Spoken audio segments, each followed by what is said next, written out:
Chapter 1. The Boy Without a Martial Soul. Useless. You can't even awaken a martial soul. You have no right to call me your teacher. In a dimly lit grove, a middle-aged man with a buzz cut was vehemently berating a frail-looking boy. You Xiaojiang, must have been blind to take you as my disciple, he spat, having already condemned the boy in his mind for being incapable of awakening even a single martial soul. The boy, gazing at Yu Xiaojiang's ghastly visage, felt the image of his once kind and just teacher shatter completely before him. Teacher. Slap. Before the boy could finish his sentence, Yu Xiaojiang had struck him sharply across the face. The coldness in Yu Xiaojiang's eyes shattered the bond of master and disciple irrevocably with that single blow. Mike Kai clutched his slightly swollen cheek, unable to fathom that the teacher who had always treated him with kindness could resort to violence. Indeed, Mike Kai was a transmigrator. Upon discovering that he had crossed over to the Douluo Continent, Mike Kai's spirits soared. He envisioned a future where he could embrace Qian Renxue on one side and BB Don on the other, his heart brimming with delight. Yet, reality dealt Mike Kai a crushing blow. It was well known that the Douluo Continent, as a fantastical realm, could crumble under the slightest pressure. However, the awakening of his martial soul, devoid of any soul power or martial essence, doused Mike Kai's enthusiasm with a cold bucket of water. Unable to even cultivate, the dreams of embracing Qian Renxue and BB Don felt utterly unattainable. Ding! Host's emotional state detected as highly agitated system binding successful. Host, Mike Kai. Martial soul, none. Soul power, none. Attractiveness, half-step reader realm, slightly inferior to the legendary reader. Martial arts, 8 gates of Duanjia activated to prevent the host from inadvertently destroying the Douluo star. Adjustments have been made to adapt the 8 gates to the Douluo Continent version. Speed, 12. Reaction, 15. Strength, 19. Life, 100,100. Physical quality. Each point corresponds to a gate. Every breakthrough increases the number of available gates in the 8 gates. Current status, 2 points. Currently available gates. Gate 1 open, Gate 2 at rest. Prior to the 6th gate, there will be minimal harm to the host body, but continuous activation will deplete life points. Upon reaching 0 life points before the 7th gate, the 8-gate state will automatically terminate. In a state of death, if life points reach 0, the host will perish directly. Activating Night Kai will consume a percentage of life points to unleash a devastating kick. Whenever the host makes a choice, the system will reward attribute points, which the host may allocate to any physical attribute it will. The system elucidated extensively, yet Mike Kai comprehended all the information in the blink of an eye.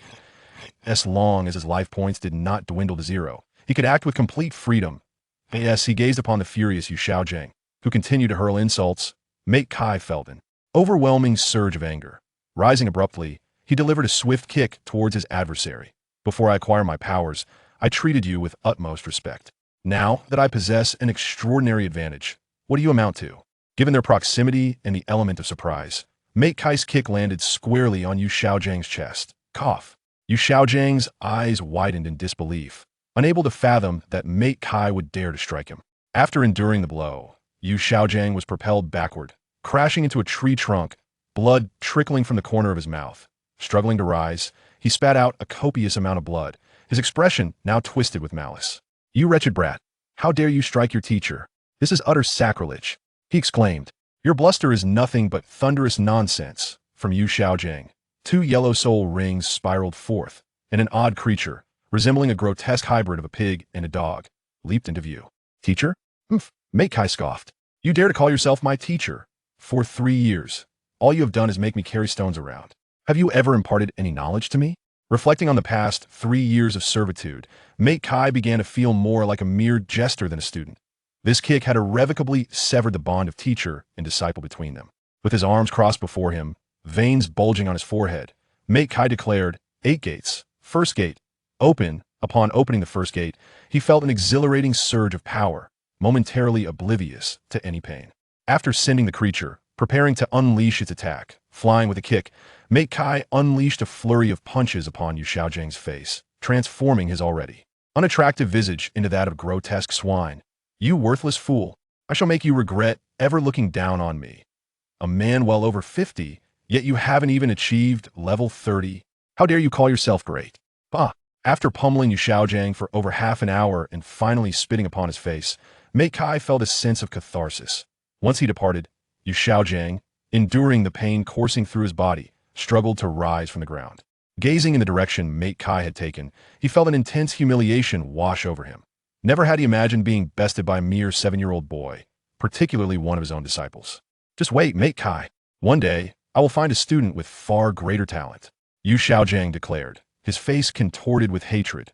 The shame he endured today would be forever etched in his memory. In stark contrast to Yu Xiaojiang's humiliation, Mate Kai felt an overwhelming sense of relief after releasing his pent-up frustration. With a deep breath, he contemplated the current situation. It was somewhat regrettable. Had he known he would traverse to the Douluo Continent, he would have thoroughly prepared beforehand. As of now, the only thing I know is that Yu Xiaojiang is the master of the protagonist. There exists Shrek Academy, and the Spirit Hall boasts 2 extraordinary beauties beyond that. I am utterly in the dark.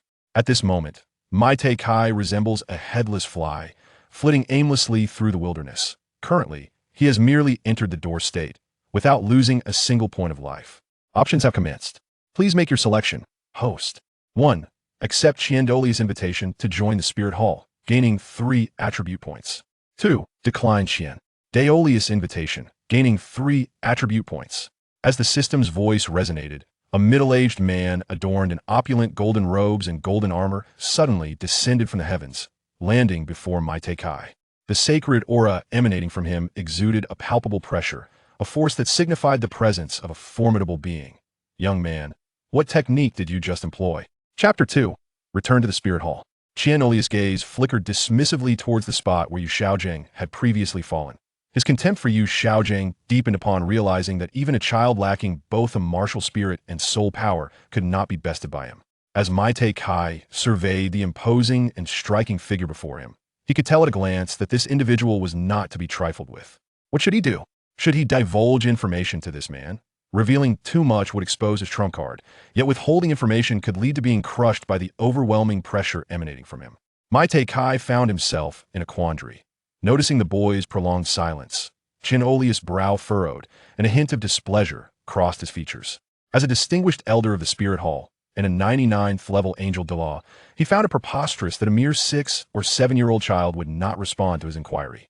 Youth, I harbor no ill intent. My curiosity was merely piqued by the sudden surge in your power. If you would be willing to share with me, I shall escort you to the Spirit Hall. Qian Renxue's tone was calm, as if he feared intimidating the boy. At last, Mate Kai comprehended the nature of the choice before him. Whether he accepted or declined the invitation, he would still be awarded attribute points. System, I choose option 1. Ding. Congratulations, host, on making a selection and earning 3 attribute points. You may allocate these points to any aspect of your being. Upon the system's announcement, a panel outlining the allocation of points appeared in Mate Kai's mind. Speed, 12, increasing by 1 would elevate it to 22. Reaction, 15, increasing by 1 would elevate it to 25. Strength, 19, increasing by 1 would elevate it to 29. Life, 100,100, increasing by 1 would elevate it to 150,150. Contemplating the rules of point allocation displayed on the panel, Mate Kai decided to invest 2 points into strength and the remaining point into life. According to the system's prior explanation, even a Knight Kai would only consume 100 life points. Thus, if he augmented his life to 10,000, he could freely utilize Knight Kai's powers. Ding. Detection of host engaging in a bug-related behavior life point limit is capped at 1,000.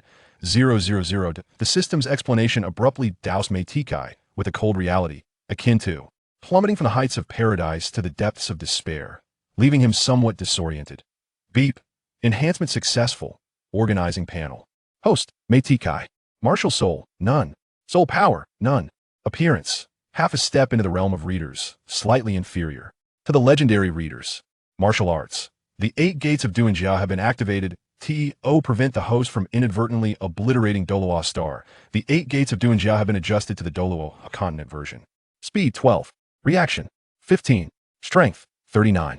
Lifespan, 150150. At this moment, Qian Douluo was somewhat irked. When had he been so thoroughly disregarded?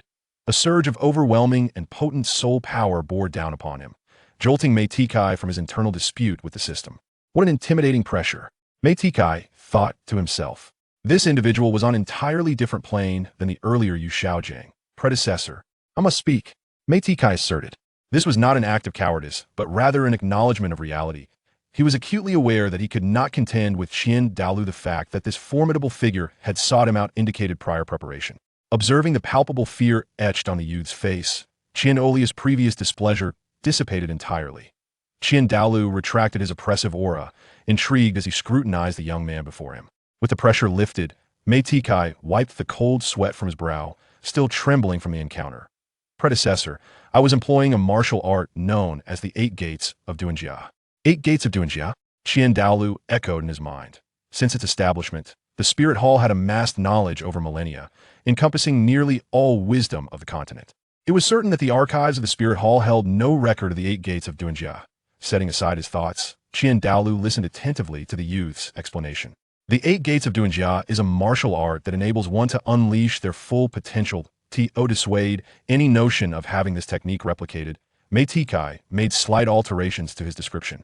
To master the 8 Gates of Duanjia, the first step is to forfeit one's soul power and martial soul. Only then can one train in this physical art without reservation. As expected, upon mentioning the forfeiture of martial souls and soul power, Qian Olia's brow furrowed once more. After some contemplation, he ultimately abandoned the idea.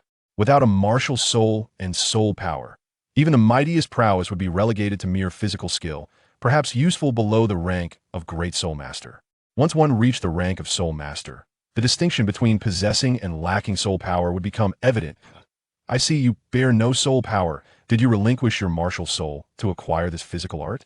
In the Douluo Continent, it was common knowledge that everyone possessed a martial soul. If the practice of this technique necessitated the abandonment of one's martial soul, then Qian Dalu found himself intrigued by the young man's martial soul. Very well, I shall refrain from further inquiries, Qian Dalu remarked. Old man has promised you that as long as you inform him, he will take you to the Spirit Hall. However, the admission requirement for the Spirit Academy is to reach level 20 or above. Without any soul power, you cannot establish yourself at the Spirit Hall. Upon hearing this, Mythical felt a sense of relief. If the other party were to pursue the matter further, he truly would not know how to respond. Qian Dalu sighed softly, grasped Mythical's shoulder, and 6 resplendent golden wings sprouted from his back. A streak of golden light sliced through the sky, vanishing into the horizon in the blink of an eye. When Mythical regained his senses from a shock, he found himself in a magnificent hall adorned with gold and jade. Qian Dalu cast Mythical aside and proceeded toward the angel statue in the center of the hall. At that moment, a strikingly handsome young man with azure hair, clad in golden armor, approached from outside the hall. Great Elder. The young man respectfully bowed to Qian Dalu, his peripheral vision catching sight of the somewhat awkward Mythical nearby. The expression of the Qingwan Dao revealed a hint of surprise. This sanctuary was not a place anyone could simply enter. Yet, here stood a boy devoid of any aura of soul power. Qian Dalu humbly knelt beneath the angel statue, not turning his head as he addressed Qingwan Dao. Qingwan, this lad possesses considerable talent in physical techniques. You shall be responsible for instructing him. Qingwan Douluo felt perplexed by Qian Daolia's request. To teach this child physical techniques? For a title Douluo of level 97 to instruct a mere child in the art of combat? Despite the myriad of doubts swirling in his mind, Qingwan Dao acquiesced before Qian Dalu. Turning to face the naive Mythical, Qingwan Dao lifted him effortlessly and walked toward the hall's exit. It was only after they had left the grand hall that they encountered a figure with white hair and one eye obscured by frost, prompting Qingwan Dalu to halt. Fifth brother, weren't you training with the young master? The individual before him was none other than the 5th elder, Guangling. Don't mention it. Guangling waved dismissively. The young master has been preoccupied with that woman, Bibi Dong, and fearing I might injure him, I had no choice but to conclude our training. Guangling Daluo shrugged, harboring no fondness for Bibi Dong, a sentiment shared throughout the sanctuary. Chapter 3. The Practice. Guangling Do also noticed the child behind Qingwan Daluo. Leaning closer, Guangling Do lowered his voice and remarked, "What a charming young lad. Could he possibly be your illegitimate child?" Qingwan Do was taken aback, questioning Guangling Duluo's train of thought that he is brought by my elder brother, who has appointed me to be this boy's instructor in physical techniques. Qingwan Daluo elucidated. In the entirety of Douluo Continent, few practiced physical techniques. Once one ascended in soul power, battles predominantly involved various soul skills. Indeed, there were not many who paid attention to physical techniques. Bending slightly, Guangling Daluo leaned in closer. "Young man, what is your name?" Surprised by Guangling Duluo's familiarity, Mythical struck a bold pose and replied, "Mythical." I shall become the mightiest man on the Douluo Continent. Upon hearing this astonishing declaration, the light-winged Douluo graciously applauded in support. Clap, clap, clap. That's quite an admirable aspiration, but to become the most formidable man, one must first cultivate their soul power. The light-winged Douluo's words trailed off as he sensed the utter absence of soul power emanating from the young man before him. Wait, you possess no soul power? The light-winged Douluo inquired, a look of curiosity crossing his face.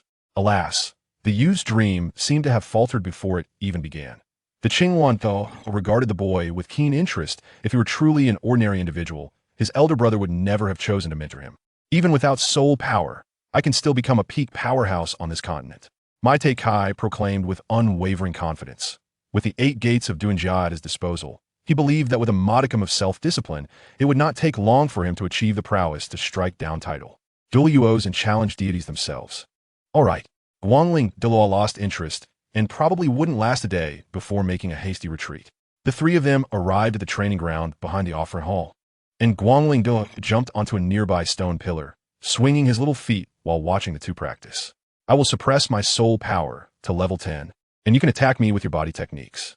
After Qinghuan Douluo finished speaking, his aura diminished again and again until it finally stopped at level 10.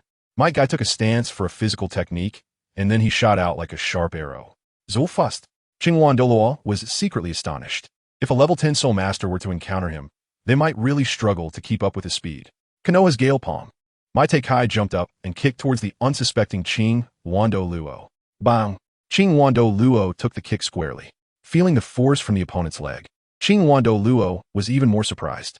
Just based on the strength of that kick, it was already comparable to a soul master. Although the soul power had been suppressed to level 10, Qinghuan Douluo's physical quality was still there. Without opening the gates, even at level 10, Mythical absolutely could not shake him. Qinghuan Douluo threw Mythical away with a single motion. In mid-air, Mythical continuously adjusted his body, and after landing, he performed several backflips to dissipate all the force. Good speed and power, but if that's all you've got, then just give up, Qinghuan Douluo said. That kick had already made Qinghuan Douluo aware of the young man's strength. A level 30 soul master without a 3rd soul ring was definitely no match for him. Not done yet. Mythical shouted, and his body moved again, running in circles around Qinghuan Douluo. 8 gates of Douluo. First gate. Open. With the first gate's restraints lifted, Mythical could now call upon all his strength. With the brain's restrictions on power removed, Mythical's thoughts became clear at that moment. Wow, this kid is interesting, said Guangling Douluo, sitting on a pillar, swinging his little feet and eating an apple. As soon as Guangling Douluo finished speaking, Mythical had already appeared in front of Qinghuan Douluo. Mythical raised his foot and kicked toward the chin of the Azure Phoenix Douluo. As long as he could lift the opponent off the ground, Mythical would pass the test set by the Azure Phoenix Douluo. Just as Mythical's foot was about to strike his chin, the Azure Phoenix Douluo merely raised his palm to block the kick. It wasn't over yet. After saying that, Mythical's figure disappeared once again. The Azure Phoenix Douluo closed his eyes, feeling the whistling wind from the punches beside his ears. Even without opening his eyes, the Azure Phoenix Douluo was still able to keep up with Mythica's speed. After dozens of exchanges, Mythical had not touched the Azure Phoenix Douluo at all. Once again, he used a backflip to create distance between them. At this moment, Mythical was already a bit out of breath. All that effort was just to validate his guess. Opening the first gate did not consume life points, and moreover, his physique was continuously growing. Second gate. Open. After opening the second gate, Mythical's entire aura changed. Compared to before, both his speed and strength had become much more powerful. Meanwhile, the Azure Phoenix Douluo had quietly raised his soul power to level 40. Earlier, he had already increased his soul power to level 20. The Azure Phoenix Douluo was not confident that he could defeat this young man with just level 10 soul power. Boom! However, in the brief moment of catching his breath, Mythical had already launched his attack, using a speed that was almost invisible to the naked eye, delivering a solid kick to the chest of the Azure Phoenix Douluo. Crack! The apple in the hand of the light, feathered Douluo was crushed by him. As someone who played with a bow and arrow, he nearly couldn't keep up with the opponent's speed, silently wondering what kind of monster his brother had picked up. Caught off guard by this kick, the Azure Phoenix Douluo took a step back. Zulfust. This was the Azure Phoenix Douluo's most intuitive feeling. During their battle, 2 more people had appeared in the training ground without anyone noticing. Second brother? Young master? What are you doing here? The light-feathered Douluo noticed the newcomers. It was the second priest of the Spirit Hall, Golden Crocodile Douluo, and the young master, Qian Renxue. At this moment, Qian Renxue was just a 6-year-old little girl, not yet the stunning beauty she would become in the future. The current Qian Renxue looked like a chubby steamed bun, very cute. I heard from the Grand Priest that this child is actually so talented, said Golden Crocodile Douluo. Before coming, Golden Crocodile Douluo had sought out Qian Douluo and learned a bit about the current situation from him. To be able to withstand a title Douluo without a martial spirit and soul power, Golden Crocodile Douluo sincerely praised. Although it was a title Douluo suppressing his soul power, it was already incredible that a child without a martial spirit and soul power could shake things up with just their own strength. Chapter 4. Achieving a world where only Golden Crocodile Douluo is injured. Little Snow, thinking of that woman's words, even he will surpass you. Golden Crocodile, Douluo said, patting Qian Renxue's little head, wanting her to forget about that woman, focus on training, and not waste her talent. At this moment, Qian Renxue's tender little face was filled with complex emotions.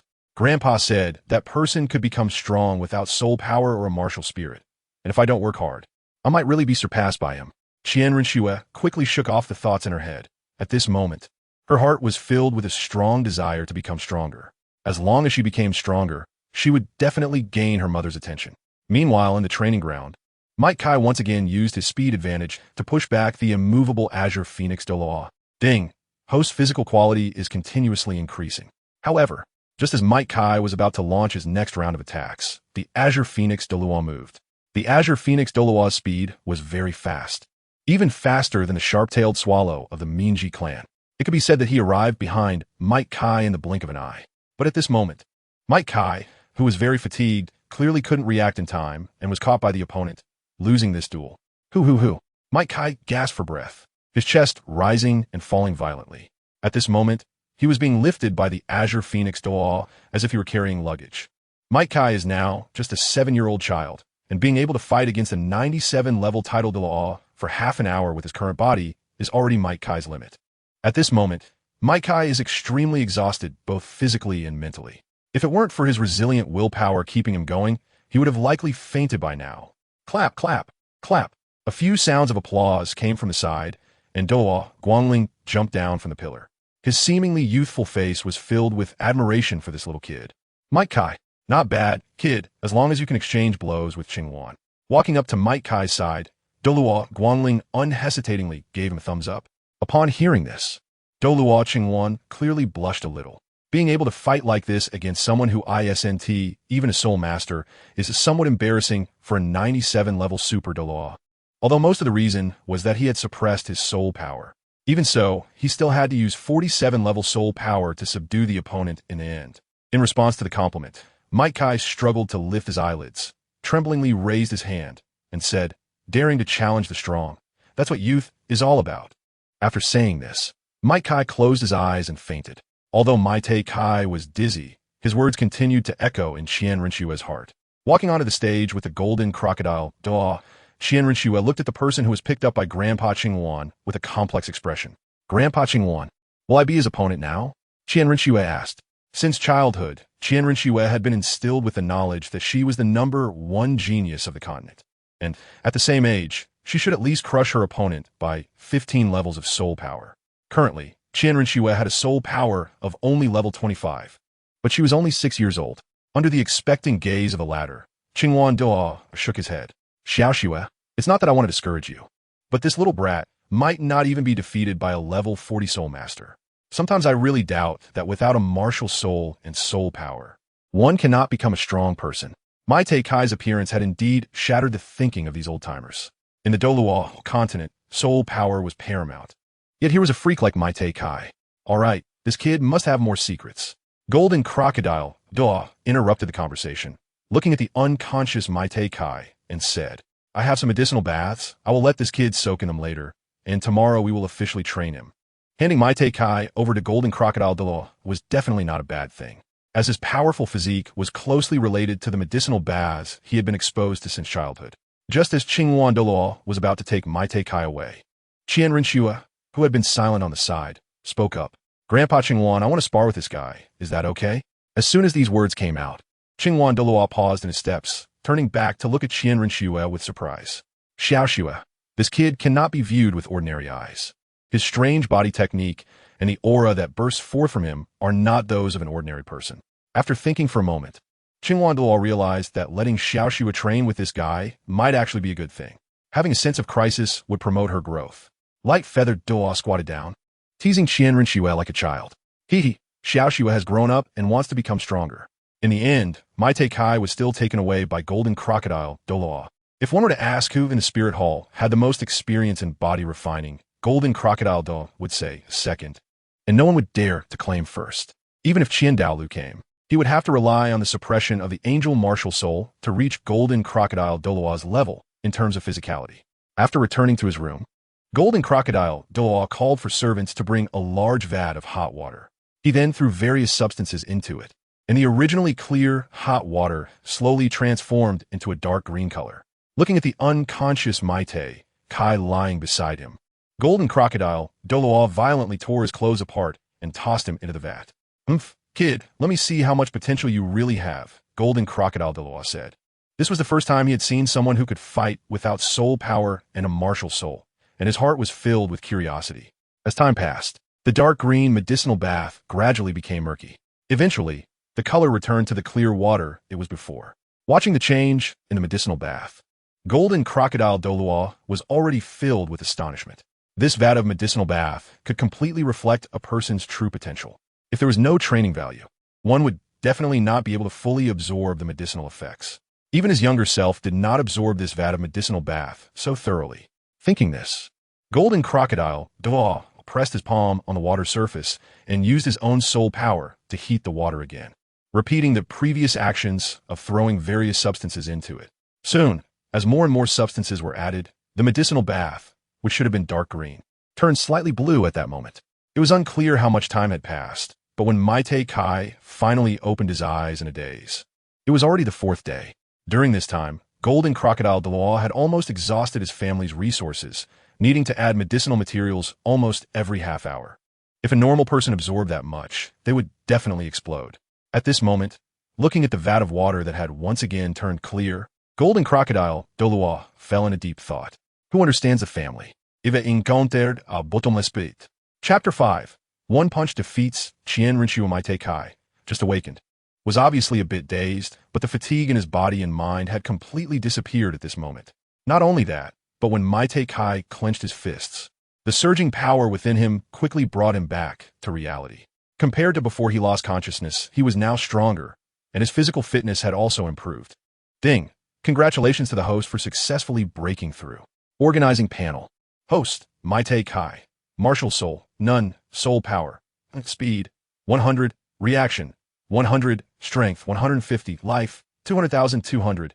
Physical fitness, 3 points. Currently can open 3 doors, the life door. When the 3 values break, 500. Physical fitness can be raised to 4 points. This was Kai's current strength. Not to mention opening the life door. He could easily crush his former self from a few days ago. Awake? Just as Kai was still puzzled, a sudden voice came from beside him. Golden crocodile Douluo threw a gray iron armor onto the ground. Now that you're awake, put on your clothes and come out with me. After saying this, golden crocodile Douluo did not linger, closed the door, and walked out. Kai jumped out of the vat and looked at his little self. He couldn't help but breathe a sigh of relief in his heart. Fortunately, I didn't turn out to be a little acorn like Naruto Kai.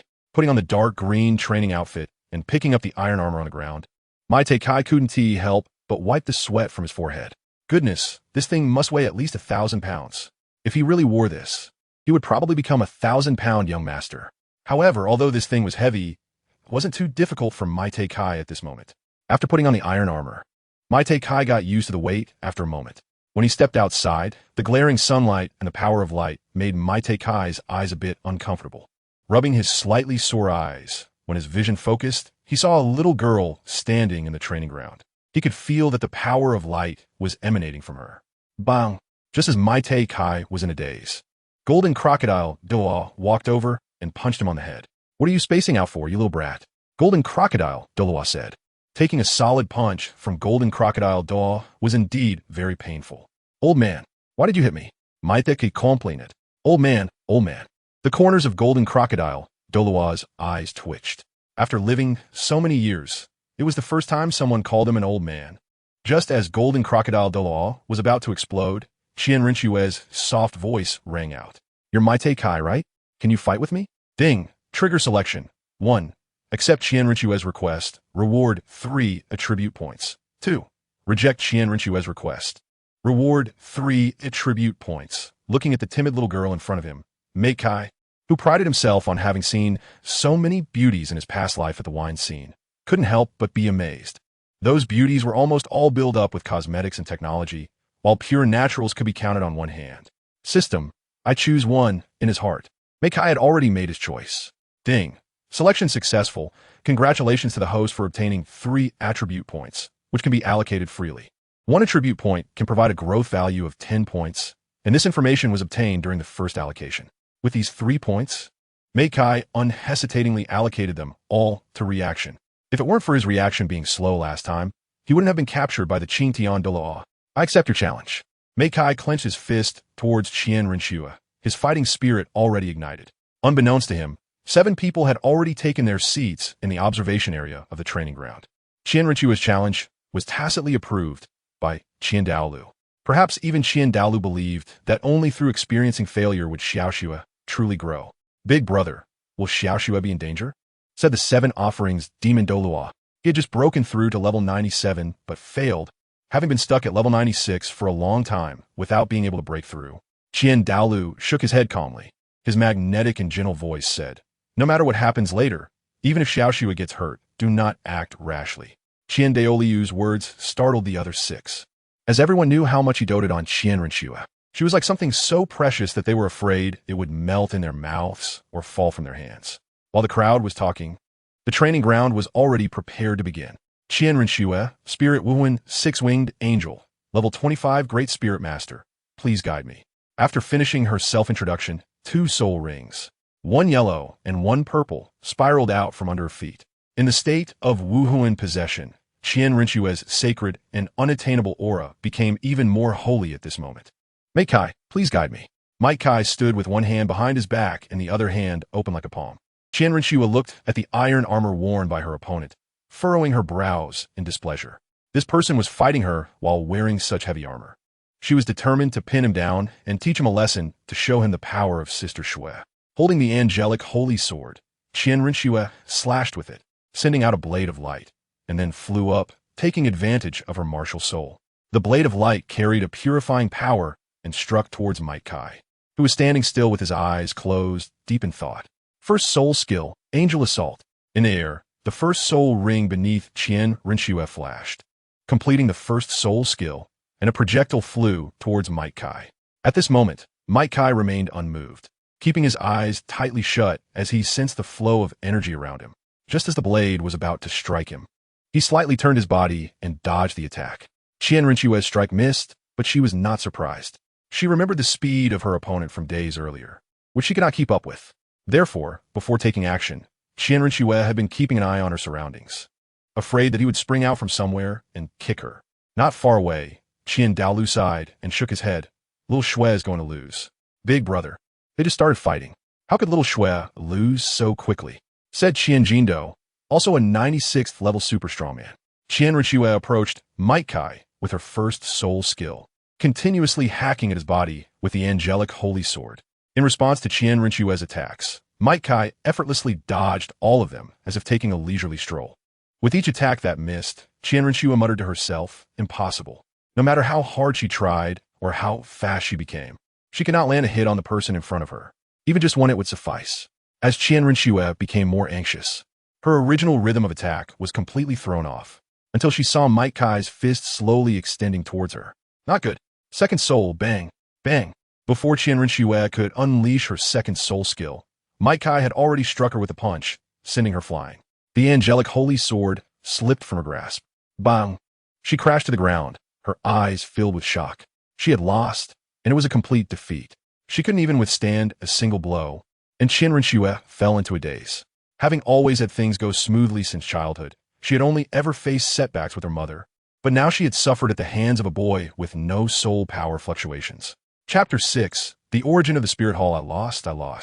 Qian Renxue lay on the ground in disbelief. the sudden failure struck her like a heavy blow. Long before Might Kai's punch was thrown, Qian Douluo had already forcibly suppressed his urge to interrupt the match. He knew his granddaughter would lose, but he also knew she needed this defeat. In the original story, Qian Renxue had never experienced failure while growing up, and it was her loss to Tang San in the Heaven Do Palace that made her unable to forget him. Little Shui actually lost. This kid has become stronger than before, said Qingwan Douluo Nan. In response, Jin E Douluo wore a proud expression. The opponent's strength increased because of his medicinal baths. Big brother, I will take this kid, Qingwan Douluo said to Qian Douluo. Upon hearing this, Jin E Douluo immediately became anxious. Third brother, you can't steal him from me. This kid has used so many of my medicinal baths. I can't end up without any credit in the end. Moreover, this kid was focused on physical training, and no one in the spirit hall understood physical attributes better than him. Jin E Douluo said that if this kid truly became Qingwan's disciple, he would really be losing both the lady and the troops. Second brother, you can't say that. This kid was originally taught to me by big brother, Qingwan Douluo teased. No, this kid has to be mine. No matter how Qingwan Douluo argued, Jin E Douluo refused to agree. He genuinely wanted to see how far this kid's physical training could go. If he could suppress little Shui, who was at level 25 at the early stages, what would happen if he was allowed to grow? Would his physical skills still hold up later on? Jin E Douluo was very curious about this. After all, his martial soul was the Golden Crocodile King, which already provided a significant boost to his physical attributes. Qian Douluo ignored the two's quarrel and stood up, preparing to walk towards the duel arena. I called all of you here to hand this child over to you. Qian Yun, both of your close combat abilities and your ability to cooperate are strong. Qingwan, your close quarters combat ability is superior to theirs, but your cooperative ability is somewhat lacking. If a war breaks out in the future, relying on just one person cannot change the situation. Xiongshi, you have advantages in every aspect. Jine, no one can compare to you in terms of enhancing physical attributes, which is why I chose to hand this kid over to you. Qian Douluo's words had made things very clear. He wanted these super Douluos to teach him together and witness how far he could go in his physical training. What about me? What about me? Guangling Douluo excitedly pointed at himself. Just now, the Grand Offering had mentioned all of them, but he was the only one left out. Qian Douluo hadn't considered this point, as Guangling Douluo specialized in archery. Might Kai is focused on physical training and probably won't use a bow and arrow. It seems that the light feather Douluo really has no use now. As for you, the light feather Douluo is eagerly looking at Qian Douluo, ready to take on the difficult tasks assigned by the other party. Just eat and drink well. As soon as this was said, the others couldn't help but cover their mouths and snicker. Even the usually serious Golden Crocodile Douluo couldn't hold back a little. The light feather Douluo's mood was like a roller coaster, suddenly falling from heaven to hell. Big brother, my close combat ability is still quite good. The light feather Douluo was still a bit reluctant to give up. If he really followed the arrangement just now, then he would be the most useless one in the entire offering hall. Yes, in close combat, I may not even be your opponent, said the demon, suppressing Douluo in a low voice. However, at this moment, everyone around was a super powerhouse above level 96. Their hearing was incredibly sharp, and the muttering of the demon suppressing Douluo was still heard. What do you mean, 7th? The light feathered Douluo roared. He was genuinely on edge. He was the only one without any use in the entire offering hall. Compared to the antics over here, the two people in the duel arena had different thoughts. Qian Renxue had not yet adjusted from her defeat, while Might Kai still maintained his punching stance. His previous punch had only used 70% of his strength, which was even stronger than when he had used all his strength before. If Qian Renxue hadn't consumed cordyceps sinensis since she was young, she might have really been injured by that punch. Summoning the angelic holy sword again, Qian Renxue struggled to stand up with the tip of the sword supporting the ground. You will stay in the offering hall, right? Qian Renxue asked. Might Kai was somewhat confused. He didn't know where to go now. The boundless power of the parental sacrifice, essential for a traveler, had also manifested in him. Thus, without parents and a home, leaving the offering hall made him feel genuinely at a loss. Moreover, after being brought here, his background was likely already thoroughly investigated by the other party. At this moment, Qian Douluo had already stepped onto the duel stage, gently stroking Qian Renxue's little head, and said kindly, "Don't worry, little Shui.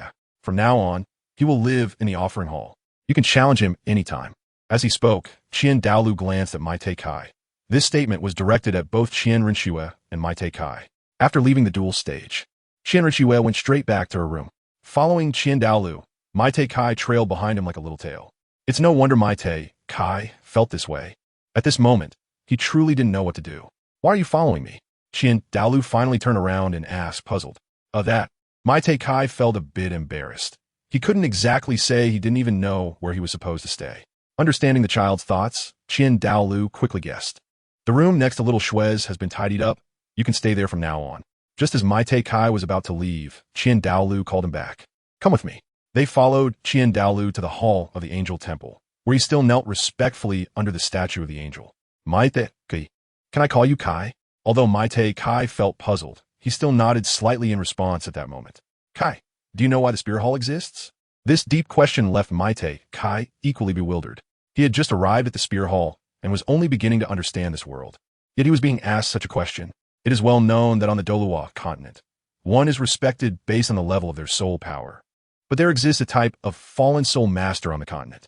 They usually make mistakes during their cultivation, enhancing their power in an extreme manner. The path of those fallen soul masters often resembles that of locusts, leaving no life in their wake. In such an era, the ancestor of the spirit hall stepped forward. She founded the spirit hall by herself and used her absolute power to suppress all fallen soul masters on the continent. She gathered human faith and ultimately achieved the status of an angel. Chapter 7. Revenge from the Golden Crocodile Douluo. If your cultivation system is successful, it will be unique on the continent, being the only one that achieves strength through body cultivation. Such behavior would not be permitted in any major family or sect. Maite Kai quietly listened to the recounting of the centenarian beside him. The fact that he had no martial soul might also be the reason for his name, Maite Kai. After all, he had just been watching Naruto before crossing over, and he had just seen the 8th gate of opening being used by Kai to kick the villain Obito, which got him so excited that he ended up here. After arriving in this world, when others asked for his name, he blurted out Maite Kai in a moment of inspiration. Since the establishment of the Spirit Hall, it has been committed to eliminating all fallen soul masters on the continent to maintain peace, awakening martial souls for the common people free of charge, and providing subsidies for common soul masters. The Spirit Hall has upheld this for over 10,000 years. The two empires have long since decayed, treating common soul masters as mere weeds, while we regard those commoners as the foundation of the continent. After saying so much, Qian Daolu was ready to get to the point. Kai, do you wish to join the Spirit Hall? All the previous build-up was for this sentence. Although Maite Kai was already in the Spirit Hall, strictly speaking, he had been brought here by his own choice. Earlier in the forest, he and T disclosed these deeper issues to him. Now, Qian Daolu had confessed to a 7-year-old boy, genuinely recognizing the other party. Qian Daolu, an old antique who had lived for over 100 years, should be reluctant to accept new things, diligently cultivating soul power to become a titled Douluo. However, in Maite Kai, Qian Daolu saw new leaves of life, which one day would grow into towering trees for the world to admire. At this moment, upon hearing the Spirit Hall as focus on the people, Maite Kai couldn't help but recall his own country before crossing over. The principle of putting the people first resonated with both sides. I am willing, even if he and crossed over. A normal person hearing these words would likely not refuse. After Maite Kai left, Douluo Continent entered the main hall. Brother, the Pope is preparing to hunt a 100,000-year soul beast. A 100,000-year soul beast? Qian Daolu was a bit puzzled. He knew Qian strength was only level 95, and he was too proud to go head-to-head with a 100,000-year soul beast. However, there were only a few known 100,000-year soul beasts on the continent, and Qian Daolu was still curious about which one Qian had his sights on. As if seeing through Qian Daolu's doubts, Douluo Continent continued to explain, "We just received news that a 100,000-year transforming soul beast will give birth in about a year. And after giving birth is the weakest time for that 100,000-year soul beast." Qian Daolu didn't care much about the authenticity of the news. After all, even if it was false, they would still need to send someone to investigate. Where did the news come from? From Huang's sect, Douluo Continent replied. Mentioning Huang's sect. Qian Daolu's calm eyes finally flickered for a moment. His mind involuntarily recalled the scene from over a decade ago when he fought against Tang Chun. Accompanying him were the 2 elders, Zhu Gui, and more than a dozen soul saints, along with 5 soul Douluos. With such combat power, they could hunt even a 100,000-year soul beast that hadn't transformed. Of course, this premise only applied if it were a 100,000-year beast. If it were facing a Tianqing Yomong with strength reaching 200,000 years, they would likely need to reconsider. Mai Kai had just lain down in his room for a short while when he was taken away by Golden Crocodile Douluo. Golden Crocodile Douluo still remembered that he had called him an old stinker, so he was determined to make his opponent suffer a bit during the upcoming training. At the foot of Angel Sacred Mountain, Mai Kai stared at the giant rock, lost in thought. This thing looked like a small meteorite. Can a 7-year-old really move it? Old man, if you want to trick me, just say it. Mai Kai complained. The Golden Crocodile Douluo curled his lip and turned his head, as if he had been exposed by someone. I've set up 10 rest points on the Holy Mountain, and your task today is to pull this giant rock to the first rest point. The Golden Crocodile Douluo snorted coldly, and without giving the other a chance to retort, he turned and flew into the sky. I'll be waiting for you at the first rest point. If you can't get it up there, then you won't be leaving the Angel Holy Mountain today. Only the sound of the Golden Crocodile Douluo's voice echoed among the mountains. Mythical could only helplessly put on the iron chains, murmuring to himself not to let the chains break. He wasn't afraid of not being able to pull, but rather feared that the chains wouldn't hold. However, Mythical's worries were clearly unnecessary. Long before he found this chain, Golden Crocodile Douluo had already considered the possibility of the chain breaking. Therefore, he had specifically reinforced the hardness of the chain using his soul power beforehand. Boom, boom, boom. Meikei pulled the giant stone a few steps across the flat surface. I'm only 7 years old. Why am I being treated like this? Meikei felt a bit regretful. If this thing really gets pulled up, it probably won't come down again. However, saying these things now is obviously useless since the other party can't hear him.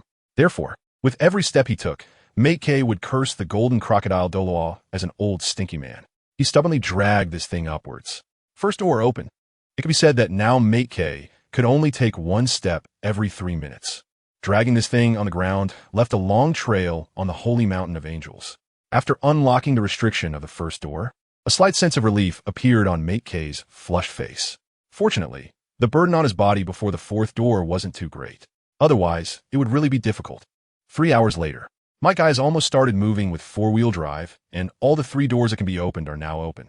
But for now, he can only maintain the initial speed, pulling himself step by step. Accomplishing the impossible is also a part of youthful passion, perhaps due to having learned the 8 gates. Might Guy's personality has somewhat aligned with that of Might Guy and Naruto. After another 3 hours, the sky has completely darkened. However, there's a huge object slowly moving on this hillside. That kid can really pull it up. The Golden Crocodile, Douluo said, stroking his chin. Originally, he was a bit dissatisfied with being called an old man by Might Guy today. He thought he would make the other party soften up, but it turns out he can really pull it up. With that thought, he watched as Might Guy, already dripping with sweat and gasping for breath, got closer and closer to him. Bang! Throwing the iron chain to the ground, Might Guy lay half dead on the ground. Old man, I only complain a bit. Can't you be less narrow-minded? With his thoughts exposed, the Golden Crocodile Douluo turned his head away, a bit embarrassed. Cough, cough, very good. You are even better than I imagined. At this moment, Might Guy felt as if his body was no longer his own. It was fine to not relax. But once he did, he felt that even speaking was exhausting. Just let it be. Let it be destroyed. I'm tired. Securing the boulder, the Golden Crocodile Douluo flew with the limp Might Guy tucked under his waist towards his residence. Upon entering the hall, he saw Qian Renxue, who looked troubled. And at that moment, the Golden Crocodile Douluo had completely forgotten about Might Guy's situation. Xiaoxue, why are you still awake so late? The Golden Crocodile Douluo approached, and Qian Renxue, who was deep in thought, noticed him. However, just as she was about to respond, she saw Might Guy, completely looking like he had been played with, tucked under the Golden Crocodile Douluo's armpit. Grandpa Golden Crocodile, what happened to him? It was only when Qian Renxue reminded him that the Golden Crocodile Douluo realized he was still carrying someone. Might Kai, the world is isolating me. Chapter 8. Qian Douluo wants to kill someone a year later. Brother Kai. Inside the Angel Temple, Qian Renxue, dressed in a luxurious golden dress, was searching for someone. Of course, Qian Douluo, who was kneeling under the angel statue, was naturally ignored by her. The corner of Qian Douluo's mouth twitched. It seemed that his little cotton-padded jacket had already begun to wear out. Grandpa. Since she couldn't find Might Kai, Qian Renxue had no choice but to seek help from her grandfather. Qian Renxue's 2 calls of Grandpa went straight to Qian Douluo's heart, and for a moment, he felt as if his heart was filled with honey. He momentarily forgot about the issue of his little cotton-padded jacket leaking. What's wrong, little Shue? Are you missing Grandpa? Even though Qian Douluo knew it was impossible, his heart still compelled him to ask this question. Sure enough, after hearing this, Qian Renxue shook her head without thinking. I'm not missing Grandpa. I can't find Brother Kai. With her big, lively eyes blinking, she stared intently at Qian Douluo. So cute. No wonder she's my granddaughter. I should find an opportunity to take care of Mike Kai. Ever since Mike Kai became familiar with Qian Renxue, she, who had lacked playmates since childhood, became Mike Kai's little follower. Wherever Mike Kai went, Qian Renxue followed. Even when it came to hunting for the third soul ring, she had to bring Mike Kai along. Fortunately, after receiving special care from the golden crocodile Douluo for a year, as well as the special attention from other offerings, Qian Douluo was more certain now that Mike Kai's physical cultivation path was feasible. At the young age of 8, he could easily defeat a quasi-soul emperor. Who else could achieve that? At this moment, the focus of their conversation, Mike Kai was doing one-finger push-ups while sitting halfway up the mountain. 9,999. 10,000. As he completed 10,000 push-ups, the power of that one finger burst forth astonishingly, supporting his entire body as he spun a few circles in the air. Perhaps due to the general precocity of people on Douluo Continent, the 8-year-old Mike Kai had already begun to show signs of growth. System. Open the panel. Ding. Organizing panel. Host. Mike Kai. Martial soul. Soul power. Speed. 350. Reaction. 440. Strength. 520 life. 250,250. Looking at the information on the panel, Mike Kai felt an indescribable satisfaction. Although he still hadn't broken through to the 4th gate, with just these attributes, he was already able to stand firm. With just the 3 basic attributes, his physical quality was already capable of having a back-and-forth battle with the Soul Emperor. Of course, Mike Kai's rapid growth was inseparable from the devilish training of the golden crocodile, Douluo. Throughout this year, the golden crocodile Douluo had transformed into a demon, with various novel training programs emerging one after another.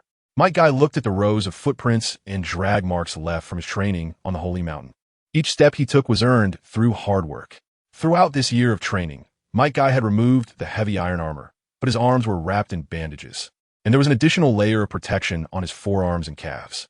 Hidden beneath that protection were the heavy iron weights that others wouldn't even dare to imagine. Each weight was 1,000 pounds, not to mention the additional weights strapped to his limbs. In this year, Mei Kai has been undergoing special training while carrying heavy loads. Although the physical and mental consumption is tens of times greater than usual, his physique is also growing at a geometric rate. Mike Kai reached out and placed his hand on his chest, then pulled off his outer garment. Without his clothes, Mike Kai revealed his explosive muscle lines.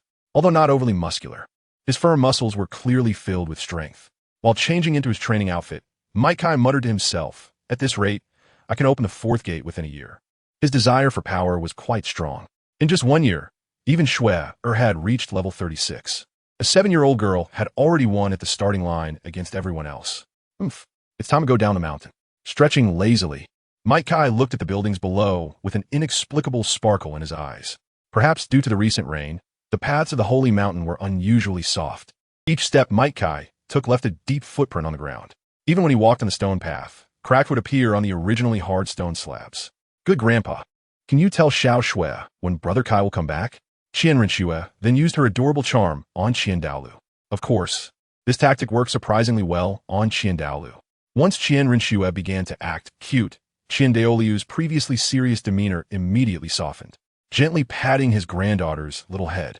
Qian Douluo said in a warm tone, "Kai's probably almost back. Considering the time, he should be coming down soon."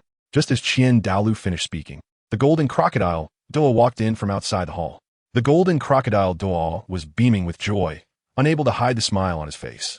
"Great Elder, this time we really struck gold." Seeing the golden crocodile Douluo so happy piqued Qian Douluo's interest. "What happened? Did that kid bring you another surprise during the test?" At that moment, the golden crocodile Douluo was like a child who had just received their favorite toy, walking lightly to sit in front of Qian Douluo.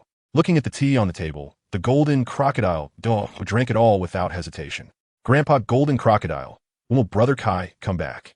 Qian Renxue asked with her big, innocent eyes. Perhaps because of Mike Kai's company, Qian Renxue's attitude toward the people around her was no longer so indifferent. She just rarely went to Bibi Dong to seek attention anymore. "Don't worry, Xiao Shui." After taking a breath, the golden crocodile Douluo patted Qian Renxue's head. Although Qian Renxue didn't understand why the adults and Brother Kai liked to pat her head, she respected it. However, The feeling of being patted on the head by Brother Kai was completely different from being patted by her grandfathers. Under the burden, opening the third gate of the 8 gates of Duanjia, little Kai's limit punch actually shattered a 20,000-pound measuring stone. Even without the burden, little Kai's punch still reached 15,000 kilograms. The golden crocodile Douluo said excitedly. Everyone had witnessed Mike Kai's growth over the past year. Doing push-ups with over 1,000 pounds of giant stones, training his body, and while under a waterfall, and various mental training, Mike Kai had endured it all. If he were to do those trainings himself, he was sure he could manage them as well. But the other party was just an 8-year-old child. At this moment, Mike Kai felt a bit frustrated. Wanting to open the next gate was indeed not that simple. The further he went, the slower his physical improvement became. And not only that, the extent of the improvement would also significantly decrease. Currently, he could maintain the third gate for a long time without any harm to his body. Aside from some fatigue, once he reached the fourth gate, the power of the 8 gates of Duanjia would undergo a qualitative transformation. Of course, the burden on his body would increase geometrically. I should go find Sister Shui. After all, I promised her I would take her to visit Seoul City when I came back. Mike Kai finalized his plans for the day, took off his dark green training outfit, and changed into a luxurious golden robe in his room. Standing in front of the mirror and looking at the handsome figure reflected back, Mike Kai couldn't help but pose in a very cool way. No wonder it's me. I really am handsome. Saying this, Mike Kai lifted his shirt.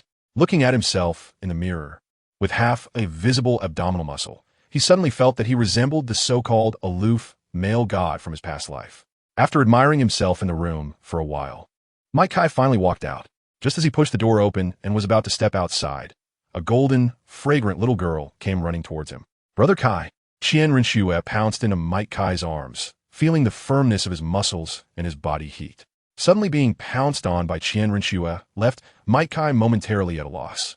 After all, Qian Douluo had already given him a murderous look. Should he hug her or not? Under Qian Douluo's intense glare, Mike Kai still reached out and wrapped his arms around Qian Renxue's waist, holding her tightly in his embrace.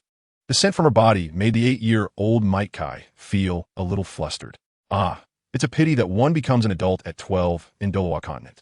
If I were to make a move on Qian Renxue now, I'd probably be dragged out and shot in 5 minutes. Mike Kai sighed inwardly. Chapter 9. Precious time on the streets of Seoul City. Qian Renxue, like an innocent and carefree little girl, was dragging Mike Kai around. Brother Kai, hurry up. Qian Renxue pulled him to a candied hawthorn stand, her big, watery eyes fixed on the glossy red candied hawthorns, almost writing "I want to eat these" on her face. Mite Kai helplessly took out a gold soul coin from the pouch at his waist. It was given to him by Qian Renxue when he celebrated his first anniversary at the Spirit Hall. In response, the empty nest old angel Qian Douluo expressed, "Who understands the family? The little angel at home is really leaking." As a grandfather, Qian Douluo had never received a pouch made by Qian Renxue himself. Yet Mite Kai, who had only been at the Spirit Hall for a year, received one. Not only was Qian Douluo envious, but Qian Xuanji also felt the same. He had just been busy with work, and by the time he realized, the little cotton jacket at home had already torn a big hole. However, for some reason, every time Mite Kai saw Qian Xuanji, he felt a deep-seated disgust. It was as if he was unwilling to associate with him, and the feeling of rejection was exceptionally strong. Of course, it wasn't just Mite Kai. Qian Xuanji also disliked Mite Kai when he saw him.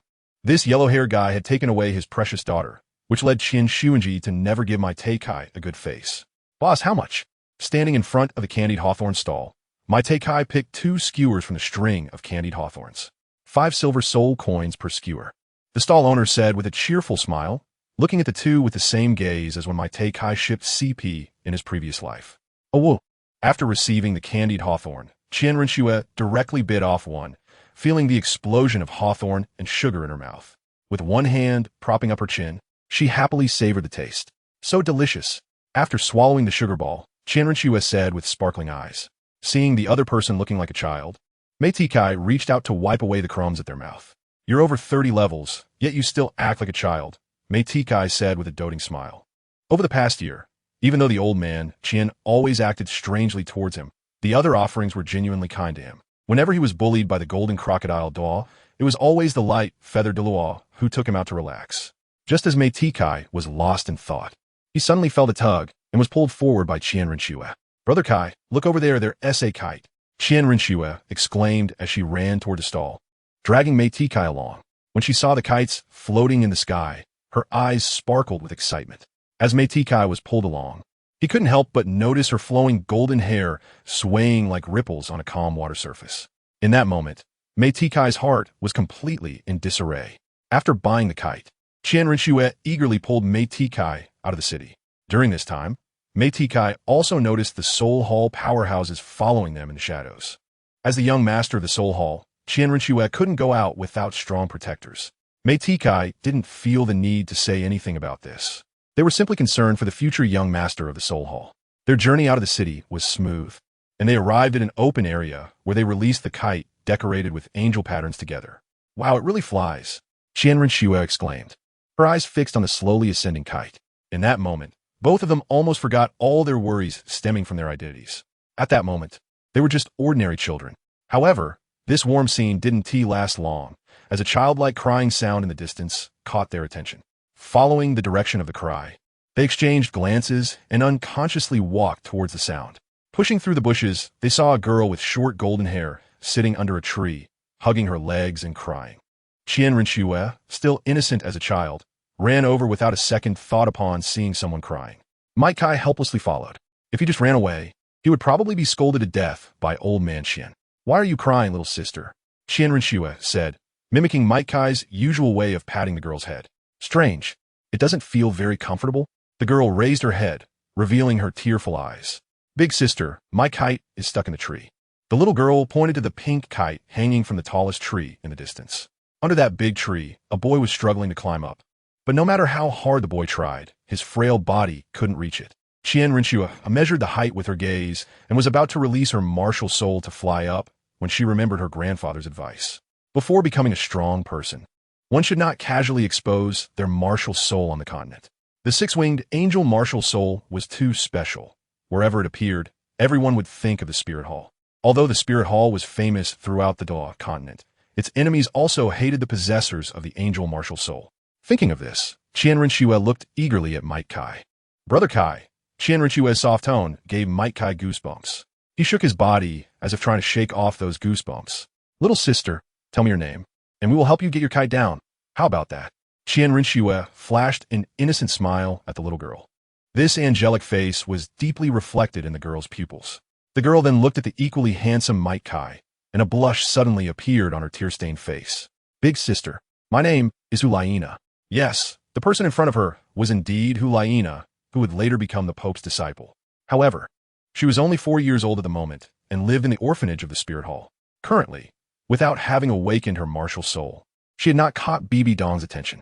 "Huang," Qian Renxue repeated the name, ran a finger across her red lips, and took out her handkerchief to wipe away the tears on Huang's face.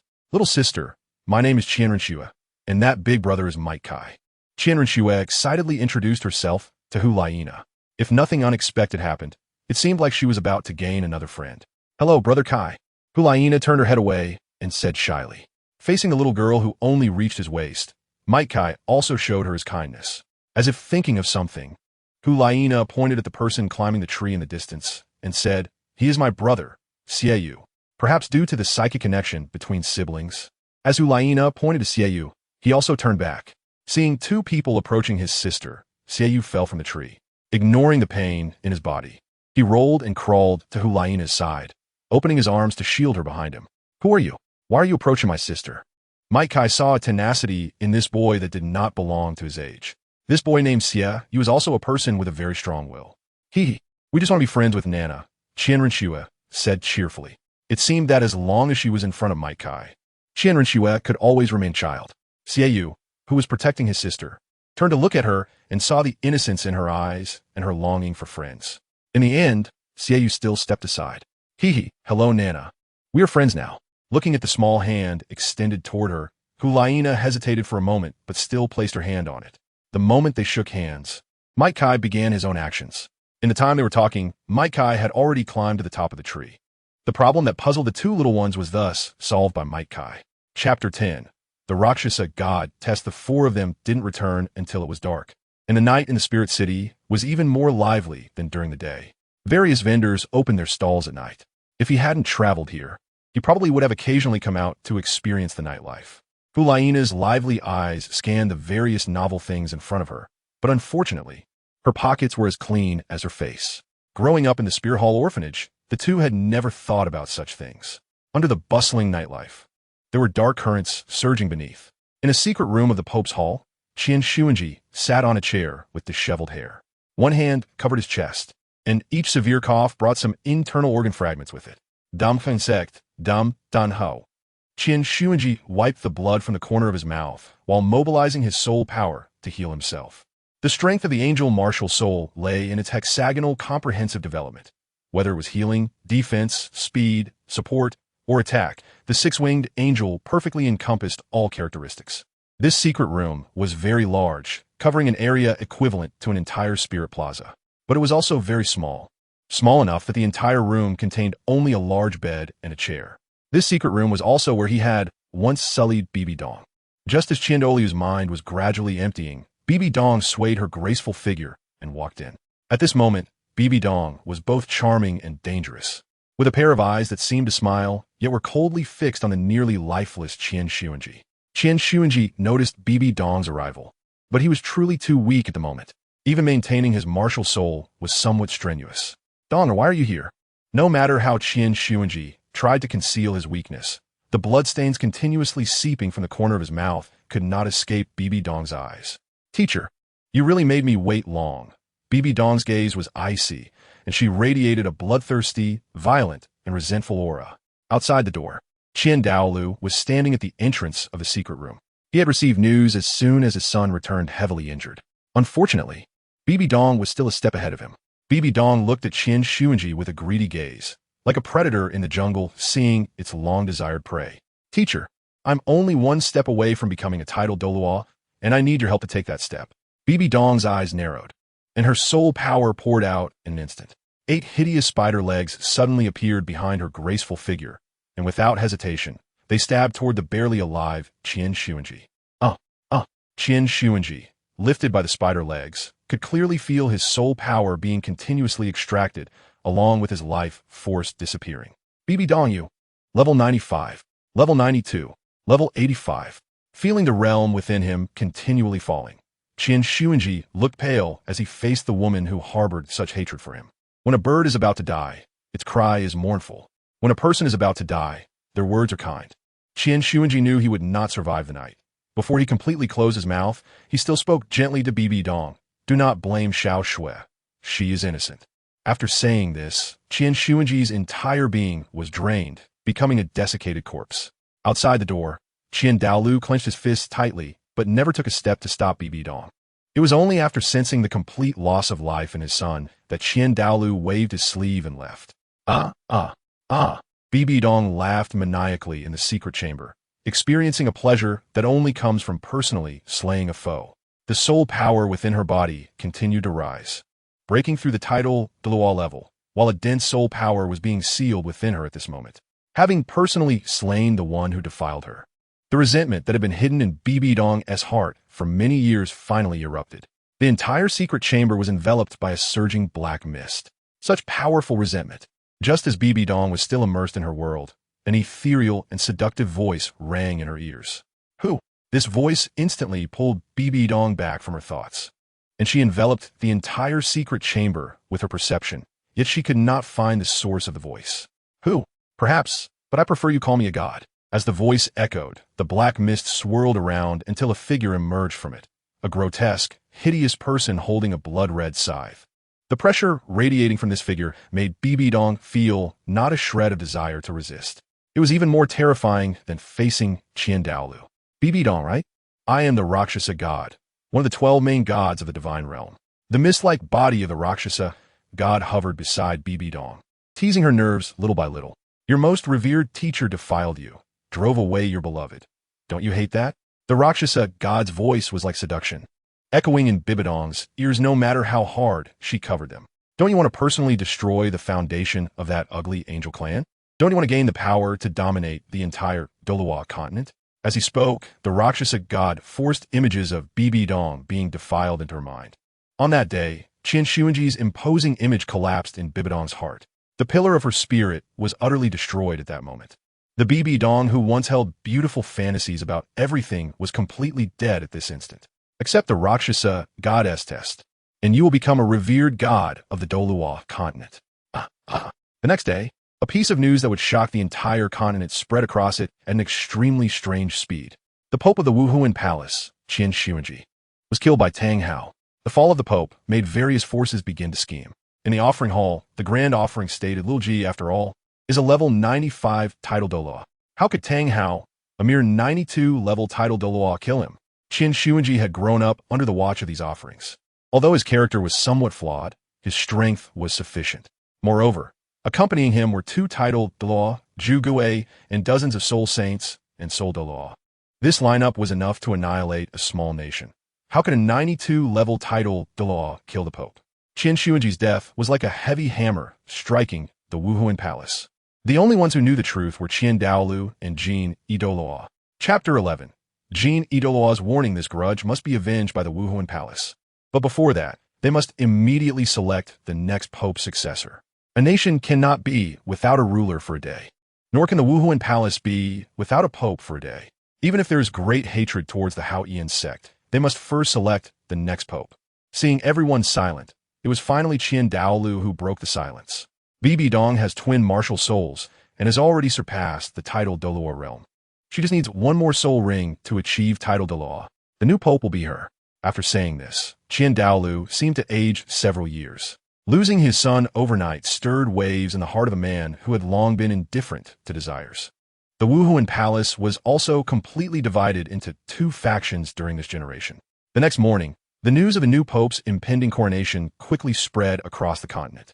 Bibi Dong, who had not slept all night, sat in front of the dressing table, meticulously preparing herself. The maid came to apply exquisite makeup on Bibi Dong and dressed her in the new pope's robes. At this moment, on the angel's sacred mountain, mythical was holding the unconscious Qian Renxue in his arms. Last night, Qian Renxue had listened intently to the conversation between Qian Daolu and the other offerings. At that moment, Qian Renxue felt as if the whole world had collapsed. Her father was dead, killed by those from the Haoyan sect. Her mother did not love her, and her beloved father was also dead. In this moment, Qian Renxue felt completely abandoned by the world. With no one to confide in, she sought out mythical, who was cultivating on the sacred mountain. That night, Qian Renxue cried bitterly, and mythical held her, accompanying her through this sleepless night. At the coronation ceremony, Bibi Dong, dressed in a silver pope gown, stood devoutly at the bottom. Various forces also sent their congratulations and expressed their regrets over the fallen former pope. Fengji, did the former pope really die at the hands of Tang Hao? In the crowd, an elderly man with white hair but a youthful face spoke to a middle-aged man beside him, whose face was as handsome as jade. This man was the sword Douluo Qian Renxue, known as one of the 2 stabilizing pillars of the 7-treasure glazed tile school, also revered as the #1 attack Douluo on the continent. Ning Fengji, holding his silver cane, leaned closer to sword Douluo Qian Renxue and whispered, "Regardless of whether the Pope died at Tang Hao's hands, after this news is released, it will be perceived as such, even if it's not true. Look, the pattern of the continent is about to change." Under the witness of various forces, Bibi Dong slowly walked from the back of the stage to the front. As the grand offering and judgment elder of the Wuhuan Palace, Qian Daolu personally placed the 9-curved purple gold crown, symbolizing the Pope, on Bibi Dong's head, along with the Pope's staff, representing supreme power. A brief coronation ceremony, accompanied by the cheers of the people of Wuhuan City, concluded. After the ceremony, Bibi Dong sat on the Pope's throne, looking down from above at the bishops below. The Haoyan sect is too much. Tang Hao killed the former Pope of the Wuhuan Palace. As the disciple of the former Pope, I express my deep sorrow over this. Therefore, the Wuhuan Palace must demand an explanation from the Haoyan sect. Bibi Dong said with a grim expression. The aura of the higher-ups was something she couldn't suppress at all. Looking at the bishops below, who didn't even dare to breathe, Bibi Dong finally turned her gaze to the ghost Douluo standing beside her. The ghost elder. Bibi Dong slightly parted her red lips, crossing her beautiful legs. Suddenly being called upon, the ghost Douluo knelt on one knee towards Bibi Dong without a second thought. Your subordinate is here. The other party was so perceptive, saving her the trouble of saying much. Thus, the task of dealing with the Haoyan sect would be fully entrusted to the ghost elder. With such an important mission placed upon him, the ghost Douluo felt somewhat flattered. Your subordinate will not fail the Pope's commission. After the first morning meeting concluded, once everyone in the Pope's hall had dispersed, an unexpected guest kicked open the door and walked in. Bibi Dong. The visitor was none other than the golden crocodile. Despite her displeasure at his rudeness, Bibi Dong had to suppress all negative emotions at this moment. Strength was paramount. Not to mention, she still did not have her ninth spirit ring. Faced with the golden crocodile, Bibi Dong had no choice but to lower her stance further. Second offering, the Pope's hall has its own rules. Without a second thought, the golden crocodile, pointed at Bibi Dong and warned Bibi Dong, "Don't think I don't know about the things you've done. Remember, we can put you in this position as the Pope. And we can also take you down from it. Don't forget, the offering hall has the right to dismiss the Pope. Also, you have no authority to call upon the titled Douluos from the Douluo Hall and Elder Hall." After leaving this statement, the golden crocodile, snorted coldly and turned to leave. Bang! The heavy door of the Pope's hall slammed shut. At this moment, Bibi Dong had never felt such humiliation. She had ascended to the Pope's position that almost everyone dreamed of, yet she was bound by even more shackles.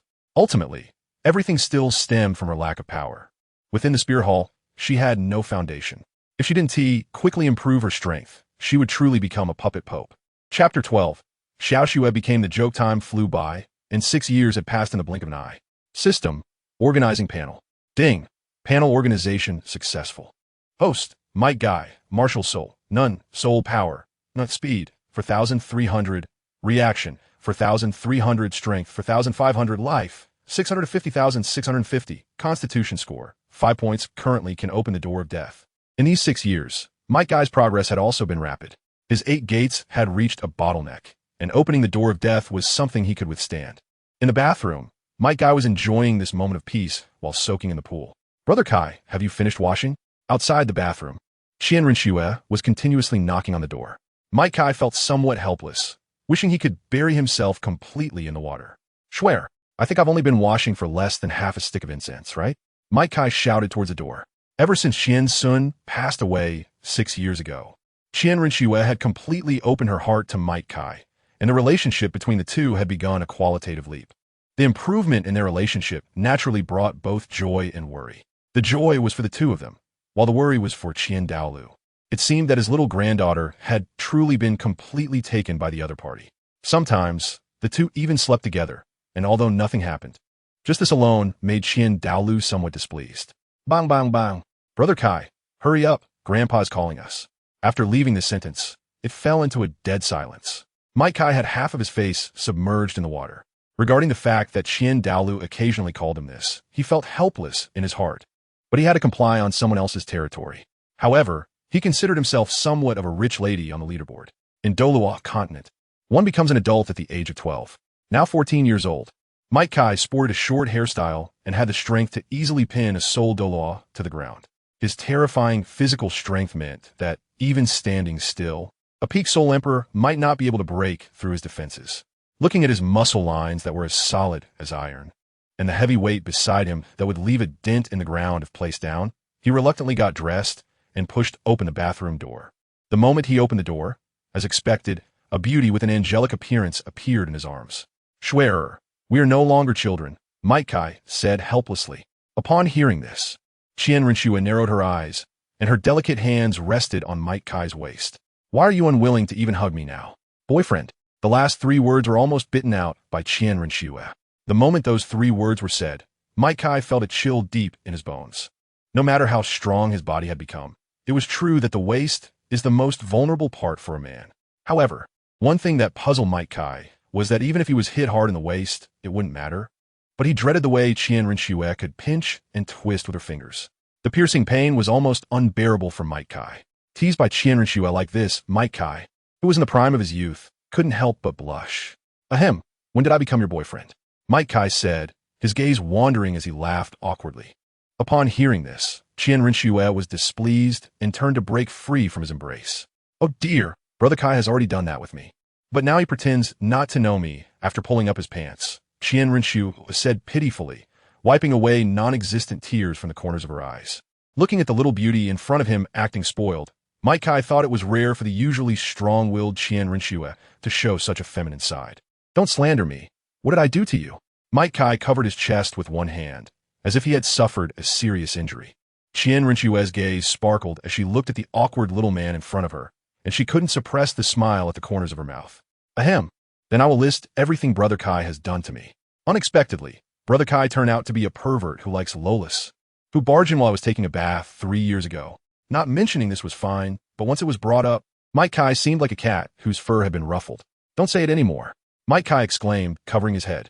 At this moment, Qian Renxue became even more animated as she recounted Mike Kai's dark history. Who couldn't sleep in the middle of the night and insisted on having me tell him a bedtime story. Qian Renxue paused dramatically.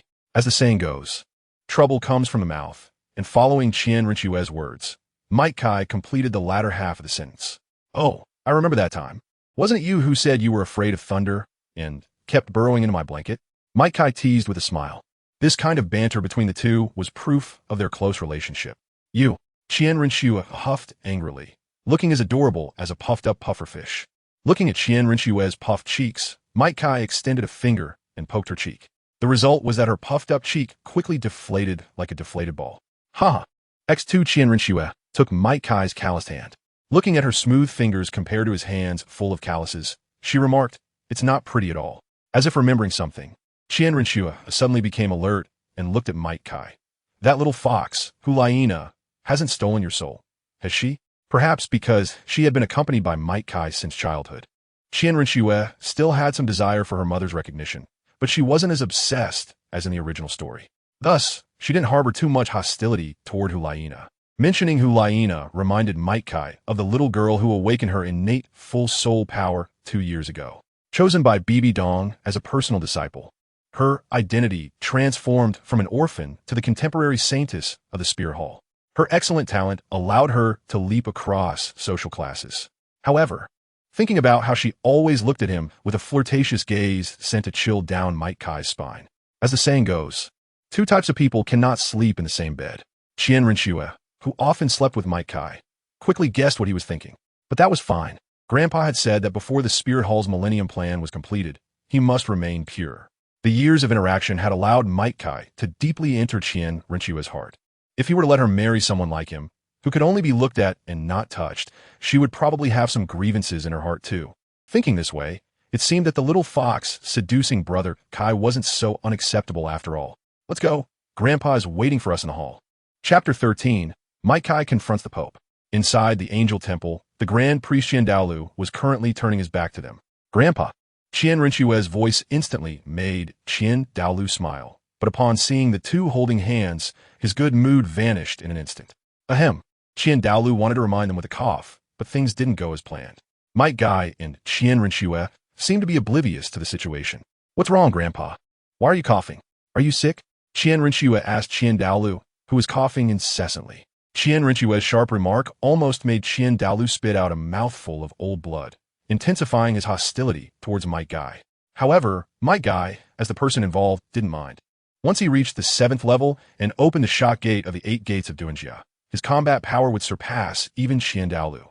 Turning around, Qian Douluo heavily patted Mike Kai's shoulder. The strength of your grip. Mike Kai gasped inwardly. This old man really didn't hold back any strength. Qian Douluo's lips curled slightly as he spoke in a calm tone.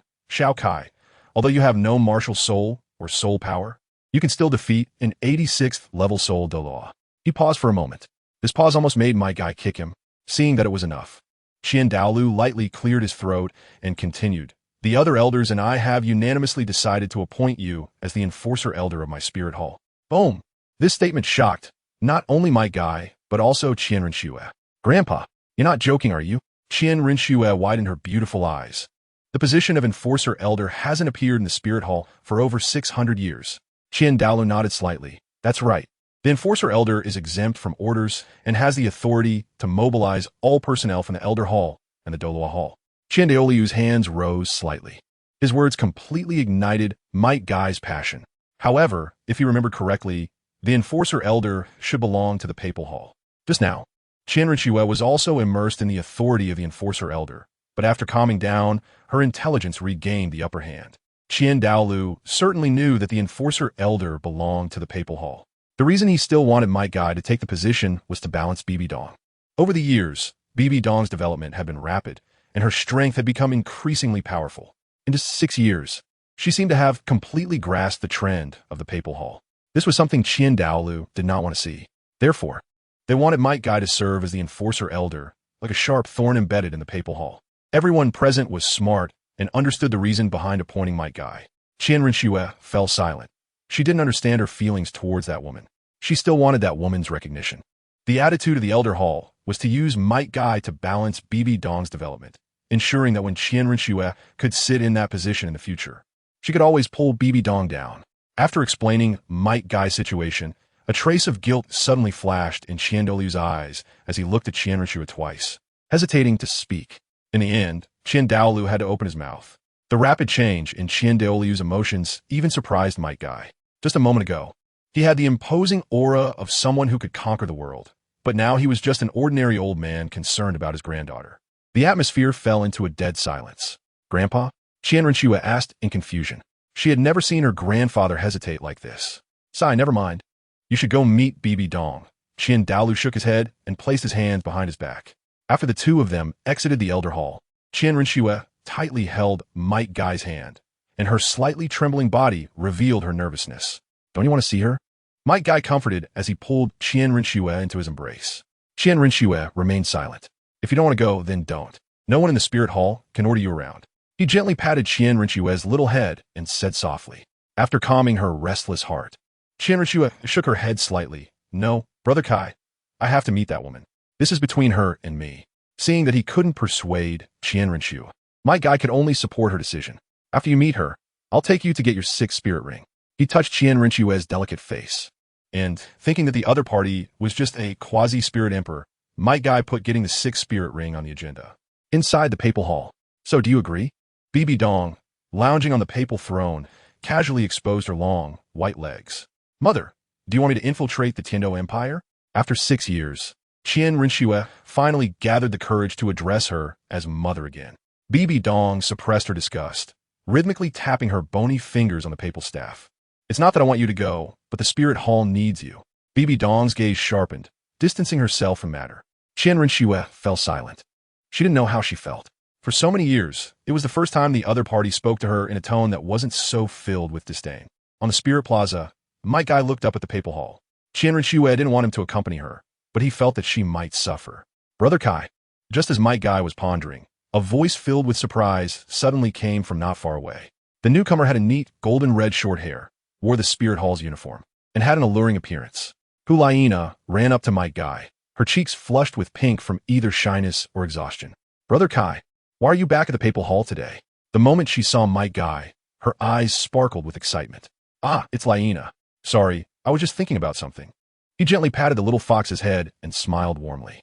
Like in the original story, after awakening her martial soul, Huang was accepted by Bibi Dong as her close disciple after being tested to have full innate soul power. Although Bibi Dong poured all her love for her daughter into Huang, the relationship between Qian Renxue and Huang was quite good. Wherever Huang was, there would be the other two. Not long after Huang arrived, a handsome boy with silver hair and a fiery red man followed behind her. Upon seeing Might Guy, Xie was momentarily taken aback. He placed one hand on his chest and slightly bowed his head. "Brother Kai." As the saying goes, one doesn't hit a smiling face. Xie was very polite. Just as Might Guy was about to respond politely, an untimely voice interrupted. "Kid, who are you? How dare you touch Laina?" Yen, engulfed in flames, looked like a volcano about to erupt. From the moment Huang awakened her martial soul, Yin fell deeply in love with her. Of course, after that, he began his pursuit. Unfortunately, after 4 years, he still hadn't won her over, but their relationship could only barely reach the level of ordinary friends. If it weren't for Xiaoyu acting as a mediator, their relationship might have reached freezing point. "Yan!" Huang shouted angrily. She was somewhat displeased with Yan's reprimanding of mythical. "Nana, Yin, our relationship doesn't seem to be close enough for you to call me Nana, does it?" At this moment, Huang was also cold, looking at Yin as if warning him. Even Xiaoyu, who usually could calm their emotions, remained indifferent at this moment. Yin looked as if he had eaten something bitter, his face dark and his fiery eyes fixed intently on mythical. There had been a rumor in the Spirit Hall many years ago about a person without a martial soul and soul power who could meet the Pope without kneeling. The most notable feature of that person was the wrist guards on their limbs. Currently, Only 7 offerings, and Bibi Dong knew about mythical's physical cultivation. It wasn't surprising that Qian Renxue, his childhood friend, knew as well. He often took Qian Renxue to play with Huang. So mythical's physical cultivation had become an unspoken secret between the two. Xiaoyu had some understanding, but he believed deep down that the path of physical cultivation wouldn't go far. These misunderstandings arose because mythical usually didn't showcase his strength. Ever since his physical fitness broke through 5 points, all his training courses had stopped. The hellish body training from the golden crocodile Douluo and the special combat training from the other offerings had all ceased. After being scolded by Huang, Yan's anger surged even more. He felt like hitting someone.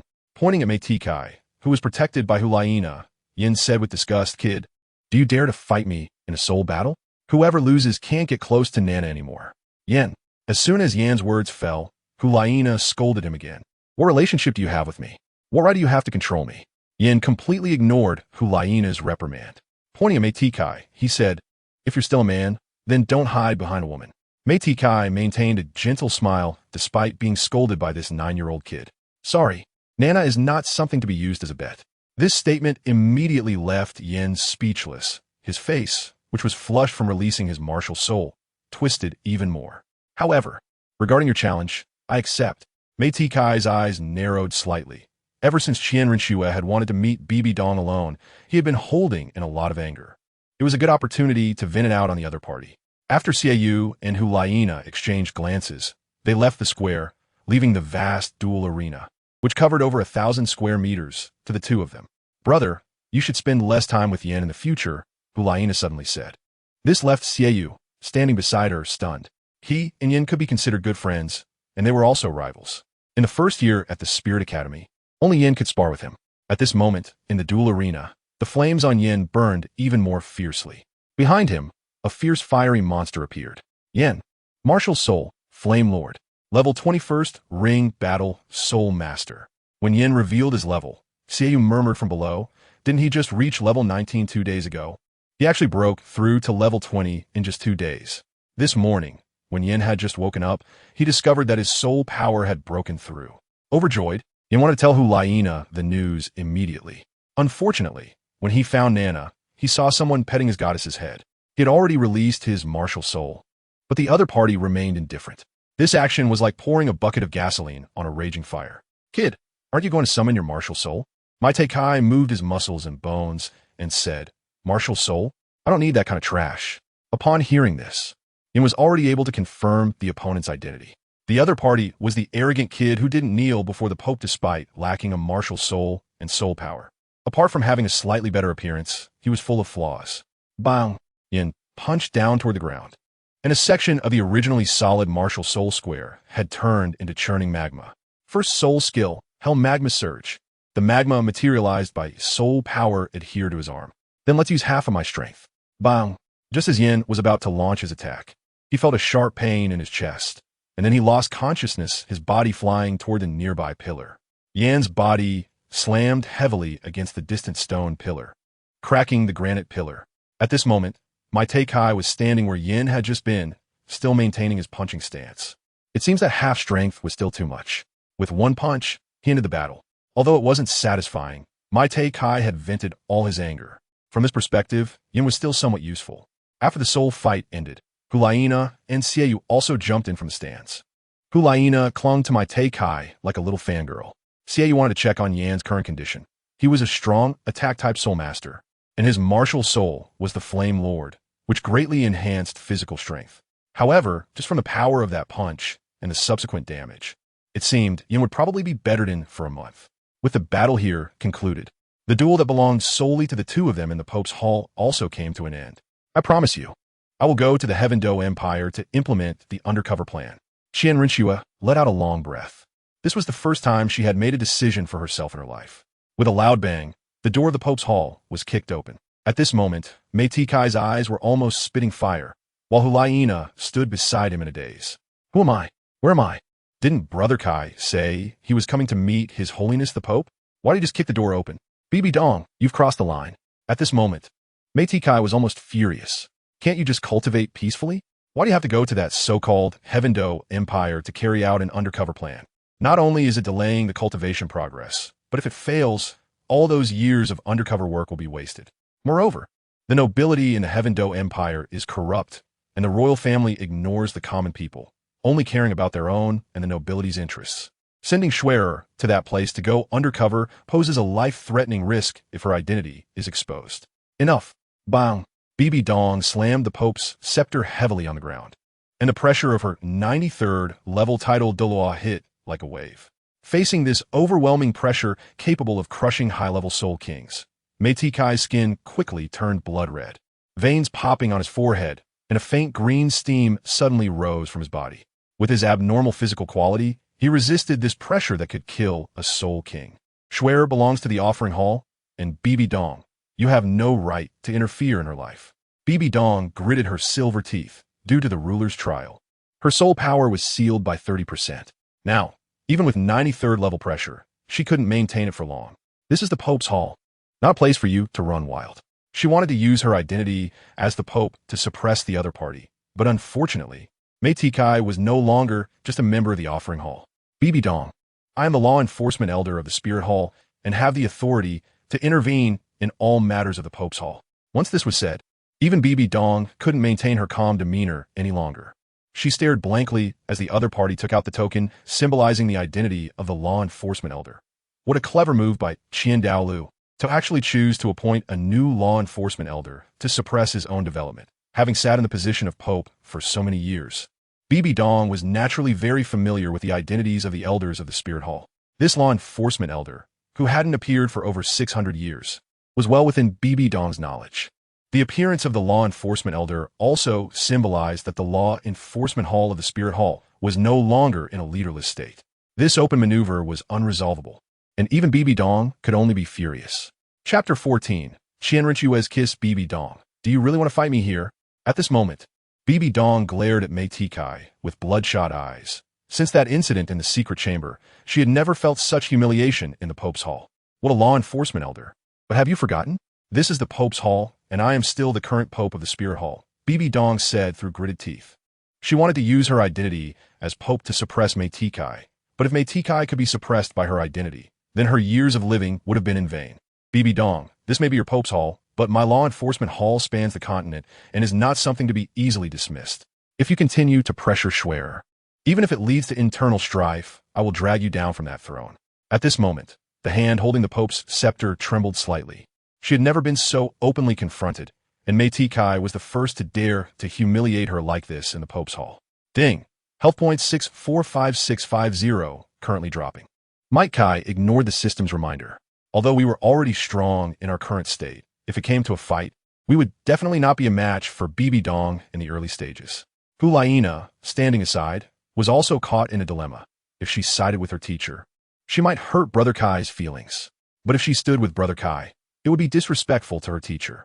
The little fox was anxious and conflicted.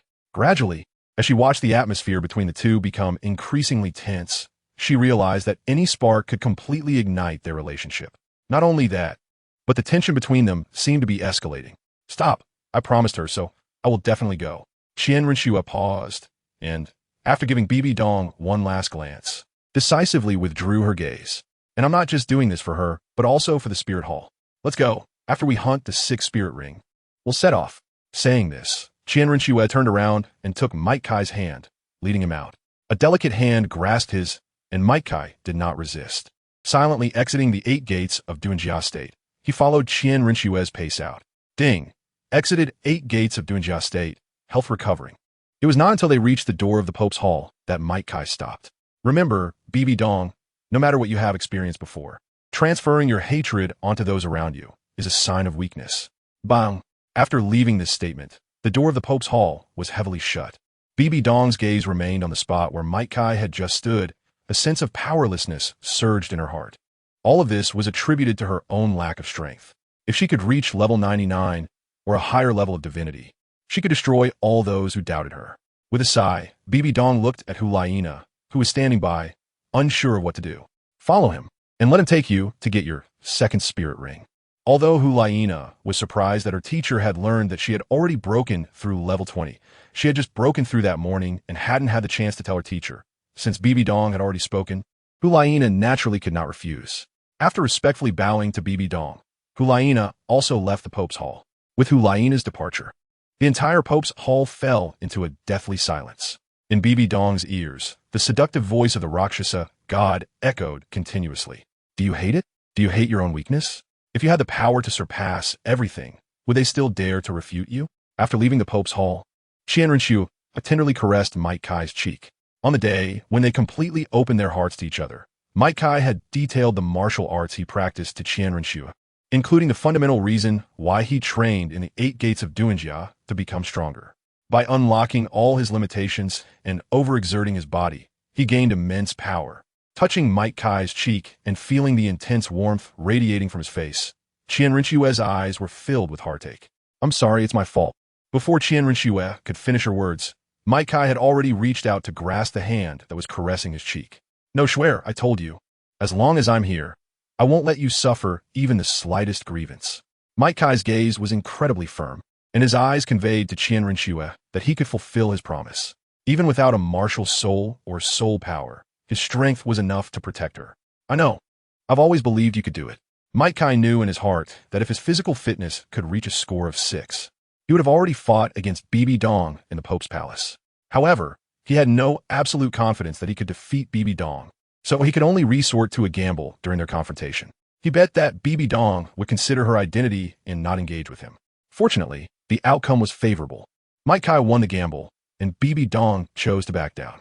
Moreover, even if they had really fought, Bibi Dong would have to pay a painful price to win against him.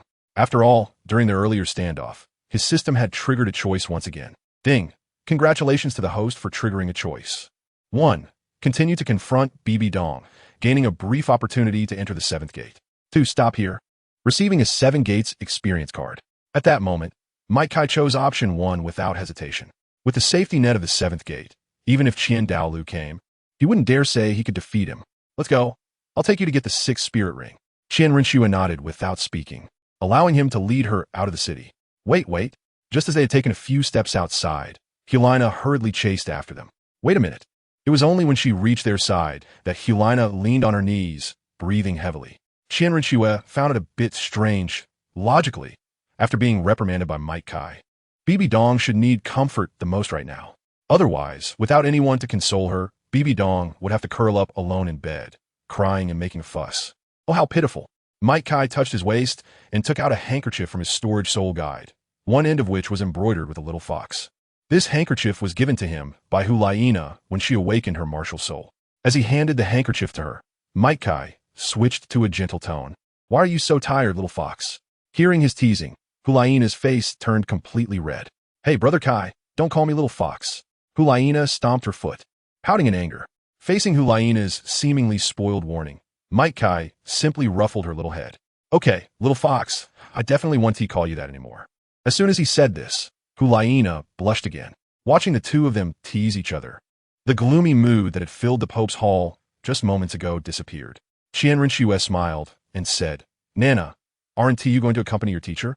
After all, Hulaina decisively ignored this bad man and, after returning the handkerchief embroidered with a little fox, said, I'm level 20 now. The teacher said I can hunt for soul rings with you guys. Qian Renxue was not surprised by Hulaina's breakthrough. The spirit hall was full of geniuses. There were those who might never break through to level 20 in their entire lives, while he, with innate level 20 soul power, did not have any soul power but could still consistently outperform Might Kai. And Hulaina had already broken through to level 20 at just 10 years old. Turning back to take a deep look at the Pope's hall, Qian Renxue took both of their hands and continued to walk outside, saying, Let us go. Since that woman trusts you to come with us, let Kai help you find your 2nd soul ring. Qian Renxue decisively chose to give this opportunity to Might Kai, who twitched his lips. All right, sure. I just stood up to the Pope for you, and now you don't even call me brother anymore, huh? Might Kai wanted to strike the opponent with a blow, but he could clearly sense that Qian Renxue was not in a good mood at the moment. All the indifference and cheerfulness she displayed were clearly put on. The indifference shown by her mother was exactly the same as his experience in his previous life, when he was called a Kai. However, he had now taken on the name Might Kai and would live in this world with a new identity. Stardew Forest. As soon as they entered the forest, the entire area gave off a dark and damp feeling. The towering, ancient trees blocked out the sunlight, and even if you looked up, you might not be able to see the sky. Known as the #1 soul beast forest on Douluo Continent, the Douluo Forest is home to two 100,000-year-old soul beasts on the surface. Nana, have you decided which soul beast you want for your second soul ring? This was the first time my guy was taking Huang to obtain a soul ring, while Qian Renxue's fifth soul ring was obtained with his help. It was a 30,000-year-old holy winged beetle, a soul beast with extremely strong defensive capabilities. However, even a 30,000-year-old soul beast that excelled in defense could still have its defenses shattered by Might Guy in his closed-door state. Huang thought for a moment, recalling the types of soul beasts their teacher had told them about in the Martial Soul Academy. Since her martial soul leaned towards charm and control, she needed to choose a soul beast that was more aligned with the spiritual category. Brother Kai, I just need a spiritual soul beast close to 700 years. As for me, I want a 50,000-year-old heavenly spirit sacred horse. A 700-year-old spiritual soul beast was relatively easy to find, but Qian Renxue's 50,000-year-old heavenly spirit sacred horse was a bit more challenging. According to the records in the Martial Soul Hall's library, the heavenly spirit sacred horse possessed holy light and fire attributes, and its multiple elemental attributes made it a difficult creature to deal with. Ding! Choice triggered. 1. Help Qian Renxue find the heavenly spirit sacred horse. Reward attribute points 10. 2. Persuade Qian Renxue to choose another soul beast. Reward attribute points 10. Might Guy decisively chose option 1 in his heart.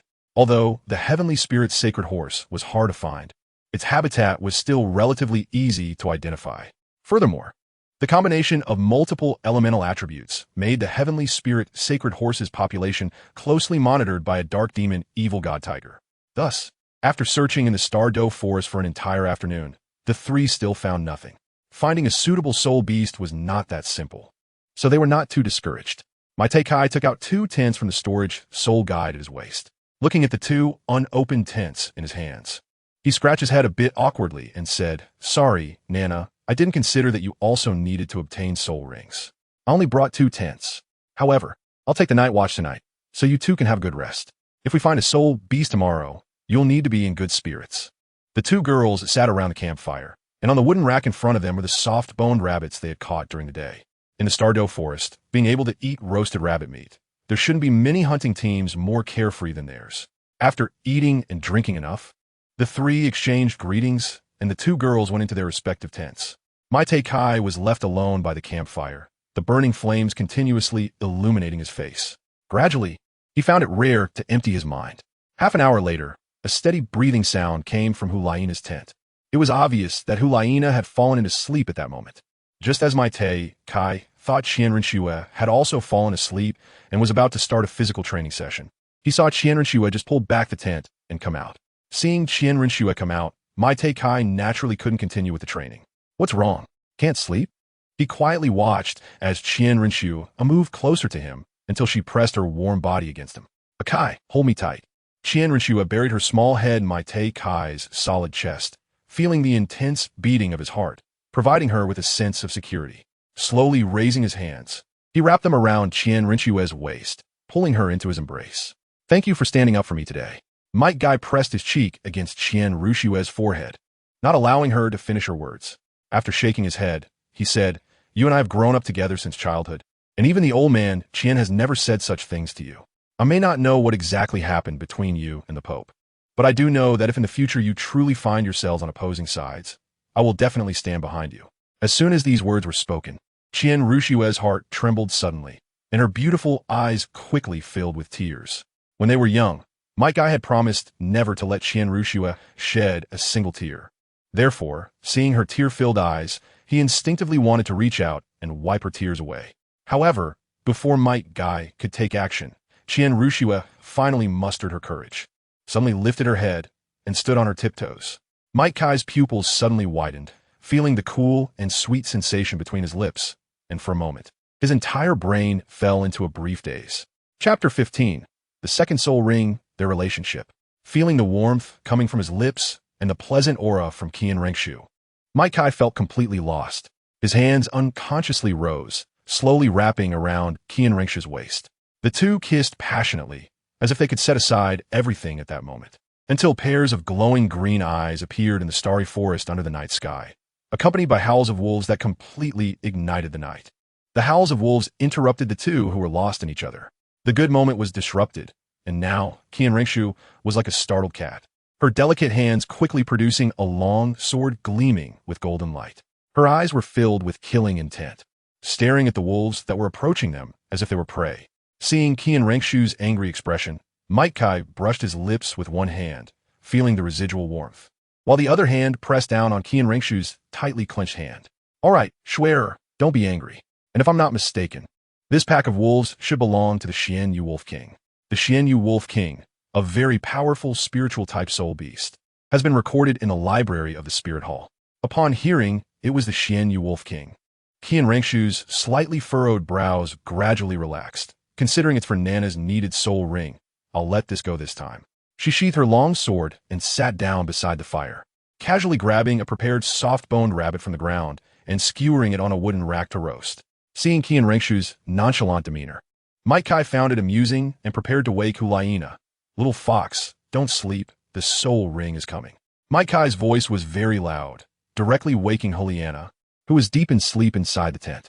Suddenly sitting up, her head still foggy, Huang clearly hadn't registered what was happening. Who wants to roast a fox to eat? Referencing Anya, at this moment outside, Might Kai had already drawn 2 nunchaku from his waist. Scanning the surroundings, he had already calculated the number of wolves. There were a total of 12. It seemed there was no ancient wolf king in this pack. The Qian Wolf King clan could only be called a wolf king if it reached over 10,000 years. A 1,000-year-old Qian wolf could only be referred to as a Qian wolf. If a Qian Wolf King reached the 100,000-year level, it would be worthy of being called the Emperor of the Qian Wolf clan, just like the blue-silver Emperor, known as the Qian Wolf Emperor. Whoosh, whoosh, whoosh. Might Kai swiftly waved the nunchaku in his hands, swinging it in the air, creating a whooshing sound that echoed around.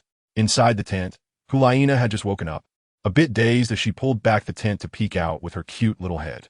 What's happening, Sister Xue? She asked, rubbing her somewhat sleepy eyes as she looked at Qian Renxue, who was sitting by the campfire. Upon seeing Huang's groggy appearance, Qian Renxue pointed to Might Kai, who was already engaged in battle with a pack of wolves in the jungle, holding a roasted soft-boned rabbit in her hand. Your soul ring has come. Mentioning the soul ring, Huang immediately perked up. She quickly leaned closer to Qian Renxue and asked excitedly, the soul ring has come? Am I still dreaming? Has it really been several days already? It was understandable for Huang to think this way. When she hunted for her first soul ring, it was led by the Pope herself. Even with the help of Pope Bibi Dong and the 2 titled Douluos by her side, it still took Huang 3 days to find her first soul ring. Now, a soul ring appeared in less than a day. How could Huang not be shocked? No. Is it a bit too much for Brother Lu Kai to face the soul beast alone? After the excitement, she began to worry about Might Kai. Qian Renxue shrugged and tossed a few more pieces of wood into the now smaller fire. There's no need to worry. Even an 85-level soul Douluo is no match for Kai. He won't be harmed dealing with a pack of wolves that don't even have a 10,000-year wolf king.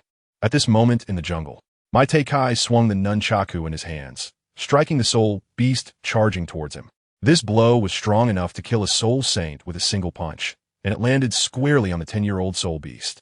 Instantly, the head of the 10-year-old Qian wolf exploded, crimson blood and white brain matter spraying out violently. Out of the 12 wolves, only 3 remained after just a short while. Among these, one was 400 years old, another was around 700 years old, and the wolf king of this pack was merely 1,800 years old. Even if they combined their strength, they wouldn't be able to withstand Might Kai's punch. Therefore, accurately leaving behind the 3 higher-age Qian wolves truly posed a challenge for Might Kai. He not only had to control his strength, but also be careful not to kill them. The 3 Qian wolves bared their teeth at Might Kai. Even with their kin all dead, their king did not retreat an inch. A 10,000-year Qian wolf king might pique Might Kai's interest, but at only 1,800 years, even his usual strength used for hitting a sandbag could easily crush it. After casually tossing the 400-year-old Qian wolf aside, Might Kai had already pinned the roughly 700-year-old one to the ground with one hand. He then turned away from the Wolf King and walked straight towards the fire pit. Qian Wolf. Woo. Mommy encountered a monster. I bit him and broke my teeth. Woo. Just as he returned to the campsite, Might Kai saw the 2 people chatting and laughing comfortably. He tossed the soul beast aside and unhesitatingly approached Qian Renxue. He reached out and snatched the soft-bone rabbit that Qian Renxue had brought to her mouth. What he snatched was delicious. Qian Renxue gave him a beautiful eye roll, then turned her gaze to the Xianyu wolf that was still struggling nearby. Even though it had been brought to the brink of death by my Tai Kai's terrifying strength, the pride of the wolf clan did not allow it to bow its head, even with just a breath left. Hulaina approached the soul beast, taking out a stick to poke at the Xianyu wolf. Immediately, the Xianyu wolf shot a fierce glare at Hulaina. "Brother Kai, is this my soul beast?" Mike Kai nodded without any doubt. "That's right, just over 700 years old. It's perfect for your second soul ring." Looking at Mike Kai with grease all over his mouth, Qian Renxue took out her handkerchief without any hesitation to help him wipe it. "Really, you still say I act like a child?" Qian Renxue said indulgently.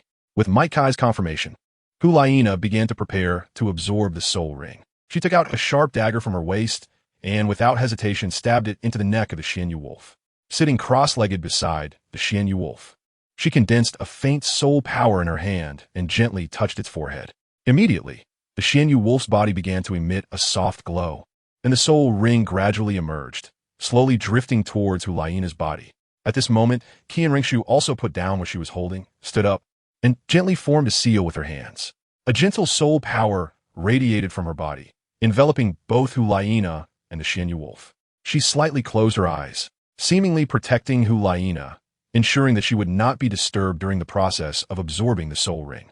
If there was any soul power in Mike Kai, the task of protection wouldn't fall on Qian Renxue.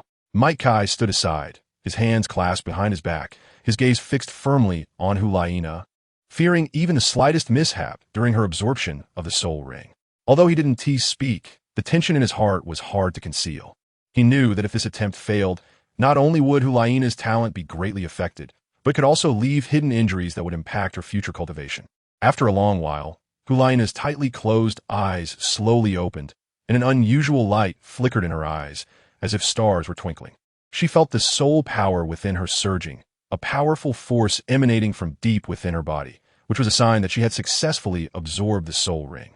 Unable to contain her joy, she stood up, and for a moment, it felt as if all her fatigue had vanished. She turned to Mike Kai, her eyes filled with gratitude and joy. "Brother Kai," without hesitation, she leaped into Mike Kai's embrace, holding him tightly as if to convey all her joy and gratitude to him. Mike Kai was slightly taken aback, then extended his arm to gently embrace Hulaina, a tender and indulgent smile appearing on his face. Qian Renxue quietly watched this scene, a surge of inexplicable emotions rising within her. She pouted slightly, resembling a little hamster with its cheeks stuffed with nuts, and a hint of barely noticeable disappointment flashed in her bright eyes. The recent intimate contact with Mike Kai seemed to linger on her lips, that faint touch igniting a warm current in her heart. However, at that moment, Mike Kai was holding Hulaina, and the tenderness and indulgence made her feel a twinge of bitterness. Qian Renxue was particularly sensitive to emotions, so seeing the two embrace, even knowing it was just a small matter, inevitably left her feeling dejected. She gently bit her lower lip, trying to conceal her emotions. Yet, that bitter feeling spread through her heart like vines. She involuntarily took a few steps closer, wanting to say something, but didn't know where to begin. In the end, she could only stand to the side, silently watching the two embrace, her heart filled with complex emotions. Sensing Qian Renxue's subtle and complicated gaze, Mike Kai gently patted Hulaina's back, signaling her to release her embrace. The little fox, though somewhat reluctant, obediently let go and stepped aside, a satisfied and happy smile on her face. Mike Kai turned around, looking softly at Qian Renxue, his eyes filled with warmth and affection, as if to say, "Schwer, don't worry, no matter when, you are always the one I love the most." Seeing through Mike Kai's gaze, the slight bitterness in Qian Renxue's heart disappeared in that moment, and she looked at the little fox with a gentle and sweet smile. Hulaina had already calmed her emotions at this point. She smiled and replied, "Brother Kai, Sister Schwer, my second soul skill is the Eye of the Celestial Fox, which can force enemies with weaker mental strength to be stunned for 5 seconds. Of course, if they choose to indulge in the illusion, the duration of the stun will be even longer." Hulaina blinked her lively eyes and said playfully. Mike Kai stroked his chin, feeling the power of her soul skill. Without a martial soul and soul rings, he couldn't truly sense its strength. Moreover, while training his body, he was also honing his mental strength, making Hulaina's skill ineffective against him. Upon learning about the effect of Huang's soul skill, Qian Renxue's eyes brightened instantly. She couldn't help but admire. 5 seconds of dizziness. This is simply the key to deciding the outcome in battle. In a duel between masters, every second is crucial, let alone 5 seconds. Nana, your soul skill is truly a game changer. Qian Renxue's mind conjured an image. Once Huang reached the title.Moreover level and fought against an equally matched opponent with lower mental strength. This soul skill could force the opponent into a 5-second daze. 5 seconds could allow a title.Moreover to accomplish many things. During that time, they could unleash a series of soul skills after releasing their martial soul's true form. As night deepened, both women began to feel sleepy. After exchanging good nights, Huang crawled into the tent to sleep. The firelight danced in the night, illuminating Might Kai's resolute face. He sat before the fire, his gaze deep and distant, lost in thought as if transcending time and space. Qian Renxue stood at the tent entrance, hesitating for a long time before finally making up her mind. She gently bit her lip, a hint of crimson blooming on her face like the dawn's first light. She walked slowly toward Might Kai, each step appearing both determined and cautious. Kai, it's late, it's chilly outside. Do you want to come in and sleep? Qian Renxue's voice trembled slightly, but her tone was exceptionally firm. She looked up at Might Kai, her bright eyes glimmering with anticipation and nervousness. The moonlight cast a soft glow on Qian Renxue, adding a layer of ethereal beauty to her at that moment. In the deep night, moonlight seeped through the tent's seams, illuminating 2 restless figures. Inside the tent, silence enveloped them, broken only by their shallow breaths. Qian Renxue lay on one side, her eyes slightly open. Through the faint moonlight in the darkness, she could see Might Kai's outline beside her. A stirring in her heart prompted her to gently shift closer to him. Her movements were cautious, afraid to wake the sleeping Might Kai. At the same time, Might Kai sensed a slight movement beside him. He opened his eyes slightly and looked at Qian Renxue. In the moonlight, her face appeared soft and beautiful, warming his heart. He too gently inched closer to Qian Renxue, the distance between them unknowingly shortening.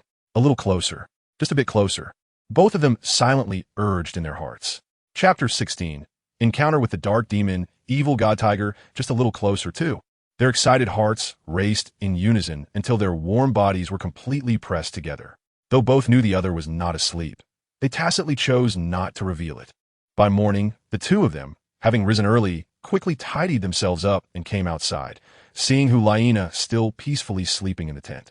Might Kai looked around and called out, "Elder Ghost." As soon as he spoke, wisps of black mist began to swirl around the forest, gathering until forming a feminine shadow.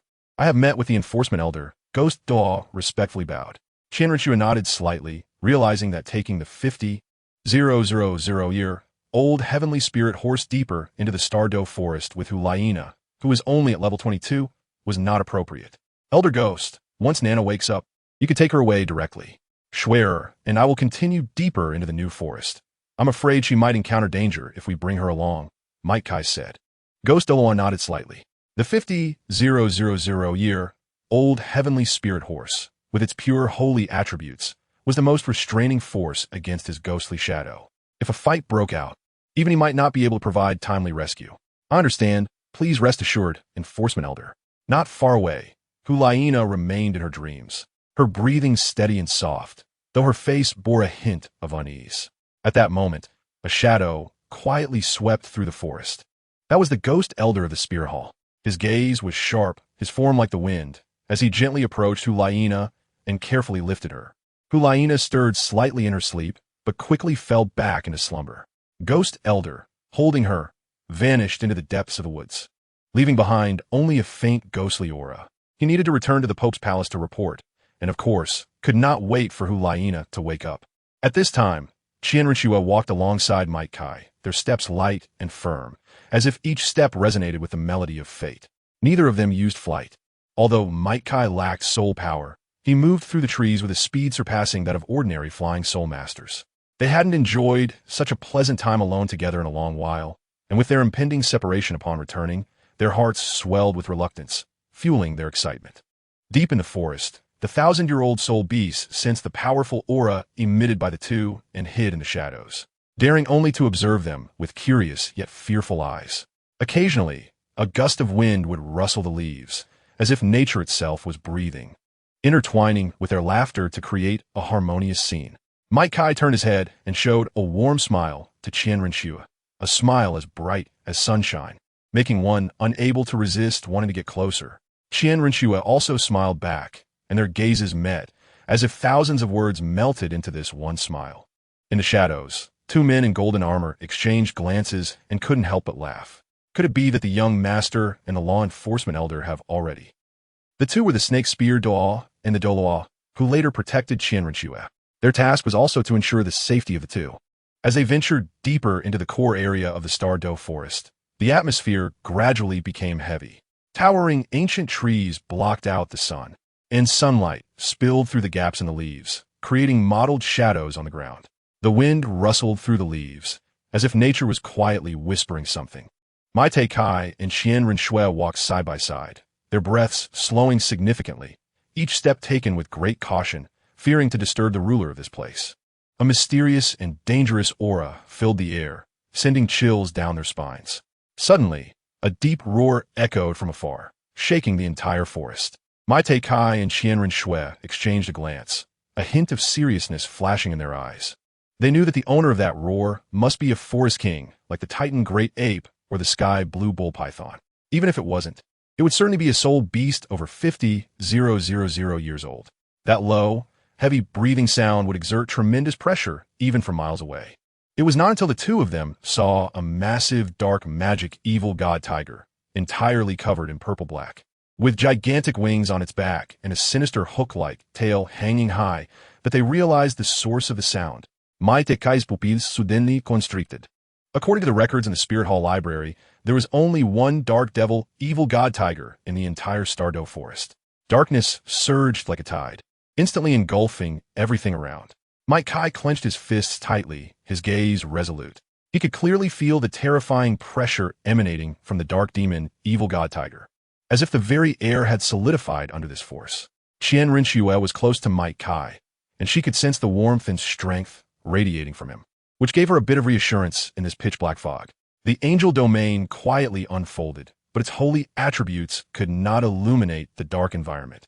She gently held Mike Kai's hand, and the mutual understanding between them reached its peak at that moment. Suddenly, a pair of blood-red eyes lit up in the darkness, like two burning flames, illuminating a small area ahead. The dark demon, evil god tiger slowly emerged, each step accompanied by tremors in the ground, as if the entire forest was quaking beneath it. Its massive form, with purple-black fur shimmering with a faint glow in the darkness, and the enormous wings on its back gave a powerful sense of oppression. Just a glance at its long fangs was enough to send chills down one's spine.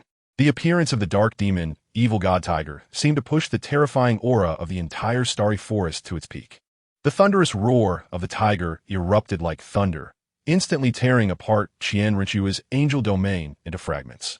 Light and darkness intertwined at that moment, creating a breathtaking scene. The dark demon, evil god tiger's gaze locked on a Mike Kai, its blood-red eyes flashing with a cruel and cunning light. It swung its massive, evil god hook with its tail, instantly slicing through the air, emitting a piercing shriek as it hurtled towards Mike Kai. Mike Kai moved swiftly to dodge, but the speed of the dark demon, evil god tiger was even faster. Just as it was about to touch him, the space suddenly rippled. The figure of the dark demon, evil god tiger, disappeared before his eyes, leaving only emptiness. Qian Renxue exclaimed, it disappeared. She had also sensed the spatial fluctuation just now. A soul beast powerful enough to tear apart space truly lived up to its reputation as the dark demon, evil god tiger with its ultimate darkness. Her angel domain was torn apart in an instant when it faced its evil god domain.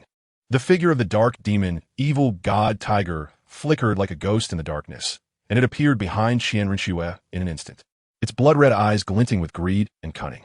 Qian Renxue felt a chill creeping up her back, and before she could react, the sharp tiger claw sliced through the air like lightning, aimed directly at her back. At this critical moment, Mike Kai dashed out like a cheetah, green steam erupting from his body, symbolizing that he had activated the 8 gates of Duanjia. He appeared behind Qian Renxue almost at the speed of sound, crossing his arms to firmly block the dark demon, evil god tiger's lethal strike. Bang!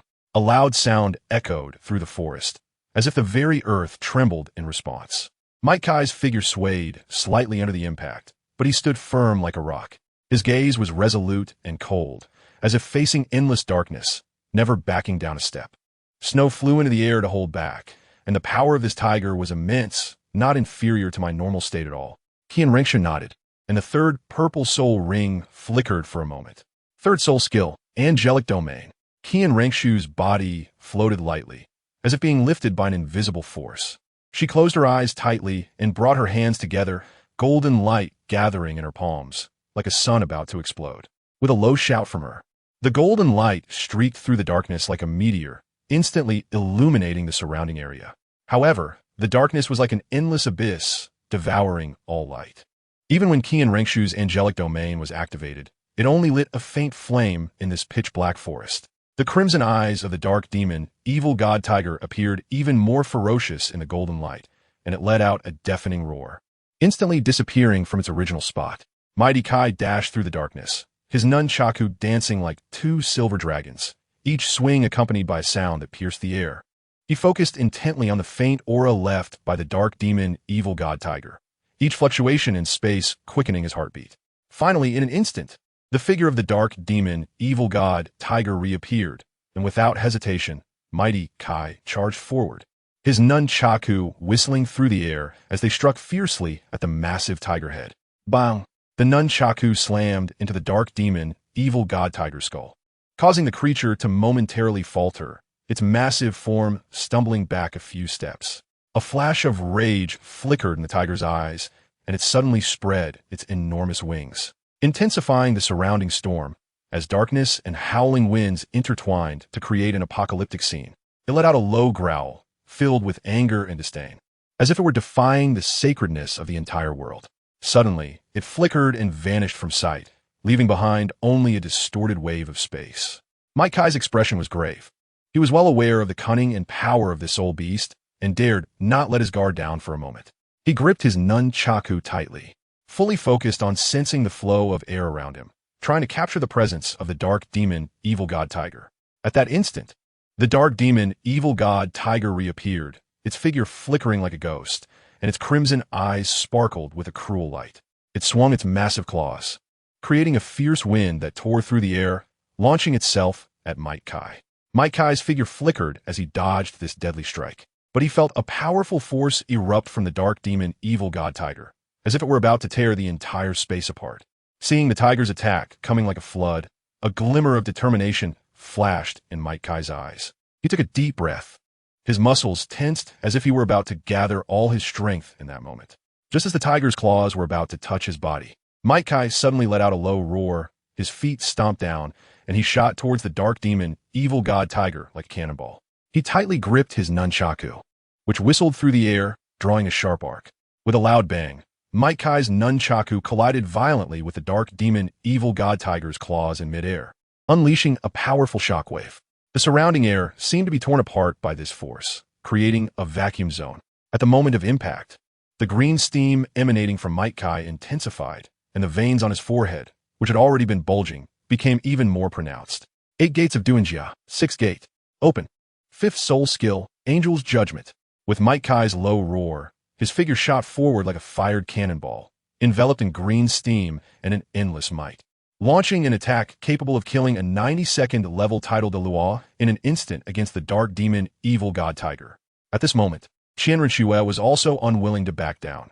She gripped tightly her angelic holy sword, formed from her soul power, which burst forth with dazzling light in the night sky. Under Qian Renxue's control, the holy sword rapidly enlarged, transforming into a massive light sword several dozen meters long, its blade shimmering with golden divine light, as if it could purify all darkness in the world. Qian Renxue leapt, carrying the golden holy sword, charging towards the dark demon, evil god tiger, which was locked in a standoff with Mighty Kai below.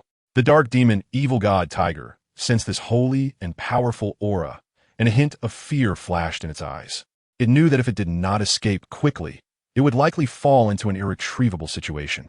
Thus, it let out a thunderous roar, its dark aura thickening, coalescing into a black whirlwind that surrounded its body. Decisively choosing to abandon its entanglement with Mighty Kai, the dark demon, evil god tiger, charged head-on into Qian Renxue's attack. The moment the light sword in Qian Renxue's hand collided with the dark demon, evil god tiger, the the golden light and the black whirlwind intertwined, creating a breathtaking scene. The tip of the light sword struck the tiger's chest, producing a deafening roar, as if the surrounding air was being torn apart by this force. Qian Renxue felt a tremendous force hit her, her figure swaying slightly in the air, and the light sword in her hand began to collapse under the impact. The golden light gradually dimmed, while the black whirlwind grew more rampant, as if it would devour everything. The dark demon, evil god tiger roared, its eyes flashing with a cruel light. Its massive body rolled through the air, each roll stirring up the surrounding dark aura, forming waves of black storms. These storms collided with the fragments of Qian Renxue's collapsing light sword, unleashing even stronger energy fluctuations. Although the holy light attribute strongly restrained the dark demon, evil god tiger, the difference in their strengths was undeniable. The 60,000-year-old dark demon, evil god tiger's true combat power was on par with a 96th level title Douluo. If allowed to grow, reaching 100,000 years, it would likely require a 98th level to even qualify to contend with it. Mike Kai's fists were like lightning in a storm, drawing blurred trajectories in the night. His speed had reached an astonishing level, with each punch accompanied by a thunderous roar that seemed to shake the very space itself. Fireballs coalesced in the air, propelled by the force of his punches, streaking across the night sky like meteors, illuminating everything around them. The moment these fireballs struck the body of the dark demon, evil god tiger, they erupted with deafening blasts, scattering flames, and lighting up the entire area. The dark demon, evil god tiger was forced to retreat under the bombardment of the fireballs, leaving several charred scars on its body. However, a more violent light flickered in its eyes, as if it had been provoked. It let out a thunderous roar, its dark aura intensifying again, forming swirling black winds in an attempt to resist Mike Kai's attacks. A pair of enormous wings behind it enveloped its entire body, attempting to withstand Mike Kai's assault on the peacock. Chapter 17. Life and Death Gladiatorial Arena. Fire and darkness intertwined, as if the apocalypse had arrived. Dense fireballs fell like meteors, continuously striking the massive body of the dark demon, evil god tiger.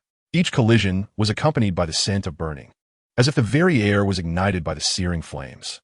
In this endless sea of fire, the dark demon, evil god tiger was finally enraged. It let out a deafening howl that pierced through every leaf in the forest and echoed in every corner. It crouched down on its claws, its massive and powerful body slowly rising like a mountain, appearing even more imposing in the firelight. When it fully stood up, it was over 10 meters tall, like a king from hell. It stomped its front claws on the ground, each impact causing tremors, as if even the earth could not withstand its power. Waves of air surged from beneath its feet, sweeping around like a gale, pushing both Mike Kai and Qian Renxue back repeatedly. Both of their faces showed a serious expression, knowing that the upcoming battle would be even more difficult. Suddenly, Qian Renxue felt an inexplicable chill. She had originally been gracefully darting through the air, skillfully restraining the movements of the dark demon, evil god tiger. But at this moment, she paused in midair.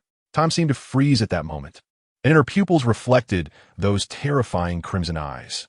Those eyes seemed to gaze from the abyss, filled with endless killing intent and evil. She felt as if she was locked down by an invisible force, penetrating her soul and rendering her immobile. The surrounding world seemed to vanish, leaving only those burning crimson eyes, which continued to magnify in Qian Renxue's mind. She felt her heartbeat quicken, cold sweat trickling down her forehead. But she could not break free from that binding force.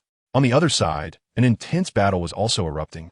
A two-headed snake was agilely flipping through the air, spewing deadly poison mist, attempting to create an opportunity for the massive porcupine to attack. However, their opponent was not to be underestimated. It was a titan giant ape, dark as night and towering like a small mountain. The titan giant ape's skin was as hard as rock, and even the sharp spikes of the porcupine Douluo could not easily penetrate it.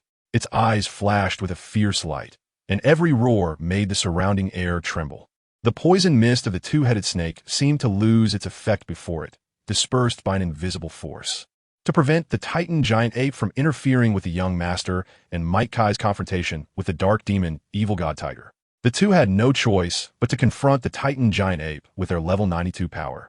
The porcupine Douluo and the snake spear Douluo joined forces, attempting to restrain this frenzied beast. However, the titan giant ape's strength far exceeded their expectations. Each punch seemed to bring about a landslide. forcing the two of them to retreat repeatedly. Their expressions grew serious, realizing they had encountered a true rival.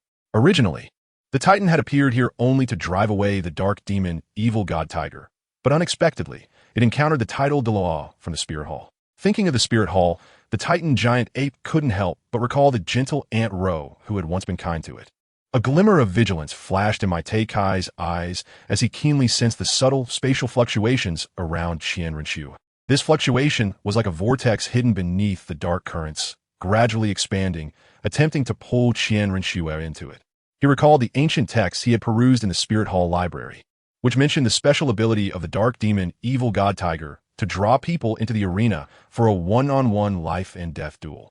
The air was thick with tension and oppression, and Qian Renxue's figure began to blur, as if being gradually enveloped by an invisible force. Mythical. He knew that the dark demon, evil god tiger, had launched an attack. He quickly gathered his soul power, preparing to strike before Qian Renxue was completely pulled into the arena. The green vapor around Kai intensified as he moved, instantly appearing beside Qian Renxue. Not a chance. Just before Qian Renxue was pulled into the life and death duel arena, he pushed her out and took her place, getting pulled in instead. Kai felt the world around him twist in an instant, as if being torn apart by an invisible force, his vision shrouded in a chaotic gray. In this strange space, time seemed to lose its meaning, and everything fell into a standstill. He looked up and saw an endless darkness above, stars flickering in the void, yet unable to illuminate this eerie arena. The ground beneath him was hard, yet had a strange softness to it, as if he were stepping on a sponge. The air was filled with an indescribable atmosphere, both cold and burning, suffocating him. A strong sense of unease surged within Kai as he realized that this was the arena of the dark demon, evil god tiger, a place that only existed in legend as a life and death duel ground. He took a deep breath, trying to calm the turmoil within him. But that inexplicable chill coiled around his heart like a venomous snake, preventing him from relaxing. After all, Kai was still just a 14-year-old boy, and his mental maturity was lacking. If he had encountered the dark demon, evil god tiger 2 years later, at least in terms of mental fortitude, he would not have shown any signs of fear. The life and death duel ground had been activated. At the moment the countdown reached 0, the massive body of the dark demon, evil god tiger, shook violently, and the air around it seemed to be torn apart by its overwhelming presence. Its eyes glimmered with a crimson light in the darkness, like two burning flames, exuding an endless intent to kill. Its front claws, sharp and deadly, carried the power to tear everything apart, striking suddenly in Kai's direction. A piercing sound of wind tearing through the air filled the space. As the claw wind of the dark demon, evil god, tiger, sliced through the silence of the surroundings, Kai felt a strong gust of wind rushing towards him. His pupils constricted, and his heart instantly tightened, as if gripped tightly by an invisible giant hand. Facing this deadly strike, Kai exerted all his strength to summon his own power, and a faint green glow emerged from the surface of his body, a manifestation of the soul power within him. He flashed his body, trying to evade the deadly attack, but the speed of the dark demon, evil god tiger exceeded his imagination, and its massive claw was suddenly right in front of him. Kai's figure moved like a green lightning bolt, skillfully weaving through the frenzied attacks of the dark demon, evil god tiger. His eyes sparkled with determination, and the nunchaku in his hands danced in a seamless flow, creating an invisible barrier. Just as the giant claws of the dark demon, evil god tiger were about to reach him, Kai suddenly performed a backflip, dodging the fatal blow. His silhouette traced an elegant arc in the air before he landed steadily on the ground. The moment he touched down, Kai did not hesitate for a second. With both hands tightly gripping the nunchaku, he shot towards the dark demon, evil god tiger like an arrow. His assault was fierce and rapid, landing solid punches, kicks, and strikes with the nunchaku squarely on the dark demon, evil god tiger. Kai's attack was as intense as a sudden storm, his figure transforming into a green whirlwind in the arena, contrasting sharply with the massive body of the dark demon god tiger. The nunchaku in his hands resembled two agile fire dragons, carving out blazing trajectories in the air, each strike carrying devastating power. The ground of the arena trembled under the impact of the nunchaku, as if even space itself was being torn apart by this force. Although the dark demon god tiger was large, it had to continuously retreat under Kai's relentless assault, its eyes flashing with uncertainty. At this moment, Might Kai seemed to embody the god of war on the battlefield, his gaze resolute and cold, every movement filled with determination. His nunchaku traced dazzling arcs in the darkness, like the brightest meteors in the night sky, illuminating the oppressive arena. As time passed, Might Kai finally realized something was amiss. He had already exited the sixth gate state, and now he could barely maintain even the fifth gate, while the changes in the dark demon god tiger were even more pronounced. Its body had begun to shrink significantly compared to when it entered. The most notable change was its wings, which spanned nearly 10 meters. Sans signe danger. The dark demon god tiger rapidly twisted its massive body in space, creating a distance of several dozen meters between itself and Might Kai in the blink of an eye. Its eyes sparkled with cunning light as it began to slowly gather a dark purple energy ball in its mouth. These energy balls shot through the void like meteors in the night sky, one after another, roaring toward Might Kai with destructive power. Might Kai moved nimbly, like a monkey in the mountains, effortlessly weaving through the dense onslaught of energy balls. He gripped his nunchaku tightly, each swing producing a whistling sound, creating sparks as it scraped against the air. The dark purple energy balls burst one after another under the fierce impact of the nunchaku, releasing dazzling purple light and powerful shockwaves. Their bodies continued to shrink. In just half an hour, Might Kai had already returned to the age of 9. Meanwhile, the 60,000-year-old dark demon evil god tiger had only 30,000 years of cultivation at this moment. Might Kai's physique is agile, like a flame dancing through the arena. Each swing of the nunchaku in his hands is accompanied by intense flame effects, as if two fire dragons are swirling in the air. These flames are not merely visual effects, but the result of a fierce collision between his soul power and life force, with each strike containing astonishing destructive power. Even though he has not yet entered the sixth gate, the moment he does, even in his ordinary state, Might Kai can unleash the morning peacock. At this moment, although Might Kai's age has returned to 9 years old, his gaze is more resolute, filled with fearlessness and determination.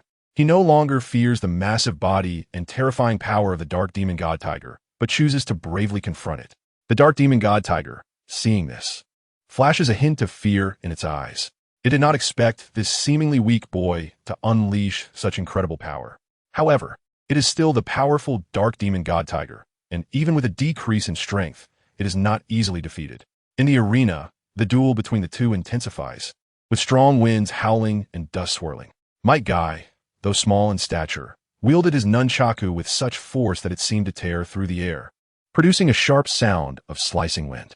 His eyes were fixed on the dark demon tiger, and each of his attacks was swift and fierce, leaving the opponent unable to respond.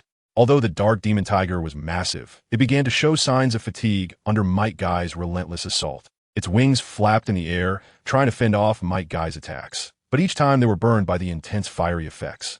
Suddenly, Might Kai's figure flickered, like a green lightning bolt, instantly appearing at the side of the dark demon tiger. Gripping the nunchaku tightly, he yanked forward with all his might, actually tearing one of the dark demon tiger's wings from its massive body. With one wing lost, the dark demon tiger howled in pain and fell heavily from a great height. In Might Kai's eyes shone a resolute light, and without hesitation, he removed all of his burdens.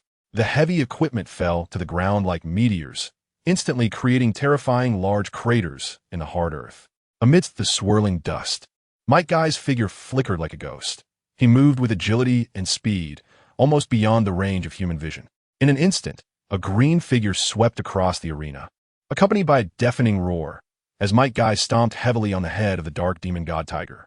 This strike was powerful and forceful, driving the massive body of the dark demon god tiger directly into the ground, causing the surrounding soil to be violently scattered. The dark demon god tiger let out a heartbreaking wail, its eyes filled with disbelief and fear. A shadow of death quickly enveloped the dark demon god tiger. Trampled underfoot, its massive body appeared so powerless at that moment. Though its eyes flickered with unwillingness and anger, there was more profound fear. Its limbs struggled weakly against the ground, attempting to break free from Might Kai's grip, but each struggle was as futile as an ant shaking a tree. The head of the dark demon god tiger was deeply pressed into the soil, and the surrounding earth was continuously compressed beneath Might Kai's foot, forming tiny cracks. Blood oozed from the corner of its mouth, mixing with the dirt to create a glaring red. Its body trembled, and each tremor seemed to make the surrounding air shudder as well. The impact had misaligned the dark demon god tiger's brain. Yet the instinct to survive drove it to resist. Gradually, the body of the dark demon god tiger became weaker beneath Might Guy's foot, its eyes dimming with each passing moment, and every struggle felt like a final, dying effort. Might Guy stood there, his feet as solid as rock, his gaze cold and determined, as if it could penetrate all obstacles. The surrounding wind seemed to have stopped flowing, and the entire arena fell into a deathly silence. Only the faint sound of the dark demon, evil god tiger's breathing and the slight tremor of the ground echoed in the air. The head of the dark demon, evil god tiger had been completely pressed into the ground, leaving only a pair of desperate eyes and a mouth full of dirt. Blood continually spilled from the corners of its mouth, mixing with the soil to create a gruesome scene. Its limbs struggled weakly in the air, each lift seeming to exhaust all its strength. Ding! The system begins to interfere with the rules. Interference successful, exited the state of a life-and-death arena. Chapter 18. Fierce battle with the Titan giant ape after a bout of dizziness. The scene before Might Guy gradually became clear. He found himself no longer in that bloody and murderous life-and-death arena. Surrounding him were dense jungles, with sunlight filtering through the gaps in the leaves, bathing his tired and sweaty face. At the same time, the darkness above suddenly tore open, as if the sky had been ripped apart. Immediately, a dark shadow fell rapidly, accompanied by a deafening roar, as the massive body of the dark demon, evil god, tiger, crashed heavily to the ground. The ground trembled violently, dust flying up, shrouding everything around in a misty haze. Might Guy struggled to stand up and looked at the giant beast lying on the ground. The eyes of the dark demon, evil god tiger had lost their former ferocity, and its massive body now appeared so weak, covered in dirt and blood, breathing feebly. The birds in the jungle were startled by this loud sound, fleeing from the battlefield that had just been filled with conflict. Might Guy's heartbeat had not yet fully calmed down when new sounds of battle came from deep within the jungle. He furrowed his brow, ears perked up, trying to catch the distant waves of combat. Suddenly, a strong fluctuation of soul power surged from the left, as if an invisible wall had violently collided with his perception. He quickly turned his head and saw chaos in the distance, trees uprooted, and soil and stones being blown around by a fierce wind. In the center of that chaos, three figures were engaged in a fierce clash, each collision accompanied by deafening explosions. Might Guy had excellent vision. He could recognize the three powerful beings. Qian Renxue was dressed in a golden palace gown, floating like an immortal. Her first 5 soul skills streaked across the sky like shooting stars, each strike carrying a sharp chill. She was currently engaged in a deadly battle with the soul Douluo of the soul piercing and the soul Douluo of the serpent spear, fighting against the Titan giant ape. The giant body of the Titan giant ape loomed like a mountain, causing the ground to tremble beneath its feet as if it would collapse at any moment. Although Qian Renxue's figure was ethereal, her soul skills seemed so insignificant in the face of such a giant beast. Golden light gathered in her hands, transforming into sharp sword chi. However, when these sword chi touched the Titan giant ape's skin, they vanished without a trace, like a cow sinking into the sea. Qian Renxue's complexion gradually turned pale, as she had clearly exhausted a large amount of soul power. Meanwhile, the soul Douluo of the soul piercing and the soul Douluo of the serpent spear each used their ultimate skills, trying to restrain the rampaging giant beast. However, they soon realized that Qian Renxue's presence had become a burden for them. Whenever they attempted to concentrate their firepower to attack the Titan giant ape, Qian Renxue's soul skills would inadvertently disrupt their rhythm, causing their offensive to falter repeatedly. Furthermore, when the Titan giant ape targeted Qian Renxue, the two of them had to divert their attention to protect her. They watched helplessly as the Titan giant ape's enormous fist, like a mountain, smashed down onto the soul Douluo of the soul piercing.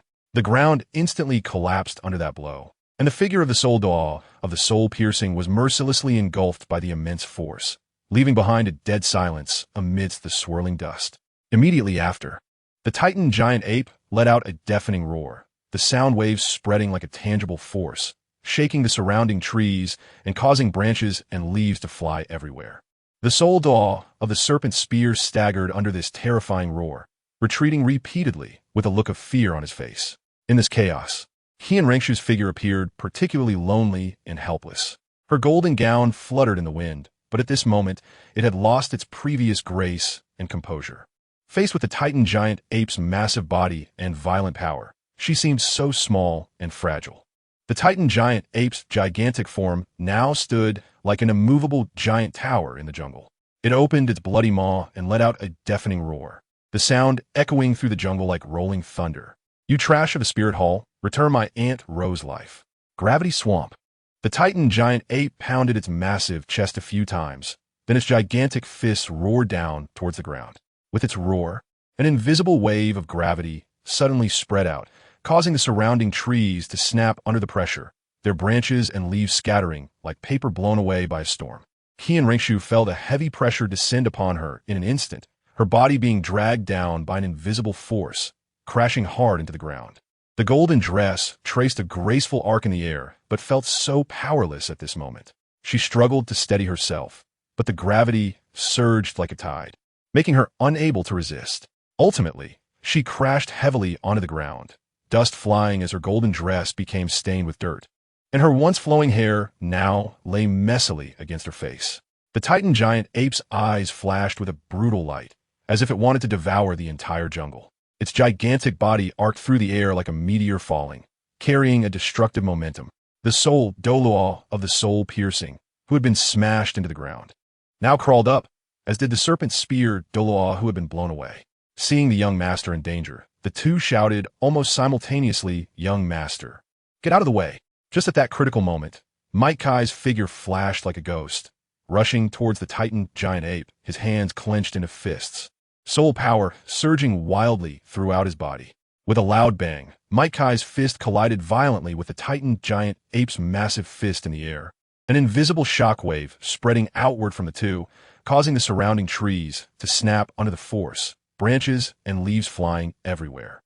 The Titan giant ape let out a roar, and its massive fist was actually pushed back by Might Kai's strike. Might Kai was also knocked back by the recoil, but he performed a roll in the air and landed steadily on the ground. Might Kai stood firmly on the ground, his palms trembling slightly, with waves of pain radiating from his tiger's mouth. He looked up at the massive Titan giant ape, seeing the flicker of brutality and confusion in its crimson eyes. The giant fist of the Titan giant ape paused momentarily in the air, as if unable to believe that someone could withstand its full force strike. On that enormous fist, there were faint fluctuations of soul power, and each tremor seemed to carry the force to destroy the world. The air around seemed to freeze, with only the heavy breathing of the Titan giant ape echoing in his ears. Might Kai took a deep breath. He could feel his life force rapidly depleting, but he could not back down at this moment. Akai and Qian Renxue weakly crawled up from the ground. The two title Daw also clutched their chests and stood in front of Qian Renxue. The previous battle with the Titan giant ape had already drained both of them of their soul power. At this moment, they could not even maintain their martial soul true forms. The Titan giant ape slowly leaned down, its bell-like eyes flashing with a sharp light, like two lightning bolts cutting through the night sky. Its gaze was firmly locked onto Might Kai, as if it wanted to see through everything about him. Everything around seemed to stand still, with only the heavy breathing of the Titan giant ape resonating in the air. Might Kai could feel the oppressive force emanating from the giant ape, as heavy as a mountain.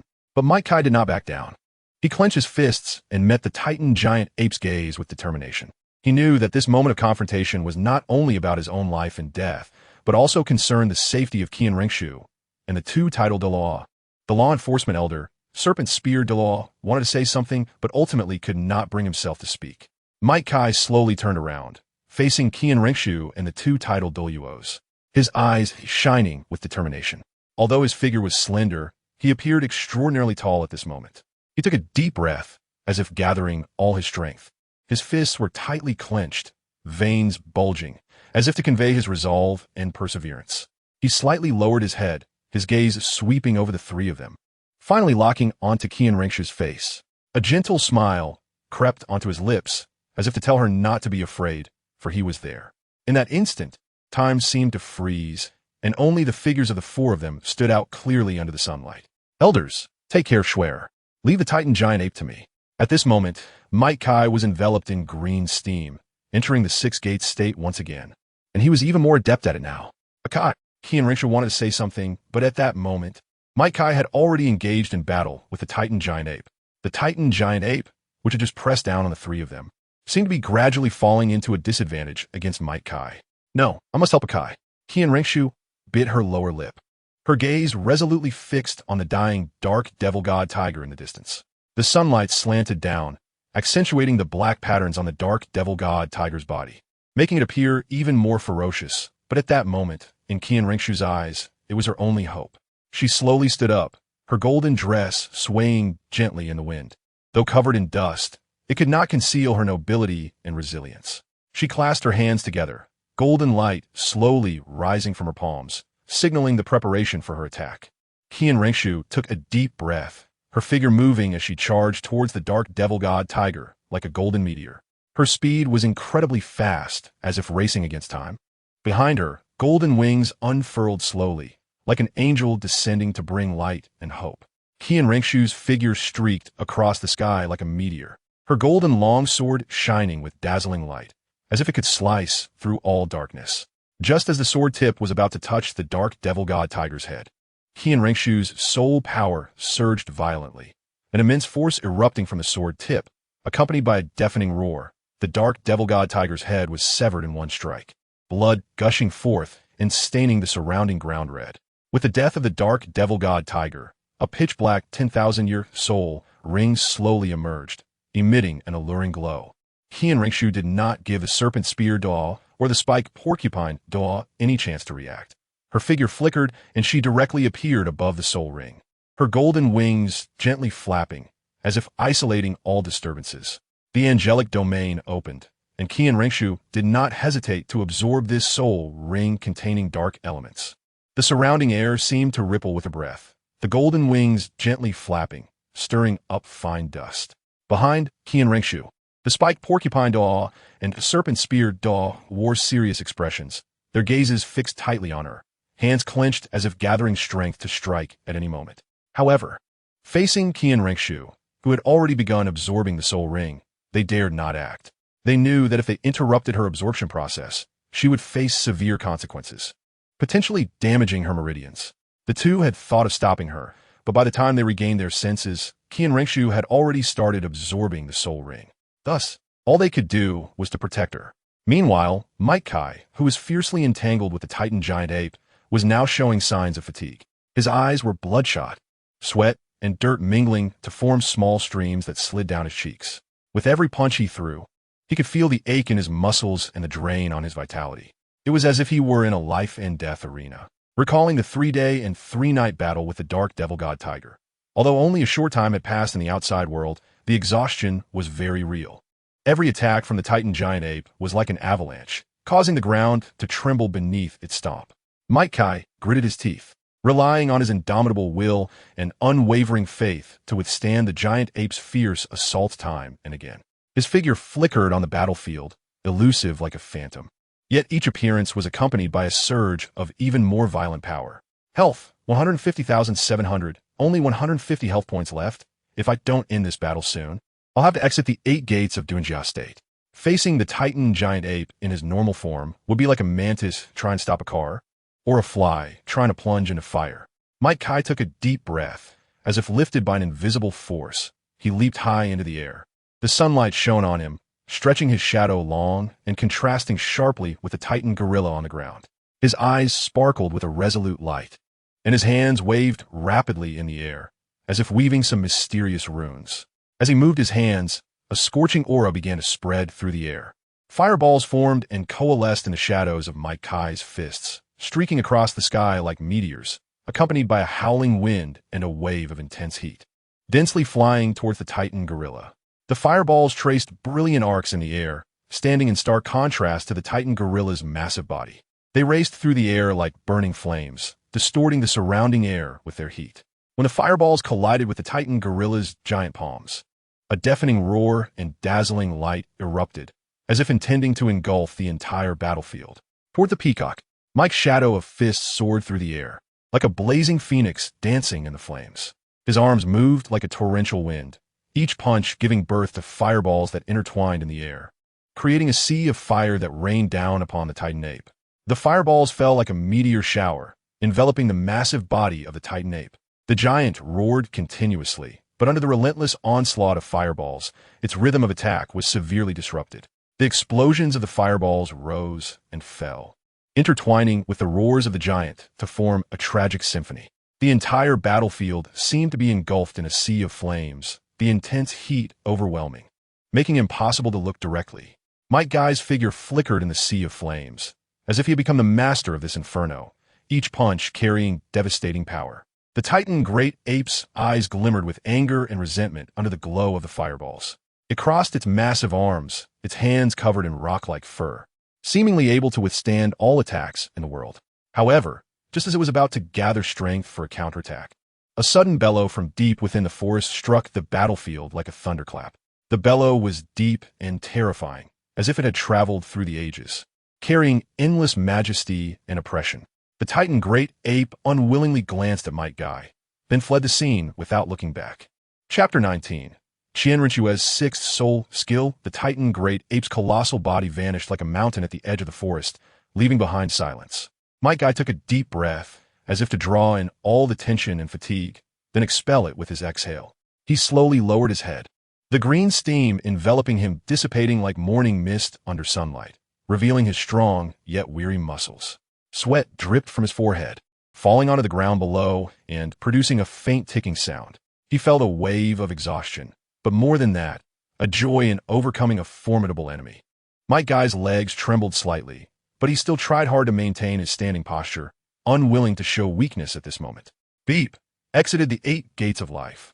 Health is continuously recovering. 130,700.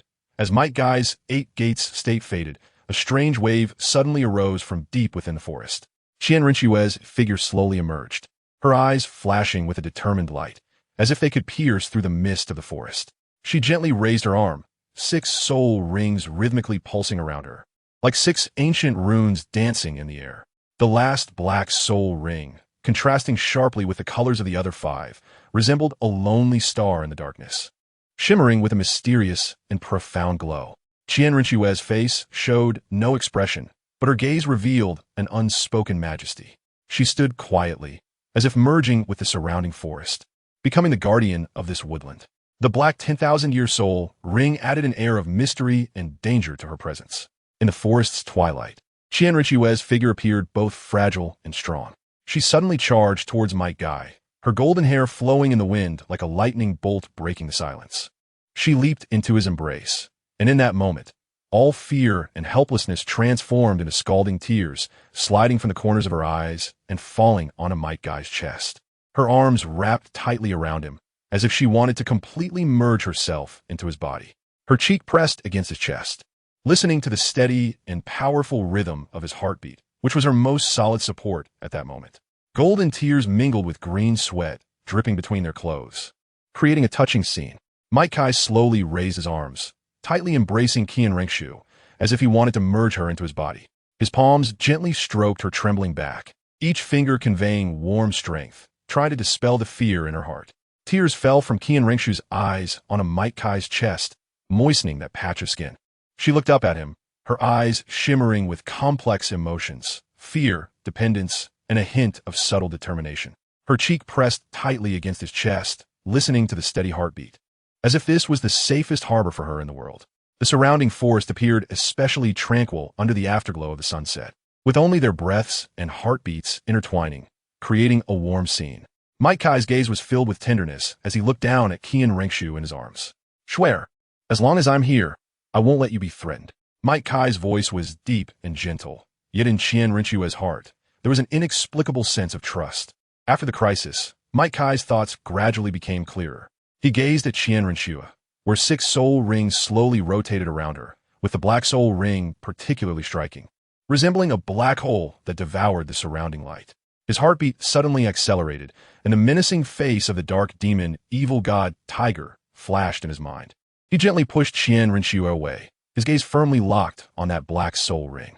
It seemed to pulse gently, as if it had a life of its own, each rhythm seemingly narrating some unknown power. Might Guy's brows furrowed tightly. He could feel the strength and strangeness of that dark power. Qian Renxue seemed to sense Might Guy's unease. She lifted her head, a hint of confusion crossing her eyes. Might Guy took a deep breath and slowly spoke. Sure, did you absorb the soul ring of the dark demon, evil god tiger? There was a trace of disbelief in his voice, with Qian Renxue's subtle nod. The sixth black soul ring instantly became dazzling, and a mysterious and powerful force burst forth from it. The surrounding space seemed to be drawn by this force, beginning to produce subtle fluctuations. Suddenly, a blinding golden light erupted from Qian Renxue, and immediately after, a brand new figure slowly coalesced in the radiance. It was an existence strikingly similar to Qian Renxue, but with a completely different aura. She wore a black angelic outfit, every inch of the fabric seemingly soaked in dark power, shimmering with a deep luster. Her long hair cascaded down like a waterfall, white hair reaching her waist, contrasting sharply with the black outfit, adding an air of mystery and majesty. Akai, the soul ring of the dark demon, evil god tiger, has granted me the skill of the angelic avatar. However, I cannot fully control its inherent dark attributes. This avatar possesses 100 of my power and governs my desires and all negative emotions. The black Qian Renxue before them was clearly the dark side of Qian Renxue. In her brighter side, Qian Renxue still retained her original gentleness and resilience, with golden lights swirling around her, as if a divine angel had descended to the mortal realm. A determined light flickered in her eyes, seeming capable of piercing through all darkness. Meanwhile, the dark side presented a brand new Qian Renxue, clad in black angelic attire, her white hair merging with the darkness. Her gaze was deep and cold, as if it could devour all light. Her existence was like a black hole, attracting the negative energy around. The dark Qian Renxue's figure appeared particularly eerie amidst the interplay of light and shadow, closely pressing against Mike Kai's body, as if a tentacle of darkness reaching out to entwine him tightly. Her gaze was like an abyss, exuding an indescribable allure, as if it could absorb one's soul. Qian Renxue stood aside, the golden lights swirling around her, forming a stark contrast with the dark Qian Renxue. She looked at her dark self, a surge of indescribable emotion swelling within her. It was a fear of the unknown and also a doubt about herself. The dark Qian Renxue's fingers lightly glided over Mike Kai's chest, leaving a shallow mark. Her voice was low and seductive, as if carrying a kind of magic that was hard to resist. You and I were originally one. Why do you want to turn me into your power? The dark Qian Renxue spoke in her irresistibly enchanting voice. Chapter 20. Qian Renxue's Qian Renxue stood aside, her eyes filled with anger and helplessness. The figure of the dark Qian Renxue flickered in and out of sight amidst the interplay of light and shadow, her provocative eyes fixed intently on Qian Renxue, a hint of disdainful smile at the corners of her lips. Whenever Mike Kai's gaze unintentionally met hers, the dark Qian Renxue would deliberately throw him a flirtatious glance, as if showing off something. Qian Renxue clenched her fists, her nails digging deeply into her palms, but she made no sound. She understood that this conflict could not be resolved with simple words, and Mike Kai's feelings were something she could not control. She could only watch helplessly as the dark Qian Renxue circled around Mike Kai, each occasional touch making her heart feel as if it were being cut by a knife. Moreover, the dark side of Qian Renxue could technically also be considered herself. Quarreling with herself felt like an act of a child. The dark Qian Renxue gracefully stepped in front of Mike Kai, elegantly raising her finger to gently hook his chin, forcing him to meet her gaze. In the dim light and shadow, her eyes sparkled with a captivating brilliance, like two stars of the dark night, both enchanting and dangerous. Mike Kai's heartbeat accelerated uncontrollably. He could feel the cold touch emanating from the fingertips of dark Qian Renxue, as well as the complex emotions reflected in her eyes, a mix of provocation, temptation, and an indescribable sadness. It was as if he was being drawn in by this invisible force, caught in a meticulously designed vortex. The air around them seemed to freeze, leaving only the subtle interaction between dark Qian Renxue and Mike Kai. Their gazes met, like two converging rivers, creating ripples yet each maintaining its own direction, unpredictable. Akai, let's go back to the spirit hall. Qian Renxue took a deep breath, trying to suppress the anger within her, turning to grasp Mike Kai's hand, attempting to pull him away from this strange entanglement. However, just as they were about to step out of this bizarre atmosphere, dark Qian Renxue suddenly moved. She flashed and appeared behind them like a specter, and then, in an extremely provocative manner, her whole body pressed softly against Mike Kai's back. Her arms tightly wrapped around his neck, her cheek gently resting against his ear, as if whispering something. This scene struck Qian Renxue like a bolt from the blue. She widened her eyes in disbelief, staring at dark Qian Renxue's provocative and triumphant gaze. Mike Kai's body instantly stiffened.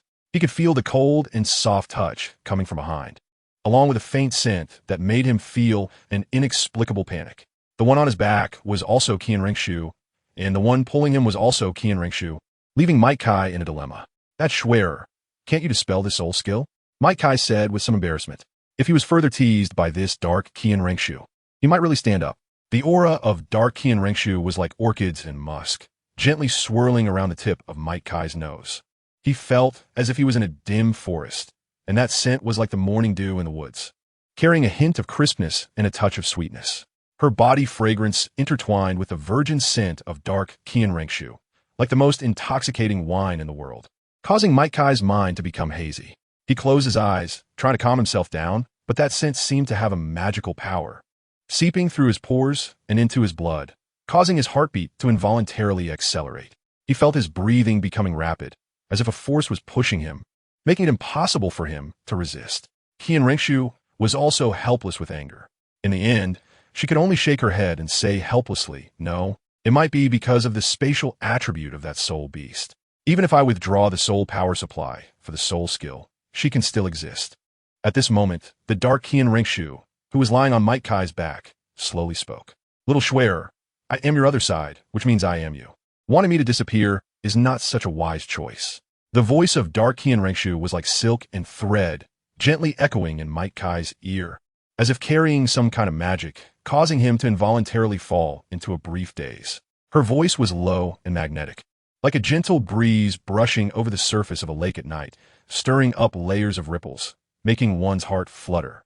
Seeing this, Qian Renxue's small face puffed up like a little hamster stuffed with food, glaring angrily at dark Qian Renxue. The bright eyes of hers sparkled with anger and helplessness, yet also with a hint of unwillingness. She bit her lower lip tightly, seemingly trying to suppress her emotions and not let her anger explode. However, dark Qian Renxue seemed oblivious to Qian Renxue's anger, continuing to whisper softly in her ear. Her voice was like a gentle trap, causing Might Kai to unknowingly fall into it. For now, he could only return to the offering hall to find Qian Douluo. As a level 99 Qian Douluo, he might know something. Inside the offering hall, Qian Douluo's mouth twitched involuntarily, as if he was trying to suppress his inner shock and unease. In the dim hall, the flickering candlelight added a sense of mystery and tension to the space. Qian Douluo's face appeared particularly serious under the interplay of light and shadow. A hint of cold sweat oozing from his forehead, silently sliding down like morning dew. He slowly stood up, hands clasped behind his back, his gaze moving back and forth between the two Qian Renxues. He tried to find subtle differences in their eyes and gestures, but found himself powerless. The two had identical appearances, as if they were reflections from the same mirror, leaving him at a loss for what to do. Who understands? Waking up to find my granddaughter has turned into two. The atmosphere in the offering hall grew increasingly heavy. Qian Douluo's gaze lingered on the two Qian Renxues. His brow furrowed as he seemed to contemplate a thorny problem that hadn't been encountered in a millennium. His fingers unconsciously tapped lightly behind him, producing a faint and rapid sound that contrasted sharply with the silence in the hall. Qian Renxue and dark Qian Renxue stood before him, their faces similar, but their temperaments starkly different. Qian Renxue's eyes revealed worry and helplessness, while dark Qian Renxue carried a hint of provocation and pride. Their presence filled the entire offering hall with an indescribable eerie atmosphere. Might Kai stood aside, his gaze shifting between the two Qian Renxue, filled with confusion and unease. He didn't know how to face this sudden change, nor did he know how to solve this seemingly unsolvable problem. Ultimately, after half a stick of incense worth of contemplation, Qian Douluo accepted the existence of this dark counterpart of Qian Renxue. Although the two were originally one, their essences were not the same. Qian Renxue was sacred and inviolable, while the dark Qian Renxue was permeated with an alluring aura. Chapter 21, Ultimately, One Must Leave. Might Kai was tightly locked in by two completely different gazes, as if bound by invisible chains, feeling an indescribable pressure. The intertwining light and dark of Qian Renxue resembled a mirror of two worlds, one pure and flawless, the other deep and dark. Their gazes were like two sharp swords, piercing directly into his heart. Might Kai's forehead was beaded with fine sweat as he slightly turned his head, tried to avoid the two piercing gazes. However, no matter how he dodged, those two gazes followed him like a shadow, as if they wanted to dig out the secrets of his heart. He took a deep breath, striving to calm himself. He knew he could not escape. He had to face the two Qian Renxue in front of him and find a way to solve the problem. Douluo stood there like a towering mountain, silent and profound. His gaze wandered over the two Qian Renxue, intertwined in light and darkness, finally settling on their identical yet distinctly different faces.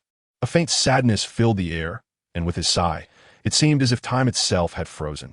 He slowly reached out his hand, but paused before touching them, as if afraid to break this strange balance. A complex emotion flickered in his eyes, a mix of worry for his granddaughter's future and helplessness against the whims of fate. He knew that these two Qian Renxue, one was light and the other was dark, and their very existence was an unsolvable mystery. Ultimately, he could only accept the fact that his precious granddaughter had turned into two. The next morning, as dawn broke, a faint golden hue appeared on the horizon. Kai's figure had appeared in the square of the shrine, dressed in simple training clothes, his steps steady as he ran around the grand hall in circles. His breathing was even and powerful, sweat sliding down his forehead, dripping onto the hard stone floor and instantly evaporating in a fine mist. In Qian Renxue's room, the light was dim and the curtains were tightly closed. She sat on the edge of the bed, gripping the hem of her clothes, her eyes flickering with complex emotions.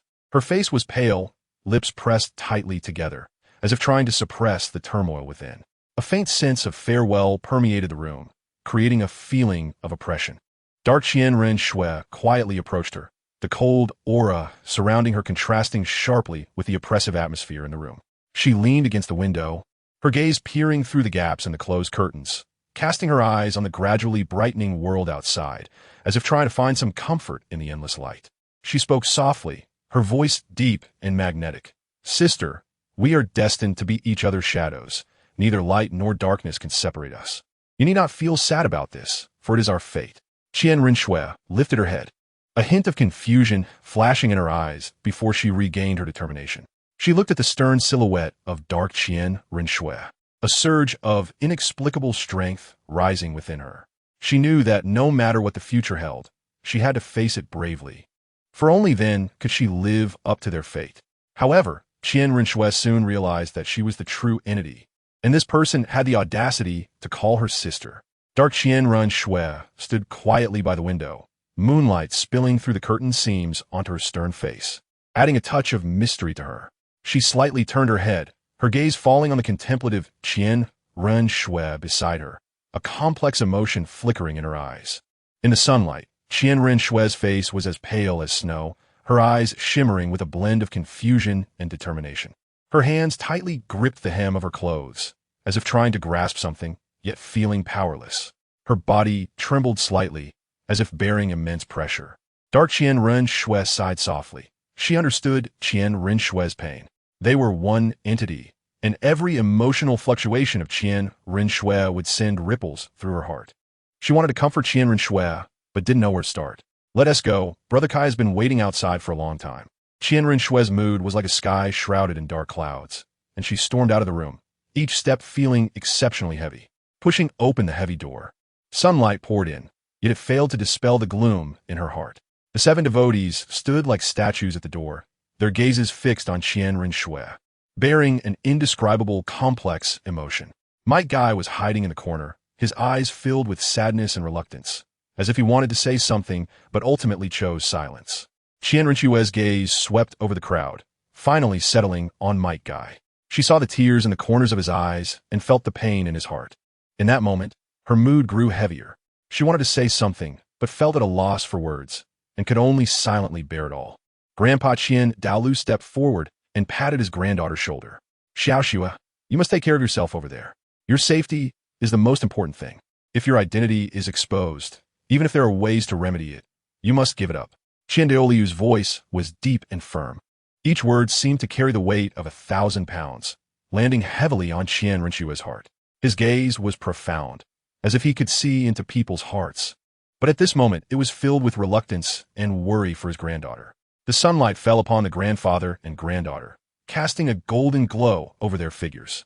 Qian Douluo tightly held Qian Renxue's small hand, as if he wanted to imprint her warmth firmly in his heart.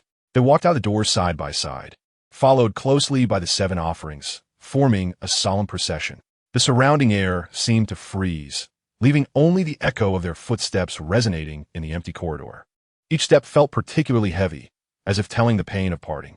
Qian Renxue's eyes slightly reddened, and she bit her lower lip hard, trying not to let her tears fall. At the end of the procession, the dark Qian Renxue gradually slowed down, eventually standing in the same position as Might Guy. Leaning slightly closer to Might Guy, the dark Qian Renxue said in her enchanting voice, "Xiao Xue is leaving. Aren't you going to rush over for a hug or a kiss?" As Qian Renxue stepped onto the carriage, her skirt fluttering, her figure appeared so fragile yet resolute in the golden sunlight.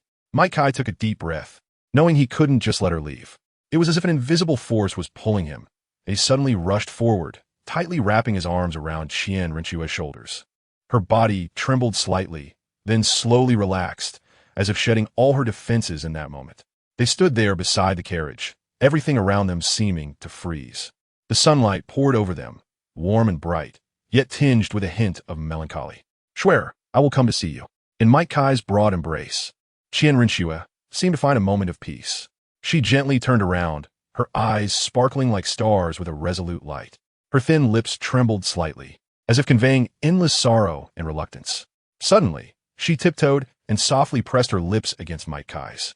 This kiss was like a gentle spring breeze, soft and warm, yet filled with deep affection.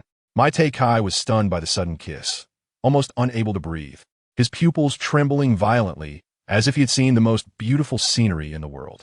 He held Qian Renxue tightly, as if he wanted to merge her into his very bones. The scene froze, everyone's eyes like torches, fixated on the moment of the kiss. Qian Renxue's face was as dark as a stormy cloud, seemingly capable of dripping with water. His fists were tightly clenched, veins bulging, clearly turbulent inside. It seemed that his own granddaughter had really been taken away, and this moment left him feeling both shocked and helpless. Might Guy's cheeks instantly flushed red, as if scorched by the blazing sun. His heart raced wildly, as if it were about to burst from his chest. He tightly embraced Qian Renxue, as if he wanted to freeze this moment forever. Dark Qian Renxue stood aside, her lips twitching gradually, solidifying into a cold smile. Her gaze shifted back and forth between the two, her eyes flashing with complex emotions. She had only intended to make a joke, but she didn't expect such a result. A wave of inexplicable feelings surged within her. Was it jealousy or unwillingness? Dark Qian Renxue thought to herself that she had encouraged Might Guy just to avoid feeling guilty when she wanted to possess him in the future. Now, it was as if the two were directly face to face, lost in a passionate kiss, as if they wanted to merge all their emotions into this single moment. However, at that moment, a heavy cough broke the tranquility like a thunderclap. Qian Renxue instantly woke from her dream, raising her head to meet Qian Renxue's stern and complex gaze. Her cheeks flushed red again, as if burned by fire, and the embarrassment and panic in her heart surged like a tide. She hurriedly pushed Might Guy away and turned to flee toward the carriage, her skirt drawing an elegant arc in the air. Her heart raced like a drum, as if it were about to break free from her chest. She dared not look back, and could only tightly grasp the doorframe of the carriage, as if this would provide her with a sense of security. Qian Renxue had left. This parting left her wondering how long it would be before she could see the little angel again. As Qian Renxue's carriage disappeared from view, the gentleness and reluctance on Qian Renxue's face vanished in an instant, replaced by a chilling authority. He stepped forward, his iron grip like a hook, accurately grasping the nape of Might Guy's neck, as if he were lifting a mischievous kitten.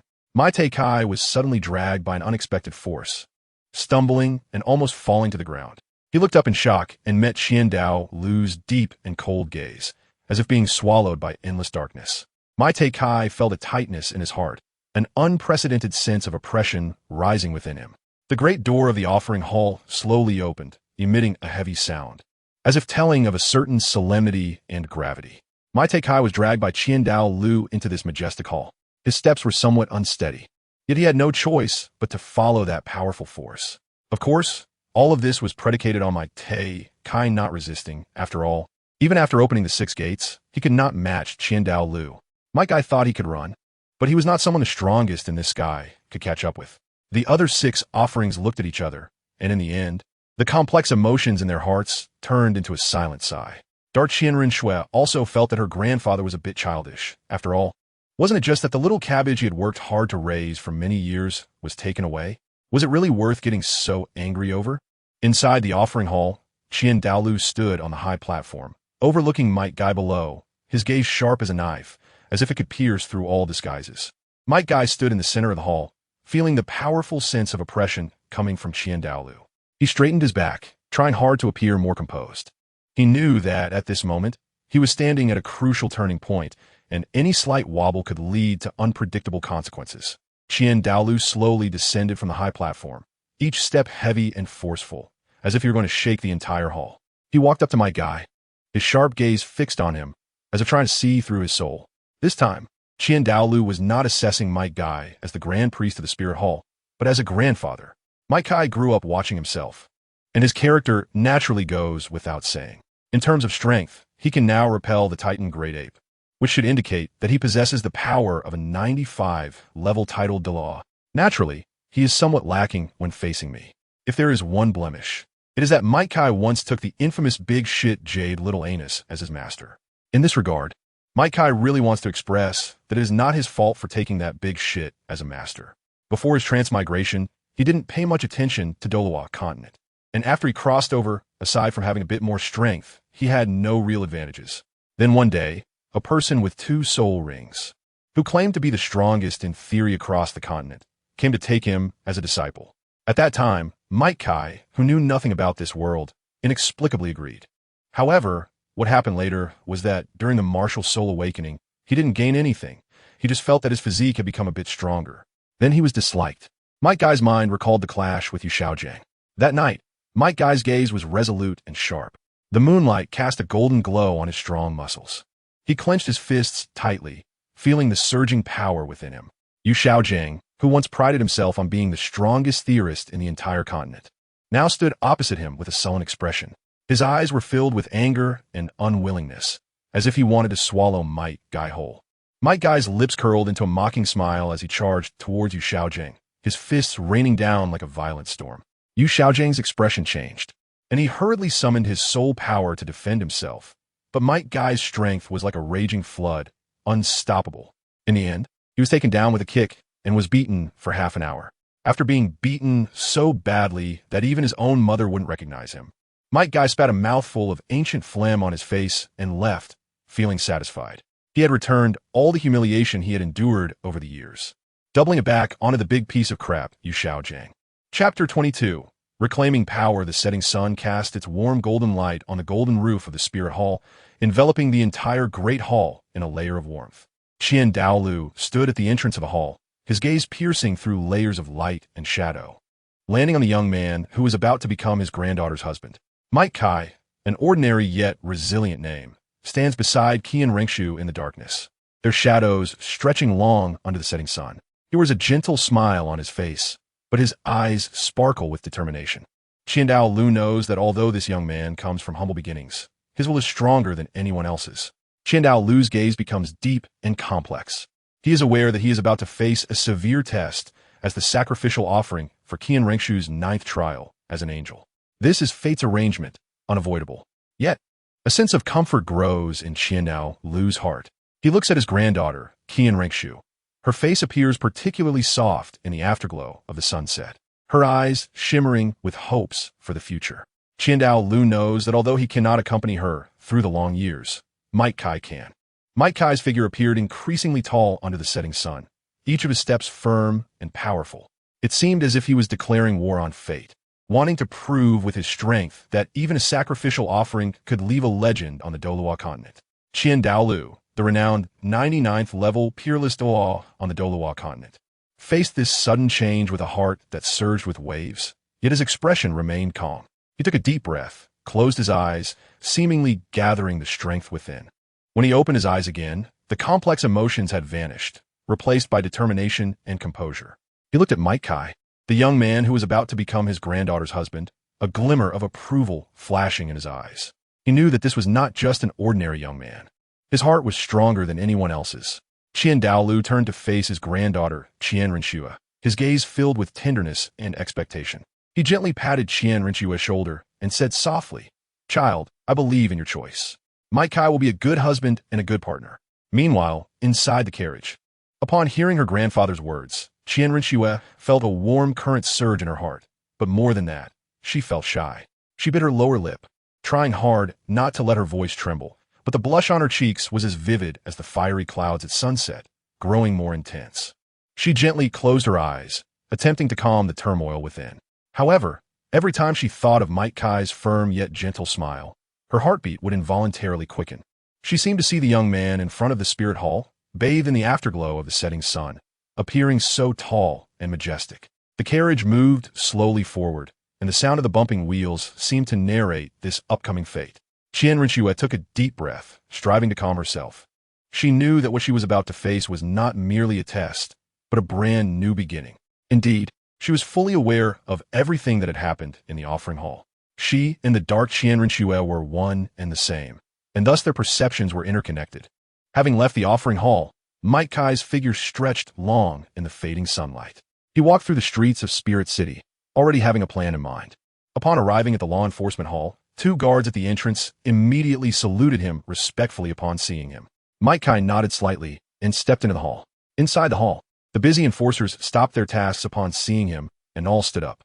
The air seemed to freeze at that moment, with only the sound of his footsteps echoing in the spacious hall. He surveyed his surroundings, his gaze piercing, as if he could see through everyone's hearts. He took a deep breath and spoke in a low, powerful voice. From today onward, the enforcement hall will cancel the direct jurisdiction of the papal hall. I, Might Kai, will personally reorganize the enforcement hall to ensure that every decree is strictly enforced. Madakai's words were like a giant stone thrown into a calm lake, instantly stirring up waves. His gaze was resolute, and his tone was indisputable. Each word seemed to be branded into the hearts of everyone present. In that moment, the authority of the papal hall seemed to be shattered with a gentle wave of his hand. The hall fell into silence, as if time had frozen. The enforcers exchanged glances, their eyes filled with shock and confusion. They had never imagined that someone would dare to openly challenge its authority right under the papal hall's nose. Yet Might Kai appeared unfazed, continuing in his steady, powerful voice. I do not wish to oppose the papal hall. I only hope that our enforcement hall can truly fulfill its role and contribute to the fairness and order of the spirit hall. At this moment, a figure entered from outside. He wore a deep blue robe, with golden patterns embroidered on the collar, exuding solemnity and majesty. His steps were steady, each one seeming to tread on the hearts of the crowd, causing them to feel an involuntary tension. He approached Might Kai, first bowing deeply, then raising his head to reveal a somewhat sycophantic smile. His eyes squinted as if he were trying hard to curry favor with the newly appointed elder of enforcement. Elder, I have a problem. His voice trembled slightly, carrying a hint of reverence. Might Kai nodded slightly, indicating for him to continue speaking. The man, seeing this, quickly cleared his throat, his voice stabilizing a bit. For so many years, the enforcement hall has been under the jurisdiction of the papal palace. It is said that someone has already been appointed as the enforcement elder, but we have not yet received any specific notification. Although the man's words were respectful, his tone revealed a hint of indifference. He secretly glanced at the elder's robes worn by Might Kai, his eyes flashing with doubt and speculation. But he quickly masked these emotions and continued in an inquiring tone, Elder, do you have some misunderstanding about the situation in our enforcement hall? As an important department of the Spirit Hall, the enforcement hall has always been directly governed by the papal palace. Even the 2 elders of the chrysanthemum ghost would not easily interfere in our internal affairs. As he spoke, he slightly spread his hands, displaying a look of helplessness and difficulty. The surrounding enforcers nodded in agreement, their eyes revealing loyalty to the papal palace and skepticism towards Madakai's words.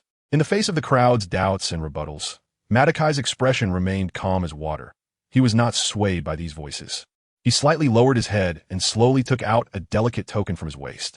The token emitted a faint golden light, its surface engraved with intricate runes, and at its center was a dignified emblem of the Spirit Hall, seemingly containing boundless power. With the appearance of the token, the atmosphere in the hall instantly became solemn. The people around him changed their expressions dramatically. This token represented extreme authority within the Spirit Hall, and only a true enforcement elder was qualified to hold it. They had never seen this token before, and upon seeing it now, a sense of awe naturally arose in their hearts. Might Kai raised the gleaming golden token high above his head, the emblem of the Spirit Hall shining brilliantly in the afterglow of the setting sun. His voice was loud and solemn. This is the token of the law enforcement elder, personally bestowed by the grand offering to prove my deity. In the hall, The law enforcers, who had previously harbored doubts, saw the token and their uncertainties instantly vanished. They understood the weight of this token and realized that Might Kai was not speaking falsely. The man knelt on the ground, his head bowed low, his voice trembling with a mix of excitement and fear. "I have previously offended you, esteemed elder. Please forgive me." His voice echoed in the hall, and the surrounding law enforcers also lowered their heads, showing their respect and submission to Might Kai. Might Kai turned around, and his tall figure appeared even more imposing in the afterglow of the setting sun. He walked slowly towards the throne in the center of the hall, each step seemingly treading on the dust of history, exuding an undeniable determination. When he finally sat down, the golden robe shimmered in the sunlight, as if he were the son of the spirit hall, radiating brilliance that no one could match. His gaze was sharp like that of a hawk, sweeping over the enforcers kneeling below. In his eyes, there was both scrutiny of the crowd and anticipation for the future. The corners of his mouth slightly curved up, revealing a barely perceptible smile, as if he could already envision the law enforcement hall rejuvenated in his hands. "From today onwards, I will reclaim all powers of the Pope's hall within the law enforcement hall. Any matters commanded by the Pope must be reported to me immediately. Do any of you have any questions?" As Mei Kai's words fell, the air in the hall seemed to freeze for a moment. He slightly squinted his eyes, and the deep gaze held an undeniable brilliance. His eyes pierced through every bowed head of the enforcers, as if seeking to uncover their thoughts. In the hall, only Mei Kai's breathing and the occasional rustle of clothing could be heard. The once arrogant enforcers now all lowered their heads, not daring to meet his gaze. Cold sweat trickled down their foreheads, as if they could feel the immense pressure radiating from the new elder. The afterglow of the setting sun streamed through the windows, casting mottled shadows on the floor of the hall. The figures of the kneeling enforcers were elongated, resembling giant snakes crawling on the ground, appearing so powerless and small. Finally, it was the person who had spoken earlier who first clasped his fists and said, "We will obey the order of the elder enforcer." With the first person's lead, the others quickly echoed in agreement. Once they left the enforcer hall, Qian Renxue did not hesitate to start mocking Mei Kai. "I didn't expect you would need to show your token to prove your identity. That woman is doing quite well. In less than 6 years, she is almost fully in control of the Pope's palace." Qian Renxue followed behind Mei Kai with a playful smile on her face, as if she was enjoying an exquisite drama. Her steps were light, yet revealed a hint of mischief and unruliness. Her eyes sparkled with a strange light, as if searching for something interesting in the darkness. Might Kai's steps were steady and powerful, each footfall seeming to strike solid ground, giving an unshakable feeling. However, the dark Qian Renxue was like a nimble little cat, silently circling in front of him, suddenly stopping and looking back at him. "Elder Might Kai, you really are patient," she blinked, a teasing smile curling at the corners of her mouth. "But this performance is getting more and more interesting. Do you think we'll see more surprises next?" The dark Qian Renxue's personality was increasingly resembling that of a jester. If someone who only enjoyed entertainment discovered her, they would probably choose her in an instant. "All right, little Shui. Next I will head to the Xinglua Empire to completely reclaim the power of the law enforcement hall over there. During this time, you should stay honestly in the offering hall." As soon as Might Kai's words fell, the pair of lively eyes of dark Qian Renxue flickered with a cunning light. Her figure moved like a bolt of black lightning, instantly climbing onto Might Kai's body. Her fingers were slender and soft, gliding over Might Kai's resolute face like the finest silk, the gentle touch making his heart tremble slightly. Dark Qian Renxue pressed closely against Might Kai, her face resting on his chest, where he could clearly hear his steady and powerful heartbeat. She looked up, her eyes seemingly capable of captivating souls, and with a playful smile at the corner of her mouth, she said, "Elder, little Shui loves to follow you and enjoy the fun the most. How could you leave me in that boring offering hall? Is it because my elder hasn't tasted my flavor?" Dark Qian Renxue's words were like a wisp of enchanting wind in the spring breeze, gently brushing against Might Kai's heart, making him involuntarily shiver. Her eyes sparkled with cunning and seduction, like the brightest star in the night sky, drawing people in irresistibly. She pressed against his chest, the soft sensation making Might Kai's breath quicken. Dark Qian Renxue gently lifted her head and whispered in his ear with her alluring red lips, her voice as sweet as the finest honey, yet carrying a hint of dangerous temptation. "Elder, don't you really want to taste another flavor of the world?" she said, her fingers lightly tracing circles on his chest, the sensation spreading through his body like an electric current, making him involuntarily close his eyes. Being so provoked in the street, the fire within Might Guy was nearly ignited by dark Qian Renxue. Trying to drive me away? That's absolutely impossible. I'm a negative embodiment of little Shui. All of her negative emotions are within me. If you don't take me with you, I can't guarantee what I might do. Besides, I promised little Shui to keep an eye on you, this man. Might Kai's footsteps paused slightly under the words of dark Qian Renxue, as he felt an unprecedented challenge and temptation. The afterglow of the setting sun stretched their shadows long, as if telling a story of an inseparable bond.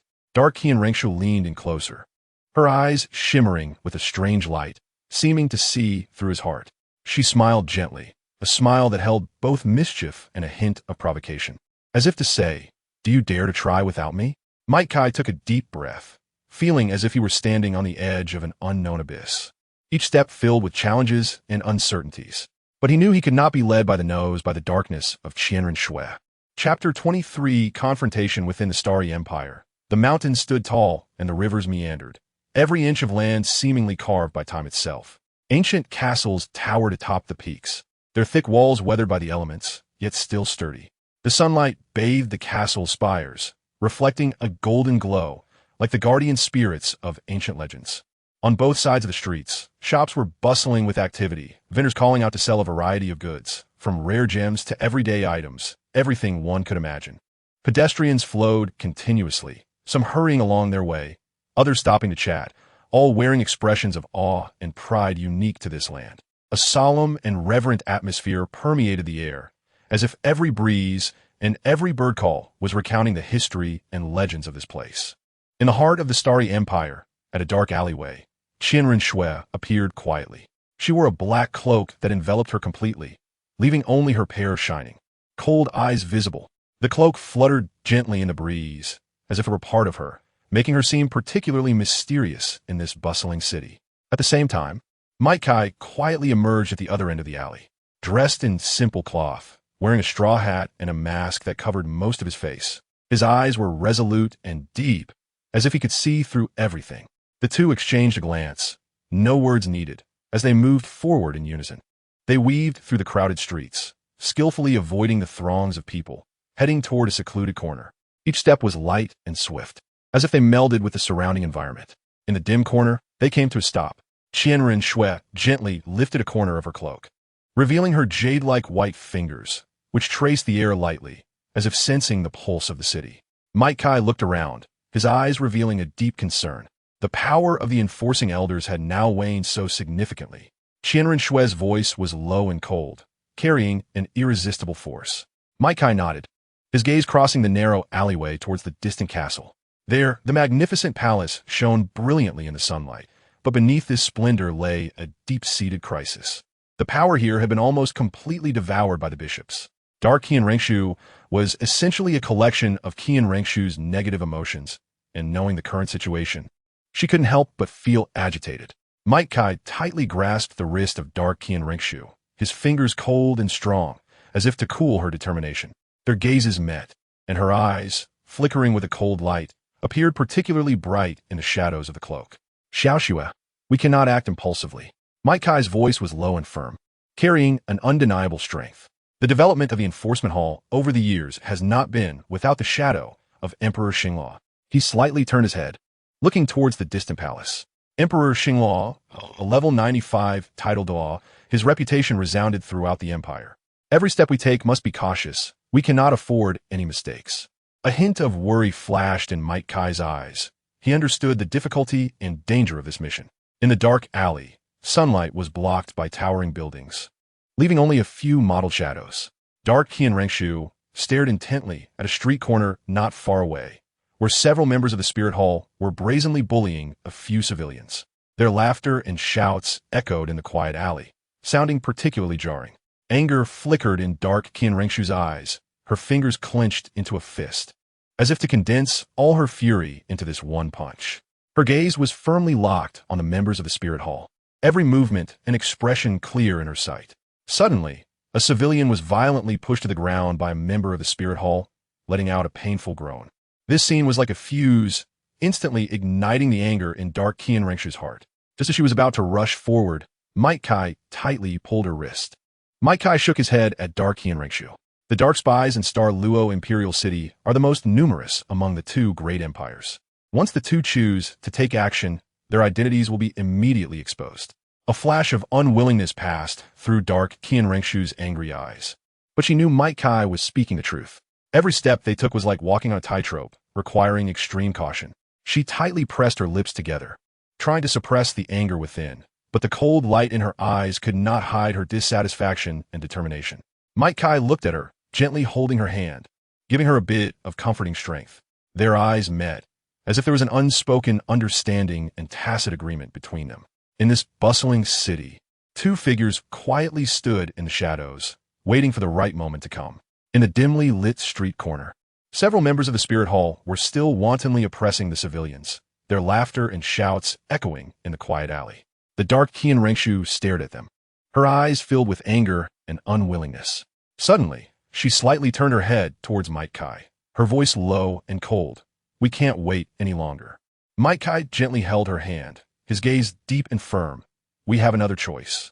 His words carried an irresistible power, laying it all on the line to the Starry Emperor. A flicker of surprise passed through the eyes of Dark Qian Renxue, quickly replaced by determination. She took a deep breath, as if to suppress the anger within, and then slowly nodded.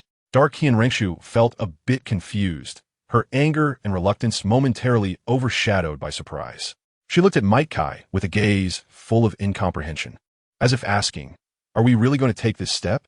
Might Kai gazed at her with unwavering determination, as if he intended to dispel her doubts. His eyes were deep and bright, shimmering with an undeniable power. He slightly tilted his head, looking towards the distant palace, seemingly imagining the scene of confronting the Luo Emperor. "We must do this," he said in a low and firm voice. "This is the fastest way to resolve the issue."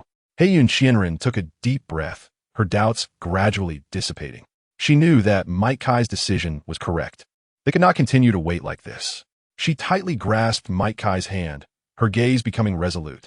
In the Luo Palace, the current Luo Emperor Dai Tianfeng sat majestically on the throne, clad in a golden dragon robe, exuding an imposing aura.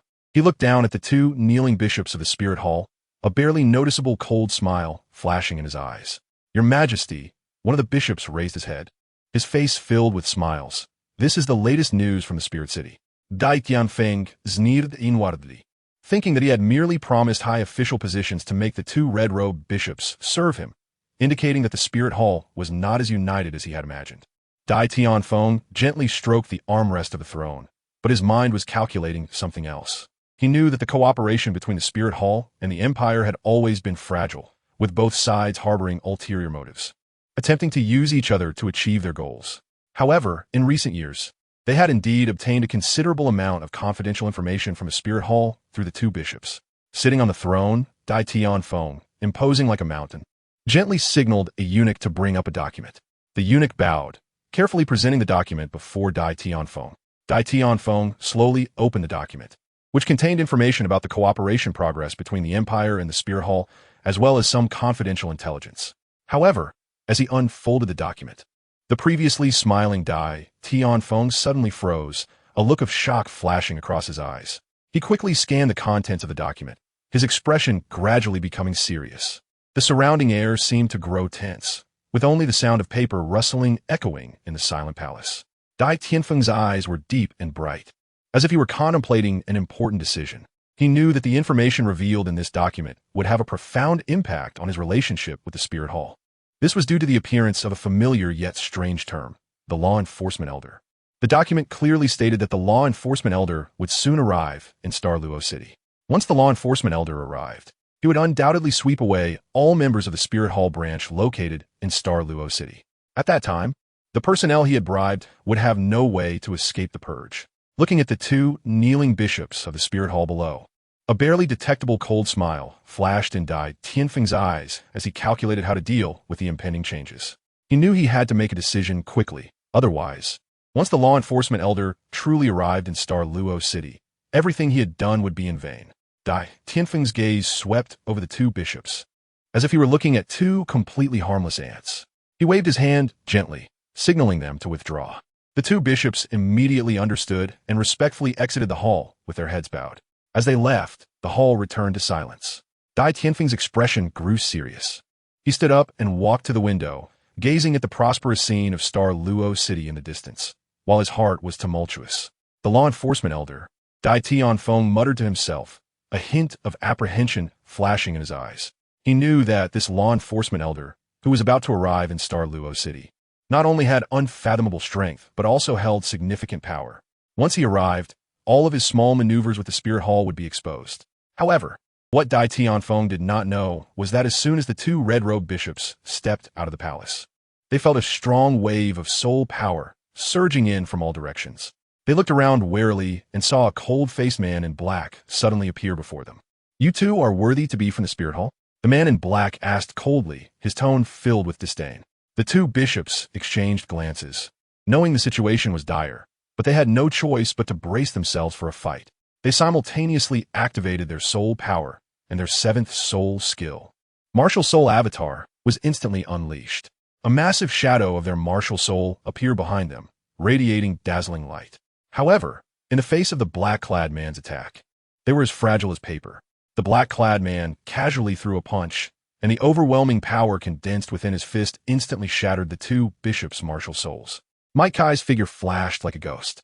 His fists, as hard as obsidian, gleamed with a fierce light. With a cold shout, his fists, carrying the force of thunder, fiercely struck towards the two cardinals in red robes. In that moment, it seemed as if the air was filled with a tearing sound. The red robes of the two cardinals fluttered in the wind of his punches, and their eyes were filled with terror and despair. The fist of Maytek seemed to carry the power of heaven and earth, ruthlessly striking the chests of the two men. The bodies of the cardinals trembled violently under the impact of the punch, their garments instantly torn apart, revealing their concave chests, with blood gushing out like a fountain. They struggled to support their bodies, trying to stand up, but the force was too strong, forcing them to crawl painfully on the ground, constantly coughing up blood, their faces pale as paper. One cardinal looked at the man before him with fear. "We are the cardinals of the spirit hall, enemies of the entire spirit world." Meikai coldly glanced at the cardinal in red, a hint of disdain flashing in his eyes. He slightly bent down and stepped on the cardinal's head, as if stepping on a fragile watermelon. Opposing the spirit hall, Matakai's voice was icy and deep, as if it came from the depths of hell. The force beneath his foot pressed down slightly, causing the cardinal to emit a painful groan, blood spilling from the corners of his mouth and staining the ground beneath him. The surrounding air seemed to freeze, with only the cardinal's pained gasps echoing in the empty street. The sharp light flickered in Meitikai's eyes as he slightly raised his foot, and the bishop's body fell to the ground like a discarded rag, powerless. "Do you think you can represent the spirit hall with just yourselves?" Meikai effortlessly held a cardinal in one hand, as if carrying a chick. With a gentle push of his foot, he transformed into a shadow and kicked open the palace gates, striding in boldly. Inside the palace, the lights were dazzling, the grand hall resplendent with gold and jade, and the glazed tiles reflected a brilliant light. However, aside from Dai Tianfeng, the entire hall was empty. The moment Meikai stepped into the palace, a chilling aura rushed towards him, and suddenly, a figure appeared in the previously empty hall. It was a woman cloaked in black, her face cold and majestic, resembling a queen of darkness, so distant and unattainable. The dark and towering Shui stood before Meikai, gazing at this imperious emperor of the starry sky. Seeing the two intruders in his palace, Dai Tianfeng furrowed his brows slightly, feeling displeased. As the emperor, his authority should not be insulted. But looking at the two severely beaten soul saints, Dai Tianfeng suppressed the anger within him. He took a deep breath, trying to calm his emotions. The tragic state of the two cardinals shocked and pained him, and at the same time, it strengthened his resolve to confront this mysterious visitor. Meitai coldly looked at Dai Tianfeng, as if he were viewing an existence no greater than an ant. His eyes were filled with disdain and contempt, as if he felt no threat from Dai Tianfeng at all. Heiyuan Qian Renxue stood quietly beside him, her gaze piercing like ice directed at Dai Tianfeng, as if waiting for his next move. Meitai took out a token from his waist. It was a golden yellow token, engraved with the image of a fierce soul beast. The token felt cold and hard, as if it contained immense power. The moment the two red-robed bishops saw this token, their faces turned pale, and the terror in their eyes grew stronger. They were filled with regret and fear. realizing that they had just laid hands on an elder of the Spirit Hall, and it was their direct superior who had taken action. What a reckless move. They understood that every elder of the Spirit Hall was at least a title-level powerhouse, with unfathomable strength. They had faced countless arrogant soul masters in the law enforcement hall, but they had never imagined that such a day filled with fear would come. At this moment, their hearts felt as if they were swept by a cold wind, chilled and anxious. King of Xingluo, I represent the Spirit Hall to unilaterally terminate all cooperation with you. Chapter 24. Taking action, Might Kai turned to leave, as if everything behind him had nothing to do with him anymore. However, just as he was about to take that step, a tremendous aura suddenly erupted from Dai Tianfeng. Like a mountain flood, the entire space seemed to twist under this pressure, with an indescribable sense of oppression filling the air. Dai Tianfeng, the title Duo of the 95th rank, now seemed to transform into a giant dragon soaring in the sky, his eyes gleaming with sharp light, and every strand of his hair seemed to quiver, producing a faint crackling sound. His figure appeared even taller against this imposing aura, like an insurmountable mountain standing before Might Kai. His fists were clenched tight, veins bulging, as if declaring his determination. No matter what, you cannot leave so easily today. Dai Tianfeng could not simply agree. This was the Xingluo Palace, and letting them go would be akin to trampling the dignity of the entire Xingluo Empire. His expression darkened like storm clouds before tempest, and with a sudden movement, he charged at Might Kai like a flash of lightning. Each step he took seemed to stomp on the nerves of the ground, causing the entire palace to tremble. The air seemed to resonate with his anger, and that overwhelming aura swept over Might Kai like a raging storm. Dai Tianfeng's speed was breathtaking, his fists tightly clenched, distorting the air around him with his power.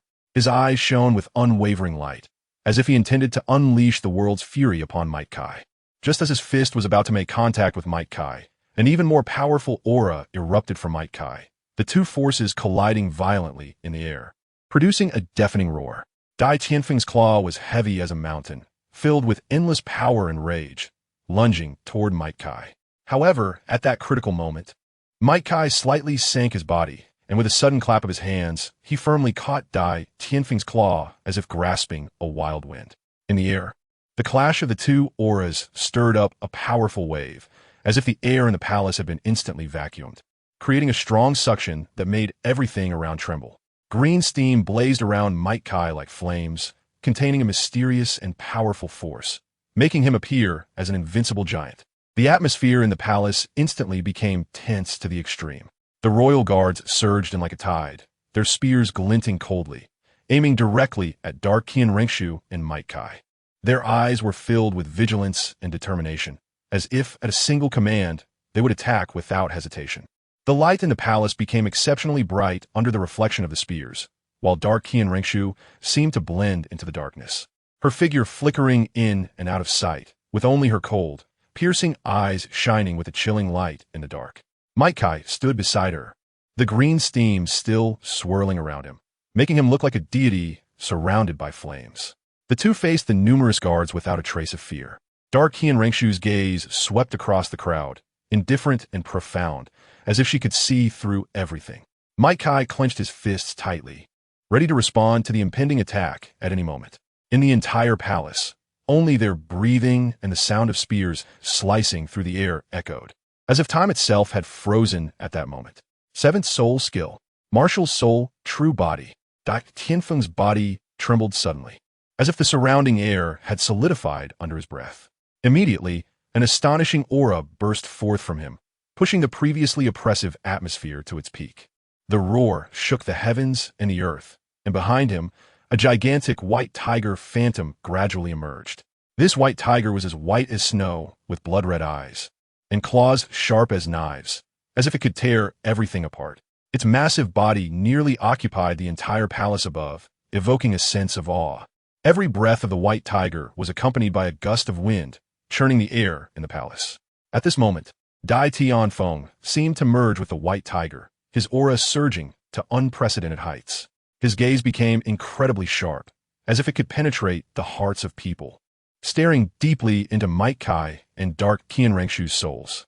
The veins bulged on his tightly clenched fists, as if harboring the power to destroy the heavens and the earth. Dark Qian Renxue's figure floated unpredictably in the dim lights of the palace, as if blending into the darkness. Her eyes were as deep as the night, flashing with a cold light, as if they could devour all brightness. The dark holy sword in her hand emitted a gloomy purple light, and each swing was accompanied by a profound sword aura, like a meteor streaking across the sky in the night. Facing the tide of royal guards, Dark Qian Renxue moved with agility, ghost-like, threading between the gaps of the spears. Her movements were quick and graceful, each dodge perfectly timed, as if she could foresee the trajectory of the enemy's attacks. Her sword danced like poetry, each swing accompanied by a fierce wind, slicing the surrounding air into fragments. Might Guy moved his wrists, each rotation of his joints accompanied by a deep and firm cracking sound, as if warming up for the impending battle. He stood tall and straight, like a pine tree standing firm in a wild wind, although he appeared calm. The sense of power radiating from within him made one hold their breath. His eyes sparkled with a sharp light, like stars in the night sky, bright and profound. Might Guy's gaze intersected with Dai Tianfeng's, and the air between them seemed to solidify, leaving only the momentum between them continuously colliding and rubbing against each other. Dai Tianfeng frowned slightly. He could sense the intense and pure power emanating from Might Guy, as if it could penetrate everything and reach the depths of his soul. An inexplicable fear surged within him, a fear not born from Might Guy's soul power, but from that unfathomable and ineffable sense of strength. Although Might Guy showed no signs of soul power fluctuation, he felt an immense pressure emanating from him. Might Guy's figure shot forward like an arrow released from a bow, instantly breaking through Dai Tianfeng's soul pressure, which felt almost tangible. His speed was so incredible that people could only see a blurred green shadow darting through the palace. Within that green shadow, it seemed as if flames were burning, emitting a scorching aura that distorted the surrounding air. Just as Might Guy was about to approach Dai Tianfeng, the shock on Dai Tianfeng's face turned into seriousness. The eighth soul ring on him, glowing with a faint black light, began to shine slightly, as if a mysterious power was surging within it. As the soul ring lit up, Dai Tianfeng's aura surged once more, and a massive white tiger phantom became even more solid, as if it were about to step out of the void and descend into this world. Eighth soul skill, White Tiger, shattering heaven. In the void, a dazzling light suddenly burst forth, followed by a deep and sharp claw mark appearing out of thin air, as if it had torn apart the very fabric of space. This claw mark intersected, resembling two enormous tiger claws weaving through the air, carrying the power to destroy heaven and earth, directly targeting the fist extended by Might Guy. In that moment, the air seemed to be torn apart, emitting a piercing whistle. Might Guy's fist collided with this ethereal claw mark, instantly releasing an astonishing shockwave. The air inside the palace was stirred into a frenzied whirl, forming a massive vortex. Light and darkness intertwined, as if the entire palace was shaken by this force. The phantom of the white tiger became even more solid in the void, as if it were about to break free from the intersecting claw marks and descend into reality. Its eyes were blood red, sharp as knives, staring intently at Might Guy, as if it intended to devour him. Might Guy's expression was grave. He could feel the destructive force emanating from the white tiger, but he did not flinch. Instead, he pushed his soul power to the limit, ready to face the impending confrontation. The light of the meteor in the void had already dimmed, replaced by the fierce clash of soul power within the palace. Before Dai Tianfeng's deep and sharp claw marks, Might Guy stood like a massive rock in a raging storm. Unyielding, as his soul power surged wildly, the center of the vortex, originally intertwined with light and darkness, erupted with dazzling brilliance. Might Guy's fist seemed to gather the power of the entire starry sky, each swing carrying a heart-shocking momentum.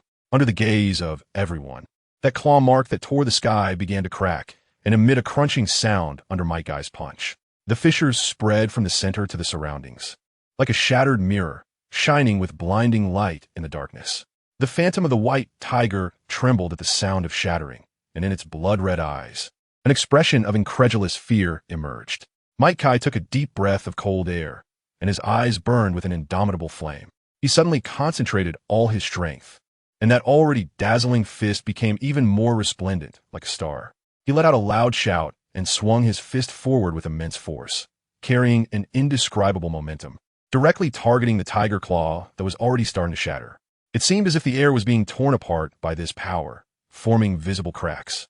At the intersection of the cracks, the once unmatched tiger claw began to tremble violently, as if unable to withstand this destructive blow. Immediately after, a deafening sound of shattering echoed, and the massive tiger claw crumbled into countless tiny fragments under Mike Kai's punch, scattering like meteors. With a single punch from Mike Kai, the air in the palace seemed to be sucked out, leaving only the sound of his heavy breathing. After the originally fierce tiger claw shattered, a more violent force erupted from Mike Kai's fist, swirling like an enraged giant dragon in the void.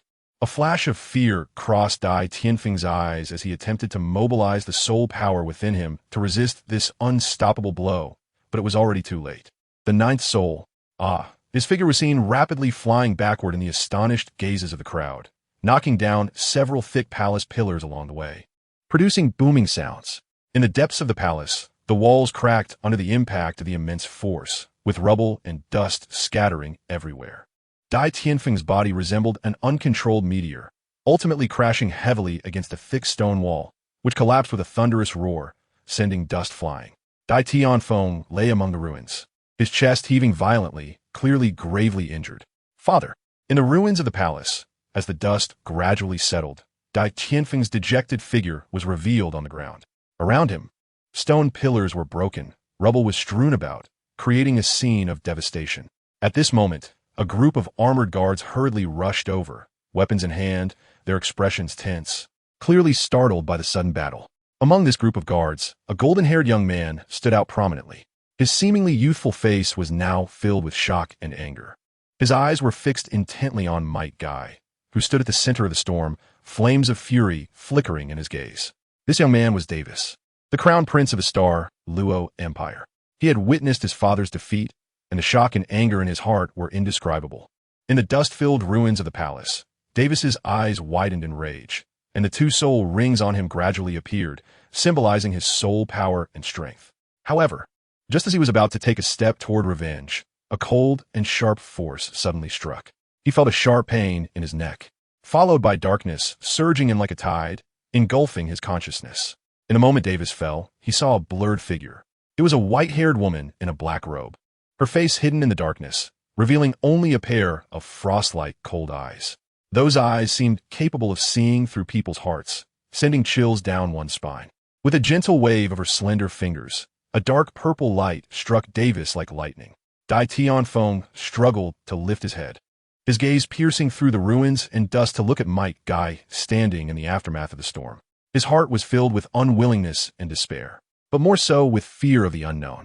The appearance of the white-haired woman felt like a ghost in the darkness, presenting an unprecedented threat to him. In the ruins of the palace, he was the only one still conscious. Surrounding him were broken stone pillars, scattered debris, and guards devoid of life. His chest continued to heave violently, each breath feeling like a knife cutting him. But at this moment, he had to endure the pain because he knew that a greater crisis awaited him. He struggled to sit up, his gaze fixed tightly on the back of the white-haired woman. Her figure flickered in and out of the darkness, as if she could vanish into the night at any moment. Dai Tianfeng took a deep breath, attempting to mobilize the remaining soul power within him, preparing to face this sudden change. However, he knew deep down that with his current strength, he could not compete with such an opponent. The white-haired woman glided lightly over the ruins, each step seeming to tread upon the void, leaving no substantial trace. Her black robe fluttered gently in the night wind, revealing her slender figure, like an orchid blooming in the dark night.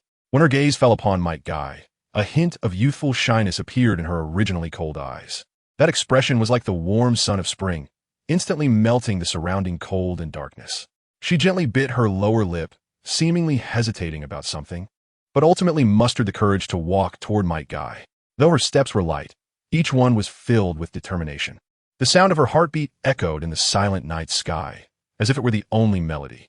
As she walked toward Mike Kai, a shallow smile appeared on her face, radiating warmth and brightness like the rising sun. It should be noted that the dark Qian Renxue had not even used her martial soul to deal with those guards. Thanks to the physical training she had undergone with Mike Kai since childhood, Qian Renxue's martial skills were also quite exceptional. The two were originally one, so the dark Qian Renxue perfectly inherited it. Mike Kai looked down at Dai Tianfeng, and his voice reached Dai Tianfeng's ears. Don't you understand? I didn't come here to negotiate with you. The notice has been delivered, and you, including the star Luo Empire, have no right to refuse. Chapter 25. The calm before the storm died. Tianfeng's face instantly turned pale as paper. His eyes widened in disbelief and anger. He felt as if he had been struck by an invisible force, and his internal organs trembled violently under this power. Blood slowly dripped from the corner of his mouth onto his luxurious dragon robe, forming glaring red flowers. He trembled as he tried to wipe away the glaring red, but the blood was like his current dignity, impossible to erase no matter how hard he tried. The emperor of the star Luo Empire was humiliated like this at this moment. It was undoubtedly the greatest blow to him. He clenched his teeth, his eyes flashing with a mad light, as if he wanted to swallow the entire world. The two left the star Luo Imperial Palace. It was not until deep into the night that they began to act again. The night was as dark as ink, and the lights of the star Luo Imperial Palace flickered in the night, as if they would extinguish at any moment. Mei Kai and the dark Qian Renxue walked side by side, their figures elongated in the moonlight, each step appearing firm and powerful. The streets inside the imperial city were empty and silent, occasionally broken by the distant sound of a watchman's clapper, shattering the dead silence of the night. The dark Qian Renxue moved gracefully, her clothes fluttering, resembling a ghost in the night. Meanwhile, Mei Kai walked steadily, each step seeming to tread on solid ground, giving a sense of reassurance. The two soon arrived in front of the branch hall of the Spirit Hall, the towering building appearing even more solemn and mysterious in the night. The stone lions in front of the door glinted with a cold light under the moonlight, as if guarding this territory. Under the night sky, in front of the branch hall of the Spirit Hall, two guards stood like stone sculptures, clad in armor and holding long spears, their expression solemn. The moonlight cast a hazy silver glow on their stern faces. As Mei Kai and the dark Qian Renxue approached, the guards' gazes immediately became sharp. They scrutinized the two unexpected guests, revealing wariness and scrutiny in their eyes. "Stop!" One of the guards shouted in a deep voice, the sound echoing in the empty street, appearing particularly imposing. Mei Kai stopped, slightly nodding his head to show respect. The dark Qian Renxue stood quietly beside him. "Please present your token or credentials." A guard extended his hand. The night was thick like dark ink, enveloping the front of the Spirit Hall branch. Mei Kai slowly drew out a golden token from his waist, which shimmered brilliantly in the moonlight. The moment the two guards laid eyes on the token, their expressions instantly became respectful. They slightly bowed their heads, gripping their spears tightly, and performed a standard military salute to Mei Kai and the dark Qian Renxue. "We greet you, Elder." Under the moonlight, their armor glimmered with a cold light, complementing the golden brilliance of the token, creating a solemn and dignified scene.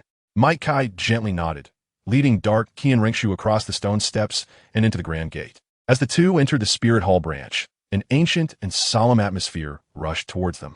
The main hall was brightly lit, and the spirit patterns on the murals flickered in the light and shadow, adding a touch of mystery. Just as they stepped over the threshold, an old man with white hair hurriedly passed through the corridor. Although his steps were hurried, they showed no signs of panic. Each step landed steadily on the floor, producing a slight echo. The old man had a kind face, but his eyes flashed with sharpness, as if he could see into one's heart. His robe, though somewhat worn, was still clean and tidy, exuding an extraordinary aura. Upon seeing Mei Kai and dark Qian Renxue, a hint of surprise flashed in his eyes, which quickly returned to calm as he clasped his hands and said, "Elder, my apologies for not welcoming you properly at this late hour. I hope you can forgive me." His voice was deep and powerful, echoing clearly in the vast hall. The appearance of Hills added a different color to the solemn Spirit Hall branch. His movements were agile, like a steel-winged griffin soaring in the night sky, each step light, yet powerful, as if he could shatter the air. As he approached, the atmosphere in the hall suddenly became tense. Mei Kai and dark Qian Renxue exchanged glances, both seeing vigilance in each other's eyes. However, Hills maintained a kind smile on his face, as if the tense atmosphere had nothing to do with him.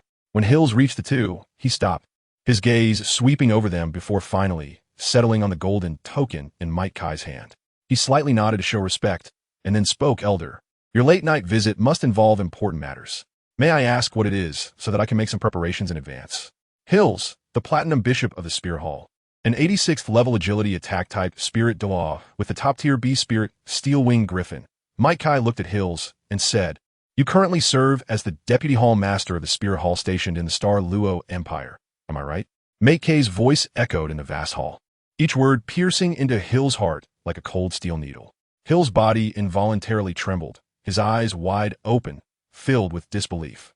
He had never expected that the seemingly ordinary elder before him would know so much about his identity and background. He slowly stepped forward, instantly closing the distance between them, as if to completely suppress the other's momentum. Hills slightly lowered his head. The moonlight slanted through the window, making Mate K's golden token shine even more brilliantly, illuminating his calm and profound face. Mate K's gaze was like a torch, staring directly at Hills, as if trying to see through all his inner secrets. Hills took a deep breath, trying to calm the raging waves in his heart. He raised his head, a complex emotion flashing in his eyes, a mix of shock and reverence. He slowly spoke, his voice trembling slightly. I didn't expect the elder to investigate so thoroughly. I admire that. May I ask what the elder's visit at this late hour signifies? Borrowing troops. Mike Kai's words were like the cold edge of a sword, instantly breaking the silence of the grand hall. He slowly walked to Hill's side, gently placing his palm on the other man's broad shoulder. The pressure, though light, felt like a 1,000-pound weight, causing Hill's heart to tremble. Request for troops. These two words echoed in the vast hall, like ancient war drums being struck heavily, shaking Hill's eardrums. He felt the chill of Mike Kai's palm, a coldness that seemed to penetrate through his skin, reaching deep into his heart. Hill's eyes widened in an instant, his pupils reflecting Mike Kai's determined and cold face. He seemed to see an icy plain, with fierce winds howling and snowflakes swirling. And Mike Kai was the lone wolf on that icy plain, facing the storm alone, never retreating. The actions of the enforcement hall in Starry City over the years are clear to you as well. The power of the enforcement elders has been eroded by those bishops. If I rashly dismiss them, they will surely incite turmoil in Starry City. Therefore, I need military strength. I need you to help me quell this unrest. As Mike Kai's words fell, the hall fell into a brief silence. An invisible pressure seemed to permeate the air, making it hard to breathe.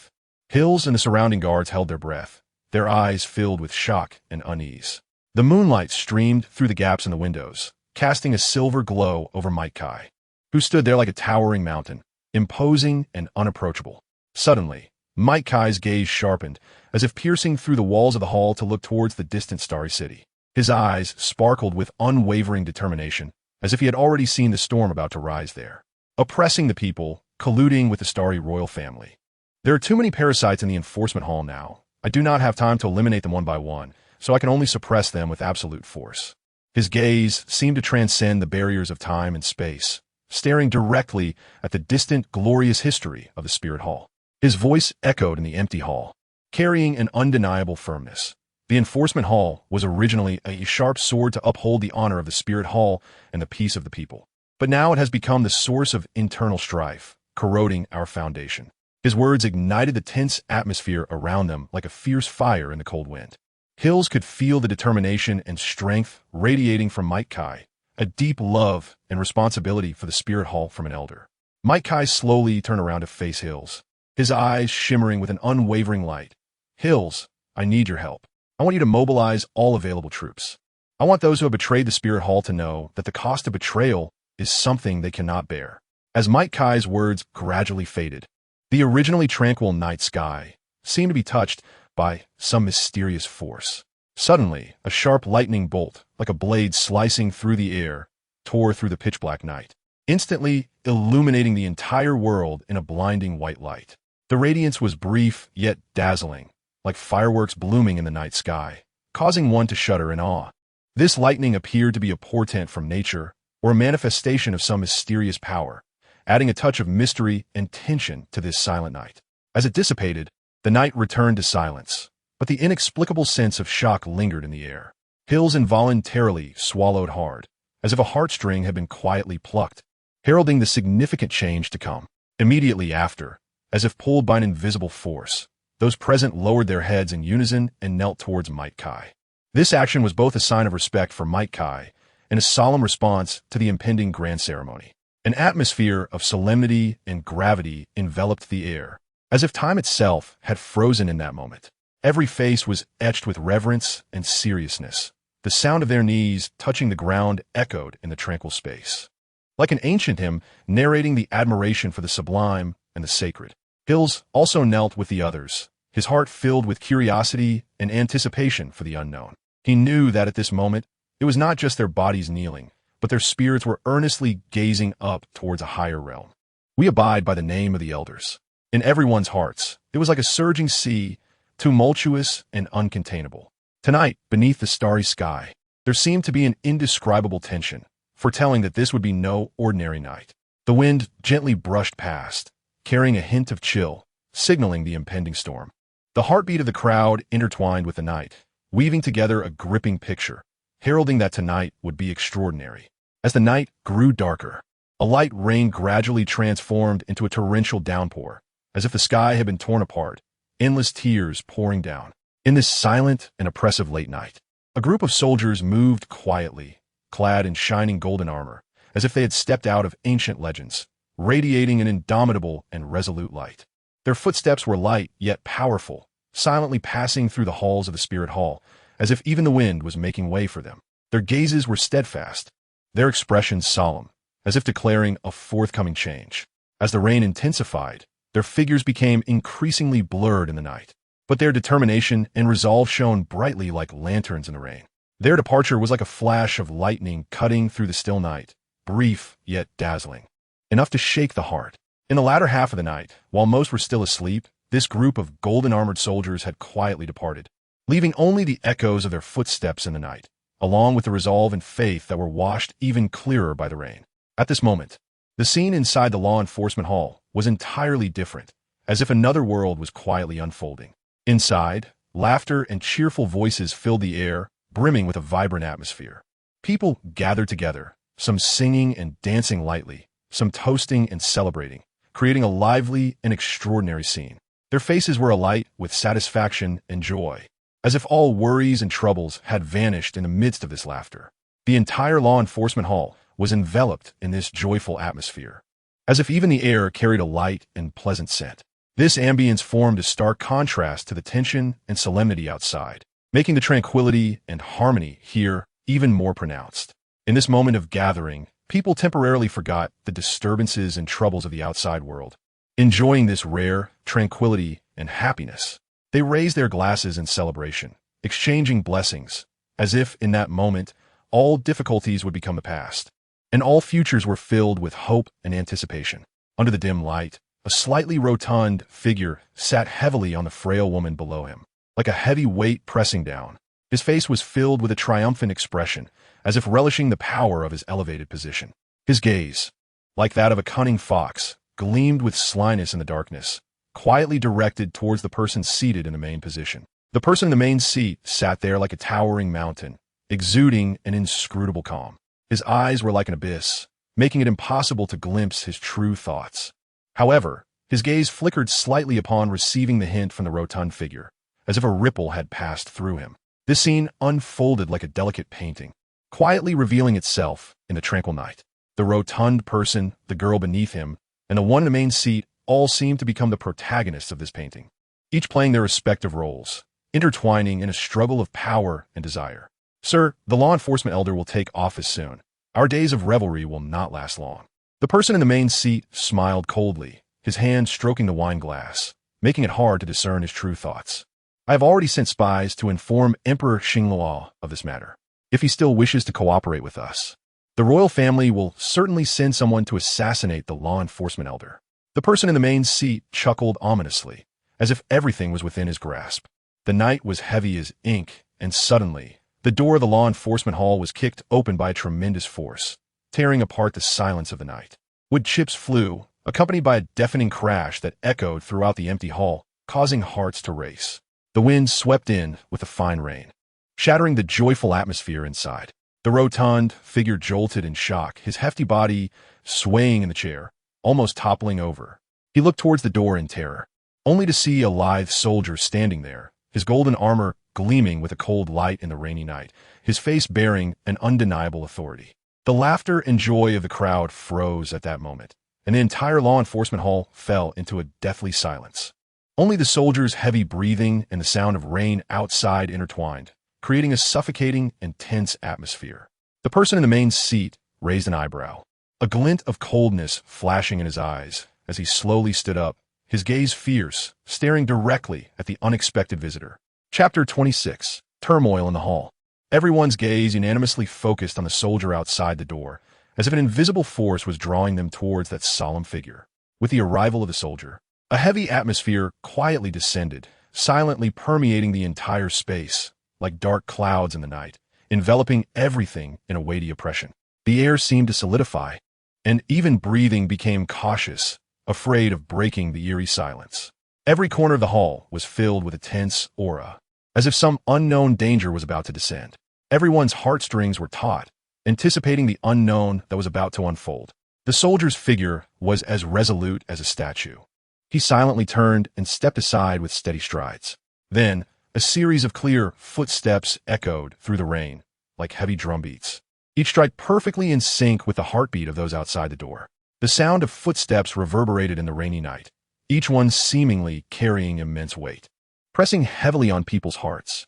They were like ruthless metronomes, precisely controlling the breaths of the crowd outside, making the invisible sense of oppression surge like the tide, causing the air to feel heavier.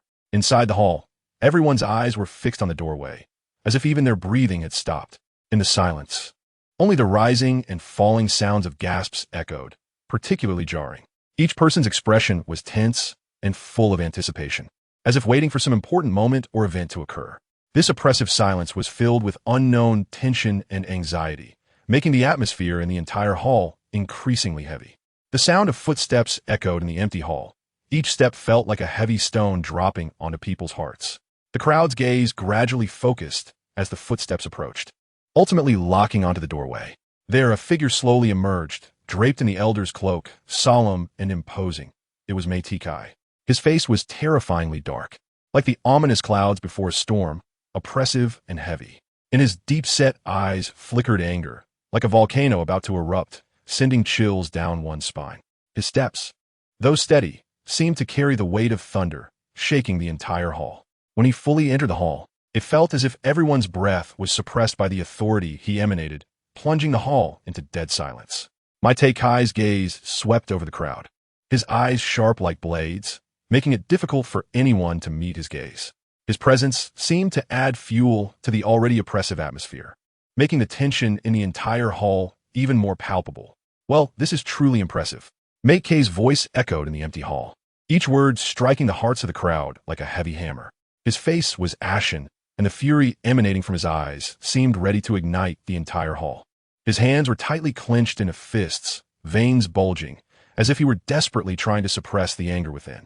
His gaze swept over the crowd, and those once arrogant members of the enforcement team now all lowered their heads, their faces filled with fear and unease.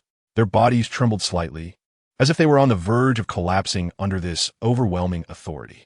The air in the hall was thick with tension, as if even the air had been solidified by this rage. Every move of mythical was filled with a sense of power as he slowly walked to a table laden with wine and delicacies, his cold gaze fixed on the untouched glasses and dishes. With a sudden wave of his hand, everything on the table was swept to the ground with a crisp sound of shattering, mirroring his currently shattered mood. The man seated at the head of the table instantly shifted from calm to sinister, as if the tranquility before a storm had been ruthlessly torn apart. He slammed his hand down on the ornate wooden armrest, which let out a piercing crack under his force, sending wood chips flying as if to signify his inner anger and dissatisfaction. He stood up like a leopard, his heavy robe fluttering with his movements, revealing his strong, powerful legs. His eyes, sharp as a hawk's, locked onto mythical, filled with threats and warnings.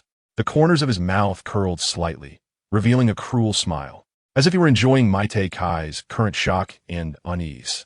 The air around seemed ignited by his fury, an invisible sense of oppression instantly enveloping the entire hall, making the already tense atmosphere even heavier. Lord Elder, don't forget, this is the law enforcement hall.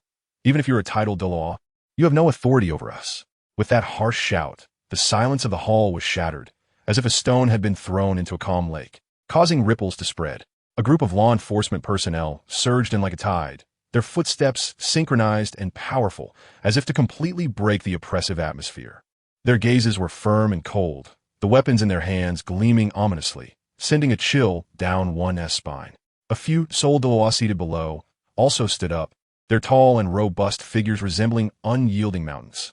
Their eyes were fierce like beasts, fixated on Kai as if they were about to devour him alive.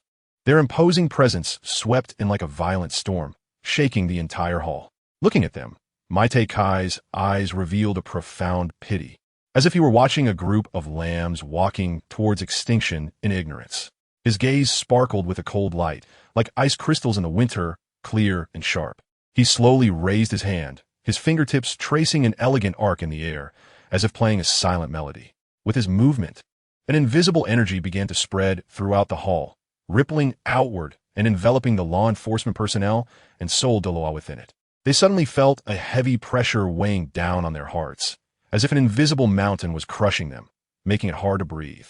Their footsteps grew heavy, as if bound by invisible chains, unable to move. Terror and despair showed in their eyes, as if they had already foreseen their fate. From today onwards, the law enforcement elder will officially take over everything in the law enforcement hall, and all previous systems will be abolished one by one. All rights of the bishops will be revoked. As Kai's words fell, it was as if a fierce wind swept through the great hall, shattering the originally heavy atmosphere into fragments. The faces of the law enforcement members changed drastically, a mix of terror and anger etched across their features, as if they were witnessing their impending doom. Those once arrogant Douluos now resembled wilted eggplants, instantly losing their former grandeur. Their eyes were filled with reluctance and despair, as if they had already foreseen their failure. However, Kai remained unmoved, his gaze resolute and indifferent, as if everything was under his control. He slowly turned around, facing away from the crowd, and walked deeper into the hall. Each step was steady and powerful, as if declaring his determination and authority to everyone present. After digesting Kai's words, the person seated in the main seat suddenly chuckled ominously. The people below were momentarily bewildered by the sudden laughter. "Kita, what are you laughing at?" "That's a law enforcement elder."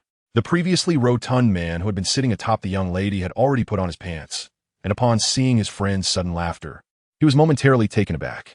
The person referred to as Kita looked at Kai with a sinister expression. "You two, Gizi and Yamamoto, can't you see? The other party is impersonating our Wuhuan Temple's law enforcement elder with the intention of rebellion. This glaring fact is right before us. Do I need to say more? Someone, take it down." With Kita's command, chaos instantly erupted in the hall. Soldiers swiftly drew their long swords, their tips glinting coldly, aimed at Kai. Their faces bore a determined resolve. Despite facing a titled Douluo, their loyalty rendered them fearless. Soul rings of various colors lit up in the hall, like brilliant stars in the night sky, releasing powerful waves of soul power. Among these soul rings, some flickered with scorching flames, some emanated chilling frost, while others crackled with thunderous roars. Under the pressure of this overwhelming soul power, the entire hall seemed to tremble. Among them, the most eye-catching were Gizi and Yamamoto. Gizi clenched his fists tightly, his joints cracking as 8 flickering soul rings circled around him, each radiating a different color of light, seemingly recounting his glorious past. Yamamoto, with a sinister expression, formed seals with his hands, and 9 soul rings slowly rose behind him, exuding a powerful sense of oppression that sent chills down spines. The atmosphere in the hall suddenly became tense to the extreme, all eyes focused on Yamamoto. He stood tall, like a towering mountain, with 9 soul rings surrounding him, emitting dazzling light akin to 9 brilliant stars. Each flicker of the soul rings was accompanied by intense waves of soul power, making the entire hall feel as if it were engulfed in a surging ocean. Yamamoto's face was grim, his eyes flashing with a cold light, as if he intended to swallow the entire hall. He slowly stepped forward, each stride seemingly stepping on the hearts of the crowd, bringing an endless sense of pressure. Gizi stood to the side, his gaze complex as he looked at Yamamoto. He had never imagined that his brother would break through to the titled Douluo realm at such a critical moment. The light from the 9 soul rings illuminated his face, revealing his shock and unease. He understood that from this moment on, the gap between him and Yamamoto had grown wider, making it impossible to fight side by side as they once did. Kita's face turned pale in an instant. The smug smile he had moments ago disappeared entirely, replaced by deep shock and anxiety. His gaze was fixed on Yamamoto, as if trying to see through the power hidden behind those 9 soul rings. Yamamoto's momentum continued to rise. He seemed no longer the familiar brother, but rather an insurmountable peak. Each soul ring on him sparkled with brilliant light, as if proclaiming his strength and authority. The light in the hall seemed to be swallowed by Yamamoto's aura, leaving only the 9 soul rings behind him shining brightly in the darkness. Even the surrounding air felt as if it had solidified, making it hard to breathe. Suddenly, a violent aura erupted in the hall. Eager to prove himself, Gizi resembled an enraged beast, his 6 soul rings suddenly lighting up, the brilliant light illuminating the dim hall. His muscles swelled as if inflated, every vein threatening to burst, showcasing incredible power. Gizi roared, his feet crashing down on the ground, causing the floor beneath him to groan under the burden, cracks spreading like a spider web. The entire hall seemed to tremble at that moment, and everyone felt unsteady beneath their feet, their hearts racing. He moved like lightning, charging towards Mate Kai, his massive fist accompanied by a howling wind, as if intending to tear the air apart. In that moment, Gizi resembled an unstoppable war god, his momentum and strength reaching their peak. 6 soul skill, turtle shell strike. In the eyes of the crowd, Matakai's figure suddenly blurred, appearing as a remnant shadow. His movements were swift and graceful, like a leopard weaving through the jungle. Just as Gizi's fist was about to make contact, he slightly leaned to the side, effortlessly dodging the heavy blow. With a missed punch, Gizi felt a tremendous force rebound from his fist, numbing his entire arm. He stared in shock at Mate Kai, whose calm and profound eyes seemed to harbor endless secrets. Meanwhile, Mate Kai stood his ground, not even the hem of his garment trembling. He cast a faint glance at Gizi, as if looking at an insignificant opponent. His eyes were filled with disdain and contempt, as if to say, "Is this your full strength?" The atmosphere in the hall grew even more tense with the sound of the fight. Outside, the soldiers of the Wuhuan temple, previously lined up in neat formation, surged in like a tide. Their steps were steady and powerful, their armor shining with a cold light under the sun.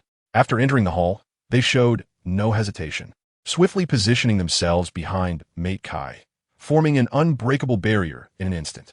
These soldiers had determined gazes and solemn expressions, their long swords glinting with cold light under the sun, their points directed forward.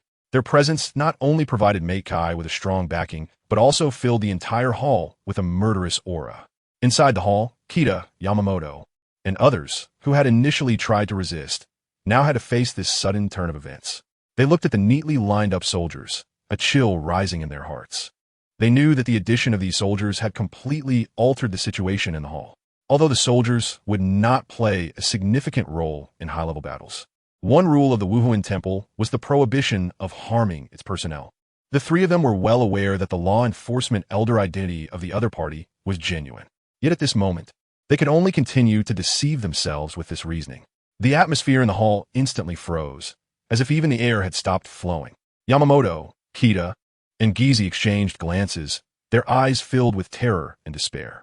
They knew that they had no retreat left and could only choose to completely turn against Mate Kai.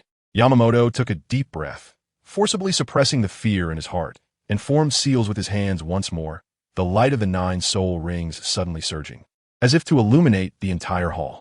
He suddenly stomped the ground, his figure shooting out like a blur, charging straight towards Mate Kai. His movements were swift and fierce, as if he wanted to unleash all his anger and power in that moment. Kurita and Oniko, seeing this, gritted their teeth and unleashed their powerful soul energy, launching an attack at Mate Kai. The 3 attacks surged towards Mate Kai like 3 raging dragons, the violent fluctuations of soul energy causing the entire hall to seem as if it were about to collapse. Mate Kai's eyes sparkled with a determined light in the dim hall, like 2 unextinguished lanterns. As he took a deep breath, an overwhelming aura burst forth from his body, resembling a volcano about to erupt. Green steam began to slowly rise from him, swirling around and forming a hazy green mist. This steam contained powerful vitality, as if it were the purest essence of nature.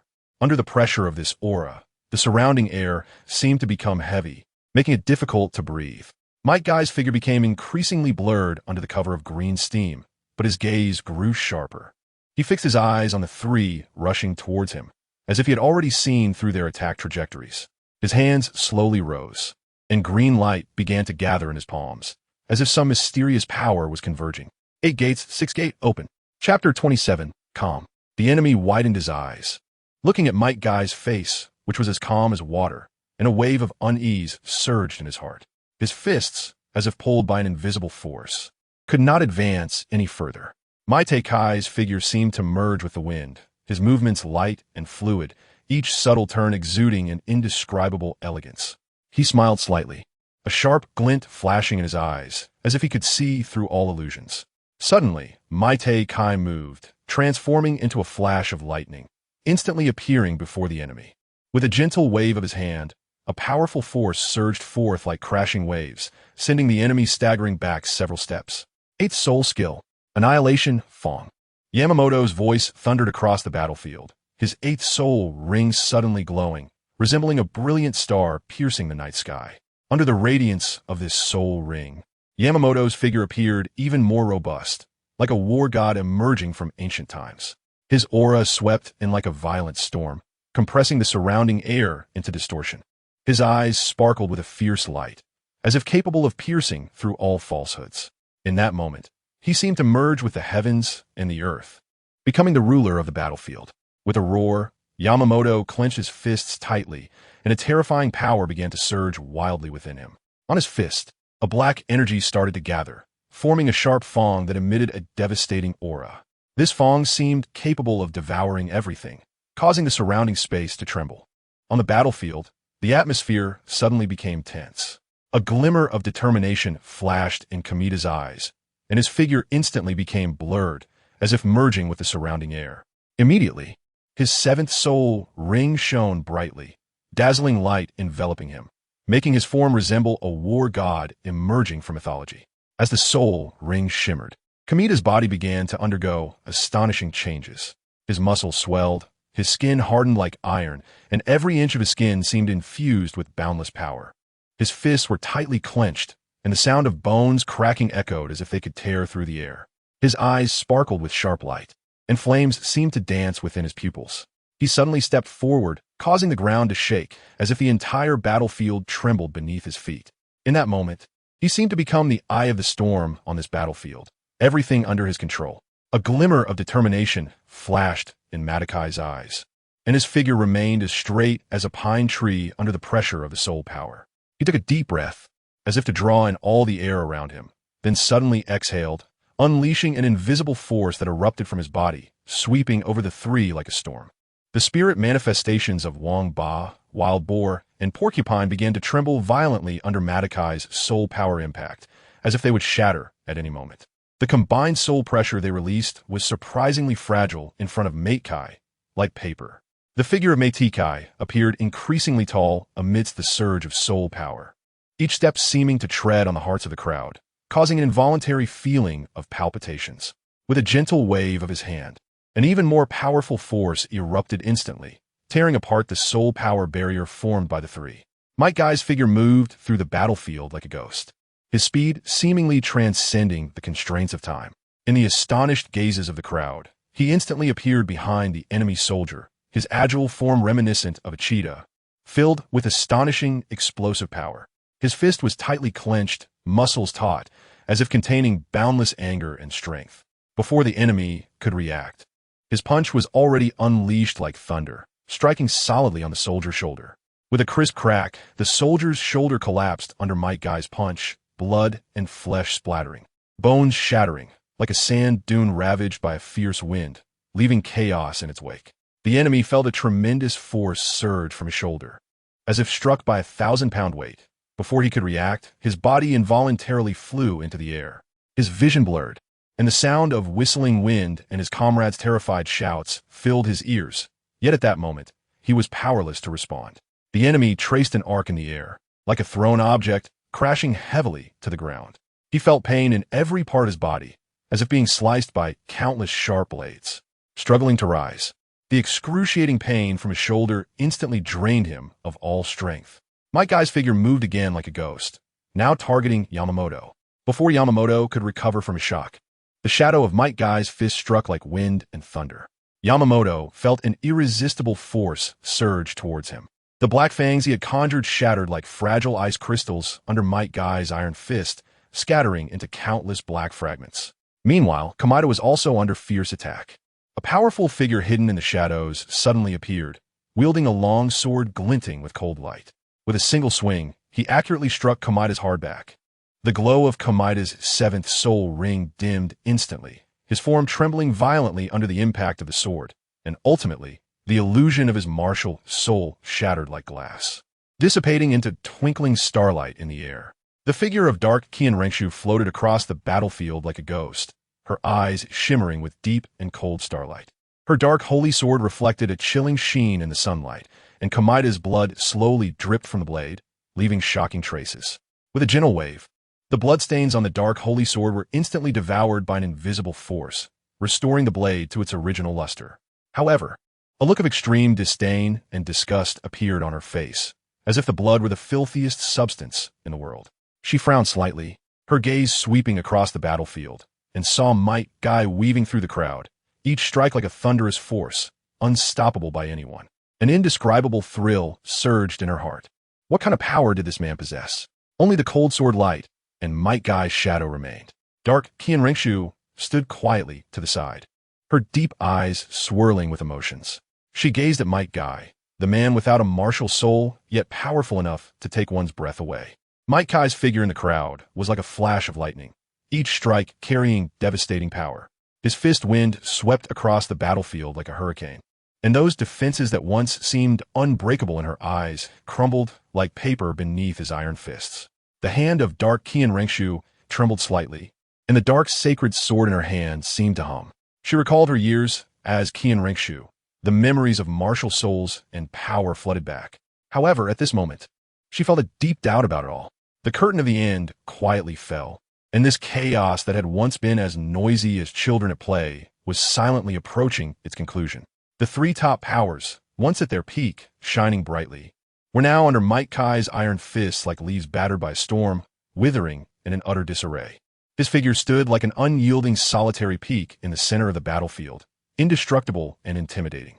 The once imposing and majestic soldiers of the law enforcement hall had long since collapsed under the sharp onslaught of the elite spirit hall brought by dark Qian Renxue. Like sand castles washed away by the tide, instantly crumbling and scattering in flight. Their retreat not only announced the end of this chaos, but also symbolized the establishment of a new order on this land. Everything returned to silence, leaving only the dust drifting in the wind and the traces left on the battlefield, telling of what had just occurred. Might Kai and dark Qian Renxue, the two key figures who changed the course of the battle, had deep and determined gazes, as if they had already seen the direction of the future. Under the moonlight, dark Qian Renxue quietly retreated like a ghost in the darkness. Her existence seemed like a shooting star in the night sky, brief and brilliant, before disappearing into the endless darkness. Her departure left a mysterious blank space on this stage, waiting for a new protagonist to appear. In the moonlight, Might Kai's figure appeared exceptionally tall. His gaze was sharp as an eagle, sweeping over the three in pain and struggle on the ground, as if watching an inconsequential drama. Their former majesty and power now seemed to him like scattered dust, insignificant. Despair and unwillingness were evident on the faces of the three. They had once been so spirited, yet now they faced such a downfall. Their martial souls shattered, vitality continuously waning, each breath accompanied by painful groans. Kuei-Tian, the warrior who once prided himself on his iron-like back, now resembled a turtle stripped of its shell, incredibly fragile. His back bore wounds from a long sword that exposed bone, blood seeping out and staining the ground around him. He struggled to stand, but failed each time, only able to roll helplessly on the ground.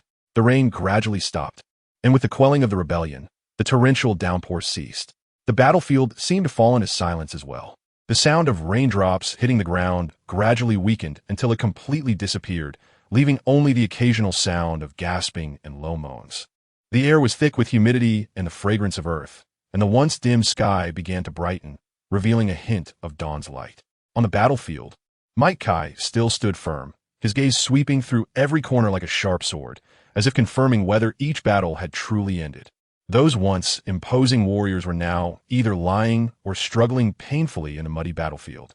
Their groans rose and fell, intertwining with the morning birdsong, creating a unique melody of the aftermath of war. After the night comes the dawn. The first rays of sunlight pierce through the clouds, casting down on the battle-scarred land. As the dust settled, the tumult of the battlefield gradually faded, leaving behind a scene of devastation and wounds everywhere. Amidst this, the law enforcement hall quietly emerged like bamboo shoots after the rain. They stood tall on the battlefield, their posture upright, resembling unyielding warriors. Their eyes were steadfast and profound, as if announcing the establishment of a new order.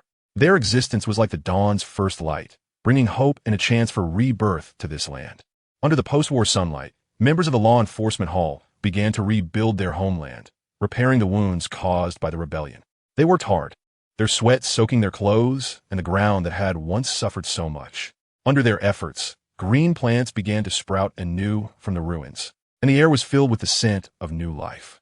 Inside the Xinglua Palace, Dai Tianfeng received the news from the front as soon as possible. Sitting on the exquisite dragon throne, a look of astonishment and unease flashed in his eyes. Might Kai's strength and decisiveness far exceeded his expectations. Before the Xinglua Empire's army arrived, he had swiftly quelled this sudden rebellion. Those once formidable warriors were now struggling painfully on the battlefield, while he stood like a war god, unyielding. Thinking of this, a complex expression appeared on Dai Tianfeng's face, and his heart surged with turmoil. He knew that this new leader of the law enforcement hall was not only powerful, but also possessed a steadfast belief and indomitable will. Such an existence undoubtedly posed a significant challenge to the Xinglua Empire. Are you saying you want to leave? Might Kai looked at dark Qian Renxue with some confusion. He really couldn't understand the girl's thought process. She had insisted on coming with him, and now, just 3 days later, she was insisting on leaving. When she came, she had been all sweet and cute, begging to come along, and now she just said she wanted to go, and no matter how he tried to persuade her, he couldn't change her mind. He felt utterly helpless. Dark Qian Renxue, seeing his puzzled expression, turned her head away with a hint of impatience, thinking he was such a blockhead. Forget it. She was leaving soon anyway, so it was better to avoid further entanglement. She stood up, lightly jumped, and landed on a nearby tree, turning her back to Might Kai and waving her hand, indicating that she was about to leave. Might Kai watched as the light figure of dark Qian Renxue gradually disappeared among the treetops. A wave of inexplicable emotions surged within him. He stared at the receding silhouette, as if witnessing her determination to leave, and also sensing the unknown that she was about to bring. Sunlight filtered through the gaps in the leaves, casting dappled shadows on Might Kai's face, reflecting his resolute features. He took a deep breath of fresh air, feeling a surge of strength within him, a steadfast belief in rebuilding his homeland, and a brave willingness to face the unknown challenges ahead. The figure of dark Qian Renxue had vanished from sight, but Might Kai's gaze remained fixed on the treetops. He imagined her soaring freely in the sky, a hint of envy rising in his heart. Might Kai's gaze followed the gradually disappearing black stream of light in the sky, and a strong desire surged within him. He imagined himself soaring freely in the air like the dark Qian Renxue, unrestrained. It was an experience he had never had before. He looked up at the endless blue sky, feeling a rush of blood, as if he could see his own figure soaring across the horizon. Suddenly, a dazzling black stream of light streaked across the sky, like a meteor crossing the night, brilliant yet fleeting. It tore through the air, racing towards the Douluo Empire's outer regions at a speed so fast it was almost impossible to catch. Might Kai was stunned by this sudden sight. He widened his eyes, trying to imprint every detail of the black stream of light into his memory. The trajectory of the light left a long tail in the sky, like a flash of lightning in the darkness, illuminating the entire sky. Chapter 28. Righteous and heroic Tang Ri Tian in a remote corner of Saint Sol Village, Fastnu Province. Nodding city, sunlight dappled the ancient stone road, adding a sense of time to this tranquil little town. Against this backdrop, a figure quietly emerged, a scruffy old man. His clothes tattered, his face etched with the marks of time. However, at this moment, his previously calm expression suddenly twisted, revealing an indescribable, fierce look. The old man's eyes sparkled with an unusual light, as if he could see through all the world's illusions. His nostrils flared slightly, as if capturing some indescribable scent in the air. It was a nauseating aura, filled with evil and arrogance, like a demon crawling out of an abyss, exuding a suffocating sense of oppression. The old man's brows furrowed tightly, and his hands clenched into fists, veins bulging. A strong wave of anger and unease surged within him, for he could clearly sense that this aura was identical to that of Qian Sunji, who had once brought him endless pain and humiliation. Qian Renxue, the one who prided himself on being of the angel clan, had an aura that pierced deeply into the old man's heart like a sharp dagger. The old man's body trembled slightly, his eyes flashing with determination. He knew he could not sit idly by and allow this evil aura to rampage through the world. The dark Qian Renxue traveled quickly, crossing the entire Star Luo Empire in just 2 days. However, just as her figure was about to sweep past a village, a powerful and fearsome pressure suddenly appeared in the sky. Soon after, a gigantic Haotian hammer came crashing towards dark Qian Renxue. Her speed suddenly stalled, her pupils constricting. Faced with this sudden attack, her figure spun rapidly in the air, attempting to evade this thunderous strike. However, the Haotian hammer seemed to have eyes, relentlessly pursuing her, its massive shadow carving a deep trajectory in the air, carrying the momentum to destroy everything. A deafening roar echoed in the air, as if even space was being torn apart by this powerful force. Dark Qian Renxue flickered, narrowly avoiding the direct impact of the hammer's head. But the residual wave still sent a shiver through her heart. She looked up and saw a figure leaping from a distant mountaintop, wielding the Haotian hammer, like a war god descending. In the twilight, Tang Hao's figure stood like an indomitable giant. He gripped a black and red Haotian hammer, its face glowing with a fierce and wild light like a raging fire in the abyss. His steps were firm and powerful, each footfall seemingly shaking the earth. As he moved, the fiery red spots on his body emerged one by one, flowing like lava, filled with an imperious power. Meanwhile, the space around him seemed to tear apart as 9 soul rings of yellow, purple, black, and red whirled around him in a chaotic dance. These 9 soul rings, like 9 brilliant stars, emitted different glows, resonating with each other, forming an indescribable pressure, especially that 9th scarlet soul ring, resembling a blood-red moon. Its deep and eerie color alone was enough to instill fear. Within that scarlet soul ring seemed to lie endless darkness and slaughter, each flicker seemingly capable of devouring everything. It was not just a soul ring, but a bottomless soul black hole, exuding a suffocating sense of oppression. In this realm, Tang Hao appeared as a death god emerging from hell, wielding the Haotian hammer, surrounded by 9 soul rings, particularly the scarlet 9th soul ring, which sent chills down the spine. His appearance seemed to herald an impending storm, leaving everyone in awe. The cold wind howled, stirring up dust, as if recounting the past vicissitudes. In this desolate land, a name thundered like a lightning strike. Spirit Hall. Tang Hao, a name that once made the entire Douluo Continent tremble, now roared from his shattered throat. His voice was filled with overwhelming rage, as if he wanted to tear the entire sky apart. His eyes were already covered in hatred, the scarlet color burning like hellfire in the darkness. Opposite him stood a tall, stunningly beautiful woman, dark Qian Renxue. Her eyes sparkled with complex emotions, nostalgia for her father, hatred for her enemies, and endless wariness towards the man before her. She knew that this Haotian Douluo, who had once killed her father, was one of the most powerful beings on this continent. However, at this moment, dark Qian Renxue was merely a 6-ring soul emperor. Although she was exceptionally talented, she still felt so small in the face of absolute power. Her heart was filled with unwillingness and helplessness. She knew she could not compete with this powerful man. Tang Hao's figure gradually blurred in the darkness, but his voice thundered like lightning in dark Qian Renxue's ears. He roared, denouncing the crimes of the Spirit Hall, each word like a sharp knife, deeply piercing dark Qian Renxue's heart. You took everything from me. I will make you pay. Tang Hao's voice echoed in the night sky, as if he wanted to level the entire Spirit Hall. Dark Qian Renxue tightly clenched her fists, her nails digging deep in her flesh, but she did not care. She knew she could not back down. Even in the face of a powerful enemy, she had to avenge her father. The gazes of the two met in the air, as if igniting the entire night sky. This was a life-and-death battle, a fated confrontation. In this thrilling and tense moment, whoever could laugh last would become the legend of this continent. Tang Hao's brow furrowed slightly, a hint of surprise rising within him. He did not expect that the young girl before him possessed such astonishing momentum and strength at such a young age. He took a deep breath, his voice low and resolute. Such a young emperor, if I do not eliminate you today, you will surely become a great threat to my Haotian sect in the future. Before his words fell, Tang Hao's body shot forward like an arrow released from a bow. The Haotian hammer he gripped in his hand shimmered with cold light under the moonlight, as if containing the power to destroy the heavens and the earth. Seeing this, dark Qian Renxue's eyes flashed with a cold gleam. Her figure moved, transforming into a black shadow, rushing towards Tang Hao. The distance between them instantly closed, as if they were about to collide. However, at the moment of contact, Tang Hao's Haotian hammer suddenly swung out, carrying the momentum of thunder. fiercely smashing down towards dark Qian Renxue. The strike was powerful and heavy, as if the very air was being torn apart, emitting a sharp, whistling sound. Dark Qian Renxue's expression changed, but she showed no sign of retreat.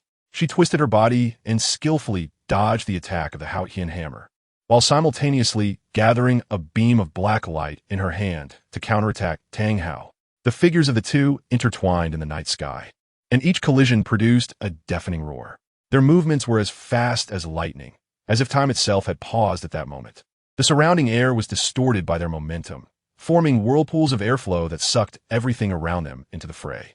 Tang Hao understood that although Dark Qian Renxue was young, her strength was formidable. He had to give it his all to completely defeat her. Therefore, he swung the Haotian hammer again and launched an even more ferocious attack. Dark Qian Renxue did not back down, engaging Tang Hao in a breathtaking duel with astonishing speed and power. The battle between the two intensified. Each attack was like a thunderous roar. Each collision seemed to tear apart space. The surrounding whirlpools of air became denser, as if they were about to engulf the entire world. The outcome of this battle would also determine the future fate of the Haotian sect.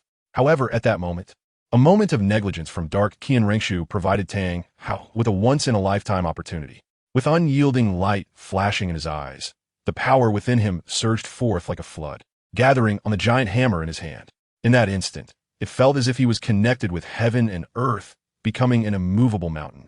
With a tremendous roar, Tang Hao's giant hammer smashed down on Dark Qian Renxue's soul power shield like a thunderbolt.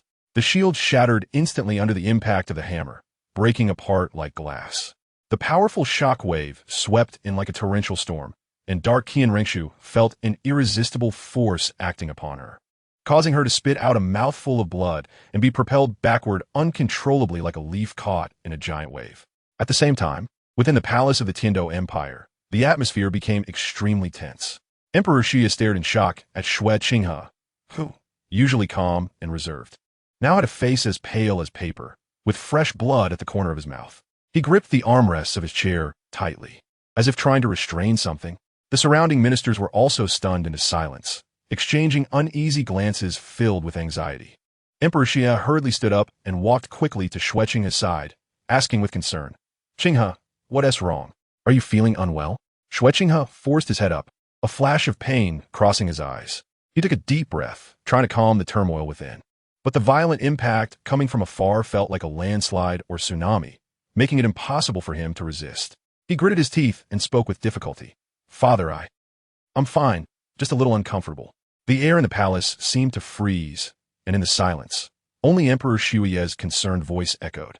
He reached out his hand, trying to give his son some warm support, but when his fingers touched Xue Qinghe's cold hand, he felt the tremor of his heart.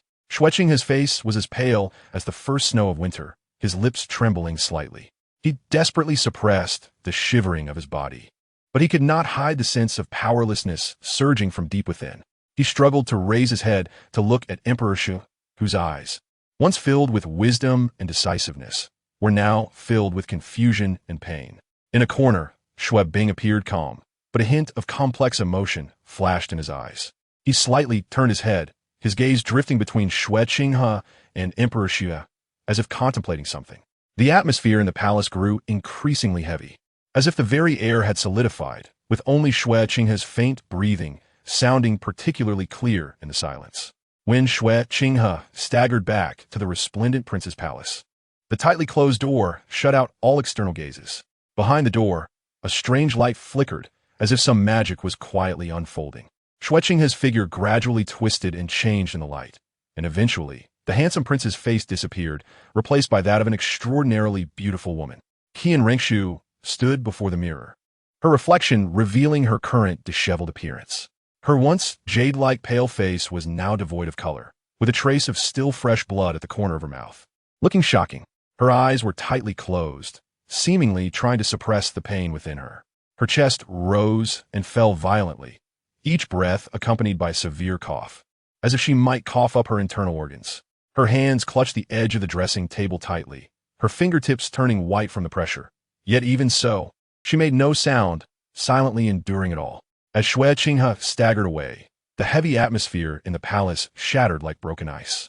In the shadows, two figures appeared like phantoms. They were the two titled Douluo guarding in the dark Dark Sting Douluo, and Serpent Spear Douluo. Their expressions were stern, and their eyes flickered with concern and vigilance. Dark Sting Douluo, agile in form, quickly came to Qian Renxue's side, gently supporting her as if afraid to touch her fragile soul. Serpent Spear Douluo followed closely behind, scanning the palace for potential dangers. "Young master, are you all right?" Dark Sting Douluo's voice was low and filled with worry. Qian Renxue slowly opened her eyes, a flash of determination and defiance crossing her gaze. She waved her hand lightly, indicating that she was fine, but her pale complexion and the blood at the corner of her mouth made it impossible to ignore her injuries. "I'm fine," Qian Renxue replied dismissively, a hint of subtle confusion in her brow. Ever since she stepped into the territory of the Tiando Empire, she had never experienced a battle. Therefore, she absolutely could not have sustained any internal injuries. Suddenly, a figure flashed through her mind, Dark Qian Renxue, that existence that shadowed her closely, their perceptions tightly linked like reflections in a mirror. Qian Renxue realized that only if Dark Qian Renxue suffered a heavy blow would she be affected. As if an invisible ripple spread through the depths of her heart, she quietly felt the pain from another self, as if she could touch the tenacious and persistent soul of Dark Qian Renxue. Chapter 29. The feast at Hongmen Tang House stood tall, raising the towering Haotian hammer above the heavens, with soul power surging like boiling lava, instantly painting the entire sky a dazzling blood red.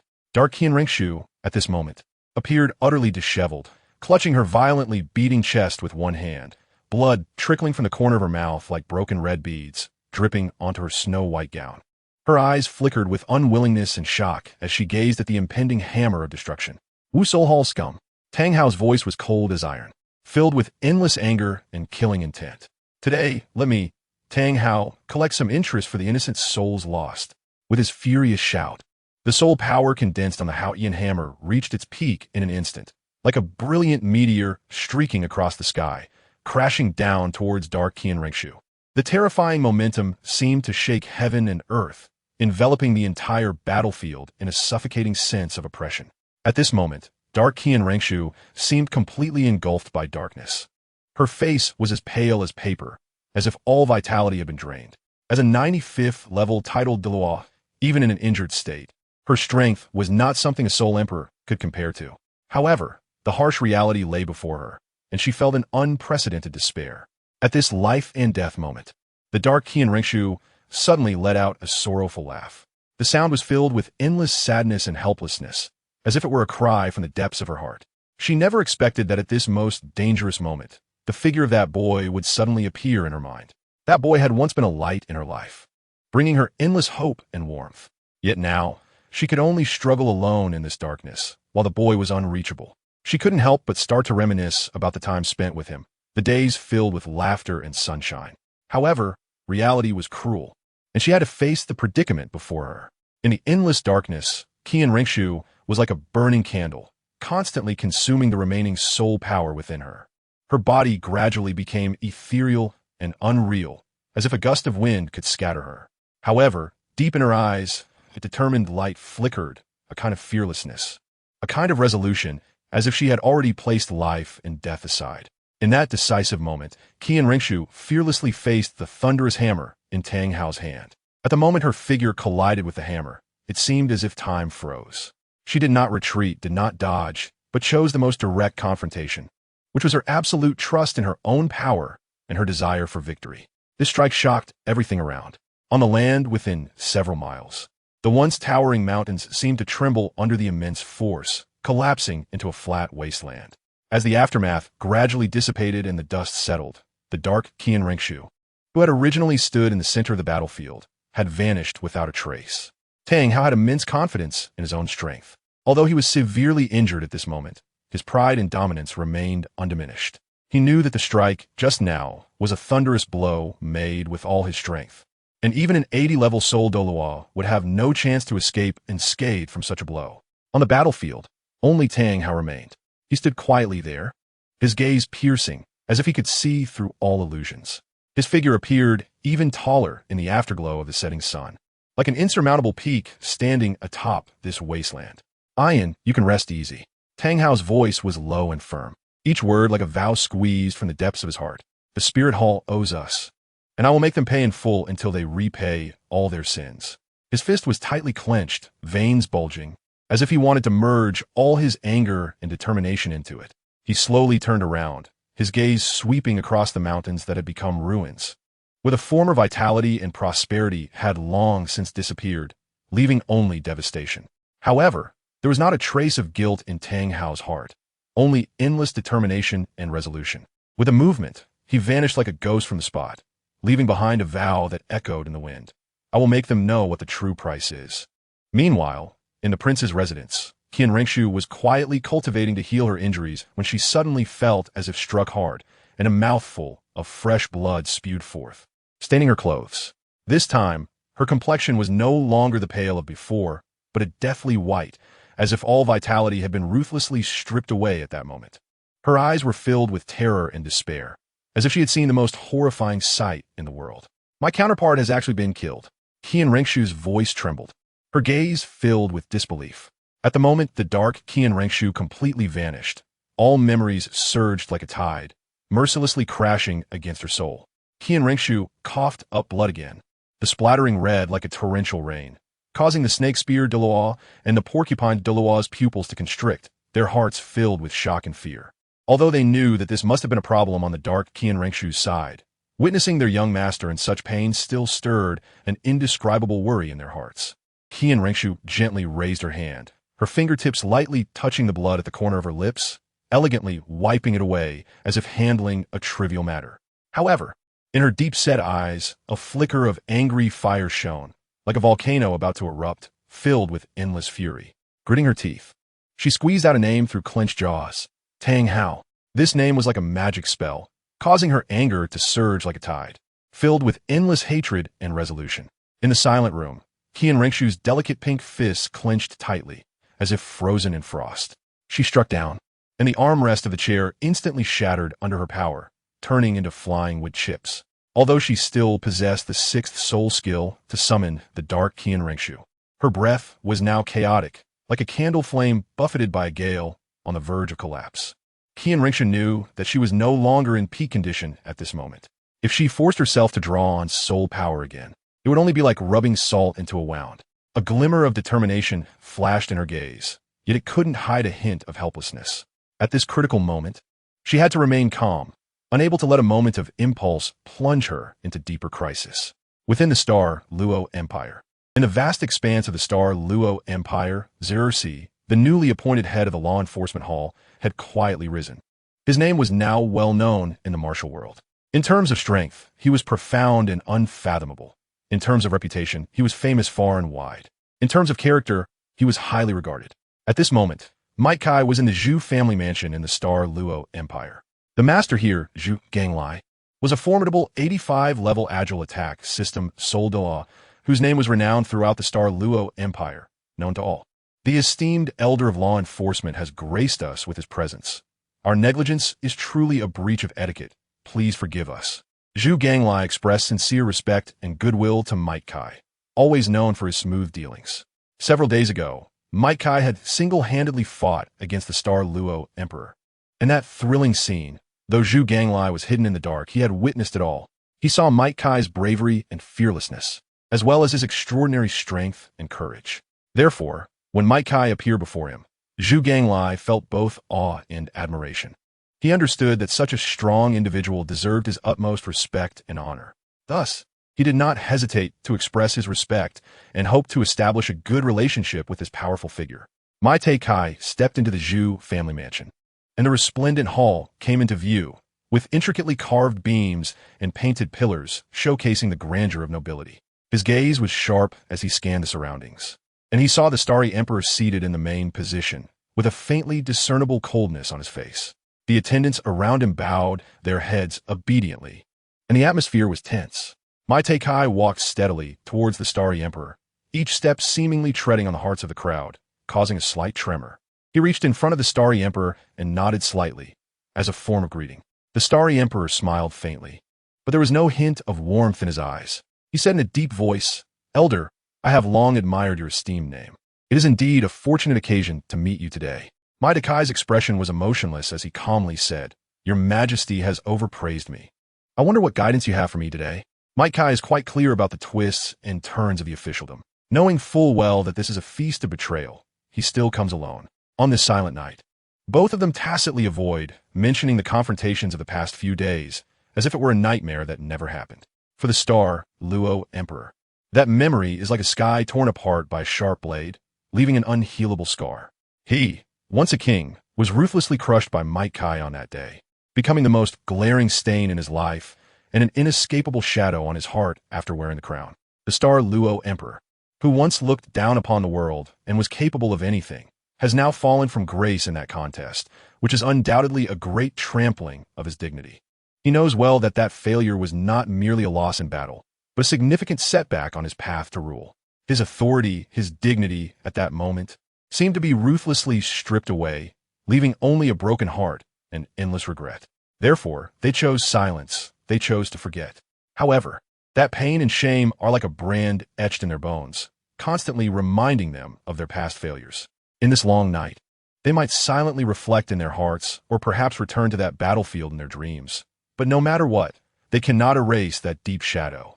As Mike Kai stepped into the grand hall, a cold and fierce undercurrent seemed to quietly rise from the stone slabs beneath his feet, like hidden currents lurking beneath an abyss. Surging yet difficult to detect, his senses were sharply attuned at that moment, as if he could perceive the invisible threat.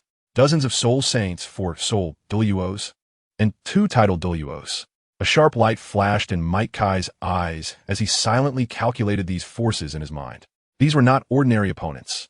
Each one was a top powerhouse of the star Luo Empire, their presence pressing down on his heart like a mountain. However, even faced with such power, Mike Kai's steps showed no hesitation. He seemed to walk on a rickety tightrope, and despite the abyss before him, his eyes were filled with determination and confidence. He knew well that this was a battle concerning honor and dignity. He could not retreat or evade. This confidence stemmed from his absolute trust in his own strength. He believed that no matter how many difficulties and dangers lay ahead, he had the ability to overcome them one by one. His steps were firm and powerful, each step seemingly telling the world, he, Mike Kai, would never be defeated by any difficulty. At this moment, although he was merely an enforcing elder, he had long harbored desires for the supreme position of the adjudicating elder. The temptation of that power burned like a fierce fire in the abyss, scorching his soul and making it impossible to resist. Finally, the day of the banquet arrived. The star Luo Emperor, the supreme being who controls the entire star Luo Empire, appeared particularly calm today. He sat on the main seat, his gaze like a torch, sweeping over every guest present. Before the banquet officially began, the star Luo Emperor made an unexpected move. He actually extended an olive branch to Mike Kai, who had previously had a conflict with him, disregarding past grievances. This action undoubtedly changed the atmosphere of the entire banquet. Although the two parties did not mention the disputes from the previous days, the ripples from that incident had already stirred up waves in everyone's hearts. The scene from that day seemed to still be vividly present, and every participant knew it well. Mike Kai broke into the Starfall Imperial Palace. His actions were undoubtedly a blatant provocation to the Starfall Emperor, a resounding slap in the face. However, what was even more shocking was that he could escape so calmly, as if everything was under his control. At this moment, the Starfall Emperor unexpectedly extended an olive branch to Mike Kai. This move left everyone present feeling astonished and perplexed. Mike Kai's bravery and strength undoubtedly posed a threat to the Starfall Emperor, yet he chose this way to resolve the hostility. Everyone held their breath, their eyes like torches, focused on Mike Kai. Every subtle movement he made, every shift of his gaze, tugged at the heartstrings of everyone present. Mike Kai's decision not only concerned the imminent action about to unfold, but would also profoundly impact the changing tides of this continent for decades to come. However, at the center of this vortex, Mike Kai appeared remarkably calm. He gently picked up the teacup and drank the verdant tea in one go, as if it was not just tea, but his unwavering determination and fearless courage. He was unafraid and showed no concern for any schemes that might be hidden in the tea. His demeanor was unhurried, and that nonchalance seemed to infect everyone around him. Yet, this only made everyone present feel anxious and restless. They yearned for a clue, a hint from him, but Mike Kai was like a deep lake, undisturbed, making it impossible to glimpse his true thoughts. At this moment, time seemed to freeze. Everyone's gaze was focused on Mike Kai, waiting for his next move, his decision, waiting for the moment that would change the fate of the continent to arrive. Chapter 30, Zhu Zhuqing, Ahem, this is a little personal wish from the author. After all, when I was reading Douluo, I had a fondness for this little girl who dared to challenge fate. Although it can't change anything, at least let's help her a bit here. Might Kai's lips curled into a faint, indescribable, sinister smile when faced with the outstretched hand of the Starry Emperor. Symbolizing friendship and reconciliation, he did not hesitate to wave it away dismissively, brushing that sincerity to the ground. This action was like a merciless slap in the face to the Starry Emperor in front of everyone, instantly heating up the previously tense atmosphere. However, in response to Might Kai's open rejection, the Starry Emperor appeared unusually calm, as if he had anticipated everything. He leaned back in his chair, his eyes shimmering with profound light, as if he had already seen through Might Kai's heart. With a command from him, the figures that had been hidden in the shadows surged forth, like beasts poised to pounce on their prey. The air in the venue seemed to freeze with an invisible icy crystal, every inch filled with a sense of tense oppression. In this stifling atmosphere, even the slightest friction felt like gunpowder, ready to ignite an unpredictable conflict at any moment. One of the soul Douluos spoke in a deep and eerie voice, as if it came from the depths of the earth. Elder of law enforcement, we ask you to weigh His Majesty's suggestion more carefully. His words abruptly stopped there, but the threat and warning within them pierced the heart like a cold blade. No need for excessive words. The threat contained in his speech was already clear enough. In the current situation, even a titled Douluo at level 97 would find it difficult to escape this invisible pressure. Here, every breath of air was filled with danger and unease, as if it could unleash devastating power at any moment. The message had been made very clear, yet Might Kai remained unmoved. Might Kai has become somewhat weary. Ever since she left, she has lost all desire to stay in the Douluo Empire. The next day, within the solemn and dignified atmosphere of the imperial court of the Douluo Empire, an unprecedented major decision was revealed.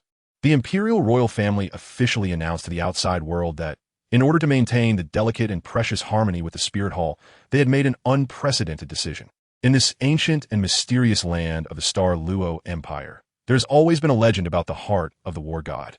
It is the national treasure of the country, containing endless power and wisdom, and has only been mentioned during the most critical moments of the empire. Now, for the sake of coexisting peacefully with the Spirit Hall, it will be offered up. The news swept across the entire Douluo Empire like a storm. The people discussed it in great numbers. Some were amazed, some lamented, and others silently prayed. Those who had once participated in that thrilling banquet felt even more turmoil in their hearts.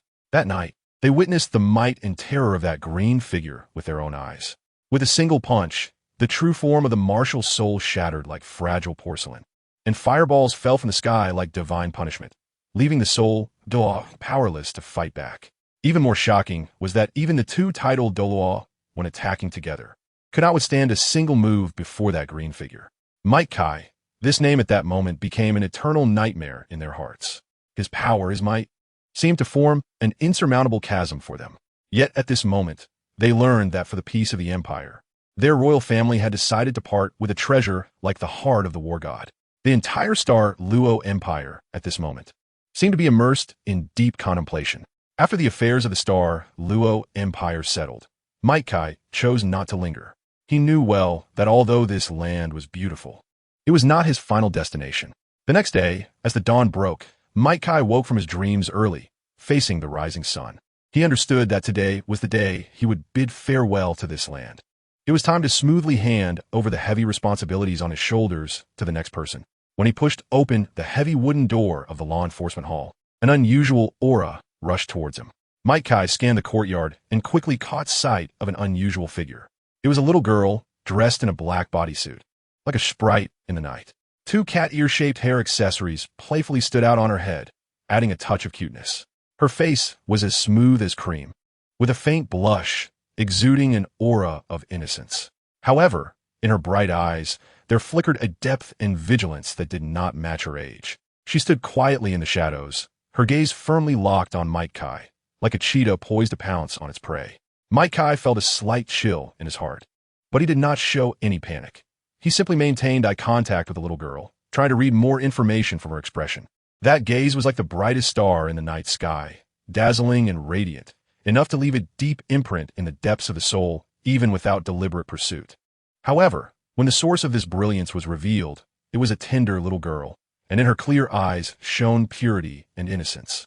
Might Kai, as the guardian of the law enforcement hall, would naturally not easily commit acts of bullying the weak. He understands that the strong should have the demeanor of the strong, and when dealing with the weak, they should show tolerance and respect. Moreover, the fact that this little girl could silently enter the courtyard of the law enforcement hall demonstrates her extraordinary courage and strength. The morning light filtered through the sheer curtains, gently casting a soft glow in the tranquil courtyard. At this moment, Might Kai's servant arrived punctually with a sumptuous breakfast. He walked slowly to the stone table, elegantly sat down, and prepared to savor the deliciousness of the morning. Just as he took a bite of the golden bread, he caught a subtle sound in his ears. It was the rumbling of the little girl's stomach, like a gentle stream flowing in the morning's tranquility. Might Kai furrowed his brow slightly, but then relaxed again. He took a deep breath, as if trying to inhale the freshness of the morning into his lungs. He gently waved his hand, signaling the servant to prepare another breakfast. Then, he lifted his head and looked towards the little girl who was peeking from a distance, a gentle smile appearing on his face, as if a spring breeze was brushing over the lake surface. He softly called out, "Child, come here, there's breakfast for you." The little girl seemed drawn by this warm invitation, cautiously walking over with a sparkle of expectation and gratitude in her eyes. Might Kai smiled as he pushed the breakfast towards her, gesturing for her to sit down and enjoy it. In this tranquil morning, a simple breakfast seemed to become a bridge connecting two hearts. Despite the slight unease within her, the little girl mustered her courage and carefully stepped forward. Though her steps were a bit unsteady, each one was filled with determination. When she finally reached Might Kai, he was able to fully capture her appearance for the first time. It was a delicate face like that of a porcelain doll, with a hint of baby fat that made her particularly adorable. However, what truly captivated was the pure light in her eyes, clear and transparent, free of any impurities, making it impossible to associate her with any dark thoughts. "Little one, after eating my food, you must tell me your name in return," Might Kai said with a smile, his voice gentle like the spring breeze. The little girl was slightly taken aback by this, and then her bright eyes sparkled like stars as she looked up at Might Kai and softly said, "My name is Zhu Zhuqing." Though her voice was small, it was crisp and pleasant, like a stream in a mountain gorge, refreshing to the heart. When the two finished tasting the lavish breakfast laid out on the table, Might Kai finally set down his chopsticks and turned his gaze to the young girl sitting quietly beside him, gently inquiring about specific matters. "Your surname is Zhu, from the illustrious Duke of the Underworld's residence." Might Kai's tone carried a hint of subtle doubt. After all, just 2 days prior, he had had an encounter with the current head of the Zhu family, and the memory of the head's embarrassing appearance was still vivid. However, today, this young lady from the Zhu family unexpectedly appeared before him, and the reason behind it was truly puzzling. Zhu Zhuqing slightly lowered her head, remaining silent, only giving a gentle nod, which seemed to confirm Might Kai's speculation. Seeing this, Might Kai's eyes flashed with a hint of keen interest as he examined the girl before him again, as if trying to decipher more information from her. "So, during your visit, is your father aware?" Might Kai's voice was deep and magnetic, as if it could penetrate the heart. He wanted to know whether this girl was acting alone or if there was a deeper plot behind her. Zhu Zhuqing nodded slightly, her gentle shake conveying endless helplessness, serving as her response to Might Kai's question. "My father insists that I marry someone I've never met. He claims this is my destiny." Zhu Zhuqing clenched her hands into fists, her fingertips digging deeply into her palms, as if seeking a strength to resist this fate.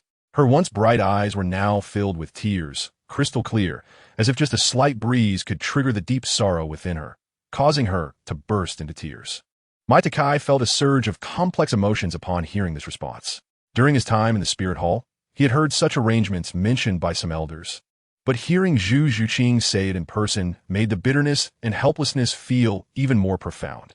He knew that in this world full of rules and destiny, individual will often seem so insignificant. In the glorious history of the Star Luo Empire, the inheritance of the Hell White Tiger was regarded as a symbol of imperial power, and every emperor needed to possess this mysterious and powerful force. Therefore, from the moment the princes were born, their fate became closely intertwined with the Zhu family, who had the bloodline of the Hell Spirit Cat. These princes were arranged from a young age to be betrothed to the young ladies of the Zhu family, which was not just a political marriage, but also to ensure the perfect combination of the Hell White Tiger and the Hell Spirit Cat bloodlines, giving birth to even more powerful descendants. Their childhoods were spent amidst the intricate court rituals and strict education, while the shadow of the deep blue cat became their deepest hope and longing. However, this was only the beginning. The princes still had to endure brutal competitions, struggling for survival in the whirlpool of power and desire, engaging in life-and-death battles with their brothers. In this war without gunpowder, only the strongest, the most cunning, and the most ruthless could ultimately ascend to the throne above all others.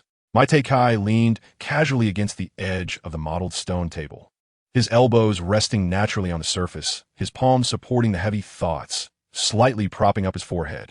His gaze fixed ahead at the woman named Zhu Zhuqing, whose eyes were filled with fragility, as if she would burst into tears at any moment. A wave of indescribable emotion rose in Mythical's heart, a deep sympathy mixed with an irresistible sense of responsibility. Mythicai understood that the fate Zhu Zhuqing faced was not something she could easily resist.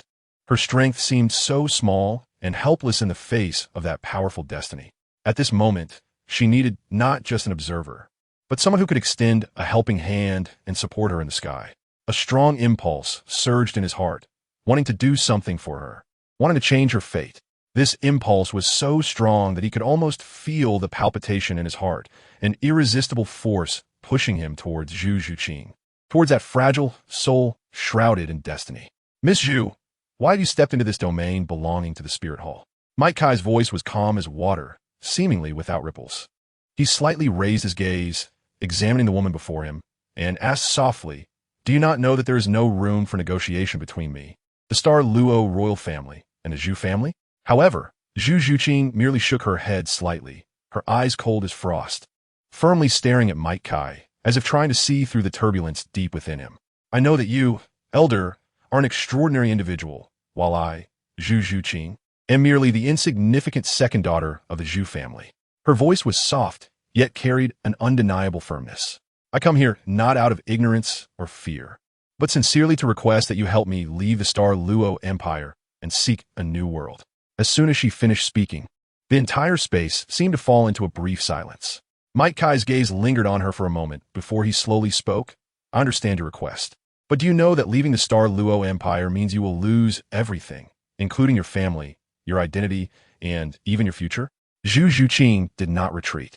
She nodded, her voice even more resolute. "I know, but I'm willing to bear all of this, because only by leaving can I find the path that truly belongs to me." Mythicai fell silent for a moment before slowly speaking. "All right, I agree to your request, but you must remember, this is your own choice, and whatever the future holds, you must bear the consequences yourself." Zhu Zhuqing knelt heavily, her eyes sparkling with determination. "Thank you, elder. Zhuqing will not disappoint you. Well-versed in the ways of the world, like a cunning old fox." Mythicai naturally could see through people's hearts. He noticed that the coldness exuding from this little girl was not her innate indifference, but rather a mechanism of self-protection. At her age, she should be filled with infinite dreams and aspirations for the future, her eyes sparkling with curiosity and anticipation for the world. However, the wheel of fate had unexpectedly paved a predetermined path for her, and the moment she learned that her future was bound, the flame in her heart was instantly extinguished, leaving only a dead silence of ashes. Zhu Zhuqing, behind this name, concealed the pain and helplessness she did not wish others to know. At that moment, her heart must have felt as if it were eroded by the cold winter, icy and despairing. Chapter 31. Departure at Mythicai's gentle call. Several messengers dressed in the unique fineries of the Spirit Hall quietly entered the room. Their arrival added a touch of solemnity and mystery to the originally tranquil space. Without hesitation, Zhu Zhuqing stood in the center of the awakening stone. Her gaze was firm, revealing a hint of curiosity and anticipation for the unknown. "Relax your body and mind, and have no distractions. Just feel with your heart. My soul power will guide you into the world of martial spirits." Kir's voice was like a spring breeze, gentle yet full of strength. Zhu Zhuqing took a deep breath and slowly closed her eyes. Her heart gradually calmed, as if the entire world had quieted down. She felt Kir's soul power flowing into her body like a gentle stream, tender yet powerful, leading her to explore the strength hidden deep within her. Under the guidance of this power, Zhu Zhuqing seemed to enter an entirely new world. Her senses became extraordinarily sharp, allowing her to clearly perceive every subtle change within her body. She felt as if she had merged with the entire world, closely connected to Hear's soul power. As time passed, Zhu Zhuqing gradually felt an unprecedented power condensing within her, when her body was gradually enveloped by a layer of deep purple light. A slender tail quietly extended from behind her, and a pair of fluffy cat ears cleverly appeared atop her head. This sudden change seemed to drape her in a mysterious veil, making her look even more enchanting and powerful. Mai Kai witnessed all of this, feeling not much surprise, merely nodding slightly as he had anticipated earlier. His gaze revealed an affirmation of the girl's abilities, as well as a calm acceptance of the situation. The soul of the dark spirit cat, he thought to himself, was not far from his previous guess. Thus, he gently greeted the servant beside him, signaling for Zhu Zhuqing to prepare for the upcoming soul power test. Hills, the servant who always maintained elegance and composure, nodded lightly upon receiving the instruction. Holding the seemingly ordinary yet enigmatic testing sphere, he walked slowly to Zhu Zhuqing's front. "Please place your hand on this." His voice was gentle yet dignified, like a spring breeze. Upon hearing this, Zhu Zhuqing gently placed her hand on the testing sphere, ready to embrace the forthcoming soul power test. The moment Zhu Zhuqing's slender fingertips lightly touched the testing sphere, the previously silent sphere burst forth with dazzling brilliance, like a star suddenly lighting up in the night sky. The sudden radiance caused Hills to show a look of astonishment. The light emitted by the testing sphere represented innate level 8 soul power, a symbol of exceptional talent. He never expected that this seemingly petite girl possessed innate soul power equal to his own. Although Hills himself also had innate level 8 soul power, due to past recklessness and greed in absorbing soul rings beyond his level, his talent was damaged, leading to a path of soul power growth filled with hardships and difficulties, potentially forever stuck at the 86th level bottleneck, unable to advance further. However, Zhu Zhuqing before him was entirely different. She shared the same starting point as him, yet her future was filled with infinite possibilities. As long as she could steadfastly continue on her path and diligently cultivate, she could completely break through her limits and reach the legendary title Douluo realm. Thinking of this, Hills couldn't help but feel a sense of anticipation and longing for Zhu Zhuqing's future. When Hills looked at Zhu Zhuqing, a trace of uncontainable envy flickered in his eyes, and this emotion quietly fell into Mai Kai's line of sight. However, at this moment, Mai Kai could not make any promises. He simply kept it deeply imprinted in his heart. Under Hill's careful guidance, Zhu Zhuqing gently retracted her martial soul, which seemed to be a mysterious force within her, slowly returning to calm. A loving smile spread across Hill's face as he stepped closer to Zhu Zhuqing, his voice soft yet firm. "Little girl, from today onward, you officially embark on the path of a soul master. This is a road filled with challenges and opportunities. May you move forward bravely, unafraid and undeterred." Zhu Zhuqing nodded gently, her eyes sparkling with determination. Her response was simple, yet filled with expectations and resolve for the future. Just then, a long-lost voice from the system appeared in Mai Kai's mind. "Ding! Detected a person of great fortune. Zhu Zhuqing. Please make a choice, host." 1. Eliminate the person of great fortune. Reward: a storage necklace. 2. Help the person of great fortune grow. Reward: a storage necklace. The two options given by the system seemed to offer the same reward, but the profound meanings behind them were as deep as an abyss. Mai Kai understood that each choice would lead him down entirely different paths, making the future uncertain and filled with variables. Mai Kai pondered for a long time and finally fixed his gaze, choosing the number 2.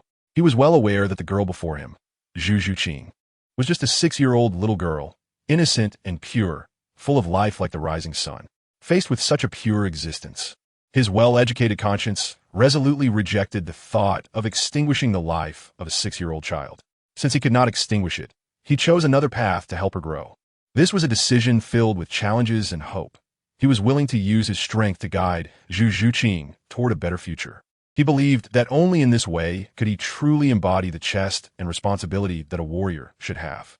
If in the future Zhu Zhuqing's fate deviated from the right path and she strayed into the wrong one, then at that moment of her being lost, he would undoubtedly redeem her from the abyss, even if the cost of this redemption was her life. Time flew by, and in the blink of an eye, it was already noon. Zhu Zhuqing organized all her belongings and then boarded the carriage that was shared with Mai Kai. As the carriage slowly departed from the Star Luo Imperial City, Zhu Zhuqing gently lifted a corner of the curtain and looked back at the place where she had grown up.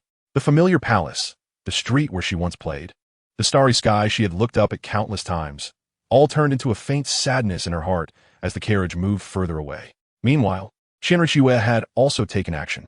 The hatred she felt toward Tang Hao for killing dark Qian Renxue burned in her heart like a raging fire, unable to be quelled. Therefore, she harbored a full heart of vengeance and quietly revealed Tang Hao's hiding place to the spirit hall. However, when this news swept to Bibidong's ears like a storm, she did not, as others expected, immediately send elite forces to capture Tang Hao. Instead, she chose to suppress this news deeply. The carriage slowly moved along the long journey, the sun hanging high in the sky, and in the dappled light and shadow, time inside the carriage seemed to stretch. Zhu Zhuqing's stomach, after a long time of bumping and traveling, was already growling with hunger. Zhu Zhuqing slightly lowered her head, her cheeks flushed with a hint of embarrassment, feeling somewhat awkward. She was not someone who liked to trouble others, and taking this carriage with Might Kai had already taken all her courage.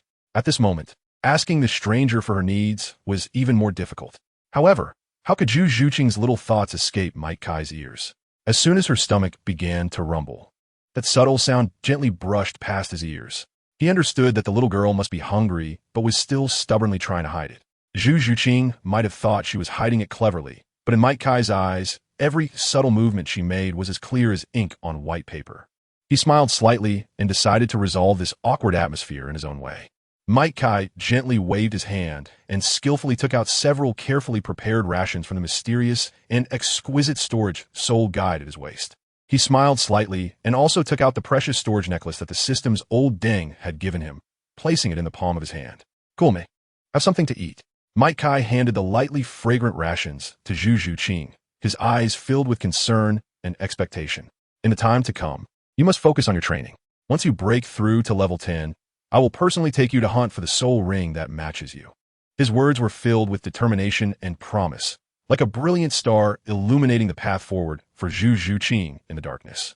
Then, Might Kai handed the necklace to Zhu Zhuqing, which was embedded with a small token that shimmered with a faint light, exuding an indescribable aura of majesty and mystery. Keep this token safe. It can provide you with a glimmer of hope when you encounter danger. Might Kai's voice was deep and powerful, each word seeming to carry immense weight, giving Zhu Zhuqing an unprecedented sense of security. Zhu Zhuqing instinctively wanted to refuse, but just as she was about to speak, Might Kai swiftly hung the exquisite necklace around her neck. The cool touch of the necklace contrasted sharply with the warmth from Might Kai's fingertips. At this moment, an indescribable emotion surged within Zhu Zhuqing's heart. It was a warmth she had never felt, even from her parents. It was like the gentle breeze of spring quietly blowing across the frozen lake, stirring up ripples upon ripples. At the age of 6, she should have been carefree and innocent, but due to the arrangements of fate, Zhu Zhuqing had left the home filled with laughter and joy far too early. Though her heart held the purity of a child, it had also prematurely borne the heaviness that did not belong to her age. Yet at this moment, the sudden warmth seemed to bring a glimmer of solace to her burdensome heart. Might Kai chose silence, sitting quietly to the side with his eyes closed, as if absorbing the rare tranquility around him. As night fell, the sky deepened like ink, and the pace of the carriage slowed. The horses were not machines. They could not run endlessly day and night, so the night became a rare moment of rest and relaxation for them. The coachman skillfully settled the horses, tying their reins securely to ensure they could sleep peacefully through the night. Meanwhile, Might Kai quickly and adeptly set up 3 tents, providing shelter from the wind and rain for everyone. Zhu Zhuqing sat quietly by the warm fire, the flames dancing on her face, illuminating her delicate and indifferent features. Her gaze was deep and calm, as if capable of swallowing all emotions, making it impossible to glimpse the turmoil within her. She sat there quietly, seemingly isolated from the surrounding world, immersed in her own thoughts. Here, try this. Might Kai's voice was gentle yet firm as he held out a tenderbone rabbit to Zhu Zhuqing. A hint of hesitation flickered across her somewhat immature face, but she ultimately accepted the offering obediently. Zhu Zhuqing, do you have any plans for what's next? Might Kai's words carried a touch of concern. He knew the girl before him was only 6 years old and still naive to the cruelty and unknowns of this world. Surviving alone in this vast expanse was undoubtedly a tremendous challenge for her, not to mention the century-old soul beasts lurking in the shadows, which could enter life at any moment. Zhu Zhuqing gently shook her head, taking a large bite of the tenderbone rabbit, chewing as if contemplating something. I don't know either. I can only take it one step at a time. Her voice was soft yet resolute, as if she was already prepared to face the future. Although the road ahead was uncertain, she was willing to explore, experience, and grow step by step. At that moment, Zhu Zhuqing's heart was like a lake shrouded in fog, shimmering yet directionless. She looked around in bewilderment, unable to find a target to move toward or a lighthouse in her heart. However, as long as she could break free from the shackles that confined her like a bird in a cage, she felt an indescribable sense of satisfaction. The cage that once bound her and prevented her from soaring was now just a symbol of power in her eyes, a hollow title. Zhu Zhuqing had never felt any attachment or longing for that lofty power. What she pursued was always the unrestrained freedom. She longed to soar freely in the vast world, unbound and unencumbered. The first light of dawn seeped through the tent's crevices, quietly falling. When Zhu Zhuqing awoke from her slumber, her eyes were filled with incredulous surprise. She discovered that her soul power had astonishingly increased overnight. Just yesterday, her soul power was firmly at the 8th level, yet now, that previously stable soul power fluctuation had leaped to the 10th level. Such speed and magnitude were almost unbelievable. As if it were a tall tale, writing it into a legendary novel would likely fail to convince anyone. However, Zhu Zhuqing truly felt all of this. She carefully recalled, trying to find the source of this sudden change. She remembered the tender-bone rabbit from last night, which seemed like an ordinary rabbit, but was actually a hidden millennium soul beast. The meat of that rabbit, nourished by 1,000 years of soul power, was exceptionally delicious, filled with powerful vitality and soul power fluctuations. At the time, she had not thought much of it. She just felt the taste was extraordinarily delightful and enjoyed it heartily. Now it seemed that the soul power within that rabbit meat had miraculously integrated into her body, propelling her soul power to grow rapidly. Chapter 32. Encountering a little rascal and meeting a big fool after 3 days of arduous travel, the group finally arrived at Notting City. The weary coachman hurriedly got off the carriage, preparing to replenish the necessary supplies for the journey ahead. At this moment, Mike Kai decided to take advantage of this brief pause to embark on Zhu Zhuqing's first soul-hunting journey. With the token from the Spirit Hall, they entered the soul-hunting forest without any hindrance. Every soul ring obtained meant a leap in power. Mike glanced at the girl beside him, Zhu Zhuqing, who had been unusually quiet along the way. There seemed to be hidden emotions in her bright eyes. "Girl, do you seem to have something on your mind?" Mike asked softly, his tone revealing a hint of concern. Zhu Zhuqing shook her head slightly, but her small hand tightened around the hem of Mike's clothes, as if it could bring her some comfort. She didn't answer, merely gazing ahead, as if there were challenges she had to face in the dense forest. Mike Kai did not press further. He understood that a girl of this age might have her own secrets and troubles. He simply patted Zhu Zhuqing's hand gently, conveying to her a sense of warmth and strength. "Don't worry, your sister Schwer was terrified when she was obtaining her 5th soul ring, but in the end, she came out unscathed." Mike Kai spoke without hesitation about Qian Renxue's dark history. Mike Kai effortlessly shared the past of Qian Renxue, as if it were a nostalgic adventure story. This ease between them felt like a warm current, quietly warming Zhu Zhuqing's heart. Her originally tense nerves gradually relaxed with Mike Kai's words, and she developed a strong curiosity and anticipation for the sister Schwer, whom she had never met. Along the way, Mike Kai also gave Zhu Zhuqing a disguise. Looking at his disguise skills, Mike Kai was quite satisfied. The two continued on, enjoying this rare moment of tranquility. However, not far away, a sudden commotion broke this peace. Deep in the dense soul beast forest, a unique aura echoed, the sound of soul masters clashing with soul beasts. Yet, from the dissipating fluctuations of soul power, both the soul masters and the soul beasts appeared extremely weak at this moment. Not far away, a bearded uncle with short hair was leading a young boy, about Zhu Zhuqing's age, rushing through the woods. Although their footsteps were hurried, their strides were exceptionally firm, as if chasing some indescribable opportunity. "Xiao San, get ready. This mandala snake's attribute is highly compatible with your blue silvergrass. We absolutely cannot let it escape." The uncle's voice revealed an undeniable determination, and a cunning and intelligence sparkled in his eyes like a hunter. As his words fell, the uncle's figure suddenly froze, and a powerful surge of soul power erupted from him, instantly condensing into an adorable Pi Pig martial soul. Although it looked cute, its eyes flashed with a sharp light, as if it could unleash astonishing power at any moment. Immediately, the uncle began to chant, and with a deafening roar, the Pai Pai pig martial soul unleashed an astonishing soul skill. Fart like thunder. Heaven-shaking Luo San Pao. This loud noise echoed in the forest, as if the air itself had been torn apart. In the distance, Might Kai seemed to be drawn to this sudden commotion, his gaze piercing through layers of trees to land on this battlefield. However, his eyes were filled with confusion and disbelief, as if everything was at odds with the rules he knew. In the grand tapestry of Might Kai's life, the existence of Yu Xiaojing was undoubtedly an indelible stain, like the most glaring haze in the night sky. As a newcomer, he was naive and unaware and was deceived by the cunning Yu Xiaojing with smooth-tongued tricks, unwittingly becoming the other's disciple and spending a period of time he wished he could forget.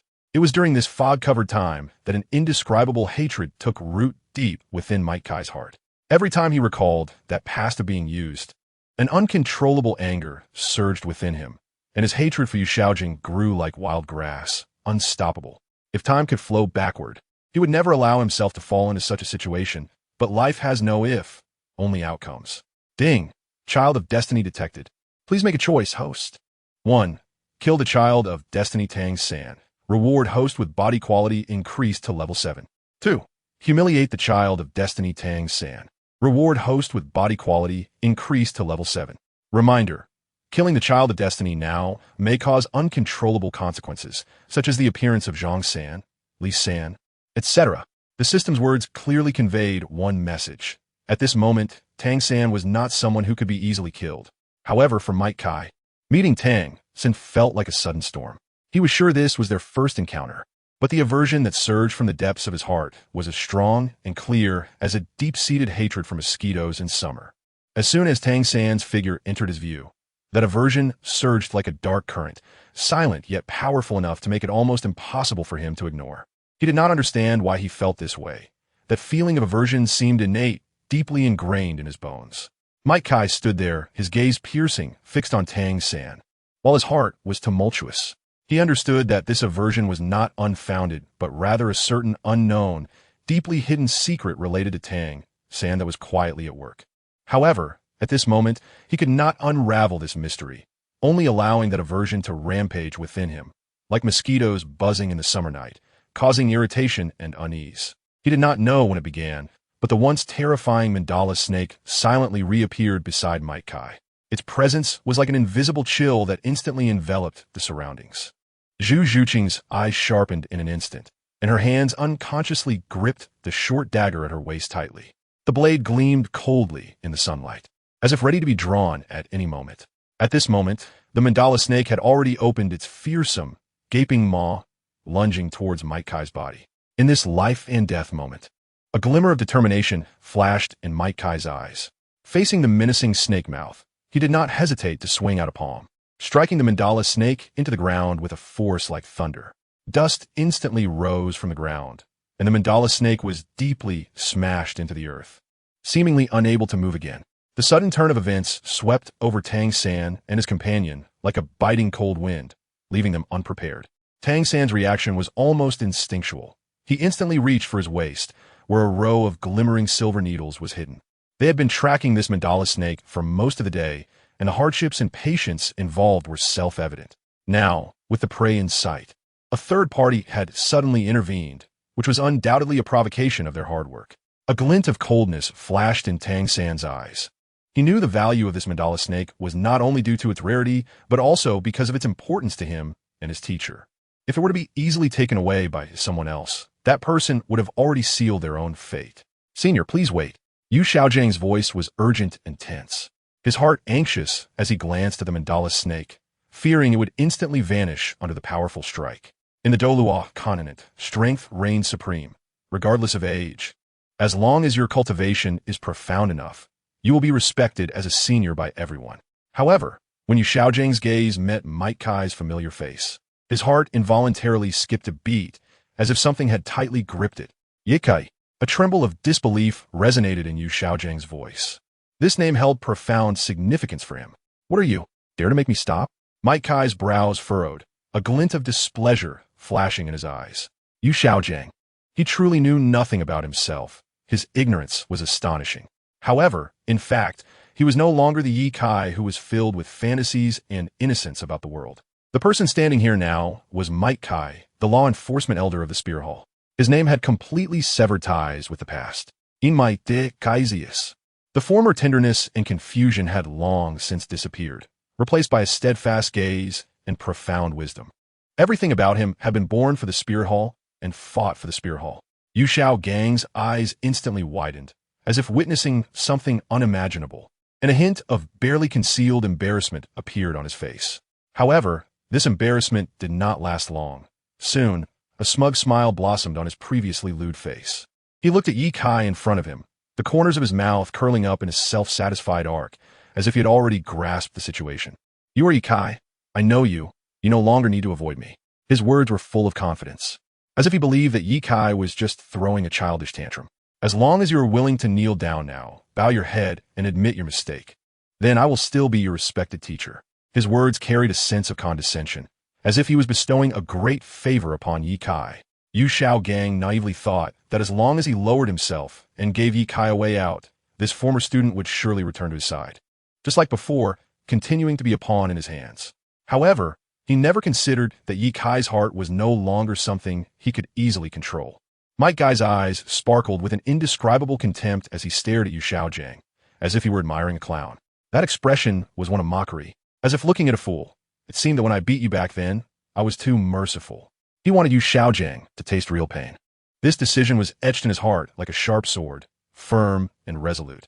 Then, Mike Guy's footsteps began to move slowly, walking towards Yu Xiaojiang. Each step seemed so steady, so powerful, as if each step declared his determination towards Yu Xiaojiang. However, Yu Xiaojiang clearly misunderstood Mike Guy's intentions. As he watched the other approach, he arrogantly believed that it was his unique charm that deeply attracted Mike Guy. Thus a smug, cold smile appeared on his already lewd face. That smile was like the biting cold wind of a winter night, piercing and frigid. Bang! A loud sound echoed in the air, as if even the air trembled.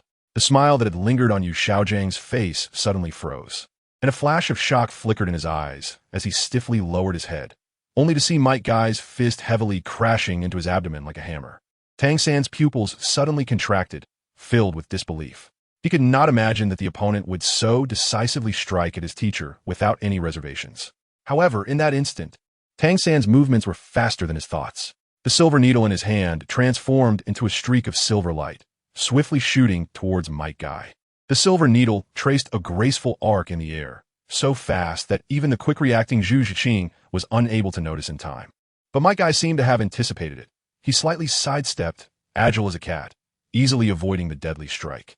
The silver needle that was originally aimed at him, however, accurately pierced into Yu Xiaojiang's body like arrows released from a bow, struck by the sudden heavy blow to his abdomen. Yu Xiaojiang seemed to be drained of all responsive ability by an invisible force. Next, a sharp pain surged from deep within his body, as if a cruel blade was mercilessly cutting through his nerves, causing him to involuntarily let out a series of wails akin to that of a slaughtered pig. Yu Xiaojiang tightly covered his painfully aching abdomen with both hands, his body collapsing to the ground as if all strength had been drained, rolling in agony. Tang San was startled at the sight and was about to rush forward to check on Yu Xiaojiang's injuries. However, Mike Guy's figure appeared behind him like a ghost in an instant. Have you ever experienced the feeling of being kicked by light? Mike Guy's voice was filled with mockery and provocation, as if he were showing off his speed and strength to Tang San. Tang San suddenly turned around, but was already too late. Mike Guy's kick fell on his chest like lightning, the powerful force instantly sending him flying away. Bang! With a loud crash, Tang San's body slammed heavily against a distant tree, then slid down to the ground weakly. A sharp pain surged through his chest as if he'd been struck by a boulder, leaving him unable to breathe.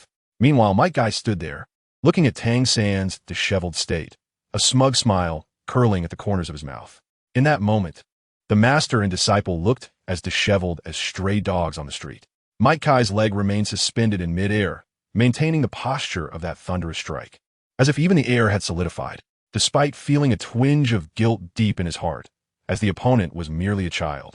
The thrill of controlling the situation and easily subduing his foe surged within him like fine wine, making it hard to resist. The path of death, the path of death. Tang San roared in his heart.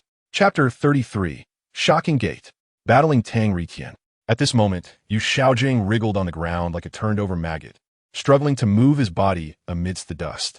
Every scar on him burned like fire, causing this self-proclaimed great excrement to sweat profusely from his forehead.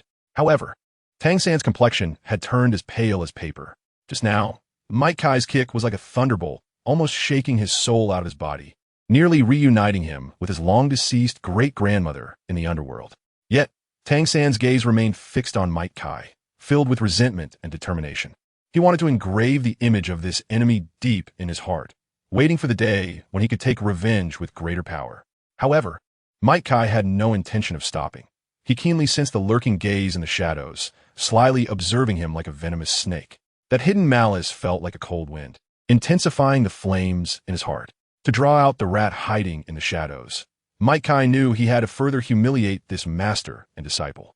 He had already devised a plan in his mind, so he took a deep breath and began his scheme. He strode towards the great excrement, Yu Xiaojing. Without mercy, he stepped firmly on Yu Xiaojing's hand, the movement clean and decisive, without any hesitation. A piercing scream shattered the silent air, as Yu Xiaojing's face twisted in pain, as if being cut by 1,000 blades. He desperately tried to retract his hand, but Mike Kai's foot pressed down like a mountain, pinning it in place and rendering him unable to move. Mike Kai's face showed no trace of pity or compassion. His gaze was cold and resolute. He knew that only in this way could he force the rat hidden in the darkness to no longer suppress its anger and reveal its true nature. And he was already prepared to face everything. Yu Xiaojing's foot was brutally stepped on and then mercilessly ground, accompanied by this violent action. His screams nearly pierced through the stillness of the forest, causing the creatures within to tremble. The palm that was trampled on emitted a heart-wrenching sound of bones cracking, like the crispness of ice breaking, yet also heavy like iron bending. Each sound sent chills down one's spine, as if one could feel the intense pain ruthlessly eroding Yu Xiaojing's nerves. At this moment, Yu Xiaojing's appearance was utterly disheveled. The corners of his mouth dripped with both viscous saliva and bright red blood, intertwining to create a gruesome scene. His pants were already soaked with the cold sweat brought on by fear and pain, clinging wetly to his body, making him appear exceptionally wretched. His face revealing an unmistakable disgust and disdain. His gaze swept over Yu Xiaojing, as if looking at a repulsive stain, filled with contempt and scorn. A piercing scream tore through the air. Yu Xiaojing's eyes were filled with disbelief and excruciating pain. He tried to struggle, but could only watch helplessly as his palm was crushed beneath Ye Kai's foot, the sound of bones shattering echoing like a whisper from a malevolent spirit. Ye Kai. Yu Xiaojing's voice trembled, each word seeming to be squeezed out from deep within his throat. But before he could finish, Mite Kai mercilessly stepped down again. In that moment, Yu Xiaojing felt the entire world spinning, his palm no longer a hand but a pile of shattered flesh. The excruciating pain surged like a tide, and he could no longer care about face or dignity, instinctively opening his mouth to bite at the shoe pressing down on his hand. Saliva mixed with blood, staining Mite Kai's show. The smell made Mite Kai feel a wave of nausea, and he frowned, kicking Yu Xiaojing away. Yu Xiaojing flew out like a kite with a broken string, crashing heavily to the ground with a dull thud. He lay on the ground, trembling, his eyes filled with fear and despair. Teacher Tang San, enduring the severe pain in his body, struggled to rise from the ground, his eyes bloodshot, filled with resentment as he glared at Mite Kai. Mike Kai's attention was always focused on the hidden person in the shadows. Seeing how the other party could endure so much, Mike Kai could also confirm that their future target was not Yu Xiaojing anymore. Since it was not Yu Xiaojing then, Mike Kai's deep gaze was like a falcon locking onto its prey, focusing intently on Tang San as if trying to see through him. Every time his eyes met Tang San's, he could keenly sense that the hidden figure in the shadows could no longer maintain its previous calm. Like a wild beast touched on a sensitive nerve, beginning to stir restlessly. The other party, the presence silently guarding Tang San in the shadows, truly existed. This discovery made Mike Kai even more curious about Tang San's identity. He was filled with questions. What kind of background did this seemingly ordinary boy have that could attract such a mysterious guardian? However, before exploring these mysteries, Mike Kai had to deal with the imminent crisis. He nimbly sidestepped, once again cleverly avoiding the flying needles that came at him. These hidden weapons were silent yet deadly. Had it not been for his quick reflexes, he would have surely been hit. Refocusing his attention on Tang San, Mike Kai's gaze fell on Tang San's forearm. There, he noticed a device he had never seen before, capable of launching hidden weapons so stealthily. Mike Kai felt a deep disgust for the despicable tricks hidden in the shadows, and a cold glint flashed in his eyes. He secretly resolved to first tear off Tang San's arrogant arm as a warning to others. However, just as he was about to make his move, a heavy, mountain-like pressure, as surging as a river, suddenly descended from afar, like an invisible giant hand, forcefully pressing down on their location. The strength of this soul power seemed capable of tearing through the air, causing everything around to tremble. Mike Kai felt this pressure and couldn't help but be startled. He knew that this was no ordinary attack. What audacity! The arrogant people from the Spirit Hall dared to rampage here. A voice like thunder rolled in, deep and shocking, with a majesty that could cause one's heart to race. The sky suddenly changed color, as if stained with blood, and amidst the crimson, a figure emerged like a ghost. Dressed in tattered black robes, he resembled a specter emerging from darkness, gripping a heavy hammer tightly, his gaze like a torch, locking firmly onto Mike Kai. This person was Tang Hao, the once great powerhouse that caused the entire continent to tremble. He had been sitting aside, tolerating Mike Kai's humiliation of Yu Xiaojiang. But when he saw Mike Kai's aggression directed at Tang San, the anger in his heart was instantly ignited. Tang San was the hope in his heart, an important piece on his path to revenge. He could not tolerate anyone harming him. Even at the cost of his life, he would protect Tang San. Tang Hao's words were like the deep night sky, revealing not a hint of starlight, neither exposing his true identity nor disclosing his close blood connection with Tang San. He did not deliberately restrain the pressure emanating from his body, as if it were a river flowing naturally, surging and overwhelming. In the face of this irresistible pressure, Tang San and Yu Xiaojiang were like leaves caught in a wild wind, crashing to the ground and falling into unconsciousness. However, in this dark corner, Zhu Zhuqing was spared from disaster due to Mike Kai's protection. He stood like a solid barrier, blocking the invisible oppression for her, allowing her to remain conscious. In the dusty records of the Spirit Hall, Tang Hao's deeds were shrouded in a mysterious veil, becoming an untouchable secret. Meanwhile, Mike Kai had a slight understanding of the truth hidden in the darkness. In the vast history of Douluo Continent, Tang Hao's name was once a legendary figure that made many tremble. For the sake of a soul beast, he even dared to oppose the Spirit Hall, personally ending the glory of the previous pope. This act plunged the Haotian sect into an unprecedented crisis, ultimately forcing them to choose to retreat to the mountains to avoid its edge and quell the Spirit Hall's wrath.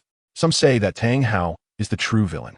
However, when those 9 brilliant soul rings rotated around him, and he stood in the air like a celestial being, the overwhelming aura made one instinctively feel awe.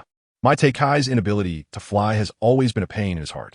Although his sky drive allows him to hover briefly in the air, he feels powerless when facing true aerial combat soul masters, like the formidable Qian Renxue. Tang Hao stands like an insurmountable mountain, looking down at Mite Kai with a cold glint in his eyes, as if he could swallow anyone who underestimates him. He slowly speaks, his voice piercing into Mite Kai's ears like an ice blade. "Kid, are you ready to meet your end?" Mite seemed unimpressed by Tang Hao's imposing presence. He casually dug at his ear, as if clearing away the unpleasant noise. However, the green steam rising from him was as intense as fire, indicating his inner resolve and tenacity. Seeing this, Tang Hao curled his lips into a mocking smile. The hammer in his hand suddenly grew immensely large, as if capable of shaking the heavens and the earth. As the hammer expanded, the surrounding air seemed to freeze, the temperature plummeting and an icy chill enveloping the scene. Mike Guy stood at the center of the cold, clearly feeling that his attributes were being weakened by this cold power. Tang Hao's cold laughter echoed in the silent air, as if he had already seen Mike Guy's defeat. "Is this the domain?" Mike Guy murmured, his voice revealing a hint of surprise and anticipation. The domain, for any soul master, is an indescribable enhancement, especially in battles where strength is comparable. A soul master with a domain undoubtedly increases their odds of victory by 30%, which is an enticing advantage. At this moment, Tang Hao swung the Haotian hammer, carrying a thunderous momentum, and smashed it down fiercely at Mike Guy. However, Mike Guy did not retreat. Instead, he chose to face this attack head-on. He clenched his fists, gathering all his strength, and met the incoming Haotian hammer with a punch. With a loud bang, the two attacks collided in an instant, creating a wave of violent air. This air wave swept out like a storm, causing all vegetation in its path to bend and sway. Zhu Zhuqing, quick-witted and agile, darted behind a steep slope just in time to avoid being blown away by this massive wave. She pressed closely to the ground, her gaze fixed on the two figures engaged in battle ahead, her heart filled with tension and anticipation. Might Kai faced the pressure of the Haotian hammer head-on, and in that moment, he felt as if he was bearing the weight of a mountain, giving him a more precise measure of Tang Hao's strength. He knew very well that in the six-gate state, he was not his opponent. Furthermore, his own strength had already been weakened at this moment. In facing Tang, Hao felt like an ant trying to shake a tree, with little chance of victory. The hand that had just clashed with the Haotian hammer was still trembling slightly, as if recounting the shocking power it had just experienced. He deeply understood the reputation of the Haotian hammer, known as the #1 weapon martial soul on the continent, and also appreciated the terrifying strength of Tang Hao, the #1 power duo on the continent. Might Kai took a deep breath, his hands slowly crossing over his chest, as if gathering some mysterious power. The green steam enveloping him gradually dissipated like morning mist in the sunlight, transforming into a deep blue, a color imbued with endless potential and strength. 8 gates of Duanjia. 7th gate of shock, open. As his deep and resolute voice resonated, the deep blue steam surged like rolling waves, instantly covering Might Kai's entire body. He seemed to transform into a bolt of blue lightning, sharp and dazzling. Tang Hao's brow furrowed slightly. He could sense the powerful and mysterious force emanating from Might Kai. It was a feeling both familiar and unfamiliar, like soul power, yet not entirely so. It was more violent, more turbulent, as if containing the power to shake the heavens and the earth. However, Tang Hao did not feel fear or retreat because of it. Might Kai's figure suddenly appeared like a ghost, standing side by side with Tang Hao. His fist was as swift as thunder, directly aimed at Tang Hao's face. In that moment, Tang Hao's pupils constricted, shocked by the opponent's speed being so incredibly fast. He reflexively raised the Haotian hammer in his hand, ready to face this unstoppable blow. Might Kai's fist slammed down hard on the Haotian hammer, as if two giant mountains collided, erupting with a deafening roar. Tang Hao felt a shockwave like a mountain collapse or a tsunami coming from the Haotian hammer, crashing against his body like a violent storm. The force was so overwhelming that even he, a powerful warrior, found it difficult to withstand. Under the impact of the shockwave, Tang Hao, whose body was already swaying from severe injuries, couldn't help but stagger back several steps, each step heavy and arduous. His face was filled with disbelief. As a representative of strength, he had never imagined that someone could surpass him in power. Chapter 34, Beating Tang Renxue, giving Tang Renxue a tattoo in that single strike. Tang Hao felt an unprecedented impact, as if the entire world had become blurred at that moment. His pupils widened in shock, as if witnessing an unbelievable miracle. The strength was beyond his imagination. At the same time, Might Kai, for the first time, opened the 8th gate, and the surging power within him brought a sense of unfamiliarity and confusion. That power flowed like a gentle stream, calm and deep. It seemed to conceal the violence and heat of volcanic lava. He tried to harness this power, but found it to be like a giant dragon, both gentle and difficult to tame. As the two faced off, the air was filled with a tense yet powerful aura, relying solely on that secret technique to forcibly elevate your strength. How long can this state be maintained? Tang Hao's eyes flickered with a scrutinizing light. He believed that Might Kai's dominance stemmed only from some temporary potential-enhancing secret technique. However, while his conjecture was partly accurate, it was also somewhat misguided. The 8 gates can indeed be seen as a kind of secret technique, but Might Kai's mastery of it was no longer simply dependent on external forces. Just with his current physical condition, he could easily maintain it for 12 hours. Just as Might Kai's clenched fist was about to strike down like thunder once more, an unexpected sound of cracking bones echoed from his arm. This sound was exceptionally clear in the still air, like the shattering of glass, cold and piercing. Might Kai's brows instantly furrowed, as if bound by invisible chains. The pain of his bones fracturing felt like a cold dagger piercing through his nerves, causing his whole body to shudder. When his opponent suddenly fell into a momentary daze in midair, Tang Hao seized the opportunity. He took a deep breath, as if to draw in all the power of the heavens and earth. Then, with a surge of energy, the Haotian hammer in his hand drew a sharp arc through the air, like a silver lightning bolt, rapidly smashing towards Might Kai's direction. This strike was thunderous, seemingly capable of tearing apart space and turning everything into dust. However, Mike Guy chose not to take it head-on. A glimmer of alertness flashed in his eyes, and his figure moved swiftly like a ghost, cleverly dodging this deadly blow. Mike Guy secretly regretted that he had forgotten a crucial matter. Opening the 8 gates, while allowing him to unleash astonishing power in a short time, also placed a tremendous burden on his body. Since childhood, he had been honing his physique with the genius method of the 8 gates, making the opening of the first 6 gates feel like a piece of cake, causing him little harm. However, when he attempted to break through the constraints of the 7th gate, the unprecedented surge of power overwhelmed his body with an unprecedented pressure. The pain of torn muscles and shattered bones burned through every nerve of Mike Guy like a raging fire. Yet at this moment, he was facing a tidal Douluo of level 95.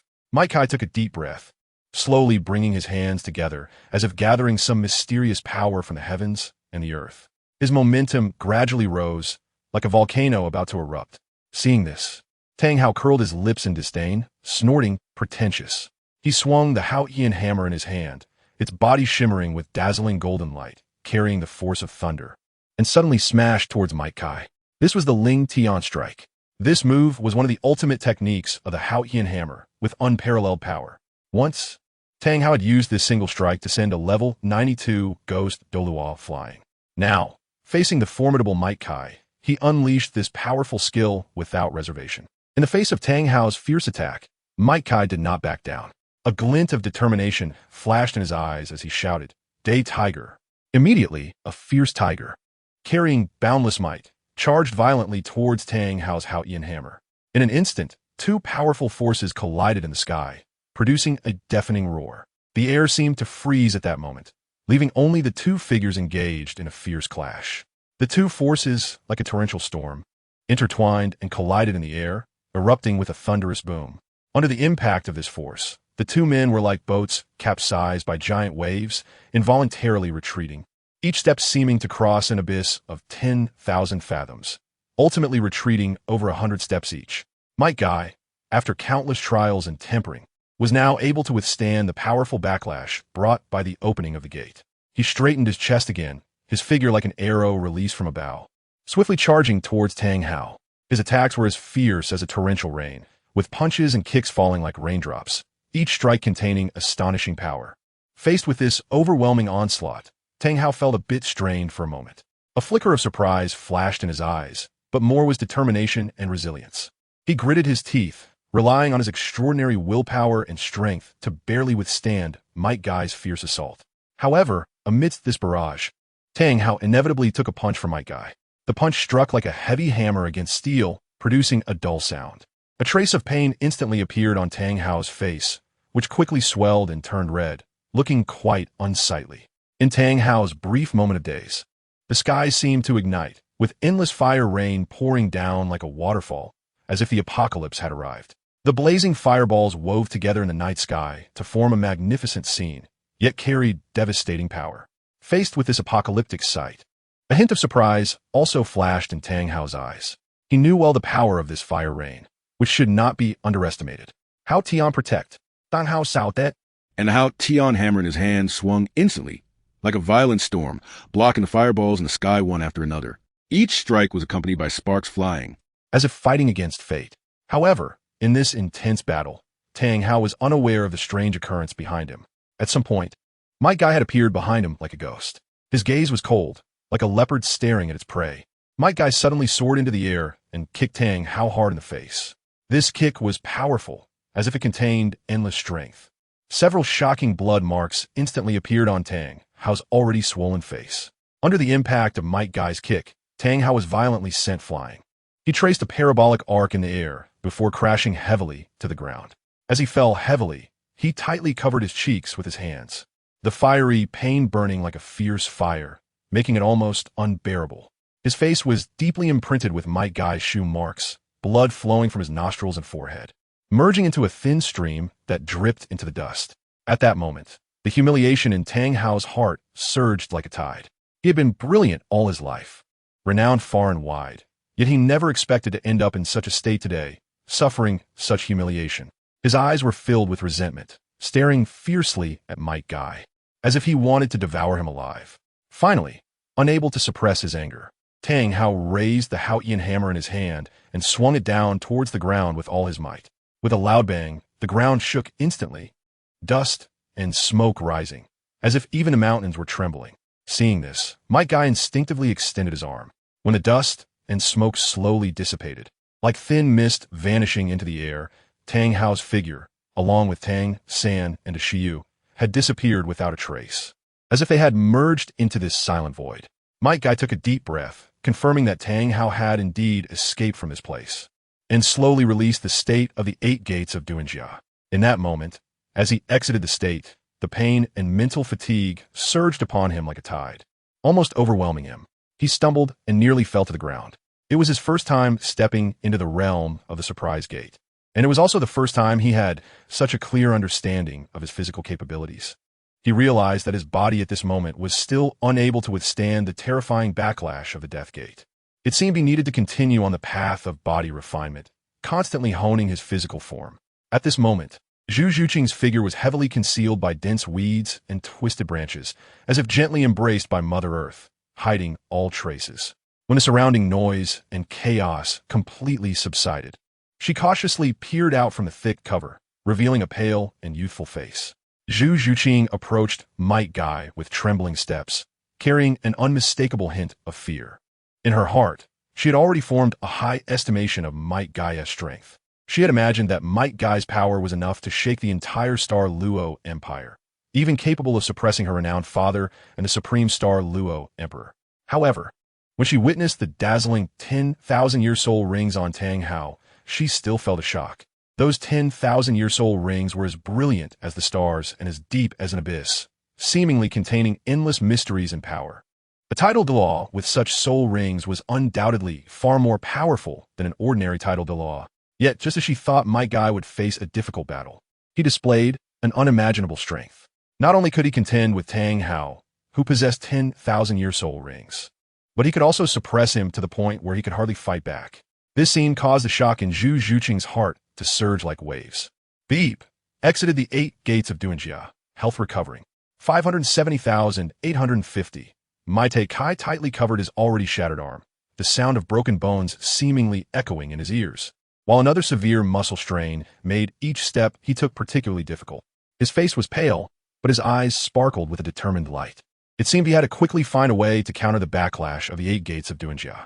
He murmured to himself, his voice revealing an undeniable resolve. The power of the 8 gates of Duanjia was indeed tremendous, but the ensuing backlash was like a double-edged sword, threatening his very existence. He knew that if he didn't resolve this issue quickly, the next time he encountered a formidable opponent like Tang Hao, should the enemy choose to engage in a war of attrition, he would likely be powerless to fight back. But at this moment, these are not problems he could solve immediately. He took a deep breath, pulling his thoughts back to reality. Right now, he had more important things to do, like taking Zhu Zhuqing to obtain her first soul ring. This was the main purpose of their journey. The two seemed to have caught the favor of fate. Shortly after embarking on their journey, they unexpectedly encountered a shadow leopard that had been affected by a previous fierce battle. At this moment, the shadow leopard lay quietly by a tree. Its once sharp eyes now appeared hollow and lifeless, as if it had seen the most terrifying nightmare in the world, robbing it of any courage to resist.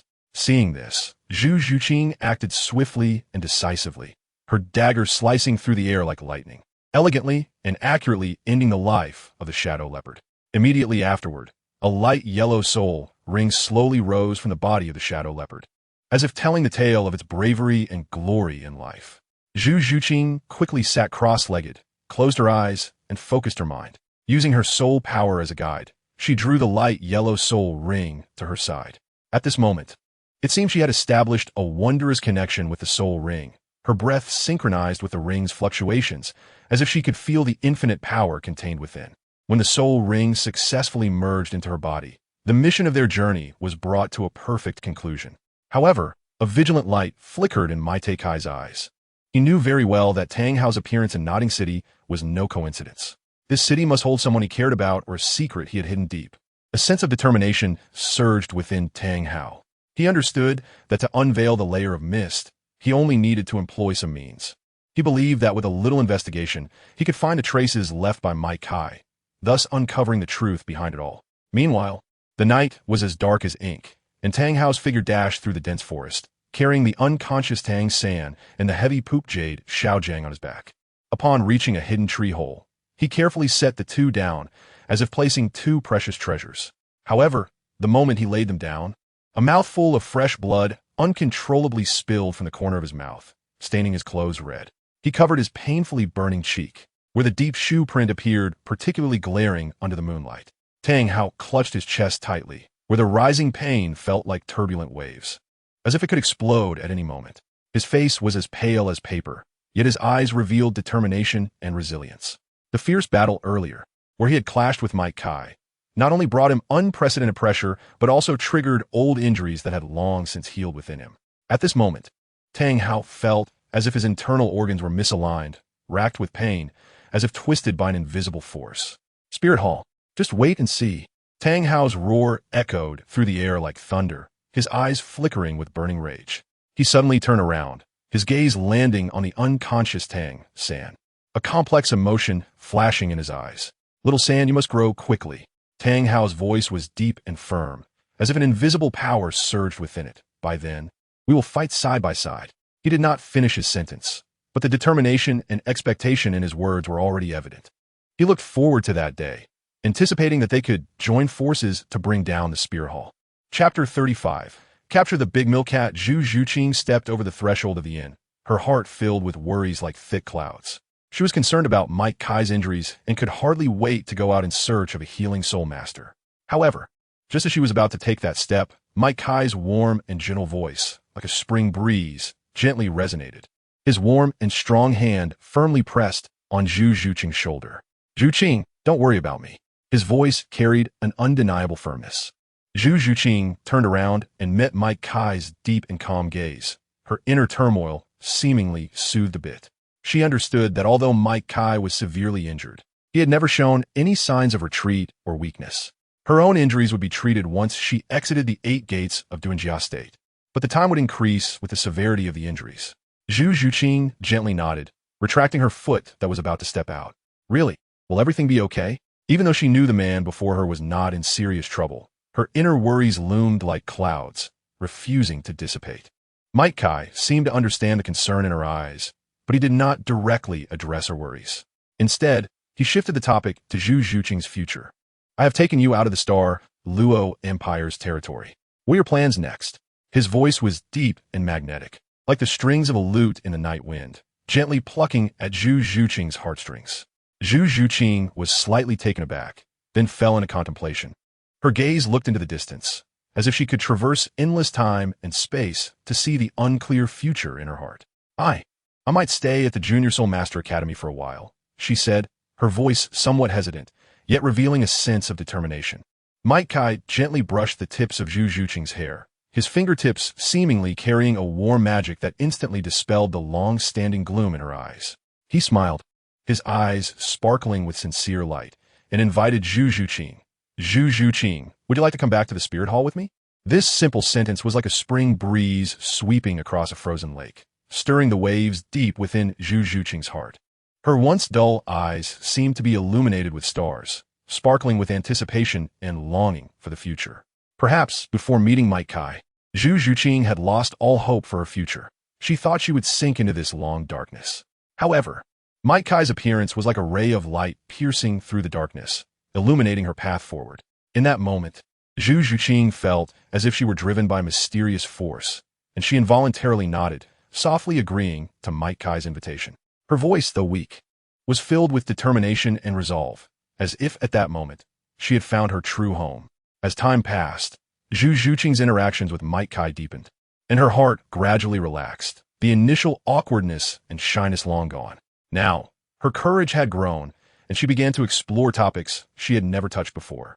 Zhu Zhuqing gently spoke, her tone revealing a hint of curiosity and inquiry. Is there a grudge between you and those 2 people in the soul-hunting forest? Her question was light, but the concern and curiosity behind it surged like waves. Mike Kai was momentarily taken aback, then fell into a brief contemplation. He recalled the antics of those 2 in the soul-hunting forest, and a wave of indescribable disgust surged within him. He raised his head and looked deeply at Zhu Zhuqing, slowly speaking. Those 2 indeed have some grievances with me. His voice was calm and firm. as if he were discussing something unrelated to himself. Zhu Juqing was drawn in by his gaze, a hint of doubt arising in her heart. She remembered that even a few days ago at the Hongmen banquet, despite being drugged, he had not shown such heavy emotions. Now, however, she saw an unprecedented coldness and determination in his eyes. She nodded gently, no longer asking further questions. She understood that everyone had their own stories and secrets. And Mike Kai's past might be the pain he was most unwilling to mention. She was willing to wait for the day he would take the initiative to speak. For now, she just needed to quietly stay by his side, providing warmth and comfort. However, within the Star Luo Empire, a wave was quietly rising. Since Mike Kai took Zhu Juqing away from this land, the imperial court of Star Luo was like a calm lake suddenly disturbed by a giant stone, instantly boiling over. At that moment, hurried footsteps outside broke the silence of the court, and a messenger burst in, panting as he quickly approached the civil and military officials. He knelt on one knee, his voice trembling slightly from urgency, yet his words were exceptionally clear. Your Majesty. Intelligence reports indicate that the second young lady of the Zhu family has been spotted at the Spirit Hall's law enforcement station and has stayed there for quite some time. Upon hearing this, the entire court felt as if hit by a cold wind. A flurry of astonishment arose. Any movement of Zhu Juqing was enough to stir countless hearts. Now, she had appeared at the Spirit Hall's law enforcement station, and recalling the quiet departure of the law enforcement elder days ago. A clear image emerged in people's minds of where Zhu Juqing was at that moment. The atmosphere in the court suddenly grew tense, the gazes of everyone converging, as if silently exchanging their speculations and doubts. All of this was due to the woman named Zhu Juqing and the unexplainable connection she had with the Spirit Hall. In a corner stood Dai Mubai, his hands clenched like iron, sharp nails digging deep into his palms, blood quietly seeping out and staining his fingers. However, at this moment, he had no time to care about this trivial pain. Dai Mubai knew very well that without Zhu Juqing, there would be no nether white tiger. Without the nether white tiger, he would certainly not be a match for his elder brother. At that time, in the struggle for imperial power, he would definitely be killed by his brother. Whenever Dai Mubai recalled that moment, it felt as if an invisible force had instantly drained him of all vitality. Like a withered tree under the scorching sun, devoid of life. Fortunately, Dai Mubai was currently standing in a remote corner. Although surrounded by civil and military officials, their gazes had not lingered here, as if this was a forgotten corner. However, his elder brother, Davis, had eyes sharp as a hawk, piercing through the crowd and accurately capturing every subtle expression of Dai Mubai. In this world, if anyone least wanted Dai Mubai to grow stronger, it was undoubtedly Davis. He knew that once Dai Mubai rose, his own position would be precarious. Therefore, he was always on guard, preventing Dai Mubai from making any breakthroughs or progress. At this moment, Zhu Juqing suddenly turned around, her steps firm as she slowly walked towards Mike Kai. Each of her steps seemed to carry the weight of 1,000 pounds. Her eyes shining with unprecedented determination and resolution. Finally, under the surprised gaze of a ladder, Zhu Juqing knelt straight in front of Mike Kai. Her actions showed no hesitation or retreat, as if declaring her determination to the world. Then, Zhu Juqing deeply bowed her head, her forehead colliding heavily with the hard ground, producing a dull yet resolute sound, echoing her inner resolve. Teacher, she raised her head, her voice filled with determination and pleading. Please teach me to become stronger. I want to take control of my own destiny and no longer be swayed by others. Zhu Juqing fled the empire precisely to avoid having her fate manipulated by others. She wanted to seize control of her own destiny. But Zhu Juqing also understood that to ensure her fate was not controlled by others, she must possess the strength to deny everything. Mike Kai looked at her, a trace of admiration and appreciation flashing in his eyes. He knew that the girl before him had an indomitable heart. All right, I promise you, Mike Kai said slowly, his voice filled with solemnity and seriousness. But you must remember, the path to becoming stronger is filled with hardships and difficulties. You need to put in more effort and sweat than others. Moreover, once you choose this path, there's no turning back. Zhu Juqing nodded firmly, her eyes shining with determination. I know I am ready. No matter how many difficulties lie ahead, I will persist until I become strong enough. Teacher, are you all right? Tang San's voice was filled with concern, breaking the chaotic silence of Yu Xiaojang, who was in a coma.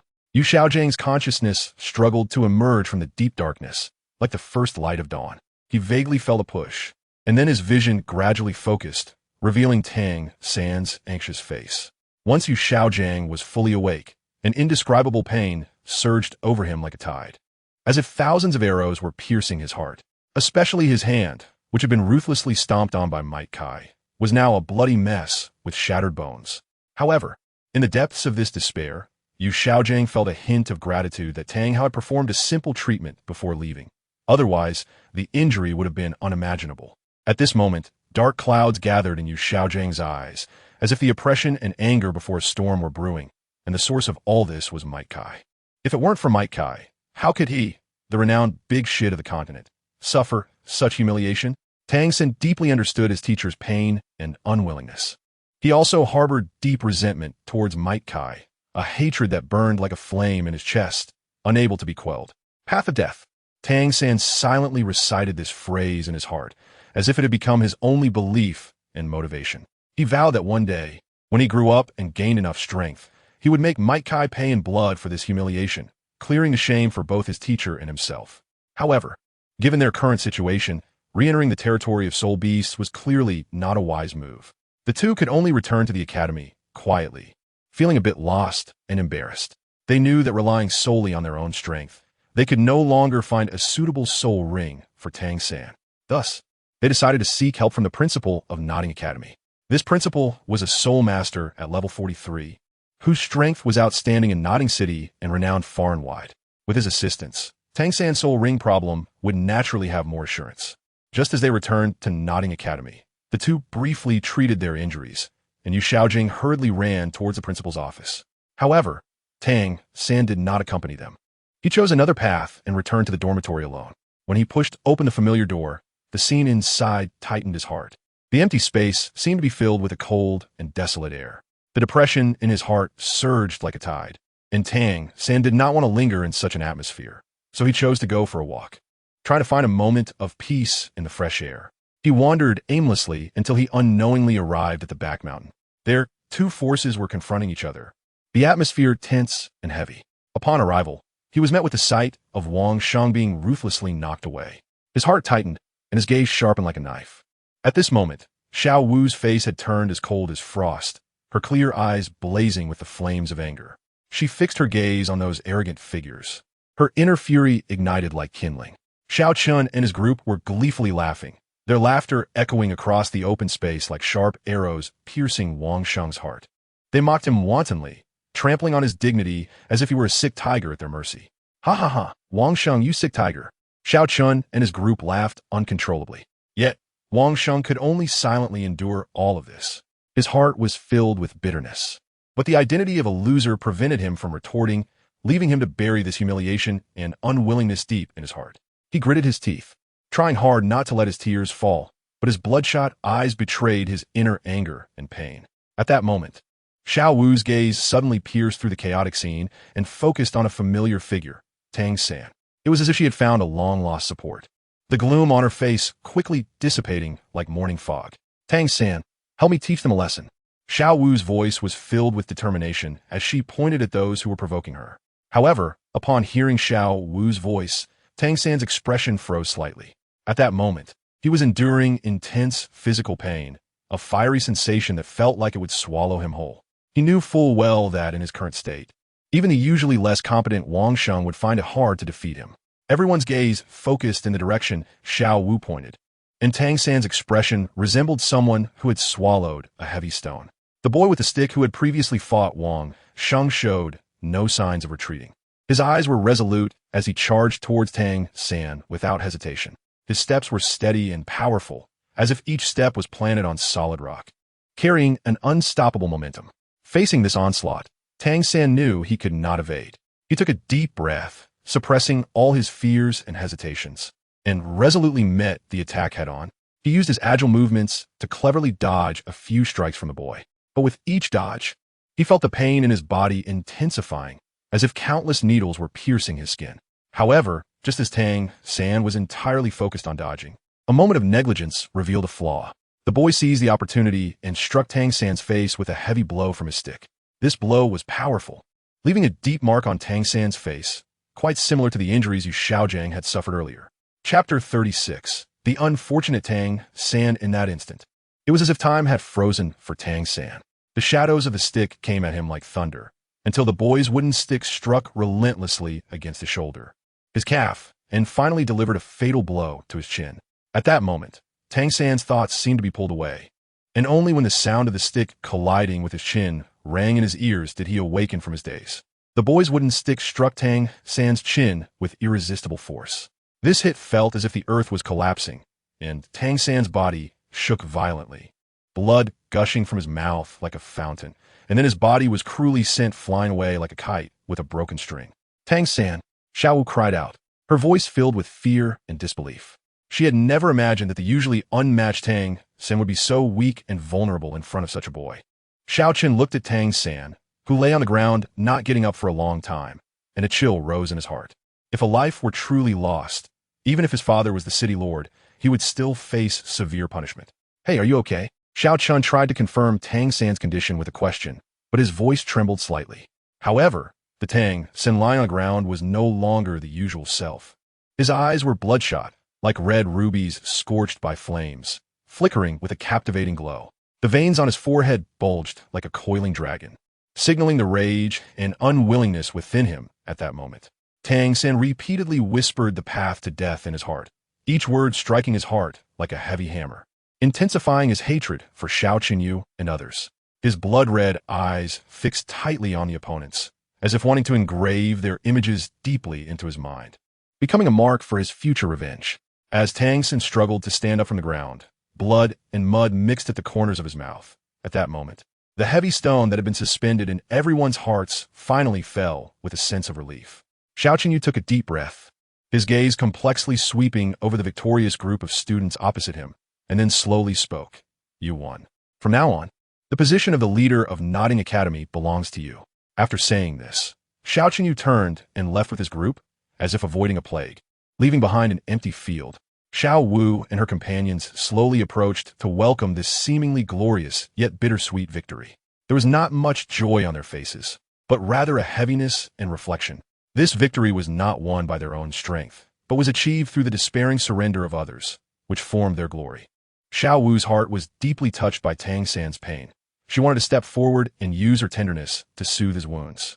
However, what greeted her was Tang San's eyes, seemingly engulfed by darkness, cold and terrifying, like a demon from hell. Don't touch me. Tang San's voice came out like it was from an ice cellar, carrying a bone-chilling coldness that instantly froze Xiao Wu's heart. Xiao Wu was startled by this sudden indifference and ferocity, stepping back a few paces, her trembling fingers pointing at Tang San, a surge of indescribable anger rising in her heart. Tang San, why are you shouting at me? Xiao Wu's voice trembled, but more so. It was filled with defiance and determination. Her eyes sparkled with tears, but more so with confusion and anger at Tang San's behavior. Tang San was stunned by this sudden questioning. The hatred and anger in his heart seemed to be shattered by Xiao Wu's inquiry, and a trace of rationality returned. Xiao Wu, Tang San, want to explain, want to apologize, but when the words reached my lips, I didn't know where to start. The pain and struggle in his heart made it impossible for him to express himself with words. However, before he could speak, Xiao Wu had already turned to leave. The surrounding crowd, initially well-intentioned, tried to approach Tang San to offer some comfort, but when their eyes met Tang San's gaze, which seemed covered in frost, their thoughts dissipated like leaves in a cold wind. They all chose to retreat, not daring to approach this exceptionally indifferent youth. As the crowd dispersed, only Tang San remained alone in the empty field. He stood there in solitude, his figure appearing particularly desolate in the sunset's afterglow. Everything around seemed irrelevant to him. He felt like a forgotten corner of the world, alone in enduring the loneliness and pain within. At this moment, a feeling of betrayal quietly arose in Tang San's heart. This feeling was like an invisible thorn, deeply piercing his heart, causing him unprecedented pain. His rationality struggled to suppress the emotions within, but that pain burned like a fierce fire, continuously scorching his soul. Not only were there scars left from the soul-hunting forest, but the wounds inflicted by the merciless beating just now also left deep marks on him. With each step he took, he could clearly feel the pain in his body. That burning sensation spread like flames within him, making it almost unbearable. However, even so, Tang San did not let out a single groan. He gritted his teeth and silently endured it all, enduring the intense pain in his body, Tang San staggered toward the familiar teacher's office. Each step felt like a struggle against his limits, but the tenacity in his heart drove him to keep moving forward. Finally, he reached the teacher's office, and the slightly old wooden door slowly opened under his trembling hand. The sight behind the door warmed his heart. Teacher Yu Xiaojiang was working at his desk, his focused expression just as usual. However, when his gaze met Tang San's battered body, a flash of shock and concern instantly crossed Yu Xiaojiang's eyes. "Xiao San, what happened to you?" Yu Xiaojiang hurriedly stood up and quickly walked toward Tang San, his eyes filled with worry and confusion. He gently touched the scars on Tang San's body, which were like glaring red marks, piercing his heart. Tang San felt the teacher's concern, and a warm current surged in his heart. He struggled to suppress the tears welling up in his eyes, not wanting the teacher to see his weakness. "Teacher, I'm fine." Tang San's voice was slightly hoarse, just some injuries from a competition with classmates. He tried to make his tone sound relaxed, but the pain and fatigue were impossible to disguise. Yu Xiaojiang looked at Tang San, his heart filled with mixed emotions. "Xiao San, you'll always be my best student." Yu Xiaojiang's voice was firm and warm. "No matter what difficulties you encounter, you must believe in yourself and persevere. All right, the dean has already promised me that tomorrow we will go together to help you hunt your first soul ring." Yu Xiaojiang gently wrung out a towel, soaked in warm water, and carefully applied it to Tang San's face. After his preliminary examination, the marks left on Tang San's face by the stick would likely be permanently etched there. This scar might become an indelible part of his life, accompanying him through the years to come. Tang San felt the deep care from his teacher. His gratitude surged like a spring, and tears involuntarily glistened in the corners of his eyes.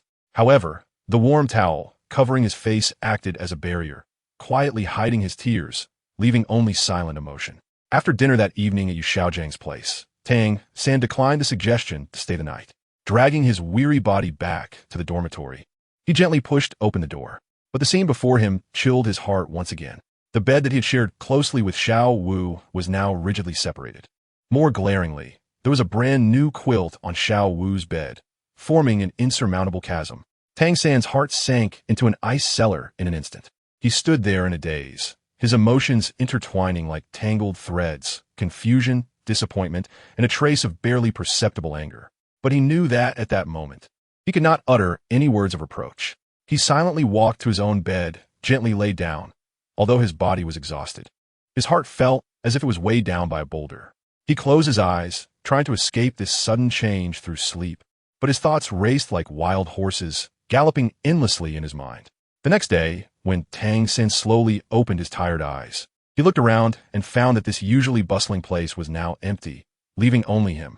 The feeling of loneliness surged like a tide, making the sense of being abandoned by everyone even stronger. He imagined that the other classmates had already set off to the classroom, leaving him alone in this quiet corner. Just as Tang San was immersed in this inexplicable emotion, a gentle knock at the door suddenly broke the silence. He stood up and slowly walked to the door, a hint of doubt rising in his heart. When he opened the door, he saw his teacher Yu Xiaojiang and the dean of Nodding Academy, both wearing warm smiles. "Teacher," Tang San greeted softly, his voice revealing a hint of surprise and respect. He then turned to the dean, his gaze filled with inquiry and curiosity. "Xiao San, later the dean will personally lead us to assist you in obtaining your first spirit ring in your life," Yu Xiaojiang said excitedly, his hands almost uncontrollably patting Tang San's shoulder. However, Tang San's brow furrowed slightly at this moment, a trace of barely perceptible pain flashing at the corner of his mouth. The powerful palm of Yu Xiaojiang, combined with Tang San's already scarred body, made him feel a wave of dizziness, as if the whole world was spinning before his eyes. Seeing Tang San's pale face and frequent gasps, Yu Xiaojiang suddenly came to his senses, realizing his recklessness. He hurriedly withdrew his hand, his eyes filled with regret and self-blame. The dean shot a cold glance at Yu Xiaojiang, his deep-set eyes full of dissatisfaction and reproach. Then his gaze turned to Tang San, and seeing the red mark that had appeared on the boy's youthful face, a trace of sympathy arose in the dean's heart. The three of them quietly entered the soul-hunting forest in an old carriage. When they passed the place where they had seen mythical earlier, the battle scars left on the ground were still shocking. However, both Tang San and his master tacitly avoided this topic and directly skipped over the area. Time seemed to blur in this mysterious forest, and after an unknown period, a flash of bright color suddenly caught their eyes. It was a mandala snake, its body robust, scales shimmering with a faint blue light, clearly over 100 years old. Teacher, look, it's a mandala snake. Tang San's eyes sparkled with excitement as he pointed at the snake, his voice filled with enthusiasm. Yu Xiaojiang's gaze was also firmly attracted by the unique mandala snake. He understood that this snake was undoubtedly the best choice for Tang San's first spirit ring. He exchanged a knowing smile with Tang San, and they both turned their eyes to the dean.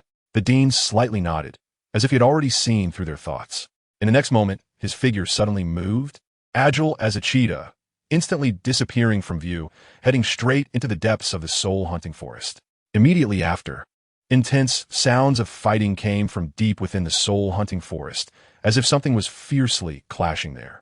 Yu Xiaojiang and Tang San's hearts tightened, knowing that the dean had already begun to engage with the mandala snake. The two did not dare to delay for a moment and immediately rushed towards the direction of the fighting sounds. Along the way, their heartbeats quickened with the rise and fall of the battle sounds. Both worried for the dean's safety and hopeful that the mandala snake would successfully become Tang San's spirit ring. Before long, the dean returned before them, carrying the half-dead mandala snake. The snake struggled weakly in his hands, clearly having lost its ability to resist. Seeing the scene, Yu Xiaojiang and Tang San both breathed a sigh of relief, finally feeling a weight lifted from their hearts. They knew that with this mandala snake as a spirit ring, Tang San's strength would greatly increase. Yu Xiaojiang carefully examined the mandala snake, but when he detected its age, the smile on his face suddenly froze. After checking, he found that this mandala snake was only 100 years old, far from the maximum limit of over 400 years. Yu Xiaojiang hesitated, wanting to persuade Tang San to give up this spirit ring. But just as he was still contemplating, Tang San decisively delivered the final blow to the mandala snake. A yellow spirit ring with a hint of white slowly emerged from the mandala's body. Tang San promptly sat cross-legged, beginning to absorb the spirit ring.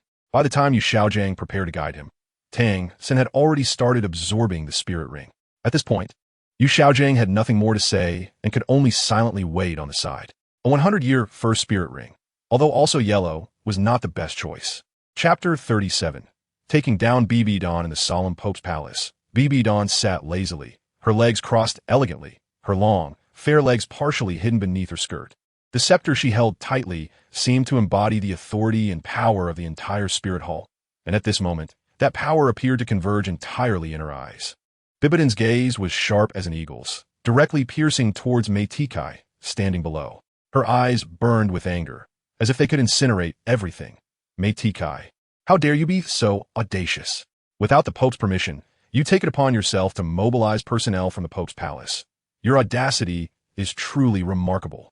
In the face of Bibidon's furious rebuke, mythical remained unperturbed. He shrugged, a disdainful smile curling at the corners of his mouth. Bibi Dawn, don't flaunt your authority as the Pope here. The Xinglua Spirit Hall has decayed to this point, and you, the so-called Pope, are certainly not blameless. The dialogue between the two echoed in the vast Pope's palace, the atmosphere growing increasingly tense. Bibidon's anger burned within her, while mythical fearlessly stood his ground against her. A storm seemed poised to erupt in this sacred place. Mythical, you must remember, this is the residence of the esteemed Pope, a sacred and solemn place. Bibidon's tone was filled with anger, like a raging storm, unable to conceal her shock and fury. For years, no one had dared to be so reckless in front of her. The Pope's palace? Mythical scoffed several times, his voice echoing in the empty hall like sharp blades scraping against Bibidon's dignity. He looked at Bibi Dawn with disdain and contempt, as if she were nothing more than an insignificant stone in his eyes, or perhaps just a trivial remnant in the dung. Bibi Dawn, do you really think that without the support of the offering hall, you could easily sit on this Pope's throne? Or do you genuinely believe that once you occupy this position, you can rest easy, and no one would dare challenge your authority? Mythical's voice was cold, each word piercing like ice picks into Bibidon's heart. The conversation between the two was like two sharp swords, intertwining and clashing within the Pope's palace, each encounter sending chills down the spine. Matikai's voice was as sharp as an ice blade, each word striking like a heavy hammer on Bibidon's heart. You betrayed Schwerer's trust in you, using her emotions as bait to lure her into the heavenly fighting empire, executing some nonsense undercover plan, when in reality, she was merely a pawn in your sinister scheme. His words, like a biting cold wind, swept through the quiet space, completely tearing apart Bibidon's hypocrisy and disguise. Your goal was merely to destroy Schwerer's cultivation talent. making her a victim of your ambition. Anger flickered in Matakai's eyes, and his words thundered like rolling thunder, echoing in the silence and shaking the entire space. Those thunderous words were like a sharp sword, piercing Bibidon's heart, causing her to tremble in shock and panic. A hint of confusion flashed in her eyes, as if the deepest secrets of her heart had been unveiled. The disguise she had once been proud of now appeared so pale and powerless under Matakai's sharp gaze. Bibidong, full of confidence, believed that every step she took was extremely cautious, like a chess player meticulously arranging pieces on a board. However, before her proud strategies, Makai was like a wise sage who saw through everything, revealing her carefully woven thoughts as if they were a blank sheet of paper, laid bare without reservation. As the voice of Makai had not completely dissipated in the air, Bibidong's seemingly calm expression was suddenly disrupted, like a lake assailed by a violent storm, unable to maintain its tranquility.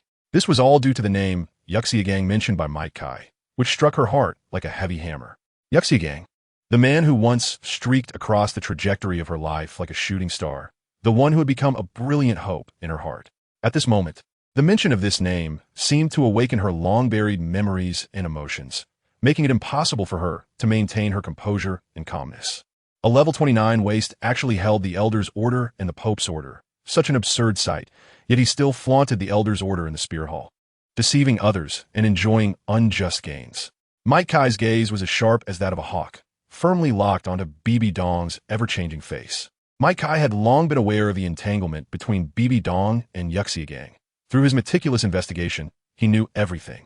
After understanding all the ins and outs, although Maikai felt sympathy for Bibidong's plight, he felt even more disdain for her actions. "Shut up. He is not a waste." Bibidong's voice thundered, filled with anger and undeniable determination. Every time Yuxiagang's name was mentioned, Bibidong's seemingly indestructible calm facade was pierced through like a sharp arrow, unable to hold up any longer. Yuxiagang was a sacred ground in her heart, a bottom line that she would not allow to be violated. She would not permit anyone to trample on this sacred ground, nor allow anyone to humiliate or belittle Yuxiagang in any form. Gripping the Pope's scepter tightly, her sixth spirit ring suddenly erupted with dazzling light, as if to dye the entire space with blood-colored madness. Sixth spirit skill, blood-sucking spider sting. With her command, countless sharp stingers poured out like a torrential rain, rushing towards Maikai. Each stinger flickered with a dark light, carrying a chilling aura of death, as if to tear apart all obstacles in its path. A mocking smile hung at the corner of his mouth as he gazed directly at Bibidong. "You dare to strike at me for a waste like Yuxiagang? Bibidong, what great power you have as the Pope." Before his words fell, his right hand shot out like lightning, gripping a pair of nunchaku that appeared in his hand. In Maikai's hands, the nunchaku seemed to come alive, drawing fierce trajectories in the air with the movements of his hands. Bibidong's spider stings came at him like a dense rain, but each attack was skillfully deflected by the nunchaku, the sound of their collisions echoing continuously, like firecrackers, resounding throughout the entire hall. After a fierce battle, Maikai finally received all of Bibidong's attacks. At this moment, his eyes no longer held the earlier calmness, but were filled with a heavier and more ruthless expression. "Bibidong, do you really want to turn against me today?" Maikai's voice was deep and firm, and a green steam surrounded him, a symbol of his 8 gates of Duanjia. His momentum was as steady as a mountain, not inferior to Bibidong, who had already reached level 97. Bibidong's deep-set eyes flickered with a cold light as she looked at Maikai's hostile face, as if gazing at a toy about to shatter. She elegantly descended from the throne with her long, fair legs, each step seemingly carrying an indescribable majesty.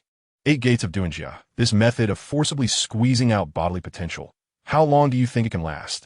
Bibidong's tone was proud and disdainful, as if she had already foreseen Maikai's downfall. How long can it last? Maikai's lips curled into a mocking arc. "If you want to try, then come and try. Oh, by the way, that Yuxiagang, he is probably not doing too well right now." Maikai casually mentioned, but this sentence was like a sharp blade, piercing straight into Bibidong's heart. In an instant, Bibidong's expression darkened, like the sky before a storm, oppressive and full of threat. "You seek death." Bibidong's voice was as cold as ice, each word like a blade squeezed out from between her teeth, sending chills down one's spine. Immediately, a dark purple aura rapidly spread from Bibidong's body, like mist in the dark, gradually engulfing everything around her. Her body began to undergo a strange transformation, her lower half gradually changing ultimately morphing into a large and hideous spider body, 6 sharp spider legs extending from her oval abdomen, glinting coldly. At the same time, her hands lost their human form, becoming sharp and hard, as if they could easily tear apart anything. This appearance formed a stark contrast to her usual gentle and charming image, making it hard to believe. At this moment, Bibi Dong seemed like a demon that crawled out of hell, ugly and terrifying. This hideously grotesque form made it impossible for outsiders to imagine that this was the usually stunning Pope. Bibi Dong suddenly erupted, her claws carving a sharp trajectory through the air, bringing forth 2 dark purple blades, like ghosts from the underworld, rushing toward Might Kai with lightning speed. The blades sliced through the air, emitting a sharp whistling sound, instantly striking Might Kai's body.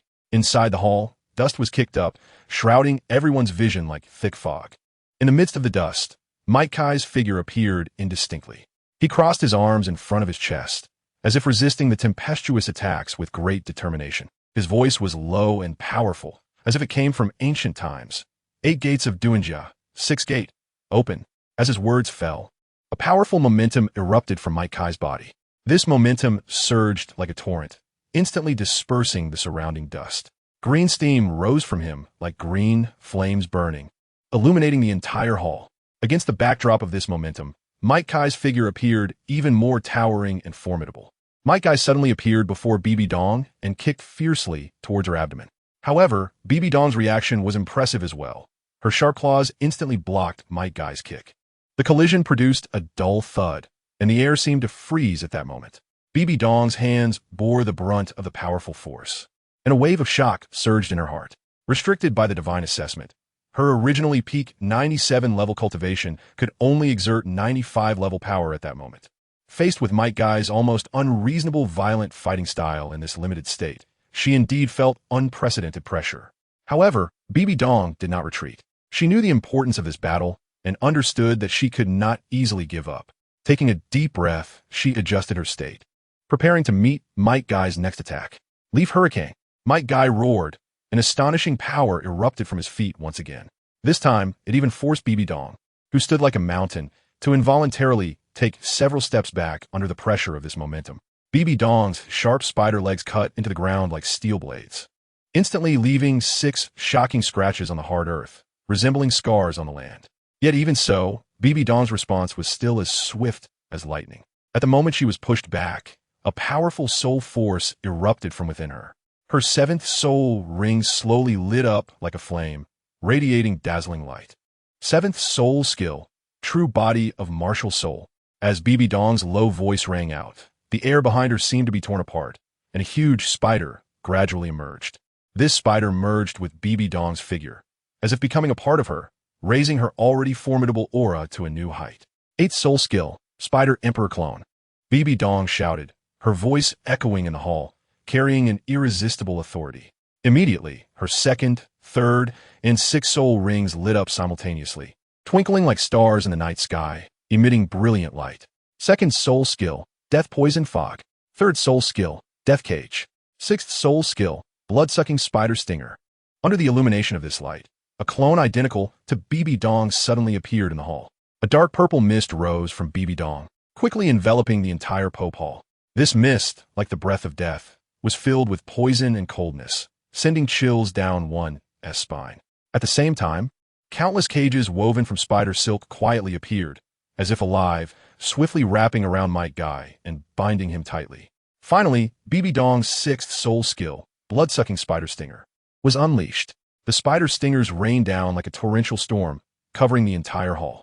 Each stinger glimmered with a cold light, carrying lethal poison, stabbing towards Might Kai. At that moment, the hall seemed to transform into a battlefield of hell, with dark purple mist, resilient cages, and dense spider stingers collectively forming a death web that tightly enveloped Might Kai. Just as Bibi Dong thought she had secured victory, a deep and powerful voice suddenly emerged from the dark purple poison mist. Open the shock gate. Then, a massive white tiger suddenly burst out from a mist. But there was no fluctuation of soul power from the tiger. The white tiger roared and pounced towards Bibi Dong with its enormous body. However, this white tiger was no ordinary creature. It howled to the heavens, its roar like thunder, instantly shaking the entire Pope Hall. its huge and agile body charged towards Bibi Dong with the force of a landslide, as if every step it took could cause the earth to tremble. In that instant, the entire Pope Hall seemed to shudder. The tiger's roar not only shook Bibi Dong's eardrums, but also resonated in her soul. She had thought she was certain of victory. But at that moment, this mysterious white tiger made her feel an unprecedented sense of crisis. Chapter 38. Defeating Bibi Dong. The white tiger's roar was like thunder, instantly tearing apart the tranquility of the Pope Hall, echoing in every corner and shaking the heart. Its gaze was fierce, flashing with wild light, and then its massive and agile body, like a tsunami, violently pounced at Bibi Dong. Amidst the swirling poison mist, fireballs pierced through the darkness like shooting stars, continuously erupting from the mist like angry fire spirits dancing in the night. Wherever these fireballs passed, the air seemed to ignite and the temperature in the Pope Hall soared. Waves of heat rolling in. The fireballs accurately struck Bibi Dong's body, each one like a scorching iron branding deep marks on her skin. Her body trembled under the barrage of fireballs, those horrifying burns blooming like red flowers, making them particularly eye-catching in the darkness. Amidst the dense wave of attacks, Bibi Dong's fury was thoroughly ignited. She roared, her eyes flashing with a determined light, intending to subdue Might Guy in one fell swoop. Her hands transformed into sharp claws, like two blades slicing through the air, ruthlessly stabbing towards Might Guy's body. This strike was so powerful that it could make any defensive soul master feel terrified, as if even the air was being sliced apart. However, facing this seemingly flawless attack, Might Guy displayed astonishing calmness and strength. He reached out and, in the blink of an eye, firmly grasped Bibi Dong's claw blades.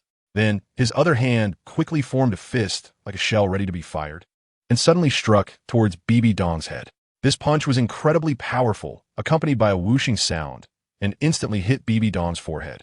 Bibi Dong was momentarily taken aback by this sudden attack, with blood slowly trickling down her forehead, intertwining with her anger and unwillingness, creating a breathtaking scene.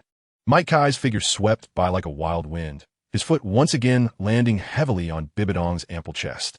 In that instant, the soft sensation was like spring water rippling, almost washing away the steadfast belief in his heart. However, he quickly steadied his mind, refusing to let that moment of wavering affect his judgment. As his foot came down, Bibi Dong's body was sent flying backward like a leaf caught in a tempest. Her figure traced an arc in the air before crashing hard against 3 or 4 sturdy pillars, barely coming to a stop. Her body trembled slightly after the impact. Clearly, Might Guy's strike had dealt her a tremendous blow. Compared to his previous fierce battle with Tang Hao, Might Guy was now able to fully unleash the power of the opening gate. This power was enough to rival a 99th level ultimate Douluo, naturally not something a 97th level title Douluo, who could not fully exert their strength, could withstand. At this moment, Bibi Dong was in a state of fury. Although her strength was formidable, she had lost all reason, making her seem so vulnerable before Might Guy. Debris rained down like a violent storm, mercilessly crashing onto Bibi Dong. The immense force seemed to threaten to tear her apart. Under such a heavy blow, she had no choice but to reluctantly withdraw from her martial soul possession state. As that hideous martial soul vanished, Bibi Dong's previously distorted face was revealed once more, showcasing a breathtaking beauty that was stunning yet now seemed so pale and powerless. Her Pope's robe had become tattered, as if it had endured a brutal war. Blood slowly trickled down her forehead, resembling a tragic red flower blooming on her pale face. Bibi Dong seemed to have been drained of all her strength, dumbly lying on the ground, her eyes filled with disbelief and shock. She had never imagined that she would end up in such a miserable state, let alone that she would be defeated so utterly. Everything felt too much for her to accept, as if the entire world was collapsing before her eyes. At this moment, Might Guy also exited the 8 gates of Dunjia State, the blue steam around him gradually dissipating like morning mist into the air. His breathing had calmed, but each rise and fall revealed deep-seated fatigue and pain. The backlash from entering the opening gate still hurt immensely. Most of Might Guy's muscles were severely torn, yet in this state, he could still completely crush Bibi Dong. Bibi Dong, I do not know what secret you are hiding. Might Guy's voice was low and firm, like an unyielding mountain. If you choose to continue like this, then the Pope's throne, I'm afraid you will find it hard to sit upon it peacefully again. As soon as the words left his mouth, Might Guy's figure vanished like a ghost within the Pope's hall, leaving Bibi Dong alone, facing the vast hall her heart swirling with indescribable emotions. Mike Kai returned to the worship hall, and as soon as he entered the main hall, he saw Qian kneeling under the angel statue. This scene made Mike Kai feel a mix of amusement and helplessness.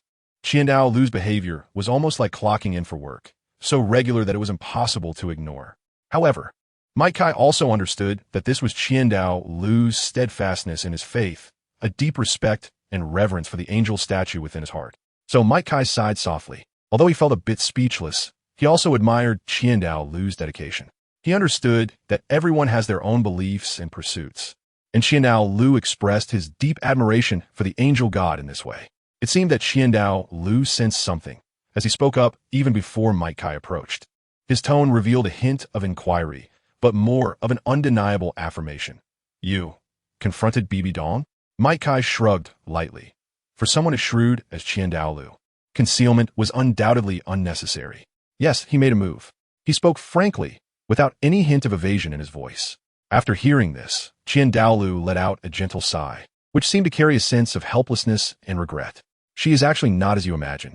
Perhaps you only saw her harshness and indifference towards Xiaoxue. But Qian words came to a halt here, as if she found it somewhat difficult to speak. Mike Kai did not ask further, but simply stood there quietly, waiting for Qian next words. He knew that what this old man was about to say must carry his own profound meaning. Perhaps you have never truly seen the heavy burdens that Bibi Dong carries on her shoulders. Qian slowly began to speak, his voice tinged with a hint of fatigue. And then he took a deep breath, as if he were about to expel all the repression from his heart. Mike Kai quietly walked to Qian side, without a word, simply extending his hand to grasp the cup of cooled tea on the table and drinking it all in one go. As the tea went down his throat, it seemed he also swallowed that cold, unyielding determination. Then, he heavily placed the teacup back on the table, the crisp sound of the collision echoing in the air, like his unwavering resolve, unshakable. I don't care how much helplessness and hardship that woman has behind her, but none of that is enough to justify her harming Schwerer. Mike Kai's voice was strong and powerful, each word striking like a hammer on the heart, making it impossible to ignore his firm stance. Matakai's gaze appeared particularly deep as he slightly furrowed his brow, seemingly in deep thought. His voice echoed in the spacious hall, carrying a hint of undeniable resolve. Moreover, I have heard that there seems to be some entanglement between Bibi Dong and that Yu Shaojiang. I will delve deeper and understand the details before deciding how to deal with her. After speaking, he turned to leave the heavy and oppressive hall. As he reached the door, sunlight streamed in at an angle, casting a long shadow of his figure. He paused, looking back at Qian who sat beneath the statue. Concern etched on his face. I am preparing to go to the Heaven Do Empire to see Schwerer. Is there anything you want me to convey? Mentioning the name Qian Renxue, Qian usually calm demeanor showed a slight change. In this world, if there was anyone who could stir his feelings, it would probably be that precious gem in his heart. He remained silent for a moment, ultimately just shaking his head gently. Mike Kai nodded, casting a deep glance at Qian before turning and stepping into the bright sunlight, rushing towards the direction of the Tiando Empire. Until Mike Kai's aura completely vanished from perception. Qian finally let out a long, deep sigh, the breath seemingly carrying endless weight and relief. The other 6 offerings also quietly emerged from shadows, their gazes unanimously directed towards the spot where Mike Kai had just stood. The second offering, Golden Crocodile Douluo, stared for a moment before retracting his gaze and turning to Qian, his voice tinged with seriousness. What do you plan to do about Bibi Dong? That woman dared to act openly in the Hall of Pope. It's simply audacious. The third offering, Qingwan Douluo, remained silent, while the other offerings exchanged glances, all waiting for Qian decision. Under the expectant gazes of everyone, Qian gently shook his head, the motion revealing a hint of helplessness and regret. I do not intend to do anything to her. His voice, though calm, contained a depth of meaning that could not be ignored. Upon hearing this, everyone exchanged looks, clearly surprised by Qian decision. In his tone, there was a profound confidence in Mike Kai, as if a wise man were speaking of the treasure he had personally nurtured. Mike Kai has been raised by them, and whether it is his charisma, his resilient character, or his unique approach to life, he has gained their heartfelt recognition as elders. We the old bones will one day step off the stage of history and become dust of time. Qian voice is low and firm, as if narrating an unchangeable fact. What we need to do is to safeguard this final bottom line for them and pave the way for them. The rest, let them soar freely and develop at will. After saying this, Douluo slowly got up, preparing to leave. Although the golden crocodile, Douluo, felt a bit displeased. He knew that this was not the time to act out, so he did not voice his dissatisfaction. He understood that pulling Bibidong down at this moment could trigger a series of chain reactions, which would not be a wise move for them. Therefore, he chose silence and chose to wait. 3 days later, after arriving in the Tiando Empire, Mythical did not hesitate at all and headed straight towards the prince's residence. From a distance, he spotted 2 Seoul king-level guards standing like towering mountains, silently protecting the peace of the mansion. However, Mythical did not intend to take the usual route. This trip was to give Qian Renxue a surprise. So, he took a deep breath, leaped into the air, transforming into an eagle soaring in the sky, flying hundreds of meters high, then gracefully arcing down to precisely land in the side courtyard of the prince's residence. He skillfully avoided the patrolling guards and quietly approached the room where his target was located. He gently pushed the window, which opened soundlessly, and agilely climbed through like a nimble cat. As soon as he entered the room, a rich fragrance greeted him, enveloping him in a refreshing and delightful aroma. It seemed to carry the essence of spring, mixed with the unique scent of Qian Renxue, stirring Mythical's heart. He inhaled this blend of freshness and pleasure, his face breaking into an eager and excited smile. On this tranquil afternoon, Qian Renxue's figure did not appear in the mansion. Mythical knew well that, as the prince, Qian Renxue must be busy during the day with court affairs, negotiating with officials, and winning hearts, her time occupied by various political duties and strategies, undoubtedly extremely busy. Thinking of this, a faint sense of helplessness surged within Mythical, but he did not linger on it too much. He walked straight towards the familiar bedroom, where Qian Renxue usually rested. On the bed, it seemed that her warmth still lingered, and the air was filled with her unique, subtle fragrance. As if she were right beside him, Mythical gently lay down, closed his eyes, and took a deep breath, as if he wanted to absorb the entire fragrance into his lungs. The fragrance, like Qian Renxue herself, was elegant and enchanting, making him feel intoxicated. Gradually, his eyelids began to feel heavy, and his thoughts started to blur. On this familiar bed, he felt an unprecedented sense of peace and comfort. Before long, he fell into a deep sleep, as if he wanted to cast aside all fatigue and drowsiness. As night fell, the mansion was brightly lit. Qian Renxue, in the identity of Shui Qinghe, concluded her meeting with Ning Fengji, the leader of the 7-treasure glazed tile school.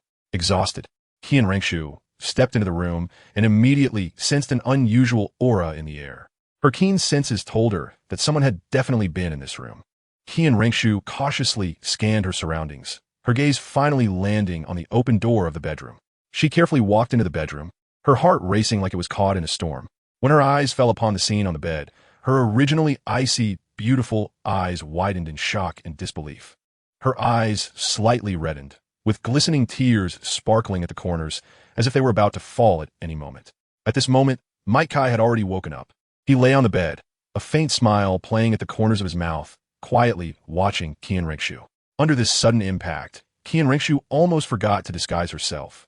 She gently removed her disguise, revealing her true face.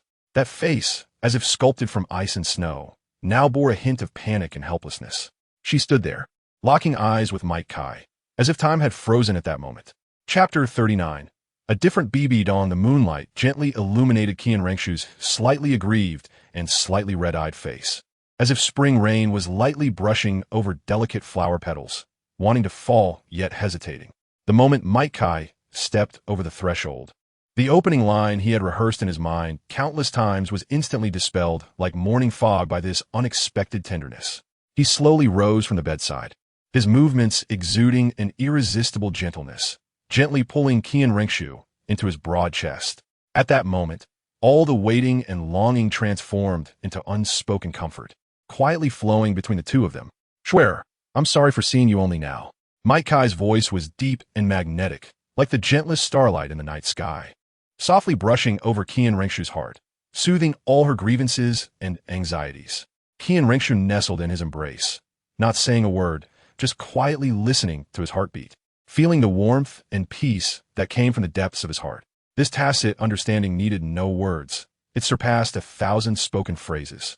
As they shifted their steps, the two entered the elegantly decorated living room. The candlelight flickered, casting a warm glow throughout the room. The servants had already quietly placed the carefully prepared dinner on the table, and the enticing aroma filled the air, adding a touch of homeliness to this reunion night. Mai Kai unceremoniously pulled over a chair, his movements natural and fluid, as if this place was part of his home. He smiled and picked up the chopsticks, ready to enjoy the belated dinner, but his gaze unconsciously fell on Qian Renxue again. The affection and indulgence in his eyes seemed to soften the air around them. Noticing this, Qian Renxue's eyes sparkled with playfulness as she slightly parted her lips, giving him a charming yet cheeky eye roll, a subtle smile playing at the corners of her mouth. She gazed at his eager expression, unable to suppress a light sigh, her tone filled with a mix of affection and helplessness. "Wash your hands." As soon as the words left her lips, Mai Kai's impending dive into the food froze, as if he had heard the gentlest command in the world. He reluctantly set down his utensils and obediently got up to wash his hands. When he returned, there was a childlike obedience and anticipation on his face. As soon as he sat down, before he could say anything, Qian Renxue skillfully picked up a piece of carefully selected delicacy with her chopsticks and slowly brought it to his lips, her gaze as gentle as water. She softly said, "Come, open your mouth."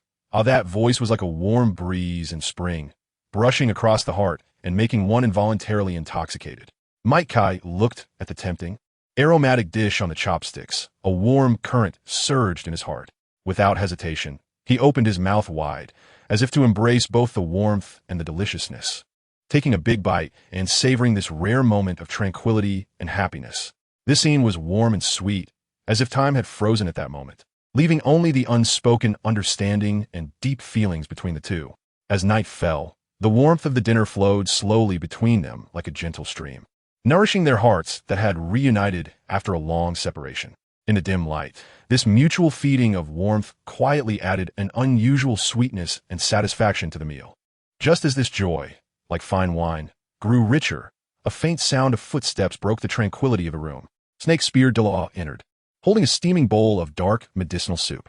His arrival did not cause much of a stir. However, upon seeing Mai Kai, a slight, barely noticeable surprise flashed in his eyes, and he politely nodded, his composure and calmness reminiscent of someone seasoned by the trials of battle.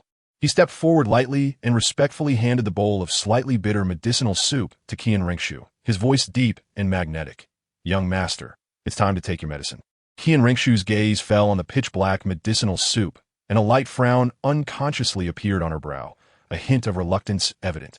Like the faintest starlight in the night sky, hard to detect, yet undeniably present. She sighed softly, seemingly resigned to the bitter taste, and also filled with a subtle worry about her own health. From a moment, the medicinal soup appeared. Concern surged in Mai Kai's eyes like a tide, unabashed. "Schwer, has something happened?" Mai Kai asked with concern. This time, Qian Renxue did not answer, but Snake-speared Douluo took the initiative to explain. It was Tang Hao. Tang Hao killed the young master's dark body, causing all the damage inflicted on the dark body to rebound onto the young master. Snake-speared Douluo said angrily, declaring that if he were not Tang Hao's match, he would have sought him out for retribution. Tang Hao. The mention of a name even moved Mai Kai, and he resolved in his heart that once he left, he would certainly seek revenge on that dog of Tang Hao. Qian Renxue's gaze lightly brushed across Mai Kai's face, the subtle change in his expression akin to the most elusive twinkle of starlight in the night sky, instantly captured in her heart.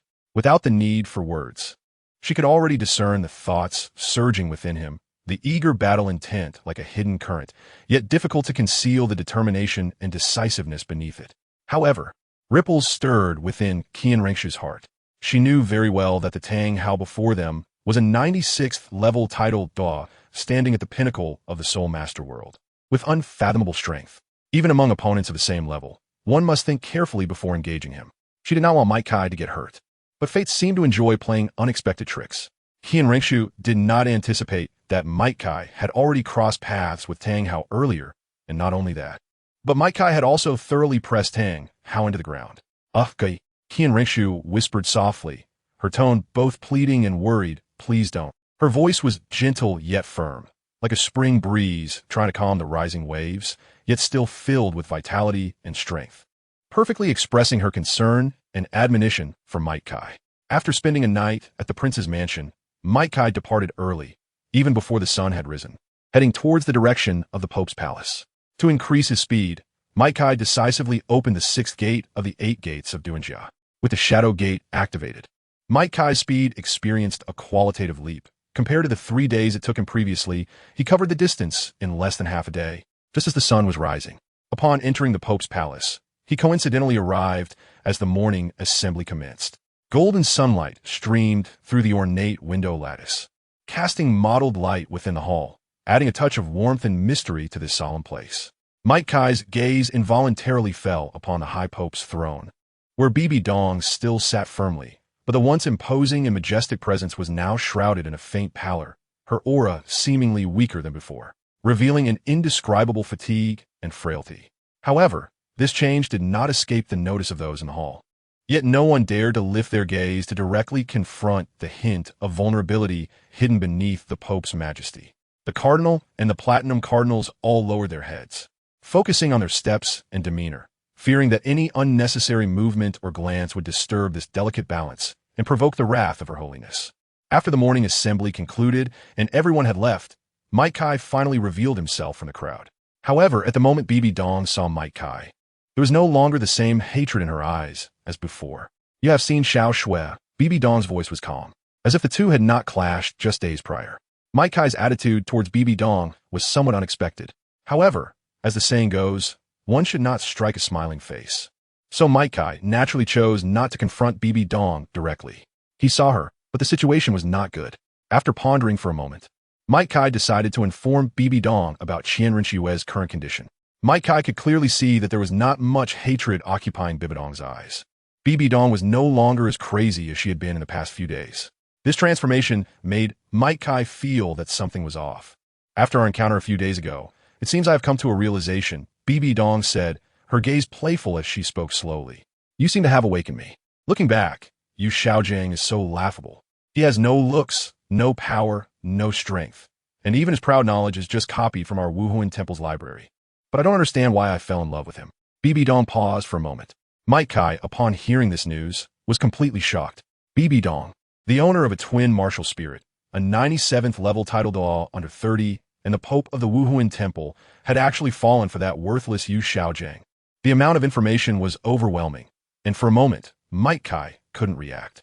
However, he said nothing and quietly listened as Bibi Dong shared everything with him. She recounted how she first met Yu Xiaojing, how he used his silver tongue to deceive her, and how he gradually manipulated her into entering the Wuhuan Temple's library, leading to a series of tragic events. "So you no longer love Yu Xiaojing?" Might Kai's gaze was fixed on Bibi Dong. Faced with his unmasked stare, Bibi Dong met his gaze without any fear. "I'm not interested in that waste anymore, but I find you quite interesting." This statement completely stunned Might Kai. Interested in him? He thought to himself, "I'm just a bit handsome, a bit strong, a bit muscular. What other merits do I have?" Bibi Dong gracefully stretched her body, like the dawn breaking in the morning light.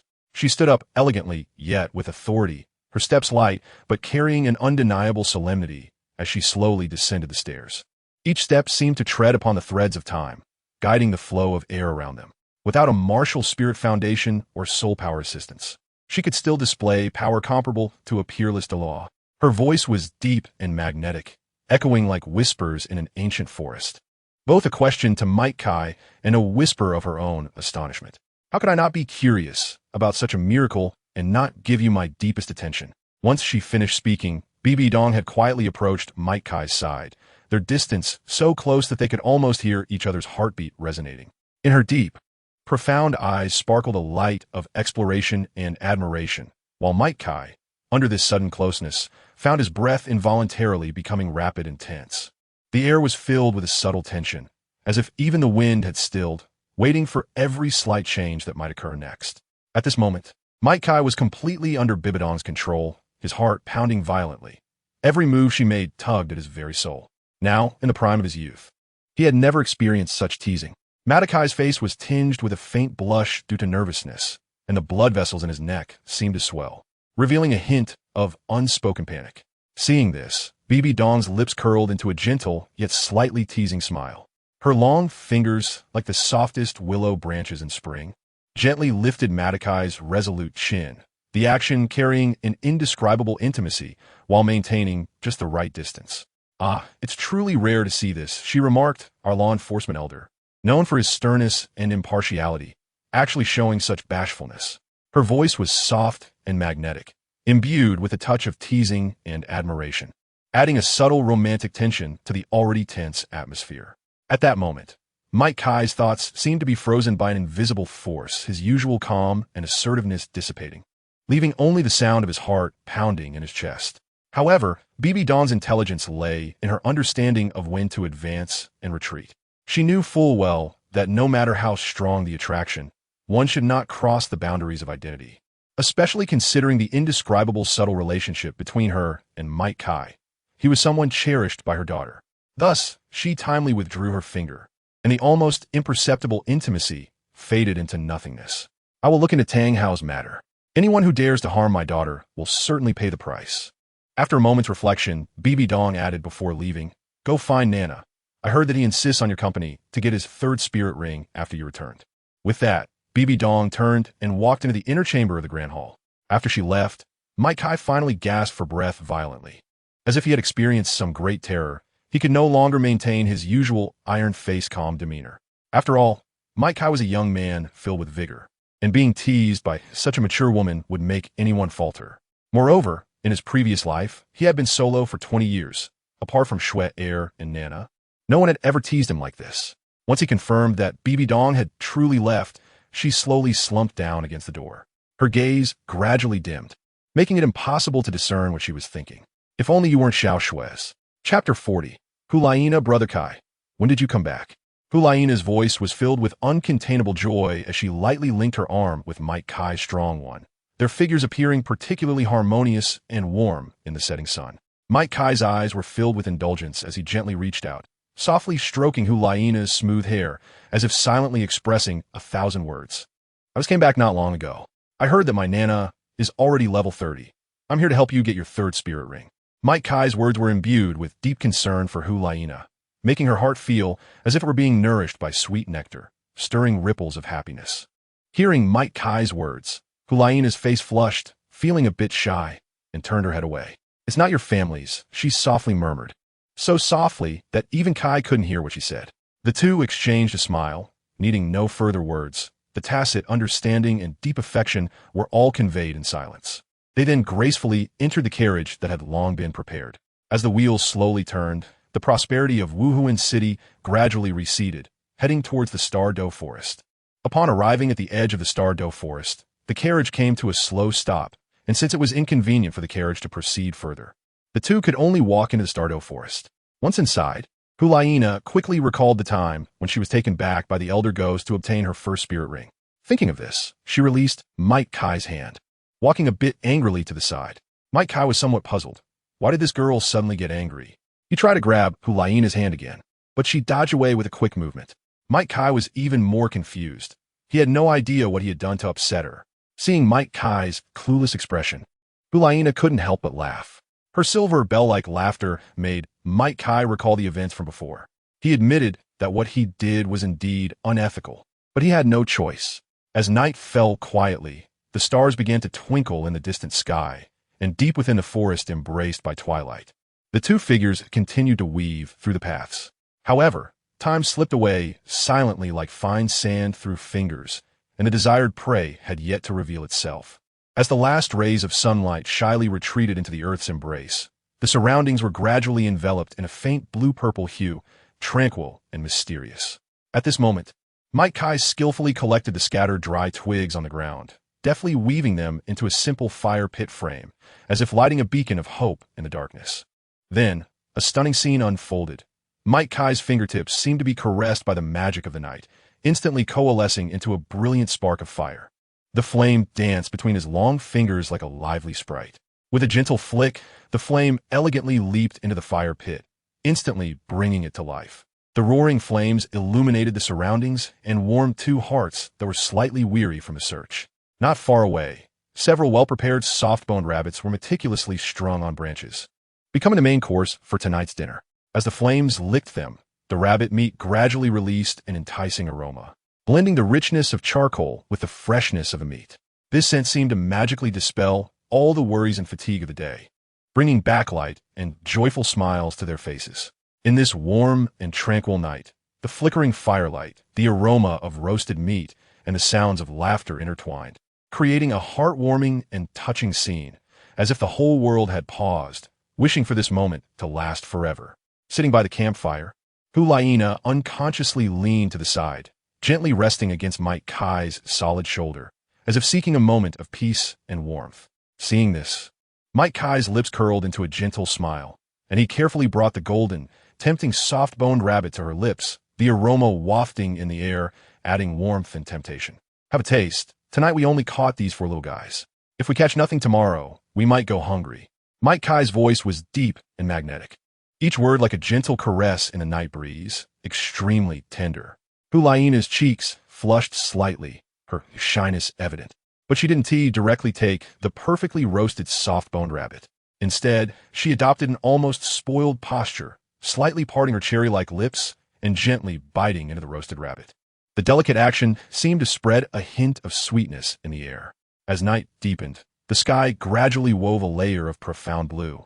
Just then, a crystalline raindrop quietly fell, landing perfectly on Mike Kai's prominent nose, adding an unexpected softness to his resolute features. This scene was like the finishing touch in a painting, making the entire scene more vivid and poetic. Mike Kai slightly tilted his head back, his palm open, gently welcoming the raindrops that floated down from the sky. A hint of worry unconsciously furrowed his brow, and his gentle gaze turned to the still nestled Huang, softly murmuring, "The heavens seem displeased. Rain is coming. It may not be wise to stay here any longer." Upon hearing this, a trace of worry flashed in Huang's eyes. Their current situation felt particularly helpless in the face of the sudden storm. Rain seemed to always reveal the world's fragility and helplessness unexpectedly. Before they could think much further, a dull thunder suddenly roared from the sky, like a whisper from the gods, briefly illuminating the surrounding darkness, followed by a torrential downpour, mercilessly drenching the world in a hazy curtain of water. Seeing this, Mike Kai acted swiftly and decisively, bending down without hesitation to gently wrap Huang in his arms, as if holding the most precious treasure in the world. Then, he pushed off with his legs, leaping gracefully like a cheetah, tracing a smooth arc through the wind and rain, and landing steadily in a relatively dry spot not far away, temporarily finding a sheltered haven for the two. Kai held Huang tightly in a protective manner, weaving lightly among the treetops in the dense rain, like 2 nightingales unafraid of the storm. The rain mercilessly soaked their clothes, yet it seemed unable to penetrate the warm barrier formed by their intertwined body heat. In Kai's strong embrace, Huang felt an unprecedented sense of security and warmth, as if even the cold raindrops had softened. Time quietly passed in the rain until a dark and mysterious silhouette quietly appeared at the edge of Kai's vision. It was a cave hidden from the storm, as if nature had specially prepared a refuge for weary travelers. Seeing this, a sense of urgency surged in Kai's heart, and he unhesitatingly adjusted his direction, rushing towards that glimmer of hope with Huang. Finally, they reached the entrance of the cave. Kai's movements were swift yet gentle, carefully releasing Huang from his embrace, allowing her to stand steadily on the dry ground. Losing that warm embrace, Huang involuntarily shivered. Her soaked clothes clung to her skin, bringing a bone-chilling cold. Kai initially thought about using the 8 gates of Duanjia to dry himself off, but upon realizing that he was almost immune to illness, he abandoned the idea. Huang also wanted to use her soul power to dry off, but as a mere 30th level soul master, she couldn't effectively control the flow of her soul power over her body. Kai's actions were swift and resolute. With a gentle wave, he tossed his outer garment aside, like shedding armor. As his clothes fluttered, his exposed body, though marked by the passage of time with scars crisscrossing like badges of honor, added a sense of resilience and toughness. These scars were the marks of his past battles, silently telling stories of bravery. In that moment, Huang's gaze involuntarily trembled, as if drawn by an invisible force. She instinctively raised her hand, gently covering her eyes with her palm, trying to escape the shock that struck her heart. However, curiosity and deep care for Kai ultimately overcame her shyness. She slowly lowered her hand, her gaze slipping through her fingers, landing on the shocking scars that twisted and turned across Kai's back. At that moment, gentle ripples surfaced in her eyes, filled with endless compassion and tenderness for him.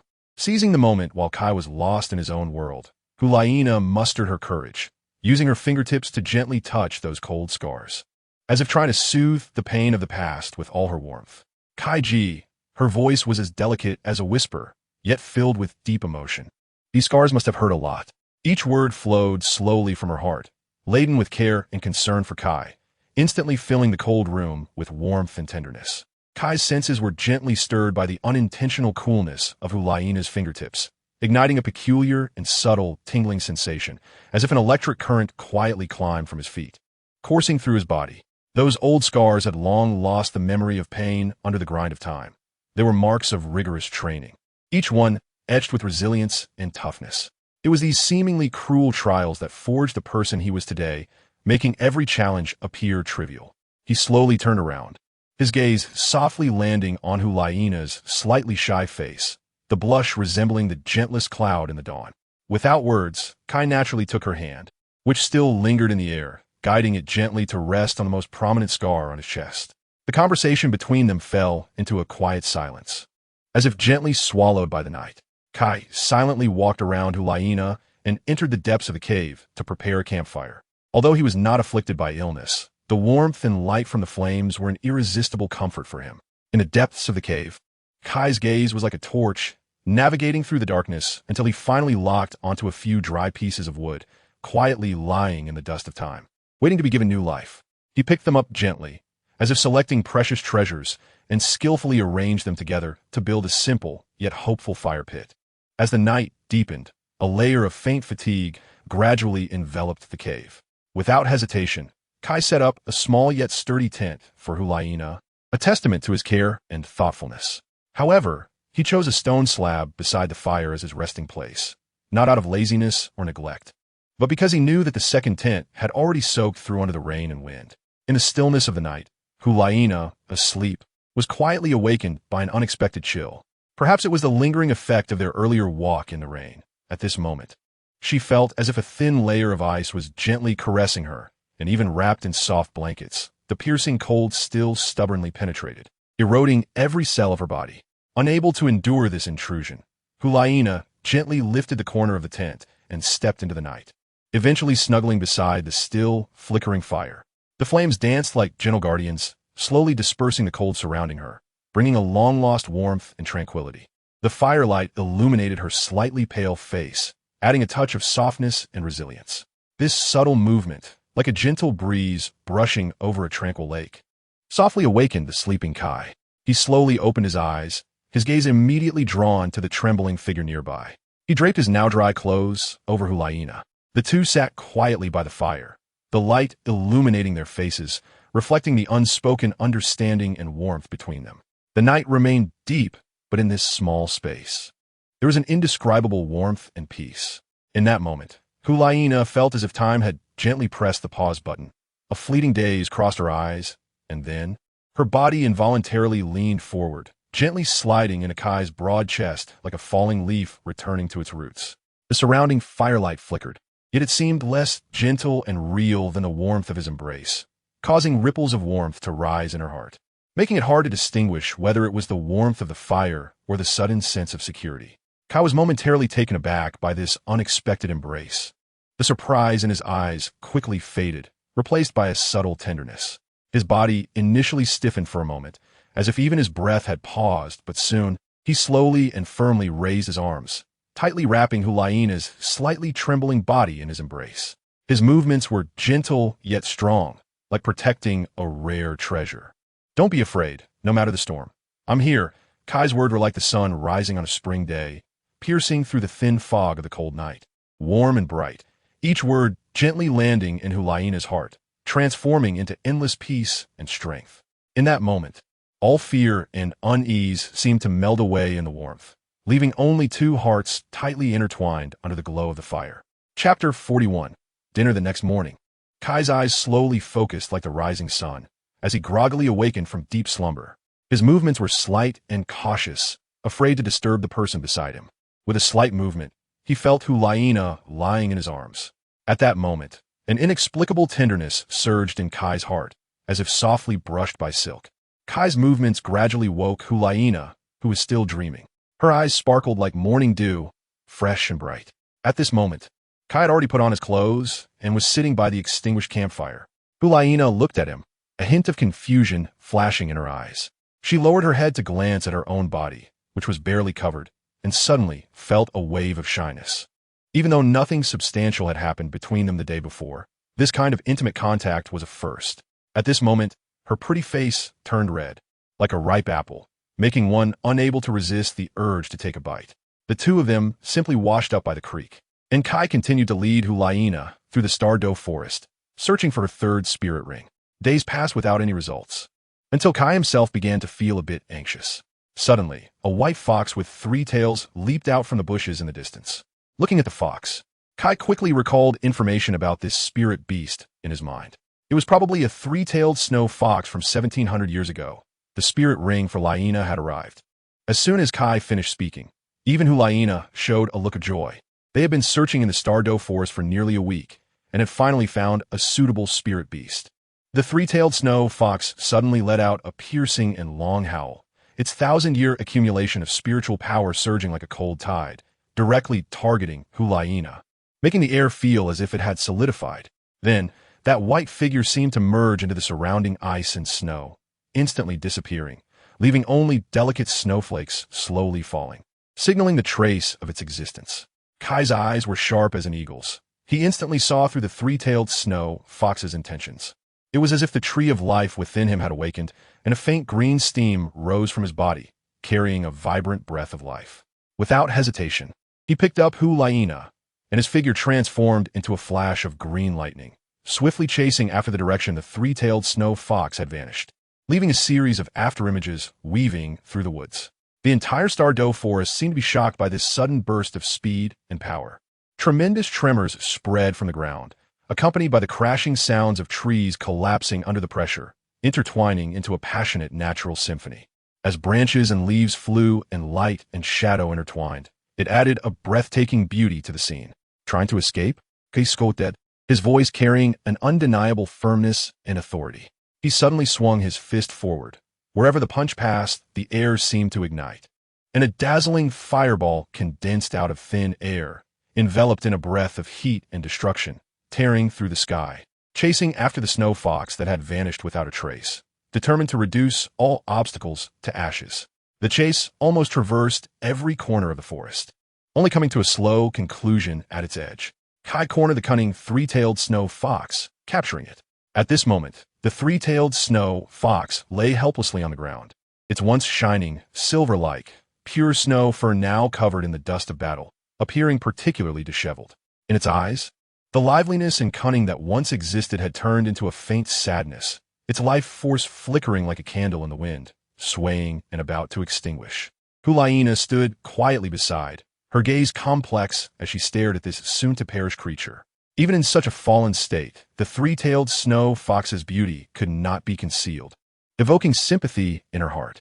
She couldn't help but feel a ripple of emotions, an inexplicable urge to raise this spirit beast. However, reason quickly suppressed this impulse. She knew well that as a spirit master, the bond with spirit beasts was often built on power and contracts, rather than mere compassion and selfish desires. Moreover, this 3-tailed snow fox was the result of their hard exploration over the past week and an important part of his journey to become stronger. So Huang sighed softly, burying her hesitation and reluctance deep in her heart. Driven by this thought, Huang's gaze gradually solidified into an undeniable determination. She casually drew a sharp dagger from her waist, her movements decisive as if she had long since merged with this resolution. Without a moment's hesitation, the dagger sliced through the air, accurately embedding itself into the snow-white neck of the 3-tailed snow fox. At that moment, time seemed to freeze. The 3-tailed snow fox's body trembled violently, then erupted into a desperate and intense struggle, its beautiful and mysterious tails flailing wildly in the air, yet ultimately unable to escape this fateful end. Soon, everything fell silent, leaving only the whispers of the wind in the forest and the soft sound of snow falling. In that fleeting moment of life and death, a deep purple aura slowly rose from the snow fox's body, transforming into a magnificent spirit ring, circling in midair and radiating an enticing glow. Upon seeing this, Huang immediately sat cross-legged, her eyes gently closing, fully immersing herself in the absorption of this spirit ring. Her breathing became long and deep, as if merging with the natural aura around her, and all surrounding noise faded away. Half an hour of tranquility flowed by, and Hulaina finally slowly opened her lively eyes, now sparkling with a deeper and firmer light. Hulaina's eyes shimmered with an unusual brilliance, her tone barely concealing her excitement as she lightly leaped to Kai's side, like the most agile spirit in the forest, excitedly declaring, "Brother Kai, look, my third soul skill is called Heavenly Fox Whisper, a group control skill. It can quietly weave the deepest desires of each person's heart into an illusion, making them involuntarily lost in that dreamy fantasy, unable to extricate themselves." Upon hearing this, Kai's gaze flickered with curiosity and admiration. Although he did not fully understand the intricacies of spirit skills, Hulaina's face radiated confidence and joy, enough for him to feel the extraordinary nature of this power. He gently stroked his chin, secretly contemplating that this ability was undoubtedly tailor-made for her, fitting her clever and wise nature while adding endless mysterious colors. Then, Kai tenderly reached out, gently stroking Hulaina's silky hair, as if comforting a little fox that had just displayed amazing talent. His voice was filled with affection and encouragement. "My Laina is truly gifted." Hearing this, a faint blush crept onto Hulaina's cheeks, like a rose shyly blooming in the morning light. She slightly parted her lips and playfully swatted away Kai's hand that was tenderly stroking her hair. "It's not yours. Don't say that." In her words, the shyness and modesty of a girl were like a gentle breeze in spring, evoking affection. At this moment, it seemed as if emotions had painted her cheeks red, enveloping her in the sweetness and fluster of first love, like a little fox just stepping into the world. Both curious and shy. Seeing this, a gentle smile flickered in Kai's eyes. He did not continue this playful game, but secretly thought that it was still early, and returning to the spirit hall was the right path. Thus, the two of them tacitly set off on their way back, traversing the depths and mysteries of the Star Doe forest, and finally boarded the carriage returning to the spirit hall. The carriage traveled through the transition of dawn and dusk, and 3 days passed quietly until the magnificent spirit city slowly came into view. In front of the city gate, the solemn outline of the Pope's palace appeared even more sacred under the afterglow of the sunset, as Hulaina and Kai reluctantly bid farewell. After all, the current Kai dared not meet Bibi Dong. That kind of mature woman held the greatest power over a young boy like him, who had little experience in the world. After their separation, Kai set off on his journey to the Wuhuan Primary Academy, a surge of indescribable emotions welling up in his heart. Since he had sent Zhu Zhuqing to the Wuhuan Primary Academy, he had not taken care of her. After all, she was his disciple, and he had to fulfill his responsibilities as a teacher. With the heavy elder's token in hand, Kai easily passed through the academy's entrance, as if crossing a barrier of time, returning to that hopeful starting point. Every brick and tile of the academy seemed to tell stories of the past and future, and he was an indispensable part of that story. Strolling within the academy, his footsteps unconsciously led him closer to the first-year teaching building. Through the half-open window, a familiar figure caught his eye. Zhu Zhuqing was sitting in the second-to-last row of the classroom, her posture proud and resilient. Her gaze, sharp like a hawk's, was fixed on the eloquent teacher at the podium, her pen never pausing for a moment as she meticulously carved each piece of knowledge into her heart. This focused appearance stirred a warm current in Kai's heart. He realized that despite the passage of time, Zhu Zhuqing's thirst for knowledge and pursuit had never waned. As her master, how could he stand by and watch? From this moment on, he resolved to dedicate himself more diligently to his responsibilities, not only to guide her in martial arts, but also to be a guiding light in her spiritual growth. So, Kai approached quietly, afraid of disturbing this rare focus. The lazy afterglow of the sunset spilled over the campus path, and as the bell for the last class rang out softly, Zhu Zhuqing stepped with slightly heavy footsteps, slowly heading home. As a new transfer student, her world seemed always to carry a bit more loneliness and the hardships of adaptation than others. Returning to the dormitory that should belong to both of them, the door creaked lightly, revealing an unusual silence and anticipation. Inside, the air was filled with a warm yet unfamiliar atmosphere, causing Zhu Zhuqing's heart to tighten involuntarily. She quietly pushed open the dormitory door, her gaze weaving through every inch of space, trying to capture the presence that did not belong to her. However, just as she was about to be consumed by this tension, a familiar figure came into view. Kai was standing in the soft light of the kitchen, busy and focused, as if preparing meticulously for an unexpected reunion. In that moment, all her vigilance and fatigue seemed to be gently brushed away by a warm current. Zhu Zhuqing could not help but lower her defenses, a smile emerging on her lips, transforming into a sense of relief. She slowly entered the room, each step appearing so light, as if she were walking on clouds. Lying down on the soft bed, she let every cell of her body immerse in this rare tranquility and warmth. "Dinner's ready," Kai called softly in a gentle, yet slightly magnetic voice, conveying the warmth and anticipation of home.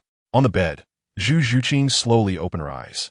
Although fatigue tightly wrapped around her, she still managed to rise with an almost imperceptible resilience, gently lifting the covers and walking into the bathroom, using clean water to wash away the weariness of the world. Her fingertips lightly touched the water surface, as if cleansing the fatigue of her spirit as well.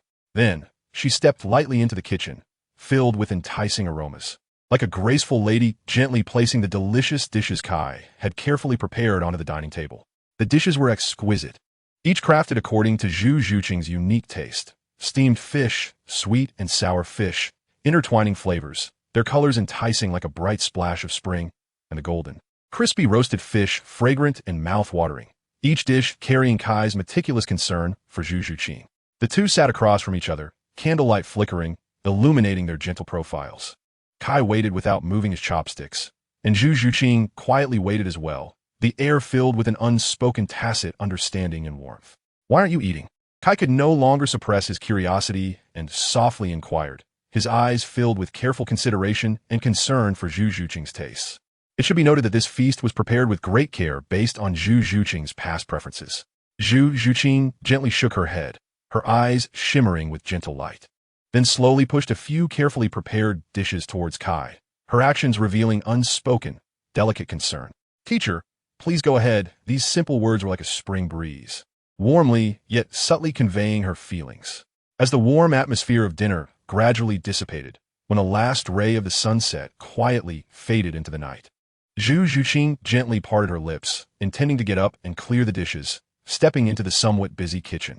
However, before her actions could fully unfold, a broad hand quietly landed on her shoulder, carrying undeniable warmth and firmness. "Zhuqing, after a whole day's work, it's time to relax." Kai's voice was deep and magnetic, like the gentlest comfort in the night wind. "Leave these trivial matters to me." With that, he pressed down gently on her shoulder in a manner that brooked no refusal. However, Zhu Zhuqing shook her head. It was already unexpected for her teacher to cook for her, and if she made her teacher clear the dishes as well, then it would indeed be a bit excessive for her as a student. Kai did not want Zhu Zhuqing to feel like a burden, but Zhu Zhuqing also did not want her teacher to be delayed because of her. As the night quietly descended, the warm aftertaste of dinner lingered slowly in the air.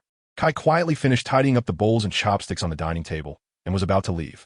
Just then, a subtle sound of fabric brushing against fabric broke the tranquility of the room. Zhu Zhuqing's fingers gently caught the hem of Kai's departing clothes, as if she had 1,000 words to say, but for a moment, she was choked up. Kai's footsteps involuntarily paused, turning around, his gaze gentle and filled with inquiry as it fell on Zhu Zhuqing.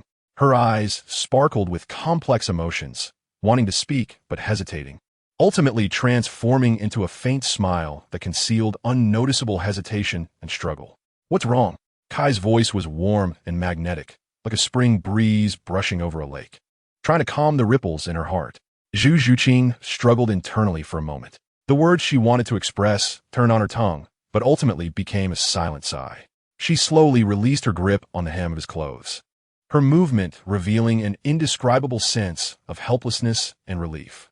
"It's nothing." Her voice was soft, carrying a hint of barely perceptible trembling. Then, she gently turned away, sinking back into the softness of the bed, her silhouette appearing particularly lonely and desolate. Standing at the door, Kai gazed deeply at Zhu Zhuqing, seemingly trying to see through the secrets in her heart. But in the end, he just gently shook his head, a bitter smile curling at the corners of his mouth. And as he turned to leave, he left behind an unfinished story dancing with the night. The next morning, as the first light broke, Zhu Zhuqing slowly awoke from the edge of her soft bed, her gaze lightly sweeping over the somewhat lonely room, a barely perceptible sense of regret quietly taking root in her heart. Perhaps she should have kept Kai here yesterday. After washing up, just as Zhu Zhuqing opened the door to head to class, the person standing outside made her heart skip a beat. At that moment, Kai was holding several steam buns in one hand, while the other hand was still poised as if to knock on the door. Upon seeing Zhu Zhuqing, a flash of surprise crossed his eyes, and instinctively, he offered the buns forward, that natural concern warming her heart like the spring sun. Zhu Zhuqing was slightly taken aback, and then her lips unconsciously lifted into a smile. The sudden warmth made her world instantly soft and bright. As Zhu Zhuqing gently opened her mouth and took the last steaming bun, her expression of satisfaction seemed to savor the greatest flavor in the world. At that moment, the surrounding clamor seemed to fall silent, just to witness this simple happiness coming to an end.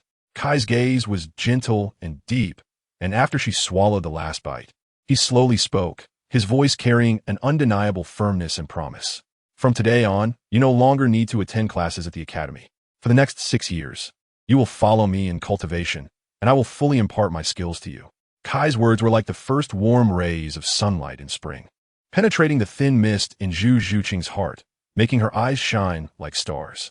She had long heard of Kai's strength, and the desire within her for power ignited like a flame, burning fiercely. To receive personal guidance from such a strong figure was undoubtedly a shortcut to the peak for her. After breakfast, the two walked side by side through the familiar corridor of the Martial Soul Academy, which they were about to temporarily bid farewell to, ultimately arriving at a tranquil and mysterious place on the back mountain of the academy.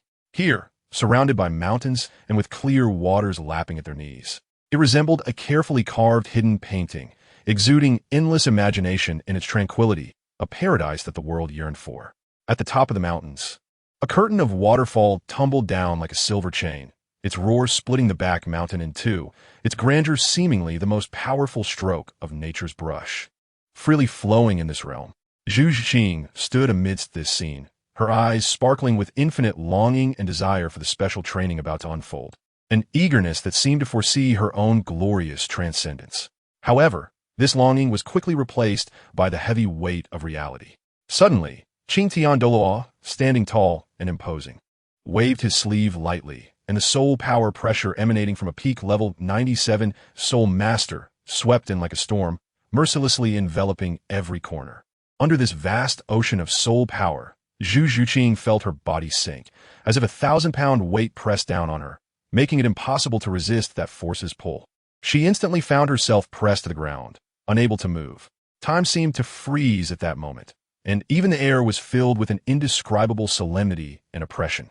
Although Zhu Zhuqing was in a difficult situation, her eyes did not lose their brilliance. Instead, in this extreme challenge, a fiercer fighting spirit and unyielding will ignited within her. Qing Tiandao wanted to show mercy and was just about to ease the pressure when he caught sight of Kai's serious gaze. Teacher Qing Tian, please do not hold back. After all, this is the path she chose for herself. Even if it means kneeling, she will walk this road to the end. Kai's words were resolute, carrying an irresistible strength. Years passed, and 6 years flew by like a fleeting shadow. This nearly brutal journey of cultivation not only did not wear down Zhu Zhuqing's will, but instead gave birth to a magnificent transformation within her. The once naive girl had now evolved into a graceful and extraordinary soul master. The trials and tribulations of 6 years witnessed Zhu Zhuqing climbing from a mere 13th level soul power to the peak of 37 levels. This was not just a leap in numbers, but a dual elevation of soul and will. What was particularly astonishing was that her second soul ring had absorbed a 1,000-year level soul ring. On the martial soul square, the moonlight draped lightly like a veil, as Kai stood in the center, like a silent war god, surrounded by a mysterious purple shadow that flickered in and out, adding an enigmatic color to the tranquil night. After 6 years of inhuman tempering, Zhu Zhuqing's speed had reached perfection. Her 37-level soul power not only unleashed the limits of speed, but also displayed a profound understanding of agility. Even when facing a 60-level soul emperor-level agility-type powerhouse, she was not at all inferior, and perhaps even surpassed them. First soul skill, Underworld Stab. Zhu Zhuqing's cold voice pierced the night sky, carrying undeniable determination and sharpness. In an instant, her hands were covered in a deep purple light, as if they could devour all light around her, reflecting her eyes that sparkled with unwavering resolve. Her figure darted like a wraith through the light and shadows, weaving a complex web of attacks across the square. Each flicker was a precise capture of timing. Each movement signified that a storm was about to arrive. Finally, at a certain moment, she found a subtle flaw in Kai's defense, her figure transforming into a purple flash, suddenly shooting toward Kai's position, It was not just a perfect combination of speed and power, but an explosion of her desire for victory and belief. Zhu Zhuqing's figure flickered, carrying a fierce wind, and a heavy punch ruthlessly struck toward Kai's chest. However, this all-out strike was like a mud cow entering the sea, failing to shake Kai's impenetrable defense even slightly. What was even more shocking was that Kai instantly caught her swinging arm with ease, the force easily throwing her into the air as if tossing a feather. Zhu Zhuqing quickly adjusted her posture in midair, her figure expanding into a streak of purple light, darting through the air with jaw-dropping speed. With the determination of a flying arrow, she continuously attacked Kai, each strike enveloped in purple light, slicing through the sky and leaving behind dazzling trails. Although these attacks were merely trivial disturbances to Kai, failing to cause any substantial damage, Zhu Zhuqing showed no sign of retreat. The flames of unyielding spirit burned in her eyes. Each attack concentrated her persistence and determination, as if she wanted to pour all her will and strength into this seemingly hopeless contest. Meanwhile, atop the martial soul square, Bibi Dong sat gracefully on the throne, symbolizing supreme power, her posture elegant and noble, as if a fairy detached from the world, quietly observing the fierce battle. Third soul skill, Underworld Slash. Zhu Zhuqing murmured, her palms becoming dark blades, slicing through the air, two beams of ghostly light precisely intertwining in front of Kai, carrying her utmost sharpness. However, this strike, imbued with endless coldness and power, was like a gentle breeze brushing against a rock, failing to cause Kai to budge an inch. Standing firmly in place like an unshakable war god, Zhu Zhuqing was filled with shock and disbelief, her figure retreating as she executed a series of exquisite backflips, tracing elegant arcs in the air, instantly distancing herself from the oppressive battlefield, avoiding any potential counterattacks. Her hands, though carrying power that would terrify ordinary soul masters, now seemed to encounter the hardest barrier in the world. Every touch felt like crashing into an iron wall forged for millennia of icy cold. Not only failing to harm Kai in the slightest, but the rebound force surged like a tide, forcing Zhu Zhuqing to divert her attention to defend herself and avoid being affected. As the smoke of battle gradually dissipated, Zhu Zhuqing felt as if all her strength had been drained, slowly collapsing into the dust, her chest rising and falling rapidly, each breath seeming to carry the weight of 1,000 pounds. Her usually sharp, eagle-like eyes were now clouded with an indescribable fatigue and defeat. Despite pouring all her energy into the fight, the explosive power honed from 6 years of grueling training only caused Kai to hesitate slightly, as if a stone had been thrown into the vast ocean, creating ripples that soon vanished without a trace. Kai stepped forward slowly, his movements exuding an undeniable tenderness, gently extending his hand with his palm up, as if inviting a weary traveler home. "You have done well, Zhuqing." His voice was deep and warm, like the gentle sunlight of spring, trying to dispel the gloom in her heart. However, for Zhu Zhuqing, this recognition felt like a distant comfort, hard to reach her inner sense of frustration born from having set her expectations too high. She looked up at Kai, her eyes flickering with complex emotions, reluctance, confusion, and self-doubt intertwining. "Teacher, am I really useless?" Her voice was as thin as a thread, yet each word felt heavy, striking at the heart. In that moment, Zhu Zhuqing seemed to stand at a crossroads of self-awareness, with a foggy path ahead and no way back. Gently stroking Zhu Zhuqing's smooth hair, a barely perceptible tenderness flashed in Kai's eyes, yet he deliberately hardened his expression, pretending to be angry as he said, "How can you belittle yourself so? I ask you, on this continent, how many soul emperors could defeat a quasi-soul king with mere 37 levels of soul power like you?" Zhu Zhuqing's beauty lay not only in her ethereal appearance, but also in her relentless effort, tireless diligence, and unyielding spirit in the face of adversity. Every swing of her sword seemed to declare to the world that true power does not lie in external ranks, but in the inner flame and indomitable will. As for Yin, since the hopeless pursuit of Huang, his gaze had quietly shifted to Zhu Zhuqing. This change might resonate with the heart of a strong person or be deeply attracted to that unique charm. Regardless, Zhu Zhuqing's figure had silently planted different feelings in his heart. Her beauty and strength made it impossible for him to look away, especially the significant capital she possessed. After safely delivering Zhu Zhuqing to the threshold of her dormitory, Kai walked briskly through the intricate corridors of the Spirit City, finally reaching the imposing and mysterious Pope's Hall. As the door opened gently, an invisible aura of majesty and solemnity surged forward.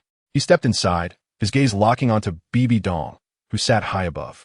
Time seemed particularly lenient with her. 6 years rushed by, yet not a single trace marked Bibi Dong's breathtaking beauty. She remained stunningly beautiful, her nobility and cold elegance appearing even deeper and more inviolable under the baptism of time. "This is my request."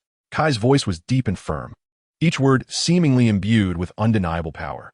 He knew that what he was about to propose was a request capable of changing someone's fate. Bibi Dong's gaze lightly brushed across Kai's face, and a barely noticeable tenderness quietly surfaced in her deep eyes.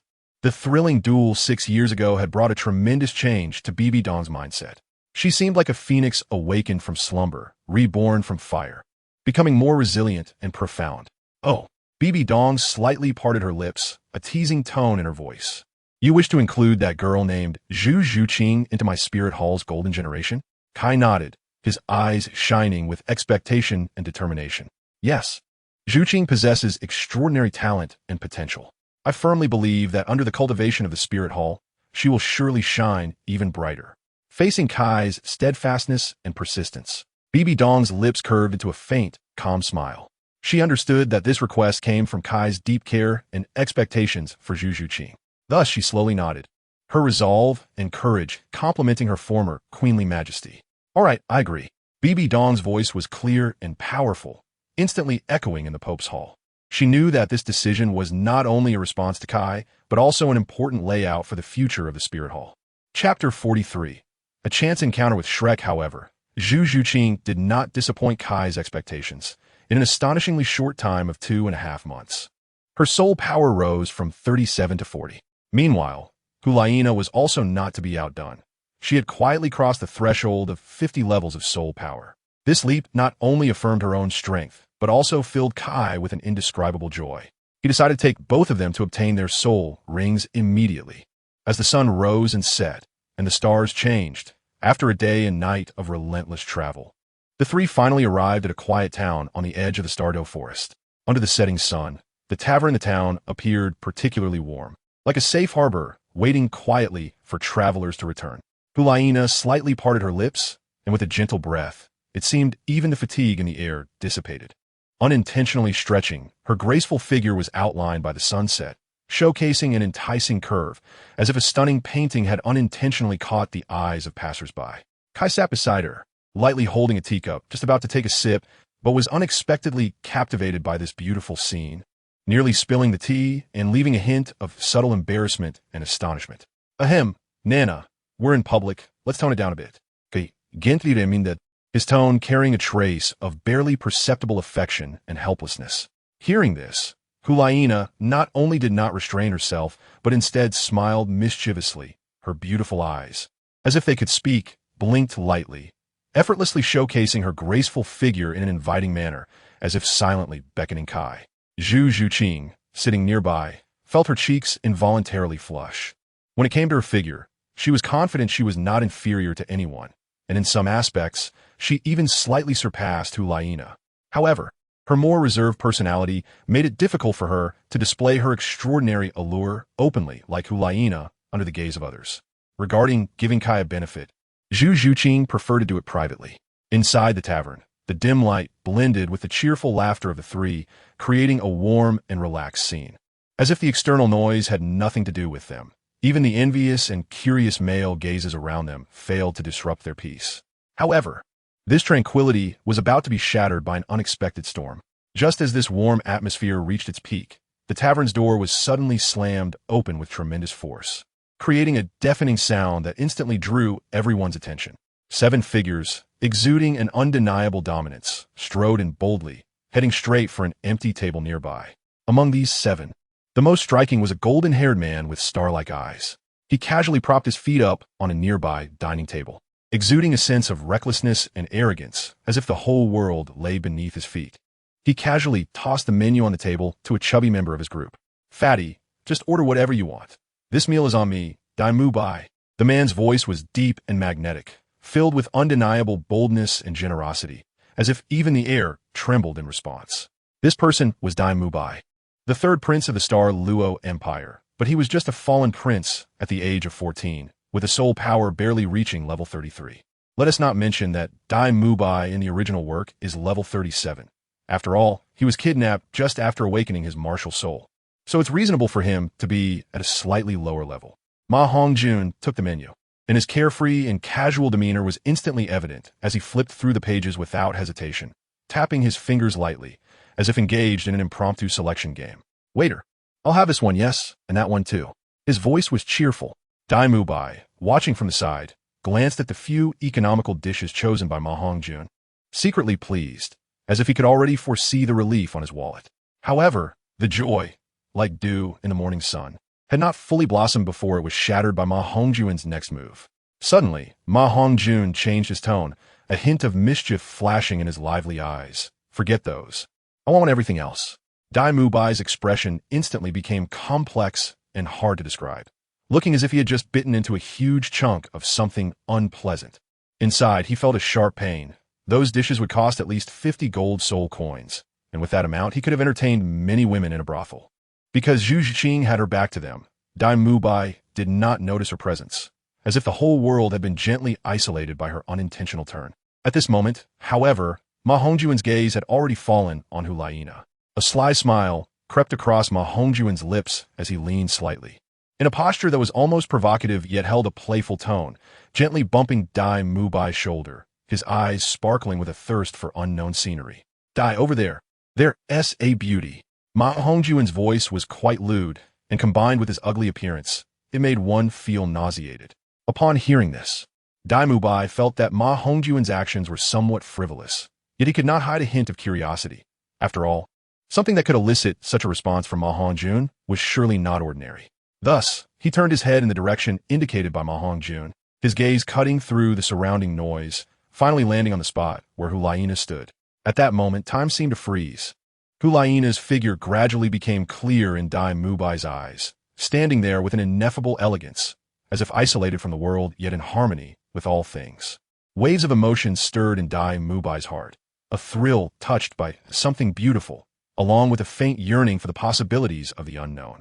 Dai Mubai stood tall, exuding an undeniable aura, rising leisurely, his steps carrying a hint of nonchalance as he walked straight to the table where Hulaina sat, casually yet gracefully pulling out a chair and sitting down. He gently brushed his shimmering golden hair under the sunlight, a confident smile curling at the corners of his mouth, as if all the lights in the restaurant dimmed in comparison. "This beautiful lady, I am Dai Mubai. May I have the honor of speaking with you?" Before his words could finish, Zhu Zhiqing, sitting not far away, suddenly trembled her lowered eyelids, as if touched by something that resonated with her heart. But she struggled to restrain her emotions, revealing no hint of abnormality. At this moment, Dai Mubai's mind and eyes were filled with Hulaina's charming figure, completely oblivious to the changes around him. A hint of displeasure flickered across Kai's brow, and he opened his lips slightly, his voice low and firm. "Sorry, she's not available." This statement was like a cold wind on a spring day, quietly adding a chill to the atmosphere that was already somewhat ambiguous. With his intervention, the atmosphere in the restaurant subtly shifted, and everyone unconsciously adjusted their breathing, as if even the air was filled with an indescribable tension. A shadow of displeasure gathered in Dai Mubai's brow. Clearly, his patience was nearing its limit, and anger brewed quietly in his chest. He suddenly stood up, his figure as straight as a pine tree, his fingers pointing like swords directly at the relaxed Kai, his voice carrying undeniable authority. "Who do you think you are? Dare to interrupt my good fortune?" Before his words fell, it seemed a formless force surged through the air, and Dai Mubai's figure was suddenly swept away like a leaf in a storm, crashing through the seemingly sturdy wooden door of the tavern, accompanied by a heavy thud, landing heavily on the bluestone pavement outside, dust flying, making him look even more disheveled. Meanwhile, the instigator, Kai, maintained that calm and indifferent smile, his fists suspended in midair, as if that thunderous strike was merely a casual stroke. He gently brushed off the almost invisible dust from his fist, a hint of disdain in his eyes, casually saying, "Pointing at someone is very rude. Didn't your parents teach you that?" With that, he slowly withdrew his hand, exuding an indescribable calmness and strength, causing everyone present to feel a chill, as if the air itself had solidified. At that moment, the situation changed suddenly, like a storm, catching everyone off guard. Dai Mubai's figure seemed to be seized by an invisible force, instantly flung out of sight. Everything happened too suddenly, leaving everyone shocked and unresponsive. Just then, a waiter entered gracefully, holding a dish, about to present the delicacy. However, a glint of ruthlessness flashed in Ma Hongjuan's eyes as he subtly tripped the waiter, causing the latter to stumble, losing balance, and the exquisite dish flew toward Kai like a runaway horse. In this critical moment, Kai displayed astonishing reflexes and control, his body moving slightly, like a dragon swimming through water, effortlessly catching the uncontrollable dish in his palm. Then, an astonishing scene unfolded. Not only did Kai show no panic, but the next moment, the food flying through the air was also firmly caught in his hand, and then suddenly slapped onto Ma Hongjuan's face. This strike was so forceful that it shattered the dish, sending food splattering everywhere, catching Ma Hongjun completely off guard, leaving him in a state of utter disarray. The air was filled with the aroma of the dish and a barely perceptible tense atmosphere, as the entire scene transitioned from calm to chaos, then to a subtle balance, leaving onlookers in awe. In the blink of an eye, Oscar, Tang San, and Xiao Wu were all thrown out. Ning Rongrong's gaze was tightly fixed on the figure approaching slowly, her heart in turmoil, an indescribable fear creeping up. Yet, amidst this tense atmosphere, a hint of a calm and meaningful smile appeared on Kai's lips, and his voice softened slightly, as if a spring breeze dispelling the surrounding chill. Ning Rongrong, right? The little princess of the Seven Treasure Glazed Tile School. His words carried a sense of playfulness, yet appropriately revealed respect for her identity, causing Ning Rongrong's fear born of the unknown to gradually fade. Upon hearing the other party clearly state her identity, Ning Rongrong's fear began to dissipate, and her temper flared up quickly. That's right, I'm the young lady of the Seven Treasure Glazed Tile School. How dare you treat my classmate like this? Apologize. Just as Ning Rongrong's words fell, a loud slap echoed as Kai struck her face. Kai's words were like ice-cold blades, each word clear and sharp, carving into the air. Will you have that makes me kneel and apologize? Do not say it's you. Even if your father, the renowned Ning Fengji, were to come in person, he would still have to give me some face. His tone carried no hint of emotional fluctuation, yet there was an undeniable air of authority. Ning Rongrong, the precious daughter of the Seven Treasure Glazed Tile School, now resembled a flower battered by wind and rain, curled helplessly on the ground, one hand gently caressing her fiery face, her eyes filled with disbelief and shock. That gentle slap seemed not only to strike her cheek, but also to shake her pride and dignity. You dare to treat me this way. The name of the Seven Treasure Glazed Tile School. How could you dare to insult it? If Grandpa Jian and Grandpa Gu knew about this, they would definitely tear you to pieces. Ning Rongrong's anger blazed like a fire ignited. Her voice trembled with excitement. Each word seemed to be squeezed out through gritted teeth, filled with unwillingness and threat. However, just as this fury was about to spiral out of control, a strange wave quietly spread. The previously unremarkable blue-silver grass around seemed to respond to some kind of calling, suddenly growing wildly, twisting and turning, eventually transforming into an irresistible force that gently yet firmly pulled Ning Rongrong back from the edge of anger. At this moment, Tang San's fingers lightly covered her slightly swollen cheek from the anger, and the surrounding blue-silver grass seemed to sense its master's emotions, quietly weaving into a gentle net, silently protecting Ning Rongrong behind it, shielding her from all possible harm. In his eyes, anger and humiliation intertwined into a complex vortex, as if to engulf the past gloom. It's you, Makai.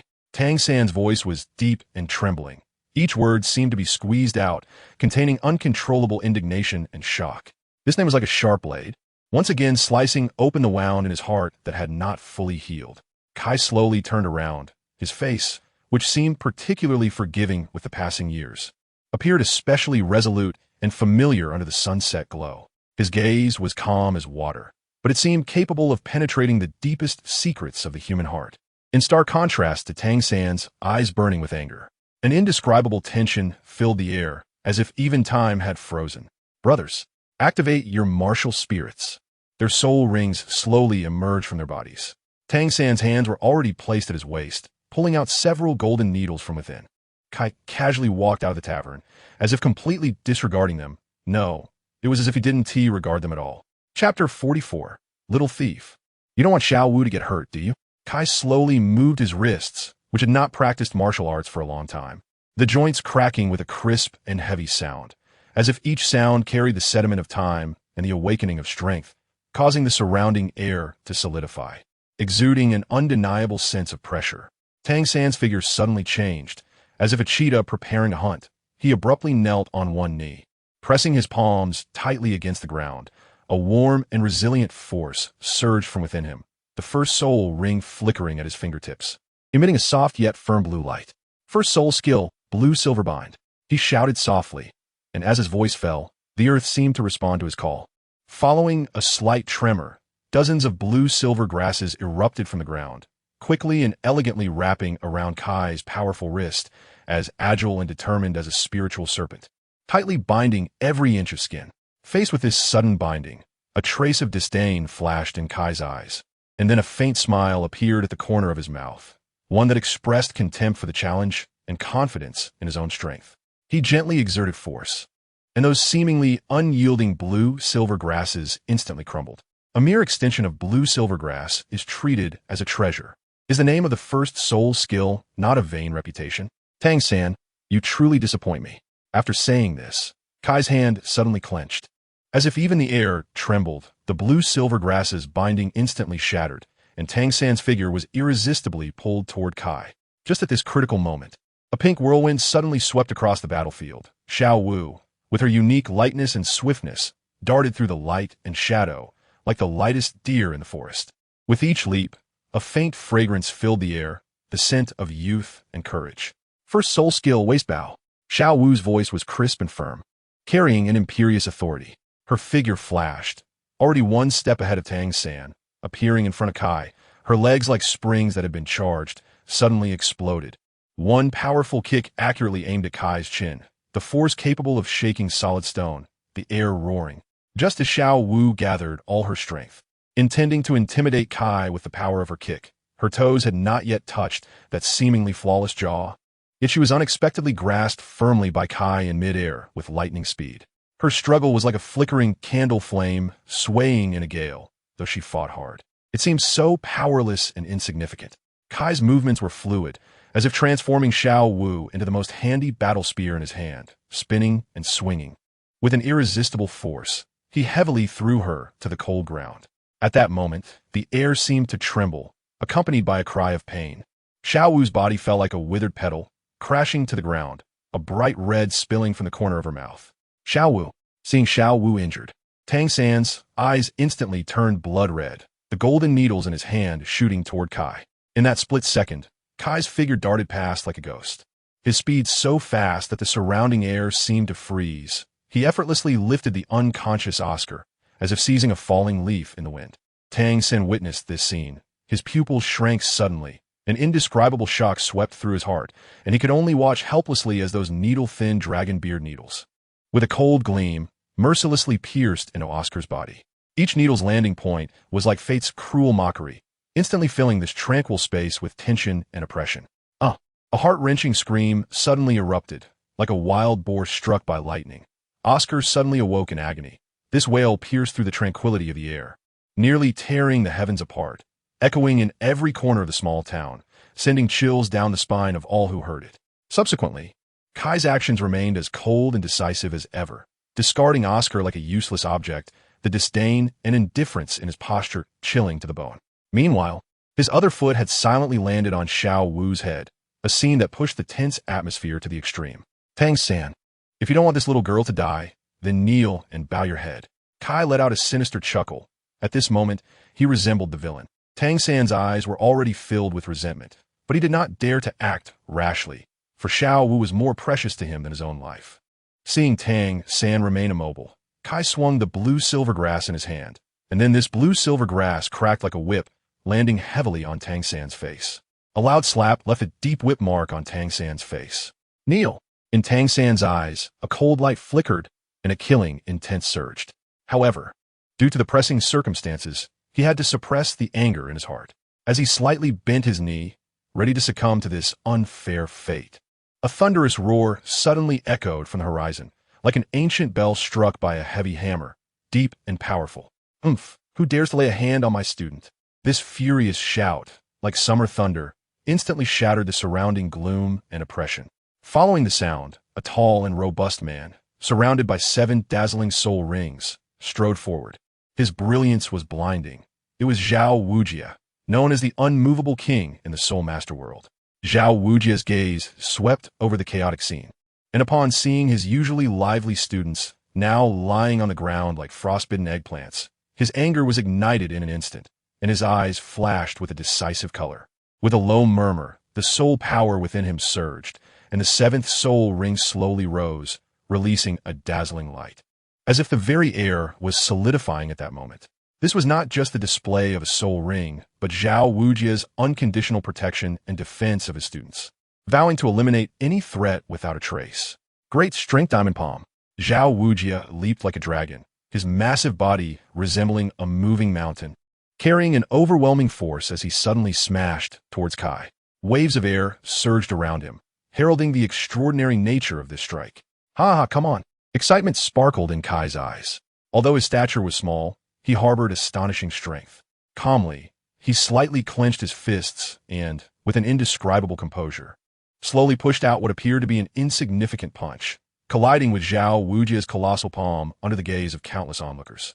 In an instant, it seemed as if space had been torn apart, and a deafening sonic boom erupted, sending dust flying and leaves fluttering around.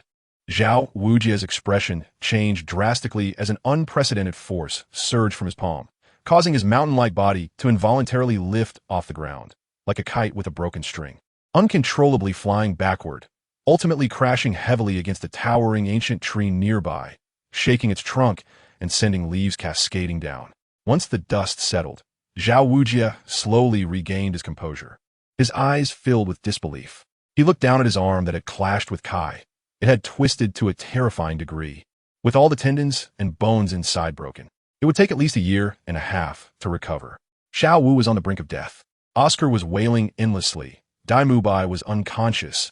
Ma Hongjun was unresponsive, and Ning Rongrong was completely terrified. Even Zhao Wujie, a soul sage, had been knocked away by a single punch. At this moment, Tang San had completely fallen into despair. Tang San, I give you 2 choices. Kneel and kowtow, or die, Kai said in a teasing tone. Tang San's fists clenched tightly, his nails digging painfully into his palms, blood oozing from his hands. But this pain was nothing compared to the suffering he was enduring at this moment. Ultimately, Tang San finally bent his knee and knelt towards Kai. Seeing Tang San kneel, a playful smirk appeared on Kai's lips. Kowtow. The command made Tang San feel an overwhelming sense of humiliation. Yet, he had no choice but to comply, and he forcefully struck his forehead against the ground, blood flowing down from his forehead. Witnessing Tang San's heart-wrenching state, Kai's actions appeared particularly cold and resolute. He casually kicked, as if disposing of a trivial item, sending the unconscious Xiao Wu into Tang San's arms. Tang San hurriedly reached out, catching her soft and heavy body securely. On Xiao Wu's pale face, a glaring bloodstain was particularly shocking. A surge of indescribable pain welled up in his heart, and regardless of the dirt on his sleeves, he gently and carefully wiped the blood from her mouth, his eyes filled with deep affection and worry.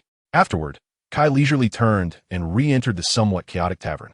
The patrons within were trembling from the earlier upheaval, not daring to breathe. A faint smile appeared at the corners of his mouth as he took out several heavy bags of gold soul coins from his waist and placed them gently on the table. His voice deep and magnetic. Boss, these gold soul coins are compensation for the losses to your establishment. Without pausing, he kicked Ma Hongjun out. After finishing all this, Kai turned and led the 2 girls upstairs to a room in the tavern. Back in the room, Zhu Zhuqing felt somewhat heavy-hearted. Although she didn't have a good impression of Dai Mubai, in her heart, his score had already dropped to a negative number. However, seeing his terrified appearance, she felt a strange sense of oddity.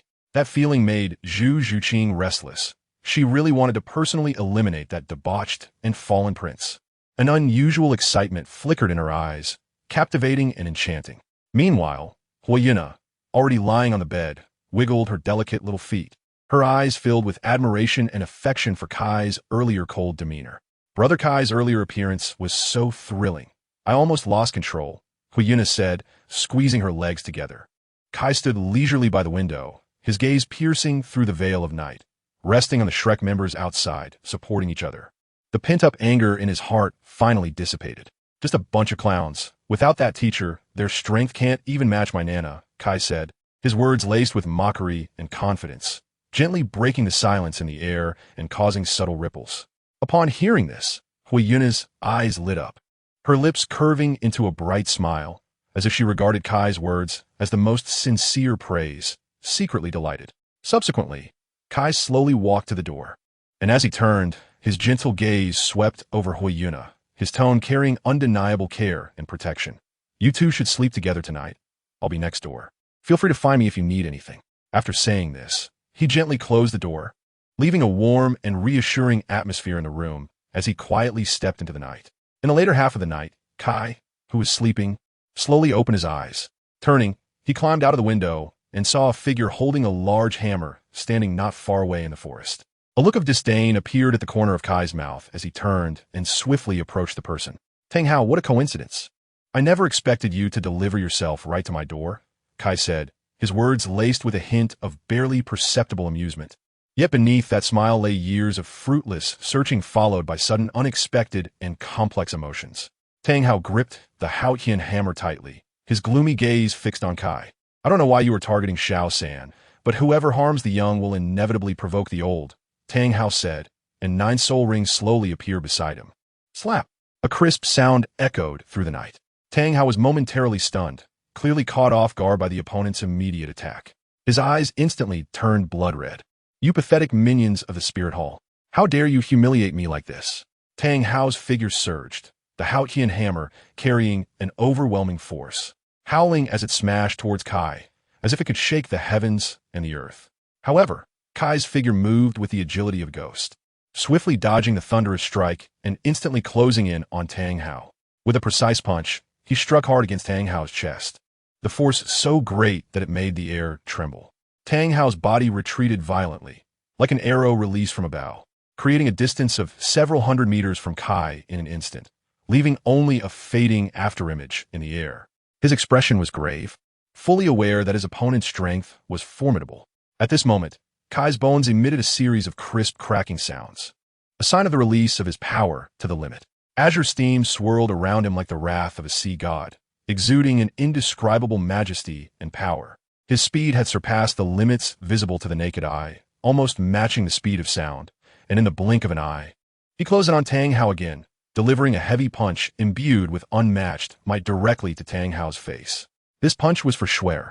Kai's voice was low and firm, each word seeming to be squeezed out from between clenched teeth, filled with undeniable strength. Accompanying the impact of the punch was a deafening roar, akin to the king of beasts roaring in the mountains, its intensity capable of shaking mountains and making the entire town tremble. Chapter 45 Reward Settlement. The night was as dark as ink, and amidst the profound silence, a crisp and piercing sound of bones breaking suddenly rang out, like fabric tearing in the cold wind, piercing through the stillness of the night. At this moment, Tang Hao's left arm hung limply like a broken branch, not only a severe physical injury, but also a heavy blow to his dignity. He appeared particularly powerless, retreating step by step in the face of Kai's storm-like onslaught. Ha! The once day-sky Douluo now seems like a frightened bird, fleeing in all directions, truly a lamentable sight. Kai's laughter echoed in the empty night, tinged with madness and delight, as if every word was an endless mockery of Tang Hao. His words were like sharp blades, cutting through Tang Hao's already battered heart time and again. Day-sky Douluo? Upon hearing this, Tang Hao's brows furrowed deeply, a flicker of uncontrollable anger and unwillingness flashing in his eyes. When had he, the Haotian Douluo, ever been so helpless? When had he ever endured such unbearable humiliation? This humiliation was more deeply etched in his heart than any physical pain. Tang Hao's figure seemed to be caught in an invisible net in the void, constantly shifting, trying to escape. However, Kai, who had maintained a gentle demeanor until now, displayed a hint of displeasure on his face. Tang Hao, if you do not wish to witness Tang San fall into even greater danger, then stop immediately. Kai's voice was low and firm, each word seeming to carry undeniable strength. As soon as these words were spoken, Tang Hao's figure miraculously froze in mid-air, the surrounding air seemingly growing heavy due to his stagnation. His face appeared particularly dark in the twilight, and whenever Tang San's name was mentioned, the calm that he had carefully maintained cracked like fragile ice, unable to uphold its surface tranquility. Seeing this, a complex emotion flashed in Kai's eyes, but it was soon replaced by resolution. He flickered forward, standing before Tang Hao, without any hesitation. A swift hand swing delivered a heavy slap to Tang Hao's face, and though this slap was delivered in a normal state, Kai did not hold back. Even Tang Hao, a level 96 title Douluo, found his face rapidly swelling under this slap, looking quite unsightly. Following that, Tang Hao was thrown to the ground by Kai, as if he were trash. No power, yet trying to act tough. Do you really think everyone in the world should give you, Tang-san, some face? Market. At this moment, Tang Hao lay on the ground like a dead dog. The recently exploded soul rings, combined with years of internal injuries, had brought his body to the brink of collapse. Kai looked at Tang Hao, who resembled a stray dog, and a hint of disdain appeared in his eyes. Yet, this slight expression was also caught by Tang Hao. A wave of humiliation surged in his heart, and he even entertained thoughts of wanting to end his life right there. No more playing, always running away. I'm no longer interested in playing with you. With a shift in tone, Kai raised his foot and stepped on Tang Hao's severed arm. Tang Hao's piercing scream was like a blade tearing through the night sky, echoing endlessly. Even Kai, with his resilient nature, couldn't help but frown slightly, using his hand to cover his ear, trying to block out the jarring noise. Finally, when the scream faded into silence and the surroundings returned to a suppressed tranquility, Kai slowly spoke, his voice cold and resolute. Sky Douluo, I believe you wouldn't want your glory to end in this small space, would you? If you wish to survive, you must tell me where the Qian sect is hidden. Upon hearing this, the once dim light in Tang Hao's eyes was reignited in an instant by an unyielding flame. He stared at Kai, a mocking curve forming at the corner of his mouth, his voice weak yet imbued with undeniable firmness. Even if you take my life today, what of it? The might of the Qian sect is beyond your imagination. It will not spare anyone who dares to provoke its authority. Kai's brows furrowed tightly at his words, and without hesitation, he kicked toward Tang Hao's groin. In that instant, Tang Hao's pupils constricted as if the brightest star under the night sky suddenly lost its light. His body, already reduced to dust beneath Kai's overwhelming stance, was pinned down, yet his instinct to survive burned like wildfire, driving him to struggle desperately. Every subtle movement of Tang Hao revealed a symphony of defiance and despair. He tried to summon every ounce of remaining strength within him, attempting to break free from the invisible shackles. Even if it meant hitting a stone with an egg, he would use all his might. However, the force binding him was like ancient, unmelting ice, cold and resolute, rendering all his efforts futile. A crisp crack echoed, accompanied by the despairing sound of an egg shattering, marking the end of Tang Hao's last shred of hope. He watched helplessly as his weakness and powerlessness turned to vapor beneath Kai's merciless kick, the emotions surging within him, shock, anger, and unwillingness, finally converging into an unbearable weight that rapidly changed his complexion between shades of blue and white. Ultimately, this pressure exceeded the limits of what Tang Hao could endure, and his consciousness was swept away like a leaf caught in a storm, losing direction and plunging into endless darkness. In the moment before he lost consciousness, his world was left with only chaos and blankness, along with the lingering thought of no longer being a man. Come out. With Kai's voice, two figures clad in golden armor emerged from the night woods. The two armored figures simultaneously knelt before Kai. We have met the law enforcement elder. Kai nodded slightly, then sealed all of Tang Hao's soul power with a few taps on his body, taking away his storage soul guide before handing Tang Hao over to the two. Lock Tang Hao in the dungeon of the law enforcement hall. Do whatever you want with him, just don't let him die. After explaining everything, Kai turned and left. When Tang Hao woke up, he found himself completely bound by chains and hanging in midair. He tried to pull the iron chains apart with all his strength, but there was not an ounce of energy left in his body to use, until he saw two people holding small whips, smiling and staring at him. A chill ran down his spine. Kai returned to the guest room and looked at the storage soul guide of Tang Hao in his hand. No matter what method he used, he couldn't open this soul guide. A layer of gloom unintentionally appeared between Kai's brows as he tightly gripped the exquisite soul guide. It felt as if invisible power was contained within his fingers, and with a gentle squeeze, he heard several crisp and decisive cracking sounds echoing in the quiet space. What was once an incredibly solid storage soul guide now shattered like fragile glass under his palm. As the soul guide broke, several items slowly slid out from the scattered fragments. A few ancient wooden boxes, a heavy bag of gold soul coins, and a token engraved with intricate and mysterious patterns. Exhilarating en extraordinary aura. They all bore witness to this sudden change. The token quietly fell into Kai's hand, with the words Hao Qian sect carved on it in a powerful script, seemingly carrying 1,000 years of glory and hardship clearly discernible. However, this token, symbolizing the authority of the sect, turned into countless fragments at his fingertips with a gentle grip, as if swept away by autumn winds.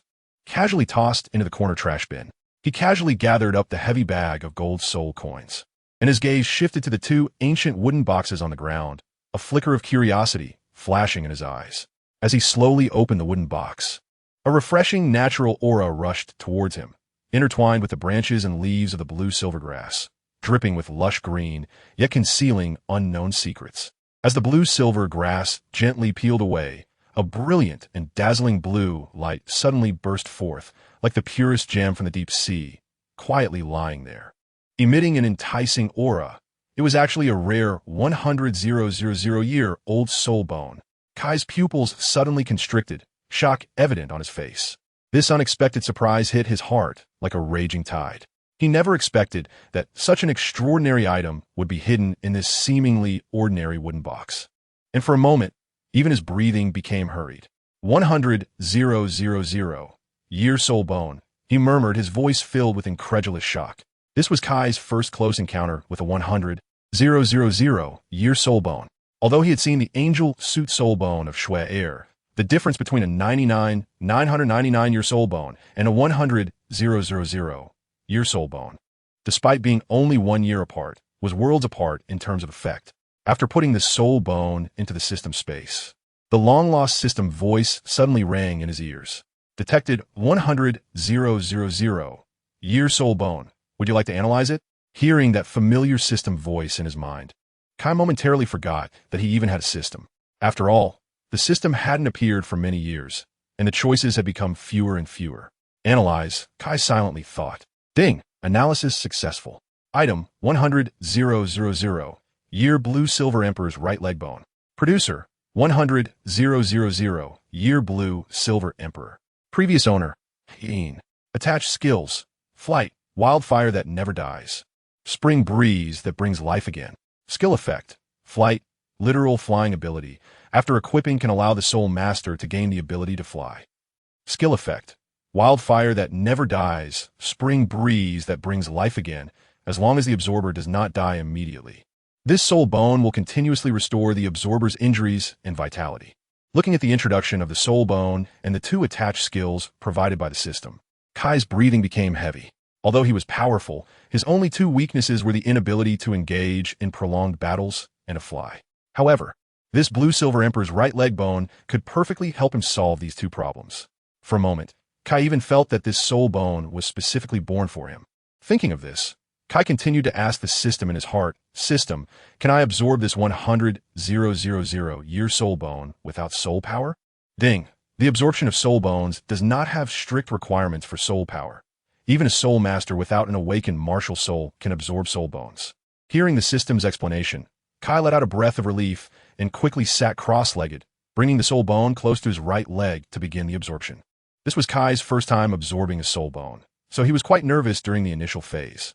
However, once he completely began to absorb the soul bone, a surging vitality continuously flowed into his body from his right leg. As this vitality nourished him, the tightly knitted brows of Kai seemed to be gently smoothed by a spring breeze, slowly unfurling, replaced by an indescribable sense of peace and tranquility.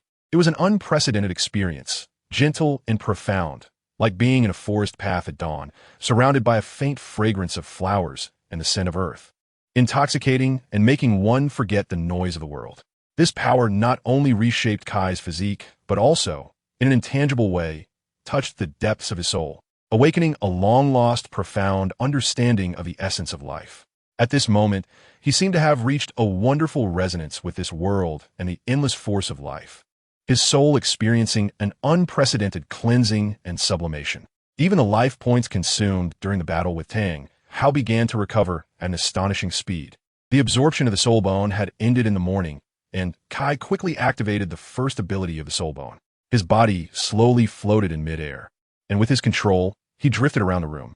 This was the first time he felt flying so vividly, and it inevitably brought a special feeling to his heart.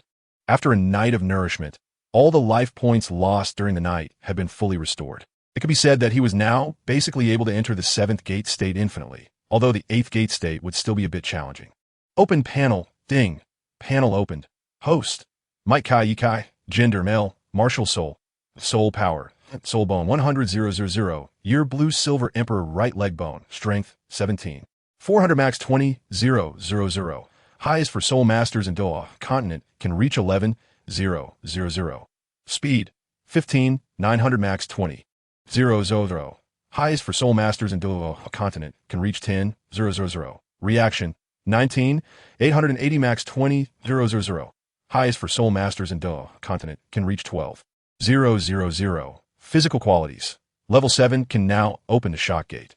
Enter level 8 after all 3 basic attributes reach 20,000. Calculating hidden choice rewards. Ding. Calculation successful. The host has made a total of 72 choices in the past 10 years, and rewards are now being distributed. Congratulations.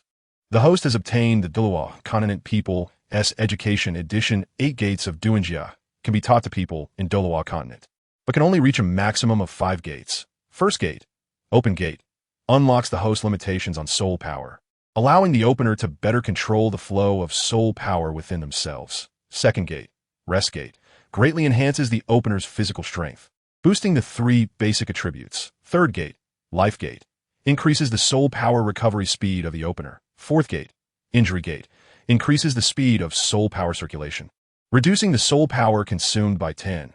May damage the body due to excessive soul power flow. Fifth gate, dew gate, doubles the duration of the martial soul's true body, doubles the 3 basic attributes, doubles the soul power reserves during the duration, and reduces soul power consumption by 50, will cause continuous damage to the body during the duration, and will enter a week period after canceling the anime state.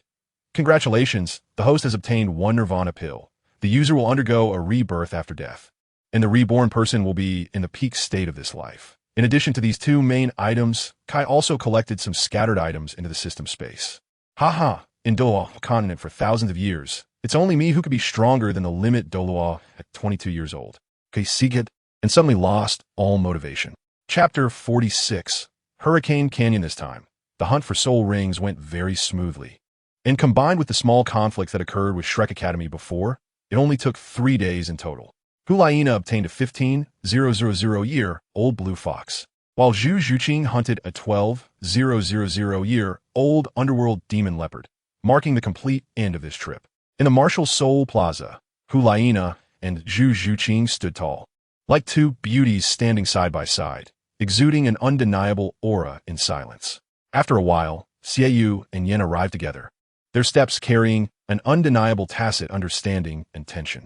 As soon as Yan's gaze touched Zhu Zhuqing's cold and beautiful face, he couldn't help but want to get closer, as if drawn by some invisible force. However, before this impulse could turn into action, Xiaoyu swiftly pulled him back, interrupting the budding frivolous thought. Brother Xiaoyu, what do you mean? Why are you stopping me from going to catch up with Miss Zhuqing? Yan asked in confusion, scratching his head, his eyes filled with bewilderment and grievance. Xiaoyu chuckled lightly, poking Yan's shoulder with his fingertip, then subtly gestured to the side. Following that indication, Yan looked over and saw a light blue figure entering his view. Kai had now changed into his signature attire, with light blue and gold threads interwoven in his robe, appearing both solemn and dignified, as if even the dust in the air had fallen silent for him. In this solemn and austere moment, Kai stepped into everyone's sight for the first time in such a formal identity, each step seeming to carry an indescribable weight. Although Huang, Zhu Zhuqing, Xiaoyu, and Yan were filled with intertwined ripples of confusion and curiosity, they collectively lowered their proud heads, offering the highest respect to this law enforcement elder. We have seen the law enforcement elder, the 4 said in unison. Kai nodded slightly, his composure and authority seemingly able to perceive the deepest waves of the human heart. He then slowly took out an ancient-looking booklet from his waist. Though the booklet seemed unremarkable, it appeared to contain endless mysteries and power, evoking boundless imagination. With 2.5 years left until the Continental Senior Soul Master Academy competition, according to the higher-ups' decision, this time the Martial Soul Hall would offer 4 high-level soul bones over 10,000 years as rewards. Okay, Bao said momentarily, then swept his gaze over the 4 restrained individuals present. And the goal I want to give you is total victory. As soon as these words were spoken, an indescribable excitement and longing seemed to fill the air. The four talented youths exchanged glances, their eyes shining with a more determined light. They knew that this was not just a preview of a competition, but the greatest recognition and challenge to their dreams and strength. As soon as these words were spoken, an undeniable light flickered in Yan's eyes. He clenched his fists tightly, as if fierce flames leaped from his palms, radiating an intense fighting spirit, like a fire god possessed. Of course, as the standout of the golden generation, I vow to achieve total victory. Yan's tone was very confident. Ever since he was completely convinced by Kai in the previous encounters, he had admired Kai's strength from the bottom of his heart. Witnessing Yan's appearance, reminiscent of a passionate anime protagonist, a playful yet profound smile unconsciously appeared on Kai's lips, hiding his appreciation for Yan's growth and hinting at a faint expectation for the upcoming challenges. This competition would be different from the past. The higher-ups unanimously decided to abolish the guaranteed spots from the two great empires and the Martial Soul Hall, meaning you all would start from the preliminary rounds and enter the finals based on your own strength. As soon as these words were finished, the confident light on Yan's face seemed to be brushed by a gentle breeze, momentarily dimming, but then quickly reigniting with brilliance. Starting from the first round? That's not too difficult. After all, we have 3 Soul Kings, Xiaoyu said, with his signature posture, arms relaxed across his chest, his confidence and pride unspoken, as if victory was already in his grasp, the outcome of the match long since settled in his mind. Meanwhile, the perceptive Zhu Zhuqing keenly sensed the subtlety beyond the battlefield. She slightly parted her lips, her voice gentle yet resolute. Although our team has at least 3 Soul Kings, from the first match onward, our information, tactics, and weaknesses will gradually be understood by our opponents, and by then, our advantage may vanish. Hulaina nodded in agreement and said, I support Sister Zhuqing's view. After all, Sister Zhuyin can defeat Yin with her quasi-soul sect level. If another such monster appears in the competition, perhaps achieving a complete victory will indeed be quite difficult. Kai's lips curved into a slight smile, and he continued, indeed. Zhuqing is already at level 43. With hard work over the next 2.5 years, she might be able to break through to Soul King. By then, the Wuhuan battle team will have 4 Soul Kings, which will not only boost our winning rate, but also bring glory to the Wuhuan Hall in front of the world. Looking at the eager anticipation in the eyes of the 4, Kai's words were like a cold winter wind, suddenly blowing away the warmth. In these 2.5 years, I will subject you to devilish training, and the location will be the Hurricane Canyon. As soon as this was said, the expressions of the 4 changed dramatically. Even Hulaina, who usually clung to Kai the most, showed visible frustration and hesitation at this moment. Brother Kai, do we really have to go? I feel that my strength has improved. Hulaina's voice was as soft as a whisper, carrying a barely perceptible tremor.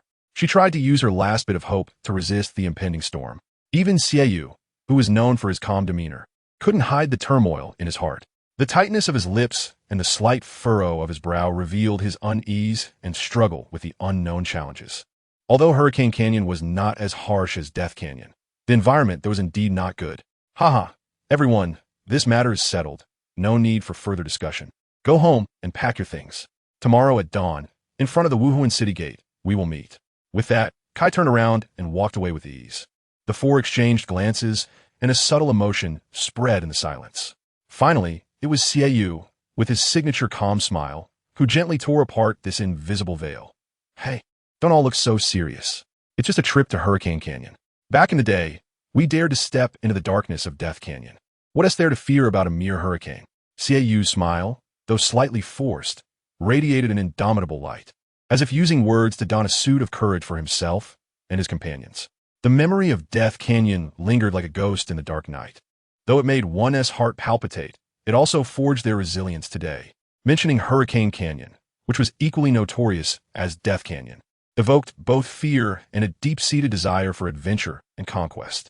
As night fell, the dormitory of the Wuhuan Hall Academy was covered by a layer of soft moonlight, tranquil and mysterious. In the bathroom, the sound of water flowed gently, as if Hulaina was immersed in a private and comfortable world. On the other side, Zhu Zhuqing sat alone at the bedside, silver light cascading down, outlining her cool and resolute profile. Before long, a faint sound of wind seemed to penetrate the silence of the night. Outside the door, a shadow quietly passed, like a ghost in the night, silent and undetectable. Zhu Zhuqing's eyes suddenly sharpened. She gently opened the window, letting the night wind brush against her face. Following that, a swift black figure nimbly leaped in through the window, landing soundlessly, showcasing its training. The figure slowly knelt before Zhu Zhuqing, adopting a humble and respectful posture, presenting a sealed letter with both hands. The voice was deep and clear. "My lady, this is the detailed information about Dai-Mubai that you requested." After speaking, the air seemed to retain the echo of his departure, as the figure seamlessly became part of the night, silently climbing out of the window and disappearing into the vast darkness. Zhu Zhuqing gently took the letter, her fingertips trembling slightly, as if she could feel the weight and urgency contained within.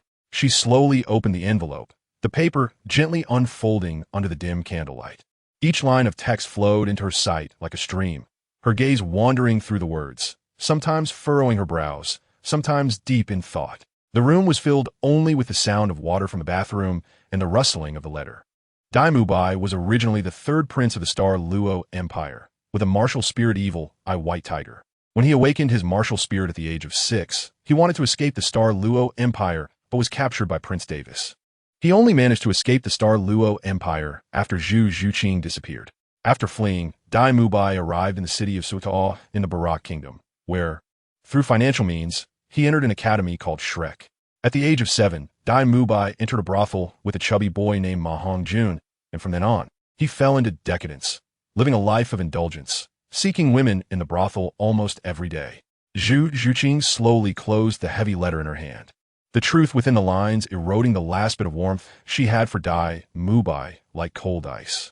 She sighed softly, as if the pent-up frustration in her chest dissipated with that long breath. Carefully putting away the letter, she turned and stepped in her bedroom, where the soft bed seemed like her only refuge at that moment.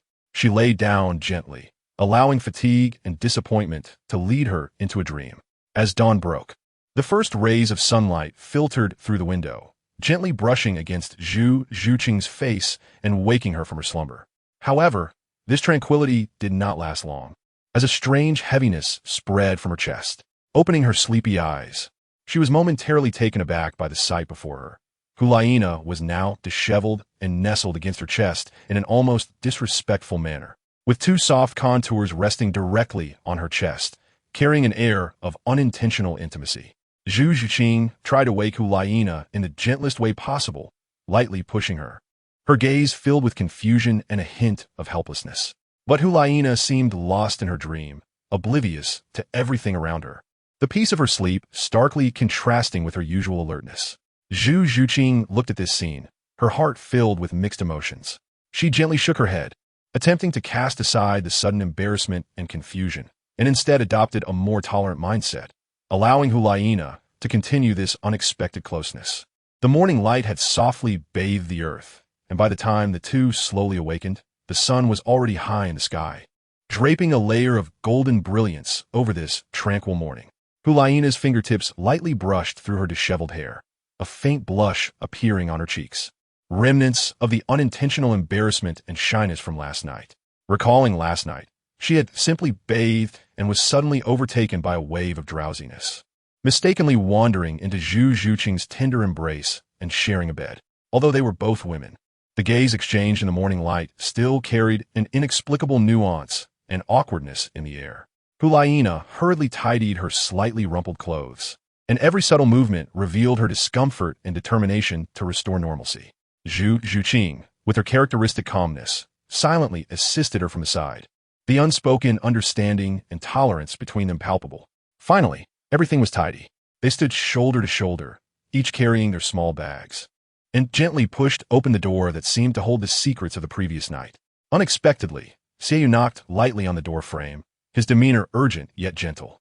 As the door suddenly opened, it was like a stone dropped into a calm lake, causing Xiaoyu to momentarily startle, but he quickly regained his composure, a smile flashing in his eyes, a sign of understanding and acceptance of their little secret. "Hurry, the elder has been waiting for us at the city gate for a long time." Without giving the two a chance to react, Xiaoyu snatched their bags and ran ahead. After exchanging a glance, the two quickly followed behind Xiaoyu, in front of the majestic city gate of Wuhuan City. As dawn broke, a determined figure was challenging the limits. Sweat poured down like rain, and with every stretch of his arms. It felt as if he were conversing with the earth. On his back rested Kai's heavy trust, a specially made weight of 500 pounds, bending his spine slightly, but unable to crush the conviction in his heart. 1982. 1983. Each number burst forth from his clenched lips, accompanied by a heavy gasp, like a war drum, both motivating and tormenting him. The air around seemed to have solidified, leaving only the sound of his struggle echoing in the open space before the spirit city. Kai sat leisurely on a nearby stone, his gaze filled with both sternness and expectation. His words, though understated, struck Yan's heart like a heavy hammer. If one person is late, the entire team is punished. Remember, you're comrades fighting side by side. Every bit of effort you put in is the best commitment to the team. Add another 1,000, and let me see your determination. Yan's cheeks flushed like a phoenix in flames, each breath accompanied by the violent rise and fall of his chest.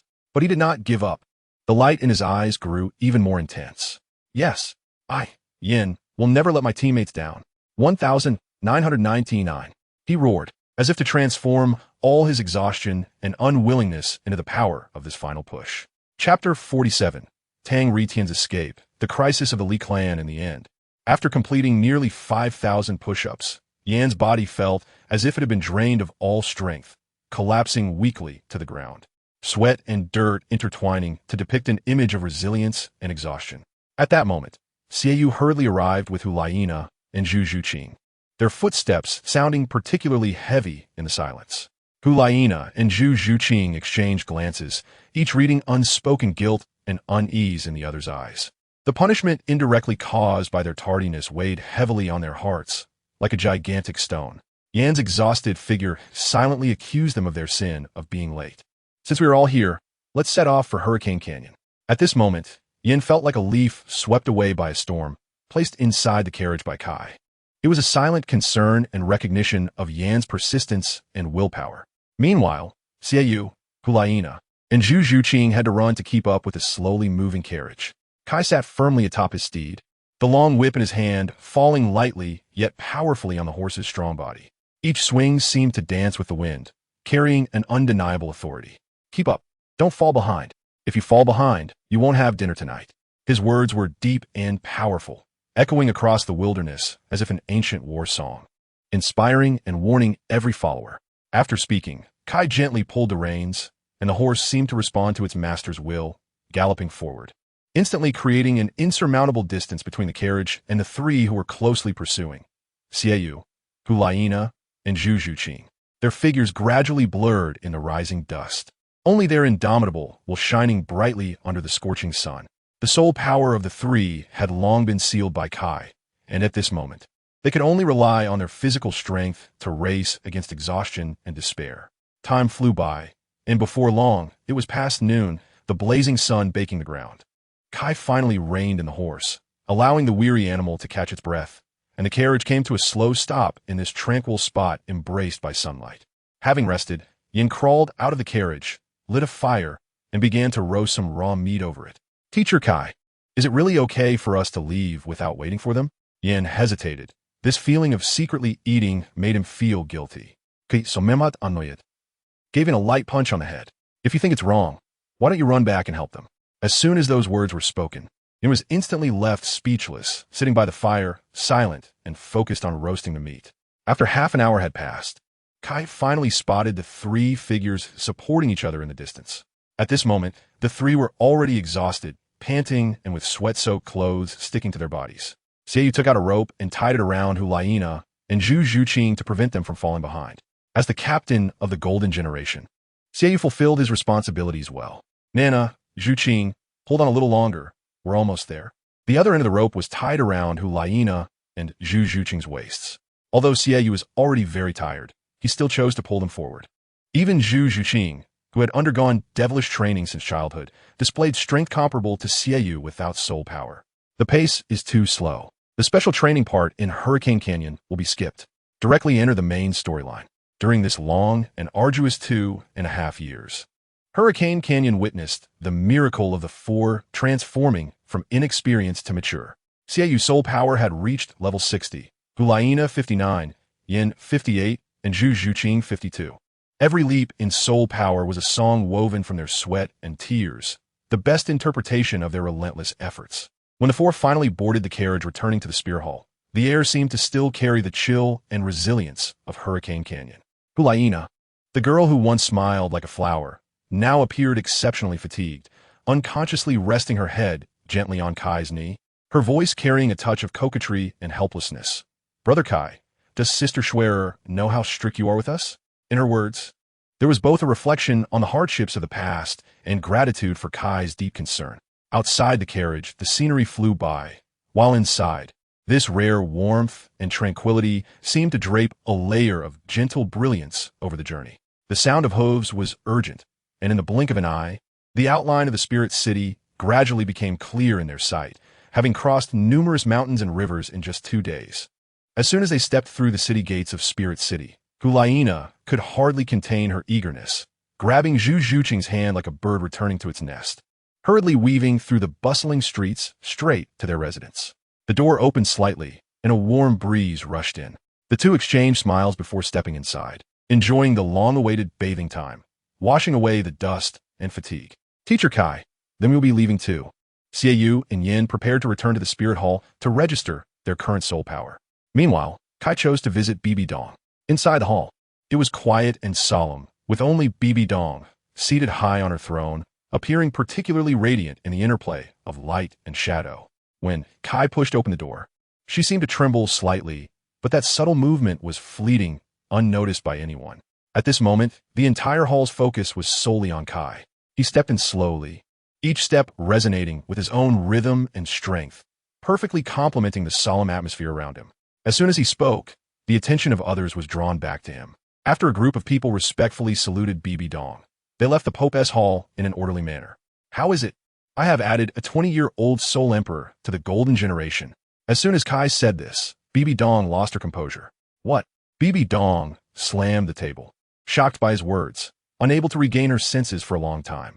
A 20-year-old Soul Emperor was unprecedented in the continent. "That's right, just as you imagined.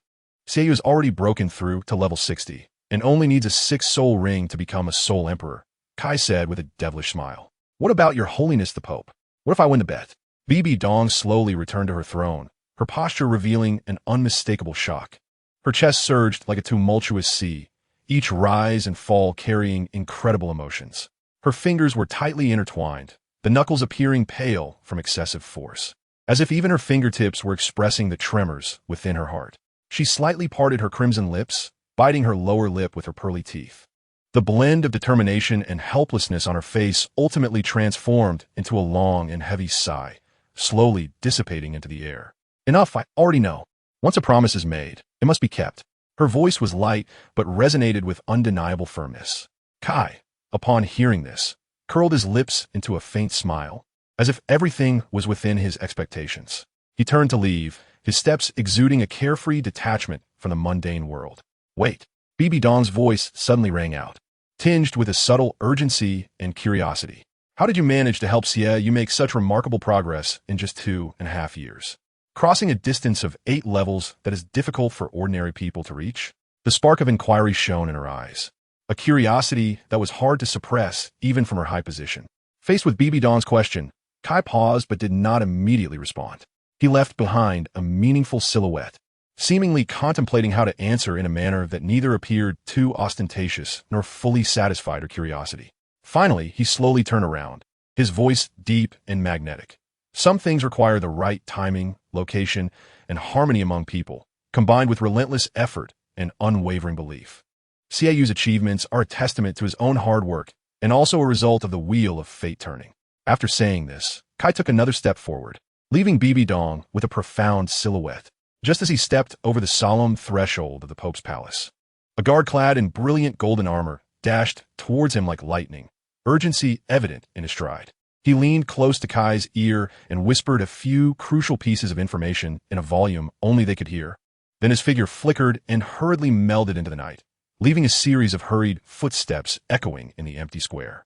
"What? That scoundrel Tang, how actually escaped right under my nose." The situation was urgent, leaving no time for delay. Kai's figure expanded, swiftly departing from the brilliantly lit center of Wuhuan City, heading straight towards the law enforcement station. In the night, his figure raced with the wind, each step embodying undeniable resolve and strength. Upon arriving at the once majestic law enforcement hall, the sight before him was shocking. The grand hall that was once resplendent and imposing had now turned into a wasteland. Among the broken walls and ruins, the former glory was gone, leaving only desolation and bleakness. The guards who should have held their posts had long lost their lives, lying scattered on the ground, silently telling of the brutal battles that had occurred here. Kai's fists clenched tightly, veins bulging, as if all his anger and unwillingness were condensed within. He suddenly exerted force, smashing a nearby broken pillar with a punch. A tremendous sound echoed as the stone pillar shattered, dust flying in the air. Just as Kai's fury threatened to overwhelm his rationality like a storm, a faint yet resilient sound struggled to emerge from the wreckage, like a glimmer of light piercing through the darkness of despair. That figure seemed like a warrior in adversity, moving inch by inch, undeterred by the scattered debris and dust. With an indomitable spirit, ultimately breaking free from the shackles of the ruins, akin to a phoenix reborn from ashes. Seeing this, Kai's anger was instantly replaced by a surge of inexplicable emotion. He quickly stepped forward, extending his powerful hand to steady this traveler who had just returned from the brink of despair, as if he were saving a soul on the verge of sinking. "Criminal Brooks, I humbly greet your esteemed presence." Brooks' voice was as thin as a thread, yet every word was clear, exuding undeniable respect and guilt. At the moment he saw the light of day again, the first thing that surged in his heart was a deep reflection and repentance for past mistakes. "Brooks, I remember you as the master of this branch. What exactly happened here?" Kai asked urgently. "My lord, about 3 days ago, one of the 4 great families with a single attribute, the Strength Clan, somehow learned that Tang Hao was being held here, and then this place was attacked. The leader was a soul, Douluo, with the martial spirit of a mighty gorilla." Brooks recounted everything he knew. "The Strength Clan, huh? That makes sense." Upon learning that it was the Strength Clan that rescued Tang Hao, Kai's doubts vanished in that instant. The entire Douluo Continent knew that the Strength Clan was Tang Hao's loyal dog. As long as Tang Hao had any news, the Strength Clan would dare to confront even the risk of offending the Wuhuan Palace. "Investigate for me. Find out where the Strength Clan is currently stationed, and which academy the third-generation disciples are attending. Dig deep." After saying this, Kai turned to leave. Since the Strength Clan chose to openly stand against the Wuhuan Palace, they should be prepared to endure the palace's retaliation. 3 days later, within the Tiando Imperial City, the residence of the Titan clan was solemn and ancient, sunlight dappling the bluestone path, reflecting a hint of the sediment of years. In this tranquility, a rush of footsteps broke the surrounding peace. "Clan leader, the situation is urgent." A clan member rushed in, looking anxious, as if carrying news of an indescribable storm colliding with Titan. Titan frowned slightly, unconsciously lowering his voice. Filled with a respect for the tranquility of the room, "What is so urgent? Do not disturb our esteemed guests." With that, he led the unsettled disciple into the great hall. The flickering candlelight illuminated Titan's composed face. He slowly took his seat in the main position, his gaze sharp, exuding an imposing aura that commanded respect without anger, and asked, "What is it that has caused you to lose your composure like this?" The disciple took a deep breath, trying to calm his slightly disordered breath from running, and then urgently reported, "Clan leader, I heard a piece of news in the city market regarding the safety of our clan, so I rushed to report."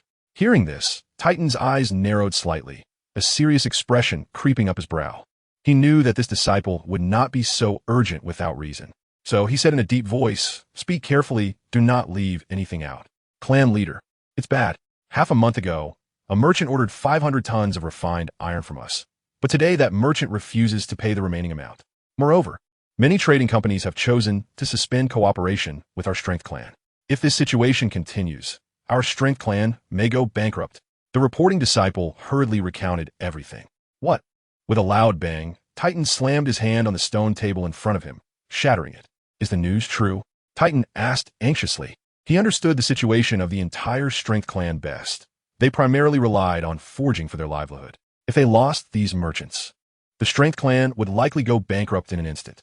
Chapter 48 by Chunxiang joins Shrek. In this chapter, a new character will be introduced, as I promised a reader to leave a character for him in the book.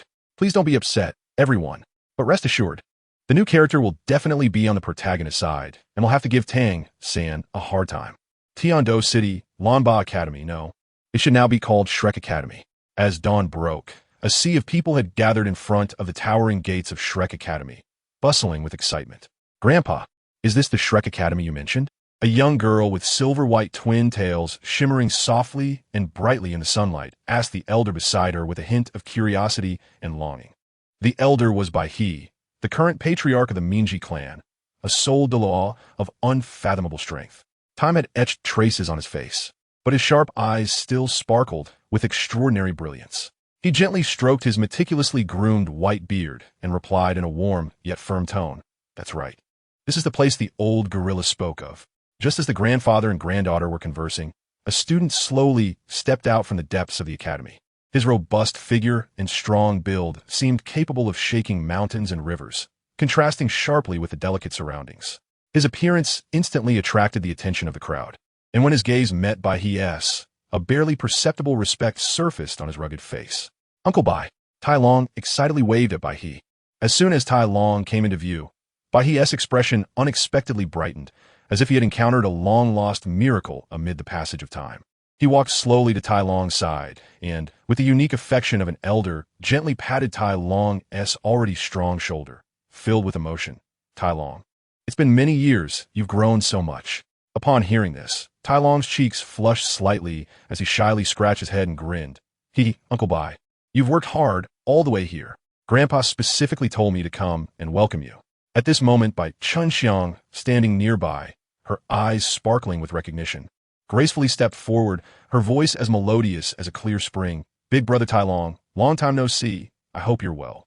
Her demeanor revealed the elegance and poise of a noble lady, and even a simple greeting seemed to disperse the surrounding dust, making the air feel fresh. Tai Long couldn't help but be drawn to the suddenly appearing beauty. Bai Chunxiang's beauty was unassuming yet captivating. Standing there, she felt like the gentlest breeze of spring, softly brushing against the heart and leaving an indescribable fragrance. In the sunset forest, "Teacher Zhao, please intercept that colorful magic tiger." Tang San's voice carried an undeniable urgency as he clenched his fists. A faint blue light swirled in his palms, with blue-silver grass coiling around a massive earth cave demon spider, binding it tightly. Zhao Wujia's expression turned serious upon hearing this, and then his body soared like a mountain. Accompanied by a thunderous roar, his enormous hand, capable of shaking the earth, smashed down toward the roaring, colorful magic tiger, the air resonating with the sound of heavy bursts. However, at that critical moment, the earth cave demon spider beneath Tang seemed to sense the threat to its life and erupted into unprecedented struggles. Its 8 long legs flailed wildly with such force that they sent Tang San's entire body hurtling into the air, like a kite with a broken string. Drawing a breathtaking arc in the glow of the setting sun, Tang San spread his limbs in midair, relying on his exceptional reflexes and keen perception of the wind. He quickly adjusted his posture as the blue-silver grass danced around him, not only slowing his descent, but also using the surrounding trees as leverage to stabilize and reduce the impact, landing lightly and showcasing the extraordinary skills and wisdom of a Tang sect disciple. "Partners, retreat to the poison formation quickly. The poison there can temporarily suppress soul beasts." Tang San shouted anxiously. The echo of his urgent and determined call resonated in everyone's ears, and without needing more words, they exchanged knowing glances and tacitly executed a strategy of fighting while retreating, their steps filled with resolute determination and wisdom. "Xiao San, the poison from Senior Dugu can't hold for long. Before that, you must choose your 4th soul ring." Yu Xiaojiang's voice pierced through the chaos of battle, carrying an undeniable urgency. Tang San's gaze pierced through the swirling poison mist, scanning the soul beast group, hesitating in fear of the poison. Finally, his sight, like a hawk locking onto its prey, firmly landed on the massive and menacing earth cave demon spider.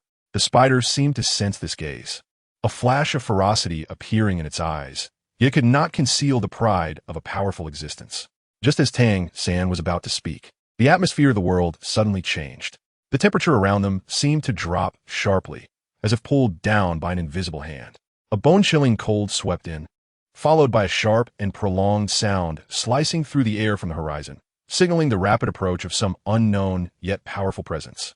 In an instant, a piercing cold light cut through the sky like a falling galaxy. A crystalline ice sword, carrying endless frost, accurately pierced into the heart of the area where everyone had gathered, causing the ground to tremble. This strike not only penetrated the clouds, but also seemed to freeze the temperature of the air, making the already cold environment even more bone-chilling. Ning Rongrong slightly parted her red lips, her fingertips gently picking up a slowly falling snowflake. Its crystalline form made her widen her eyes in disbelief, sparkling with an incredible light. It's snowing, her voice was as delicate as a thread, yet in this tranquil and magnificent scene, it sounded exceptionally clear, like nature's softest echo. Before her words fell, the sky suddenly unfurled a magnificent painting, large snowflakes fluttering down like goose feathers, pouring from the ethereal void and dressing the entire world in a silver-clad fairyland.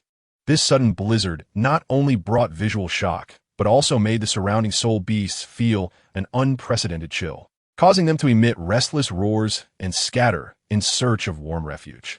At this moment, the ice sword became the center of the storm, and the surrounding wind and snow seemed to be given life, swirling madly around it, forming brilliant and mysterious ice tornadoes.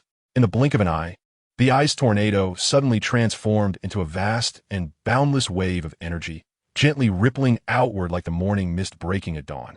On this land softly caressed by cold air, rows of ice swords stood tall like a forest. Beside them stood a man with hair whiter than snow, his clothes billowing, resembling an immortal descending from the heavens, untouched by dust, surrounded by an extraordinary aura that commanded respect and made one instinctively want to kneel in reverence. Nangong Di-chun slowly lifted his eyelids. His deep blue eyes resembled a deep sea covered by the first snow, quietly surveying the entirely unfamiliar environment around him. Initially, his gaze held a hollow tranquility, but soon a hint of faint confusion unfolded in his eyes like the morning mist dissipating. "Where's this?"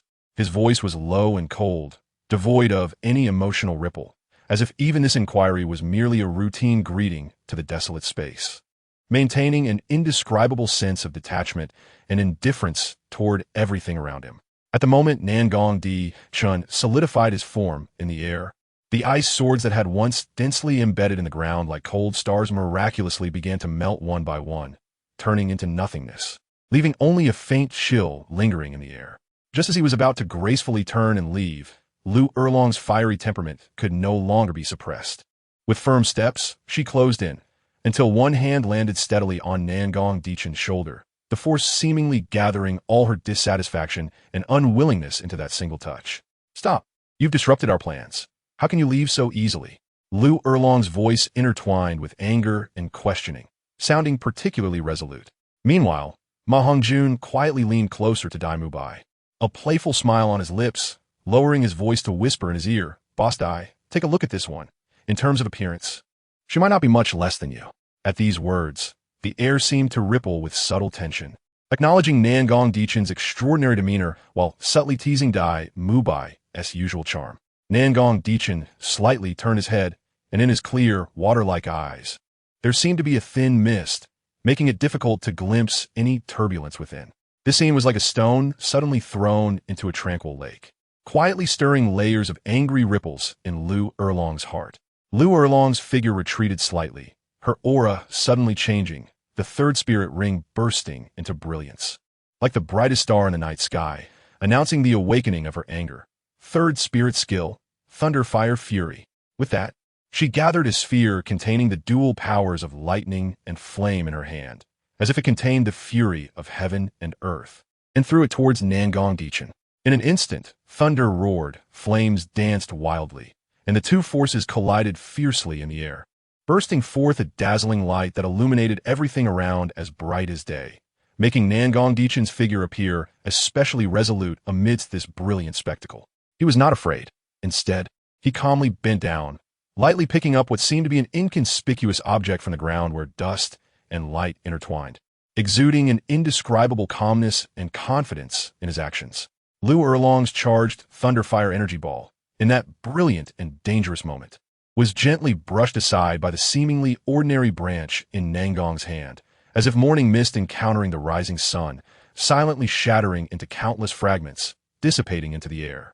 In Nangong's eyes, a strange red glimmer suddenly surged within the deep blue, resembling flames hidden in the deep sea, signaling the arrival of a storm. Following that, the 7 spirit rings surrounding him, dazzling like stars, slowly rotated, each ring containing unspeakable power and mystery. With his deep and firm voice, he declared, "First spirit skill. Frosty 9 strikes." The branch in his hand seemed to come alive, transforming into an unmatched sharp frost blade, striking out with lightning speed. 9 crystal-clear sword lights slicing through the sky, carrying a bone-chilling coldness and determination, directly aimed at the heavens. Seeing this, Lu Erlong's brows furrowed tightly, her eyes burning with fury. She was unwilling to show weakness, her spirit power boiling within her as she roared, "Fifth spirit skill, skyward flames." With that, the air around her seemed to ignite, and scorching flames instantly converged into a violent vortex, wrapping her tightly within. Within that fiery vortex, it seemed as if there were dragon roars and tiger howls, revealing endless majesty and destructive power, vowing to reduce all obstacles to ashes. At that moment, the world seemed to be divided into 2 realms. On one side was Nangong's frosty 9 strikes, cold and sharp. On the other was Lu Erlong's skyward flames, scorching and violent.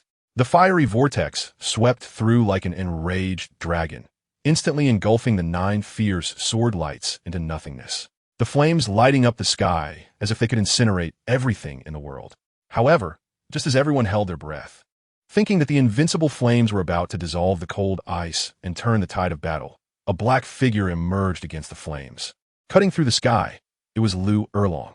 She was like a leaf tossed by a storm, her figure awkwardly crashing into an ancient tree, causing the trunk to tremble and leaves to scatter. At the moment she landed, a trace of crimson welled up at the corner of her mouth, contrasting sharply with her current resilience and determination. Her originally deep and beautiful eyes were now wide open, shining with defiance and astonishment. The tight-fitting black leather outfit had become tattered as she struggled in the purgatory of flames and sword lights, with numerous jagged tears resembling battle scars, inadvertently revealing the snow-like purity of her skin beneath. However, at this moment, Lu Erlong could not care less about her injuries. Just now, in the fiery vortex, she had felt the power of those 9 sword blades was overlapping. At this time, Nangong took a step forward, and Zhao Wujia immediately moved to shield Lu Erlong. "Who are you, senior? Why do you want to make a move against us?" Zhao Wujia, knowing he was not as strong as the opponent, lowered his posture considerably. Nangong tilted his head, clearly somewhat confused by Zhao Wujia's words. If I remember correctly, it was this lady who made the first move against me." Nangong pointed with the branch in his hand at Lu Erlong behind him. Hearing herself being called lady, Lu Erlong nearly fainted from anger. At this moment, cold sweat had frozen into ice shards on Zhao Wujia's face, and it was false to say he was not nervous. Flinder was injured, Lu Erlong was also hurt, and even he had some internal injuries from losing an arm a few years ago. As for Dashiyu, there was no need to say more. Chapter 49, Golden Sacred Dragon vs. Nangong Dichin. Qin Xin comes to the rescue. Nangong lightly lifted his foot, taking a steady and firm step at that moment. The air seemed to tremble. Ning Rongrong clearly captured this detail in her eyes. This man was actually standing barefoot, exuding an unrestrained and transcendent aura, unconsciously revealing it all. Erlong, Flinder's voice was mixed with unmistakable concern, his gaze fixed tightly on Lu Erlong's nearly pale face. In the recent firestorm, Lu Erlong, with her resilient will and extraordinary strength, had endured the first 3 fierce strikes, and the subsequent 6 were borne by her flesh and blood. The hardships and pain endured were unimaginable. In this tense and heavy atmosphere, Tang San, who had been standing quietly to the side, finally moved. After coming to a stop, Tang San faced Nangong, slightly raising his hands in a gesture of respect that was both courteous and dignified, his voice gentle yet firm. "Senior, please pause for a moment. I have something to say." Tang San's words made Nangong halt his steps, and he slightly squinted, displaying a hint of disgust towards the completely oblivious person before him.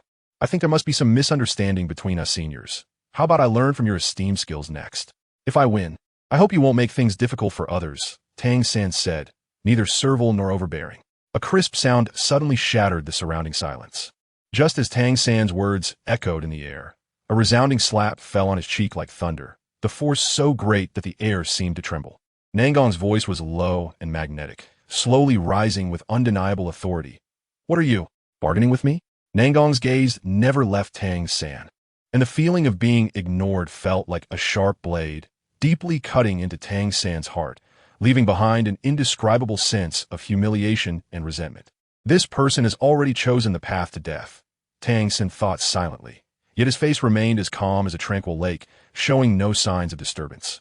As if everything that had just happened was merely a fleeting wind. This restraint and depth of character is truly astonishing. Nangong lightly waved the wooden stick in his hand. This seemingly casual action caused the surrounding air to surge. An invisible force accompanied by waves of energy erupted from his body, instantly blowing Tang San, Xiao Wu, Ma Hongjun, Dai Mubai, Oscar, and Ning Rongrong away. Too much arrogance. Zhao Wujia, witnessing the tragic scene of his beloved students being swept away by the fierce wind, felt a surge of anger in his heart, unable to contain it any longer. His aura skyrocketed, the seventh soul ring shining like stars, slowly merging into his body, triggering a perfect resonance of soul and power. Seventh soul skill, true body of the martial soul. As he chanted in a deep and firm voice, Zhao Wujia's body underwent a remarkable transformation, every inch of skin seemingly harboring the steadiness of mountains and the surging of rivers. His muscles, under the enhancement of the true body of the martial soul, felt as if forged from fine iron, each one taut to the limit, containing explosive power capable of shaking the heavens and the earth. Old Zhao, Dean Flender, anxious as fire, tried to speak out to stop him. But Zhao Wujia's figure had already shot out like an arrow, unstoppable. Lu Erlong, struggling to support her weakened body, slowly stood up, her gaze flickering with determination. Flender, since teacher Zhao has stepped forward, how can we stand by and watch? It's time for us to fight side by side. Her voice, though slightly hoarse, was filled with undeniable strength. Three brilliant strands of golden energy cleverly connected Flender, Lu Erlong, and Yu Xiaojiang, weaving them into a shining golden triangle, as if it were the strongest covenant in the world, locking in the unbreakable bond among the three. With a deafening roar of soul power, the three seemed to awaken like war gods from ancient legends, the soul power surging within them like a rushing river, uncontrollably bursting forth. Chanting a soul-stirring incantation together, the sun and moon shine, golden transformation. Immediately, a triangular formation made of pure golden light slowly rose, like the protection of deities, tightly enveloping the three within. The brilliance was so dense that it seemed capable of penetrating all illusions, reflecting their most steadfast beliefs and determination. Luo Sanpao, Yu Xiaojing called out softly. In an instant, the seemingly ordinary Luo Sanpao slowly floated in midair, gathering an unprecedented golden radiance around it. This radiance seemed to be guided by an invisible hand, surging wildly into Luo Sanpao's body, each ray of light seemingly bestowing it with new life and power. Soon after, a miraculous transformation occurred. Luo Sanpao was no longer the adorable piggy, but a majestic and resplendent golden divine dragon, soaring through this realm enveloped in light. At this moment, Zhao Wujia's body bore shocking blood marks left by the inconspicuous branch in Nangong's hand, blood gushing out, staining his clothes red, adding a touch of tragic grandeur. He gritted his teeth, seething with anger, yet suddenly realized that beneath Nangong's calm demeanor, he seemed not to be exerting his full strength. This ease was undoubtedly the greatest contempt for him. Senior, when you fight me, could you show some respect? Zhao Wujia's words were laced with barely concealed fury, each word like a blade, trying to pierce through this invisible net of disdain. However, Nangong merely tilted his head slightly, clearly puzzled by Zhao Wujia's words. Sorry, I don't have a weaker sword than this. Nangong shrugged, raising the branch in his hand as he spoke. Old Zhao, protect the little monsters. Let's have a meeting with him. The golden divine dragon, like lightning tearing through the sky, exuded an overwhelming aura, announcing its arrival, every scale shimmering with formidable brilliance. It let out a roar to the heavens, its voice carrying boundless anger and majesty, shaking the void as if to swallow all challengers in endless flames. Seeing this, Nangong remained unfazed, his heart as still as water, raising his hand slightly, murmuring, second soul skill, Xianbing mirror. Before his words fell, the temperature around plummeted, and the wind and snow seemed to respond to his call, swirling and gathering in his palm, rotating and condensing, eventually forming a crystal-clear, spirally entwined ice shield. The massive body of the golden divine dragon showed no hesitation. The dragon tail, capable of shaking mountains, suddenly lashed toward Nangong's position. Cracks spread across the ice shield like a spider web, yet were instantly filled by new ice, showcasing astonishing resilience. Nangong's brow furrowed slightly. He could clearly feel the powerful force rebounding from the ice shield. Although it didn't harm him in the least, it deepened his understanding of the golden divine dragon strength. He moved slightly, using the force to dissipate the impact, his body flying backward. The golden divine dragon roared to the heavens, its voice shaking the earth, seeming to move the very sky. And then it continued relentlessly pursuing the fleeting shadow of Nangong. However, at this critical moment, the golden divine dragon seemed bound by an invisible force, its speed suddenly decreasing, as if a meteor crossing the night sky had encountered a headwind, appearing powerless. In the sky, the previously silent snowflakes seemed to respond to some summons, swirling once again, wrapping the world in a blanket of silver.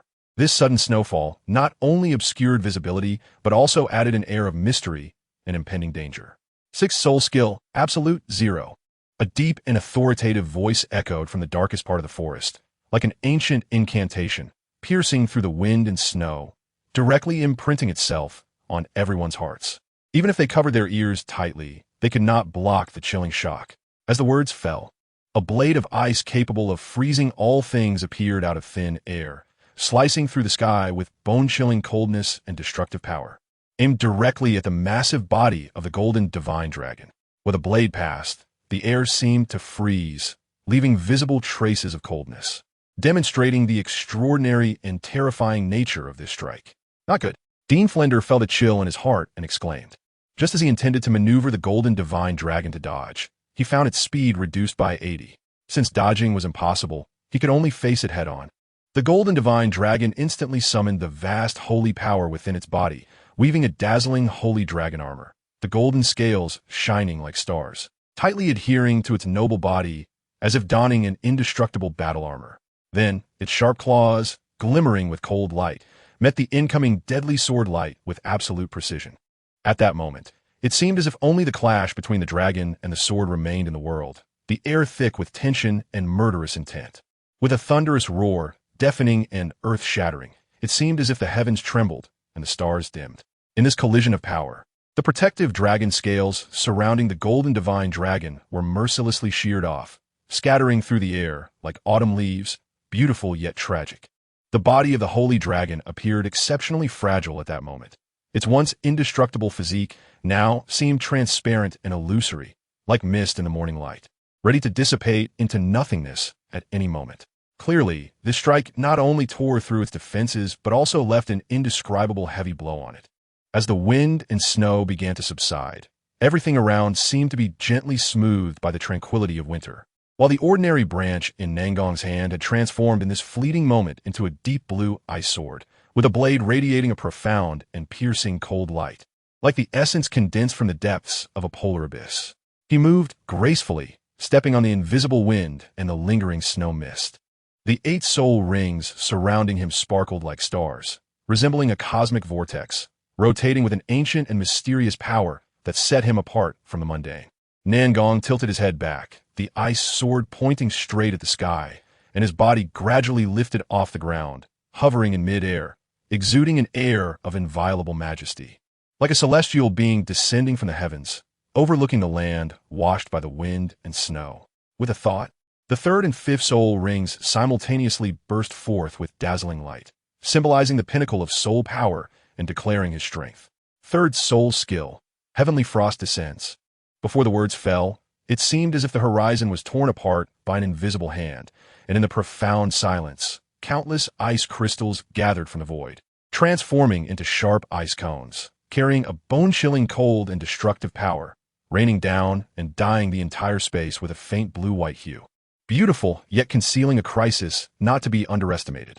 Immediately following, 5th soul skill, wind, chill, snow.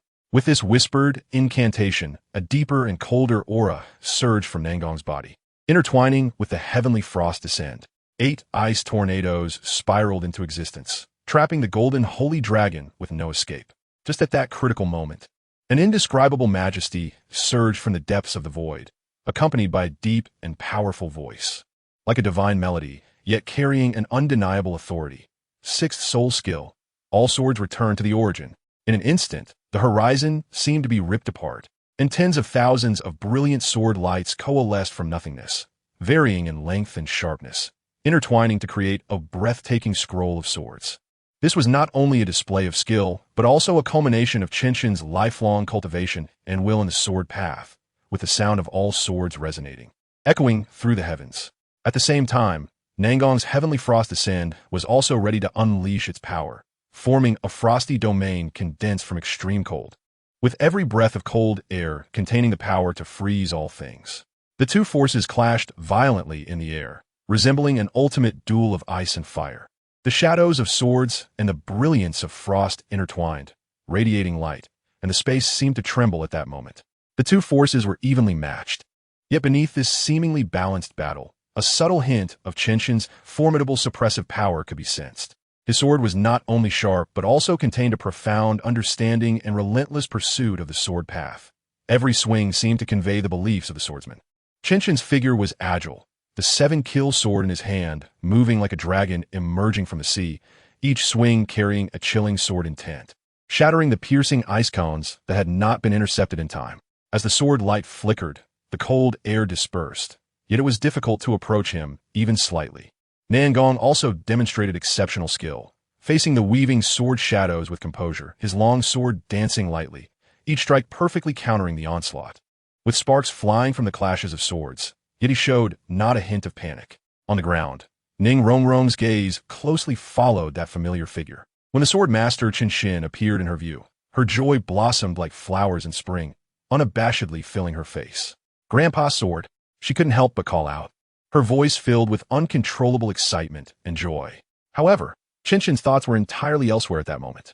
His gaze was deep, focused on the extraordinary young man, and he secretly marveled. At such a young age, he has already stepped into the realm of soul Douluo, which is truly rare. This shock made him temporarily forget everything around him, including Ning Rongrong's expectant gaze. "Dean Flender, hurry and lead the students away. Leave this to me," Qian said solemnly. Hearing this, Dean Flender lightly adjusted his somewhat heavy glasses, and a glint of determination and trust flashed in his eyes. He knew well that the situation before them allowed no hesitation. Thus, he calmly waved his hand and said to the students behind him, "Children, we must evacuate immediately. This place is to be left to the Sword Douluo Senior." His words contained undeniable authority, and although the students were reluctant, they quickly gathered, preparing to leave this perilous place. At this moment, Qian, hailed as the continent's strongest attack, Douluo, remained still, yet a piercing sword intent enveloped him. The seven-kill sword he gripped tightly glimmered with a ghostly blue and cold light, like the brightest cold star in the night sky, suddenly slicing through the air towards Nangong. Facing this sudden assault, Nangong showed no fear, but instead was invigorated.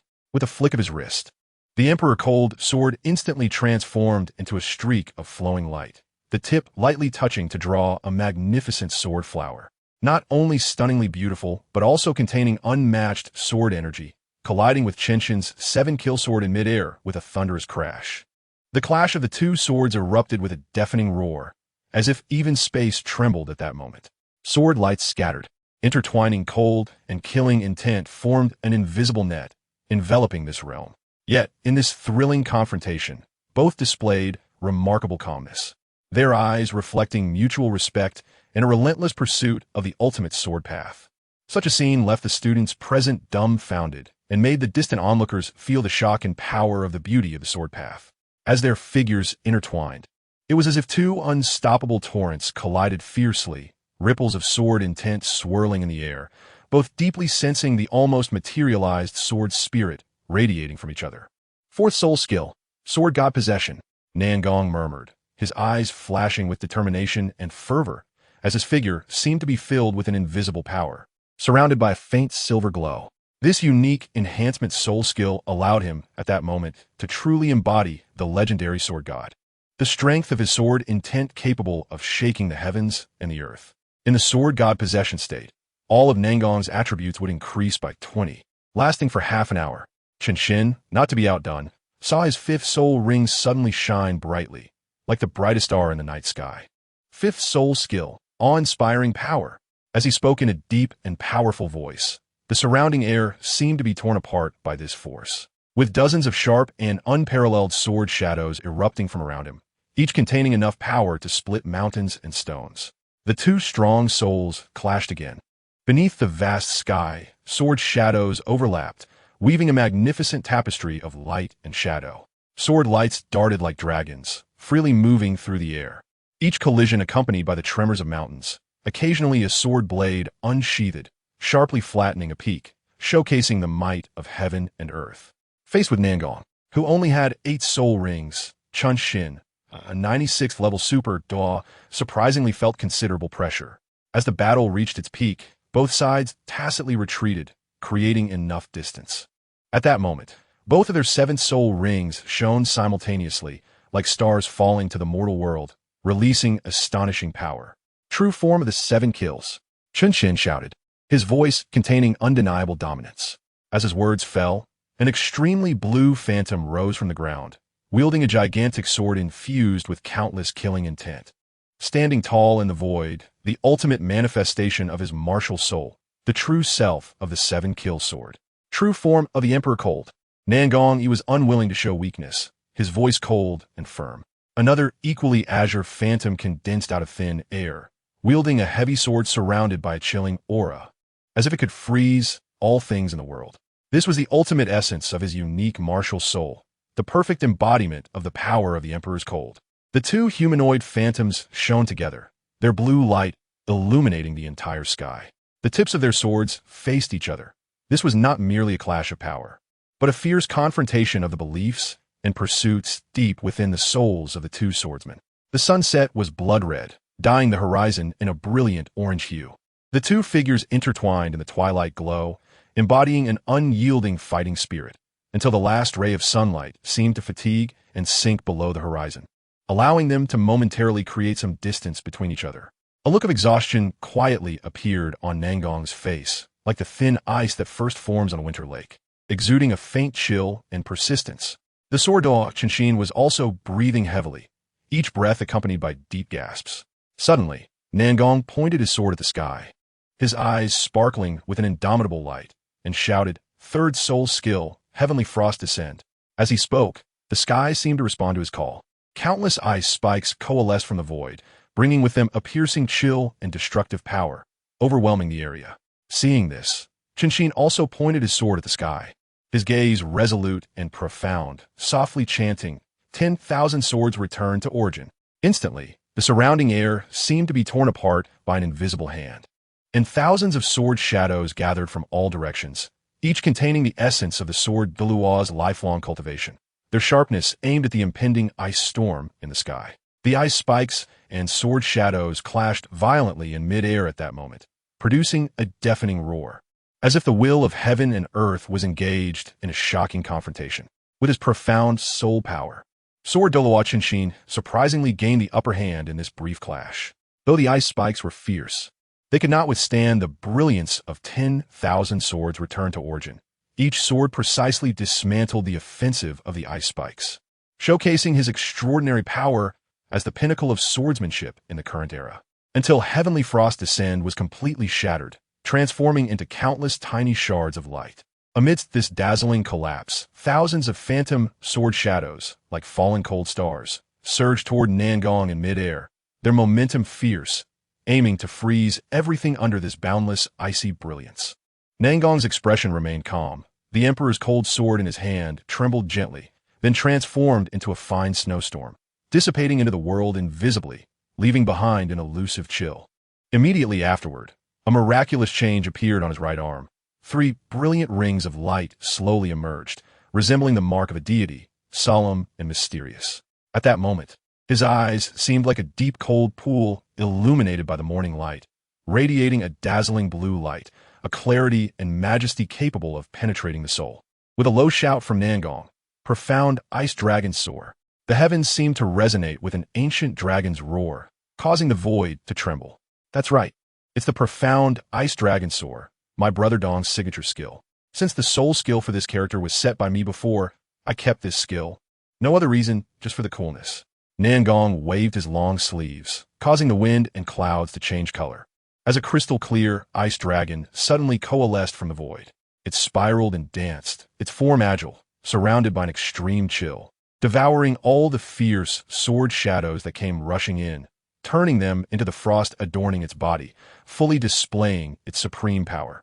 Qian, witnessing this scene, felt his pupils constrict, his heart shaken to the core. He had not anticipated that Nangong would hide such astonishing power. This sudden counterattack completely overturned his understanding of this battle, causing the balance of the situation to quietly tilt. Nangong stood atop the ice dragon, like a king ruling over the world, controlling this frigid giant dragon, attacking Qian with an unbeatable posture. Each roar and charge of the ice dragon was accompanied by an unending trail of ice crystals, resembling cascading galaxies, not only reflecting its unparalleled majesty, but also weaving an oppressive web that made it hard to breathe. Its soul skill, after once again creating distance. Qian slowly closed his eyes, as if the entire world had frozen at that moment, with only him merging with the 7 killing sword intent, immersed in the ancient and profound realm of swordsmanship. The 7 killing thunder rose, a sword breaking the long sky. As Qian's thoughts moved, he brought his fingers together, a faint sword light swirling at his fingertips, as if it could perceive the essence of all things in the world. In that instant, the air seemed to be torn apart by an invisible force. A blade of sword energy containing endless killing intent shot out from his fingertips, slicing through the long sky with a thunderous roar, straight toward the seemingly indestructible massive body of the ice dragon. Where the blade passed, the space seemed to tremble, leaving behind a brilliant sword mark. It was not only an ultimate display of power, but also a profound understanding and interpretation of the truths of swordsmanship by Qian. Just at that moment, the sharp sword light seemed to be pulled by an invisible force, abruptly halting in midair, and was then swallowed by an ice dragon that soared up, carrying endless chill straight into the clouds. The ice dragon's body was crystal clear, like the purest dream in winter, but in the next moment, beneath the azure sky, it erupted with a breathtaking explosion, ice shards and cold air intertwined, transforming into a sky full of hail, mercilessly pouring down on every inch of land in the sunset forest, temporarily cloaking this lush world in a silver shroud. Nangong took the opportunity to pursue, riding the ice dragon, approaching Qian's back with an unstoppable momentum. The ice dragon's eyes flickered with a ghostly blue light, its sharp claws like those forged from cold iron, mercilessly pouncing toward Qian's seemingly unguarded back, the air filled with an extremely tense atmosphere of killing intent. At that critical moment, a faint blue shield suddenly appeared around Qian, like the first glimmer of light on a lake at dawn, gentle yet resilient. The appearance of this shield was like the arms of a guardian deity, gently lifting the impending deadly blow, preventing it from penetrating. The attack landed on the shield, and a cracking sound echoed immediately. Qian quickly used the force to create distance again. Sword Douluo Qian, you didn't think I only had one dragon, did you? Nangong said lightly, as the ring of light on his right arm suddenly burst forth, dazzling and brilliant, like the brightest star in the sky falling to the mortal realm. In midair, the chill condensed, transforming into 8 ice dragons, soaring and spiraling, their dragon roars echoing, and as the ice crystals flickered, it was as if even the air had solidified. Seeing this, Qian's expression turned as grave as iron, sword energy swirling around him, as if even time had come to a standstill at that moment. He knew well that the threat before him was not merely 8 ice dragons, but also a manifestation of Nangong's unfathomable strength. Thus, he took a deep breath, his sword intent boiling within, lightly tapping the tip of his sword, instantaneously unleashing 8 sword blades containing killing intent, each blade precise and unmatched, targeting the souls of the ice dragons. The sword light and ice dragons intertwined, weaving a breathtaking tableau in the air. However, at this critical juncture, Nangong's figure, like a ghost, lightly leaped down from the head of the ice dragon, evading the sharpness of all the sword lights. Those 8 sword energies from earlier must have nearly exhausted all your soul power, right? Dragging this battle on has no meaning. How about we settle it with the next move? Nangong tilted his head and asked, but his tone carried no hint of inquiry. Faced with this demand, Qian naturally had no reason to refuse. The 8 sword energies from earlier each held the power of his 8th soul skill and had nearly drained all his soul power. The remaining soul power was barely enough for one use of his 9th soul skill. Sword Douluo Qian leisurely closed his eyelids, and in that instant, his mind seemed to transcend the clamor of the mortal world, immersing itself in a vast and boundless deep blue sea, surrounded by a gentle yet overwhelming sword intent.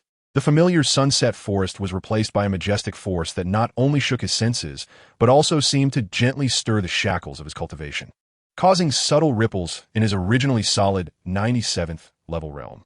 The poetic lines echoed softly. The osmanthus trees stretch for 100 miles. The partridges cry in the cool shade of noon. The peaks at Yinping Ferry are like a knife, the sword leaving the river, yet the water remains. A dust-free heart on the sword path. As these verses resonated, the air seemed to freeze, and behind Qian, an illusory figure reminiscent of a deity quietly emerged. Nangong lightly closed his eyes, his mind sinking into a tranquil abyss, until a subtle emotion, like morning dew touching the surface of a pond, stirred delicate ripples.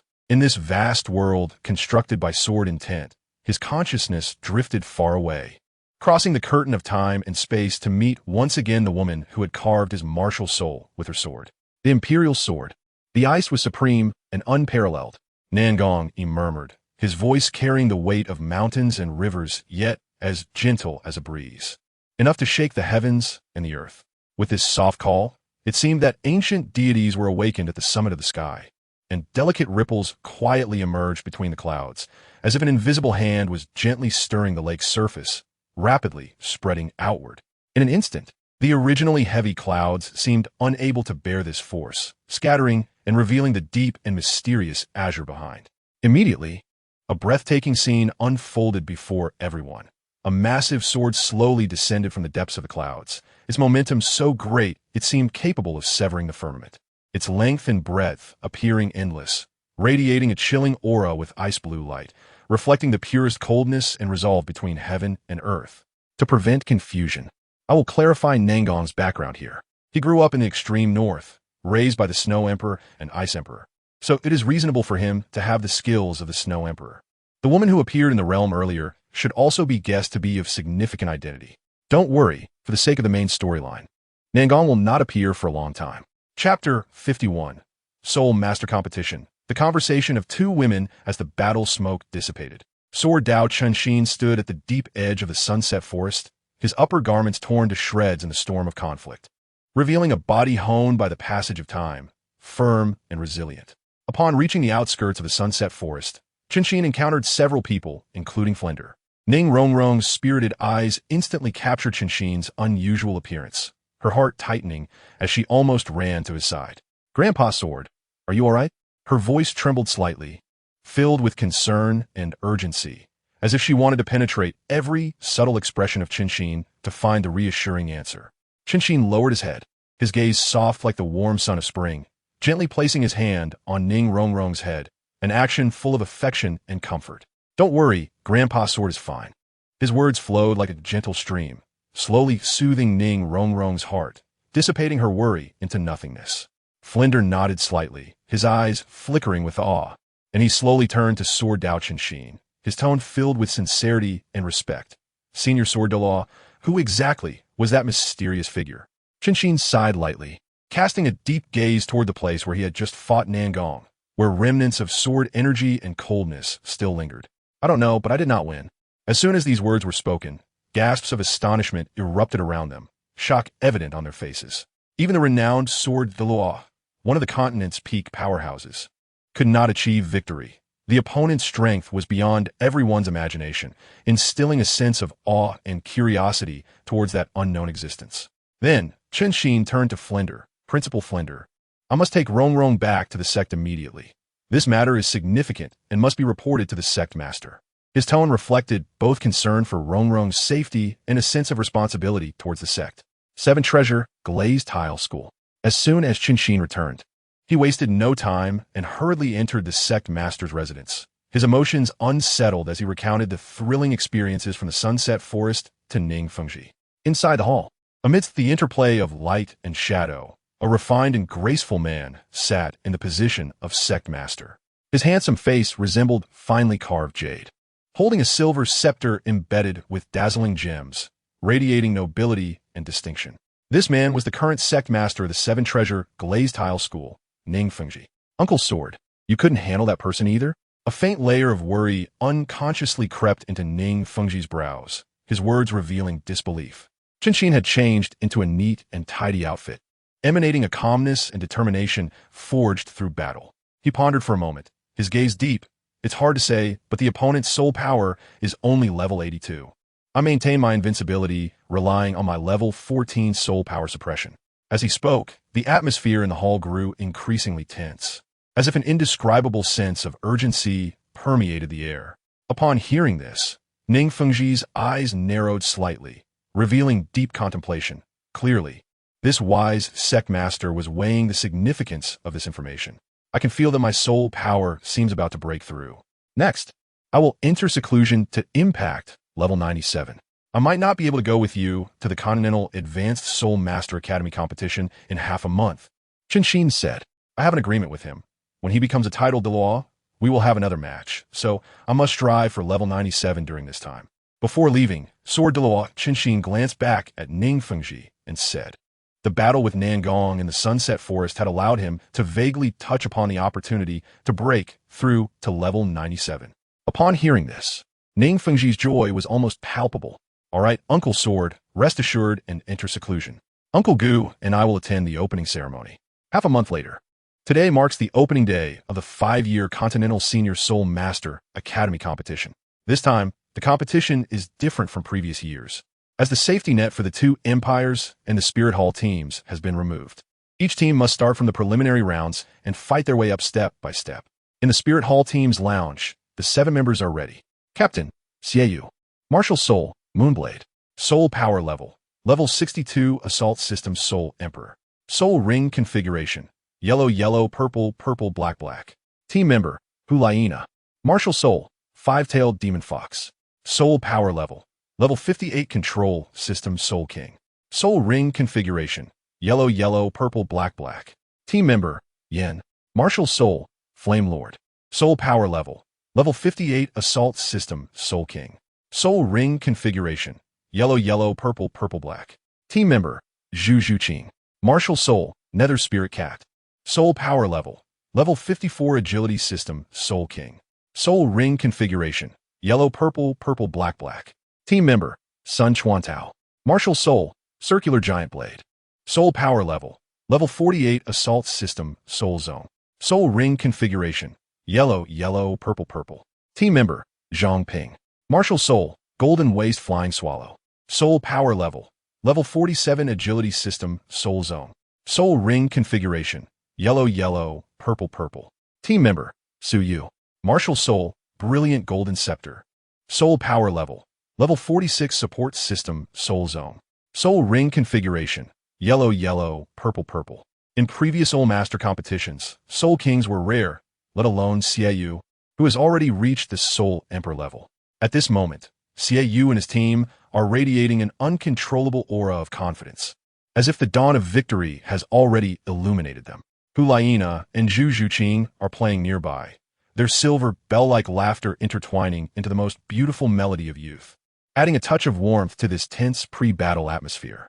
Just as this relaxed and joyful atmosphere spreads, the door gently opens, and their mentor, Kai, quietly enters, holding a stack of battle sheets. Take a look, this is our first opponent. Kai's voice is steady and powerful as he hands the battle sheets to each team member. At that moment, the air seems to solidify, and everyone's heartbeat unconsciously quickens. Zhu takes the battle sheet, her fingertips lightly gliding over the cold paper until her gaze fixes on the inconspicuous corner. Spirit Academy Team vs 10,000 Beasts Academy. A faint smile curves at the corners of her mouth, but her eyes flicker with sharp light. 10,000 Beasts Academy, she murmurs to herself, her tone showing both respect for the opponent and confidence in her own strength. If I remember correctly, they only have one soul zone as their pillar, and the rest are all soul masters. This might be an excellent stage for us to showcase our true strength. Kai gently rubs the top of Zhu head, that tenderness containing undeniable firmness. His gaze sweeps over the 7 students in front of him. Their eyes shine with the same light, a desire for victory and unconditional trust in each other. Therefore, our first battle will be against 10,000 Beast Academy. Their core is just a level 40 soul zone, and the rest are all soul masters. This configuration is a great opportunity to test our individual strengths. Kai's words are steady and powerful, his gaze finally landing on Zhu, filled with recognition and expectation for her strength. Zhu In this battle, you will have no teammates. But you must not only win, you must single-handedly defeat the opponent. As soon as these words were spoken, the surrounding air seemed to freeze. The other 6 turned their heads to look at the tall, sharp-eyed girl. Since Zhu Zhuqing joined them, her diligence and tenacity have been evident. Every drop of sweat during training, every merciless sparring session, has witnessed her growth and transformation. At this moment, her eyes sparkle with an unprecedented light, a desire for challenge and a determination for self-transcendence. She nods slowly, wordlessly conveying her confidence and determination to everyone present. After the opening ceremony, there will be a performance match, as usual. Shrek Academy will face the second team of the Tiando Royal Academy. Of course, the outcome is predictable. Shrek Academy wins. The Shrek Academy lineup has 3 soul zones, while the highest level of the second team of Tiando Royal Academy is only level 35. Zhu Zhuqing stands at the edge of the viewing platform, her posture straight like a pine tree, her gaze deep and distant, gently locking onto the scene below, which is boiling with victory. Dai Mubai is tightly embracing his teammates, joy overflowing. A barely perceptible cold light flashes in her eyes, but is quickly concealed by her usual cool demeanor, like the cold wind that occasionally sweeps through the winter morning sun. Cold yet hidden. Just then, a warmth quietly descends as Huang lightly approaches and naturally holds Zhu Zhuqing's slightly cool hand. This sudden touch causes a slight ripple in Zhu Zhuqing's heart. A hint of surprise flashes in her eyes, but soon, that surprise turns into indifference. She does not resist, merely tilting her head gently, her gaze meeting Huang's, as if there are 1,000 words exchanged between them, yet no words are needed. Zhuqing, did you see someone familiar? Huang's voice is soft and delicate. Following Zhu Zhuqing's gaze, she too looks towards the stage illuminated by the glow of victory. In her words, she seems to understand the hidden emotions within Zhu Zhuqing, offering silent comfort and companionship in her own way. Zhu Zhuqing gently shakes her head, her fingertip lightly tapping Huang's wrist, guiding her to slowly step out of the slightly oppressive atmosphere, her pace carrying a trace of subtle evasion and relief. No, let's go. Let me relax a bit during this time. Her voice is calm, like a windless lake's surface, concealing a few unspeakable emotions beneath the tranquility. Huang keenly captures the fleeting shadow in Zhu Zhuqing's eyes, but chooses to remain silent, allowing that tacit understanding to guide them forward. Until they step into the hotel room belonging to Zhu Zhuqing, a warm atmosphere quietly envelopes the two. Only then does Huang softly speak, feigning a scolding tone. Zhuqing, when do we start having secrets? With you looking like this, how can I not feel suspicious? In her words, her bright eyes sparkle with concern and confusion. Yet she waits gently for Zhu Zhuqing's response. Zhu Zhuqing bites her lip, ultimately sighing as she reaches for a letter tucked at her waist. Sister Nana, you should know that I am from the Zhu family of the Xinglua Empire. Our Zhu family is bound to the Dai family from birth. If a boy, he must serve the royal family for life. If a girl, she must be engaged to the prince, like a canary in a cage, with no freedom whatsoever. But there is only one emperor, and every girl from the Zhu family must face assassination attempts from the Dai family's princes time and time again.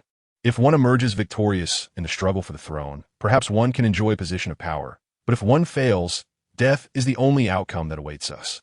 I don't want such a fate, so I ran out and met my teacher at the enforcement base of the Spear Hall. It was the teacher who pulled me out of that cage and gave me the right to choose my own destiny. Huang is very intelligent. After a moment's thought, she recalled the boy with the white tiger spirit from the arena earlier. So it's you. Huang widened her eyes in surprise. This was the first time Huang learned about Zhu Zhuqing's background. Huang carefully chewed over every word on the letter, her anger surging. She loosened her fingers, and the thin paper, which carried unbearable matters, floated down to the ground like fallen leaves, only to be stomped on by her in fury. She stomped several times, as if to crush all her dissatisfaction and disappointment into the dust. Thinking of Dai Mubai's increasingly fallen figure, wandering through the neon lights and indulging in a gentle trap, willingly giving up his past glory and dreams, Huang's heart burned like a raging fire, gnashing her teeth in hatred. At this moment, her emotions reached a peak. She suddenly turned around, tightly grasping Zhu Zhuqing's slender wrist, her eyes flashing with unprecedented determination and anger. Zhuqing, let us go. We must find brother today and make him pay the price. Let him see what true, irredeemable fall is. Zhu Zhuqing was shocked by this sudden determination. She knew Huang's gentle nature and that she rarely lost control like this, which undoubtedly touched her deepest bottom line. Looking into Huang's eyes, burning with fierce flames, she felt an unprecedented warmth. However, Zhu Zhuqing did not allow Huang to drag her away just like that. No, Sister Liena, I want to surpass him in the competition. Looking at the fighting spirit in Zhu Zhuqing's eyes, Huang helplessly rubbed her forehead. Really? Would it be easier to just knock that die out online and avoid all this trouble? Why wait until the competition? Huang said while rubbing her forehead. I want to prove to him that I, Zhu Zhuqing, was never his dime Mubai's accessory. I have the right to choose my own life. The two sat back down by the bed, and Huang looked into Zhu Zhuqing's eyes and said, Zhuqing, do you know? As the saintess of the spirit hall, I appear glamorous on the surface, but behind this position, isn't it just like you, a bird in a cage? As the saintess, my every word and deed represents the spirit hall's face.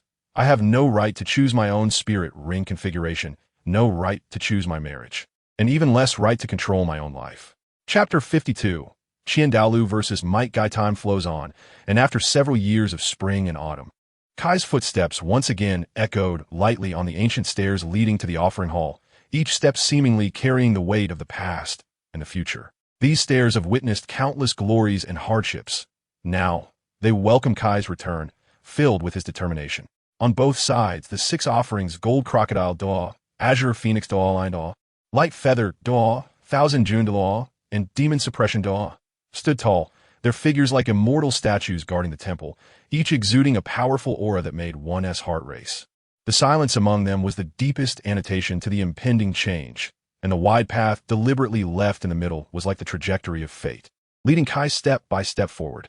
At the highest point, Qian Douluo, the peerless powerhouse known as the King of the Sky, stood quietly on the high platform, holding the dazzling angelic holy sword, his back facing everyone.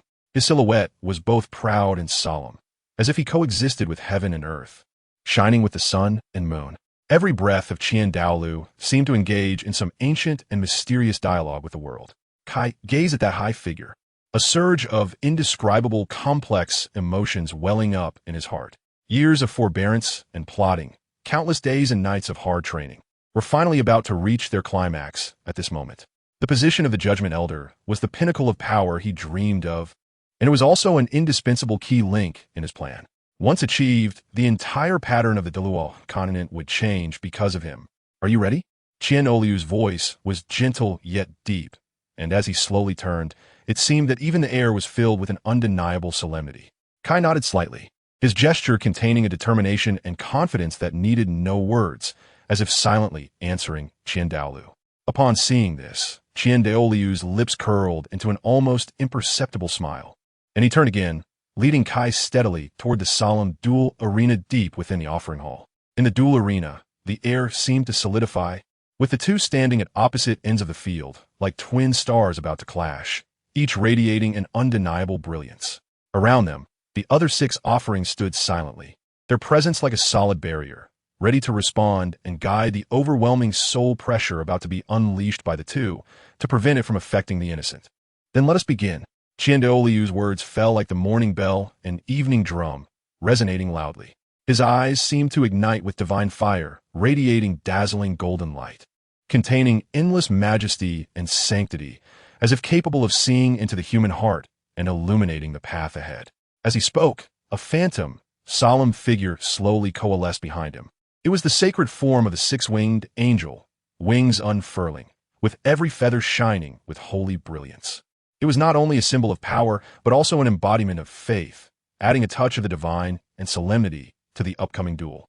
Qian Douluo moved gracefully, 3 pairs of wings unfurling behind him, like a deity descending, instantly piercing the sky and soaring into the clouds. The angelic holy sword he held was bathed in radiant golden light, with each ray containing the pure power to purify all things. With a steady and solemn declaration, second soul skill, holy light illuminates. It was as if a blazing sun had truly been reborn behind him, and golden light poured down like a tide, covering the entire duel arena, every inch of land baptized by this sacred radiance, with an air of inviolable solemnity and pressure permeating the atmosphere. Kai stood firm on the ground, fists clenched, arms crossed in a cross formation in front of his chest, surrounded by rolling green steam, a sign of his potential boiling within. In the face of Qian Renxue's soul-shaking holy light, there was not a hint of retreat in his gaze. Instead, it ignited an even hotter fighting spirit. 8 gates Douluo, the 6th gate, opens. With a low roar, he seemed to break free from the shackles of the mundane, and the 6th gate burst open with a loud crash. The green steam surged violently, transforming into an unstoppable force, coalescing around him into solid defense and a poised offensive, vowing to rival that divine light. In Qian Renxue's deep eyes, a hint of undeniable surprise quietly passed. He had not expected that the invisible pressure released at the 99th level would not sway the Kai before him in the slightest. This resilience and composure, like a rock, caused ripples to arise in his heart. In an instant, the air seemed to solidify until a loud bang shattered this tranquility. Qian Renxue's wrist moved slightly, and the angelic holy sword transformed into a brilliant silver streak of light, accurately blocking Kai's powerful kick. The clash of swords and feet erupted with a deafening roar, sending shockwaves that trembled the very space around them. Kai's physical strength had transcended his own understanding. The power of that kick seemed capable of shaking mountains and rivers, forcing even this unparalleled powerhouse to subtly adjust his body in midair to dissipate that terrifying force. Unyielding, Qian Renxue's figure surged like a shooting star across the sky. With a swing of his sword, the tip gently touched, instantly transforming into dozens of dazzling golden blades that intertwined into an impenetrable net, howling from all directions towards Kai. This strike not only embodied his ultimate mastery of power, but also integrated his profound understanding of the art of combat. In an instant, Kai's fists seemed to be driven by an invisible force, weaving a series of breathtakingly swift fist shadows in the void. Each punch was accompanied by a roar, releasing brilliant fireballs that fell from the sky like a torrential rain, precisely meeting those shimmering, golden blades rushing towards him. The collision of fire and gold was like falling stars, igniting the passion in the air and stirring up layers of swirling dust, obscuring the sun and enveloping the battlefield in chaos. In the heart of this chaos, Kai's figure flickered in and out of sight as he slowly closed his eyes, as if isolated from the world, allowing the green steam surrounding him to quietly transform, gradually tinged with deep azure. The 8th gate of the Douluo. The 7th shock gate opens.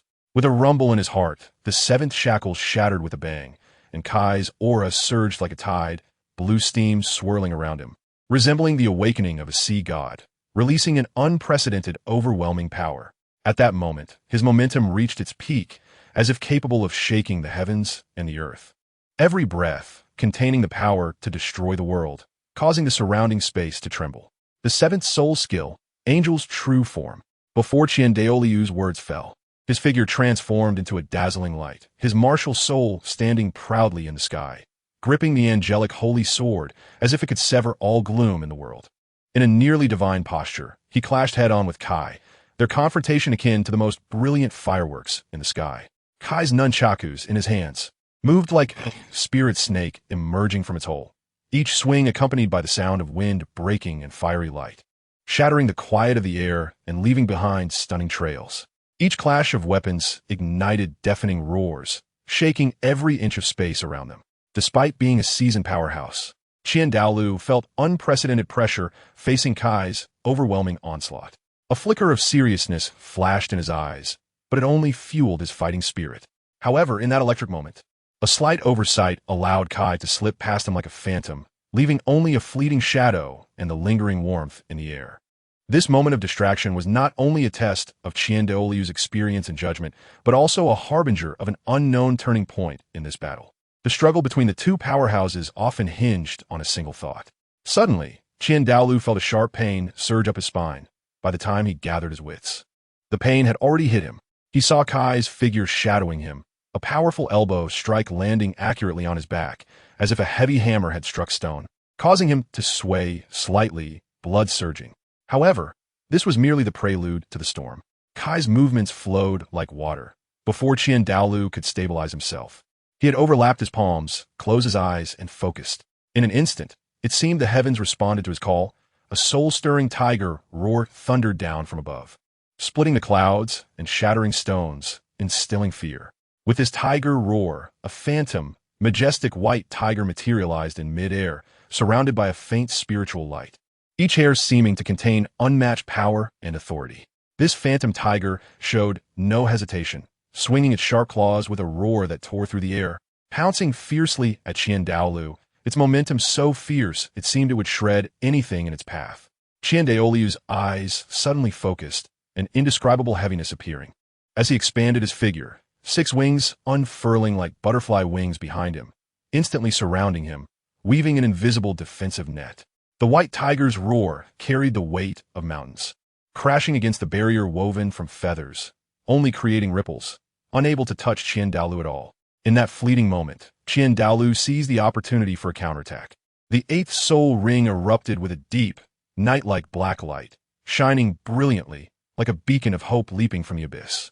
The 8th soul skill, Angel's Radiance, he murmured, his voice carrying undeniable solemnity and sanctity.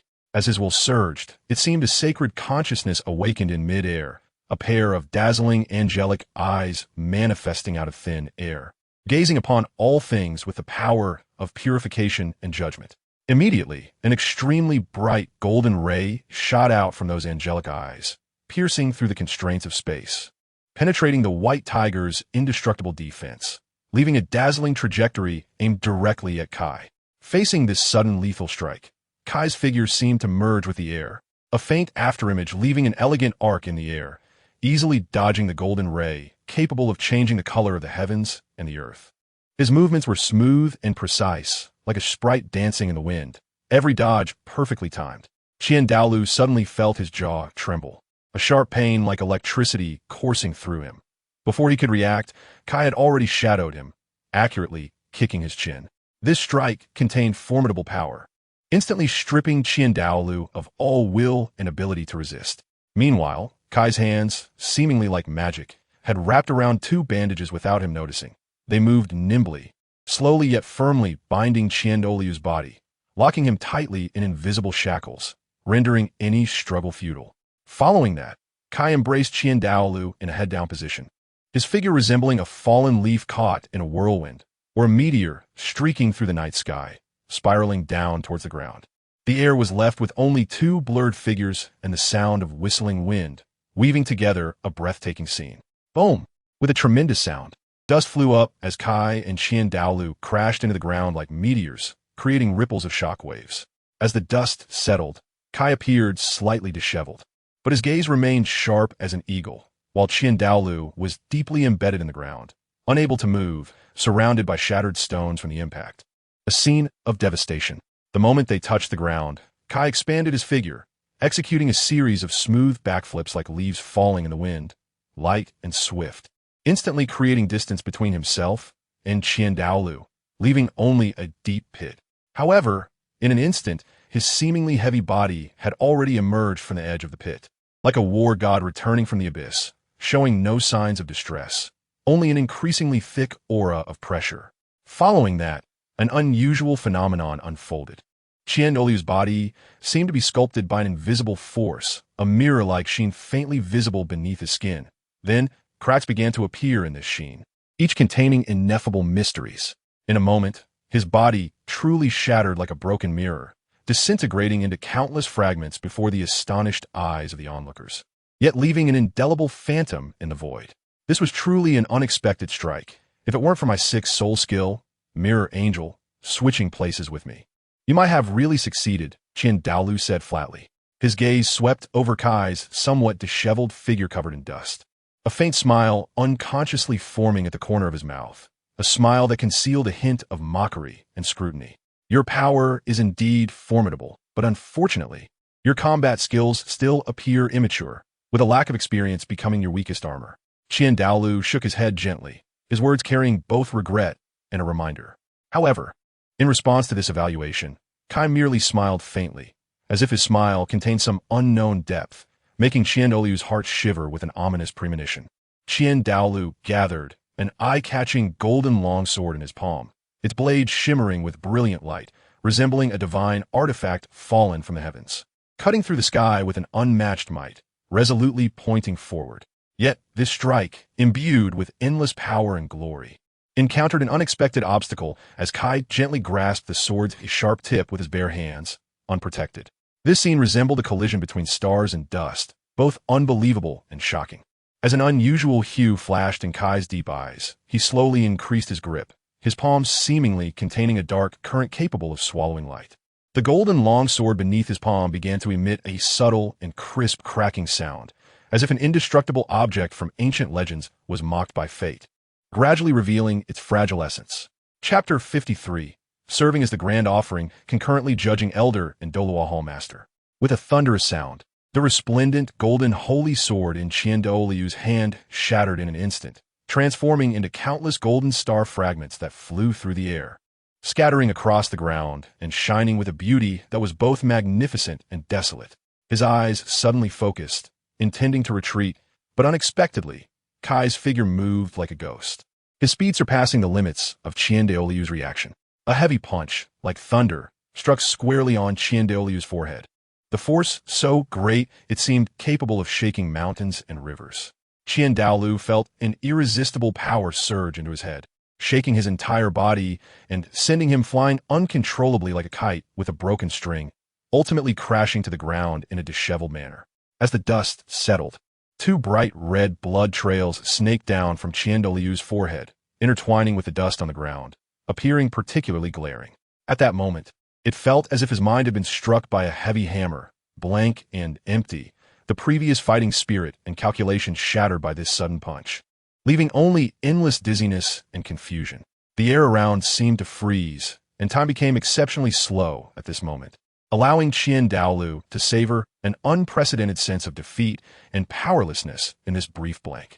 He gently touched his forehead, which felt as if it bore the weight of 1,000 pounds, his gaze still lingering with a hint of unresolved bewilderment.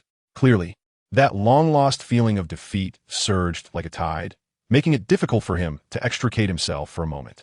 His figure appeared particularly lonely in the dim light, as if he were a forgotten warrior of time, silently chewing on the bitterness of failure.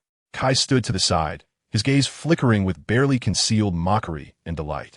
Looking at Qian Renxue's somewhat dazed expression, a surge of indescribable pleasure rising in his heart. "Ha, old man, time waits for no one, does it? You had no reason to avoid that punch just now." His words carried a hint of schadenfreude. Upon hearing this, Qian Renxue's mouth involuntarily twitched, a mix of helplessness and unwillingness. "You brat, you really have some skill, going all out without holding back." His voice was deep and powerful, revealing a steadiness born of experience. Before his words fell, Qian Renxue's aura suddenly changed. His deep eyes erupted with dazzling light, as if stars were burning within them. Then, the ninth spirit ring on him, a bright blood red, suddenly lit up like the most magnificent sunset in the sky, illuminating the entire space in a crimson glow. Ninth spirit ability, Angel's Descent. As he chanted in a deep and solemn voice, a vast and boundless power surged from within him, as if an angel truly descended from the heavens, carrying the sacred radiance that purifies all and judges all. As the ninth spirit ability was unleashed with a roar, Qian Renxue's form seemed to be completely baptized by the sacred light. He was no longer a singular existence, but transformed into a majestic six-winged angel, his body rising from the ground, piercing the clouds, each wing spreading wide and shimmering with dazzling golden light. At this moment, he resembled a god of war descending from the heavens, the sword in his hand transcending the boundaries of the mundane, transforming into a massive angelic sword over 100 meters long, its tip pointing skyward, radiating a holy light capable of purifying all worldly filth. The gaze of the six-winged angel pierced through the void, accurately locking onto Kai's distant figure, a stare that transcended physical limits, carrying an undeniable will. Then, it slowly raised the heavy yet agile holy sword, the golden brilliance swirling on the blade, seemingly heralding the impending judgment. Without a hint of hesitation, the six-winged angel swung the sword down, the motion fluid and solemn, as if a deity executing a predetermined fate. Where the sword light passed, the air seemed to be split in two, leaving behind a deep rift that almost swallowed all light, pressing toward Kai's location. This strike was not only the ultimate display of power, but also a supreme hymn to belief and determination. On the ground, where the sword light touched, a shocking abyss opened up instantly, unfathomably deep, as if even space was severed by this blow, showcasing unprecedented shock and might. The fierce battle between the two had already broken free from the constraints of the spirit city, like a dragon soaring through the skies. Only the deep canyon could contain their unfettered fighting spirit and power. Kai's figure swayed lightly, like a swimming dragon in water, skillfully evading the giant blade in the six-winged angel's hand, a blade capable of splitting mountains and shattering stones. That massive blade swung, causing even the distant towering peaks to tremble, leaving behind a shocking crack that showcased its unrivaled might. Don't even think about escaping. Angel's judgment. Qian Renxue's voice resonated through the skies, carrying undeniable authority and sanctity. In an instant, golden light erupted from within him, shooting skyward as if even the sun's rays were eclipsed. The clouds scattered in the wake of this sacred power, revealing the long-lost azure sky. Following this, a dazzling golden holy sword slowly descended from the depths of the clouds, its tip aimed directly at Kai, carrying the determination and power to purify all evil. Standing on the ground, Kai resembled a rock in the deep sea, unmoved by the changing winds and clouds of the outside world. His eyes were tightly closed, surrounded by a faint azure light, which seemed to contain the power of an endless ocean, slowly accumulating and condensing with the rhythm of his breath. With each breath, his momentum rose, reaching a heart-pounding peak state.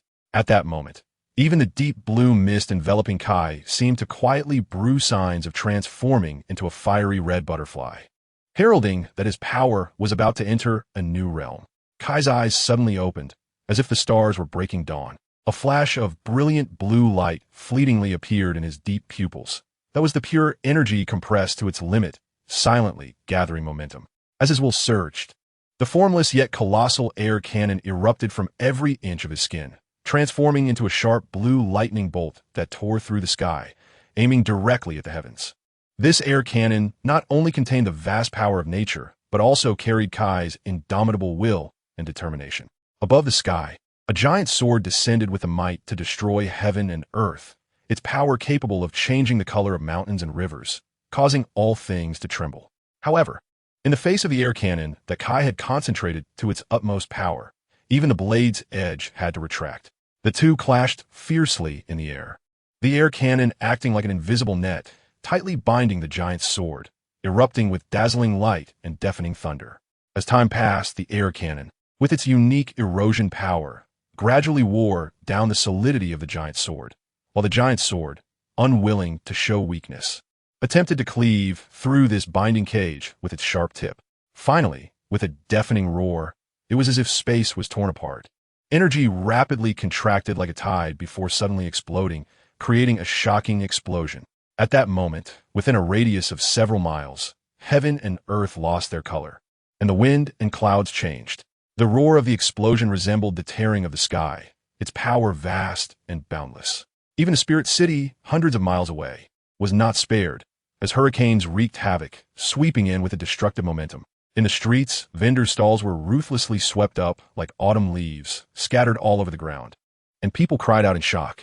Even the deeply cultivated soul emperor experts had to temporarily retreat before this sudden storm, appearing quite flustered. At this moment, Qian Renxue's heart was also stirred by turbulent waves. The power of the explosion exceeded imagination, leaving him momentarily unable to recover from the shock. However, in the blink of an eye, a figure followed closely, and Kai's toes struck the dazzling forehead of the six-winged angel like a thunderbolt. A crisp and heavy crack echoed abruptly in the air, like the wrath of a deity. The originally solemn and sacred body of the six-winged angel began to spread fine golden cracks, as if they were fissures in time, instantly expanding until they covered its entire body, tearing apart its once unmatched majesty. Immediately after, a deafening bang sounded, and the massive body of the six-winged angel collapsed under this irresistible force, turning into countless brilliant yet shattered lights, dissipating into the sky. Qian Douluo could not withstand the impact of that force either. Suddenly, a mouthful of blood, like a ruby, splattered, piercing through the tranquil sky. His figure instantly lost its previous majesty and grace, like a kite suddenly severed from its string of fate, helplessly sinking toward the ground. This scene shocked everyone present. Even the hurried Jean Douluo in the distance could not help but narrow his pupils, a surge of unspeakable horror and unease rising in his heart. There was no time to think further, and beside Jean, Qing Renxue's figure unfolded like an arrow leaving the bow, instantly erupting with astonishing speed and power. His martial soul true form, a lush green, winged Qing Luan bird, charged into the sky with an air of inviolable majesty, accurately catching Qian Douluo's wobbling body. At this moment, Qian Douluo's figure appeared particularly desolate, as if the splendor of the past had been swept away by a fierce wind, leaving only a battle robe stained with dust, bearing witness to the brutality of the fight. A trace of dried blood lingered at the corner of his mouth, like the last rays of the setting sun, both tragic and imbued with a hint of unyielding tenacity. Supported by Jin Idoa's sturdy arm, Qian Douluo slowly straightened his spine, his dignity and pride not fading in the slightest even after defeat. His gaze was profound as he looked toward the approaching Kai, his eyes shimmering with an unprecedented light, recognition and expectation for the successor. Our choice was not wrong. You have opened a path of body cultivation unprecedented in history, proving that the essence of power is not limited to martial souls. Qian Douluo's voice was deep and powerful, each word seeming to contain immense weight, both a praise for Kai and a commitment to his own beliefs. As Qian Douluo's deep gaze slowly turned toward Kai, his voice echoed in the vast hall, carrying an undeniable authority and solemnity. The offerings of the worship hall heed my command. These simple words, like morning bells and evening drums, instantly focused the hearts of all present, signifying that the upcoming words would carry the weight of 1,000 pounds. Upon hearing this, the other offerings all gathered their thoughts, clasped their hands in salute, and slightly bowed, showing the highest respect and obedience. In the hall, only the subtle sound of robes brushing against one another and the occasional wind outside the window intertwined to create a serene yet solemn scene. Qian Douluo's gaze was gentle yet firm, as if piercing through the long river of time, directly looking into Kai's vibrant eyes. I, Qian Douluo, as the grand offering of the worship hall, the judging elder, and the lord of the Douluo Hall, today, solemnly declare that I entrust all the glory and responsibilities I've carried throughout my life to the hands of Métis Kai. His tone carried both a sense of relief regarding the past and expectations for the future. It was a profound emotion that transcended generations, a selfless care and trust from a predecessor to a successor. Little Kai, from this moment on, you are the backbone of the Spirit Hall, the title of Grand Offering, the authority of the judging elder, and the responsibility of the Lord of the Douluo Hall all rest upon your shoulders.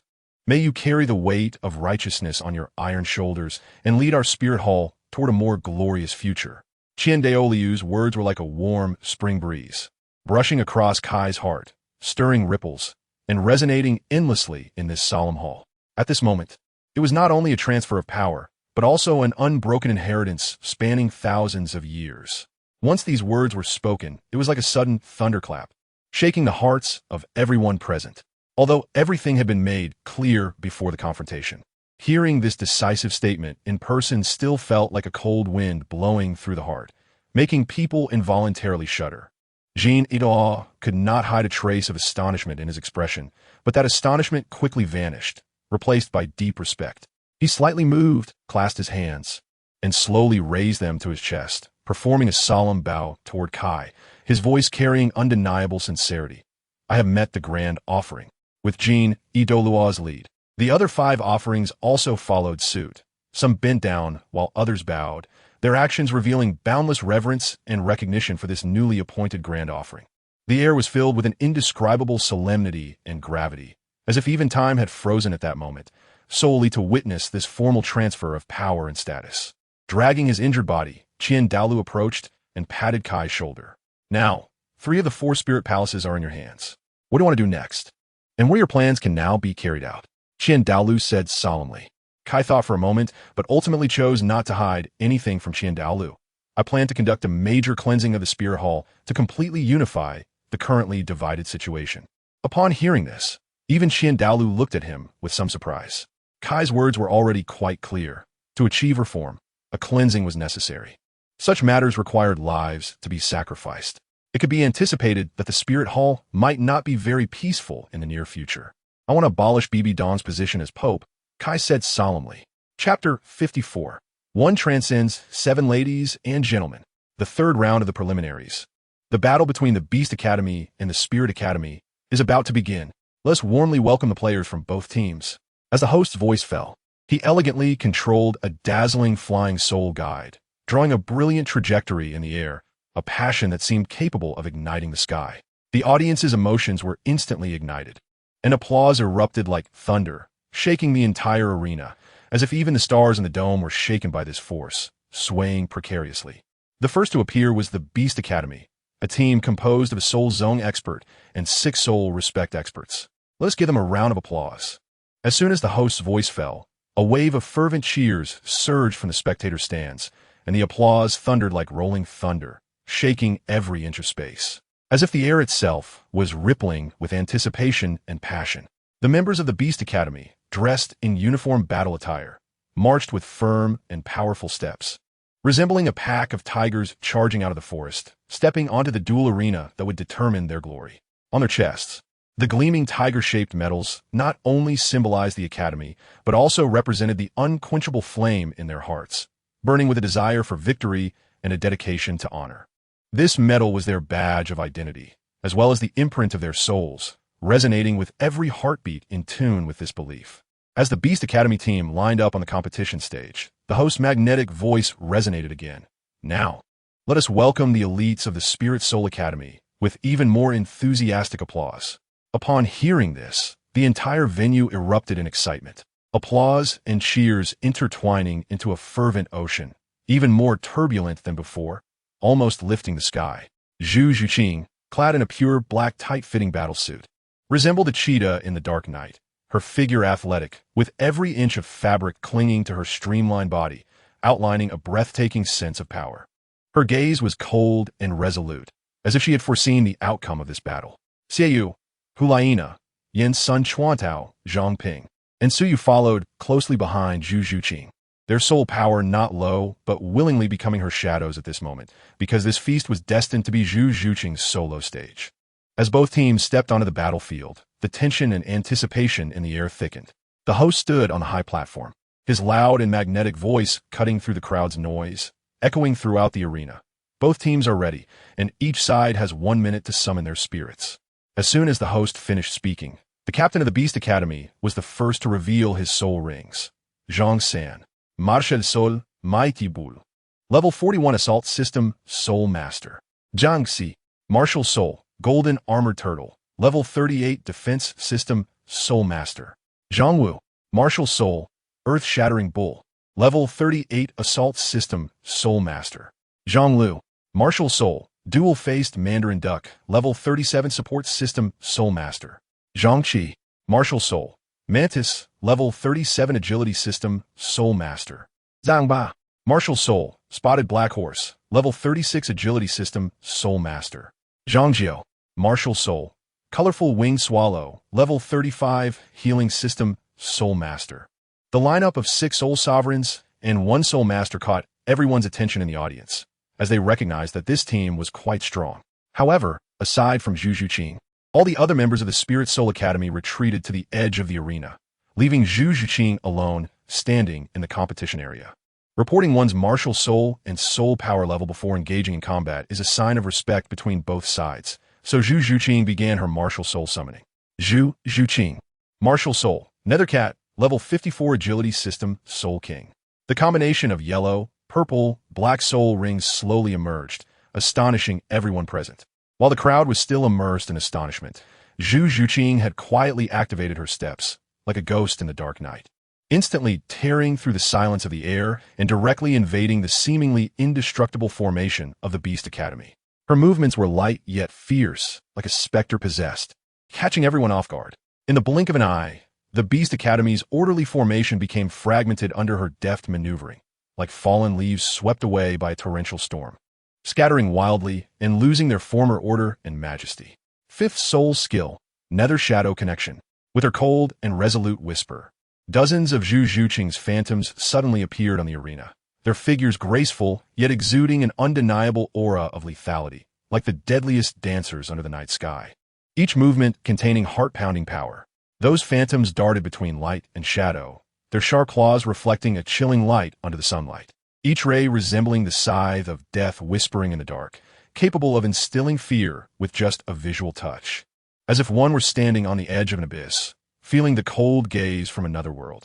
Zhang Xin suddenly roared like thunder, his aura surging, and his 3rd soul ring lit up. 3rd Soul Skill, Forceful Charge. With this low roar, his body seemed to be infused with primal power, muscles bulging, and his size instantly swelling several times, an overwhelming pressure emanating, with phantom yet fierce bull horns appearing on his shoulders, adding a wild ferocity. Driven by this power, Zhang San transformed into an unstoppable boulder, charging mercilessly toward Zhu Zhuqing. However, at that moment of thunderous collision, the situation on the arena quietly reversed. With each of Zhu Zhuqing's strikes, the opposing team members were knocked off the stage, and in just a short time, only Zhang San remained on the arena. Zhu Zhuqing stood in place, surrounded by a faint ripple of soul power, her deep eyes shimmering with wisdom and calmness, as if she had already seen through everything. Facing Zhang San's overwhelming charge, she showed no fear. Instead, a faint, serene smile appeared on her lips, as if she already had a countermeasure. Zhu Zhuqing's figure moved like a specter, gliding past the edge of Zhang San's vision, leaving behind an elusive afterimage.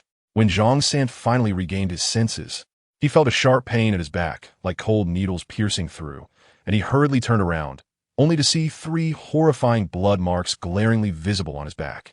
Blood trickling down his skin, creating a heart-stopping scene. When Zhang San's gaze met Zhu Zhuqing, he couldn't help but feel a sense of indescribable fear. His eyes filled with shock and deep helplessness.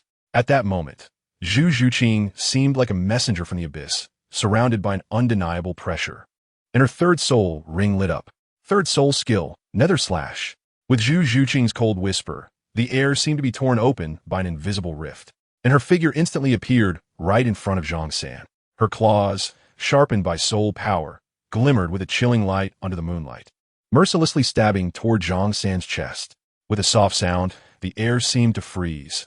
Zhang San's chest was instantly torn open with a deep wound, blood gushing out, staining his clothes and reflecting Zhu Zhuqing's determined and cold eyes. As Zhang San staggered and ultimately fell to the ground, the fierce battle receded like a tide, signaling its end. The host's eyes sparkled with disbelief as he gazed at the dramatic scene on the arena, his voice trembling with excitement. Incredible. The Spirit Soul Academy. Crowned with glory, Zhu Zhuqing, with her own strength, has achieved the remarkable feat of 1 against 7 in this competition. As soon as these words were spoken, it was like flames meeting the wind, instantly igniting the atmosphere of the entire venue to a boiling point. The audience's cheers erupted like thunder. The name of the Spirit Soul Academy echoing in every person's mouth, transforming into the loudest song of praise. Huang gracefully moved through the crowd, her face filled with genuine joy and pride, tightly embracing Zhu Zhuqing. Zhuqing, I knew you could do it. Her voice was full of encouragement and admiration, and the friendship between the two felt especially precious at that moment. Then, Seiyu slowly stepped into this warm and exciting scene. Let's go. We might not need to take the stage in the upcoming preliminaries. After leaving the arena, perhaps due to the subtle and profound resonance between their souls, Zhu Zhuqing inadvertently caught a glimpse of Dai Mubai's complex and enigmatic gaze. At this moment, Dai Mubai seemed to disregard all the surrounding noise, his steps firm and imbued with an undeniable momentum as he approached Zhu Zhuqing directly, each step resonating with an air of resolve that could not be refused. Everyone, please wait. His deep and powerful voice pierced through the crowd's clamor, clear as the morning bell and evening drum, landing in everyone's ears and halting Zhu Zhuqing's steps. Huang frowned slightly at the golden-haired man blocking their path, showing some displeasure. However, Dai Mubai appeared oblivious to Huang's gaze, keeping his focus solely on Zhu Zhuqing. Are you Zhu Zhuqing? Dai Mubai seemed to be inquiring, but there was no questioning tone in his voice. Zhu Zhuqing did not respond, merely nodding slightly in acknowledgement. Why did you run away back then?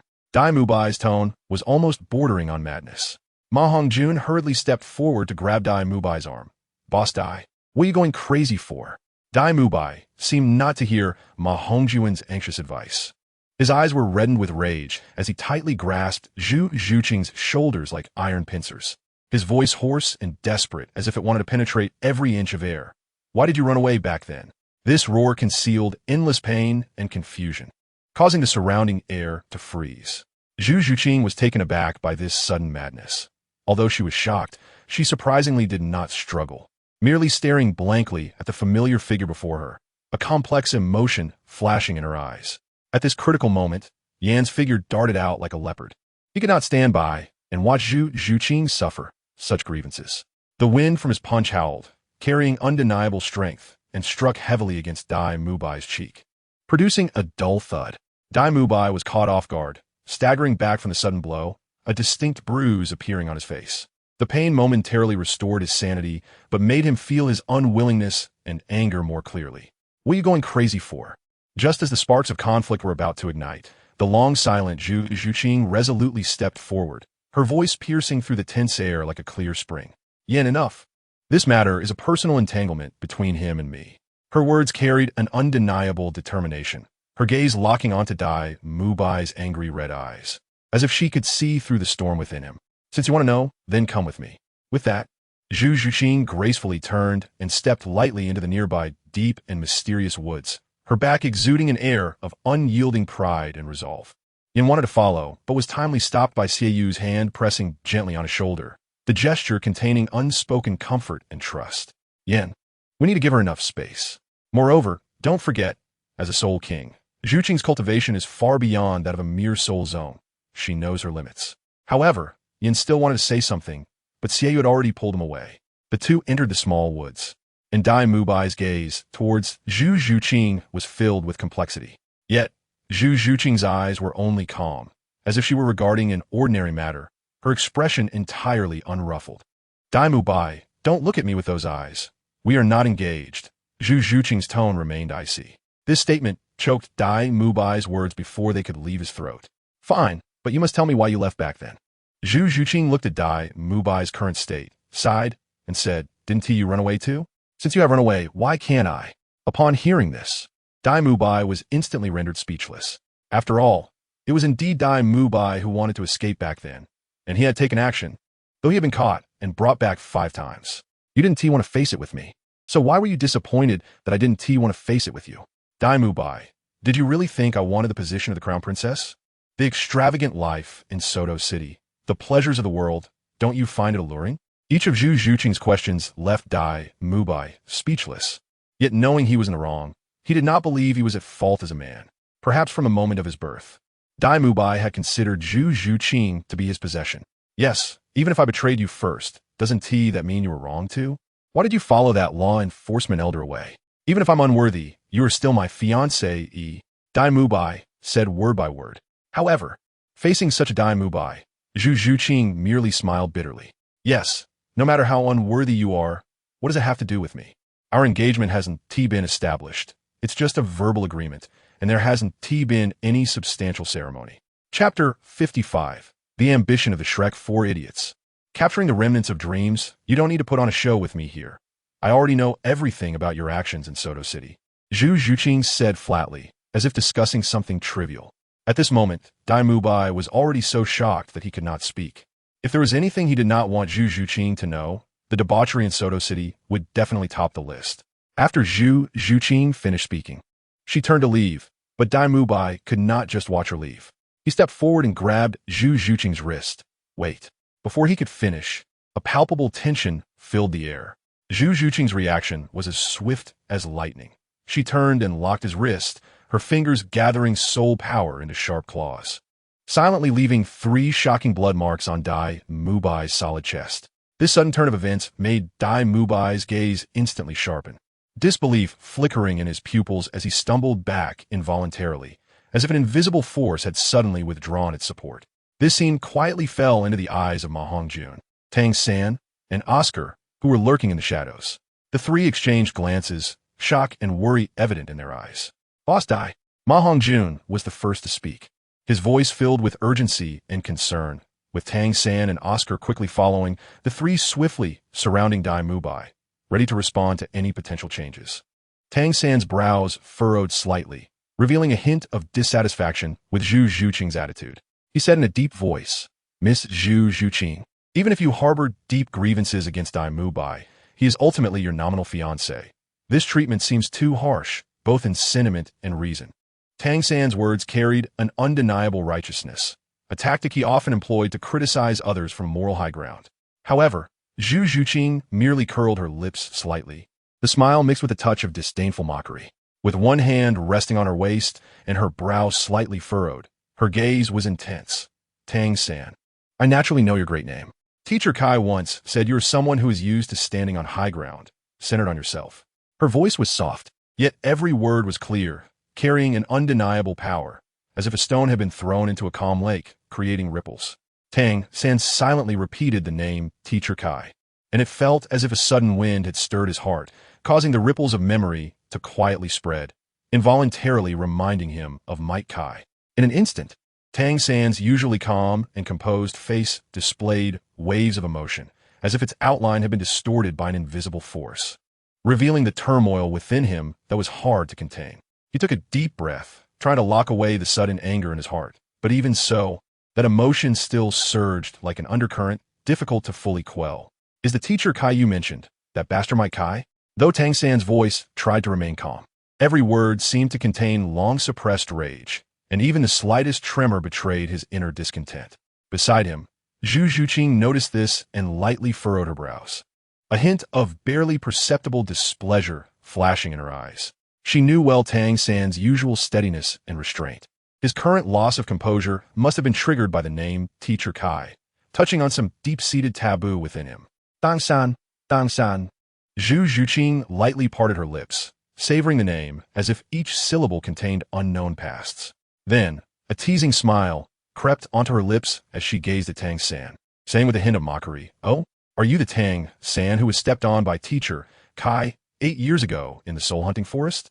As soon as these words were spoken, Tang San's heart was suddenly stirred, and the floodgates of memory burst open. He needed no further questions to conclude that the Teacher Kai in question was indeed the Might Kai, who had left a deep imprint in his heart, intertwining hatred with memories. Might Kai, this name is like a sharp blade. Every time he thinks of it, it twists his heart like a knife.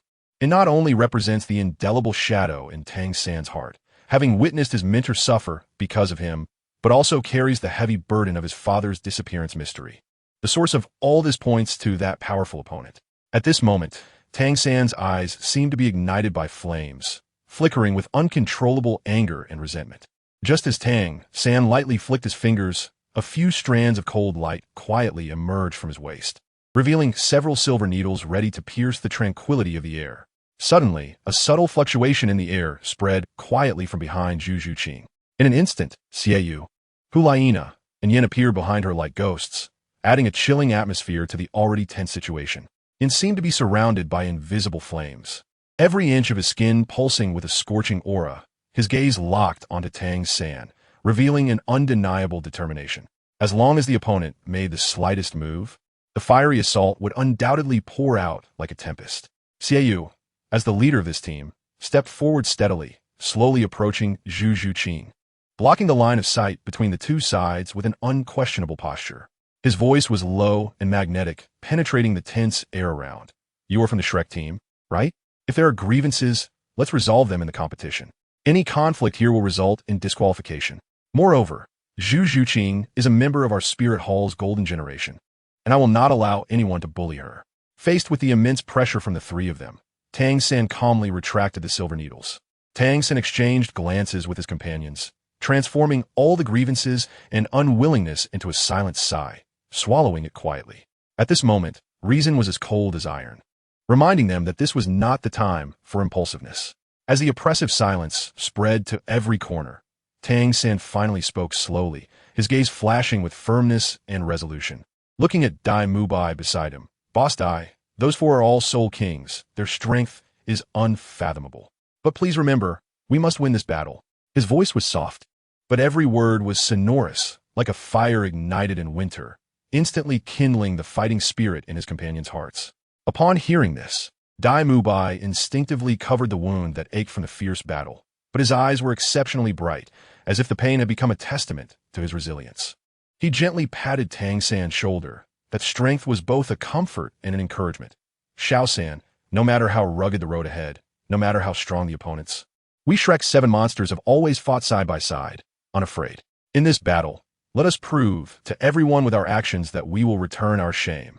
A week later, since the Spirit Hall Academy displayed a Soul King powerhouse, the following 2 days saw all the academies they encountered choosing to forfeit. This resulted in the Spirit Hall Academy only having to engage in battle once throughout the entire preliminary rounds. In the Spirit Hall Academy's lounge, Yin lay exhausted on the sofa. After a week of not fighting, he was dragged out by Xiaoyu for practice again today. The outcome was predictable. He was thoroughly beaten by Xiaoyu. Just as Yin was immersed in self-doubt, the door to the lounge was gently pushed open, and Xiaoyu entered with an undeniable authority. His gaze swept over each teammate's face. Noticing their post-battle dejection, he couldn't help but frown slightly, then cough deeply. Pressing a fist to his lips, "Cough, cough, everyone, cheer up. Don't forget, Teacher Kai will be here soon." These words seemed to penetrate the gloom and fatigue in the room like an invisible force. Mentioning that strict yet caring Teacher Kai, the team members' eyes regained their sparkle, as if nourished by morning dew, quickly straightening their backs and putting on expressions of determination and anticipation. On the once bustling and spacious streets of Heavendo City, Kai's steps seemed leisurely, yet each step was laden with subtle intention. Initially, he was still immersed in this tranquility, as if the entire world were making way for him, but gradually, an indescribable sense of unease crept into his heart. The surroundings began to distort subtly, the space rippling like delicate waves, resembling a lake in morning mist or the blur at the edge of dream. The street, which should have been bustling with people, was now eerily quiet, as if gently brushed by an invisible paintbrush, transforming into emptiness and silence, leaving only the whispers of the wind through the alleys. Alarm bells rang in Kai's heart. He secretly gathered his energy, slowing his pace seemingly casually, but actually on high alert, every subtle movement revealing his extraordinary sharpness and calmness. Just as he was about to step out of the city gate and into the unknown, he suddenly paused, turning his back to the empty street, his voice steady and penetrating. "Come out, friend. I presume you've grown tired of following me all this way."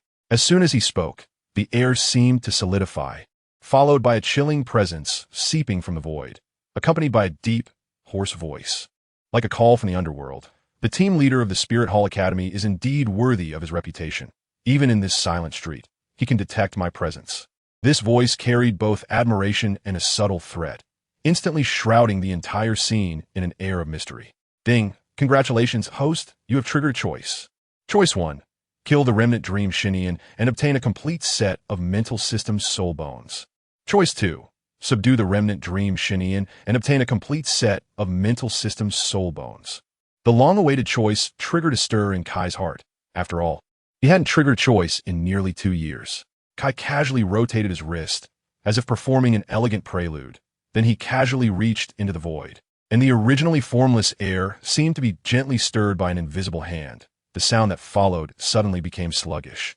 He exerted a slight force, as if peeling layers from the void, and surprisingly pulled Shinian forcibly from midair. At this moment, Shinian's expression could only be described as utterly shocked, his face tightly grasped by Kai's hand, which seemed to contain boundless strength, his features slightly distorted from the pressure, his eyes filled with disbelief and struggle. He tried desperately to break free from this sudden restraint, but Kai's hand was like a vice, unyieldingly locking him at the edge of reality. Remnant Dream Shinian, Soul Spirit Nightmare, Level 76 Soul Sage, Vice President of Tsanghue Academy. My information is still accurate, right? Kai's voice was low and magnetic, each word precisely landing on Shinian's heart, stirring ripples. His gaze was profound, as if it could penetrate the deepest secrets of the human heart, staring intently at Shinian, leaving him no room for evasion. Yet Shinian remained immersed in the shock of his illusion being ruthlessly torn apart, the sudden blow nearly making him forget to resist, just allowing the incredible emotions to surge in his heart, unable to calm down for a long time. How could you break my illusion? How could you capture my true form? Is it difficult? In the face of absolute power, any means are futile, Kai said flatly. Watching Shinian's terrified expression, Kai continued, "To be honest, I admire you, but I do not like fools. To even think of assassinating me, I could truly worry for the higher-ups of your Tsanghue Academy." Under Kai's irresistible power, Shinian fell helplessly to the cold ground like a leaf swept up by a storm, struggling futilely with his limbs, only adding to the air of despair. At that moment, time seemed to freeze until Kai indifferently let go, allowing him to fall into the abyss of fate. In the instant on the edge of life and death, Shinian finally caught the chill in Kai's word from the chaos. A fear unprecedented pierced through his heart like ice. Before he could steady himself, he involuntarily knelt down. The sound of his knees striking the ground was heavy and desperate, just like his current mood. His forehead struck the hard ground heavily. Each collision seemed to proclaim his submission. Please don't kill me. I am willing to serve you.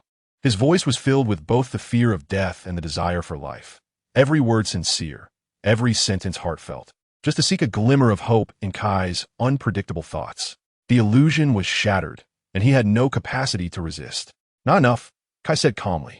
Xinian, being a smart man, immediately reacted. He raised 3 fingers and swore, I, Xinian, vow with my martial soul to follow you from this moment on. If I have any thoughts of betrayal, my martial soul shall shatter, and I shall die. In other worlds, such a vow could be easily broken.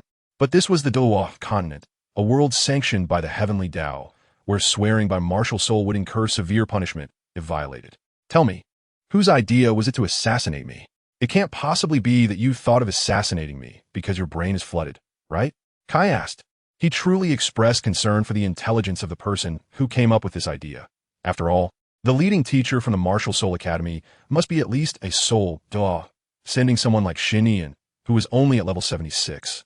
To assassinate successfully was impossible regardless of how strange his martial soul was. Reporting to you, my target this time is to assassinate someone named Tang San, because our participating academy is facing Shrek Academy in the next match. Chapter 56. Goodbye Qian Renxue and the bet with Ning Fengji. Tang San? Kai stroked his chin, looking at the fawning Xinian. Assassinating Tang San? I really can't tell whether you are smart or foolish. Do you think that if you assassinate Tang San, Songhue Academy will be able to advance? What if you face the Armor Academy? Will you continue to use assassination? I'm afraid that even before I intervene, that old man Huyan Jun won't spare you. Kai gently turned around, his gaze deep like a cold pool, sweeping over the kneeling Xinian, his tone devoid of any warmth. You may leave. I will treat this matter as if I have not witnessed it. As for the follow-up with Songhue Academy, you should know it well enough. No need for me to say more. After speaking, the undeniable authority made Xinian tremble all over, cold sweat pouring down him, as if even the air had solidified. When Kai's figure gradually disappeared, Xinian dared to slowly rise, his legs still trembling, filled with the relief of surviving a calamity and an awe of that indescribable power. Kai did not rush back to the Martial Soul Academy's lounge, but leisurely walked toward the residence of the Tiando royal family. Just as he was about to step into the solemn doorway, 2 guards dressed in magnificent armor stood like guardian deities, their long spears crossed, forming an insurmountable barrier, politely yet firmly blocking his way. This sudden obstruction not only did not cause Kai's steps to pause, but instead added a touch of unruliness and mystery to him. This is the place where the Crown Prince resides. Please do not enter without permission. One guard stood like a pine, slightly raising his spear, his tone carrying an undeniable authority. Kai's gaze lightly skimmed over, a barely perceptible indifference flashing across his eyes, yet it did not show on his face. He knew this place was extraordinary, so he restrained his sharpness and instead took on a humble demeanor, bowing deeply to the guard. Speaking earnestly, please convey to your brother that an old friend, Kai, has important matters to discuss with His Highness. Kai. The guard frowned slightly upon hearing this name, which seemed to echo softly in his ears but did not immediately trigger any memories. After confirming there was no direct association with this name in his memory, he still upheld his duty and turned to report. As the guard's footsteps gradually faded away, the surrounding air seemed to be tinged with a faint expectation and mystery. With a gentle push, the door quietly opened, and a hurried figure stepped in. It was the soldier who had rushed to report. His gaze quickly swept across the room, capturing the sight of the Crown Prince Xue, who sat in the center with an extraordinary demeanor, and the calm and composed Ning Fengji, the sect master of the 7 Treasure Glazed Tile School, who was leisurely sipping tea. The soldier paused, then knelt on one knee, cupping his hands, his voice carrying a hint of reverence and solemnity. I pay my respects to His Highness the Crown Prince, and greet Sect Master Ning. I have important matters to report. Xue, his brow furrowed imperceptibly, though he felt slightly displeased by this unexpected interruption. As the heir apparent, his good upbringing and demeanor quickly allowed him to restrain his emotions, maintaining a gentle and elegant smile. What is so urgent? Please feel free to speak. His voice was warm and powerful, like a spring breeze, yet carried an undeniable authority. Upon hearing this, the soldier lowered his head even further, his voice sounding even more respectful. Reporting to your highness, there is someone named Kai outside, seeking an audience. With a sudden rumble, as if the heavens had cracked open a seam, unleashing a deafening thunder. This unexpected sound followed the name Kai, creating ripples in Shui Qingha's heart, stirring up layers of waves. The excitement within him was hard to contain.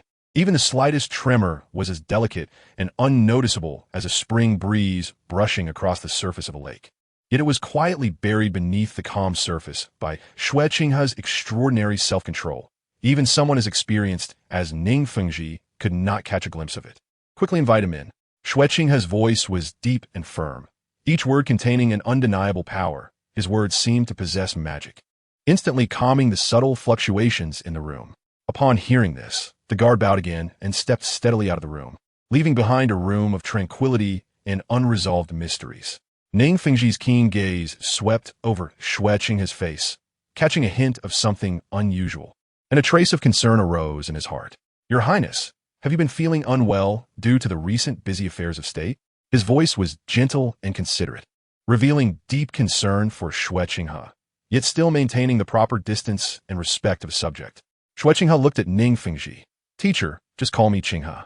I am merely excited to see an old friend." A subtle curiosity flashed in Ning Fengji's eyes. He was intrigued by the old friend Shui Qingha mentioned. It was rare for someone of such high status as the crown prince to show such emotional instability, indicating that this person's identity was certainly not trivial. Before long, the door was gently pushed open again, as if a corner of the door of time had slowly opened, causing both individuals in the room to unconsciously focus their attention on the figure about to step over the threshold. A faint tension and anticipation filled the air. As the footsteps drew closer, Kai's figure slowly entered. At that moment, Shui Qingha could hardly contain his inner excitement, his body trembling slightly, wanting to rise to greet him. But he suppressed himself due to Ning Fengji's presence, maintaining the necessary decorum and restraint. Ning Fengji, being the well-informed sect master of the Seven Treasure Glazed Tile School, also revealed an unmissable shock in his eyes upon seeing Kai, his pupils slightly constricting as if stirred by some invisible force. He did not expect that the visitor was actually the leading teacher from the Martial Soul Academy, a young elder of the Martial Soul Hall, whom he had long admired. Ning Fengji stood up to greet him. Despite the shock in his heart, he had to put on a good front at this moment. Kai was somewhat surprised to see Ning Fengji, but as the saying goes, one shouldn't strike a smiling face. At this moment, Kai wouldn't do anything to embarrass him. I didn't expect the renowned Ning sect master to be here. It's a pleasure to meet you. Both of them were flattering each other, and at least on the surface, there were no faults to be found. "Qingha, how do you know this elder from the Spirit Hall?" Ning Fengji asked cheerfully, but in his heart, he was already mentally prepared. Upon hearing this, Shui Qingha also stood up from his chair. "Master, do you remember I told you before that when I was hunting for the fourth spirit ring, I was suddenly attacked by a 10,000-year spirit beast? It was just at that moment that Brother Kai happened to pass by and saved me. If it weren't for Brother Kai's timely help, there wouldn't be the current prince of Tiando, Shui Qingha." Shui Qingha's answer was impeccable, not only showing Kai's kindness, but also reflecting the weight of Kai's favor.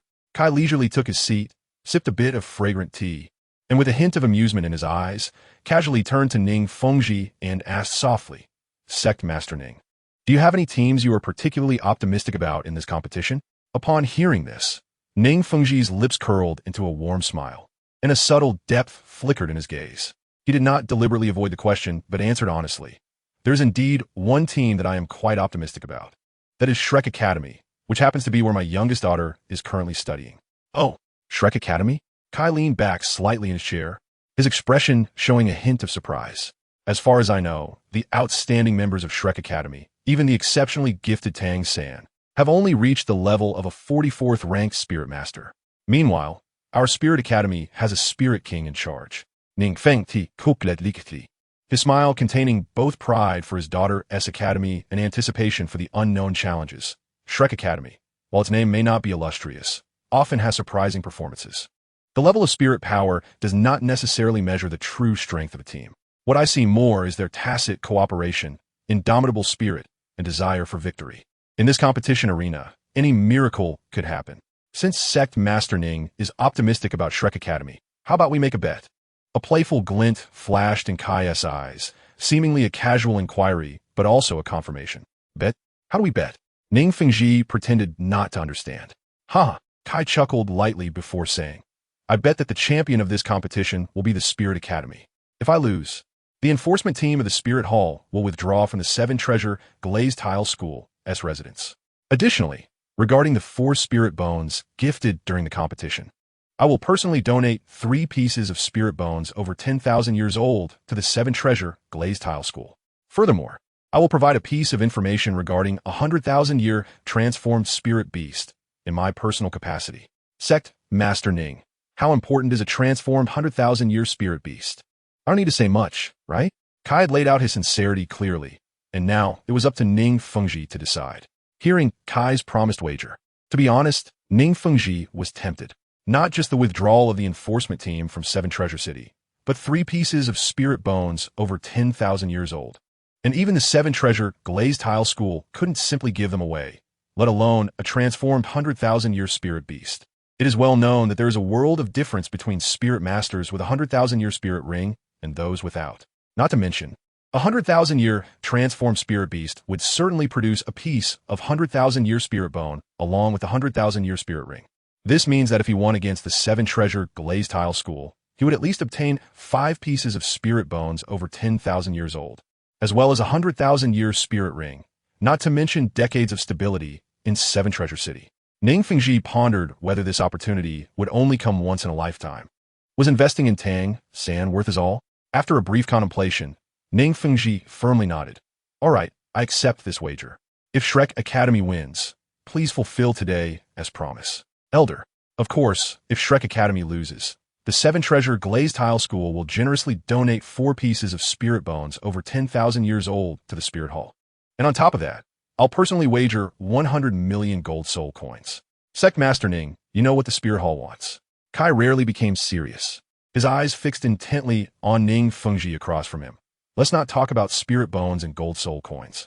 If I win, the Spirit Hall's future plans must not be interfered with by the 7-treasure glazed tile school. All right? Kai had made his meaning very clear, and Ning Fengji, being the old fox he was, of course understood. The Spirit Hall had long harbored ambitions to dominate the continent, which was something that the top 3 sects and the 2 great empires were all well aware of. In the Spirit Hall's future actions, one must not stand in opposition. To put it plainly, it was like signing a non-aggression treaty with the Spirit Hall. Just then, a ripple suddenly appeared in the space. In the blink of an eye, an old man appeared behind Ning Fengji. This person was one of the 2 protective Douluos of the 7-treasure glazed tile school, the Douluo, with a level 95 cultivation recognized as the continent's #1 defensive Douluo. Fengji, we both know the ambitions of the Spirit Hall. You must not agree. The Douluo urgently looked at Ning Fengji and then shifted his gaze to Xue Qinghe, who was eating melon on the side. Uncle Bone, I have my own considerations. At this moment, although Ning Fengji's expression showed no significant fluctuations, after thinking for a moment, he finally focused his gaze on Xue Qinghe.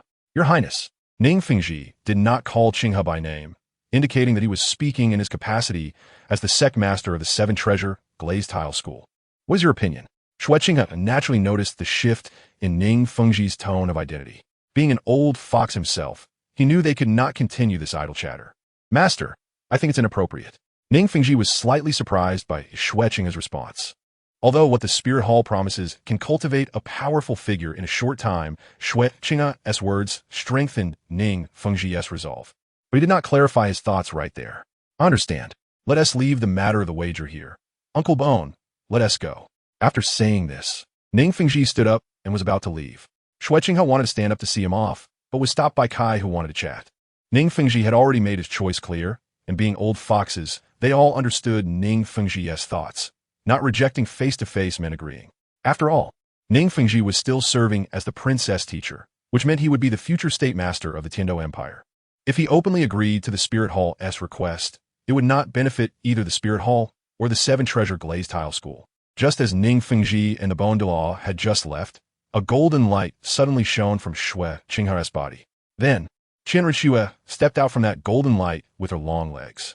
Seeing Kai's intense gaze, Qian Renxue felt both amused and a bit angry.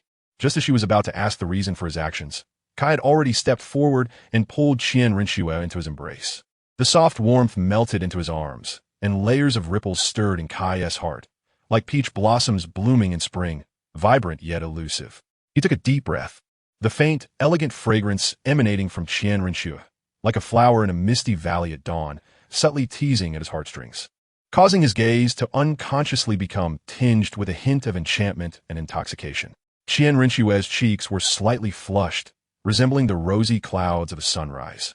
Both shy and carrying an indescribable expectation, she did not resist this sudden intimacy, but instead adopted an almost acquiescent posture, allowing Kai's embrace to become her strongest support at that moment. However, as time quietly flowed by, that pure warmth gradually blended into deeper feelings. Kai's hand unconsciously brushed over her delicate skin, the inadvertent intimacy causing a subtle change in the air. Qian Renxue gently turned her gaze, a hint of reproach flashing in her eyes, yet she did not truly blame him. Instead, she felt an unprecedented flutter in this delicate atmosphere. At that moment, Qian Renxue made a move that Kai did not expect. She stood on her tiptoes and swiftly pressed her lips against his. This sudden kiss was like a summer rain, unexpected yet perfectly nourishing to the parched heart. Kai was struck by this sudden tenderness, all his thoughts seemingly crystallizing in that instant. He felt the warmth and softness at the corners of his lips, which was Qian Renshue's unique gentleness, quietly melting the ice in his heart like spring rain, echoing in this warm and romantic space. Chapter 57. Eating the little fox, the two were immersed in a prolonged kiss. As if time had frozen until Qian Renxue slowly released her embrace, the reluctance sparkling like dew in the morning light, radiating a gentle yet melancholic sheen. Her cheeks were tinted with crimson, like freshly blossomed peach flowers, so beautiful that it sparked a sense of affection. Every ray of light seemed to tell the ripples in her heart. Kai's Adam's apple moved slightly, involuntarily swallowing, trying hard to bury the flutter she had caused deep within. His gentle gaze fell upon her face, which seemed to exude sweetness, and although countless thoughts surged within him, they were all forcibly suppressed. Schwer, he began to speak, but just as he opened his lips, Qian Renxue preemptively placed a slender finger gently on his lips, like a spring breeze brushing over the lake's surface, bringing an irresistible softness and determination. Wait! Her voice was as delicate as a wisp of silk, but clearly pierced through the surrounding tranquility. Before you speak, could you please stop touching me? Qian Renxue said, her face flushed. Kai slowly stepped out of the inn, his fingertips lightly brushing over his collar, inadvertently covering the ambiguous blush on his neck. A sweet mark left after spending 3 tender hours with Qian Renxue. The morning light streamed through the clouds, illuminating his slightly weary yet spirited face, and his steps carried an indescribable sense of satisfaction and ease. Just as he was about to head to the lounge of the Soul Master Academy, a white figure quietly entered his line of sight. The person had long white hair and wore a white robe, exuding an ethereal aura, but they were barefoot, walking on the ground. Kai furrowed his brows. He had never seen this person before in all his years. However, he did not pay much attention and turned to leave. He walked straight towards the lounge of the Soul Master Academy, and the moment the door opened, a warm atmosphere rushed to greet him. Huang's figure, like the most brilliant flower in spring, suddenly leaped up from her seat, her eyes sparkling with undeniable joy. Kai. Her voice was crisp and pleasant, filled with a girl's unique excitement and surprise, as if she transformed into a light butterfly, fluttering towards Kai. This sudden embrace caught Kai off guard, yet a warm current surged involuntarily within him. Instinctively, he reached out his arms, gently and firmly wrapping them around Huang's waist, pulling her softly into his broad chest. Between them, no words were needed. This tacit understanding and warmth quietly flowed in the tranquil lounge, like a babbling brook, warm and pure.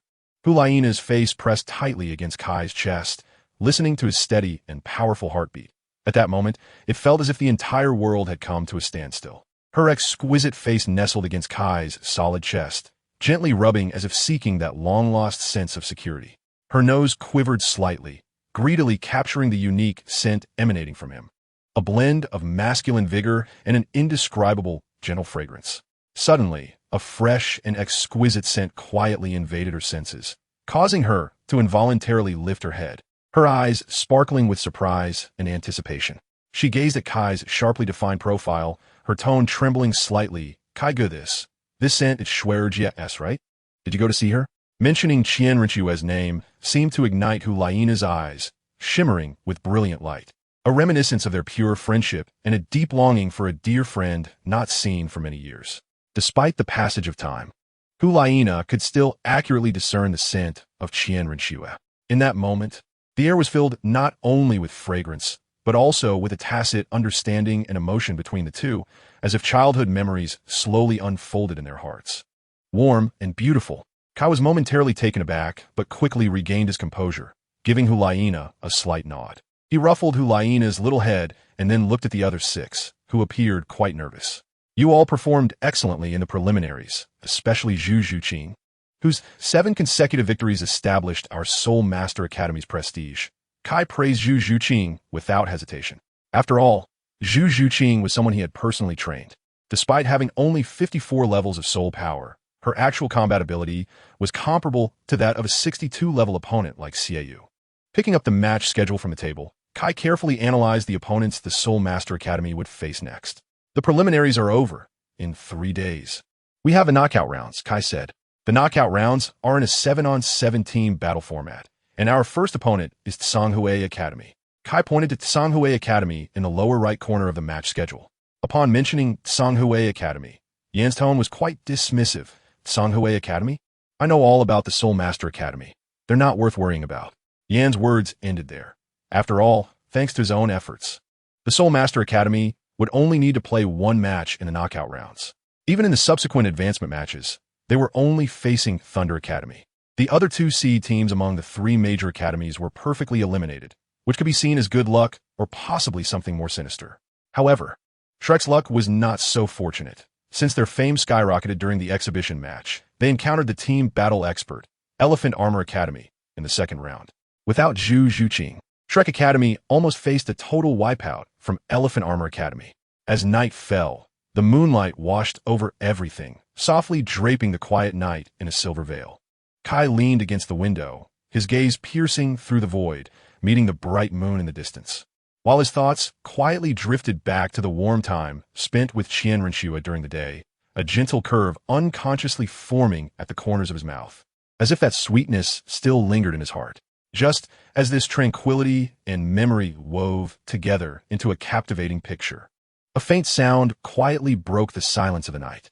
The door creaked open slowly, like a ghost in the night. Helena, with her light and graceful figure, slipped into Kai's room as quietly as a cat. She was extremely cautious, not wanting to disturb the tranquility of the night, fearing she might startle something. The moment she stepped into the room, Helena felt a sense of pride in her cleverness and caution. Moonlight filtered through the window, casting a glow on her and adding an air of mystery and allure. However, this pride did not last long, for just as she was about to take further action, a figure, also bathed in moonlight, caught her eye.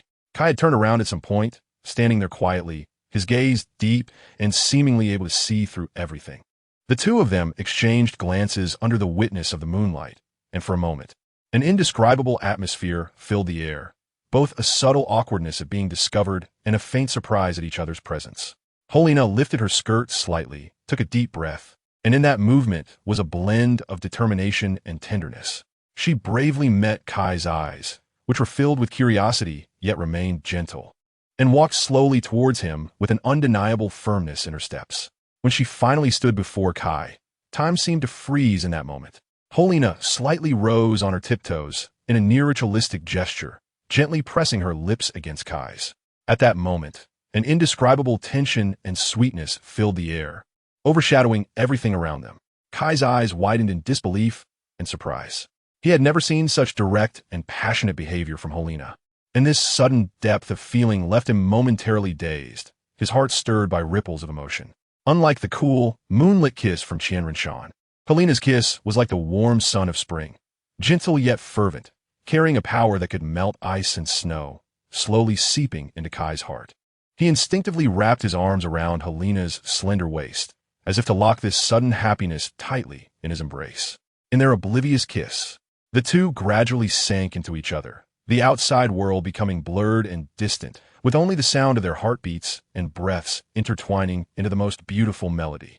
In that moment, they seemed to exist in a world belonging solely to the 2 of them, where all worries and constraints vanished with the wind, leaving only pure and profound emotions rippling in their hearts. The night was gentle. The moonlight was like a wash, softly draping over Helena's delicate face, adding an indescribable shyness and allure to her. Between their lips, it seemed as if time was gently stretched, leaving a shimmering silver thread that bore witness to this moment of warmth and reluctance. Helena's eyes sparkled with a mix of shyness and determination. She took a deep breath, her movements carrying a subtle seriousness, slowly allowing her dress to slide down from her shoulders, like a flower blooming in the morning light, gradually revealing her graceful and perfect figure. Under the moonlight, her skin appeared crystal clear, the curves of her body outlined in the night, evoking a heart-stirring silhouette. Kai's gaze was irresistibly drawn to this scene, his heart stirred with complex emotions, instinctively wanting to raise his hand to shield himself, fearing that this sudden shock might disturb his inner peace. However, Helena gently pulled his hand away with a tender yet firm strength, as if inviting him to immerse himself in this unmasked beauty. At that moment, the air seemed to solidify, and time stood still. Their eyes met, and without words, they could feel the emotions surging within each other.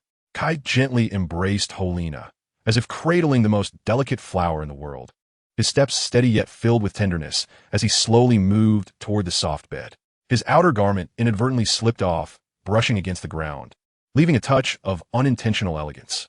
Moonlight streamed through the window, illuminating Helena's face, highlighting her skin like snow in her watery gaze, adding a touch of heart-stirring shyness and charm.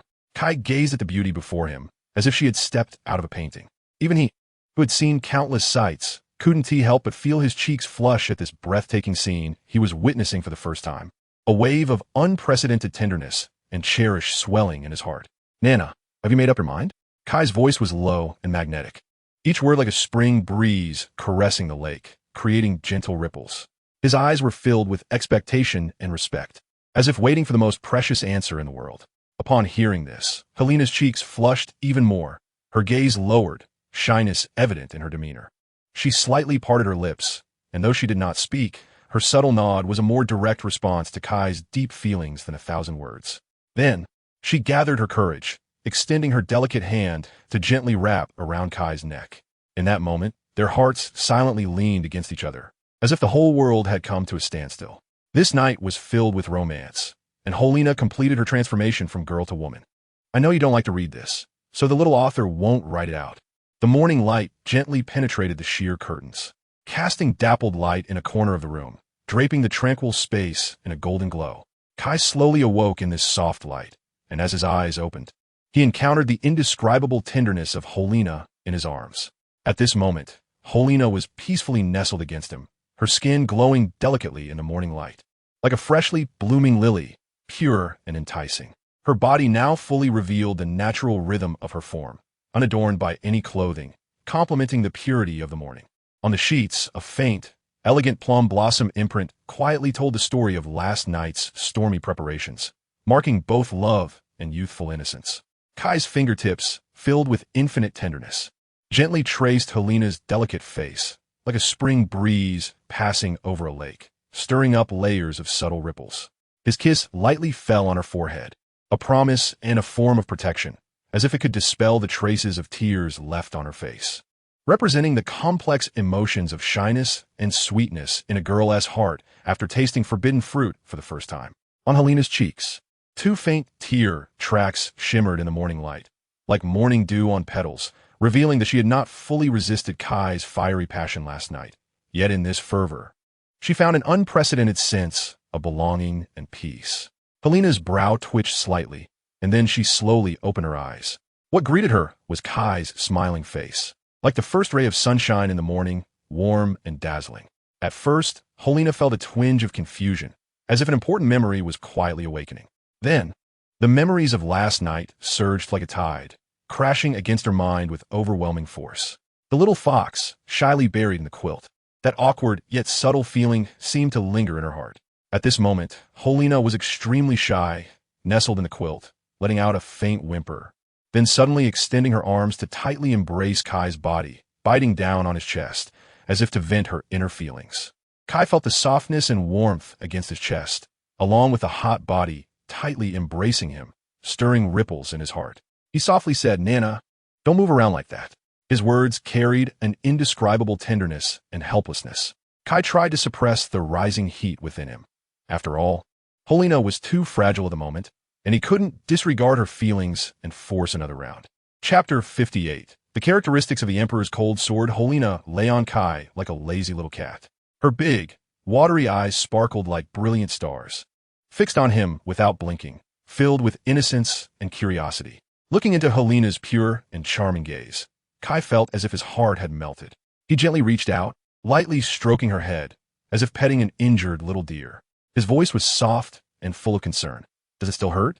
Helena felt Kai's tenderness, a blush spreading across her face.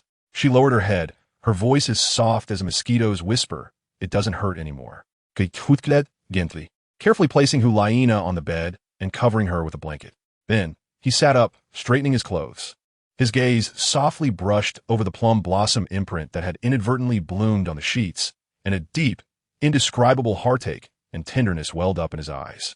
He spoke softly, as if afraid to disturb the tranquility. You rest first.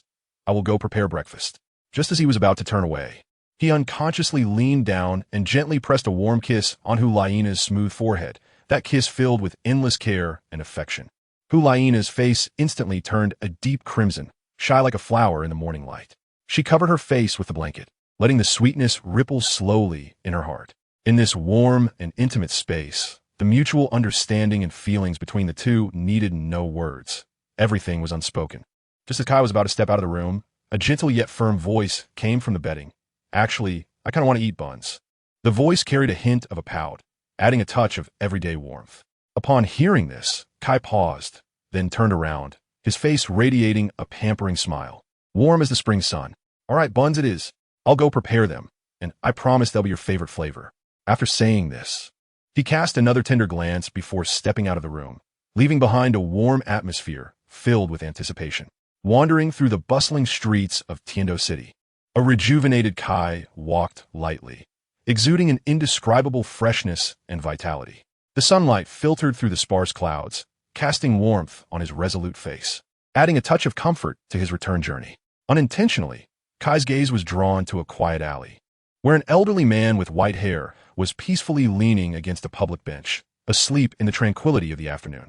The silver hair shone brightly under the mottled light, forming a stark contrast with the surrounding hustle and bustle, as if time had purposely slowed down at this moment.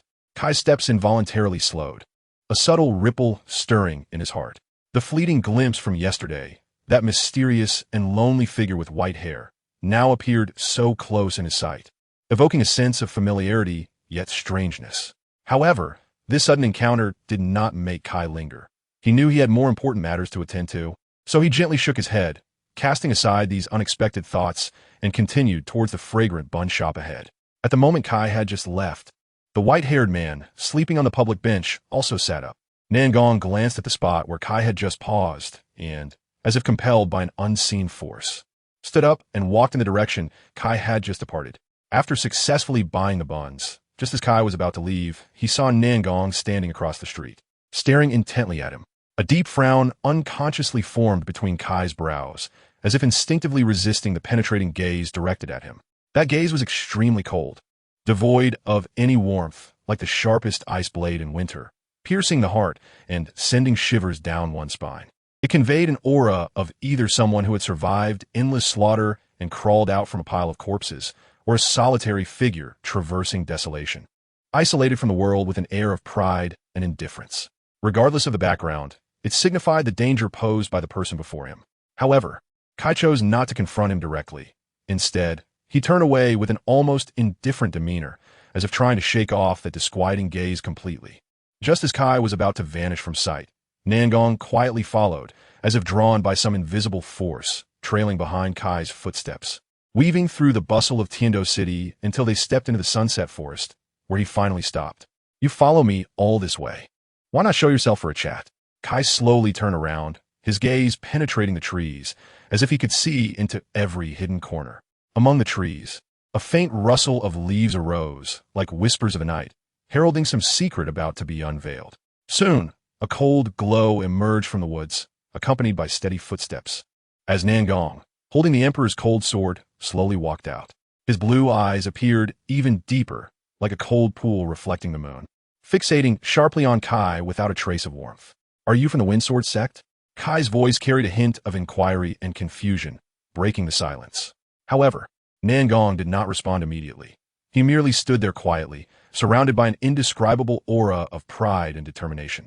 Time seemed to freeze at that moment, their figures stretching in the sunlight, intertwining into a tranquil yet tense tableau. Finally, Nangong spoke, his voice cold and resolute. "You possess extraordinary strength. I, Nangong Dichen, I come here to challenge you, not for grudges, but for the sword path, to compete against each other." As soon as these words were spoken, the air seemed to fill with a tense atmosphere. Though Nangong's words were brief, each one resonated, revealing his dedication and pursuit of the sword path, as well as his recognition and respect for Kai's strength. "Sorry, I don't have time." His words carried a hint of apology. It could not conceal the determination in his eyes.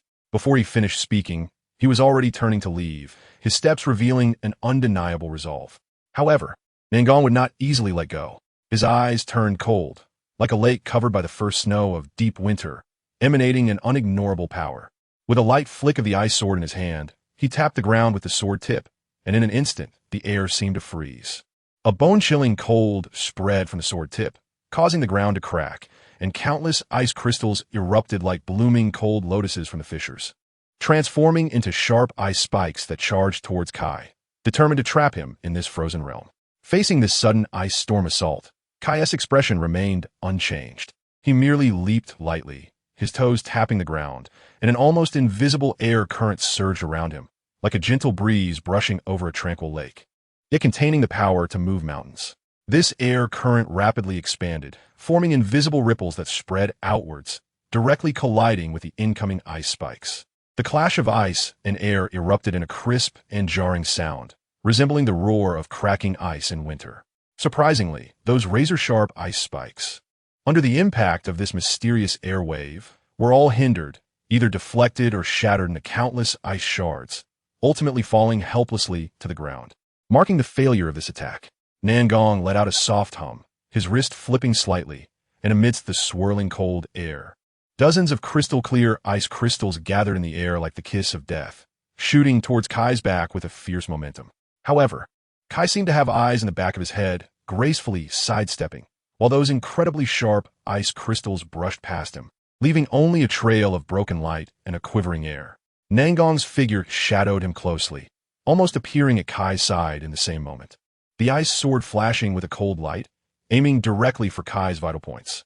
This strike was as fast as lightning, ruthless and decisive, showcasing the essence of his ice and snow sword technique.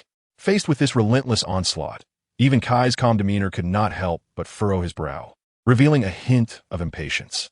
He suddenly turned around, his fist whistling through the air, carrying the power to shake mountains, crashing towards Nangong.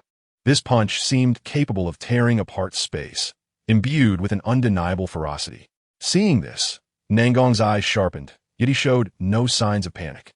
He swiftly turned his wrist, and the ice sword instantly crossed in front of his chest. With a gentle touch of the tip, it transformed into a crystal-clear ice shield, firmly catching Kai's punch that was strong enough to shatter mountains and split stones. With a crisp crack, reminiscent of the soft murmur of a lake breaking for the first time in winter, a startling crack appeared on the ice sword held tightly by Nangong, and the ice-blue light swirling on it dimmed, as if it were the mist about to dissipate in the morning light.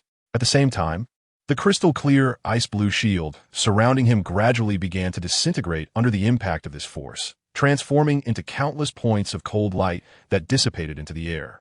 Kai's punch was like a bamboo being broken, completely beyond Nangong's prediction.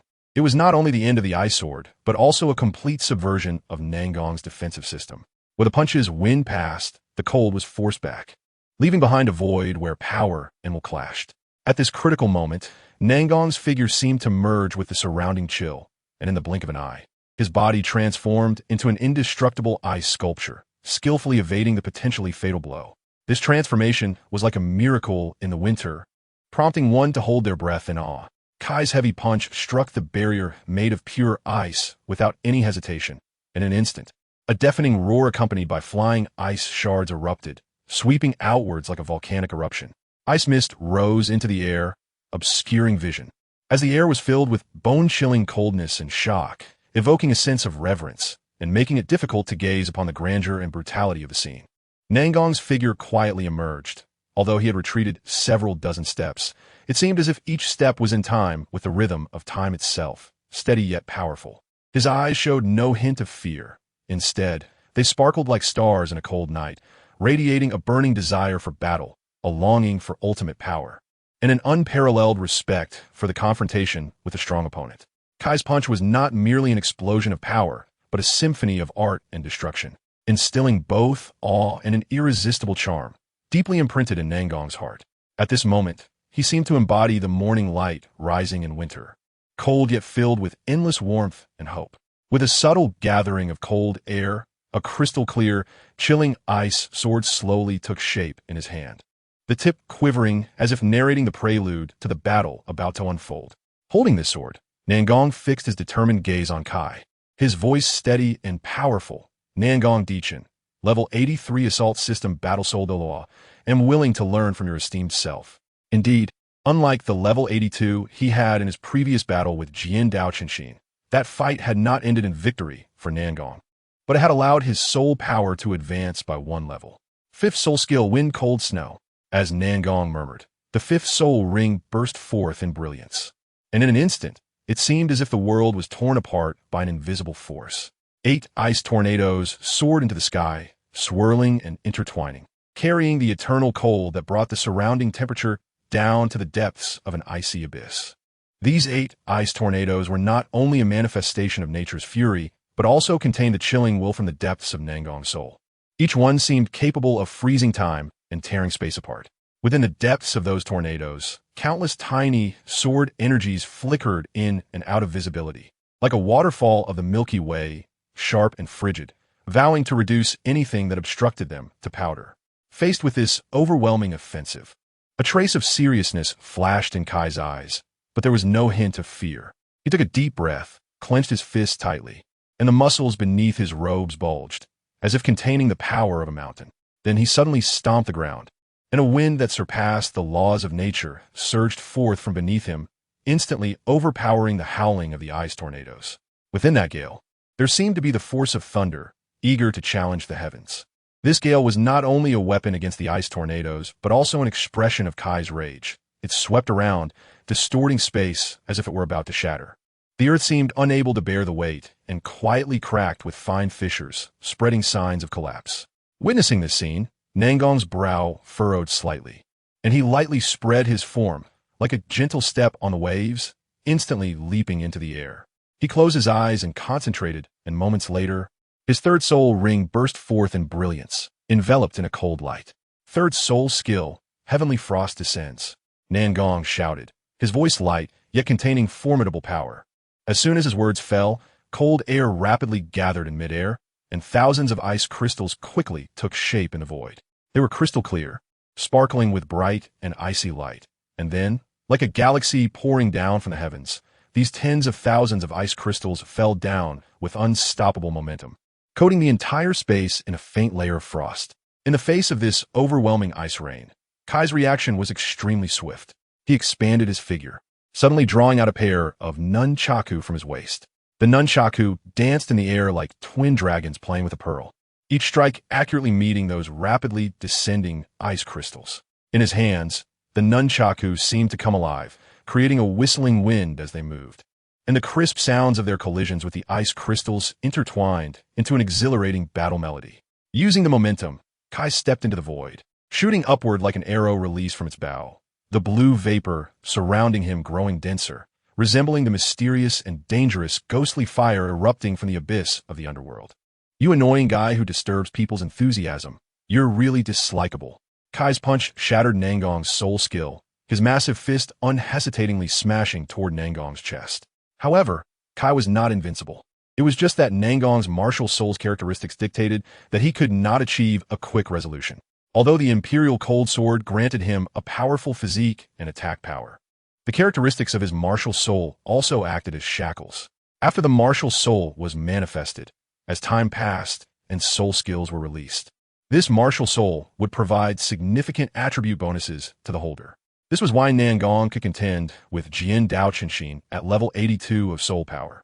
Before engaging with Qian Renxue, his attributes had been nearly maximized at the Golden Iron Triangle. In his furious state, Kai was solely focused on swiftly ending the battle, giving Nangong no time to stack his attributes. Chapter 59. Galaxy Impact, ladies and gentlemen. The third match of the preliminaries. The Soul Master Academy versus the Elephant Armor Academy. The host stood on a magnificent flying soul guide device, arms raised high, his voice booming like a bell, instantly stirring up a tsunami of cheers in the soul fighting arena. Soul Master Academy. Soul Master Academy. The shouts rose and fell, converging into an unstoppable wave of sound, nearly overturning the sky, each cheer a testament to the endless support and expectation for the Soul Master Academy. Now, let us give the warmest applause to welcome the members of the Elephant Armor Academy to the stage. As his words fell, 7 towering figures stepped into the arena. As steady as mountains, they were the contestants from the Elephant Armor Academy, each one robust, muscular, exuding a resilience and strength as if forged from steel. Their steps were heavy and powerful, each footfall causing the entire soul fighting arena to tremble. Next up is the Soul Master Academy. As the host's voice fell, 7 figures also appeared on the other end of the soul fighting arena. In the area, illuminated by anticipation, 7 upright figures slowly walked in, each step radiating an unmatched pride and confidence. Xiaoyu, as the captain of this team, stood at the forefront, his eyes suddenly opening like the brightest star in the night sky, instantly illuminating the air around him. With the flow of his will, a pair of coldly gleaming curved blades appeared out of thin air, spinning lightly in his palms, releasing a mesmerizing sharpness. Partners, it's time. Let our opponents, in this entire soul-fighting arena, remember the true power of the Soul Master Academy. The voice of Xiaoyu was deep and magnetic, each word like a carefully chiseled battle song, inspiring every companion behind him. Roar! A low and powerful roar erupted from the team, and the flames on Yan's body blazed fiercely. As the match began, the 7 students from the Elephant Armor Academy seemed to be united by the same will, instantly weaving into an indestructible steel defense, their steps in sync, surging forward like an unstoppable tide. The dust beneath their feet was kicked up, yet even this natural force seemed powerless to impede their resolute march. The scenery along the way dimmed in the wake of their fearless advance. Rolala. Facing this overwhelming momentum, Xiaoyu lightly twirled the crescent-shaped blade in his hand, a hint of seriousness flashing in his eyes. Then he slightly retreated. Yan, break through them. Xiaoyu's voice was low and powerful, each word containing undeniable determination. Upon hearing this, Yan's eyes ignited with blazing flames. He nodded heavily, and his palm struck against his tightly clenched fist, producing a dull yet powerful sound. In an instant, a brilliant light enveloped him, and 5 soul rings soared from his body.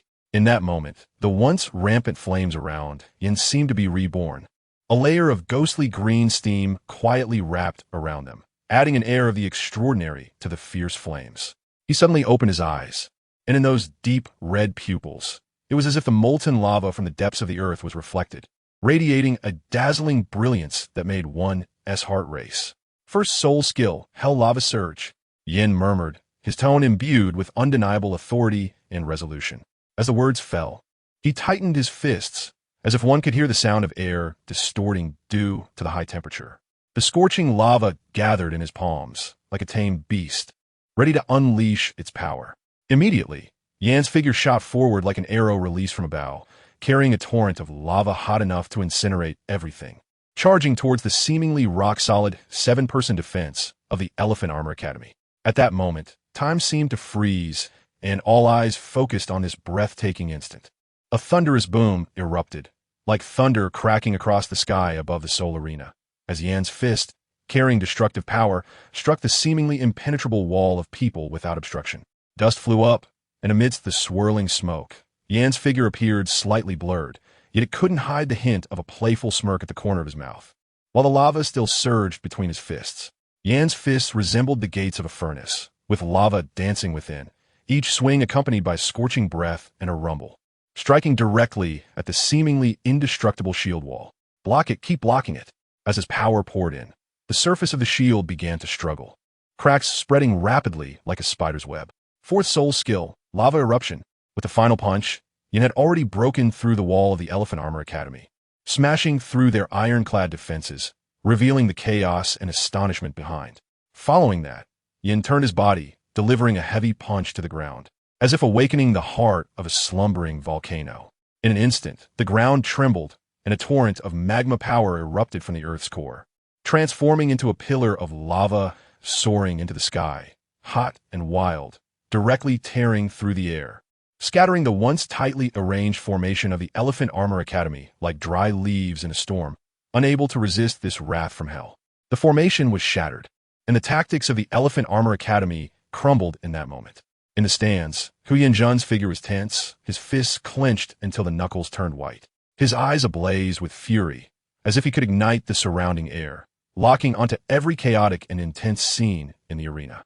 A cold smile curled at the corner of Xieyu's mouth, sharp as the keenest blade in the night, as he casually wielded his dual curved blades, each movement accompanied by flickers of cold light, targeting the now scattered team of the Elephant Armor Academy.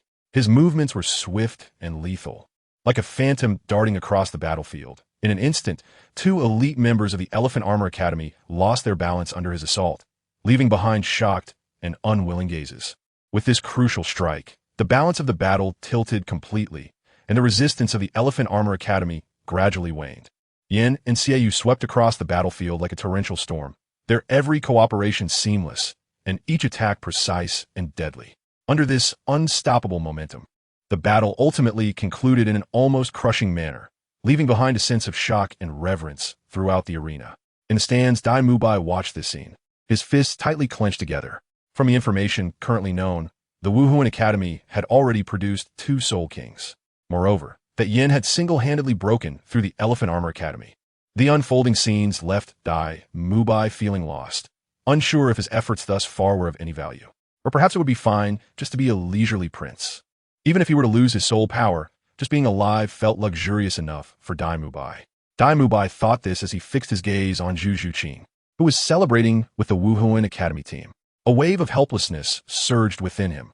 Had it not been for Ma Hongjuan's support, Dai Mubai might have choked and fallen over. "Boss Dai, are you okay?"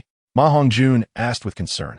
Dai Mubai, as a good friend of Ma Hongjun from their outings, shared the best bond within Shrek Academy. "Fatty, let's go," Dai Mubai said in a low voice. Unlike the smooth progress here, the battle between Kai and Nangong in the Sunset Forest was still ongoing. Relying on his ice clone, Nangong had stubbornly dragged it to 9 layers of characteristics. With the enhancement of 9 layers of bloodthirsty characteristics, Nangong's fighting power was not inferior even against Tang Hao. Nangong's figure gracefully spread, hovering in midair, his gaze icy. As he murmured, first soul skill, frost 9 slashes, 9 sharp and unmatched sword lights, carrying a bone-chilling coldness, erupted from his long sword, slicing through the air. Each beam of sword light contained the power to freeze souls, causing the surrounding air to tremble. Facing this overwhelming onslaught, Kai's reaction was as swift as lightning, retreating violently, his legs bending as if merging with the earth, his hands suddenly plunging into the ground, as if communicating with the slumbering earth. In an instant, the ground seemed to be torn apart by an invisible force, heavy earth chunks suddenly rising, which Kai then lifted with an incredible force, like giant waves surging. Powerful and imposing. Without any hesitation, Kai used the reaction force of the earth to hurl the chunk of earth, carrying tremendous weight, directly toward the airborne Nangong like a thrown boulder.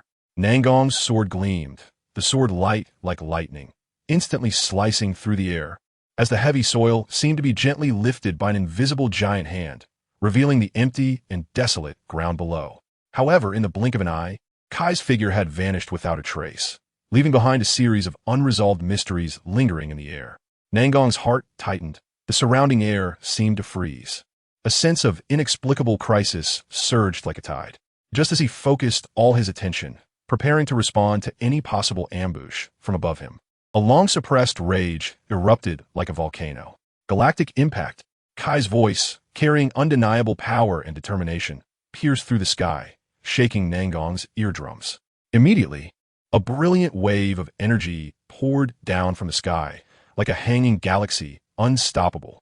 This shockwave instantly engulfed Nangong's figure, accompanied by a deafening sonic boom, so powerful that it caused the space within hundreds of miles to tremble, the sound waves rolling like thunder, echoing through the clouds. Even the distant Tiando city felt the aftermath of this force, the buildings shaking slightly, and the residents all looked up towards that far-off direction, filled with astonishment and awe. In an instant, the heavens and earth changed color, and the winds and clouds surged. The ground seemed to be shattered one by an invisible giant hammer, each inch groaning in the cracks, and the earth trembled as if a sleeping giant had been suddenly awakened.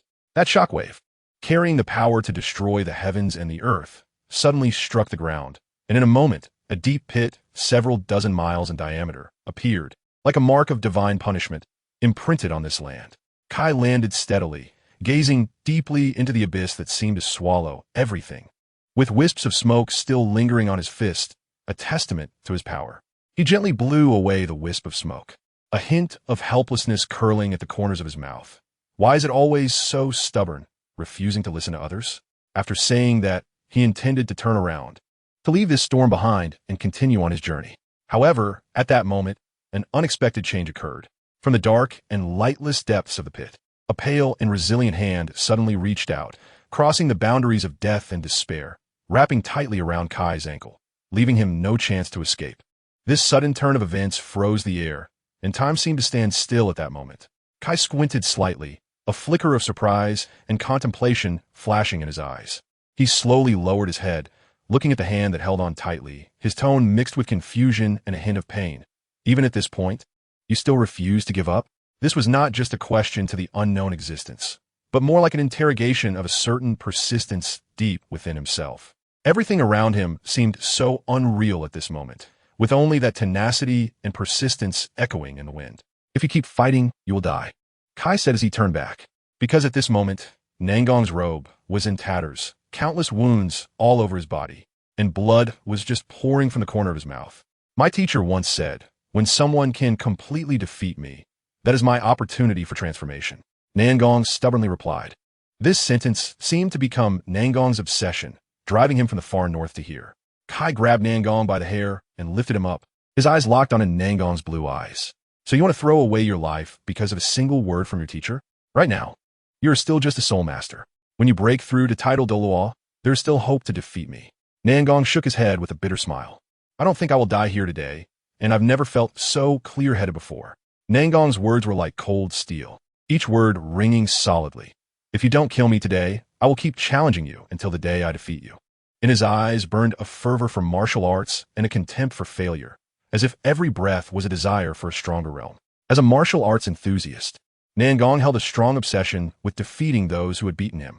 Upon hearing this, Kai's mouth curled into a complex, indistinguishable smile, and he sighed softly. The hand that tightly grasped Nangong's hair slowly loosened, as if releasing a heavy burden.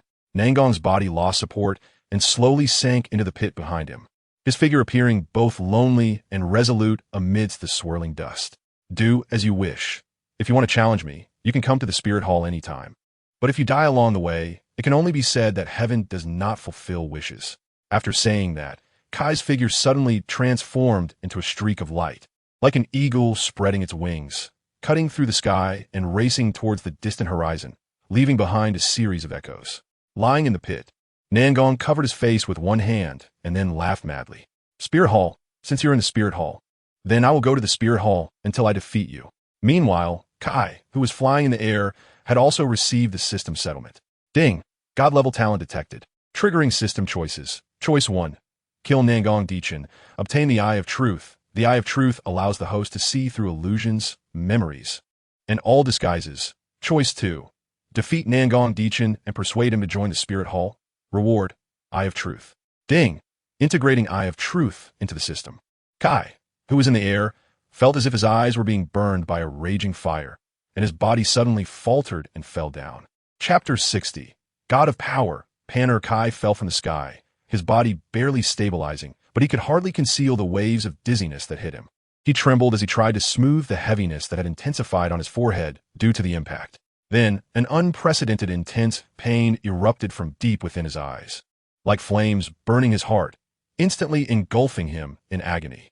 A heart-wrenching roar shattered the silence, and Kai's hands spasmed as they tightly covered his eyes, as if trying to isolate that pain from the outside.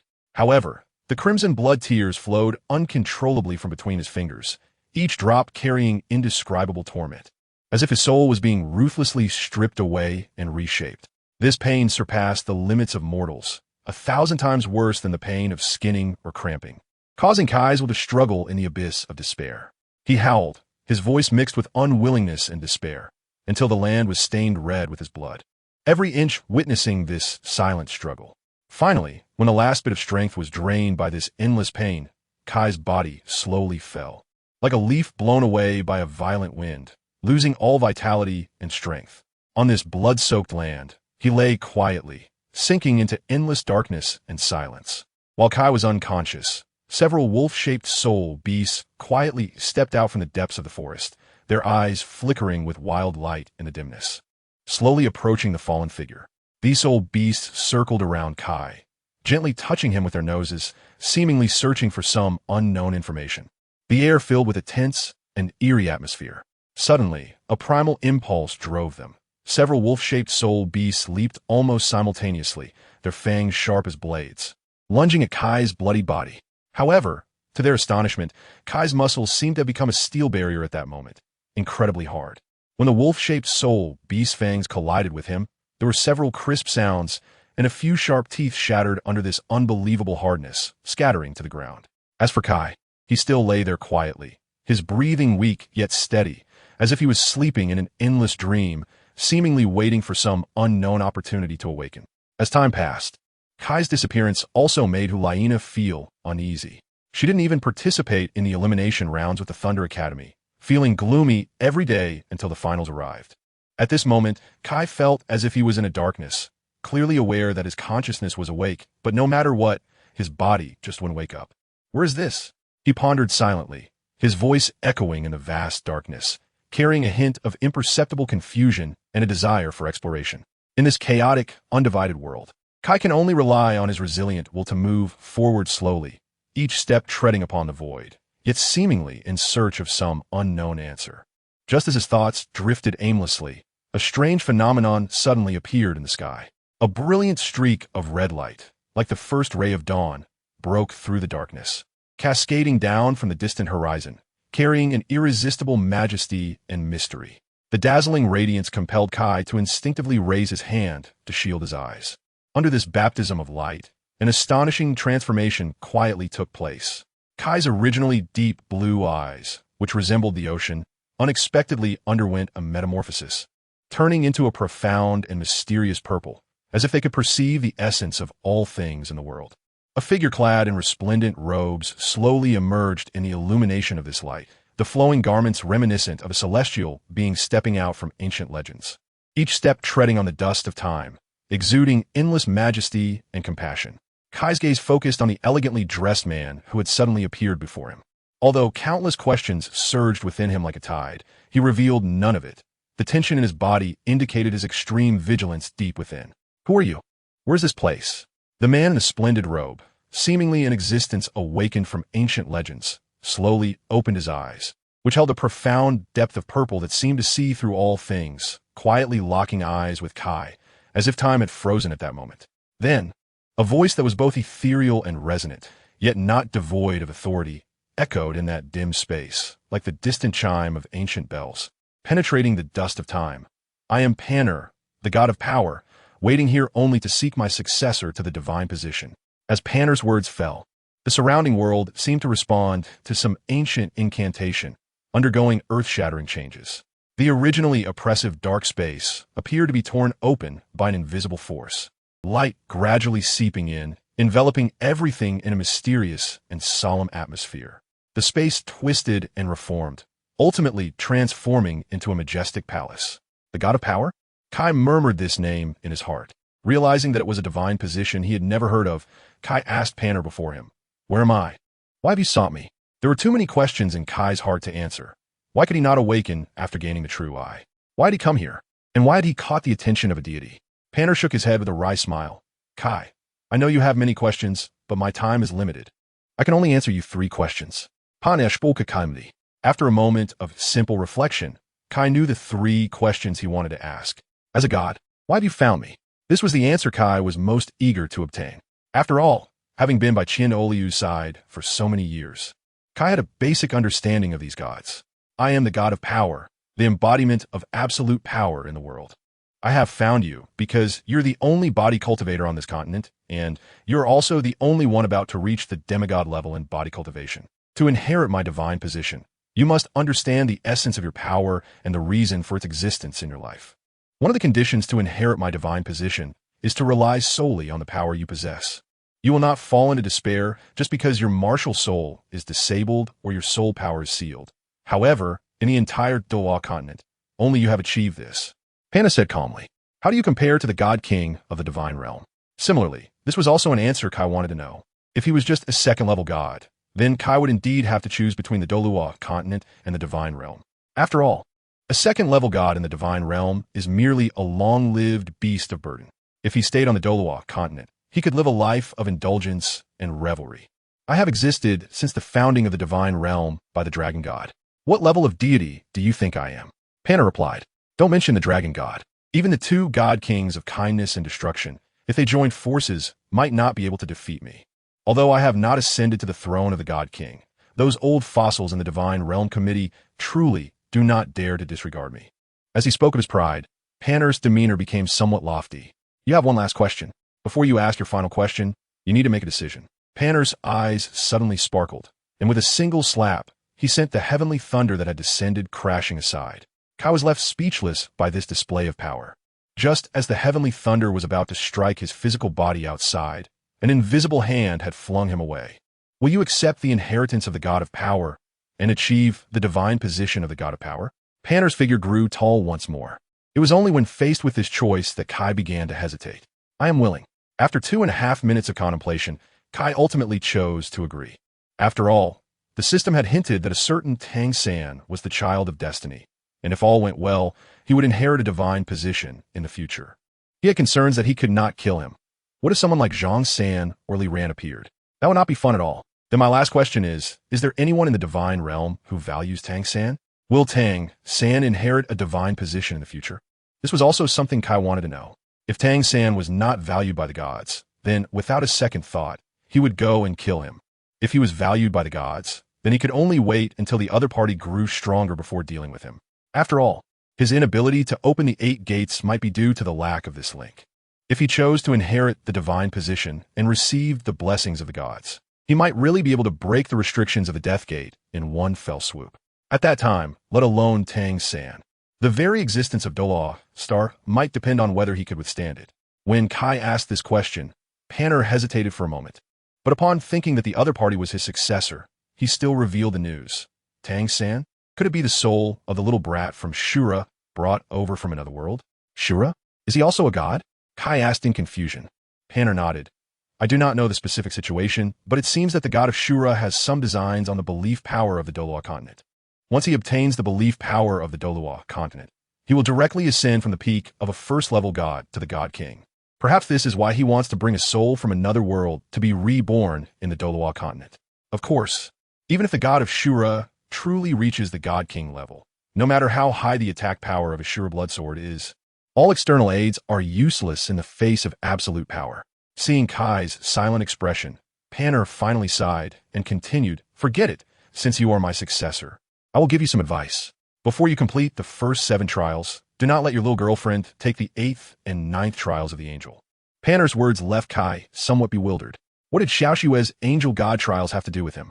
However, he soon thought of the god of Shura, who sought the belief of the Douluo Continent. If there were 2 gods on a continent, the belief power would certainly have to be shared, and since the god of Shura could attract a soul with such dirty methods, he would definitely not want to share this vast belief power. I'm only one step away from the supreme god level. If you can find the opportunity among that, the entire divine realm will soon be yours to command. After Panna finished this last sentence, his figure slowly turned into nothingness. Soon, his entire body transformed into light particles and scattered into the void. Remember, no matter how powerful the martial soul and soul rings are, they are ultimately not the strength of a person themselves. Only the power you gain through countless trials and hardships truly belongs to you. After saying this, Panna's figure completely vanished. At that moment, Kai, who was lying outside, suddenly opened his eyes.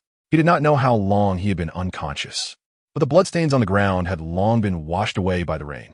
God of Power first test. In the name of power, content, in the finals of the Continental Advanced Soul Master Academy competition. Educate a certain big hammer who loves to show off while carrying a speaker. Task completion reward. 1 constitution. Task deadline. 10 days. Looking at the 10-day deadline on the task list, Kai finally guessed how long he had been unconscious. He had been lying here for a full 2 months. Thinking of this, Kai no longer hesitated and turned to fly in the direction of the martial Soul City. Meanwhile, the arena was in full swing with the first match of the semifinals, Shrek Academy versus New God Wind Academy. 7 people slowly closed their eyes, their profound soul power surging within them like a rushing river. Then, they gently placed their hands on the backs of their teammates in front, like 7 stars connected. Every bit of soul power carried their desire for victory and trust in their partners, gathering like streams converging into a sea, ultimately pooling in Tang San's palm. On the originally tranquil and deep blue Haotian hammer, Tang San, Xiao Wu, Dai Mu Bai, Ma Hongjun, Oscar, and Bai Qinxiang. That S right, after intercepting Zhu Zhuqing, Bai Qinxiang took Zhu Zhuqing's place, forming the new Shrek 7 monsters. As the soul power continuously poured in, the Haotian hammer seemed to be given life.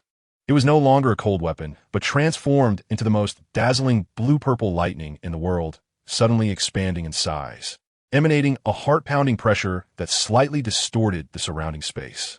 Tang San's gaze became exceptionally firm at that moment.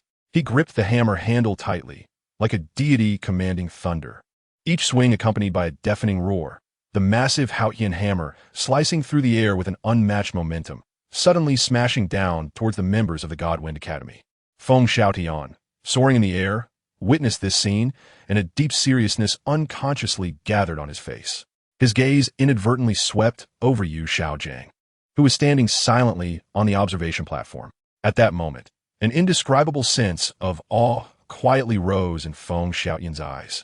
The 7-person fusion technique. Surely only that master could turn this theory into practice.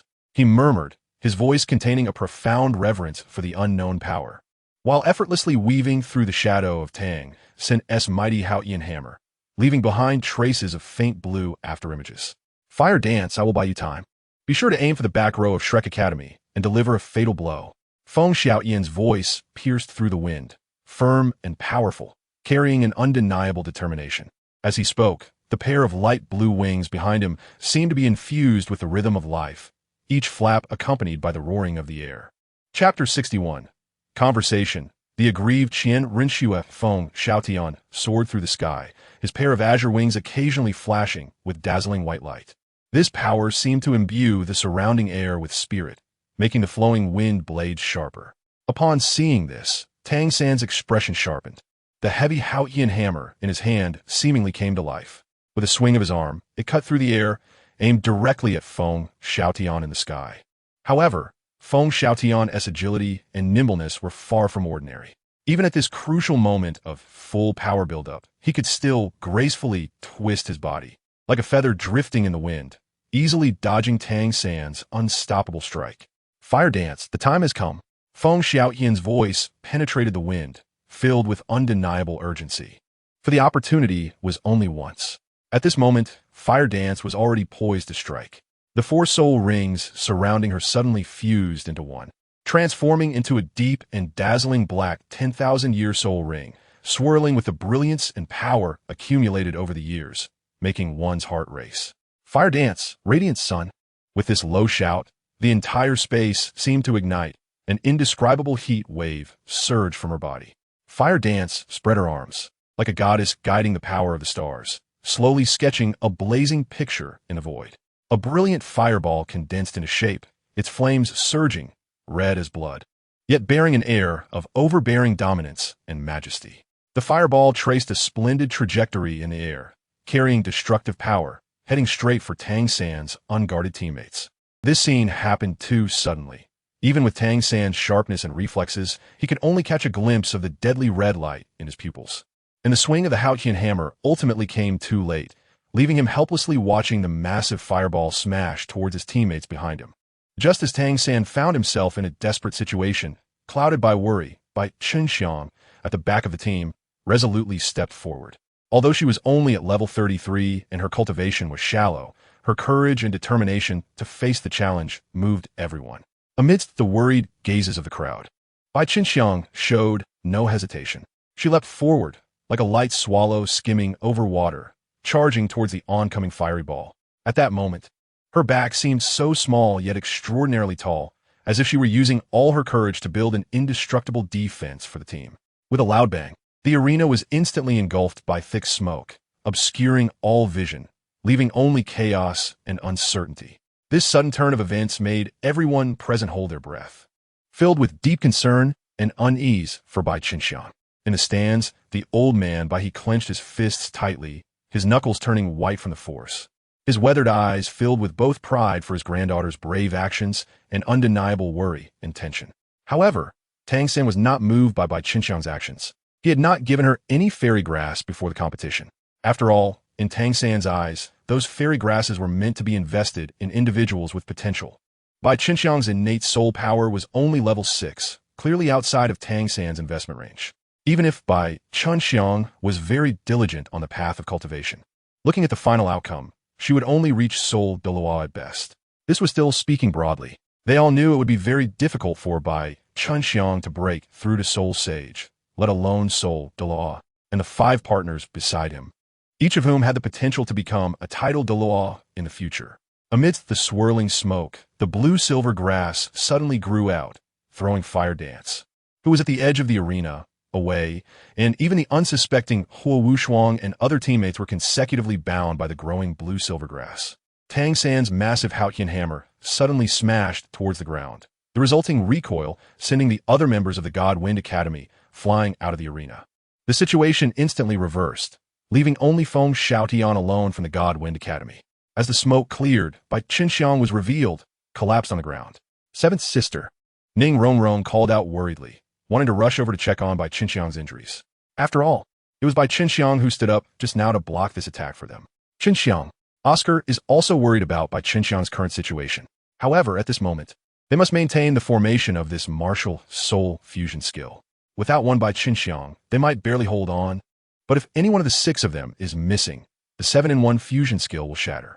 At that time, not only will they suffer a strong backlash, but the victory that was within their grasp will also slip away. Every attack from Feng Xiaotian is perfectly blocked by Tang San, who initially thought the battle would remain in a stalemate. However, Tang San is crazily extracting his partner's soul power, completely disregarding any potential aftereffects it might leave on them. It continues until Feng Xiaotian also loses his fighting ability. Yet, Tang San's martial soul, true body state, does not disappear. Instead, it takes on a more violent form, extracting their soul power. On the stands, Yu Egwan's pupils suddenly burst with shock. The world's #1 weapon, martial soul. Huang hammer. Lu Erlong on the stands also shows a worried expression. Why is Xiao San still going on? This hammer could destroy the entire arena. At this moment, Tang San seems to have placed himself on the edge of losing control, with only the impending heavy hammer and the thirst for victory in his eyes. Just at this critical moment, a low and dignified voice, like thunder from the sky, suddenly resounds in Tang San's ears. Stop. The voice contains an undeniable power, instantly penetrating the chaos of the battlefield and striking deep into Tang San's soul. Upon hearing this, Tang San's body instinctively trembles, as if bound by an invisible force. The Huang hammer, which was about to be swung down, comes to a sudden halt in mid-air, with only a thin line separating him from Feng Xiaotian. He turns around abruptly, his eyes flashing with disbelief and complex emotions. That familiar yet authoritative voice seems to pull him back from the edge of losing control, allowing him to regain his rational anchor. Tang Hao's voice continues, withdraw your power. As Tang Hao's voice reaches Tang San's ears, a clarity suddenly appears in Tang San's pupils, and the massive Huang hammer in his hands slowly shrinks at this moment. Meanwhile, at the edge of the Martial Soul Plaza, Kai stands amid the cheers and shouts of the crowd for Shrek Academy, a faint smile unconsciously appearing at the corner of his lips, containing an unknown depth of meaning. In his view, the glory of Shrek Academy is merely a fleeting moment. Once this grand feast ends, he swears to erase the name of this academy from the scrolls of history, leaving not a trace. As his thoughts return, Kai's gaze refocuses on the figure shrouded in a cloak, appearing hazy, speaking with a hint of barely perceptible tenderness and helplessness. Schwer, there are only you and me here. Why maintain the facade of Xue Qinghe? At this moment, Qian Renxue still presents herself as Xue Qinghe. A sly smile curves at the corner of Qian Renxue's mouth, disguising herself with Xue Qinghe's elegant appearance, but cleverly switching to her own sweet and melodious voice, she lightly laughs. Oh, Brother Kai, are you tired of Xue? Her voice carries a hint of teasing and testing, like a breeze that inadvertently brushes across the cheek in spring, with a barely noticeable chill. This scene, however, feels to Kai like an anomaly encountered in winter, causing an inexplicable chill and discomfort to rise in his heart.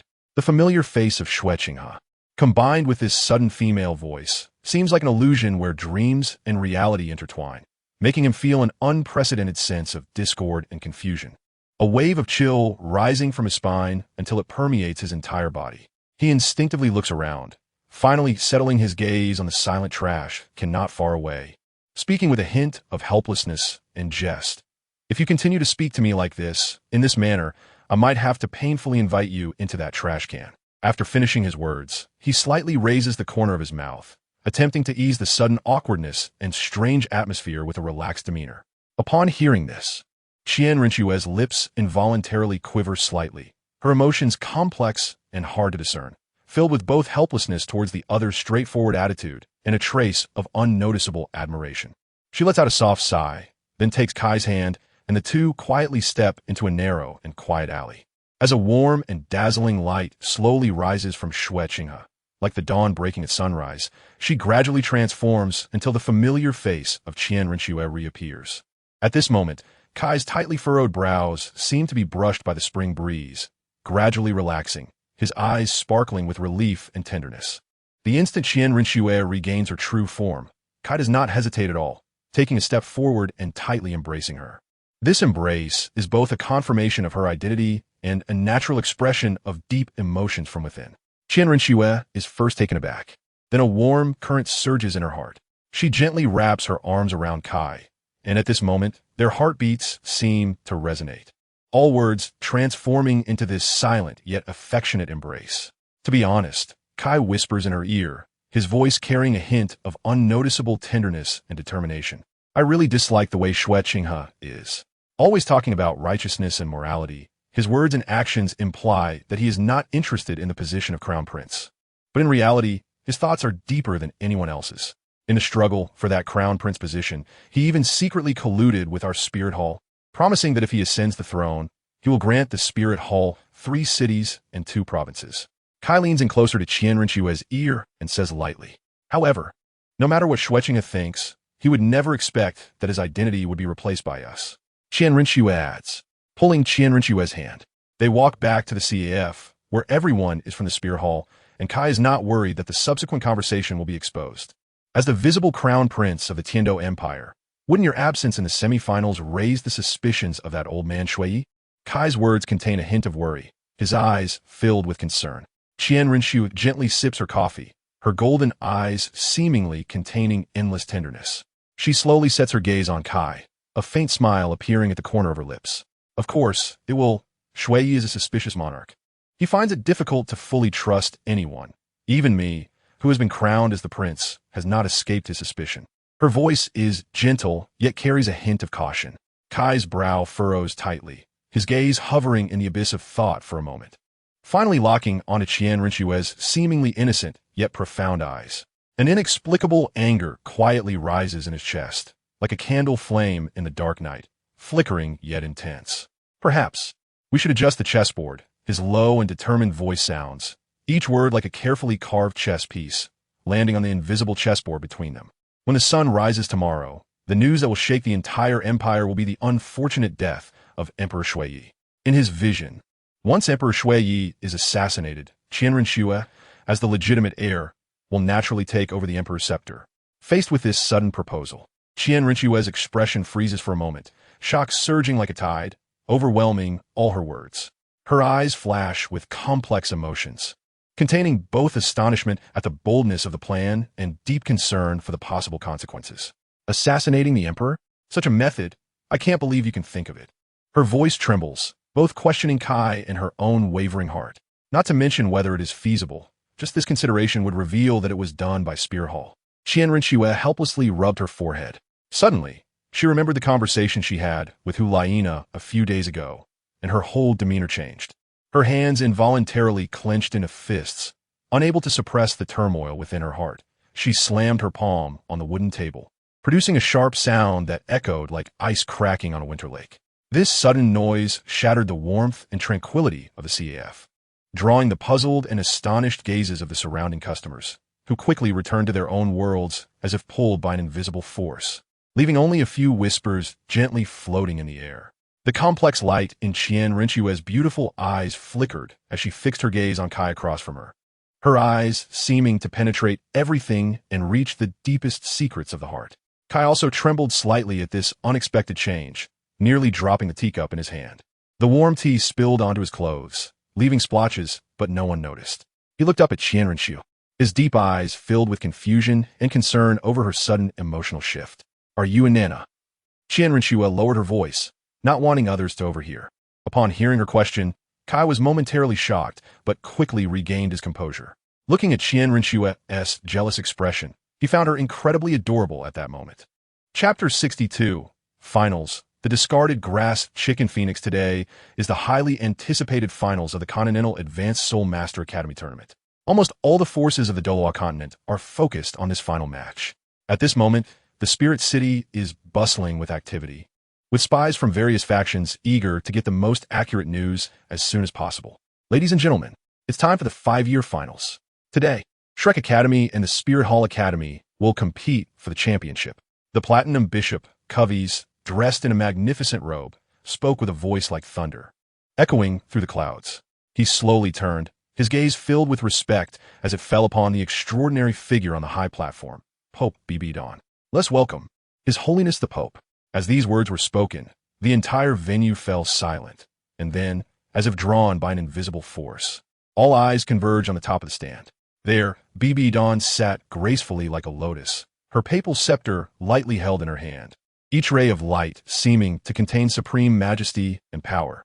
Her gaze was deep and indifferent, sweeping over the crowd below, as if she could see into their hearts while isolating all the splendor and noise from outside. "Seeing His Holiness the Pope, seeing the grand offering." The first half of the sentence was spoken by others, while the latter was a unified shout from the Platinum Bishops of the Spirit Hall. With the synchronized call of "Seeing His Holiness the Pope, seeing the grand offering," the entire Spirit City seemed to be enveloped in a solemn and sacred atmosphere. The whispers in the crowd abruptly ceased, replaced by a sense of solemnity and anticipation. Kai, dressed in a tailored silver-white robe adorned with intricate and mysterious patterns, shimmered faintly in the sunlight. With each step he took, it seemed to resonate with the space around him, emanating a heart-stirring pressure. His face was chiseled and handsome, his eyes deep and resolute, a subtle smile that was both gentle and dignified gracing his lips. As he walked slowly to Bibidon's side, he turned to face the much-anticipated competition arena, his voice low and magnetic, echoing in every corner of the Spirit City. Today, the eyes of the entire continent are gathered here, witnessing not only the glorious battle of soul masters, but also the contest for the strongest of the younger generation. Whether they are students of the Spirit Hall or the elites of Shrek, all hope to give their all in this battle without any regrets. Kai resembled a carefully sculpted king, his every gesture revealing extraordinary upbringing and demeanor, attracting the attention of the crowd, and applause thundered in response. However, beneath this glamorous stage lay a heart shrouded in shadows. Yu Xiaojiang's eyes burned like flames, a deep red, as if a demon struggling to emerge from the abyss. Fixating on Kai's figure, past mistakes hung like heavy shackles, pulling him from the heights down to the dust. Once a venerated grand offering, he had now become a laughingstock in the eyes of others, a clown willing to do anything for attention. His heart was consumed by regret and unwillingness, each breath accompanied by painful groans. Even just now, as Kai stood on that glorious podium delivering an impassioned declaration, his confidence and charm could move mountains. Yet not a single gaze, not even the smallest glance, fell upon Yu Xiaojiang's face that yearned for recognition. This indifference was like a sharp blade, silently yet fatally slicing through his remaining dignity and hope. After the pleasantries, Covey's announced the start of the match. A total of 14 participants ascended to the Soul Fighting Arena. "You have 1 minute to release your martial spirits," Covey said before vanishing, leaving the field to them. Tang San, Martial Spirit Blue Silvergrass, Level 44 Control Type, Soul Master. Dai Mubai, Martial Spirit Evil Eye White Tiger, Level 42 Attack Type, Soul Master. Ma Ongjun, Martial Spirit Evil Fire Phoenix, Level 42 Attack Type, Soul Master. Oscar, Martial Spirit Big Sausage, Level 42 Attack Type, Soul Master. Ning Rongrong, Martial Spirit 9 Treasure, glazed tile pagoda. Level 41, support type, soul master. Xiao Wu, martial spirit soft bone charm rabbit. Level 41, attack type, soul master. Bai Chenxiang, martial spirit sharp-tailed swallow. Level 34, agility type, soul master. Among the soul masters, a soul venerable appeared, making Bai Chenxiang the focus of everyone's discussion. The Spirit Hall Academy had only revealed 2 soul kings since the start of the tournament. The cultivation levels of the remaining team members were a mystery. As Xiaoyu stretched his muscles, 6 soul rings slowly appeared around him. Xiaoyu, martial spirit moonblade. Level 63, attack type, soul emperor. With the emergence of Xiaoyu's 6 soul rings, almost everyone in the arena was stunned. Impossible. How could anyone reach soul emperor before the age of 20? Yu Xiaojiang shouted in madness from the stands. He had been a failure his entire life, and the 10 core theories of martial spirits were his only proof. Yet now, Xiaoyu's appearance shattered one of those theories. However, despite Yu Xiaojiang's madness, everyone ignored his clownish behavior. Only Lu Erlong showed a trace of worry in her eyes, wanting to comfort Yu Xiaojiang, but not knowing where to start. Hulaina, martial spirit five-tailed fox, level 59 control type, soul king. As Hulaina's voice fell, another sharp knife was brutally stabbed into Yu Xiaojiang's chest. Yen, martial spirit flame lord. Level 60 attack type, soul emperor. Another knife was plunged in. Zhu Zhuqing, martial spirit nethercat. Level 56 agility type, soul king. Sun Chuantao, martial spirit circular giant blade. Level 49 attack type, soul master. Zhang Ping, martial spirit golden way swift. Level 48 agility type, soul master. Suyu, martial spirit brilliant golden staff. Level 48 support type, soul master. Yu Xiaojiang was already numb. Not to mention that the opponent had 2 soul emperors. Even the soul power of their auxiliary system soul master was higher than that of Tang San, who had the highest soul power on their side. This soul battle was fundamentally unwinnable. Tang San's pupils suddenly constricted. A hint of shock swept through his heart as he gazed at the dazzling sequence of soul rings on the opponent's side. He couldn't help but feel a chill in his heart. In comparison, the configuration of his team appeared so weak and powerless, like a candle flickering in a storm, on the verge of collapse. At this moment, Ma Hongjuan's body trembled slightly due to the inner tremor. Hidden beneath his plump body was a deep fear of the unknown enemy. His fighting spirit had not yet risen, but his heart's defenses had already crumbled. Oscar, as an auxiliary system soul master, unconsciously clenched his fingers, his gaze wandering over the faintly golden radiant scepter of the opponent, weighing the implications in his heart. The fluctuations of soul power contained beneath that scepter clearly indicated that the opponent was far stronger than him, making him shiver involuntarily. Ning Rongrong could not hide the worried expression on her face at this moment. Her eyes occasionally darted toward the direction of her father, Ning Fengji, in the stands, as if seeking a glimmer of comfort and strength. But more than that, she felt anxious and worried about the impending battle. As for Xiao Wu, she had unconsciously pressed close to Tang San's back, her eyes filled with a hint of fear, but more so, there was unconditional trust and reliance on Tang San. She was like a frightened little deer, seeking the strongest protection. Third soul skill, White Tiger Transformation. Dai Mubai was the first to act, unleashing his only enhancement soul skill at present. A faint white light emanated from Dai Mubai's body. Under the enveloping white light, all of his attributes were enhanced somewhat. First soul skill, Acceleration. As a pure, speed-type soul master, Bai Qinxiang's speed was among the best even within the same realm. However, in Zhu Zhuqing's eyes, Bai Qinxiang's extreme speed looked like a worm crawling on the ground. The few of them exchanged glances. Yin flexed his long, untested bones. With his movement, a series of painful, bone-crunching sounds erupted from his body. Then, Yin suddenly slapped his palm against the ground.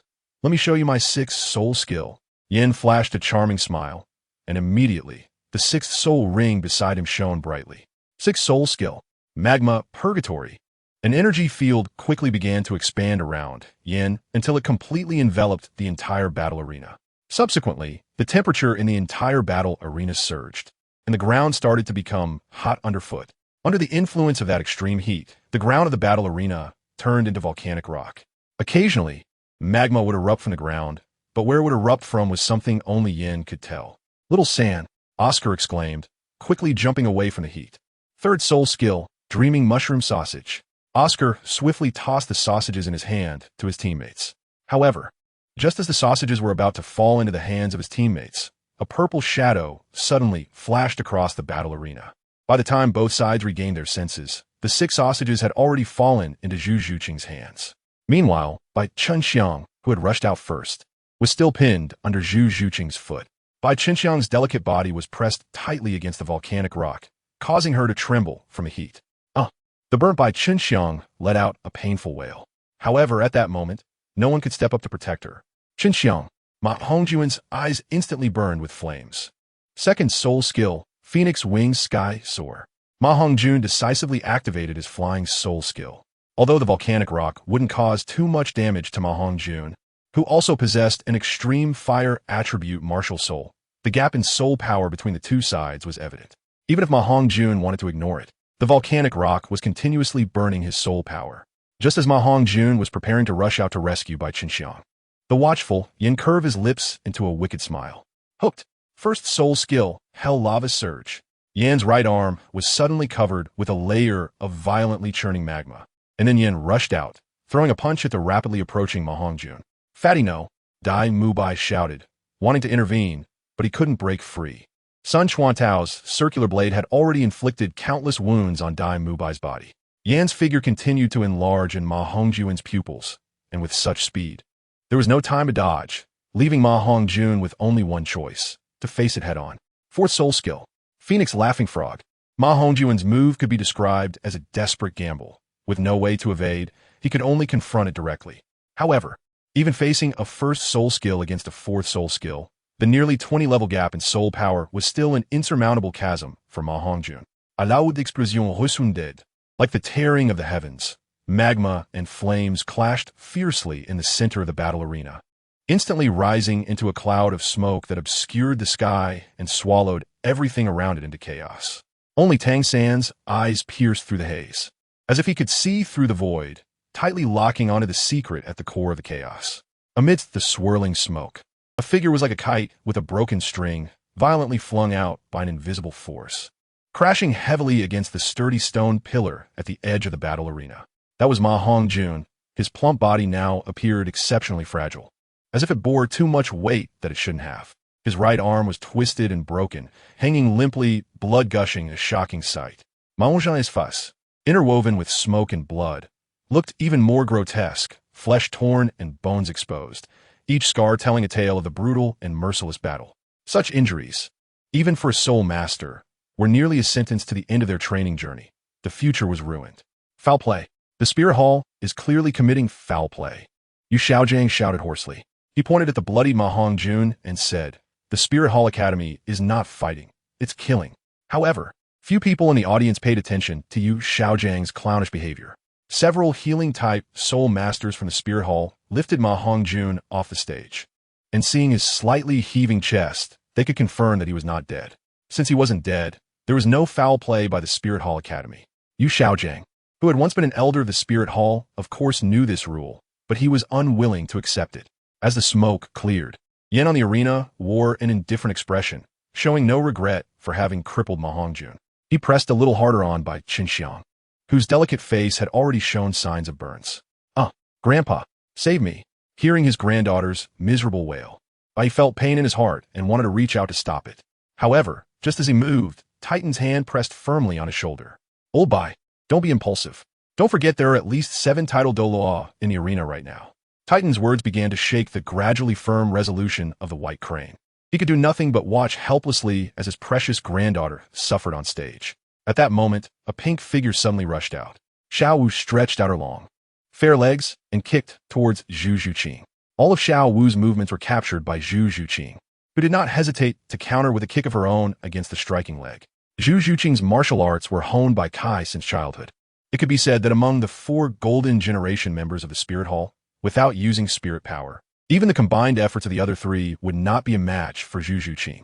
Soon, Xiao Wu began to show signs of decline, with scratches appearing on her body from Zhu Zhuqing's attacks. Just as Zhu Zhuqing's sharp claws were about to land on Xiao Wu's 2 ample mounts, a layer of golden light suddenly enveloped Xiao Wu, firmly protecting her. Chapter 63. The brutal tournament and the soon-to-be show-off Tang Ritian. Zhu Zhuqing's sharp nails struck Xiao Wu's body, producing a crisp sound, causing Zhu Zhuqing to frown. However, the powerful impact also sent Xiao Wu flying. Xiao Wu. Upon seeing Xiao Wu get hurt, Tang San, who was engaged in a duel with Yin, instantly lost his rationality. Seizing the opportunity presented by Tang San's moment of distraction, Yin delivered a punch to Tang San's already bruised face. With a poof, Tang San spat out blood, and a few of his teeth flew out with it.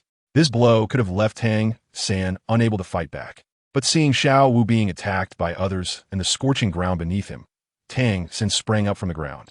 His back suddenly bore 8 openings, and the 8 spider spirit bones quickly unfolded behind him. The only 2 individuals with flying martial spirits were already clashing in the air. However, the spirit ancestor by Qinxiang was naturally no match for Zhang Ping. Third soul skill, Feather Arrow. With the release of Zhang Ping's third soul skill, feathers began to fall throughout the battle arena. These feathers landed on by Qinxiang, leaving a neat cut across her fair back. Ing. By Qinxiang let out a delicate cry, quickly realizing the pain on her back from the slowly falling feathers. Meanwhile, Tang San had already summoned his Haotian hammer, using the external spirit bone to quickly approach the watchful Zhu Zhuqing. Swinging the Haotian hammer, Tang San did not hesitate to smash it down towards Zhu Zhuqing. Zhuqing. Second soul skill, Granite Rock. Zhu Zhuqing's speed was too fast, making it impossible to dodge the attack of the Haotian hammer. Just as the hammer was about to land on Zhu Zhuqing, Yin decisively stepped in between them, using his body to help Zhu Zhuqing block the immense force of the hammer. At this moment, although the Haotian hammer did not have any added spirit rings, its weight had already reached 500 jin, and combined with Tang San's chaotic hammer technique, Yin was sent flying upon being struck. Fifth soul skill, Underworld Shadow Connection. In an instant, 9 illusory figures of Zhu Zhuqing appeared on the field, each with nails glimmering ominously. The 9 figures then rushed towards Tang San, who was swinging the Haotian hammer. In the stands, Kai watched the tense situation with Ning Fengji. Although Ning Fengji did not show concern on his face, the one-sided situation still made him uneasy. How is it, Sect Master Ning? It seems Shrek Academy is about to lose. Kai chose to mock without hesitation. If the Spirit Hall wins, I hope Sect Master Ning 1T forget our previous bet. Since they were on the high platform, only Bone, Douluo Kai, and Bibi Dong were present, so Kai was not afraid of their conversation being overheard. Returning his gaze to the battle arena, Tang San's chaotic hammer technique was indeed tricky. The swinging hammer shadows made it impossible for Zhu Zhuqing to close in. Just as Tang San was still using the chaotic hammer technique, Xiaoyu had already set his sights on Oscar and Ning Rongrong, who had just fallen from the air. The unprotected support-type spirit masters were nothing more than 2 soft persimmons. The earlier scream had come from Oscar. A cross-shaped wound appeared on Oscar's chest, and the moon blade in Xiaoyu's hand was still dripping with blood. At this moment, Oscar was half-kneeling on the battle arena, clutching his chest, while Ning Rongrong's 9-treasure glazed tile pagoda flickered nervously. This is bad, Tang San thought to himself. Having to launch the Haotian hammer, he had already swung 36 times towards Xiaoyu. Without the martial soul fusion skill, the bewitching mist, Tang San could not use his hidden weapons in front of everyone. The moment the Haotian hammer was thrown, Zhu Zhuqing seized the opportunity, her sharp curved blade suddenly stabbing towards Tang San's chest. In a critical moment, a layer of milky white energy enveloped Tang San's hands. Faced with Zhu Zhuqing's attack, Tang San chose to catch the white blade barehanded, firmly blocking Zhu Zhuqing's strike with his Xian Jade hands. However, the nearly 12-level difference in spirit power made Tang San suffer greatly, the counterforce spreading throughout his body, nearly causing him to kneel. Seeing the Haotian hammer flying towards him, Xiaoyu wore a sinister smile, as if his scheme had succeeded. Naturally, Xiaoyu would not foolishly attempt to catch it. The thrown Haotian hammer could not change its attack trajectory, and with Tang San entangled with Zhu Zhuqing, Xiaoyu merely sidestepped to avoid the Haotian hammer that had been charged for 36 swings. Boom! The Haotian hammer heavily struck the stone pillar at the edge of the battle arena, causing the pillar, which had a diameter of nearly 10 meters, to collapse. It was clear how powerful the Haotian hammer was after being charged for 36 swings. Fourth soul skill, White Tiger Meteor Shower. Seizing the opportunity for a counterattack, Dai Mubai decisively unleashed his 4th soul skill, sending out dense fist shadows, with countless golden streaks pouring down from behind him. Sun Chuantao chose to retreat, and Xiaoyu, seeing this, directly threw the barely conscious Oscar toward the spot where Sun Chuantao had just been. This is bad. Dai Mubai wanted to retract his spirit power, but the attack he had already unleashed could not be taken back. In the end, he could only watch helplessly as his soul skill struck Oscar. Having taken the full brunt of the white tiger meteor shower, Oscar was now covered in bloody wounds, bleeding from all 7 orifices, looking utterly tragic. Fortunately, Dai-Mubai had held back his power during the attack. Otherwise, the unprepared Oscar might have died on the spot after being hit by the white tiger meteor shower.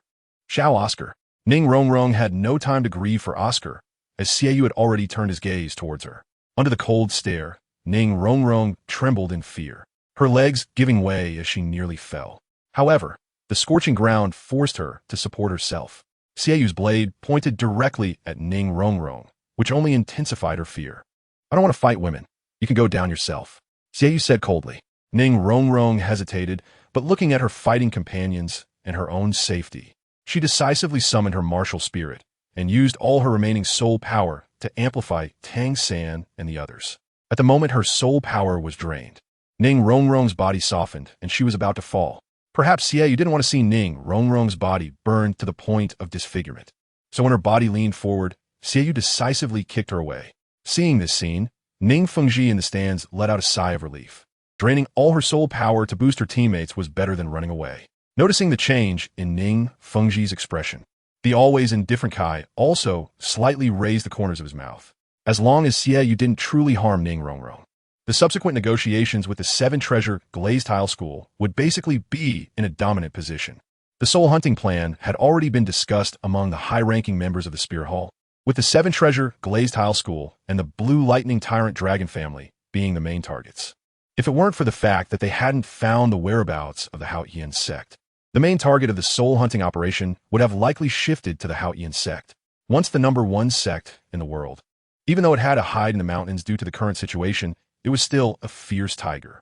After dealing with Ning Rongrong, Xiaoyu's gaze met the watching Hulaina before he charged towards the struggling Dai-Mubai. Throughout the battle, Hulaina's task was to protect the only support-type soul master in the team. Therefore, from the beginning until now, Hulaina had not made a move. Of course, no one could rush in front of Hulaina. Dai-Mubai was already struggling against Sun Chuantao, let alone facing the soon-to-be 63rd level Xiaoyu. Faced with Xiaoyu's dense offensive, Dai-Mubai had no power to retaliate.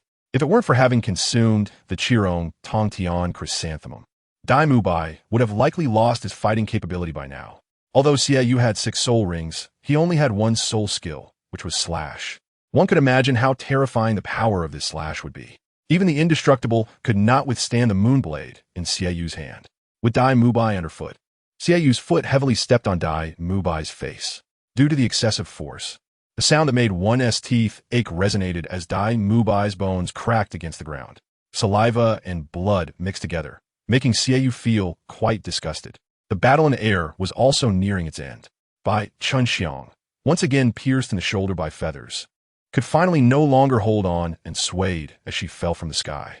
Zhu Zhuqing stood aside, quietly watching the frenzied Yin beat up the helpless Dai-Mubai. It couldn't go on like this. Yu Xiaojiang clenched his fists, watching his beloved disciple being beaten on stage. His heart felt as though it was pierced by a knife. Xiao San, just admit defeat.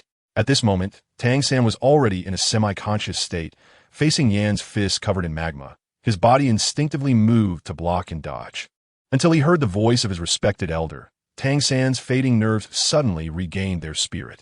Shrek never admits defeat. Victory will surely belong to Shrek. As Tang San declared victory, Yin decisively delivered a flying knee strike to Tang San's groin, and a sound like an eggshell cracking suddenly echoed. Everyone present, including those in the viewing stands, almost instinctively covered their groins. Even those titled Douluo who thought they had seen it all raised their hands to cover themselves. Because that area is far too important for men. Even without being attacked, just a pro would trigger a spider sense. Case Molt Timichet. It was really going a bit too far. Kai thought to himself that he hadn't taught him such a chilling move. Red and white fluids flowed from Tang San's lower body, causing his complexion to shift between blue and purple. It was shattered, thoroughly shattered. Tang San's little brother was completely destroyed at this moment. This news was like a bolt from the blue for Tang San, and the 8 spider legs behind him seemed to lose control, wildly stabbing towards the astonished Yin. Shattered? It's over. Third brother is going to become third sister. Dodging the attack from the 8 spider soul bones, Yin decisively took action, circled around to Tang San's back, and kicked him in the back. The pain of his crushed eggs made Tang San's legs weak, and coupled with the attack on his back, he collapsed onto the scorching volcanic rock. Yin stepped on Tang San's back, watching the 8 spider legs still wriggling on Tang San's back. Yin decisively grabbed 2 of them. Little loser, little loser. Has anyone ever told you that these 8 spider legs of yours are really annoying? As soon as Yan's words fell, he suddenly exerted force, and Tang San let out an incredibly miserable wail. Watching his 8 spider legs being broken was like having his ribs forcibly snapped. And considering that the 8 spider soul bones had long since fused with Tang San over time, even if Tang San died, he wouldn't explode the 8 spider soul bones. Yan's actions at this moment were akin to breaking a person's ribs alive. Combined with the pain of his crushed eggs, one could imagine the suffering Tang San was enduring. Crack! For spider legs were brutally pulled off, and only after all 8 spider legs were removed did Yin spit on Tang San and walk away. Perfectly resolved. After speaking, Yin stepped on the 8 neatly arranged spider legs beside him, crushing them. As he passed by Hulaina, she unhesitatingly gave Yin a thumbs up. Yin scratched his head and smiled foolishly, but his gaze had already shifted to the little rabbit entangled with Zhu Zhuqing. This dead rabbit hasn't come down yet? Yin asked in confusion. Not yet. That burnt rabbit is quite resilient. After suffering such severe injuries, it just lay on the ground for a while before bouncing back to life. Zhu Zhuqing seized the opportunity and pulled on Little Wu's 2 rabbit ears. Then, pressing Little Wu's head down forcefully against the ground. Enduring the pain in her ears, Little Wu didn't care whether her face was disfigured. She forcibly turned around and bit Zhu Zhuqing's calf. Little Wu, stop fighting. The voice belongs to Dai-Mu-Bai. At this moment, there are only 2 people left in Shrek Academy who are still conscious. However, the situations of the 2 are unexpectedly similar. Dai-Mu-Bai is being stepped on by Xie Yu, and Xiao Wu is also lying on the ground, her rabbit ears being held by Zhu Zhuqing, who then slams her face into the ground. Seeing the burning rabbit biting her calf, a flash of disgust quickly crossed Zhu Zhuqing's eyes. Then, Zhu Zhuqing decisively lifted her foot and kicked Xiao Wu in the mouth. A few teeth were knocked out of Xiao Wu's mouth, and her entire face was covered in blood, especially from the corner of her mouth, which was continuously bleeding. Xiao Wu's mouth was already a bloody mess, causing those who looked on to feel a chill run down their spines. But Zhu Zhuqing showed no emotional fluctuations, not even a hint of pity in her gaze. Over the years, following Kai in training, the number of people who died at Zhu Zhuqing's hands was no less than 800. These experiences made Zhu Zhuqing resolute at this moment. Chapter 64, The Show-Off Tang Ritian. Grabbing Xiao Wu's rabbit ears, Zhu Zhuqing lifted her up. Looking at the bloodied face of Xiao Wu, Zhu Zhuqing surprisingly felt no pity. What a beautiful face if it were ruined. I'm afraid someone would feel quite upset. Zhu Zhuqing brushed her hand across Xiao Wu's cheek and then disdainfully wiped the blood off her hands. Xiao Wu and Tang San had already fainted from the pain, leaving only Dai-Mu-Bai still conscious. Zhuqing, let's not involve others in our matters. Until now, Dai-Mu-Bai still believed that Zhu Zhuqing had become like this because of him, thinking that as long as he provided her a way out, she would take it. Dai-Mu-Bai, do you really think I care about you? Do you really think I want this position as the crown princess? When she spoke, Zhu Zhuqing didn't even spare Dai-Mu-Bai a glance. At this moment, the bloody Xiao Wu was of more interest to Zhu Zhuqing than Dai-Mu-Bai. The horrific scenes happening on stage were deeply reflected in everyone's eyes. Ning Fengji in the audience seemed to have been drained of all his strength. If it weren't for the support of Bon Douluo Gurong, he might have lost his composure on the spot. This is not a competition at all. I demand that the Wuhuan Academy be declared defeated. Down below, the loud-mouthed Yu Xiaojiang was hoarsely shouting, but at this moment, his clownish behavior drew little attention. Demanding a defeat for the Wuhuan Academy in the Wuhuan Temple's home ground? If it weren't known that Yu Xiaojiang was a clown, one might think a crazy person had run in. Cubbies frowned slightly, looking displeased. The teacher leading Shrek's team knew that no one had died on the scene, and that battles would inevitably involve injuries. Yu Xiaojiang looked at Tang San, who was lying on the ring like a dead dog, and he felt indescribably upset. Then, Yu Xiaojiang glared furiously at Kai and Bibi Dong in the audience. We concede. Yu Xiaojiang's tightly clenched fists fell weakly, and he slumped to the side, completely drained of strength.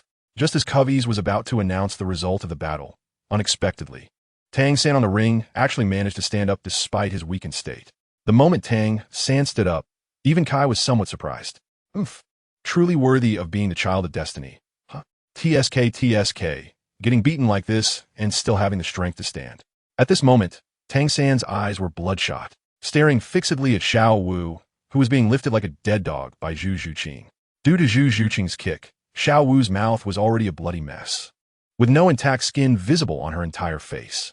Tang Sen picked up a fragment of a soul bone from the ground, and then he threw these fragments like hidden weapons.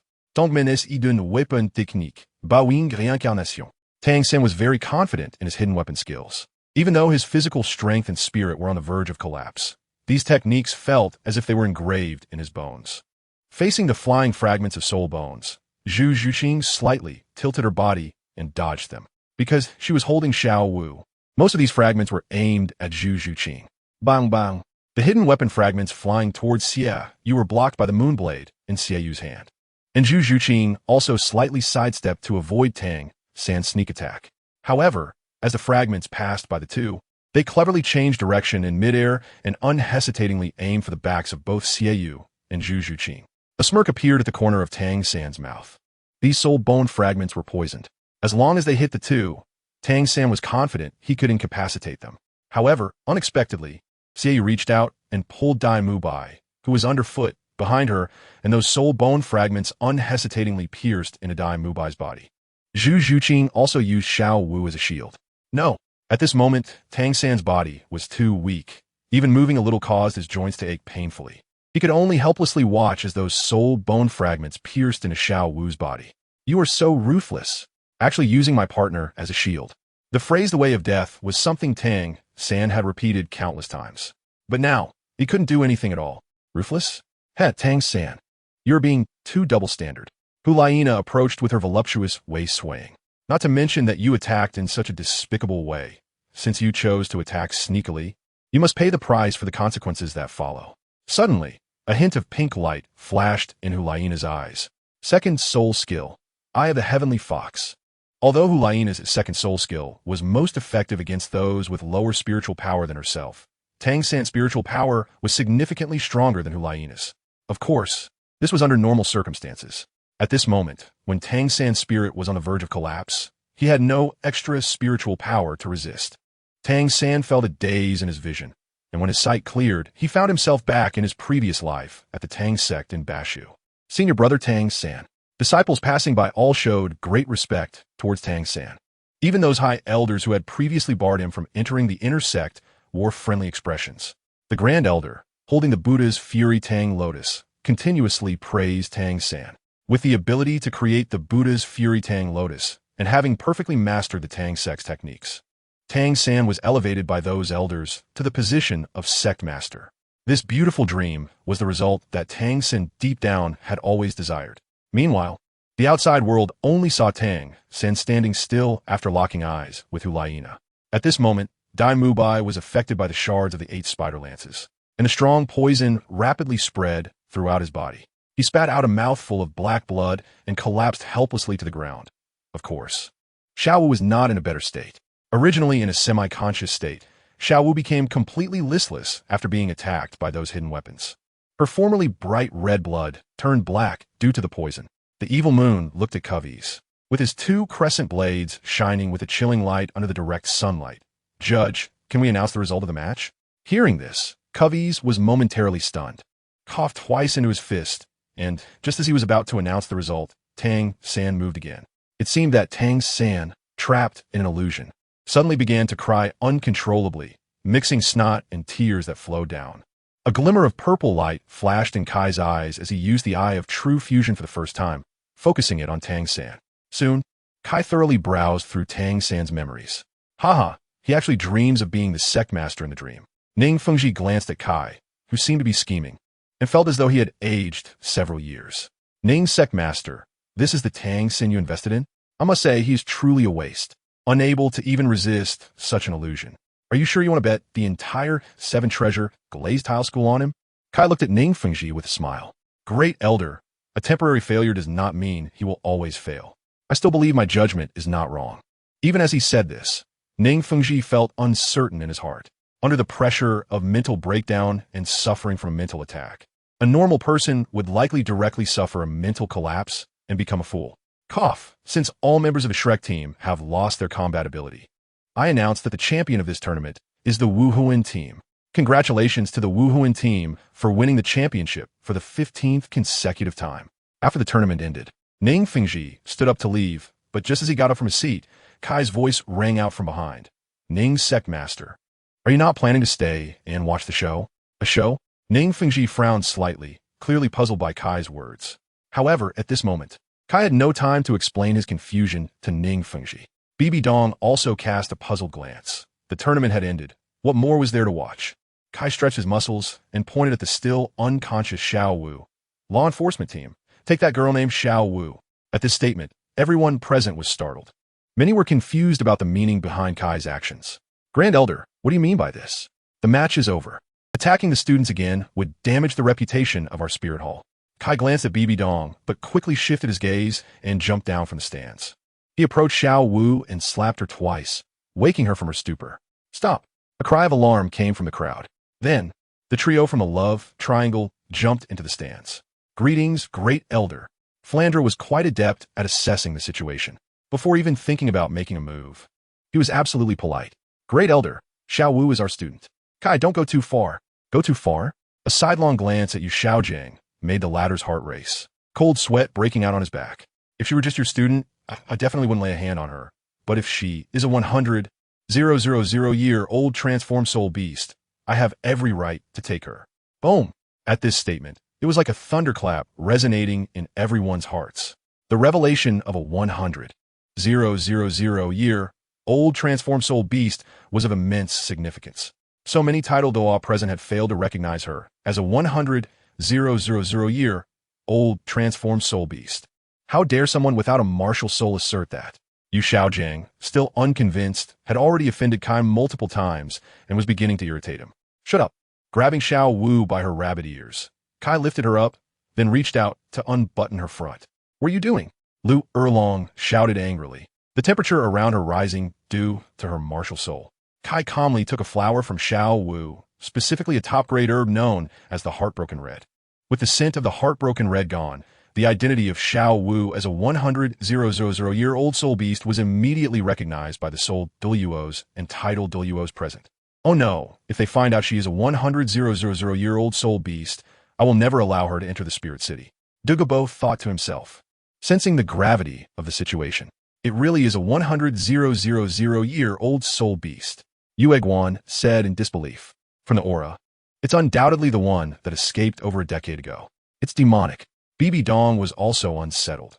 Her soul rings were not yet fully equipped, and a transformed 100,000-year-old soul beast was being delivered right to her doorstep.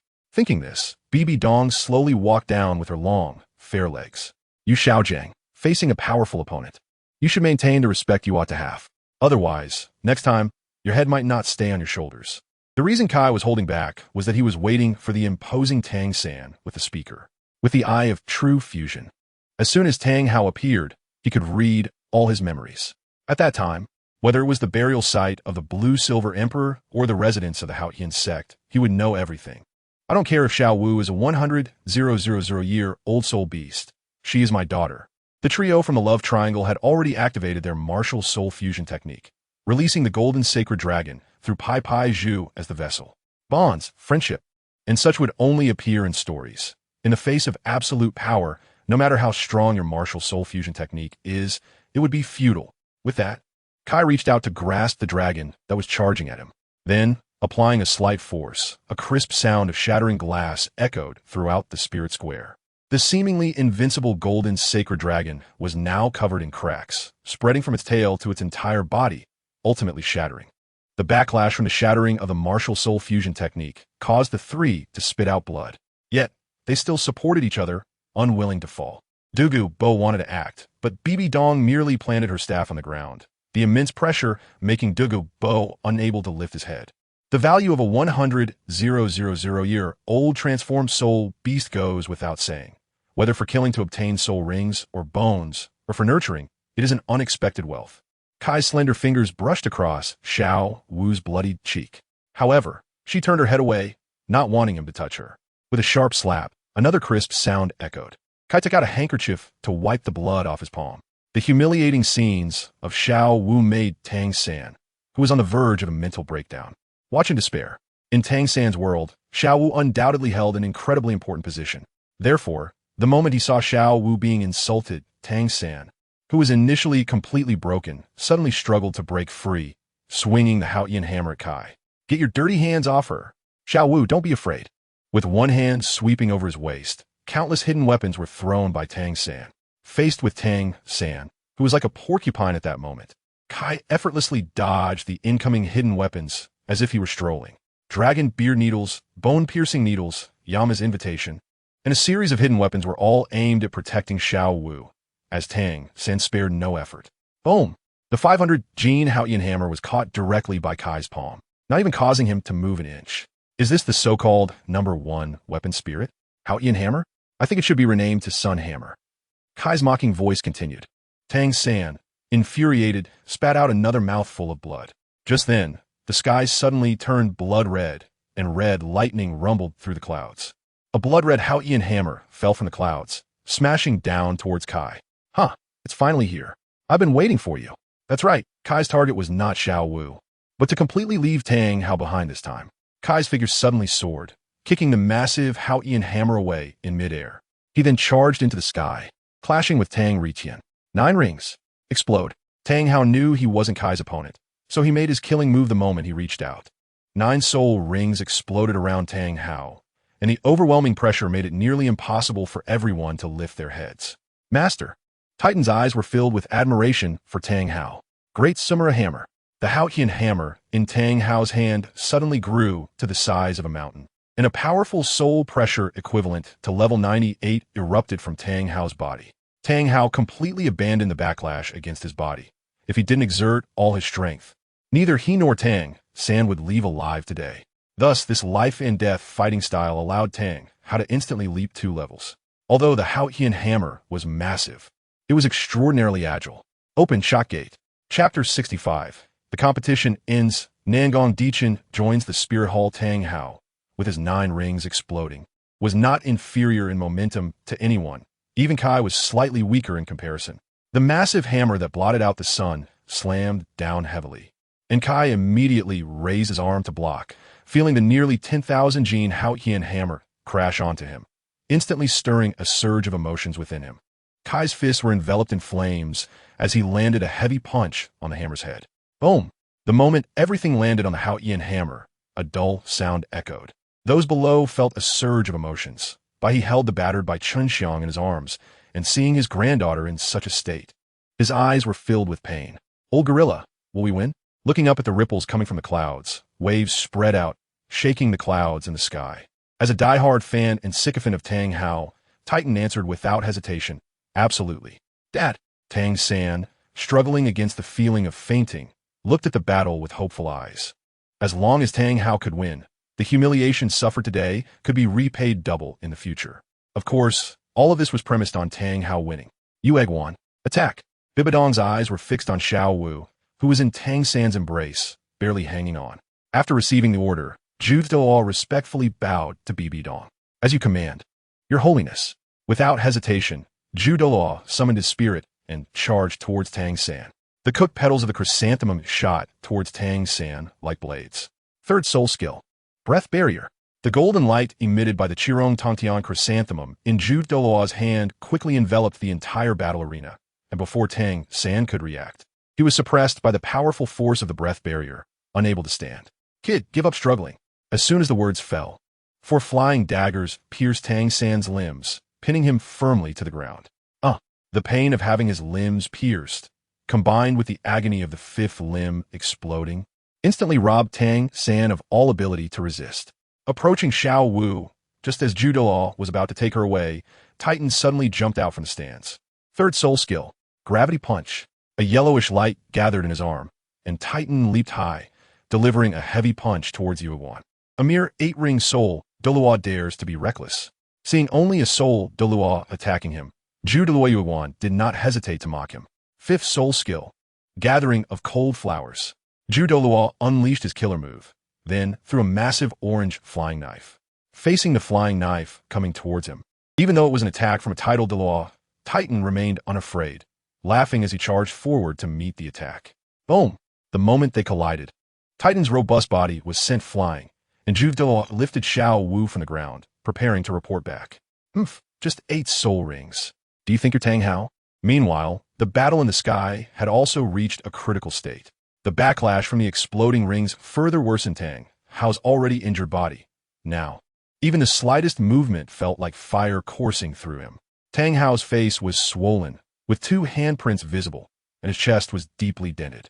Once again, he exerted all his strength to swing a hammer and block Kai's attack, instantly creating a distance of several meters to catch his breath. Panting, he wiped the blood from the corner of his mouth and suddenly noticed Tang Sen pinned to the ground. In that instant, Tang Hao's pupils trembled, and the rage he had been holding back completely erupted. Spirit Hall. His son was harmed, causing Tang Hao to abandon everything. He no longer cared about Kai's attacks, raising the Haotian hammer in his hand and smashing it down towards the Spirit Hall. Seeing Tang Hao suddenly change his attack direction, BB down below let out an angry shout. Tang Hao, you dare! Naturally, Kai could not let such a huge opening go, and without hesitation, he swung his fist, filled with chilling flames, towards Tang Hao's body. BB Dong also joined the other titled Douluos to create a barrier to protect the entire Hall of Pope. However, just as Kai's attack was about to land on Tang Hao, an unexpected change occurred.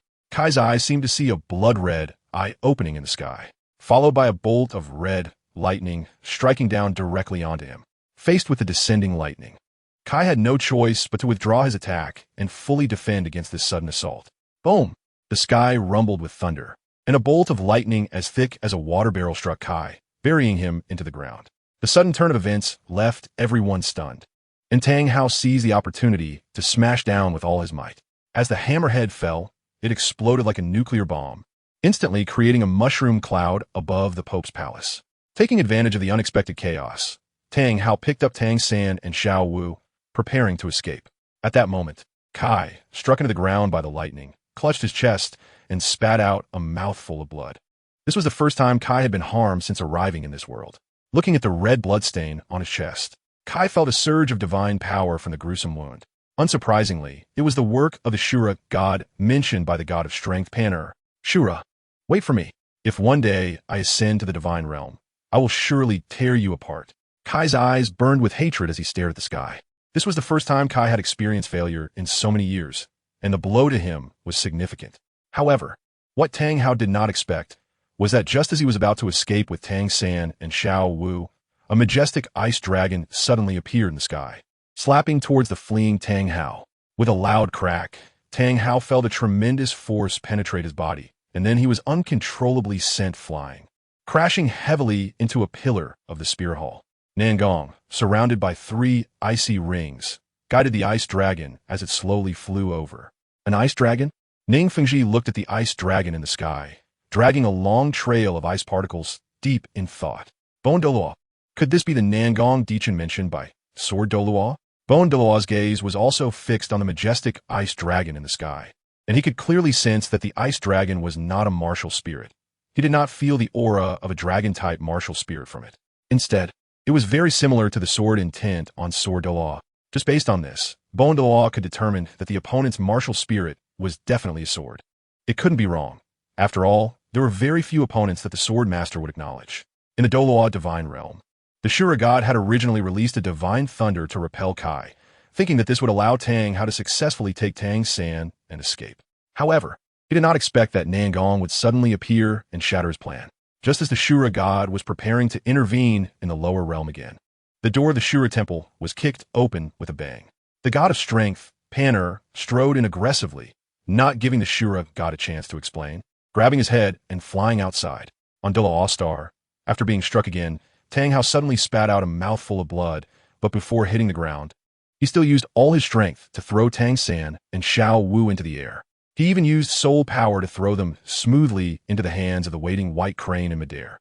As an agile attack-type Soul Douluo, with a pure speed-type martial spirit, the sharp-tailed Swift, in a full-speed escape situation, there were very few people present, other than Ghost Douluo, who could catch up with him. Just as Ghost Douluo was about to pursue, BB Dong stopped him, looking at Tang Hao's heavily cracked Haotian hammer with a playful expression. Weapon martial spirits were not indestructible. Even the most powerful weapon martial spirits could shatter when subjected to severe damage. Therefore, Tang Hao was now at the end of his rope. The Haotian hammer in his hand was about to collapse, and if he did not want to be rendered useless, he could not be foolish enough to continue fighting with them. After a while, Kai strode in aggressively. Bibidong wanted to say something, but when Kai reached Tang Hao's side, he unhesitatingly stepped on Tang Hao's head. Looking at the bloody wounds on Kai's body, Bibidong's heart suddenly trembled. Kai had trained his body since childhood, and Bibidong was very clear about his abnormal physical attributes, not to mention inflicting such serious injuries on him. Even taking his attacks head-on would be no problem. However, that bolt of lightning had severely injured Kai. Gazing at the bloody wound on his chest, Bibidong, who had undergone the trial of the Rakshasa god, quickly sensed an incredibly familiar aura from the injury. Divine power? A trace of doubt arose in Bibidong's heart. Why would there be divine power in Douluo Continent? Unconsciously looking up at the sky, a bizarre thought suddenly crossed Bibidong's mind. Someone from the divine realm was helping Tang Hao. With this thought, everything made sense. How could an 89-level soul Douluo survive the pursuit of 3 title Douluo, 5 soul Douluo, and dozens of soul saints? Not only that, but he also brought his wife and child with him. In the end, he even killed all the soul saints and soul Douluo while breaking through the title Douluo, severely injuring one of the title Douluo. Recalling her earlier speculation, Bibidong felt she was getting closer to the truth. However, Kai merely wiped away the blood that was still flowing from the corner of his mouth, feeling very displeased after being ambushed once. He just wanted to vent the nameless anger in his heart. Yuegwan looked at the people still in the spirit square and slightly bent his body, tentatively asking Bibidong, "Your Holiness, what about these people?" However, before Bibidong could answer, Kai said in a deep voice, "Let them all go. Leave Spirit City immediately." Once everyone had left, Kai boldly sat in the Pope's seat. Covering the wound on his chest that was still bleeding, Kai realized that no matter how he tried to recover, it would not heal, which only made him more agitated. For the time being, he ignored Tang Renxue, who was still lying on the ground, and looked at Nangong, who remained calm below. "I didn't expect you actually came." Nangong maintained his cold demeanor, and even though there might be important figures sitting in front of him, he still said without being servile or overbearing, "I said, until I defeat you, I will come wherever you are." Looking at Kai's gruesome chest wound, even Nangong furrowed his brow slightly. Bibidong did not care why Kai was sitting in the Pope's seat. Her gaze was fixed on Xiaoyu, Hulaina, Yin, and Zhu. Taking out 4 soul bones from the side, Bibidong looked at the 4 of them, feeling indescribably satisfied. "You did not disappoint us. This is the prize for this competition. The spirit-condensing wisdom skull, the explosive burning right arm bone, the speedy wind chasing left leg bone, and another phantom right leg bone." It could be said that these 4 soul bones were tailor-made for the 4 of them. It was obvious who they should be given to. Hulaina received the spirit-condensing wisdom skull. Xiaoyu received the speedy wind chasing left leg bone. Yin received the explosive burning right arm bone. And Zhu received the nether phantom right leg bone. These 4 soul bones were very suitable for the 4 in terms of attributes and age, which is why they were singled out as prizes. Hulaina took the soul bones, but at that moment, she was not very happy. Looking up at Kai, whose chest and mouth were continuously bleeding, Hulaina felt a pang in her heart, as if something was gripping her painfully. "Brother Kai, Nana, don't worry." Kai let out a long breath, and his complexion gradually changed from pale to rosy. Only a god could remove the damage inflicted by a god. For some reason, after fiercely resisting the invasion of the Azure Divine Power just moments ago, the damage attached to the Azure Divine Power had vanished in an instant. Thus, the wound on Kai's chest was merely an external injury that looked intimidating but was not substantially harmful. Yuegwan looked at the 4 soul bones that had existed for over 10,000 years, his eyes shining with excitement. As a rank 95 title Douluo, he had also made significant contributions to the Spirit Hall. Despite working diligently in the Spirit Hall for decades, he had never obtained a soul bone. So seeing these 4 juniors acquire soul bones made him feel a pang of bitterness. Kai's gaze turned to Nangong, feeling his body gradually recovering, and he spoke word by word. "Nangong Dichin, right? I appreciate your intervention against Tang Hao. You can make one request, and I will agree to it as long as it is within reason." Kai's voice drew everyone's attention back to Nangong. Everyone was eager to hear Nangong's response. Some thought Nangong would demand precious herbs or soul rings and soul bones. But unexpectedly, he said, "Then, I want to join the Spirit Hall and gain the opportunity to challenge you at any time." Upon hearing this, everyone was taken aback. Although they were unaware of Nangong's true strength, the power he displayed just moments ago was far beyond that of a rank 92 title Douluo. Therefore, it was clear that this person's combat strength was at the level of a title Douluo.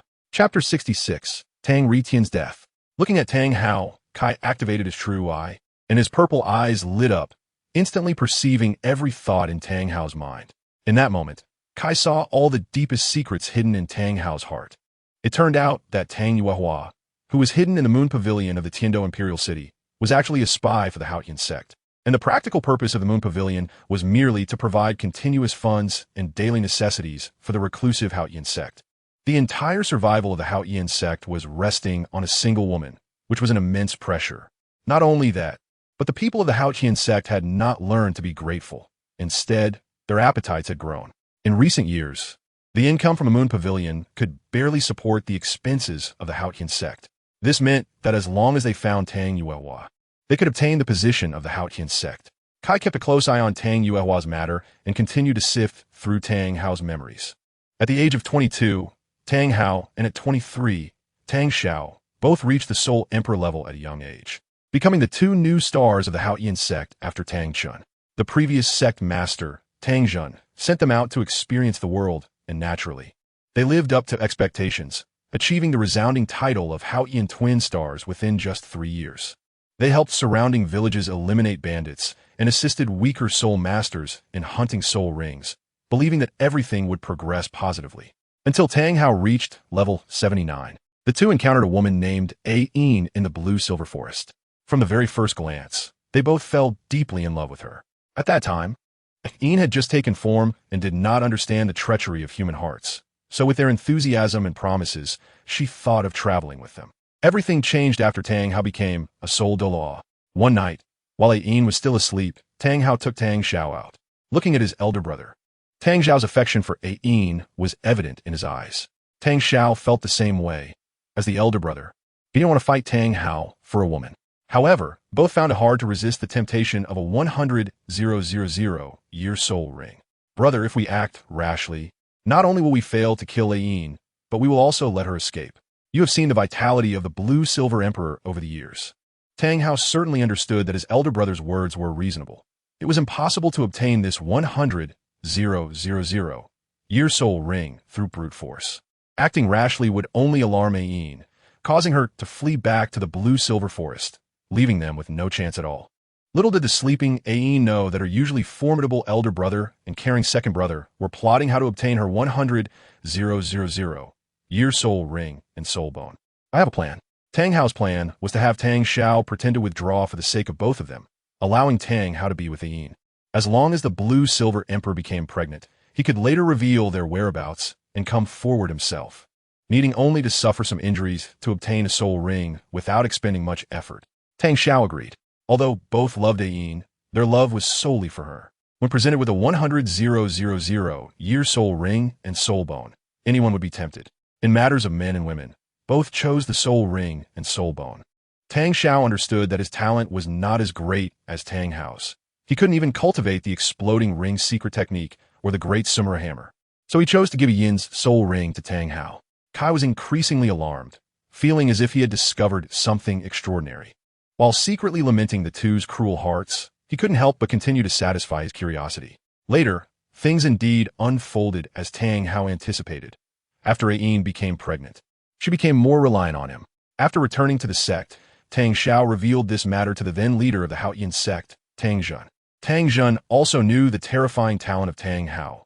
If Tang Hao obtained a 100,000-year soul ring, he could likely produce another unparalleled 99th level title Douluo like their ancestor. Tang Jun tacitly approved of their plan and, when A-Een was about to give birth, disclosed this information to Qian Renxue, who was then eliminating fallen soul masters.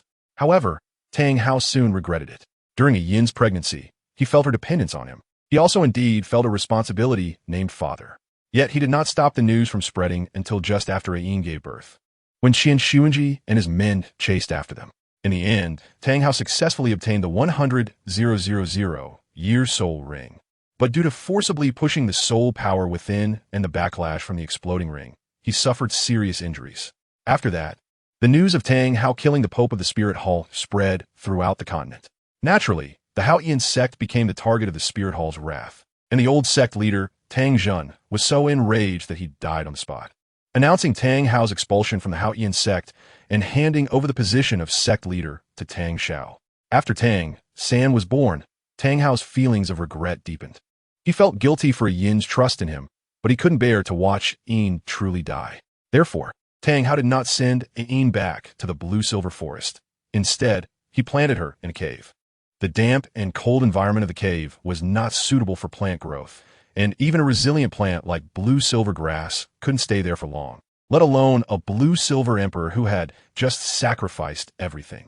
Tang Hao initially wanted to live like this for the rest of his life, until San awakened his twin martial souls, which changed Tang Hao's mood.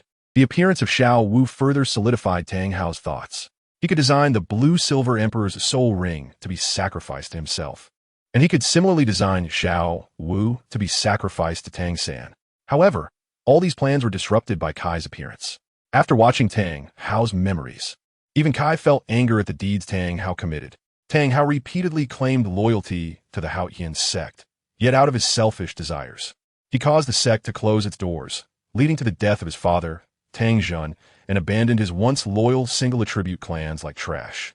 Such a disloyal, unfilial, and unjust person truly opened Kai's eyes today, and Tang Hao, looking at Kai's purple eyes, felt as if he was completely exposed, which made him very uncomfortable, causing him to instinctively avoid Kai's gaze.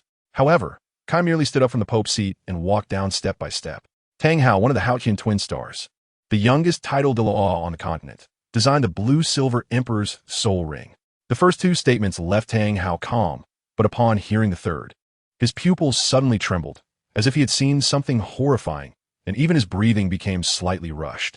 What are you saying? Though Tang Hao was now down on his luck, he still resembled a fierce hero. Even injured, he was not to be underestimated. Kai paid no mind to Tang Hao's outburst, and instead walked in front of Nangong. You said you want to join the Spirit Hall, so I now give you your first task. Go to the Spirit Hall branch in Nodding City, find a Soul Master steward named Su Yuntao, and let him take you to a place called Holy Soul Village. Nangong was somewhat confused, not understanding why he had to go such a long distance. After all, it was his first time entering the mortal world, but he had also walked step by step from various places. He had indeed passed through Nodding City once, but it was very remote, far away, and there were no strong figures, so Nangong had not paid attention to that place. Kai continued, in Holy Soul Village. There is a village chief named Jack. After you find him, let him take you to Tang Hao's residence. In Tang Hao's house, behind the third forging table, there is a compartment containing a map. That map shows the route to a cave, and I want you to dig out a leaf of golden blue silver grass from that cave. Boom! Upon hearing this, Tang Hao was greatly shocked. This matter could be said to be his deepest secret, yet Kai spoke about it as if he were familiar with his own home, accurately stating even the hiding place of the map. Who exactly are you? Tang Hao had just gotten up when Kai kicked in the chest, knocking him down again. Nangong nodded slightly and then walked out of the Pope's hall. Seeing that the other party really left, Tang Hao became completely anxious, disregarding his image as he crawled towards the door of the Pope's hall. Don't go. Kai slightly sidestepped, and a blue-white sword blade grazed Kai's chest, accurately severing Tang Hao's right arm. Blood splattered everywhere, and the wound was quickly frozen by the bone-chilling ice, the extreme cold helping Tang Hao stop the bleeding. Nangong put away the ice sword and stepped on the ice dragon, flying off into the distance. Watching the other party's dwindling figure, despair filled Tang Hao's heart. Don't go. Ain! Kai walked over and picked up Tang Hao's right arm from the ground. Then, flames ignited in Kai's hand, burning Tang Hao's severed arm. Soon, a black right arm bone from an 80,000-year Great Strength King Kong ape appeared in his hand. Since you love Ain, why do you still design her soul ring and soul bone? Kai said mockingly, realizing that he was becoming increasingly twisted. It seemed he was gradually growing fond of this feeling of overpowering others, of stepping on others, watching them wail in despair, yet being helpless. It was truly exhilarating. Having lost his right arm bone, Tang Hao's level immediately dropped by 10, falling from the 96th level title Douluo to the 86th level. Feeling the drop in Tang Hao's aura, the once blasted Zhu Huang incredulously covered his mouth. Who exactly are you? How do you know all this? Tang Hao's eyes were blood red, and he vowed that as long as he could survive and get out, he would make the person before him bear hundreds of times his own fury. However, Kai was not in the mood to answer Tang Hao's doubts. Instead, he sat in the position of the Pope again in front of Bibi Dong. Seeing someone sit in her rightful place for the second time, Bibi Dong was not foolish. After being awakened by Kai last time, she had already come to terms with it. With her intelligence, Bibi Dong quickly figured out what was going on. gripping the Pope's scepter tighter. There was still some reluctance in her heart. After all, she had occupied this position for over 10 years and had worked hard to finally take full control of the Pope's hall. It seemed that after dealing with Tang Hao, she would have to hand over this position. A wave of bitterness rose in Bibi Dong's heart. It would be a lie to say she was not unwilling. The hardships she had endured over the past decade were known only to her. The first trial of the god of power is complete. Reward: 1 physique. Affinity with the god of power: 5. The second trial of the god of power: completely unify the spirit hall. What happened in the Pope's hall was unknown to anyone. But by the time Kai left, Tang Hao had already lost his limbs. His entire body had become a human pig, rolling on the ground. This time, there was no ice to numb his senses, so the pain from his severed limbs made Tang Hao suffer almost every moment. Kai arrived at the offering hall and met the retired Qian Douluo. Qian Douluo was still facing away from Kai, but the moment Kai stepped through the door, he sensed the latter's arrival. You did well in this matter, but it was a bit too much, Qian Douluo said flatly. Too much? Those old fools from the Haotian sect flaunt their title as the #1 sect in the world and kill the former pope, only to compensate with some gold soul coins and retreat into seclusion. Old man Qian, have you been silent for too long, and has your fighting spirit been extinguished? Kai's words instantly reminded Qian Douluo of his former self. He had once been called the 2 peaks of the soul masterworld. Although invincible in the sky, he was always suppressed by Tang Qian in their contests. Ultimately, it was Qian Douluo who had given up his advantage. Clearly, he was invincible in aerial combat. Yet he chose to fight on the ground against someone wielding a heavy hammer. Then he had a decisive battle with Poseidon, who was nearly invincible at sea. In the end, he became a third party and actively gave up his feelings for Poseidon. Old man, the records about you in the Spirit Hall's library are quite impressive. What happened to you now? What are you really worried about? Kai questioned word by word. The other offerings lowered their heads in silence. They also despised the behavior of those from the Haotian sect, a group of selfish individuals who always touted justice. Qian Douluo felt cornered by Kai's words. But he was not a match for him in strength, nor could he compete in eloquence. For a moment, Qian Douluo truly felt a bit at a loss. I didn't come here to criticize you. I have decided to deal with the Haotian sect. Even if Tang Chun really comes, he can't save it. Also, I will start taking action against the Spirit Hall from within. Just a reminder, since you chose silence, don't think about returning. With that, Kai turned and left the offering hall. The other offerings also exited, leaving Qian Douluo standing there alone in loneliness. Inside the Haotian sect, in the Elder's Chamber, hung the life plates of every member of the Haotian sect. However, at this moment, Tang Hao's life plate had shattered with a loud bang. The sudden situation left the current sect master, Tang Xiao, somewhat at a loss. What? Tang Hao? Dead? Tang Xiao's eyes widened as he stared at the shattered life plate, speaking in disbelief. Since he became the sect master of the Haotian sect, he had not contacted Tang Hao again. Chapter 67. Deposing the Pope. Preparing to go to Yuxian, Tang Hao was dead, and his corpse was hung at the gate of the spirit city, suffering from exposure to the sun and being gnawed on by insects and birds day and night. Inside the Pope's hall, there was no mourning assembly today. Only Kai and Bibi Dong remained in the entire hall. Bibi Dong, dressed in a simple long dress, no longer held the Pope's scepter that she often gripped. At this moment, Bibi Dong was no longer the imposing Pope she usually was. Now she resembled a plain and beautiful woman. I knew there would be such a day. Bibi Dong's gaze fell on Kai, who sat in the position that should have belonged to her. Biting her lip, there was still a hint of unwillingness in her heart. 10 years ago, when you served as the law enforcement elder, I had thought of this day, but I didn't expect it to come so soon. Bibi Dong had prepared herself psychologically, so even when it happened, she did not show too strong of an emotional reaction. Heh, you seem to have made preparations. But I want to know, after sitting in this position for so many years, are you really willing to hand over the power in your hands? With purple eyes shining, Kai used the skill true eye on Bibi Dong. In an instant, Bibi Dong's memories from birth to the present were briefly scanned by Kai. From the moment she was born, her parents were killed by fallen soul masters, leading her to live in the Spirit Hall's orphanage. Then, at the age of 6, she awakened her twin martial souls and was taken under the wing of Pope Qian Shuanji as his direct disciple. Bibi Dong's life underwent a tremendous transformation after awakening her martial soul, achieving a leap in social class purely based on talent. She later displayed extraordinary talent in cultivation, reaching the Soul King realm at 15 and the Soul Sage at 20. Bibi Dong's early life could be said to have followed the script of a protagonist. Everything should have continued to develop in a positive direction, but then came the source of all evil, Yu Xiaojiang. Yu Xiaojiang wrapped himself as a strong scholar who refused to bow to reality despite having a useless martial soul. At the same time, he took advantage of Bibi Dong's strict upbringing and lack of emotional experience to win her heart.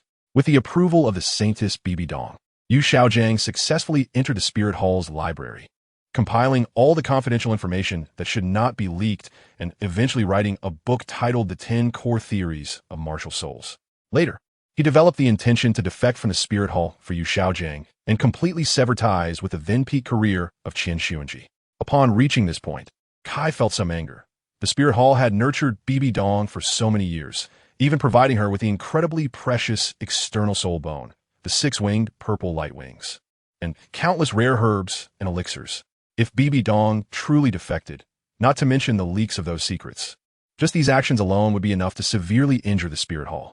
Then, after being defiled by Qian Renxue and giving birth to Qian Renxue, Bibi Dong's entire world was shrouded in hatred.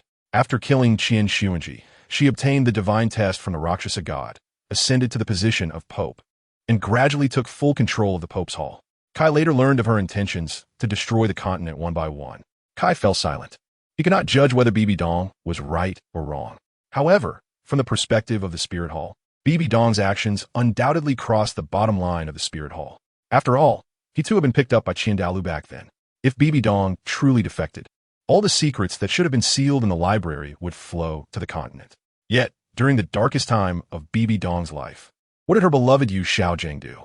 He quickly found his other half, Lu Erlong, and his good friend Flander, forming the Golden Triangle Love Group to venture across the continent. Sai, Bibi Dong, I now declare, as the Grand Elder and the Elder of the Law Enforcement Hall, that I strip you of your identity as the Pope of the Spirit Hall and revoke all your rights related to the Pope. He did not finish the latter part of his sentence, as he initially intended to follow the suggestion of the second elder, Golden Crocodile Daw, to imprison Bibi Dong. However, Bibi Dong had another identity. She was the mother of Xiao Xue. Just based on that, as long as Bibi Dong does not commit any fundamental errors in the future, it is enough to protect her. Bibi Dong knelt below, looking up at the person above her in admiration once again after so many years. However, there was not a trace of anger in her demeanor now. Although Kai had revoked Bibi Dong's identity and rights as Pope, he did not revoke her identity as a member of the Spirit Hall, nor did he deprive her of her right to reside within the Spirit Hall. Therefore, Bibi Dong was still part of the Spirit Hall. She had merely stepped down from the high position of Pope. The soul hunting plan was proposed by you, and the current Spirit Hall still cannot do without you. Although Bibi Dong was somewhat obsessive in her actions, she did bring unprecedented prestige to the Spirit Hall during her tenure as Pope. This achievement of Bibi Dong's cannot be erased by anyone else. Thank you, Your Holiness. After so many years, Bibi Dong lowered her head and bowed to the person nearly 20 years younger than herself. Kai tightened his grip on the Pope's staff and walked to Bibi Dong's side, handing the staff back to her. Take it. Although you are no longer the Pope, you can still exercise the rights of the Pope in my absence. Bibi Dong stared blankly at the Pope's staff, now back in her hands. It felt as if the strings in her mind that had been tangled for over a decade were finally untangled again after her earlier confrontation with Kai. During her free time, she would disguise herself to visit her daughter in Tiando City. Though it was just simple observation, she had been caught by Kai on several occasions. Kai had completely witnessed Bibi Dong's changes. Thank you, Your Holiness. Bibi Dong slightly bowed. Kai placed a hand on her shoulder. She shivered slightly, but quickly suppressed her emotions. If I'm not mistaken, you still need 4 soul rings. Bibi Dong nodded slightly. Your Holiness is correct. I do indeed still need 4 soul rings. After saying this, Bibi Dong summoned her second martial soul, the soul-devouring pearl. 5 soul rings, black, black, black, black, and red, slowly floated out. Each soul ring was over 90,000 years old, with the 5th soul ring reaching an astounding 99,998 years. Just 2 years of cultivation away from reaching the 100,000 year level.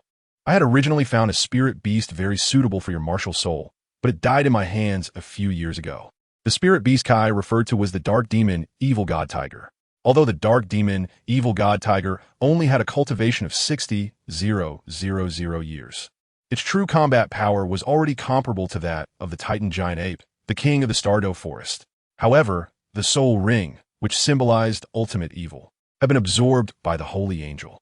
That rabbit that escaped, the 999-year-old blue silver king in the blue silver forest, as well as the forest emperor, the sky blue bull python, and the titan giant ape. If you do not disappoint me, I can take you to hunt them.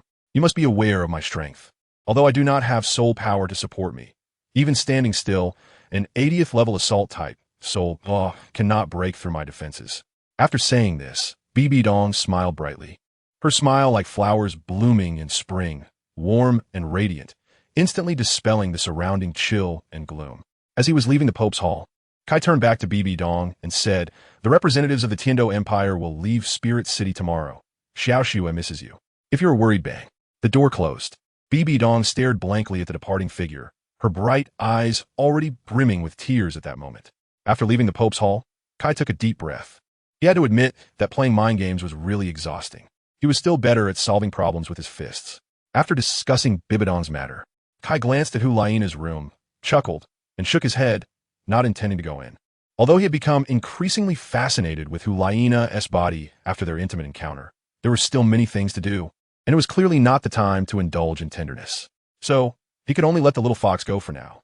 In 5 years, the soul hunting plan would be fully initiated, and by then, the Blue Lightning Tyrant Dragon Clan, the 7-treasure Glazed Tile School, and Shrek Academy would no longer have any reason to exist. Of course, there was also the Haotian sect to consider. Before that, Kai needed to find the current hiding place of the Haotian sect. This was something only Kai could do, and only he could accomplish it.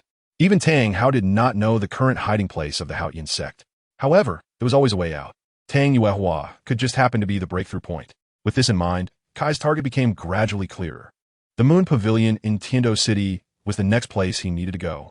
Meanwhile, on the outskirts of the Stardow Forest, Tang San groggily opened his eyes, and the pain in his body, akin to being skinned and having his muscles pulled, quickly surged in. Even as someone who had lived 2 lives, Tang San gasped in shock, beads of sweat rolling down his forehead. Tang San clutched his empty lower body and let out a heart-wrenching wail. The pain in his body might be something Tang San could ignore, but without his lower body, he was truly left with nothing. Tang San, calm down. Bai He and Titan looked at Tang San's current state with great concern. A few days ago, the news of the death of Tang Hao, the Haotian, had already spread across the continent. Although Titan felt deep sorrow in his heart, he had to endure it and gather strength at this moment. Seeing Tang San's dejected appearance, Titan suppressed his grief and said, "Young master, if the master were still alive, he definitely wouldn't want to see you like this." Titan's words revealed a shocking piece of news. Titan was a loyal dog of Tang Hao, and this news was known throughout the continent. The only person who could be referred to as master by Titan was the son Douluo, Tang Retian. Tang San's pupils shook, looking at Titan in disbelief. "Elder Titan, what happened to my father?" Bai He, having calmed down the still unconscious Bai Qinxiang, came over to pat Tang San's shoulder and comforted him. "Tang San, you must endure now. Only by growing stronger can you avenge your father." Bai He's words struck another blow to Tang San's heart. "Father is dead," Tang San said in disbelief, his entire being seemingly in a daze as he kept repeating this phrase. The master instructed that this journey might be fraught with dangers, and if he does not return, the old servant will teach you the Haotian 9 absolutes in his place. After finishing, Titan took out an ancient book from his waist. It was precisely the cultivation methods and techniques regarding the Haotian 9 absolutes that Tang Hao had entrusted to Titan before his departure. Only when the young master becomes strong can he ascend to the spirit hall and avenge the master. The young master has dual martial souls. If he becomes a title Douluo, he will not lose to that pope, Bibi Dong. At that time, both today's humiliation and the master's grudge can be avenged together. 3 days later, Kai had just opened his eyes when he felt a pressure on his body. Gently placing the little fox aside, Kai reached out a finger and playfully pinched the little fox's nose. With its nose blocked, the little fox immediately let out a cute sound of hum-hum. Drowsily opening her eyes, she saw Hu Laina staring at her with a mischievous gaze. Hu Laina exclaimed, hurriedly pulling the blanket to cover her chest. Although the two had already seen each other openly, Hu Laina still couldn't bring herself to display herself so openly. "Brother Kai." "Bad." Kai, propping his head up with interest. "Set me bad? Who was it that said I was great last night?" The memories of last night surged back like a tide, and the embarrassing title instantly made the little fox blush deeply. She buried her whole face into the blanket, feeling shy, watching Hu Laina wrap herself into a ball again. Kai's mouth curled into a mischievous arc. "If you don't get dressed soon, I'm going to take you directly to Tiando City." The little fox instantly woke up. regardless of whether Kai was there, and began to change her clothes. Watching the little fox put on her clothes, Kai almost stood up in excitement. "Brother Kai, what are we going to do at Yuexian?" Hulaina blinked her big, cute eyes at Kai. Under her gaze, Kai, who had just felt a bit of heat rising, also turned a little red. Of course, he had already bullied the little fox all night, so it was impossible to continue doing so during the day. "It's a secret. Hurry up and get ready. We'll go with Zhu Qing later." After Hulaina left, Kai quickly dashed into the bathroom, turning on the cold water to wash away the rising heat. Feeling the cool water dripping on his body, his once restless heart quickly calmed down. This little fox is charming in every move. Hulaina rubbed her somewhat sleepy eyes and groggily arrived at Zhu Qing's door. "Knock, knock, knock. Zhu Qing, get up. Brother Kai is taking us out to play." After waiting at the door for a while without anyone opening it, just as Hulaina was wondering, she caught sight of the unlocked window. Through the window, Hulaina saw Zhu Qing sitting cross-legged on the bed, still absorbing the soul bone. Seeing Zhu Qing's serious expression, Hulaina chuckled and prepared to turn away. Chapter 68. Tang Yuehua. Seeing Zhu Qing still absorbing the soul bone, Hulaina quietly climbed out of the window. She carefully closed the window without disturbing Zhu Qing, who was still absorbing the soul bone. Alas, what a pity, it's just me and Brother Kai going on a date. Although Hulaina sighed, her happy smile made it hard for anyone to see her true thoughts. Returning to her room, she also saw that Kai was already ready. "Brother Kai, Zhu Qing is still absorbing the soul bone." Hulaina excitedly pulled Kai's hand, ready to head out. This was a rare date, so Hulaina didn't want to waste any time. Being pulled by her, Kai didn't resist for a moment. It wasn't until they got into the carriage and left the spirit city that Hulaina began to inquire about the real purpose of their trip. "Brother Kai, why are we going to Yuexian?" If I remember correctly, the master of Yuexian is someone named Tang Yuehua. At this point, Hulaina suddenly thought of Tang Yuehua's beautiful face. That face was not inferior, even when compared to her own, and a sense of crisis arose. Hulaina was about to signal the coachman to turn around. Seeing the expression on the little fox's face that seemed to write everything down, Kai knocked lightly on her forehead. "What are you thinking?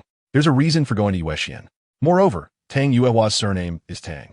Do you think she has any relation to Tang Hao?" Kai had already hinted at this, and he believed that the clever Hulaina would certainly be able to guess. Could it be that Tang Yuehua is Tang Hao's wife? Hulaina hugged her head with both hands, tears welling up in her eyes as she looked at Kai. "Brother Kai, it hurts." Seeing the little fox's pitiful appearance, Kai's hand that hadn't been retracted yet gently patted her head. "Tang Yuehua is Tang Hao's sister.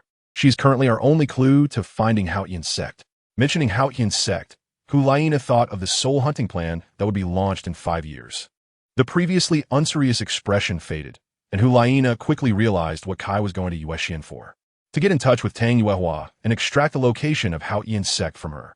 By then, with the strength of the spirit hall, they would easily uproot the tumor that Haotian's sect represented. The carriage sped towards Tiando City, and in just 5 days, they arrived at Tiando City. Upon arriving, Hulaina refused to play and, with a clear purpose, headed straight to Yuexian.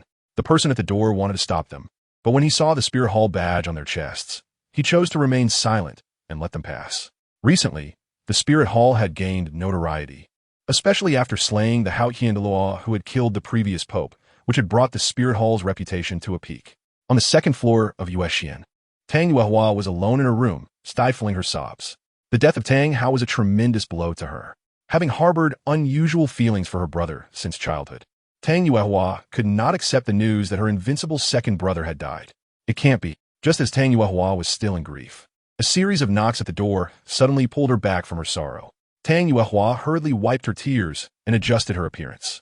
Guoming, having struggled in Tiando City for many years, it was easy to imagine the means by which Tang Yuehua had attained the position of Master of Yuexian. Although she was only a level 9 soul master, how could she survive in this corrupt, noble environment without some real skills? Chief Ode, is something wrong? Tang Yuehua was good at disguise, and in the short time it took to open the door, she had shifted from the pain of losing her second brother. Chief Ode did not notice any abnormalities either, only slightly bowing his head respectfully to Tang Yuehua. "Master, people from the Spirit Hall request an audience." As soon as the name Spirit Hall was mentioned, a trace of barely perceptible hatred quickly appeared in Tang Yuehua's eyes. This hatred made even the Soul King, Chief Ode, feel a chill down his spine, but Chief Ode did not know where this hatred came from. The Tang Master in front of him was just a level 9 soul master. How strong could the hatred of a level 9 soul master be? I understand. Bring them to see me. Tang Yuehua tried to suppress the struggling emotions within her. After Chief Ode left the room, she took out a bag of powder from the bed's compartment. Brother Hao, Yuehua will take revenge for you now. Silently sprinkling the drug into the tea, Tang Yuehua could hardly hide her emotions as she sat aside. After a while, Chief Steward Ode led 2 people into the room again. As Hulaina stepped into the room, she was instantly enveloped by a subtle yet elegant aura, her gaze involuntarily drawn to Tang Yuehua. Tang Yuehua sat gracefully by the window, sunlight filtering through the sheer curtains, casting a soft golden glow on her gentle yet resolute face.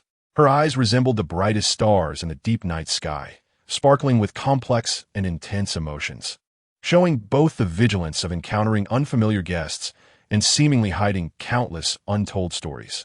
Hulaina noticed that Tang Yuehua's lips always held a gentle smile, a smile that seemed capable of instantly melting ice and snow, like the softest moonlight in the night sky, giving a sense of inexplicable comfort and closeness. However, the worry that inadvertently flowed from her brows made one wonder if this seemingly gentle woman also concealed unspoken resilience and hardships behind her facade. The other party's beauty was truly outstanding. Even Hulaina could not claim to be more beautiful than her. Chief Steward Ode slightly bowed his head to Tang Yuehua and said, Qian Master, the people have arrived. Tang Yuehua waved her hand, and after Ode left, she gracefully stood up from her seat. Approaching Hulaina, as Hulaina was about to bow, she was preempted by Tang Yuehua. Yuehua has met your highness, the saintess. Tang Yuehua might not know the two, but she certainly recognized the badges on their chests that represented power and status. You are too polite, Qian Master. Hulaina helped Tang Yuehua, who was preparing for the next move. Her gaze fell on Kai, and a flash of resentment inadvertently crossed Tang Yuehua's eyes. This must be the stable elder Mr. Kai, right? Yuehua is being courteous. The Eye of Truth activated, and everything about Tang Yuehua was captured by Kai. He also learned the location of the Hao Ian sect, how to convey information, and the pot of tea on the table that had been drugged. A smile crept onto Kai's lips, somewhat admiring Tang Yuehua's determination. After learning that his beloved second brother had died, she could still appear so calm in front of the murderer of her brother. Tang Yuehua's temperament piqued Kai's interest slightly, wanting to drag both of them down with her. But unfortunately, after the cleansing of the marrow, Kai was already immune to all poisons. Qian Master need not be polite. I have come to bring Nana to you, Qian, for study. Hulaina was taken aback, looking at Kai with disbelief as he had just sold her out. Clearly, just 2 nights ago, she had been serving him diligently, and now he had forgotten her innocence upon seeing her mature. Nana is usually spoiled. I hope to temper her in you, Qian. This statement was naturally false, as Hulaina also had to attend etiquette classes, so there was no need to elaborate on her etiquette skills. It is my honor to teach your highness, the saintess. Please rest assured, Mr. Kai. Tang Yuehua slightly bowed, showcasing her expertise in etiquette to the fullest. After the two left, Tang Yuehua stared blankly at the untouched cup of tea. In the end, Tang Yuehua's heart softened. She didn't even take the initiative to invite the two to stay for tea. At night, after a busy day, Tang Yuehua was preparing to return to her room, passing through the corridor to the backyard. The night was as dark as ink, gently covering every corner of Yuxian. In the backyard, a pool of clear water reflected the mottled moonlight, and a light breeze stirred the surface, creating delicate ripples. Tang Yuehua unconsciously softened her footsteps, as if afraid of disturbing the tranquil night and the man sitting quietly in the pavilion. She slowly approached, and the moonlight filtered through the sparse clouds, casting a dappled glow on his shoulders, outlining his already deep features with a silver edge. Kai's back appeared both proud and subtly gentle. His hands were lightly crossed over his knees, and his gaze seemed to transcend the scenery before him, looking towards a more distant place. Tang Yuehua's heartbeat inexplicably quickened, and this sudden tranquility and beauty made her stop, quietly standing aside, unwilling to break this harmony. The first sound of the geese has no cicadas. A 100-foot tower reaches the sky. The green girl and the plain girl can both endure the cold. In the moon and frost, they compete for beauty. Ahem. This poem is Frost Moon by Li Shangyi. Originally wanted to use Li Bai's Qing Pingdiao. Ahem. Tang Yuehua's pupils trembled suddenly, like a lake's surface gently stirred by a breeze, causing delicate ripples. She stood quietly in place, as if time had frozen at that moment. Everything around her lost its sound. Only her heartbeat and the occasional calls of wild birds in the distance intertwined into a melody. The moonlight like fine threads, penetrated the thin clouds, gently casting a soft silver glow on her slightly pale cheeks. Her gaze was complex and deep, like the most brilliant stars in the night sky, flashing with incredible light while concealing unspeakable emotions. The wind seemed to sense this subtle emotion, becoming gentler, lightly brushing her hair, making the slightly disheveled strands dance in the night breeze like the finest black silk, shimmering with a faint luster under the moonlight. Qian Master has been here for so long. Won't you come sit with me? Seeing that he had already noticed her, Tang Yuehua's heart trembled even more. She walked over with somewhat unsteady steps and sat with Kai under the pavilion. Kai, very gentlemanly, picked up the teacup in front of him and poured a cup for Tang Yuehua. Then, regardless of whether Tang Yuehua would drink it, he directly lifted his cup and drank it all in one go. Tang Yuehua looked at the cup pushed in front of her, the complex emotions in her eyes almost written on her face. Jing, Dan Jihu. Martial soul. Haotian hammer, mutated martial soul. Well, I have consulted a lot of information. Some say it is a chain, some say it is a bracelet, still unknown. Soul power, level 9. Age, 36 years. Strategy level, level 1. Note, due to being raised as a tool for marriage by the Haotian sect since childhood, Tang Yuehua does not trust those around her and lacks a strong sense of security. She has a deep attachment to her second brother, who once protected her. As long as the host enters Tang Yuehua's heart, they can replace Tang Hao. The data provided by the system was a little help given before choosing to win over Tang Yuehua. Tang Yuehua trembled as she raised the cup in front of her and drank it down in one go. Why is Qian Master nervous? This pot of tea was taken from your room. Could it be problematic? Boom! This remark immediately startled Tang Yuehua. Even the cup in her hand fell to the ground, shattering into pieces. Tang Yuehua was somewhat incoherent, but after a while, there was no sign of the drug taking effect, which relieved her. Kai leaned forward, his whole body half-pressing against Tang Yuehua. Their faces were almost touching. Looking at the intense tremor in Tang Yuehua's pupils, Kai chuckled. Didn't you plan to drag me down with you during the day? Are you regretting it now, or scared? Tang Yuehua's little heart was beating violently. This sounds so clear. You. Tang Yuehua crossed her arms in front of her chest, pushing Kai away forcefully. Get away. Tang Yuehua exerted all her strength, and finally pushed Kai away. She picked up the shards of a teacup from the ground and held them against her neck. Don't come any closer. Otherwise, I'll die right in front of you. Looking at Tang Yuehua's eyes that trembled slightly from extreme sadness and anger, Kai found it very amusing. Is dying really what you want? The person who killed your beloved second brother is right in front of you. Don't you want to take revenge for him? With a light laugh, Kai slowly stepped forward. He stood right in front of Tang Yuehua, grabbing her trembling wrist that held the shards.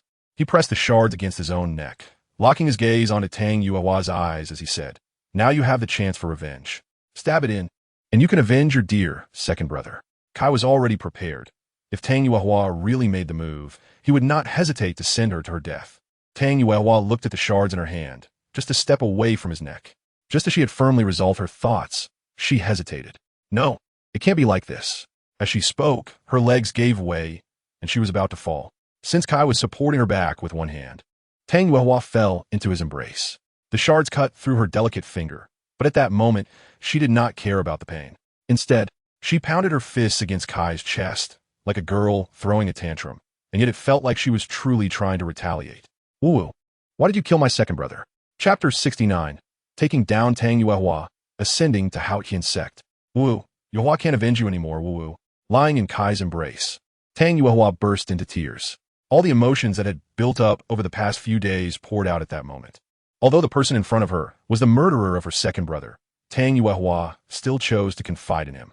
Feeling Tang Yuehua's body trembling in his arms, Kai reached out to hold her shoulder tightly, embracing her firmly.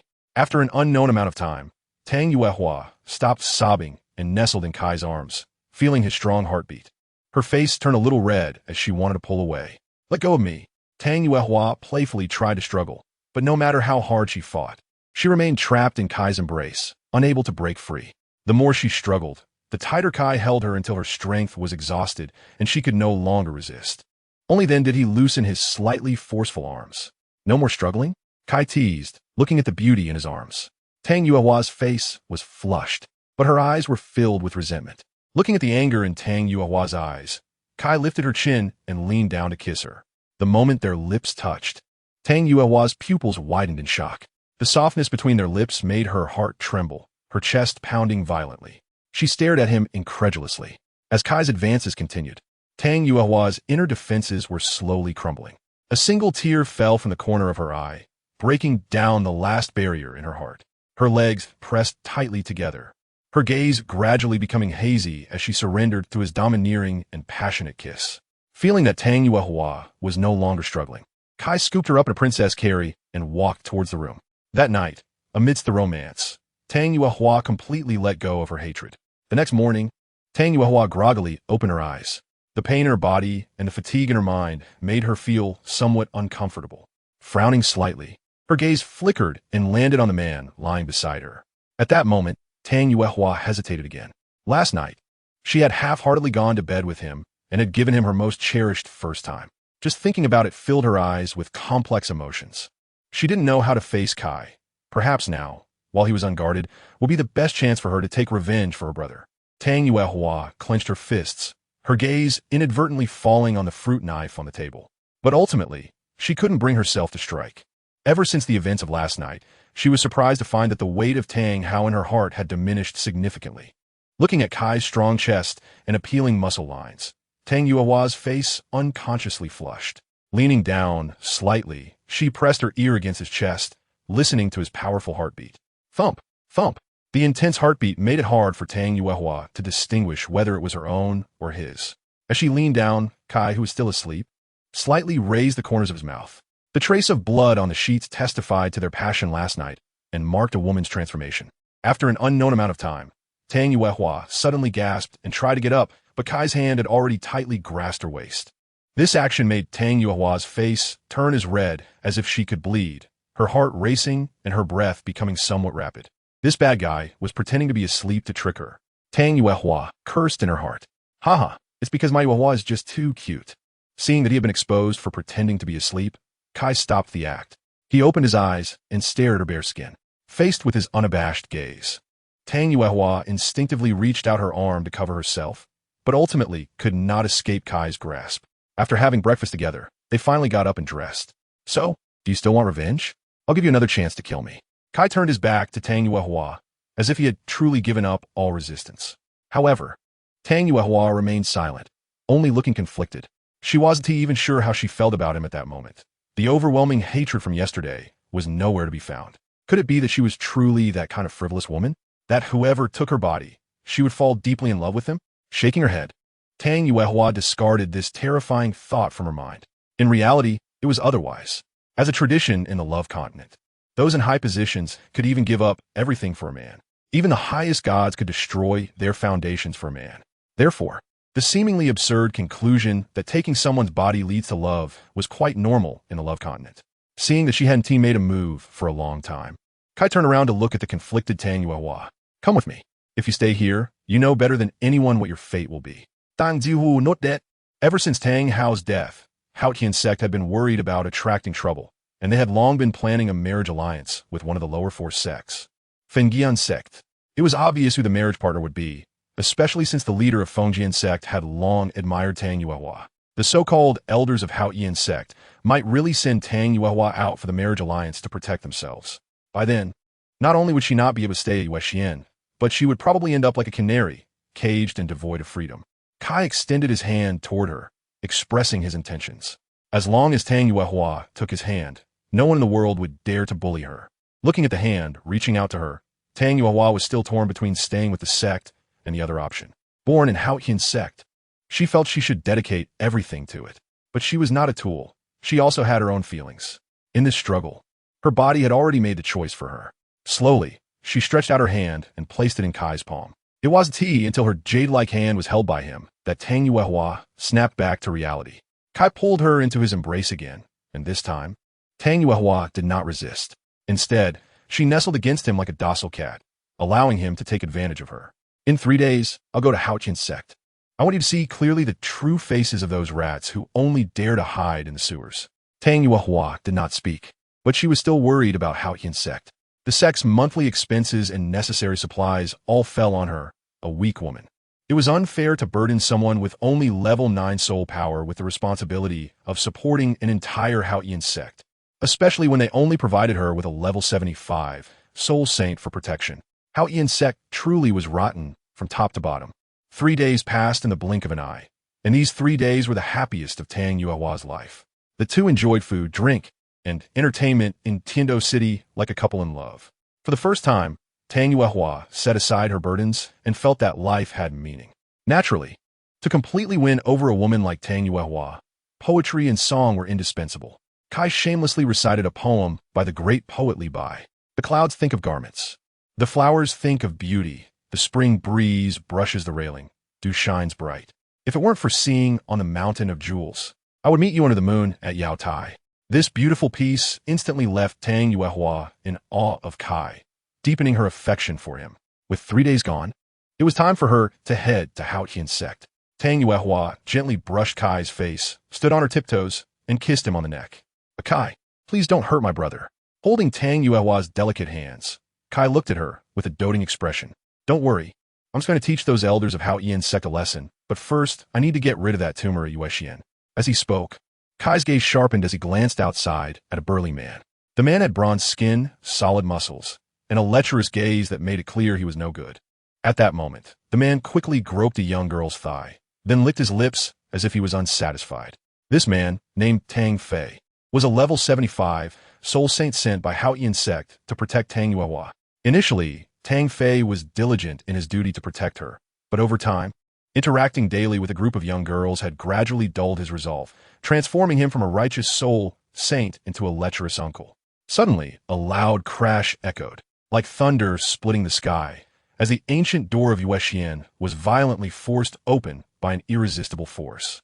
Tang Fei's figure was sent flying out like a leaf caught in a storm, crashing into the distant wall with a heavy thud, creating a shocking crack in the previously sturdy wall that had withstood storms. Debris and dust fell from the crack, landing mercilessly on Tang Fei's body, which was slightly disheveled, yet still resilient. Who the hell dares to lay a hand on me? Tang Fei struggled to rise from the dust, his eyes flashing with bloodlust. Blood trickled down his forehead and cheek, staining his clothes and adding to his wild appearance. He clenched his right hand, and a brilliant Qian hammer appeared, surrounded by 7 soul rings, showcasing his identity as a level 75 soul saint. However, before Tang Fei could make a move, he suddenly looked down in shock at the large hole in his chest. A stone had pierced through his heart instantly, and the level 75 soul saint had no chance to fight back as he slowly fell, losing all signs of life. Throughout all, Tang Fei never saw who had struck him. He had simply been kicked in the face while trying to take advantage, and by the time he realized what happened, his heart had already been shattered. Tang Yuehua calmly watched everything unfold. She had thought witnessing someone's death would shake her, but now her heart was as calm as a still lake, without a ripple. Kai picked her up and headed toward the current direction of Qian sect. To prevent the wind from harming Tang Yuehua, he activated his state of shock gate, enveloping her in blue vapor. This vapor formed a thin membrane, shielding Tang Yuehua from the strong wind resistance. In this full-speed state, Kai moved quickly. Normally, it took Tang Yuehua 3 days to return to Qian sect, but with the speed boost from Shockgate, he reached the foot of the mountain in less than 3 incense sticks worth of time. After setting Tang Yuehua down, she pointed to the mountaintop, which was connected by iron chains, and said, "That is Qian sect." Kai looked at the snow-covered peak and, without hesitation, removed his pope robe and draped it over Tang Yuehua. This robe symbolized his identity as the pope. Tang Yuehua, knowing the robe's significance, instinctively wanted to refuse when she saw him trying to put it on her. However, in the end, she couldn't go against Kai and nervously wore the robe. The robe still carried Kai's warmth, but at that moment, it did not provide enough comfort for Tang Yuehua. Kai took out a soul-guiding device from his waist and handed it to Tang Yuehua. This was a transmission soul-guiding device, and everything that happened there would be transmitted here. No matter what happens, do not come out, he instructed. After explaining everything, he turned and flew up the steep mountain. Once Kai left, the 2 soul masters responsible for protecting him, Qinghuan Duo and Guangling Duo, exchanged wide-eyed glances. "Isn't that the Pope's robe?" Guangling asked. "Yes," Qinghuan replied. "Is our Pope's robe being worn by an outsider?" Guangling asked.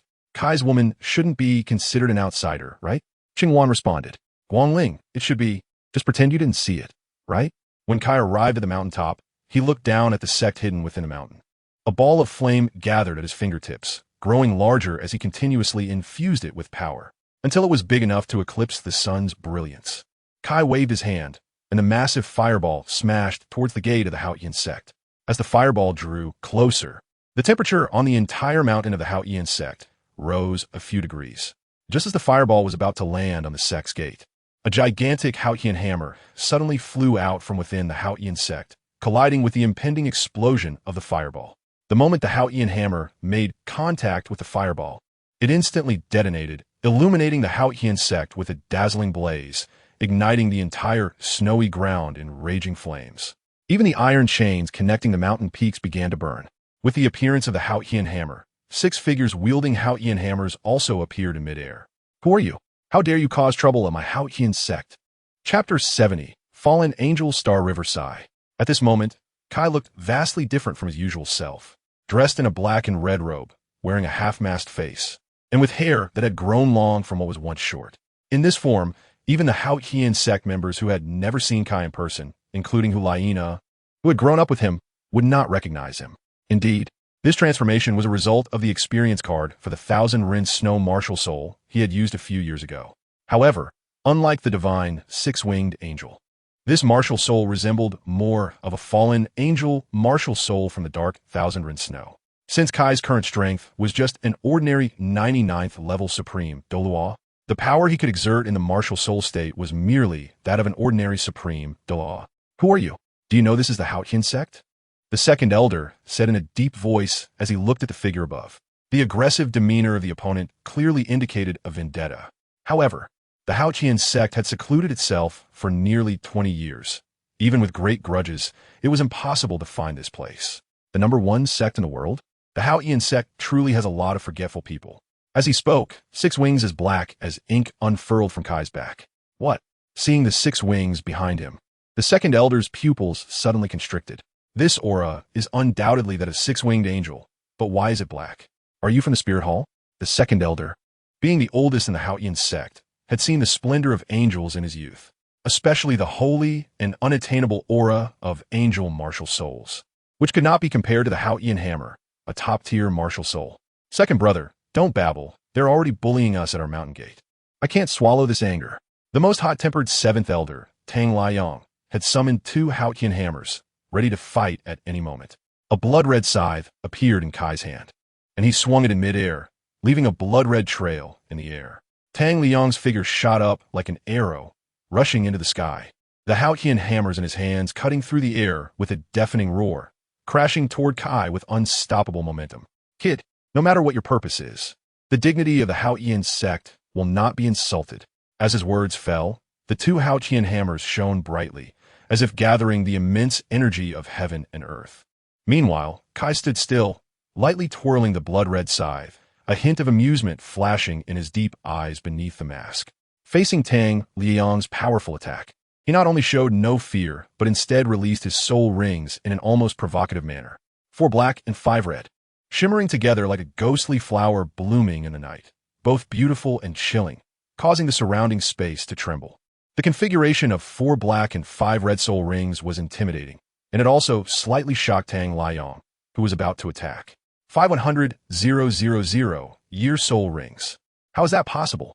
Kai's soul ring configuration left the others below speechless. The best soul ring ratio for a title Douluo should be 2 yellow, 2 purple, and 5 black. Yet, this person not only had a 10,000-year first soul ring, but also obtained a 100,000 year soul ring as his 5th. As Tang Liang's body closed in, Kai extended one hand, summoning 3 blood-red spikes from behind him. 3rd soul skill, Hell Spike.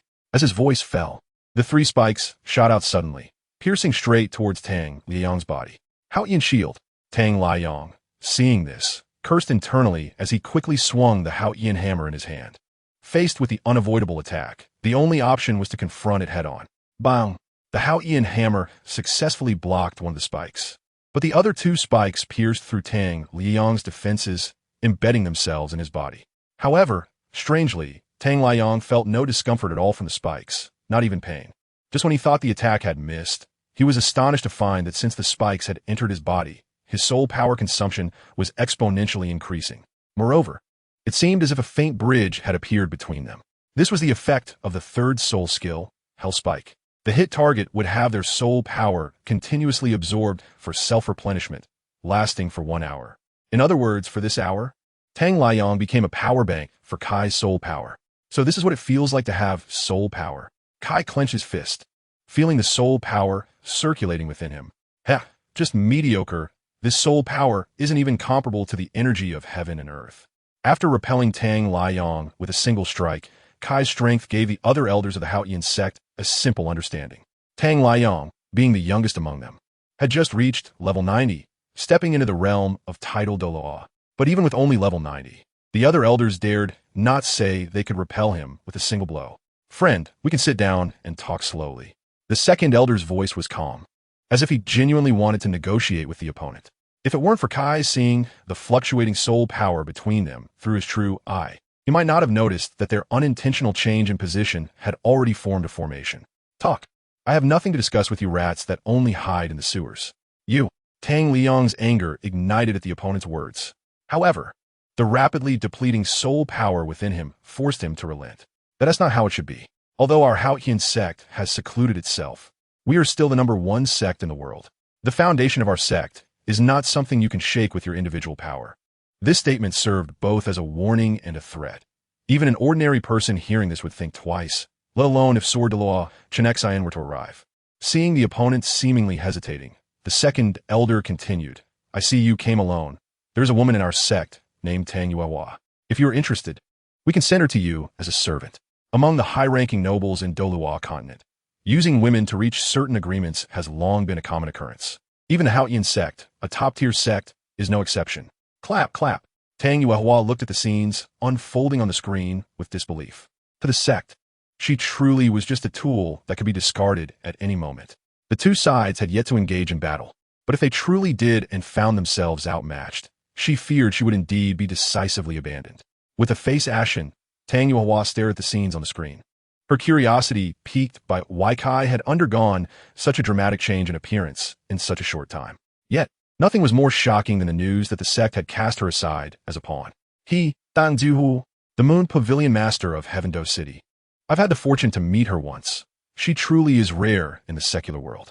Thinking that the other party had shown some interest in Tang Yuehua, the second elder continued, if you do not mind, we are willing to offer Tang Yuehua to you as a sign of our commitment to the alliance. The second elder's actions were closely observed by the sect leader, Tang Xiao, who could not help but feel reluctant, as she was his third sister. However, judging from the aura the opponent displayed, even their ancestor, Tang Chun, might not be a match for him. Perhaps the second elder realized this, which is why he proposed to offer Tang Yuehua as a condition. Using women to ensure your safety? I must say, you truly disappoint me. Kai covered his face with one hand as if enduring something, suddenly laughing, while pointing the blood-red scythe at the 6 people below. Having long heard about the formidable combined attack secret technique of the Haotian sect, I shall experience the foundation of your sect today. With that, the scythe in Kai's hand was enveloped in a layer of bloody light, and a droplet of crystal-clear blood fell from the tip of the blade. The first soul skill from the 100,000-year 6 soul ring, Bloodbath Demon Scythe.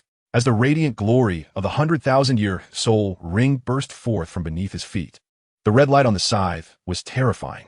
Seeing this, Tang Xiao, to prepare for the fusion attack of the 5 elders, single-handedly blocked Kai's wave of attacks. However, the shield beside Tang Xiao shattered the moment it came into contact with the scythe. The effect of the first soul skill of a 100,000-year soul ring was not merely to enchant a weapon. In the state of the Bloodbath Demon Scythe, all defensive soul skills or enhancements became utterly useless. The armor in this state seemed to have entered a true damage mode, ignoring all defensive measures. The shield shattered upon contact and could cut into flesh with every strike.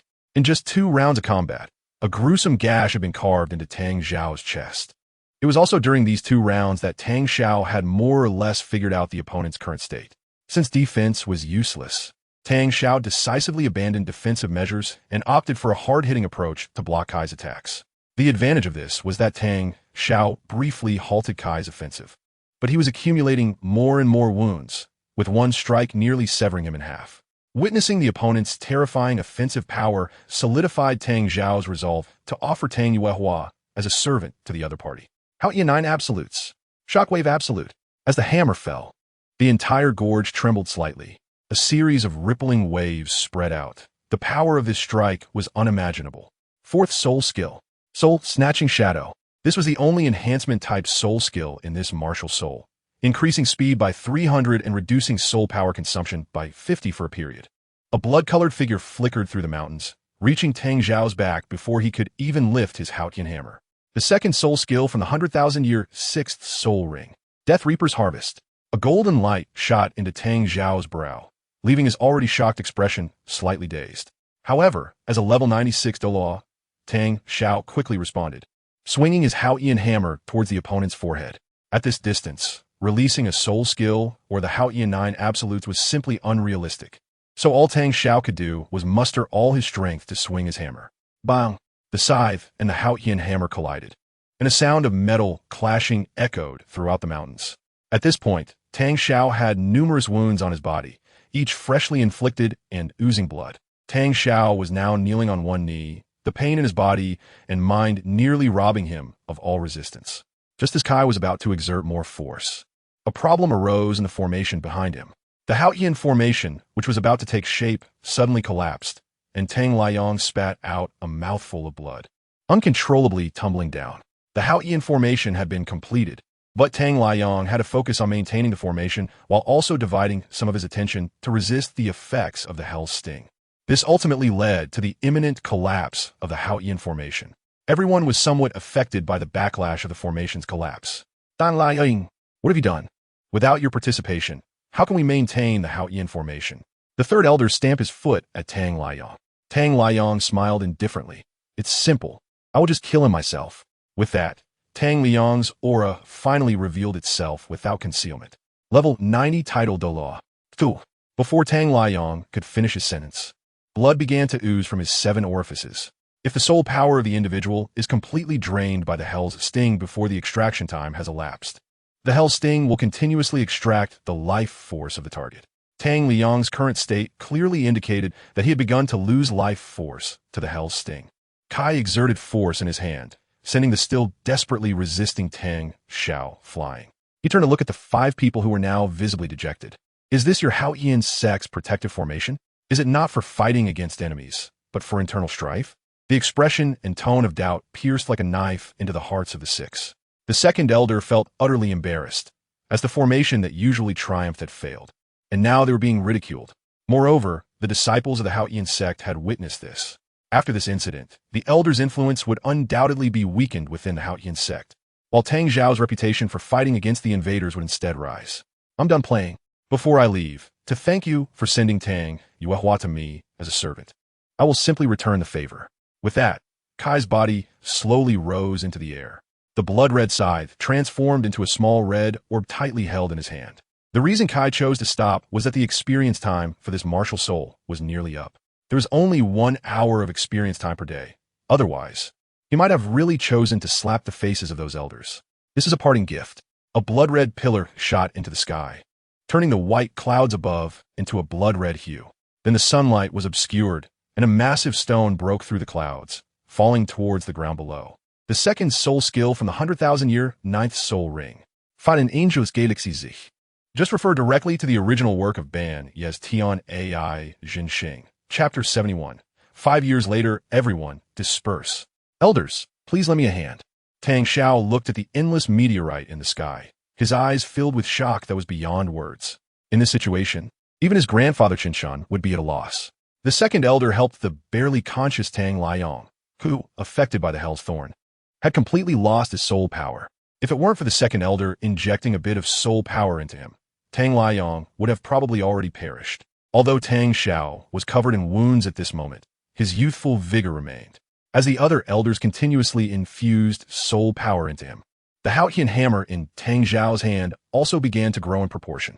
When Tang Zhao felt that he had reached a bottleneck, he swung the Haotian hammer and struck down towards the falling meteorite in the sky.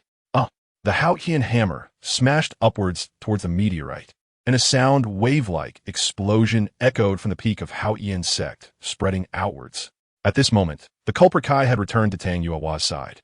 Seeing her covering her face and sobbing, Kai understood that everything had just been witnessed by Tang Yuehua. He picked her up around the waist, and the two turned to leave. The fate of Haotian sect was now irrelevant to Tang Yuehua. Today, she had officially separated from Haotian sect. Back at Wuxian, Tang Yuehua nestled in Kai's arms, quietly sobbing. She did not blame Kai for injuring the sect master and elders of Haotian sect. She merely felt that her persistence over the years was not worth it. She had poured her heart and soul into the sect, shouldering the heavy burden of supporting the entire sect alone. Over the years, no matter how many resources were available or how much criticism she faced, Tang Yuehua had never cared. It was only today that she truly saw her position within the sect. Although the sect master was her elder brother, when the elders proposed using her as a tool to send her away, her brother did not stand up to say a word for her. Rest well. Gently stroking Tang Yuehua's hair, Kai whispered comforting words to the beauty in his arms, until she stopped sobbing, feeling Tang Yuehua's steady breathing. Kai gently placed her on the bed, kissed her forehead, and quietly left the room. Outside, Kai turned and entered a small alley. Ghost Elder, come out. As Kai's voice fell, a shadow slowly emerged from the darkness. The moment the person appeared, the surrounding air seemed to grow colder. The complex black patterns on his face gave a chilling feeling.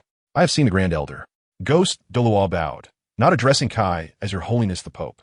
After all, although Bibi Dong could currently exercise the authority of the Pope, as long as Kai had not returned to the Spirit Hall, Bibi Dong would remain the Pope of the Spirit Hall. Kai did not mind Ghost Douluo's title. He took out a letter from his pocket and handed it to Ghost Douluo. This is the current situation of Haotian sect. There are about 6 title Douluo and 18 soul Douluo inside. Inform Bibi Dong that I will personally go to Haotian sect for the soul hunting plan.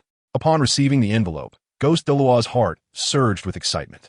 Since the last time they failed to hunt a 100,000-year soul beast, the news of Tang Hao killing the Pope had shocked the entire continent.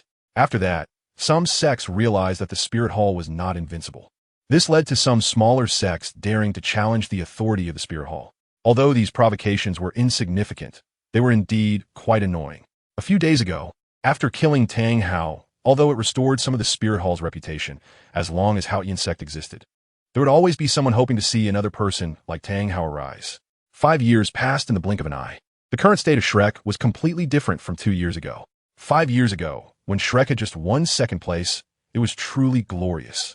In the first year of recruitment afterward, nearly as many new students were enrolled as old students. However, in the following years, with the suppression from the Spirit Hall, Shrek's situation worsened. Each year, the number of recruits decreased, and now, even waiving tuition fees might not attract anyone to enroll in Shrek Academy. Old students and teachers left, and those who remained had an extraordinary attachment to the academy. If it weren't for the strong support of the Min and Li clans, Shrek Academy might have disappeared 2 years ago.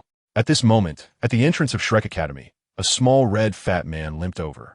Ma Hongjuan's face was covered with scars, and his right arm had started to atrophy, compared to his other healthy arm.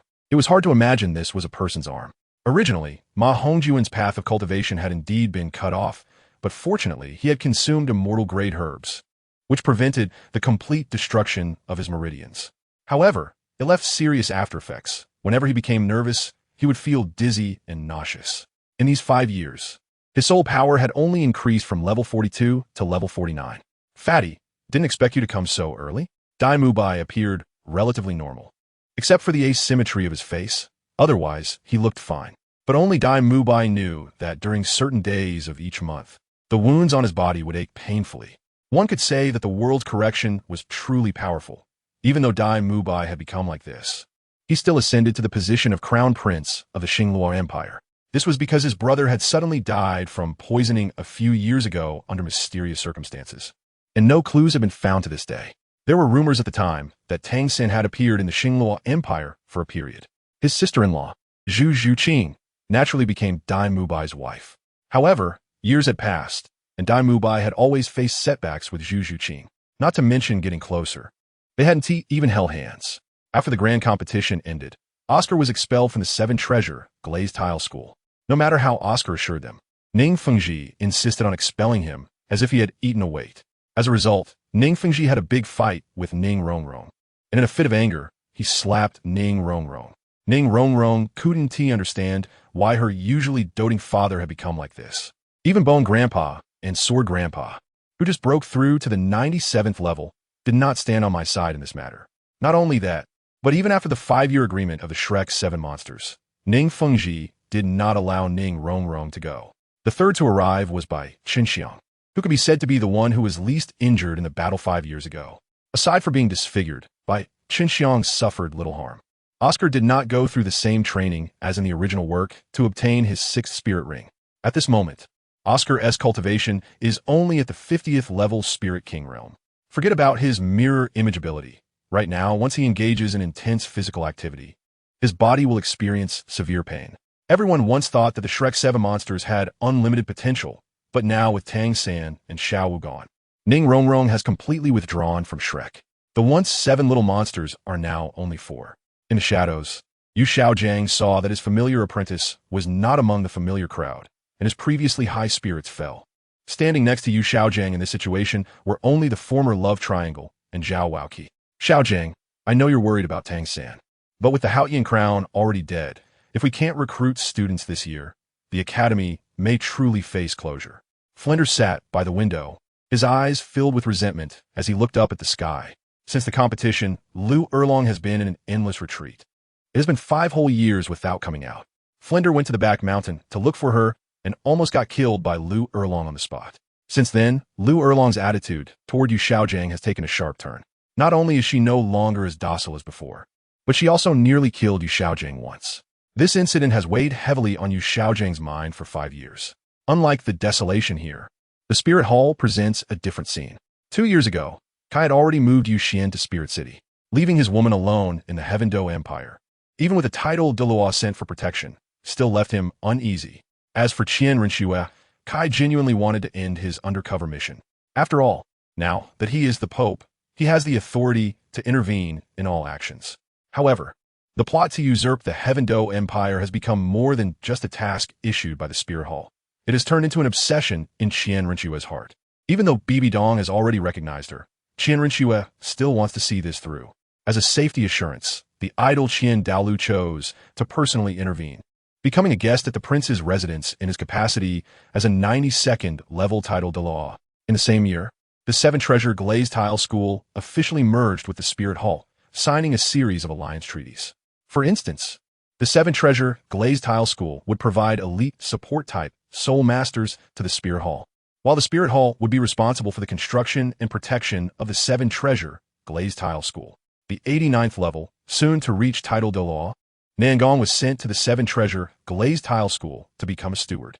However, only the higher-ups of the Spirit Hall and the 7 Treasure Glazed Tile School knew about this. Even the ordinary disciples of the 7 Treasure Glazed Tile School were unaware that they had already joined the Spirit Hall. Kai sat on the Pope's chair, looking down at the 4 people below, feeling an indescribable satisfaction. In 5 years, Xiaoyu has reached the 79th level Spirit Sage. Yin is already a 77th level Spirit Sage. Hu Laina is at 76th level. Zhu Zhuqing is at 74th level. Such talent is absolutely genius in any era. Zhu Zhuqing, as a 20-year-old 70th level Spirit Sage, could still be called a genius even in an era where 20-year-old Spirit Emperors are common 1,000 years later. The 4 have undergone 5 years of tempering in the Death Canyon, and their mentalities are already different from ordinary people. Very good with this. The soul hunting plan can proceed normally in half a month. Xiaoyu listened attentively, stepping forward and cupping his fists in salute upon hearing the summons. Xiaoyu has complete respect and trust for this older brother. Without him, he might have struggled to even break through to Spirit Sage in the past 5 years, let alone now being just 1 level away from entering the Spirit Douluo realm. In half a month, I want you to lead 1,000 soul masters to attack the 7 Treasure Glazed Tile School. Upon hearing this, everyone was shocked. The reason is simple. Everyone present knows that the 7 Treasure Glazed Tile School merged with the Spirit Hall years ago. Not only that, but the current leader of the 7 Treasure Glazed Tile School is sitting right there, and yet you are eager to discuss how to attack their sect. Ning Fengji's mouth twitched involuntarily, but as a smiling tiger, he managed to conceal the expression well. Although everyone knows that the Spirit Hall attacking the 7 Treasure Glazed Tile School is merely for show, and before the actual attack, the 7 Treasure Glazed Tile School had already moved all their assets to Spirit City. Hundreds of soul masters captured from the killing town have already been dressed in the attire of 7 Treasure Glazed Tile School disciples. This massacre targeting the 7 Treasure Glazed Tile School is entirely a performance. Although Ning Fengji is well aware of this, Hearing the attack on his own sect mentioned in front of him still feels strange. Xiaoyu, although puzzled, did not inquire further. As a subordinate, he only needs to unconditionally obey the Pope's commands. Even if the order is wrong, he must obey without question. Xiaoyu accepted the order. It's not just Xiaoyu who is going. Yin, Hulaina, and Zhu Zhuqing will also go. To accumulate merits for the four, Kai has truly gone to great lengths. Likewise, Hulaina has worked very hard. These past 2 nights, she has been exhausted. If it weren't for Sister Yuehua helping to share the burden, Hulaina might still be lying in bed right now. Thinking of this, Hulaina felt even more grateful to Tang Yuehua. As a mature woman type, Tang Yuehua understands better how to please Kai.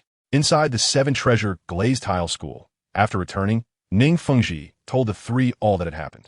The 2 Douluos, Jiangu and Lu Erlong, looked at the place where they had lived for 50 years, feeling a bit reluctant to leave. When night fell, the disciples of the 7-treasure glazed tile school began moving the sect's treasures towards Spirit City. Then those disciples would have to stay in Spirit City and not leave. Ning Rongrong was also released from house arrest. Having broken through to level 60, she needed a spirit ring. Meanwhile, Nangong has also broken through to level 90, needing only 1 spirit ring to become the revered title de law, to make this soul-hunting operation in half a month more realistic. The Sword Douluo immediately took the 2 to the north to hunt for spirit rings. There have been constant reports of high-level soul beasts in the towns of the extreme North Snowfield, and the information network of the 7-treasure glazed tile school spans the entire Douluo Continent. Thus, the group immediately set off for the extreme North Snowfield. For Nangong, returning to the extreme North Snowfield is akin to going home. His 8th spirit ring is 998 years old, and as an extremely important 9th spirit ring, its age must at least reach the 100,000 year level. Chapter 72, Soul Hunting Plan. In a small town on the outskirts of the extreme North Snowfield, the 7-treasure glazed tile school's base is a place similar to an inn. Have you heard? The 100,000 year soul beast seems to frequently appear at the outskirts of the extreme North Snowfield. I've heard that many soul beast teams have tried to hunt it down, but returned empty-handed, unable even to catch a glimpse of its true form. I also heard that the elder from the 7-treasure glazed tile school will be coming in the next few days. Could it be that he is here for the 100,000 year soul beast as well? Who knows? We just need to focus on our own duties. As for other matters, even if there really is a 100,000 year soul beast, it's not something we should worry about. The chatter of the patrons filled the air, and Qian Renxue, sitting at a table in the corner, absorbed all this information. Ning Rongrong, draped in a black robe, concealed her delicate figure that had developed over the past 5 years. 5 years ago, during the Soul Master competition, Ning Rongrong came out completely unscathed. Compared to the other 6, she seemed as if she had never participated at all. Since arriving here, Nangong had been looking quite nostalgic and enjoying the moment. After all, this was where he had come from, and returning always gave him a feeling of coming home. How about it? Are you interested in that rumored 100,000 year soul beast? Qian Renxue asked Nangong, who was quietly drinking beside him. Now at level 97 in the sword path, Qian Renxue was absolutely confident he could deal with a 100,000 year soul beast. Moreover, although this person beside him was only an 8-ring soul duo, their true combat power was not inferior to his own. Killing a 100,000 year soul beast was not impossible. No, Nangong shook his head and placed the wine jug on the table. Over the past 5 years, Nangong had gained a sense of humanity. He was no longer as cold as when he first entered the Soul Master world. Having experienced the warmth and coldness of a human world, he was quickly drawn to this wonderful feeling. My master said I don't need to hunt any soul beasts for my 9th soul ring. Instead, I should go deep into the extreme north and consume the Tianshan Snow Lotus. The extreme cold power contained within the Tianshan Snow Lotus is enough to support me in independently condensing a 100,000 year 9th soul ring. A look of reminiscence flashed in Nangong's eyes as the image of the woman who had taught him swordsmanship lingered in his mind. All we need to do is help Ning Rongrong obtain her 6th soul ring. Otherwise, the soul hunting operation in half a month might reveal some clues. The 3 of them left, and as they exited the tavern, no one noticed there had once been others there. Qian Renxue found a 30,000 year ice armored bear for Ning Rongrong.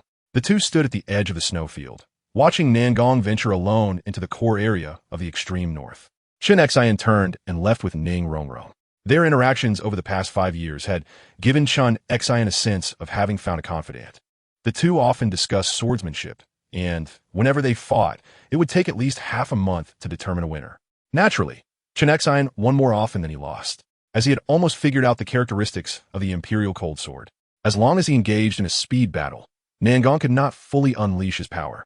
Half a month later, the interior of the seven-treasure glazed tile school was completely different from what it had been half a month ago. All the treasures of the sect had been emptied, and even the disciples had been branded with soul power marks, rendering them unable to move, looking dazed like puppets.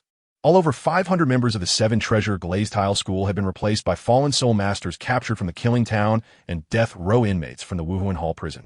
They donned the attire of the seven-treasure glazed tile school, becoming victims of this massacre. On a dark, windy night, Evil Moon led over 1,000 soldiers from the Wuhuan Hall, quietly waiting at the foot of the seven-treasure mountain. Once the time came, these people would transform into vicious wolves, pouncing on the 3 upper sects of the continent.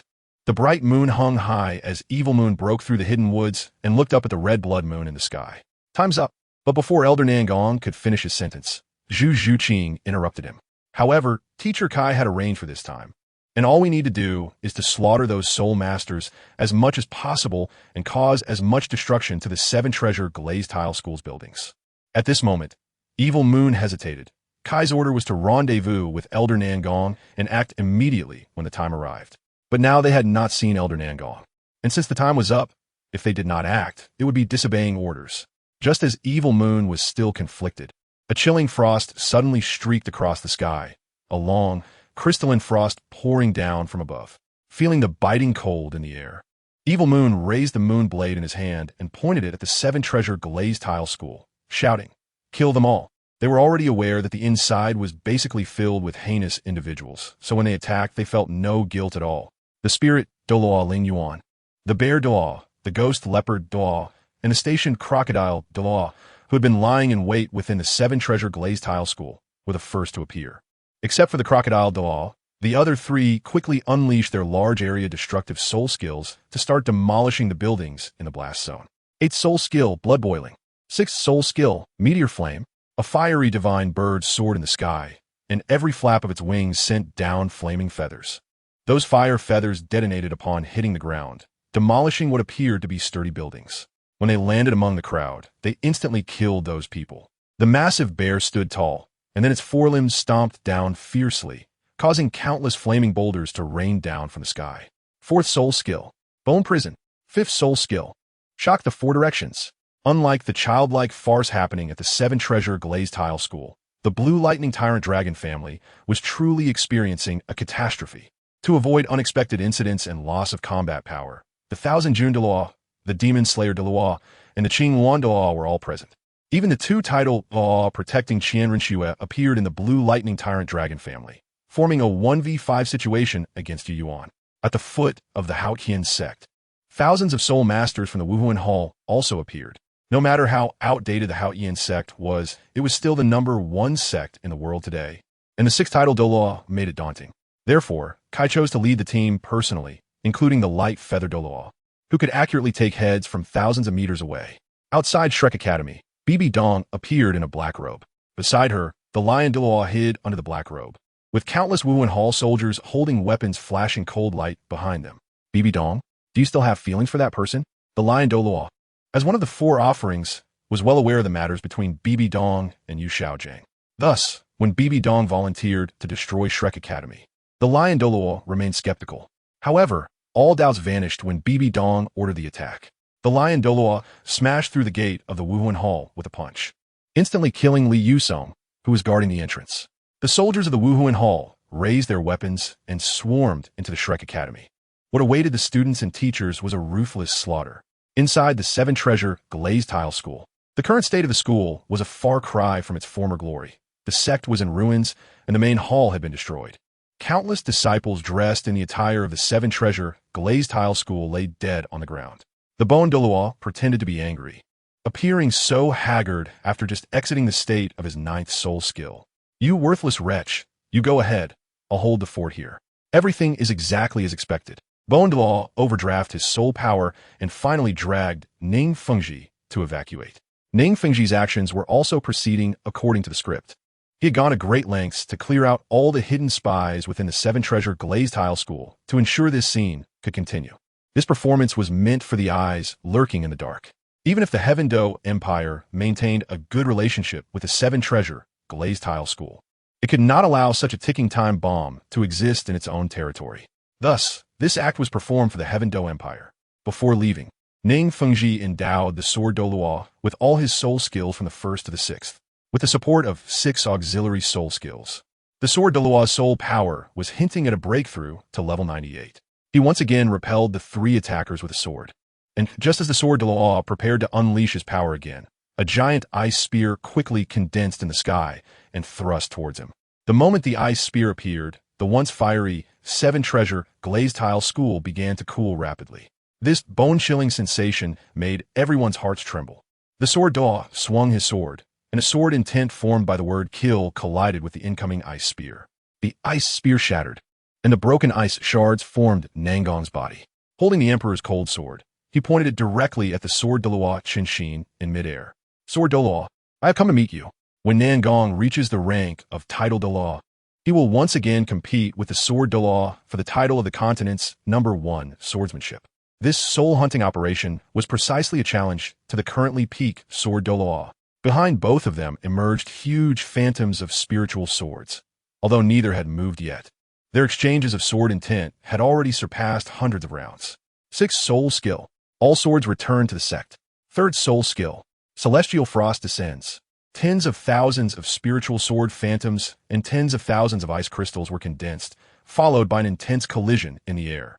The two quickly clashed swords, and the sound of their weapons rang throughout the seven-treasure mountain.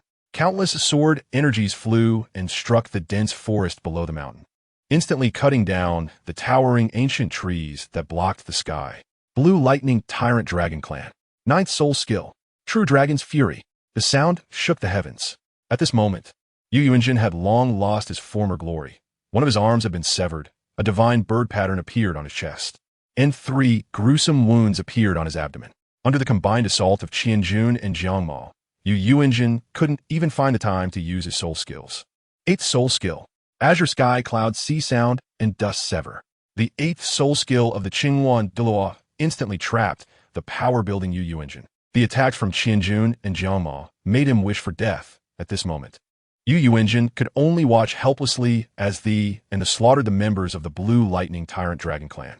The 8-ring soul Douluo within the sect were no match for the two. Haotian School. The Haotian formation, led by Tang Xiao, was even more powerful than before. The 7th elder of the Haotian School, Tang Liang, had an ice arrow pierce through his heart and had long since lost his life force. Alone, Kai faced the protective formation of the Haotian School, while the distant Guangling Daw seized the opportunity to take the life of a Haotian School elder with a single arrow. Hammer shakes the heavens. Kai threw a punch, and the air cannon instantly suppressed the entire 5-person team, rendering them unable to move. Seizing the moment, Guangling Douluo exploded the head of the 5th elder with an arrow. Another title Douluo was killed, instantly shattering their Haotian formation. The surviving 4 coughed up blood, and it was impossible to unite in a short time. Tang Xiao watched the cries and killings coming from behind the Haotian School, feeling heartbroken while his gaze angrily fixed on the man before him. The man before him, emanating red and blue steam, was even more terrifying than the scythe-wielding masked man he had encountered days before. Tang Xiao raised the Haotian hammer to block, but an ice arrow instantly struck his Haotian hammer, sending Tang Xiao's body flying backward with immense force. Sectmaster, the 2nd elder, shouted angrily, dragging his aging body and the Haotian hammer forward to strike. However, although the 2nd elder's soul power reached level 94, his withered body could not exert the power expected of that level. As a result, he was pressed to the ground by Kai's grip on his face, and with increasing force, the 2nd elder felt as if his head was about to explode from pain. Seeing this, the 3rd and 4th elders stopped pretending to be dead and ignored the dust-covered Tang Xiao, swinging their Haotian hammers towards Kai. Faced with their assault, Kai had to release his grip on the 2nd elder's face. He raised both hands to block the 2 Haotian hammer attacks. The heavy Haotian hammers struck him without even making him take a step back. However, what no one expected was that the moment the 2nd elder stood up, a feathered arrow instantly pierced through his heart. The The second elder looked back with a face full of unwillingness at the Guangling Douluo, who was aiming from a kilometer away. Finally, he collapsed helplessly to the ground, his life force quickly fading away. Shrek Academy. At this moment, the interior of Shrek Academy could be described as a hell on earth. Although Shrek Academy had not recruited students in recent years, there were still nearly 2,000 students and 65 teachers. However, the bodies of these students and teachers were all piled in the center of the Shrek Academy square. Blood flowed like rivers, and only the Golden Triangle Love and Dugu Bo were still struggling to hold on. The massive body of the biphosphorus Snake Emperor protected the three in the Golden Triangle Love beneath it. At this moment, one of Yu Xiaojiang's legs had already been severed by Bibi Dong. This was due to Yu Xiaojiang's attempt to resolve the crisis by leveraging their past relationship. In the past, Bibi Dong might have indeed spared them out of old feelings, but at this moment, she held only hatred for Yu Xiaojiang.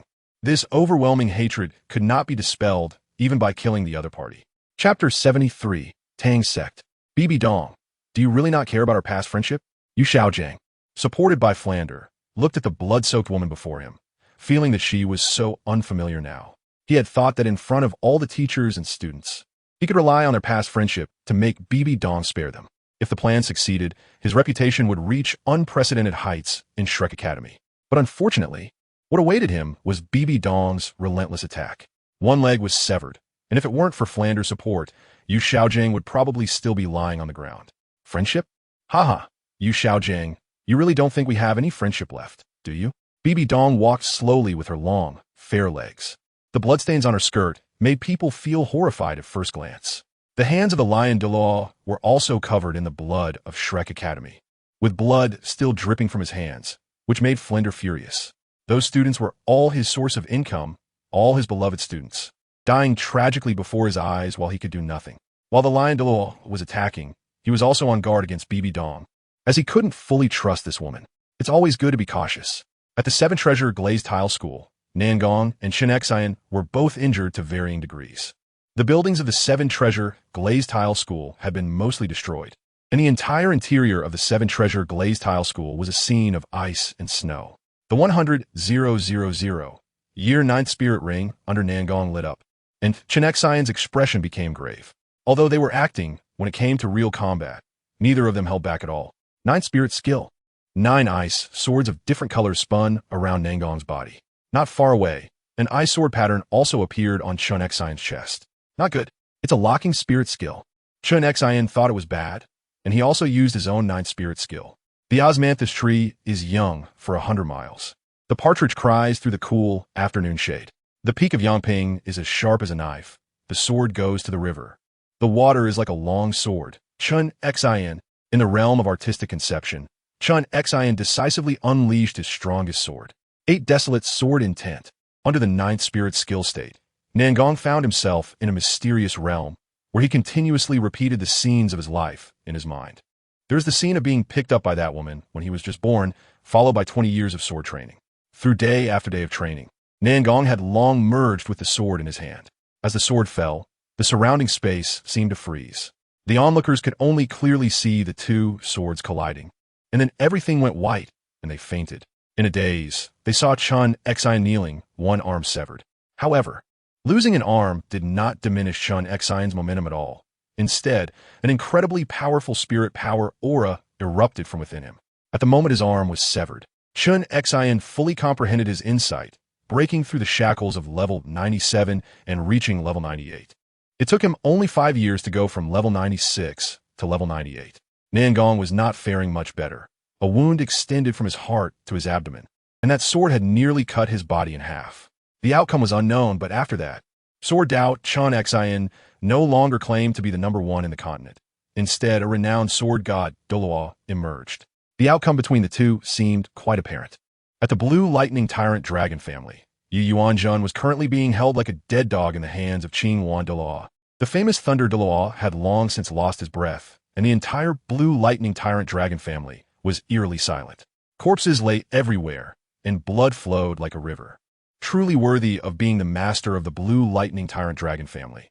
I acknowledge you as my opponent, Qing Wan Douluo said, brushing over the scratches on her face, with the short knife still dripping blood, telling of the brutality of the recent battle. In the earlier battle, Yu Yuanjun had suddenly broken through to level 97, and in a moment of unstable breath, Qing Luan seized the opportunity to kill him in one blow.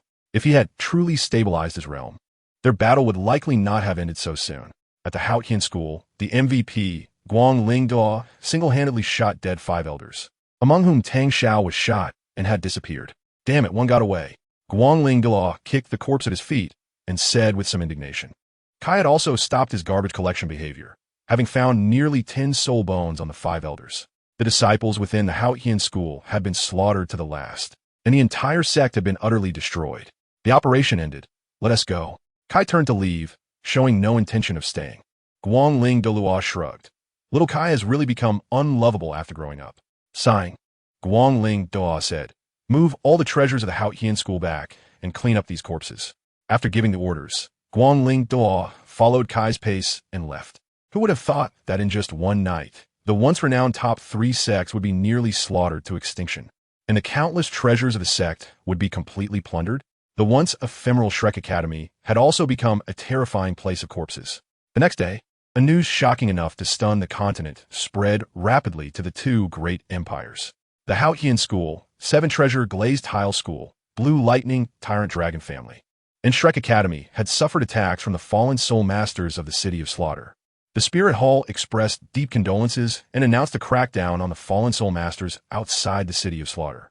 In the secret chamber of the Leaf family, Flender, Lu Erlong, Yu Xiaozheng, Ning Fengji, Bondao, Tang Xiao, Tang San, and Dugabo gathered here. The expressions of the group were not good. The scenes experienced last night lingered in everyone's minds like a nightmare. Tang San, who had only appeared once in the Star Luo Empire in 5 years, was also present here. After 5 years, Tang San had changed significantly. His eyes were bloodshot, his gaze sunken, and his hair was subtly turning black. Damn Spirit Hall! Tang San slammed his palm on the table in anger. The Spirit Hall killed his father, kidnapped his mother, destroyed his father's sect, and ruined his academy. Each of these matters had been etched in Tang San's heart. The Spirit Hall tramples on lives and slaughters civilians. They truly have a path to death. Thinking back on the events of last night, it was clear who was behind it. The Spirit Hall. But no one dared to speak up, let alone point it out. This was because the power of the Spirit Hall was simply too immense, and it vaguely had a tendency to suppress the 2 great empires. In such a situation, if they were to offend the Spirit Hall again, it would truly be like the old longevity star hanging himself, seeking a long life. Sitting in a wheelchair, Yu Xiaozheng's expression was deep, as if he could see through everything with wisdom. The ambition of the Spirit Hall has already attracted many. I believe the war will begin in a few years. No one present paid attention to Yu Xiaozheng. After all, even Tang San had reached level 78, while his teacher, Yu Xiaozheng, was only at level 39. That's right, Tang San had already reached level 78. To become stronger, Tang San decisively chose to add spirit rings to the Haotian hammer. With the support of 5 spirit rings, Tang San's spirit power skyrocketed to level 78. I propose that we form an alliance among ourselves to jointly resist the Spirit Hall. At this moment, Tang San was eager to recreate the glory of the Tang sect on the Douluo Continent. If they were to disperse again, all that awaited them was being captured by the Spirit Hall and facing gradual reckoning. Only by uniting could they have a slight chance to resist the Spirit Hall. Ning Fengji did not speak. He was clear about the purpose of his presence here. As an undercover agent infiltrating the top 3 sects, and also a victim of this operation, it was most appropriate for Ning Fengji to take on this undercover role. Spirit Hall. At this moment, Kai was organizing the gains from last night. Over 10 trillion gold soul coins, 25 pieces of spirit bones over 10,000 years old, and some rare herbs, as well as the cultivation methods for the exploding ring and the great Sumer hammer from the Haotian sect, along with the 9 power techniques of the Haotian 9 absolutes. The 7-treasure glazed tile sect's methods of distraction control and the Blue Lightning Tyrant Dragon clan's secret techniques were also included. Soon, a person with wings on their back rushed into the Spirit Hall. This person was Lord Diala, who survived because the Spirit Hall had not executed the assassination plan 5 years ago. Greetings, Your Holiness. Lord Diala knelt on one knee in salute. At this moment, Kai's gaze was still focused on the exploding ring's secret technique, and he did not immediately respond to Lord Diala's report. Seeing that the Pope did not acknowledge him, Lord Diala remained in a half-kneeling position, not daring to move. What is it? After a long while, Kai finally spoke. Reporting to Your Holiness. There is news about the 100,000-year-old soul beast. Before Lord Diala could finish, a woman in a blue dress hurriedly pushed open the door and walked in. This person was Tang Yuehua. Almost everyone in the spirit hall knew about the relationship between Tang Yuehua and Kai, so there was no obstruction when she entered the Pope's chamber. Tang Yuehua rushed in and handed a letter to Kai. Kai, this is from Sect Master Ning. Taking the letter from Tang Yuehua's hand, Kai sniffed the paper at his nose. This action caused Tang Yuehua's face to flush. And without caring about Lord Diala still kneeling beside her, she directly jumped into Kai's arms. Kai did not hesitate, holding a pair of slimes in one hand while opening the letter with the other. This is interesting. The letter detailed all the information about the Tang sect. Tang San and the others were preparing to go to the Star Luo Empire to establish an organization called the Tang sect to resist the Spirit Hall. However, before that, Tang San planned to find Xiao Wu and recruit the Yu family and the Pa family. Geng Xinxing was also among Tang San's targets. However, Kai did not care about these. The Yu family had also been destroyed, and the Pa family had already been recruited by Kai. Moreover, one of the 3 divine generals, Lu Gao, had also joined Kai's ranks. If one were to say that recruiting the Pa family was quite easy, it was because they did not hate the Spirit Hall. They hated the abandonment by the Haotian sect. For this reason, Kai promised that when attacking the Haotian sect, the current leader of the Pa family would lead the team. And Yang Wudi readily agreed. As for Lu Gao, it was even simpler. Through the eye of truth, he obtained the schematics and ideas for creating hidden weapons from Tang San and immediately brought Lu Gao under his command. However, Kai did not care about these matters. What he cared about was that the letter recorded the location of Xiao Wu. If he did not mention Xiao Wu, Kai would have almost forgotten about the 100,000-year-old rabbit that escaped from his hands 5 years ago. Since Tang San wanted to find Xiao Wu, how could the good-hearted Kai not join in the fun? Moreover, he had promised Bibi Dong to help her complete 3 soul rings, so he might as well resolve that this time as well. Thinking this, Kai waved to signal Lord Diala to retreat, then slowly unbuttoned Tang Yuehua's clothes and laid her on the treasure chest. Tang Yuehua's face turned red, but she did not resist, watching as he took off her clothes piece by piece. Soon, the storage room was filled with sounds of joy. However, Bibi Dong stood outside the door, quietly watching this scene, feeling envious of Tang Yuehua while also lamenting her own situation. As the former pope, after being ousted by Kai, she was kept like a canary beside him. There was some freedom, but it was not absolute freedom. 3 days later, Kai, along with Bibi Dong, Qing Wan, and Zhu Gui, for titled Douluos, headed to the Stardo Forest. Their target this time was Xiao Wu, as well as the Forest Emperor and Forest King. Since Kai unified the Spirit Hall, Qing Wan and Guangling were also very willing to work with Kai. In fact, the Lion King wanted to come too, but he was taken by the Golden Crocodile Douluo for a friendly duel, and the Qianjun demon brothers naturally could not escape. Tang San entered the Stardo Forest, remaining very vigilant along the way, as he was still under a wanted status. If recognized, he would face unnecessary trouble. Meanwhile, Kai and the others entered the Stardo Forest without stopping, heading straight for the core area. The high-level soul beasts around, eager to try their luck, were intimidated and retreated by the powerful pressure emanating from the group. There was at least 199 level titled Douluo in the team, capable of fighting even the 300,000-year level fierce beasts. As they were about to enter the core area, a thunderous roar echoed through the heavens and earth, and the group felt their bodies weigh heavily, followed by a sudden slowness that made it almost impossible for them to move. Titled Douluo Guangling quickly drew his bow and shot several arrows. Deep in the jungle, several boulders were hurled at them, but as soon as they came into view, they were all blocked by the flying arrows. The gravity domain and slow domain were easily dispelled by Kai, and titled Douluo Qing Wan rushed out without hesitation, engaging in battle with the Titan Giant Ape. Chapter 74. That's right, I am the villain. At this moment, on the Titan Giant Ape's mountainous body, stood an exceptionally graceful woman. Xiao Wu wore a light pink gauze dress, and after 5 years, her body had completely matured. As a 100,000-year soul beast, Xiao Wu's recovery speed was astonishing. The battle from 5 years ago had left her with almost no visible scars. Even her mouth, which had been mangled by Zhu Zhuqing's kick, now looked enticingly rosy. Spirit Hall, it's time to settle our debts, Xiao Wu said in a low voice, her pink eyes fixed intently on titled Douluo Qing Wan, who was engaged in combat with the Titan Giant Ape. As a soon-to-be 98 level titled Douluo, Qing Wan found the Titan Giant Ape's attacks somewhat tricky.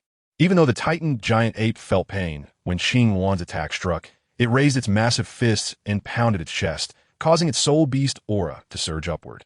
The Titan giant ape leaped high and slammed its fists heavily into the ground.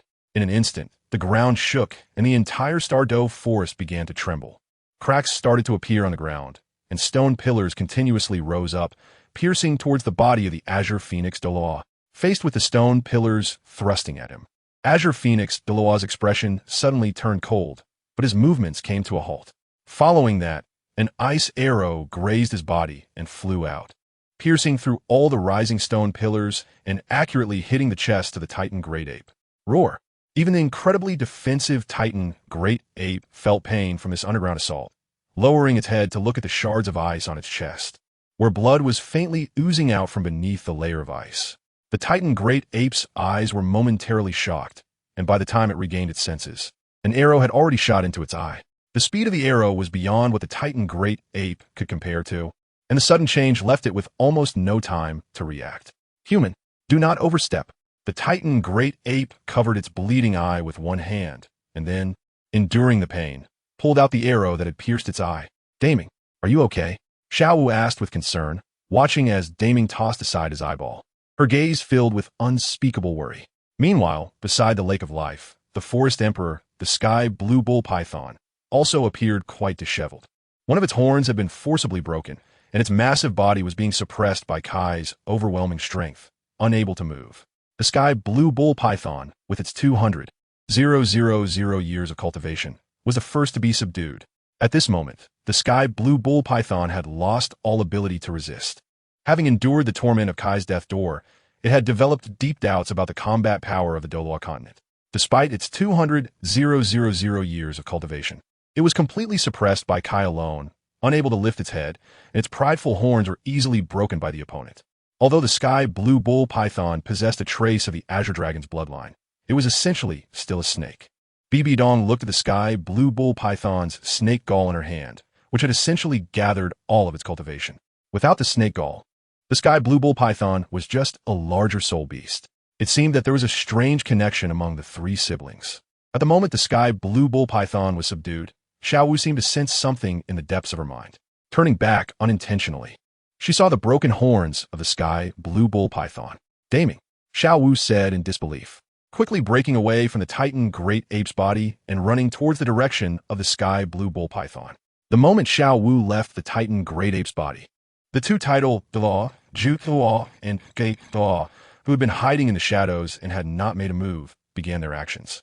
Ensuring that the Titan Great Ape was entangled by the Azure Phoenix Douluo and the Light Feather Douluo, the two title Douluo acted without hesitation, charging toward Xiaowu. At this moment, Xiaowu was only a level 59 Soul King, even though her previous incarnation was a 100,000-year soul beast after transforming into a human. She had no ability to resist against the pursuit of two title Douluo. Xiaowu had just run a short distance when she was caught by the Ghost Douluo. To prevent Xiaowu from self-destructing, the Ghost Douluo sealed all of her soul power. Sister Xiaowu. Seeing Xiaowu captured, the Titan Great Ape roared in madness. However, the Azure Phoenix Douluo and the Light Feather Douluo, with one attacking and the other harassing, rendered the Titan Great Ape unable to escape. Moreover, the Light Feather Douluo's attacks could almost break through its defenses with each strike. If it couldn't break free from the joint assault of the two, the Titan Great Ape might be directly consumed to death here.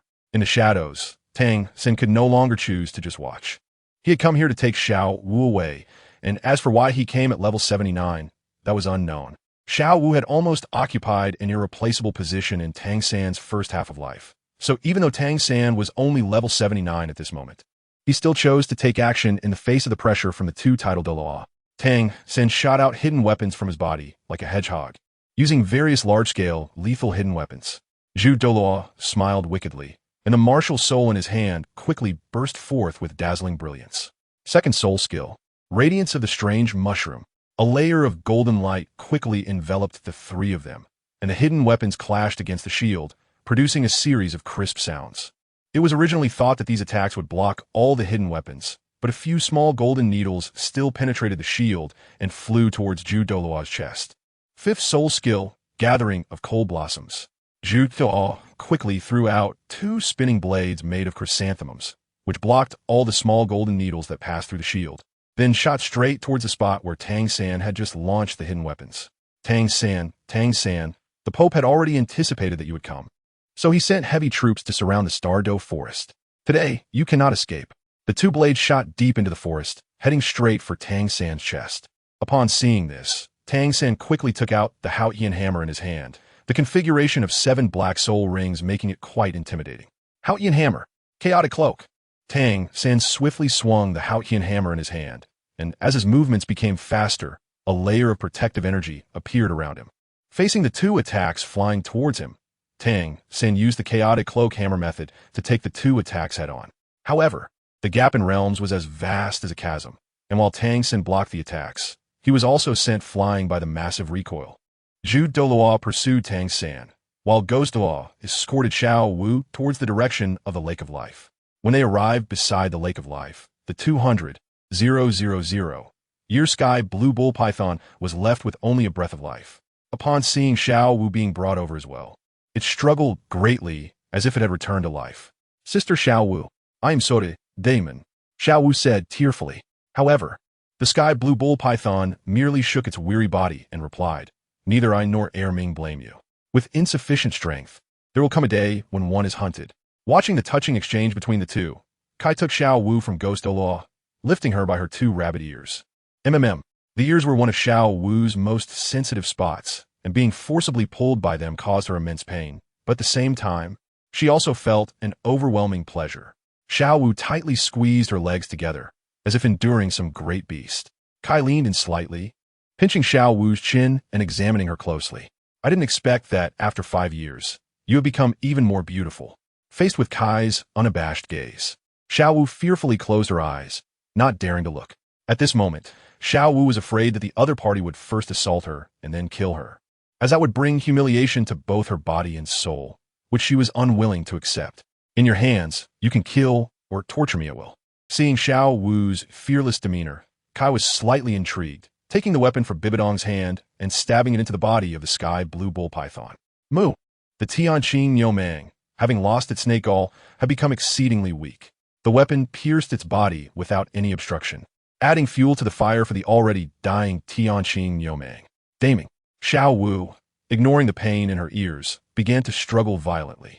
She could disregard her own death, but she could not bear to watch her brother get hurt because of her. What do you want to do? I can give you my soul ring and soul bone. Please don't treat my brother this way. Xiao Wu shouted hoarsely.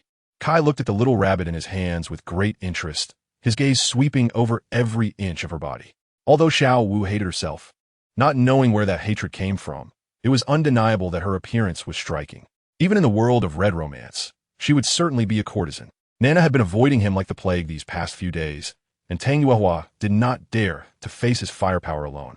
Kai, in the prime of his youth, was full of pent-up energy, which was why his temper had been growing increasingly irritable during this time.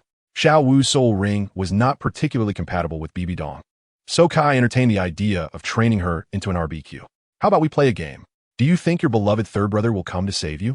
Kai's laughter sounded like that of a classic villain, and of course, to Tang San and the others, he was definitely the villain. Rather than helping others, he preferred to help himself. He would not do things that benefited others. Of course, Kai considered himself a self-interested person. He did not think his character differed much from Tang San's double standards. However, in the Douluo Continent, strength was paramount. With power and authority in his hands, he was the absolute truth. Then Kai shouted, Tang San, Xiao Wu is in my hands. If you don't want her to be humiliated to death, come find me in the core area of the heart dough. If you don't come within half a stick of incense, don't blame me for being ruthless. Kai had already undergone the first 7 trials of the God of Power, and at this moment, he could slightly use a trace of the divine power unique to the God of Power. Third brother, please don't come. Xiao Wu knew what would happen to Tang San if he came, but she still hoped to see him before she died. Tang San was like a light in Xiao Wu's life, and Xiao Wu was equally a light in Tang San's life. They were each other's most important person, shining brightly for one another. Bibidong stood silently to the side, saying nothing.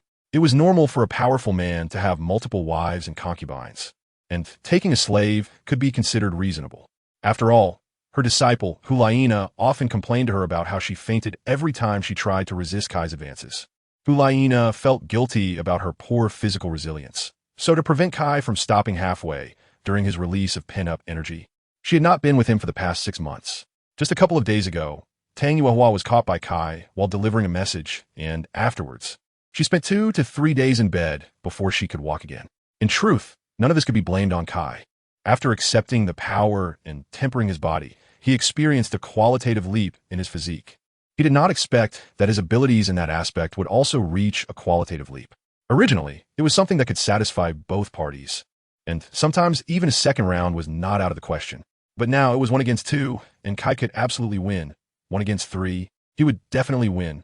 1 against 4, he had the advantage. 1 against 5, he could win. Huang and Tang Yuehua were both his women, and Kai certainly could not only enjoy himself at their expense. However, if he trained Xiao Wu into an RBQ, it would be different. He would not need to show any pity, especially since her 100,000-year soul beast body had strong recovery abilities. Half a stick of incense soon passed, and in Xiao Wu's despair, she still did not see the person she longed for. In just half an hour, the Qinghuan Duo and Guangling Duo had taken down the Titan Great Ape, which now looked utterly disheveled. Several frost-covered arrows were stuck in its back, and its strong arms were covered in wounds. How could you treat Erming this way? Slap. Before she could finish her sentence in the afternoon, Kai had already slapped her across the face, knocking her to the ground. Xiao Wu covered her stinging face with one hand, tears welling in her eyes, but filled with rage as she glared at Kai. However, Kai had no intention of showing mercy. Without hesitation, he slapped her again. Let's make a deal. You wear this collar around your neck, and I'll give your 2 brothers a quick end, and I promise that when I become a god, I will resurrect them as my accompanying divine beasts. As he spoke, Kai took a collar from his waist and tossed it in front of Xiao Wu. Looking at the collar before her, a wave of humiliation surged within her. If she put on this collar, she would truly become a pet rabbit raised by others. In fact, Kai's actions were also forced. This collar was one of the rewards given by the system. It was called a slave collar, and its effect was that the person who willingly wore it would completely obey the host's commands, and everything the person wearing it thought would be synchronized to the host's mind. Therefore, as long as he had this slave collar, even if Xiao Wu wanted to sacrifice herself, she would be unable to do so. The only drawback was that the slave had to willingly wear it. Xiao Wu heard an important word from his speech: becoming a god. Her mother had taken such great risks to transform into a human. Was it not to pursue that slim chance of becoming a god? Yet, the person she despised before her claimed he could become a god. Seeing the disbelief in Xiao Wu's eyes, Kai revealed his true form as the god of power. Then, a wave of pressure descended upon Xiao Wu. She felt her vision blur as she was pulled into the realm of power.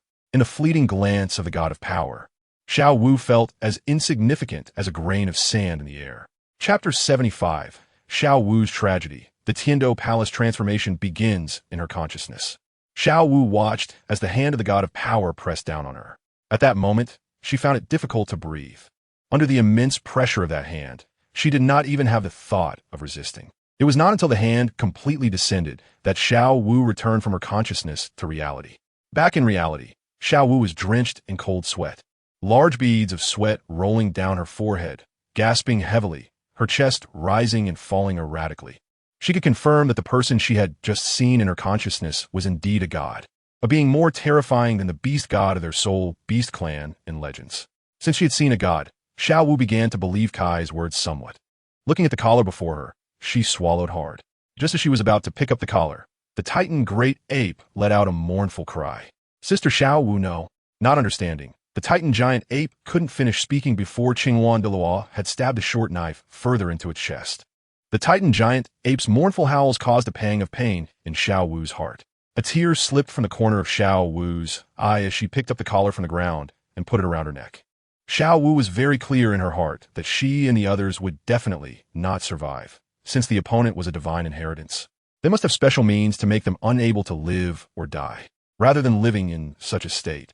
It would be better to sacrifice herself to give her 2 younger brothers a quick end. The moment Xiao Wu put on the collar, her pupils instantly lost focus, and she stood there in a daze.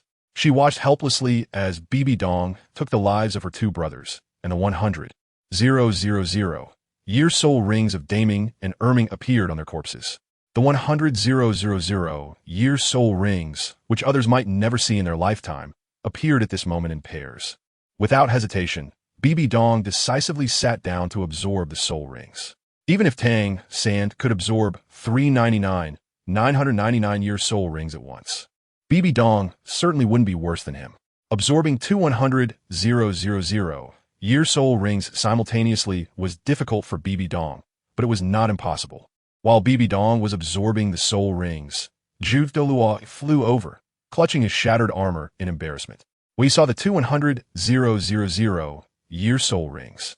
A trace of envy appeared in Zhu Douluo's eyes, but he quickly discarded that unrealistic thought. Staggering to Kai's side, he respectfully said, "Reporting to Your Holiness the Pope, I have failed." Zhu Douluo lowered his head very low, completely lacking the courage to look at Kai's expression after failing the mission. "What happened? A mere soul sage could injure you like this?" Kai frowned and asked. "Your Holiness, it was not Tang San, but the master of the Haotian sect, Tang Xiao." Zhu Douluo gritted his teeth and said. He had already forced Tang San into a dead end, but unexpectedly, Tang Xiao appeared and caught Zhu Douluo off guard.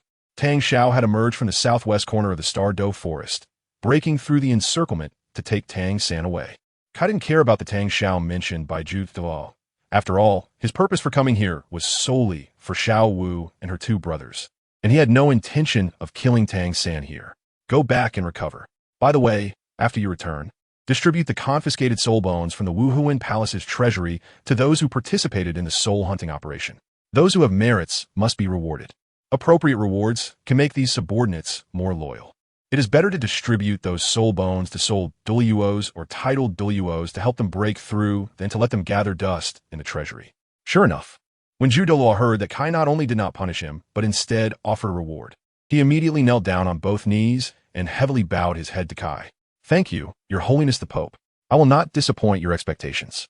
After a few Douluos left, Kai's gaze fell on the dazed Xiao Wu. At this moment, Xiao Wu was facing Bibi Dong. Watching this enemy who had killed her mother absorb her brother's soul rings. Although Xiao Wu would become obedient after putting on the collar, this obedience was based on physical control. Once Xiao Wu had thoughts of resistance or defiance, her heart would feel as if pierced by countless arrows. Therefore, the collar did not change Xiao Wu's thoughts. It only forced her to submit through absolute power. Even if Xiao Wu wanted to sacrifice herself in the future, the collar's energy would be enough to crush her heart. Moreover, even after Xiao Wu's death, the collar would remain firmly attached to her, and even in reincarnation, she would not be able to escape it. Unless Kai personally removed it, Xiao Wu would forever be a slave in this life and the next. Xiao Wu realized this, and despair appeared on her face as she looked at Bibi Dong. The moment she put on the collar, she regretted it, and had even entertained thoughts of resistance. However, the pain in her chest and brain nearly shattered her mental world. Otherwise, how could Xiao Wu sit quietly on the ground, staring blankly at Bibi Dong, absorbing the soul rings? 3 days later, Bibi Dong's progress in absorbing the soul rings finally approached its conclusion, and a powerful force suddenly erupted from her body. At this moment, Bibi Dong's second martial soul already had 8 soul rings, and her combat power was no longer comparable to her previous self. Slowly opening her eyes, a trace of blue light flashed in her clear, beautiful eyes. Bibi Dong looked around, her gaze falling on Kai, who was lying on the surface of the Lake of Life, enjoying a bath, as well as on Xiao Wu, who was kneeling aside doing nothing. As long as she killed Xiao Wu, her second martial soul could gather 9 soul rings, and her strength would increase significantly thereafter. This thought unconsciously surfaced in Bibi Dong's mind, but it was quickly dismissed. Not to mention whether the rabbit's soul ring attributes were suitable for her at this moment. Xiao had already become Kai's slave. If she acted now, it would only worsen the already cold relationship between the two. "Aren't you leaving?" Bibi Dong asked Kai in confusion. "The Pope's hall cannot be without a pope for a day. Hulaina must be busy to death these 3 days." Kai waved his hand while lying on the lake's surface, stretching comfortably. Bibi Dong pouted, but didn't say anything. After glancing at Xiao Wu, she turned and left. Once Bibi Dong left, Xiao Wu slowly stood up. Stepping onto the cold surface of the Lake of Life, Xiao Wu showed an expression of struggle, and ultimately, she humiliatingly began to pull down her gauze skirt. Soon, sounds of joy echoed across the Lake of Life, and the originally clear lake surface was stained with a hint of red. At the old site of the Tiando Empire's Yuexian, since Tang Yuehua moved Yuexian to Wuhuan City, the old site of the Tiando Empire became Tongmin's temporary stronghold. If Tang Xiao had known that it was Kai who took Tang Yuehua away, he would never have chosen this place as their Tongmen stronghold. Uncle, why did you organize me to save Xiao Wu? At this moment, Tang San was completely wrapped in bandages, looking like a mummy. Tang San stared at Tang Xiao, not understanding why Tang Xiao had knocked him out and taken him away. He was so close to saving Xiao Wu. Facing the question, Tang Xiao stood with his hands behind his back in front of the window. Little San, you are now the master of Tangmen. Using emotion to act is a great taboo. If it were just to save Xiao Wu, even if the other side had 2 titled Douluos present, I would still fight with you. However, you nearly lost your life for Xiao Wu. I must first ensure your safety, or we will not be able to withstand the attack from the Wuhuan Palace. Tang San fell silent, lowering his head and pondering. Tang Xiao thought Tang San had understood and patted his shoulder before leaving the room. However, what Tang Xiao did not know was that after he left the room, Tang San, sitting on the bed, spoke to himself. Tang Xiao, because of you, my Xiao Wu has been captured and may even be in danger. Once I destroy the Wuhuan Palace, I will make you suffer the punishment of 10,000 ants gnawing at your heart. Tang San is such a person, only remembering the harm others have inflicted on him, never recalling the kindness others have shown him. Tang Xiao would never have imagined that his big nephew was already preparing for his own funeral. Days passed in this mundane manner until the arrival of Douluo Bo completely shattered this peaceful life. Something's wrong with the little monster. The Snow Knight Emperor is on the verge of death. Douluo Bo rushed in and hurriedly grabbed Tang San's hand to pull him outside. Seeing Douluo Bo in such a hurry, Tang San was momentarily stunned but was already being pulled along. What happened? What's wrong with the Snow Knight Emperor? Tang Xiao asked in confusion. A few months ago, the Snow Knight Emperor was still full of life. How did he suddenly become incapacitated? Although Tang San was puzzled, he wasn't in the mood to ask at that moment. I've detected a mixed poison in the body of the Blood Emperor.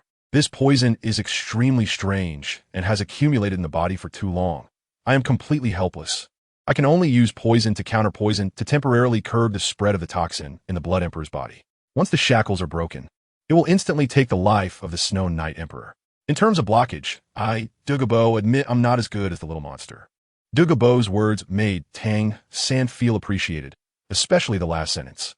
Hearing a title Douluo say he wasn't as good as himself made Tang San feel even more elated. Once he calmed down, Tang San's intelligence was back in play.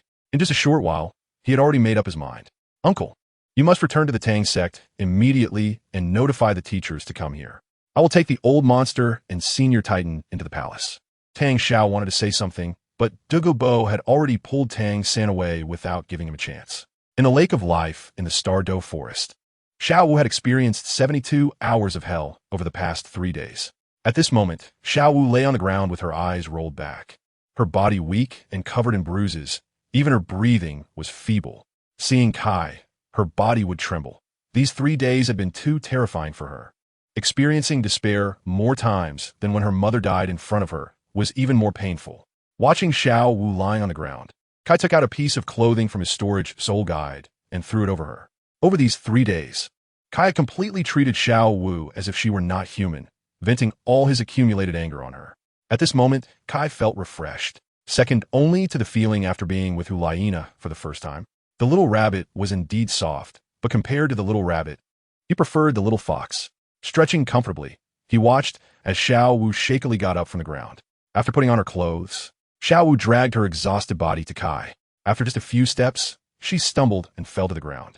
Seeing this, Kai picked Xiao Wu up and leaped towards the direction of the spirit hall.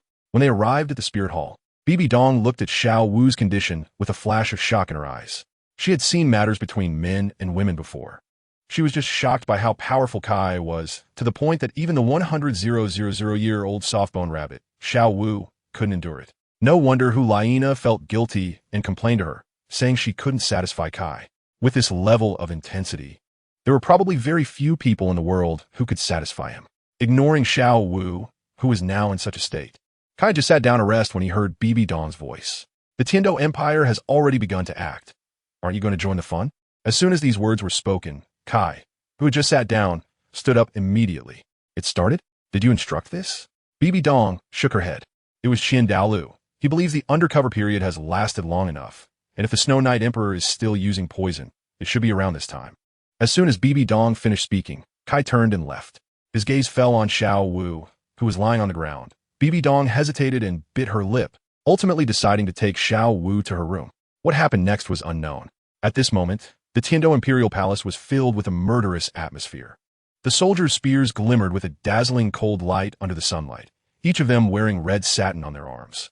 Inside the palace, the Snow Knight Emperor was already critically ill. It would only take a slight mishap for this emperor to die on the spot. Xuebong stood beside the Snow Knight Emperor, anxiously watching his father. Prince Xuexing stood behind Xuebong. His hidden power from decades was now fully revealed. As an 81-level Soul Douluo, he had to protect Xuebong well. If anything happened to Xuebong, the throne would fall to Xuexing. However, no one expected that in the palace's political hall, a golden-haired old man was elegantly seated on the throne that symbolized royal power. Qian Daolu sipped his tea, his expression calm as he explained the situation to Xuexing. Xiao Xue, go ahead and do what you need to do. I will deal with Xuexing and Xuebong later. Remember, this is your plan from years of being an undercover agent. Success or failure hinges on this moment. And I am your last resort.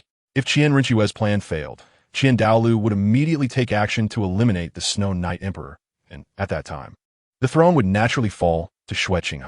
Just as Qian Daolu finished speaking, a guard in golden armor hurriedly burst in. Report, Your Highness. There's a person named Tang San outside the palace wanting to enter. Chapter 76. Crushing the Haotian hammer with bare hands after Qian Renxue left. Qian Daolu drank the tea in his cup in one gulp, enjoying the feeling of looking down on everything while seated on the throne. However, although this feeling was pleasant, Qian Daolu did not choose to indulge, for in a certain sense, their spirit hall held more deterrent power than the two great empires. That kind of power, unimaginable to ordinary people, had once confused Qian Daolu, but now he stood here solely as a trump card for his granddaughter. Slowly rising, Qian Daolu looked towards the emperor's sleeping quarters and drew a silver-white ancient sword from the nearby armor. Outside, Tang San, whose attack had been blocked, chose to charge through forcefully. First soul skill, Angel Assault. In midair, Xuexing gathered dazzling golden light in his right fist. As he swung his fist, the golden light enveloped fist rushed towards Tang San. Holding the Haotian hammer, Tang San swung it to meet the incoming golden fist shadow. Boom! With a dull roar, Tang San, with 8 black 10,000-year spirit rings beneath his feet, exerted a force that vaguely suppressed Xuexing. The golden fist shadow shattered inch by inch. Tang San once again increased the force in his hand, and then threw the Haotian hammer towards the airborne Xuexing. Seeing this, Xuexing raised a golden feather in his hand. With just that feather, he blocked the Haotian hammer that was thrown at him. Tang San. As a genius who reached Soul Douluo before the age of 20, I truly don't want to kill you here. Xuexing shook his head, pretending to lament, as if he genuinely wanted to win Tang San over. If we could sit down and talk, perhaps we could turn swords into plowshares. However, upon learning that Xuexing had a connection with the Spirit Hall, Tang San lost all good impressions of this so-called brother Qinghe. There's nothing for me to discuss with scum like you who kill your brothers and fathers. If you want to talk to me, let me in first to deal with the Snow Knight Emperor. As the saying goes, one should not strike a smiling face. Tang San's actions completely trampled on the face that Xuexing had given him. Although Xuexing was already dead, the person in front of him was not Xuexing. But to so blatantly step on someone else's face, even the best-tempered person would be enraged. Sure enough, Xuexing's expression changed, and he inadvertently glanced at the palace behind him. Then the corners of his mouth, which had been downturned, lifted again. Tang San, I thought you were a smart person. Do you really think that just bringing one title Douluo and one soul Douluo can force your way into the palace? The mood shifted for Xuexing, a hint of malice flashing in his eyes. Someone, capture these 3 rebellious assassins. Upon hearing this, Tang San was slightly shocked for a moment. He saw the soldiers who had been standing by suddenly springing into action. Their sharp spears pointed at the 3 of them as they marched forward in an orderly fashion. Seeing this, Douluo immediately shielded Tang San and tightened beneath him. The massive body of the green phosphor snake emperor appeared on the scene. Little monster old gorilla. You all hide well. With Douluo's control, a rich green poisonous mist sprayed from the giant snake's mouth, instantly enveloping all the approaching soldiers. Although these poisons were nothing to Tang San, they were deadly to those ordinary people with low cultivation. Soon, a series of tragic wails echoed from within the poisoned area, followed by the sounds of clashing armor. When the poisonous mist dissipated, the once aggressive soldiers were already lying on the ground, foaming at the mouth and unconscious. Seeing this, Xueqing's eyes darkened as he looked at Douluo. Although Douluo was definitely at the bottom in a one-on-one battle against a title-Douluo, his strength lay in the indiscriminate large-area poison damage. Once it spread, even if he couldn't defeat a title-Douluo, he could still force them to deal only with him. Therefore, if Douluo couldn't be recruited, he must be killed. Qian Renxue thought this, and found that a golden glowing holy sword had appeared in her hand. Fifth soul skill, Angel's Judgment. Qian Renxue swung the holy sword in her hand, and a golden ancient long sword hung above the heads of Tang San and his companions. With a thought, the three long swords above suddenly fell down. Sixth soul skill, Shield of Strength. Titan's fists came together and slammed down towards the ground. Immediately, a layer of earthy yellow shield appeared above the three, but the long sword struck the shield and only held for a moment before beginning to crumble. Not good. It's actually able to dissolve my soul power. Titan's pupils contracted as he watched the three long swords stab towards him. In a critical moment, Tang San struck the long swords with his hammer, using the overwhelming explosive power of the Haotian hammer to knock them away. Then Tang San suddenly lifted and wielded the Haotian hammer, engaging in battle with Qian Renxue in the sky.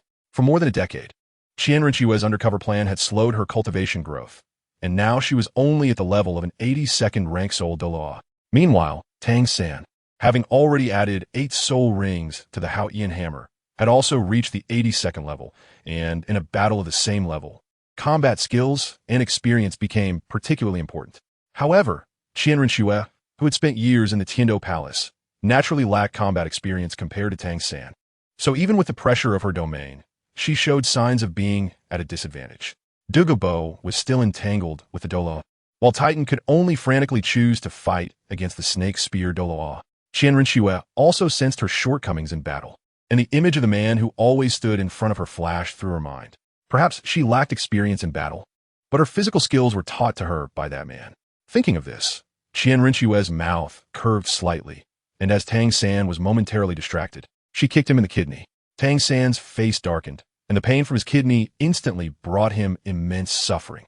Due to being attacked by Yin in the past, Tang San's voice had become slightly feminine over the years, but because of his terrifying talent, no one dared to say anything. After all, a 19-year-old soul Douluo's value goes without saying.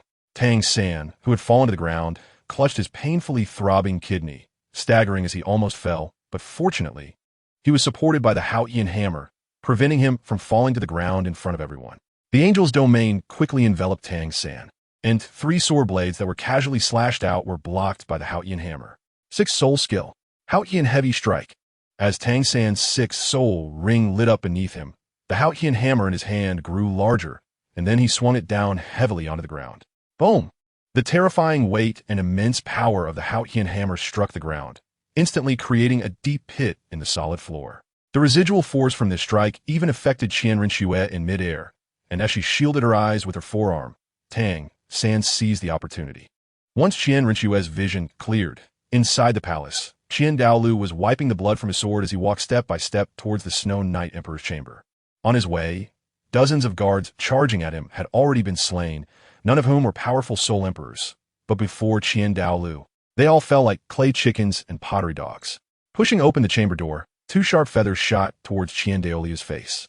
However, just as the attack was about to hit, it was as if an invisible barrier stood before Qian Daolu, blocking all the attacks. Inside the chamber, Xue Bing anxiously guarded the bed of the Snow Knight Emperor, while Prince Xuexing's 8 soul rings appeared beneath his feet, clearly indicating that the previous attacks had come from him. Qian Daolu slowly lifted his foot, each step landing perfectly in sync with the heartbeat of the two, making them feel both pressure and a strong sense of oppression. Facing Qian Daolu's continuous approach, Prince Xuexing roared and charged out. But an 8-ring soul Douluo was no more than a child before the 99th level Qian Daolu.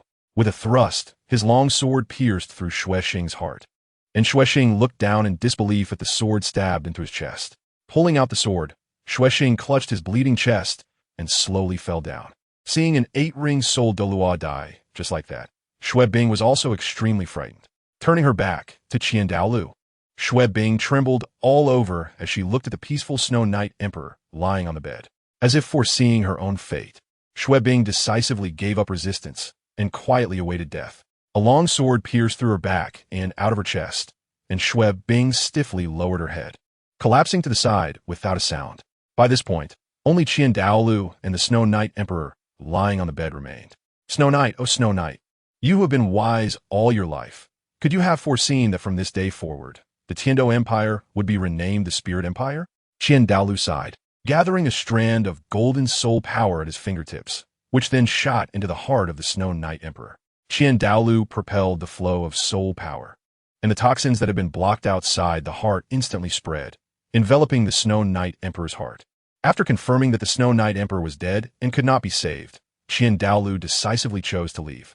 Outside, Tang San looked at the enchanting woman that Xue Qinghe had transformed into, feeling a flutter in his heart. The current Tang sect was composed of the remnants of the Haoyan sect and the Minji clan, with the women inside having dark skin due to working with iron. Even more robust than Tang San. The women of the Minji clan might be considered beautiful, but most were married, making it impossible for Tang San to develop any relationships. Plus, with his Xiao San gone, even if Tang San had ulterior motives, he had no capital for any mischief. In other words, what can you do to me besides spit on me? My real name is Qian Renxue, the wife of the current pope of the Spirit Hall. As soon as these words left her mouth, it was like a thunderclap that echoed in the hearts of the three. The current pope of the Spirit Hall is Kai, and this matter had already been announced across the continent. If this person claimed to be the pope's wife, it meant that the current prince of the Heaven Do Empire was a member of the Spirit Hall. Previously, even if Tang San had extreme thoughts, he only considered the prince colluding with the Spirit Hall. He never expected that the prince was actually a member of the Spirit Hall. Just as Qian Renxue finished speaking, a sudden sound of sonic booms erupted from the sky. However, even from thousands of miles away, Tang San could still sense that disgusting aura. Gaiyisoha. Tang San was instantly furious and took action, channeling all his soul power into the Haoyan hammer, causing the 8 soul rings beside him to explode. The power from the shattered soul rings raised Tang San's aura again, feeling the continuous surge of powerful energy within him. Tang San swung the Haoyan hammer towards the stunned Qian Renxue's face. At this moment, Qian Renxue's attention was entirely focused on a rapidly approaching figure in the distance, not even noticing that Tang San had already started to attack. As Tang San swung the Haoyan hammer, several silver needles emitting purple mist shot towards Qian Renxue's vital points. Those silver needles were highly toxic items that Tang San had soaked in Blood Swan Kiss, although they could not rival the king of Hell's Post. Even a titled Douluo would die if injured. Tang San's lips curled slightly. Just as he thought he had succeeded, an unexpected change occurred. Boom! Tang San felt as if the Haoyan hammer had struck steel, the powerful recoil causing pain in his hands, and the hidden weapons were also knocked away, disappearing from sight. Tang San looked up in shock, seeing his full force strike blocked by Kai's seemingly ordinary palm. Geiki. Tang San's eyes turned blood red as he stared at his opponent. Even without entering the city of slaughter, the killing intent emanating from Tang San was almost tangible. Tang San tried to retract the Haoyan hammer, but no matter how hard he tried, it seemed as if the hammer was glued to Kai and could not be pulled back. Even if he chose to withdraw his martial soul, the Haoyan hammer remained firmly held in Kai's hand. At this moment, Qian Renxue leaned against Kai's embrace, gazing affectionately at the man before her. "Ah, Kai," she said softly. Kai wrapped his arm around Qian Renxue and pointed a finger at her lips. Then, in an instant, his expression shifted from gentle to serious. He tightened his grip on the head of the Haoyan hammer, and with a crack, a clear fracture appeared on the incredibly hard Haoyan hammer. Tang San's expression changed dramatically, but no matter what, he could not retract his martial soul, the Haoyan hammer. The cracking sounds continued, and Tang San's complexion turned pale as he suddenly spat out a mouthful of blood. Strangely, the blood that splattered on Kai's face ended up all over Tang San's face. The cracking sounds persisted, and finally, the Haoyan hammer in Tang San's hand shattered. The martial soul could be considered a part of Tang San's body, and just like that, it was crushed by Kai. The impact on Tang San was tremendous. Chapter 77. The eternal Emperor Tang San clutched his violently heaving chest, blood seeping from his nostrils and forehead. His eyes filled with bloodshot rage as he stared at the one person he hated most in this life. "Hey, why are you going against me?" Tang San screamed frantically.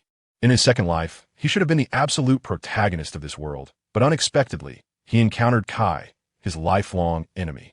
He should have showcased everything he had accumulated from his past life in this world. Yet he found himself in such a dire situation.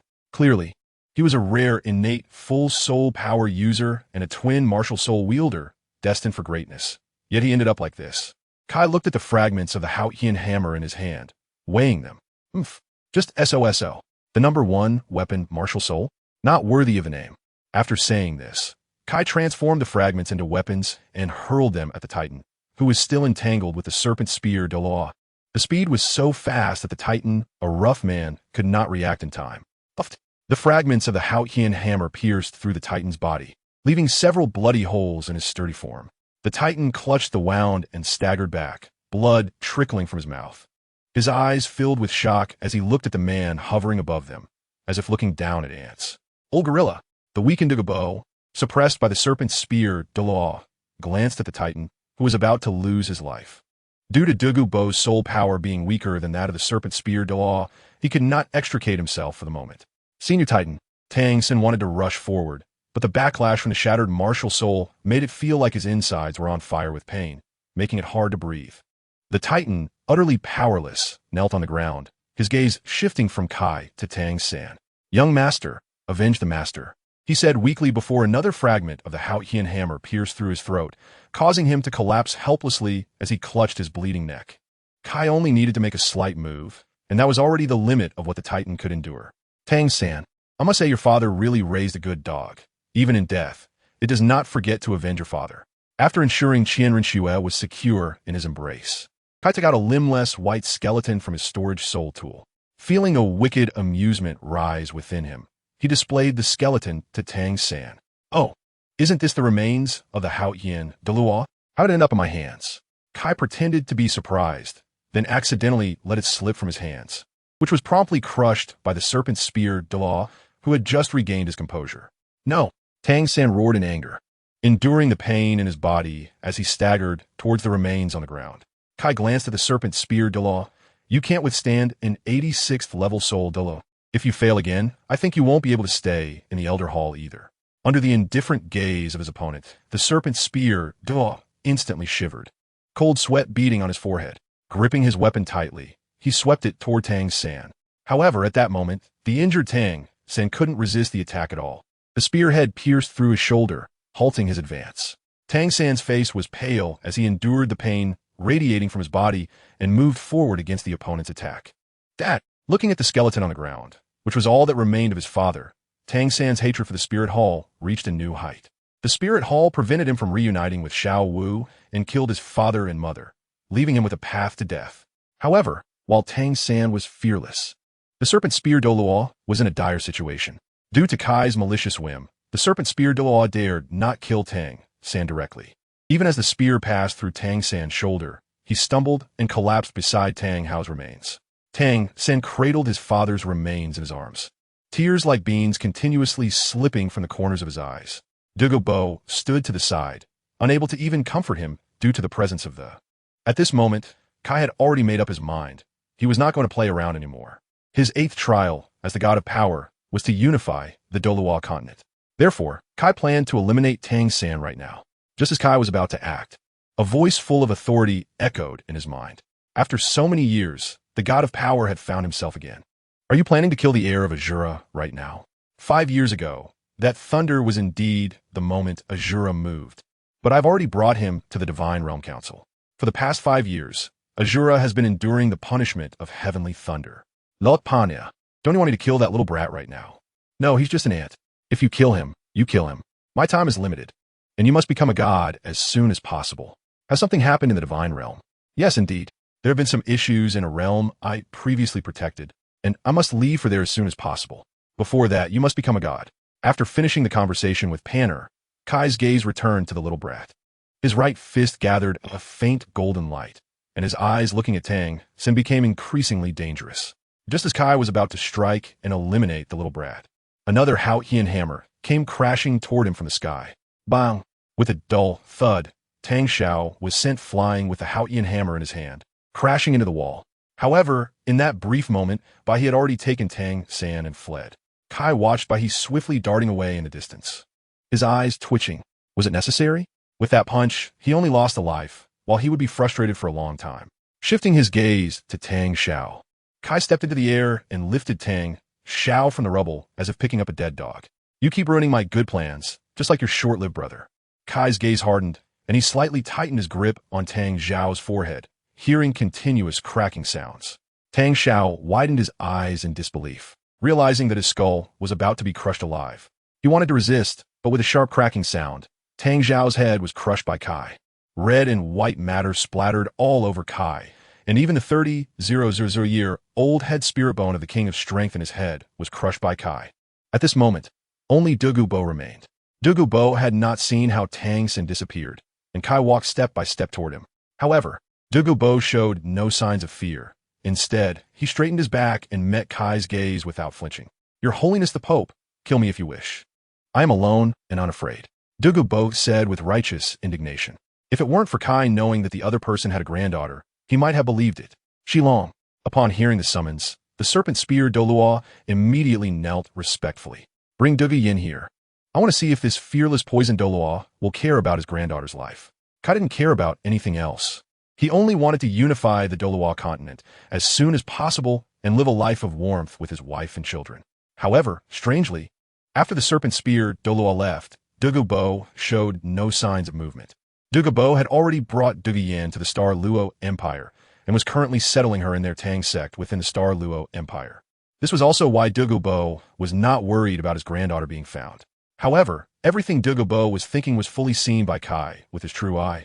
Just as the serpent spear Douluo was about to disappear from view, Kai said, "Go to the outskirts of the west of the Star Luo Empire's royal city." The serpent spear Douluo, upon receiving the order, was momentarily stunned. Shouldn't Douluo Yin be at the Heaven Do Royal Academy? Why go to the Star Luo Empire? Although the serpent spear Douluo was puzzled, he did not refute. Hearing Kai accurately state Douluo Yin's current location, Douluo Bo panicked. Although he and Tang Xin were friends of different ages, his granddaughter still outweighed everything. With a thud, Douluo Bo knelt without hesitation, realizing that compared to his granddaughter's life, his dignity meant nothing. "Your Holiness the Pope, what do you want to do? As long as you spare my granddaughter, I will agree to anything you ask." Kai sneived it coldly, ignoring Douluo Bo. He turned and went to Qian Renxue's side, picking her up and heading toward the palace. Take her back to the spirit hall for punishment.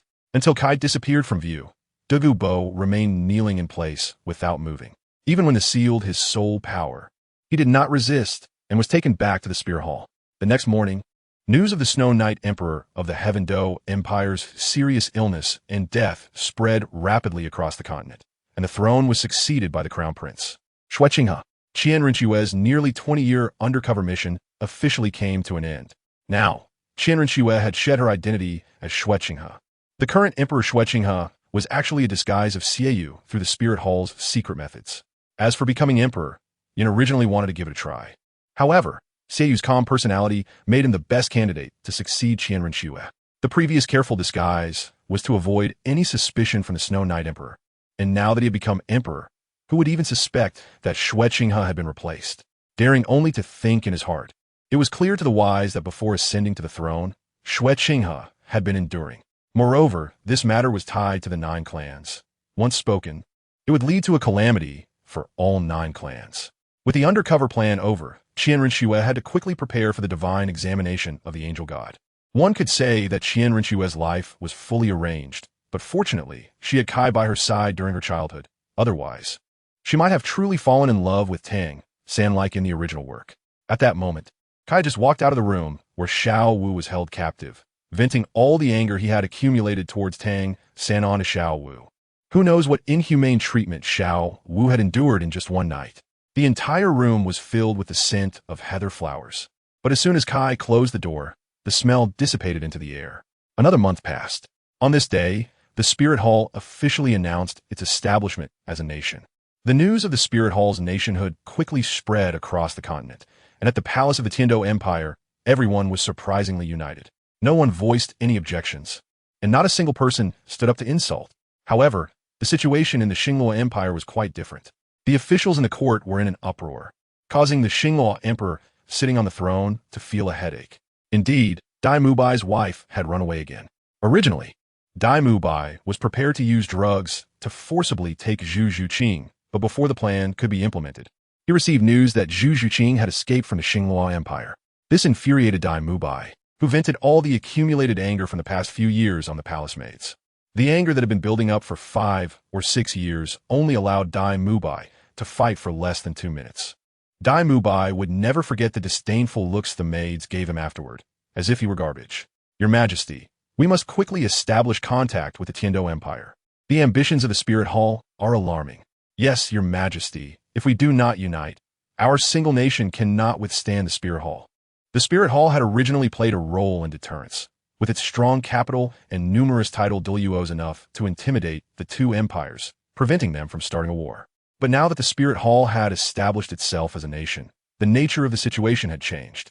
In the Tiando Palace, they were planning to unite with the Spirit Empire to annex the Xingluo Empire. Do any of you officials have any objections? The new emperor, Xiaoyu, spoke after pondering for a while, his gaze cast downward. Almost all the civil officials present were from the Spirit Hall, while the martial generals were still the original generals of the Tiando Empire. Although the martial generals were confused by the new emperor's orders, they were only responsible for leading troops in a battle and did not question anything else. The civil officials, who usually flaunted their power, chimed in support. The martial generals could not have imagined that if they truly united with the Spirit Empire to annex the Xingluo Empire, even if the Tiando Empire obtained everything from the Xingluo Empire, it would not be able to withstand the fierce troops of the Spirit Empire. However, the scene within the Spirit Empire was quite different.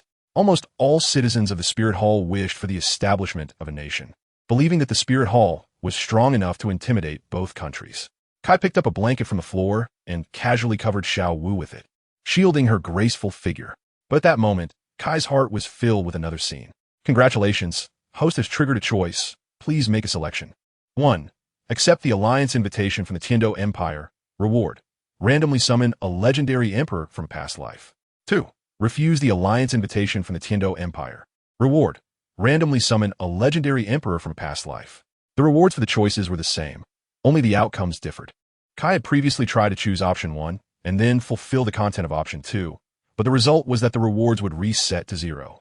Therefore, Kai was very interested in the 4 words legendary emperor that followed this reward. There were only a few legendary emperors in his previous world. Silently thinking of option 1, a golden portal appeared before Kai. Subsequently, a man dressed in a black dragon robe, wearing a crown, with a face like jade, an aura like a rainbow, and a height of 9 feet, walked out of the portal with a sword slung at his waist. Needless to say, you should know who it is. Chapter 78. The first morning court of the charming ancestor. Before him stood my charming ancestor, Qin Huang Yingzheng, who had just stepped out of the portal and looked somewhat surprised. He only remembered feeling a severe headache while touring and wanted to write an edict summoning Fusa back to the capital. After that, a voice appeared in his mind. Your Majesty, do you wish for eternal life? Even Yingzheng could not refuse the idea of eternal life. Therefore, he chose to accept without hesitation, and in reality, Yingzheng died, just as history recorded. By the time Yingzheng came to his senses, he had already appeared in this strange room. Where's this? Douluo Continent. Yingzheng's androgynous voice rang out as he supported his forehead, processing the additional memories in his mind. Then his gaze caught sight of Kai, who seemed somewhat at a loss. You summon me here? Yingzheng asked in confusion. Before coming, the mysterious voice had already explained everything. Kai did not want to be an emperor. If he had to lead troops in a battle, he was very skilled at that. But if he had to be an emperor handling court affairs, it would be better to kill him directly. Moreover, every time the system triggered a choice, Kai had the right to refuse. Upon seeing Yingzheng, Kai immediately knelt on one knee. Descendant Yi Kai, meeting the ancestor. Seeing Kai's sudden action, Yingzheng affectionately reached out to pat Kai's head. Yingzheng understood Kai's origins, so in this strange world, he was very fond of this descendant. Good child, you worked hard all these years in this strange world. Yingzheng's words made Kai blush slightly. He had not found it hard at all, as he had been living a life of revelry these days. However, at that moment, a panel appeared before Kai, displaying Yingzheng's information. Name, Yingzheng. Gender, male. Age, 24 years old. Martial soul, ancestral dragon, Qin Emperor sword. Cultivation, level 100. Lifespan, infinite. Seeing the panel of his ancestor. Although the panel was simple and clear, it was even more powerful than his own. Just the line about infinite lifespan was something he could not achieve, because at this moment, Kai's lifespan was only 80 years. If he had not ascended to godhood by then, his fate would inevitably be to grow old and die. Yingzheng's gaze shifted to Xiao Wu, who was trembling on the bed. Then, he revealed an understanding expression and smiled at Kai. Let's go. Zhang's dragon-like eyes naturally saw through Xiao Wu's true identity. In this unfamiliar world, there was actually someone from the same world as himself, and that person was even his descendant from a later generation. The other party was so respectful towards him, which made Zhang naturally pleased. When they arrived at the conference hall of the Papal Palace, under Kai's guidance, Zhang sat on the Pope's throne. Brother Zhang, our spirit empire has just been established, and our current goal is to annex the two major empires and achieve the unification of the Douluo Continent, bringing peace to the people. War will inevitably bring disaster and death, but if we do not unify, disasters and deaths will continue to occur. Just establish the empire? Declaring war on two major empires at the same time is not a wise move. Zhang stroked his chin and said, if he had known the strength of the spirit empire at that moment, he might have taken back what he just said. So, Kai told Zhang all about the spirit empire's strength, as well as the undercover agents placed in the Star Luo Empire and the Heaven Do Empire, and that the emperor of the Heaven Do Empire was also one of their people. Zhang fell silent. In such a situation, let alone himself, even a pig could win. So, in such a guaranteed victory situation, why hasn't there been unification yet? Zhang looked at Kai. The confusion on his face was evident. Cough, cough. Kai felt a bit awkward, and finally, he hesitated and said the reason. I want to be the emperor, sitting there every day handling state affairs. It's better for me to go to history. Sigh. Zhang sighed lightly, his gaze drifting towards Kai, who was speaking eloquently. Do you know how many people covet this imperial throne? And how many people have turned against each other because of this position? Back when I sat in this position, my brother rebelled. This mention brought up Zhang's sadness, and this emperor who had achieved great unification also rarely felt sorrow. Until the next day's morning court. It was the first morning court after the establishment of the Spirit Empire. It was also time to confirm the first emperor of the Spirit Empire. A group of ministers stood on both sides, and almost everyone present was a title de law. If Bibi Dong were still in power, the few from the worship hall would definitely not have come. But now that the Spirit Empire was established, even those old monsters from the worship hall came out to vie for a position. Qian Daolu stood on the high platform below the throne, looking at the seat that symbolized endless power. He could not sit in that position. Just as they were whispering among themselves, the door of the papal palace was suddenly pushed open, instantly attracting everyone's attention. Qian Renxue stood among the crowd, looking towards the person who was about to walk in through the door. Hu Laina tightly held Qian Renxue's hand. In this moment of everyone's attention, they were all very nervous. Bibi Dong, who stood in the shadows, was also watching here. Today was the first morning court of the Spirit Empire, and all personnel with platinum positions or above in the Spirit Hall had to be present. Thus, the papal palace, which usually seemed quite spacious, appeared somewhat crowded at this moment. Just when everyone was holding their breath waiting for the emperor to arrive, Kai was the first to walk in, and everyone let out a sigh of relief, quietly watching him sit on the throne. However, what surprised everyone was that Kai was just quietly accompanying a person dressed in a black dragon robe. His attitude was particularly respectful, and his gaze was full of admiration for the person in the dragon robe. Everyone was puzzled by Kai's behavior. They did not recognize this person at all. Until Zhang sat on the throne, the scene was in an uproar. Bold! How can the emperor of the Spirit Empire sit in such a position as an outsider like you? The Platinum Bishop Salas stepped forward, pointing at Zhang and shouting. With Salas speaking up, the others also began to murmur. Why can't I sit? Zhang supported his forehead with one hand, looking down at Salas with indifference. He could see that Salas was just an 88-level soul Douluo, and he was a healing system. For such trash, he could kill him with a single slap. The emperor's position should be held by His Holiness the Pope. You, as an outsider, are unworthy, Salas said with righteous indignation. If it weren't for everyone knowing Salas's private character, they might have actually believed his words. Facing his confrontation, Zhang remained calm, as if everything happening in front of him did not enter his eyes. He slightly raised his hand, and a golden long sword condensed in his palm. Seeing this, Salas immediately prepared to use his martial soul, but in front of Zhang, even if Salas reacted, his movements were too slow. The golden long sword unhesitatingly pierced through Salas's heart, then dissipated into the air. Zhang yawned lazily and stood up from his seat. 10 golden soul rings rose from beneath his feet. Circles of green ripples spread out from around Zhang, and everyone felt an immense pressure on their shoulders, instantly causing them to straighten up. Even Qian Daolu frowned slightly, beads of cold sweat appearing on his forehead. Qian Daolu's eyes were sharp as he looked at the man in the black dragon robe in front of him. This person's strength was even greater than his own, and 10 soul rings were a symbol that only a god could possess. The group of title.Moreover and soul.While below were pressed down to one knee, the powerful pressure making it difficult for them to breathe. I ask again, can I hold this position? As this statement came out, another wave of powerful pressure spread around him. Kai's gaze towards Ying completely changed, like a little fan seeing their idol, full of admiration. The pressure increased again, and those who were kneeling on one knee could no longer bear it, and all knelt on both knees. We have seen your majesty. And only when everyone had willingly submitted did Ying withdraw his pressure. Sitting back down, Ying began his first morning court in this world. Ying's sudden words surprised Kai beside him. He did not expect his ancestor to call him here. To set a good example for everyone, Kai walked down the platform unpretentiously and knelt on one knee towards Ying. You will continue to serve as the Pope of the Spirit Empire. Your position only below mine. In half a year, you will lead an army to conquer the Douluo Empire. Ying's voice was not loud, but it was so clear in their ears. Everyone pricked up their ears, afraid of missing a single word. Thank you, your majesty. Kai knelt and bowed to Ying, completely willing, as the other party was his admired ancestor.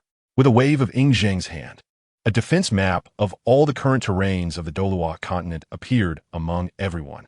Look here, the Jialing Pass is our primary target to attack, followed by the Jiang Pass and the Hanyu Pass, and finally the Iron City. Everyone's gaze was fixed on the 4 marked areas on the defense map, and Qian Renxue's heart was also filled with excitement. He hadn't fought for nearly 50 years, so Qian Renxue was more eager for this war than anyone else. The Wuhuan Empire had a total of 700,000 soldiers, 150,000 heading to Jiang Pass, 100,000 to Hanyu Pass, and 50,000 to Iron City.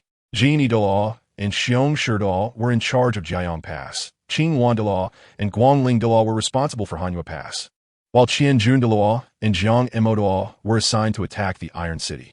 Upon hearing this distribution, everyone had no objections. However, Lu Gao in the crowd seemed hesitant to speak.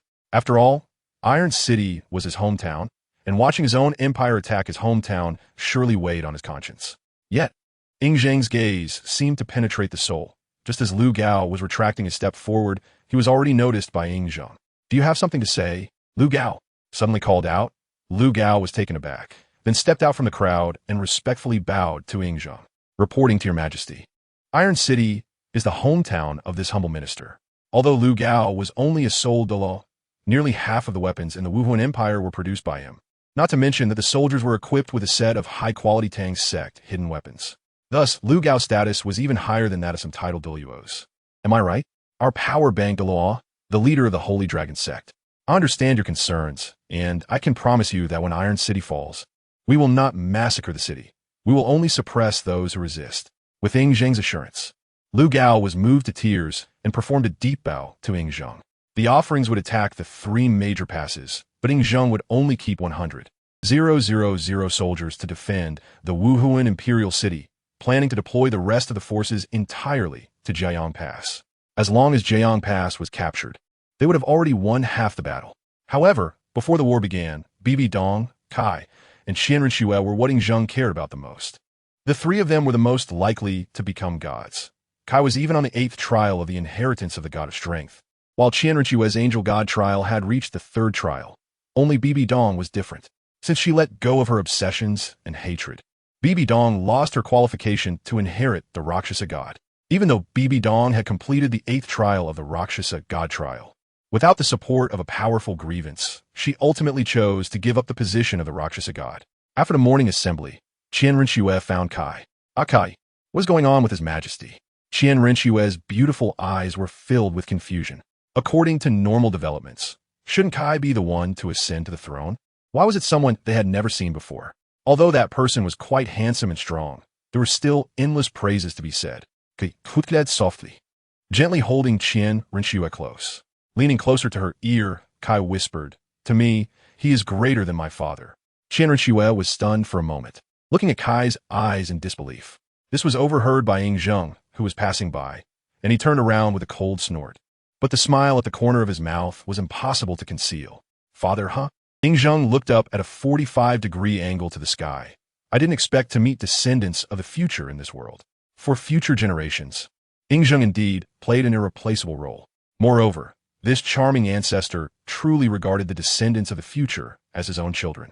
Come on, I'll take you to meet His Majesty. Kai took Qian Renxue's delicate hands and was about to go see Yingzheng. However, at this moment, it was Qian Renxue who felt nervous. Wait. Qian Renxue struggled to pull her hand away. Her face flushed as she dared not look into Kai's eyes. Bring Nana and Sister Yuehua along. Aren't they also your women?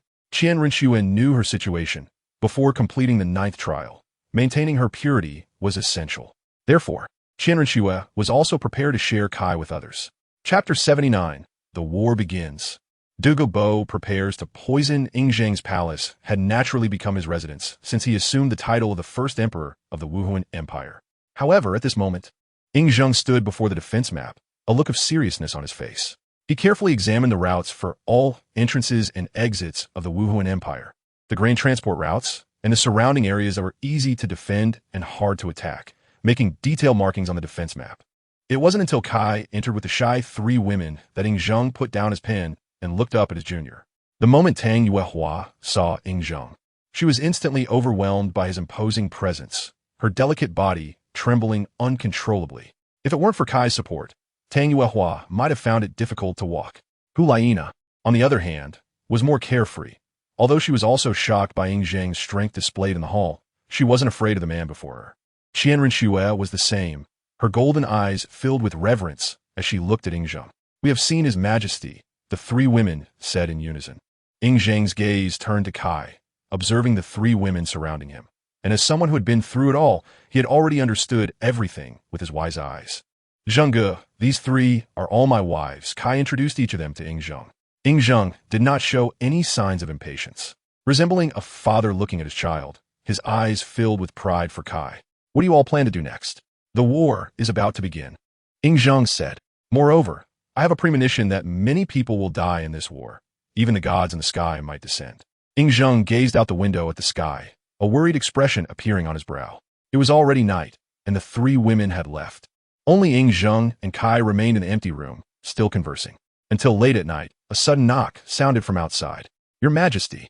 The voice was soft, but still clearly reached Yingzheng and Kai's ears.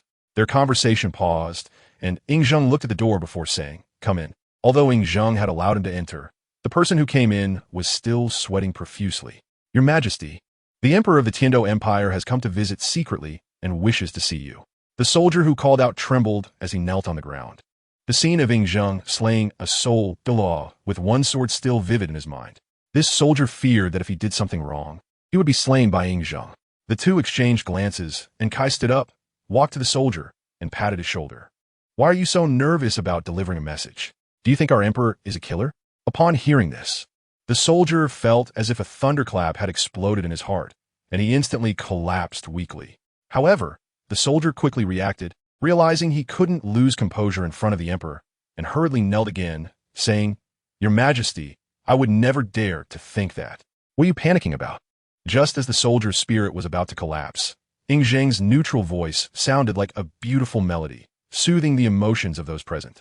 Since the emperor of the Heaven-Do Empire has come personally, it is only reasonable for me to meet him. After saying this, the soldier trembled as he retreated. When he reached the door, he nearly stumbled and fell. The imperial majesty emanating from Yingzheng was not something an ordinary emperor could achieve. The ruthlessness and authority of a ruler were vividly displayed between his brows. According to what you said, the emperor of the Heaven-Do Empire is already played by a genius from our Spirit Hall. Then I think we can immediately begin the war against the Star-Luo Empire. Yingzheng said, and a knocking sound came from outside the door again. When the door opened, the disguised Xue Qinghe, now revealed as Xie Yu, respectfully bowed before Yingzheng. Your subordinate Xie Yu pays his respects to your majesty. Yingzheng slightly raised his hand to support Xie Yu, who was about to kneel in greeting. You are already the emperor of the Heaven-Do Empire. You do not need to bow to me.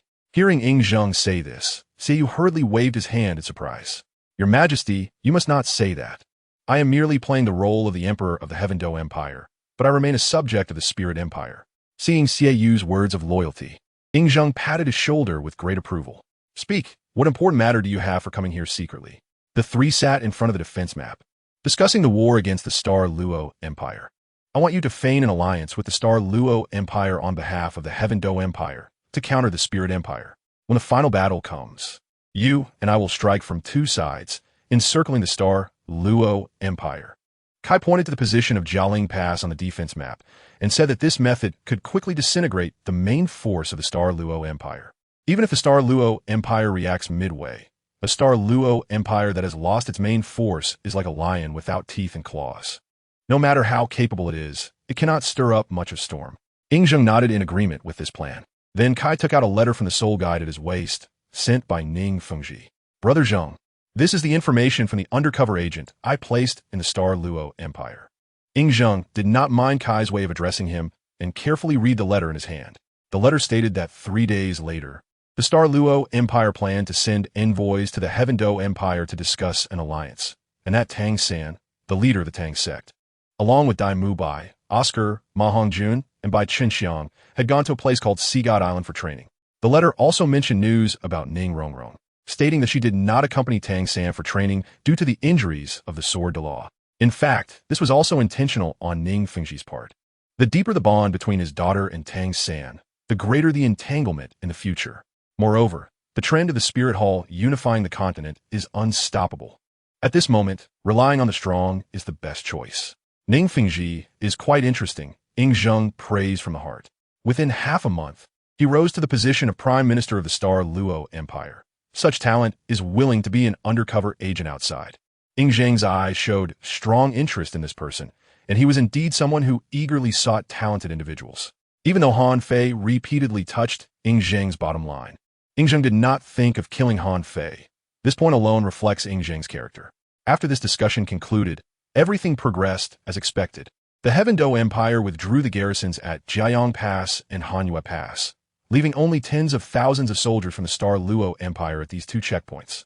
Moreover, the Star Luo Empire was sending troops there, but it would take at least half a month to arrive. After half a month, the two empires successfully reached an alliance agreement. Both empires expressed strong condemnation of the Spirit Hall's ambition to swallow the continent. They had already dispatched elite troops to begin harassing the borders of the Spirit Empire. The time has come. At the altar outside Spirit City, Yingzheng lit the altar with the sacred fire. As the Emperor of the Spirit Empire, Yingzheng declared that he would personally lead the expedition. At this moment, on both sides of Jialing Pass, the three empires had a total of 1.2 million troops. The first battle was the decisive battle. One side's defeat would mean total loss. Emperor Dai Tianfeng of the Star Luo Empire looked at the dark mass of troops from the Spirit Empire in the distance. Each one a fierce elite. Since arriving here, Dai Tianfeng had a worried expression, and his eyelids were twitching, always feeling that something bad was about to happen. Dai Tianfeng, can the Heaven Do Emperor win? Shuqing, absolutely. On this side of the two empires, there are 800,000 troops, 3 titled Douluos and 12 soul Douluos. On the Spirit Empire side, there are 400,000 troops, a double-digit number of titled Douluos and 20 soul Douluos. It seems that victory or defeat was already predetermined from the start. Even before the two sides engaged in battle, the Spirit Empire had already won in terms of momentum. Every soldier of the Spirit Empire wore a fierce expression, their long spears shimmering with cold light in the sunlight. And every soldier was equipped with a set of Tang sect hidden weapons. It can be said that the soldiers of the two empires would suffer heavy casualties even before getting close, and these preparations had been made by Kai 6 years ago. For this war, the Spirit Empire had waited a full 6 years. As the charge sounded, the soldiers of both sides marched in unison towards each other. Fire arrows! As they reached arrow range, the commander of the Heaven Do Empire's troops, Galong, was the first to organize the archers to launch an attack. In an instant, flaming arrows rained down like raindrops towards the Spirit Empire's army. Meanwhile, the one stationed to command the Spirit Hall's army was Huyen Zhen, the leader of the Elephant Armor sect. This old man, as an 89th level soul de law, was the highest ranked soul power level among those who weren't titled Douluos. He was also a top-tier defensive soul de law. Watching the rain of arrows, Huyen Zhen's mouth curled into a disdainful arc. 8 circles of soul rings rose around him as he leapt to the front of the army, deploying his defensive soul skill to withstand the rain of fire. After withstanding a new round of attacks, the Spirit Army also began their assault. The poisoned silver needles in their hands shot towards the two empires like they were free, and in an instant, a wailing sound arose from the Allied forces. The high-ranking officials of the two empires were corrupt. Even the armor worn by the soldiers in battle was made from cheap materials, unable to withstand the damage from the Spirit Empire's hidden weapons. Hu Yanzhen sat atop a mammoth, looking down at the wailing Imperial coalition in front of him. The Spirit Empire's prison. With a creaking sound, a chain fell to the ground, and he looked on with interest at the suspended Douluo bow before him. Poisoned Douluo? How? Have you figured it out? If Douluo bow did not have large-scale lethal soul skills, Kai would not waste a moment on him. However, Douluo bow's 9th soul skill, phosphorescent divine light, had been mentioned by Zhu Huaguan. It spreads extremely quickly, capable of taking the lives of those below level 80 in an instant, and once it spreads, even Douluo bow himself cannot retract it. At this moment, Douluo bow's eyes appeared somewhat dim. He had lost the glory of his past after being locked in the dungeon for several days. Seeing that Douluo bow was ignoring him, Kai signaled to his subordinates to bring in a well-proportioned woman. Yin Yin. The moment Douluo bow saw Douluo Yin, he could no longer pretend to be dead. Everything he had done was merely to ensure that Douluo Yin could live well. If anything happened to her, Douluo bow would likely go insane. Grandpa. Douluo Yin was the same. The moment she met her grandfather, she could no longer hold back, and tears streamed down her cheeks.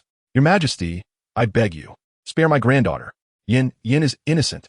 In the face of Douluo bow's wailing, Kai remained unmoved. Instead, he walked to Douluo Yan's side and lifted her chin. What a delicate face. He pinched Douluo Yan's chin and leaned in slightly, sniffing the unique poison fragrance on her. I didn't expect the women of your family to have a poisonous scent too. This truly surprises me. Douluo bow, you are willing to sacrifice everything for Tang San. But now that you are in this place, has Tang San come to save you? The bloody reality he spoke of struck Douluo bow's heart repeatedly. All because he had followed Tang San like a dog to help him detoxify. But now, he had fallen to the status of a prisoner, and his granddaughter's life was in the hands of another. Meanwhile, the Tang San he had fought so hard to save was nowhere to be found, not even coming to rescue him.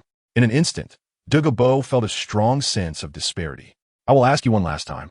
If you do not give me the answer I want, I will throw your granddaughter into the Yihong courtyard. Boom! As soon as those words were spoken, Douluo bow began to struggle violently. What kind of place was the Yihong courtyard? Douluo bow was very clear about it.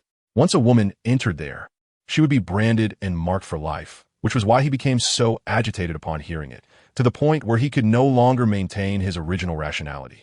No, Yin Yin, your Majesty, I promise you. Just as Kai was about to pull Douluo Yin away, Douluo bow's final wail made him stop. Every soldier of the Spirit Empire wore protective gear against poison. So once Douluo bow spread the poison across the battlefield, the Spirit Empire would quickly achieve victory. Meanwhile, Douluo bow would have to bear the title of Butcher, suffering eternal infamy. Douluo bow knew the consequences. Without his 9th soul skill and this poison mastery, he probably wouldn't even be noticed by the other side. Of course, for someone like Douluo bow, who cared deeply about his reputation, being burdened with eternal infamy was worse than suffering all kinds of torture. But none of that was as important as protecting his granddaughter. As long as he could keep her safe, what did it matter if he bore eternal infamy? You made a wise choice, Kai said, stopping in his tracks. He threw the tightly bound Douluo Yin to the ground, and then the ropes binding her miraculously fell away. Released from her restraints, Douluo Yin hurried to her grandfather's side and supported him. Grandpa! Tears streamed down Douluo Yan's cheeks, dripping on a Douluo bow. Douluo bow lovingly brushed his granddaughter's face. But at that moment, he seemed to age several decades in an instant. His originally dark green hair had turned completely white. Chapter 80, Conclusion. It was already a week later when Douluo bow arrived at the battlefield. During this week, both sides had clashed and rubbed against each other no less than 10 times. However, every time, the Spirit Empire had achieved victory thanks to its top-tier combat power. If neither side received reinforcements or had high-end combat power join the fray, defeat was only a matter of time. Douluo bow stood in midair, observing the camps of the two empires. If he released the poison here, over 500,000 lives would be lost. At that moment, Douluo bow's heart was filled with mixed emotions, but looking at the Spirit Empire's camp in the distance, his granddaughter was still there. Douluo bow had no choice. Taking a deep breath, Douluo bow's aura surged, and the 9th black ring beneath his feet lit up. Inside the tent, Bo and Douluo sensed the imminent danger. Ning Fengji, we need to leave. Jian Douluo and Ning Fengji slowly stood up, feeling a suffocating scent in the air. Ning Fengji said, yes, let's go. In the Star Luo Empire's camp, a little eunuch reported tremulously to Dai Tianfeng, Your Majesty, the Emperor of Heaven Do is missing. What? Dai Tianfeng instantly stood up, and before he could inquire further, he caught a whiff of a pungent smell in the air. By the time they left the tent and stepped outside, they saw a massive phosphorescent serpent king in midair, glaring menacingly at them. Ninth soul skill. Phosphorescent divine light. In an instant, the air seemed to fall silent, and toxic mist instantly enveloped the military camp of both empires. Some people lost their lives even while still asleep. Not good. Everyone retreat. To amplify his voice, Dai Tianfeng's 9 rings lit up, and a powerful tiger's roar resonated, instantly covering the entire camp. However, no matter how hard Dai Tianfeng tried, the predetermined outcome could not be changed. Dugubo's 9th soul skill could not even be endured by an 89-level soul Douluo. Dai Tianfeng understood the seriousness of the situation, and at that moment, he disregarded his imperial authority, quickly grabbing 2 people and fleeing outside. However, in midair, after doing all this, Dugubo stumbled and was about to fall. He could not believe he would actually harden his heart to slaughter these 500,000 people. After this, Dugubo would undoubtedly bear the title of executioner. Just as Dugubo was about to fall, Douluo appeared in midair, supporting the swaying Dugubo. The moment he saw Douluo, a look of surprise crossed Dugubo's eyes. In Dugubo's impression, the 7-treasure glazed tile school had always been a partner of Tang San. Since Douluo appeared here, he must have come to kill him. Resigned, Dugubo closed his eyes and let the other party take him away. He did not know how long it had been, but when Dugubo felt himself being set down, he opened his eyes in confusion. The scene before him was not the hellish image he had expected. Instead, it was a peaceful atmosphere. Am I dead? Dugubo murmured. During the journey, Dugubo had fainted for a while, so when he woke up again, he instinctively thought he had been killed by Jian Douluo. No, I won't kill the great contributor of this war. Ingzheng slowly walked out of the large tent, dressed in a black dragon robe, exuding an imposing and authoritative presence. I have seen your majesty. The 2 titled Douluo from the Swordbone bowed respectfully to Ingzheng, and even Ning Fengji slightly bent his waist. In fact, Ning Fengji also wanted to bow, but as soon as he moved, Ingzheng held his hands, preventing him from kneeling no matter how he tried to bend. As you can see, the 2 titled Douluo in the 7 treasures glazed tile pagoda and Ning Fengji are all my arrangements as undercover agents in the 2 great empires. Boom! This statement exploded in Dugubo's heart like a thunderclap. If what Ingzheng said was true, then this war, akin to a child's play, had no hope of victory for the 2 empires from the very beginning. Grandfather! Duguian rushed out of the crowd and hugged Dugubo. Seeing Dugubo's dispirited state, Duguian's heart was filled with pain. This war should come to an end. All soldiers, charge with me. A golden longsword appeared in Ingzheng's hand, pointing directly at the military camps of the 2 great empires in the distance. The soldiers surged out like a flood that had burst its banks, rushing towards the 2 empires. 9 soul skill, 8 desolate sword intent, 6 soul skill, absolute 0. A white light flashed above the soldiers. Nangong used his ultimate ice attribute to instantly freeze all the poisonous dances. At the moment the poison was frozen, the poisonous mist had already stopped spreading, covering the military camps of the 2 great empires like a beautiful work of art. Meanwhile, 50 miles behind the imperial military camp, when the poisonous dance had just spread, Dai Tianfeng, the 2 elders of the Starfall Empire, and the 3 from the Golden Triangle Love had already run out in advance. From an army of 500,000, only 6 remained. How tragic it was. Dugubo, Yu Xiaojing scolded harshly. We haven't lost yet. Once Mu Bai and the others return from Sea God Island, we still have a chance to turn the tables. As soon as Dai Tianfeng's voice fell, malicious mockery sounded around them. Yes, you haven't lost, but you also have no chance to turn the tables. Zhu Douluo, Ghost Douluo, Ling Yuan Douluo, and Demon Bear Douluo walked out from the shadows. Oh, I have seen His Majesty the Emperor of Xing Luo. Zhu Huaguan slightly bent down, and to others, it seemed like an ordinary subordinate bowing to the Emperor. But to Dai Tianfeng's ears, it sounded harsh. Yu Huaguan, what do you want to do? Although there were still 3 titled Douluo under the influence of the poisonous mist, even if they could survive, they would not have combat power in a short time. With a wave of Zhu Huaguan's hand, more than a dozen soul Douluo quickly charged forward, capturing the 6 in one fell swoop. The 2 great empires were destroyed, and the tripartite situation of Douluo Continent had become history. From now on, there would be only one empire on Douluo Continent, which was the Wuhuan Empire. In the dungeon, the former emperor of the Star Luo Empire and several people from the Golden Triangle Love were imprisoned here. The door creaked open, Kai casually pulled a chair and sat in front of Yu Xiaojing. How is it? How does it feel to be a prisoner? Oh, by the way, your most valued reputation is also ruined. The Wuhuan Empire has already published those books, and all your theories copied from the Wuhuan Temple have been completely shattered. Moreover, your proud 10 core theories of Wuhuan are now not even worthy of being toilet paper. Each of Kai's words shattered Yu Xiaojing's self-esteem. For Yu Xiaojing, reputation was more important than life. Watching his reputation go from being revered by thousands to being scorned by all, Yu Xiaojing was filled with despair. Ye Kai, considering our past. Before Yu Xiaojing could finish, Kai's fist landed on his abdomen. What qualifications do you have to mention the past? You are nothing but a prisoner now, Kai said coldly. Xiaojing. Lu Erlong struggled violently, but the chains binding her gave her an unusual beauty. Flinder remained silent, knowing that if he contradicted Kai in this situation, it would lead to a miserable death. Seeing the worry in Lu Erlong's eyes, Kai suddenly felt a malicious pleasure. He called his servants to lock Lu Erlong and Yu Xiaojing in a new cell together. Xiaojing, don't worry, I will definitely protect you. Looking at Yu Xiaojing's pitiful state, Lu Erlong's heart was filled with pain. For Lu Erlong, who was infatuated with love, Yu Xiaojing's life was more important than her own. However, everything changed when Kai walked back in. Erlong, Xiaojing. After Kai left, Yu Xiaojing held the ragged Lu Erlong in his arms, tears streaming down his face. As a man, tears were the least valuable thing. The 8th test of the God of Power has been completed. The 9th test of the God of Power. Essence of power. Understand the essence of the power you possess. Thus, several years passed peacefully, and Tang San and his group still remained hidden without coming out.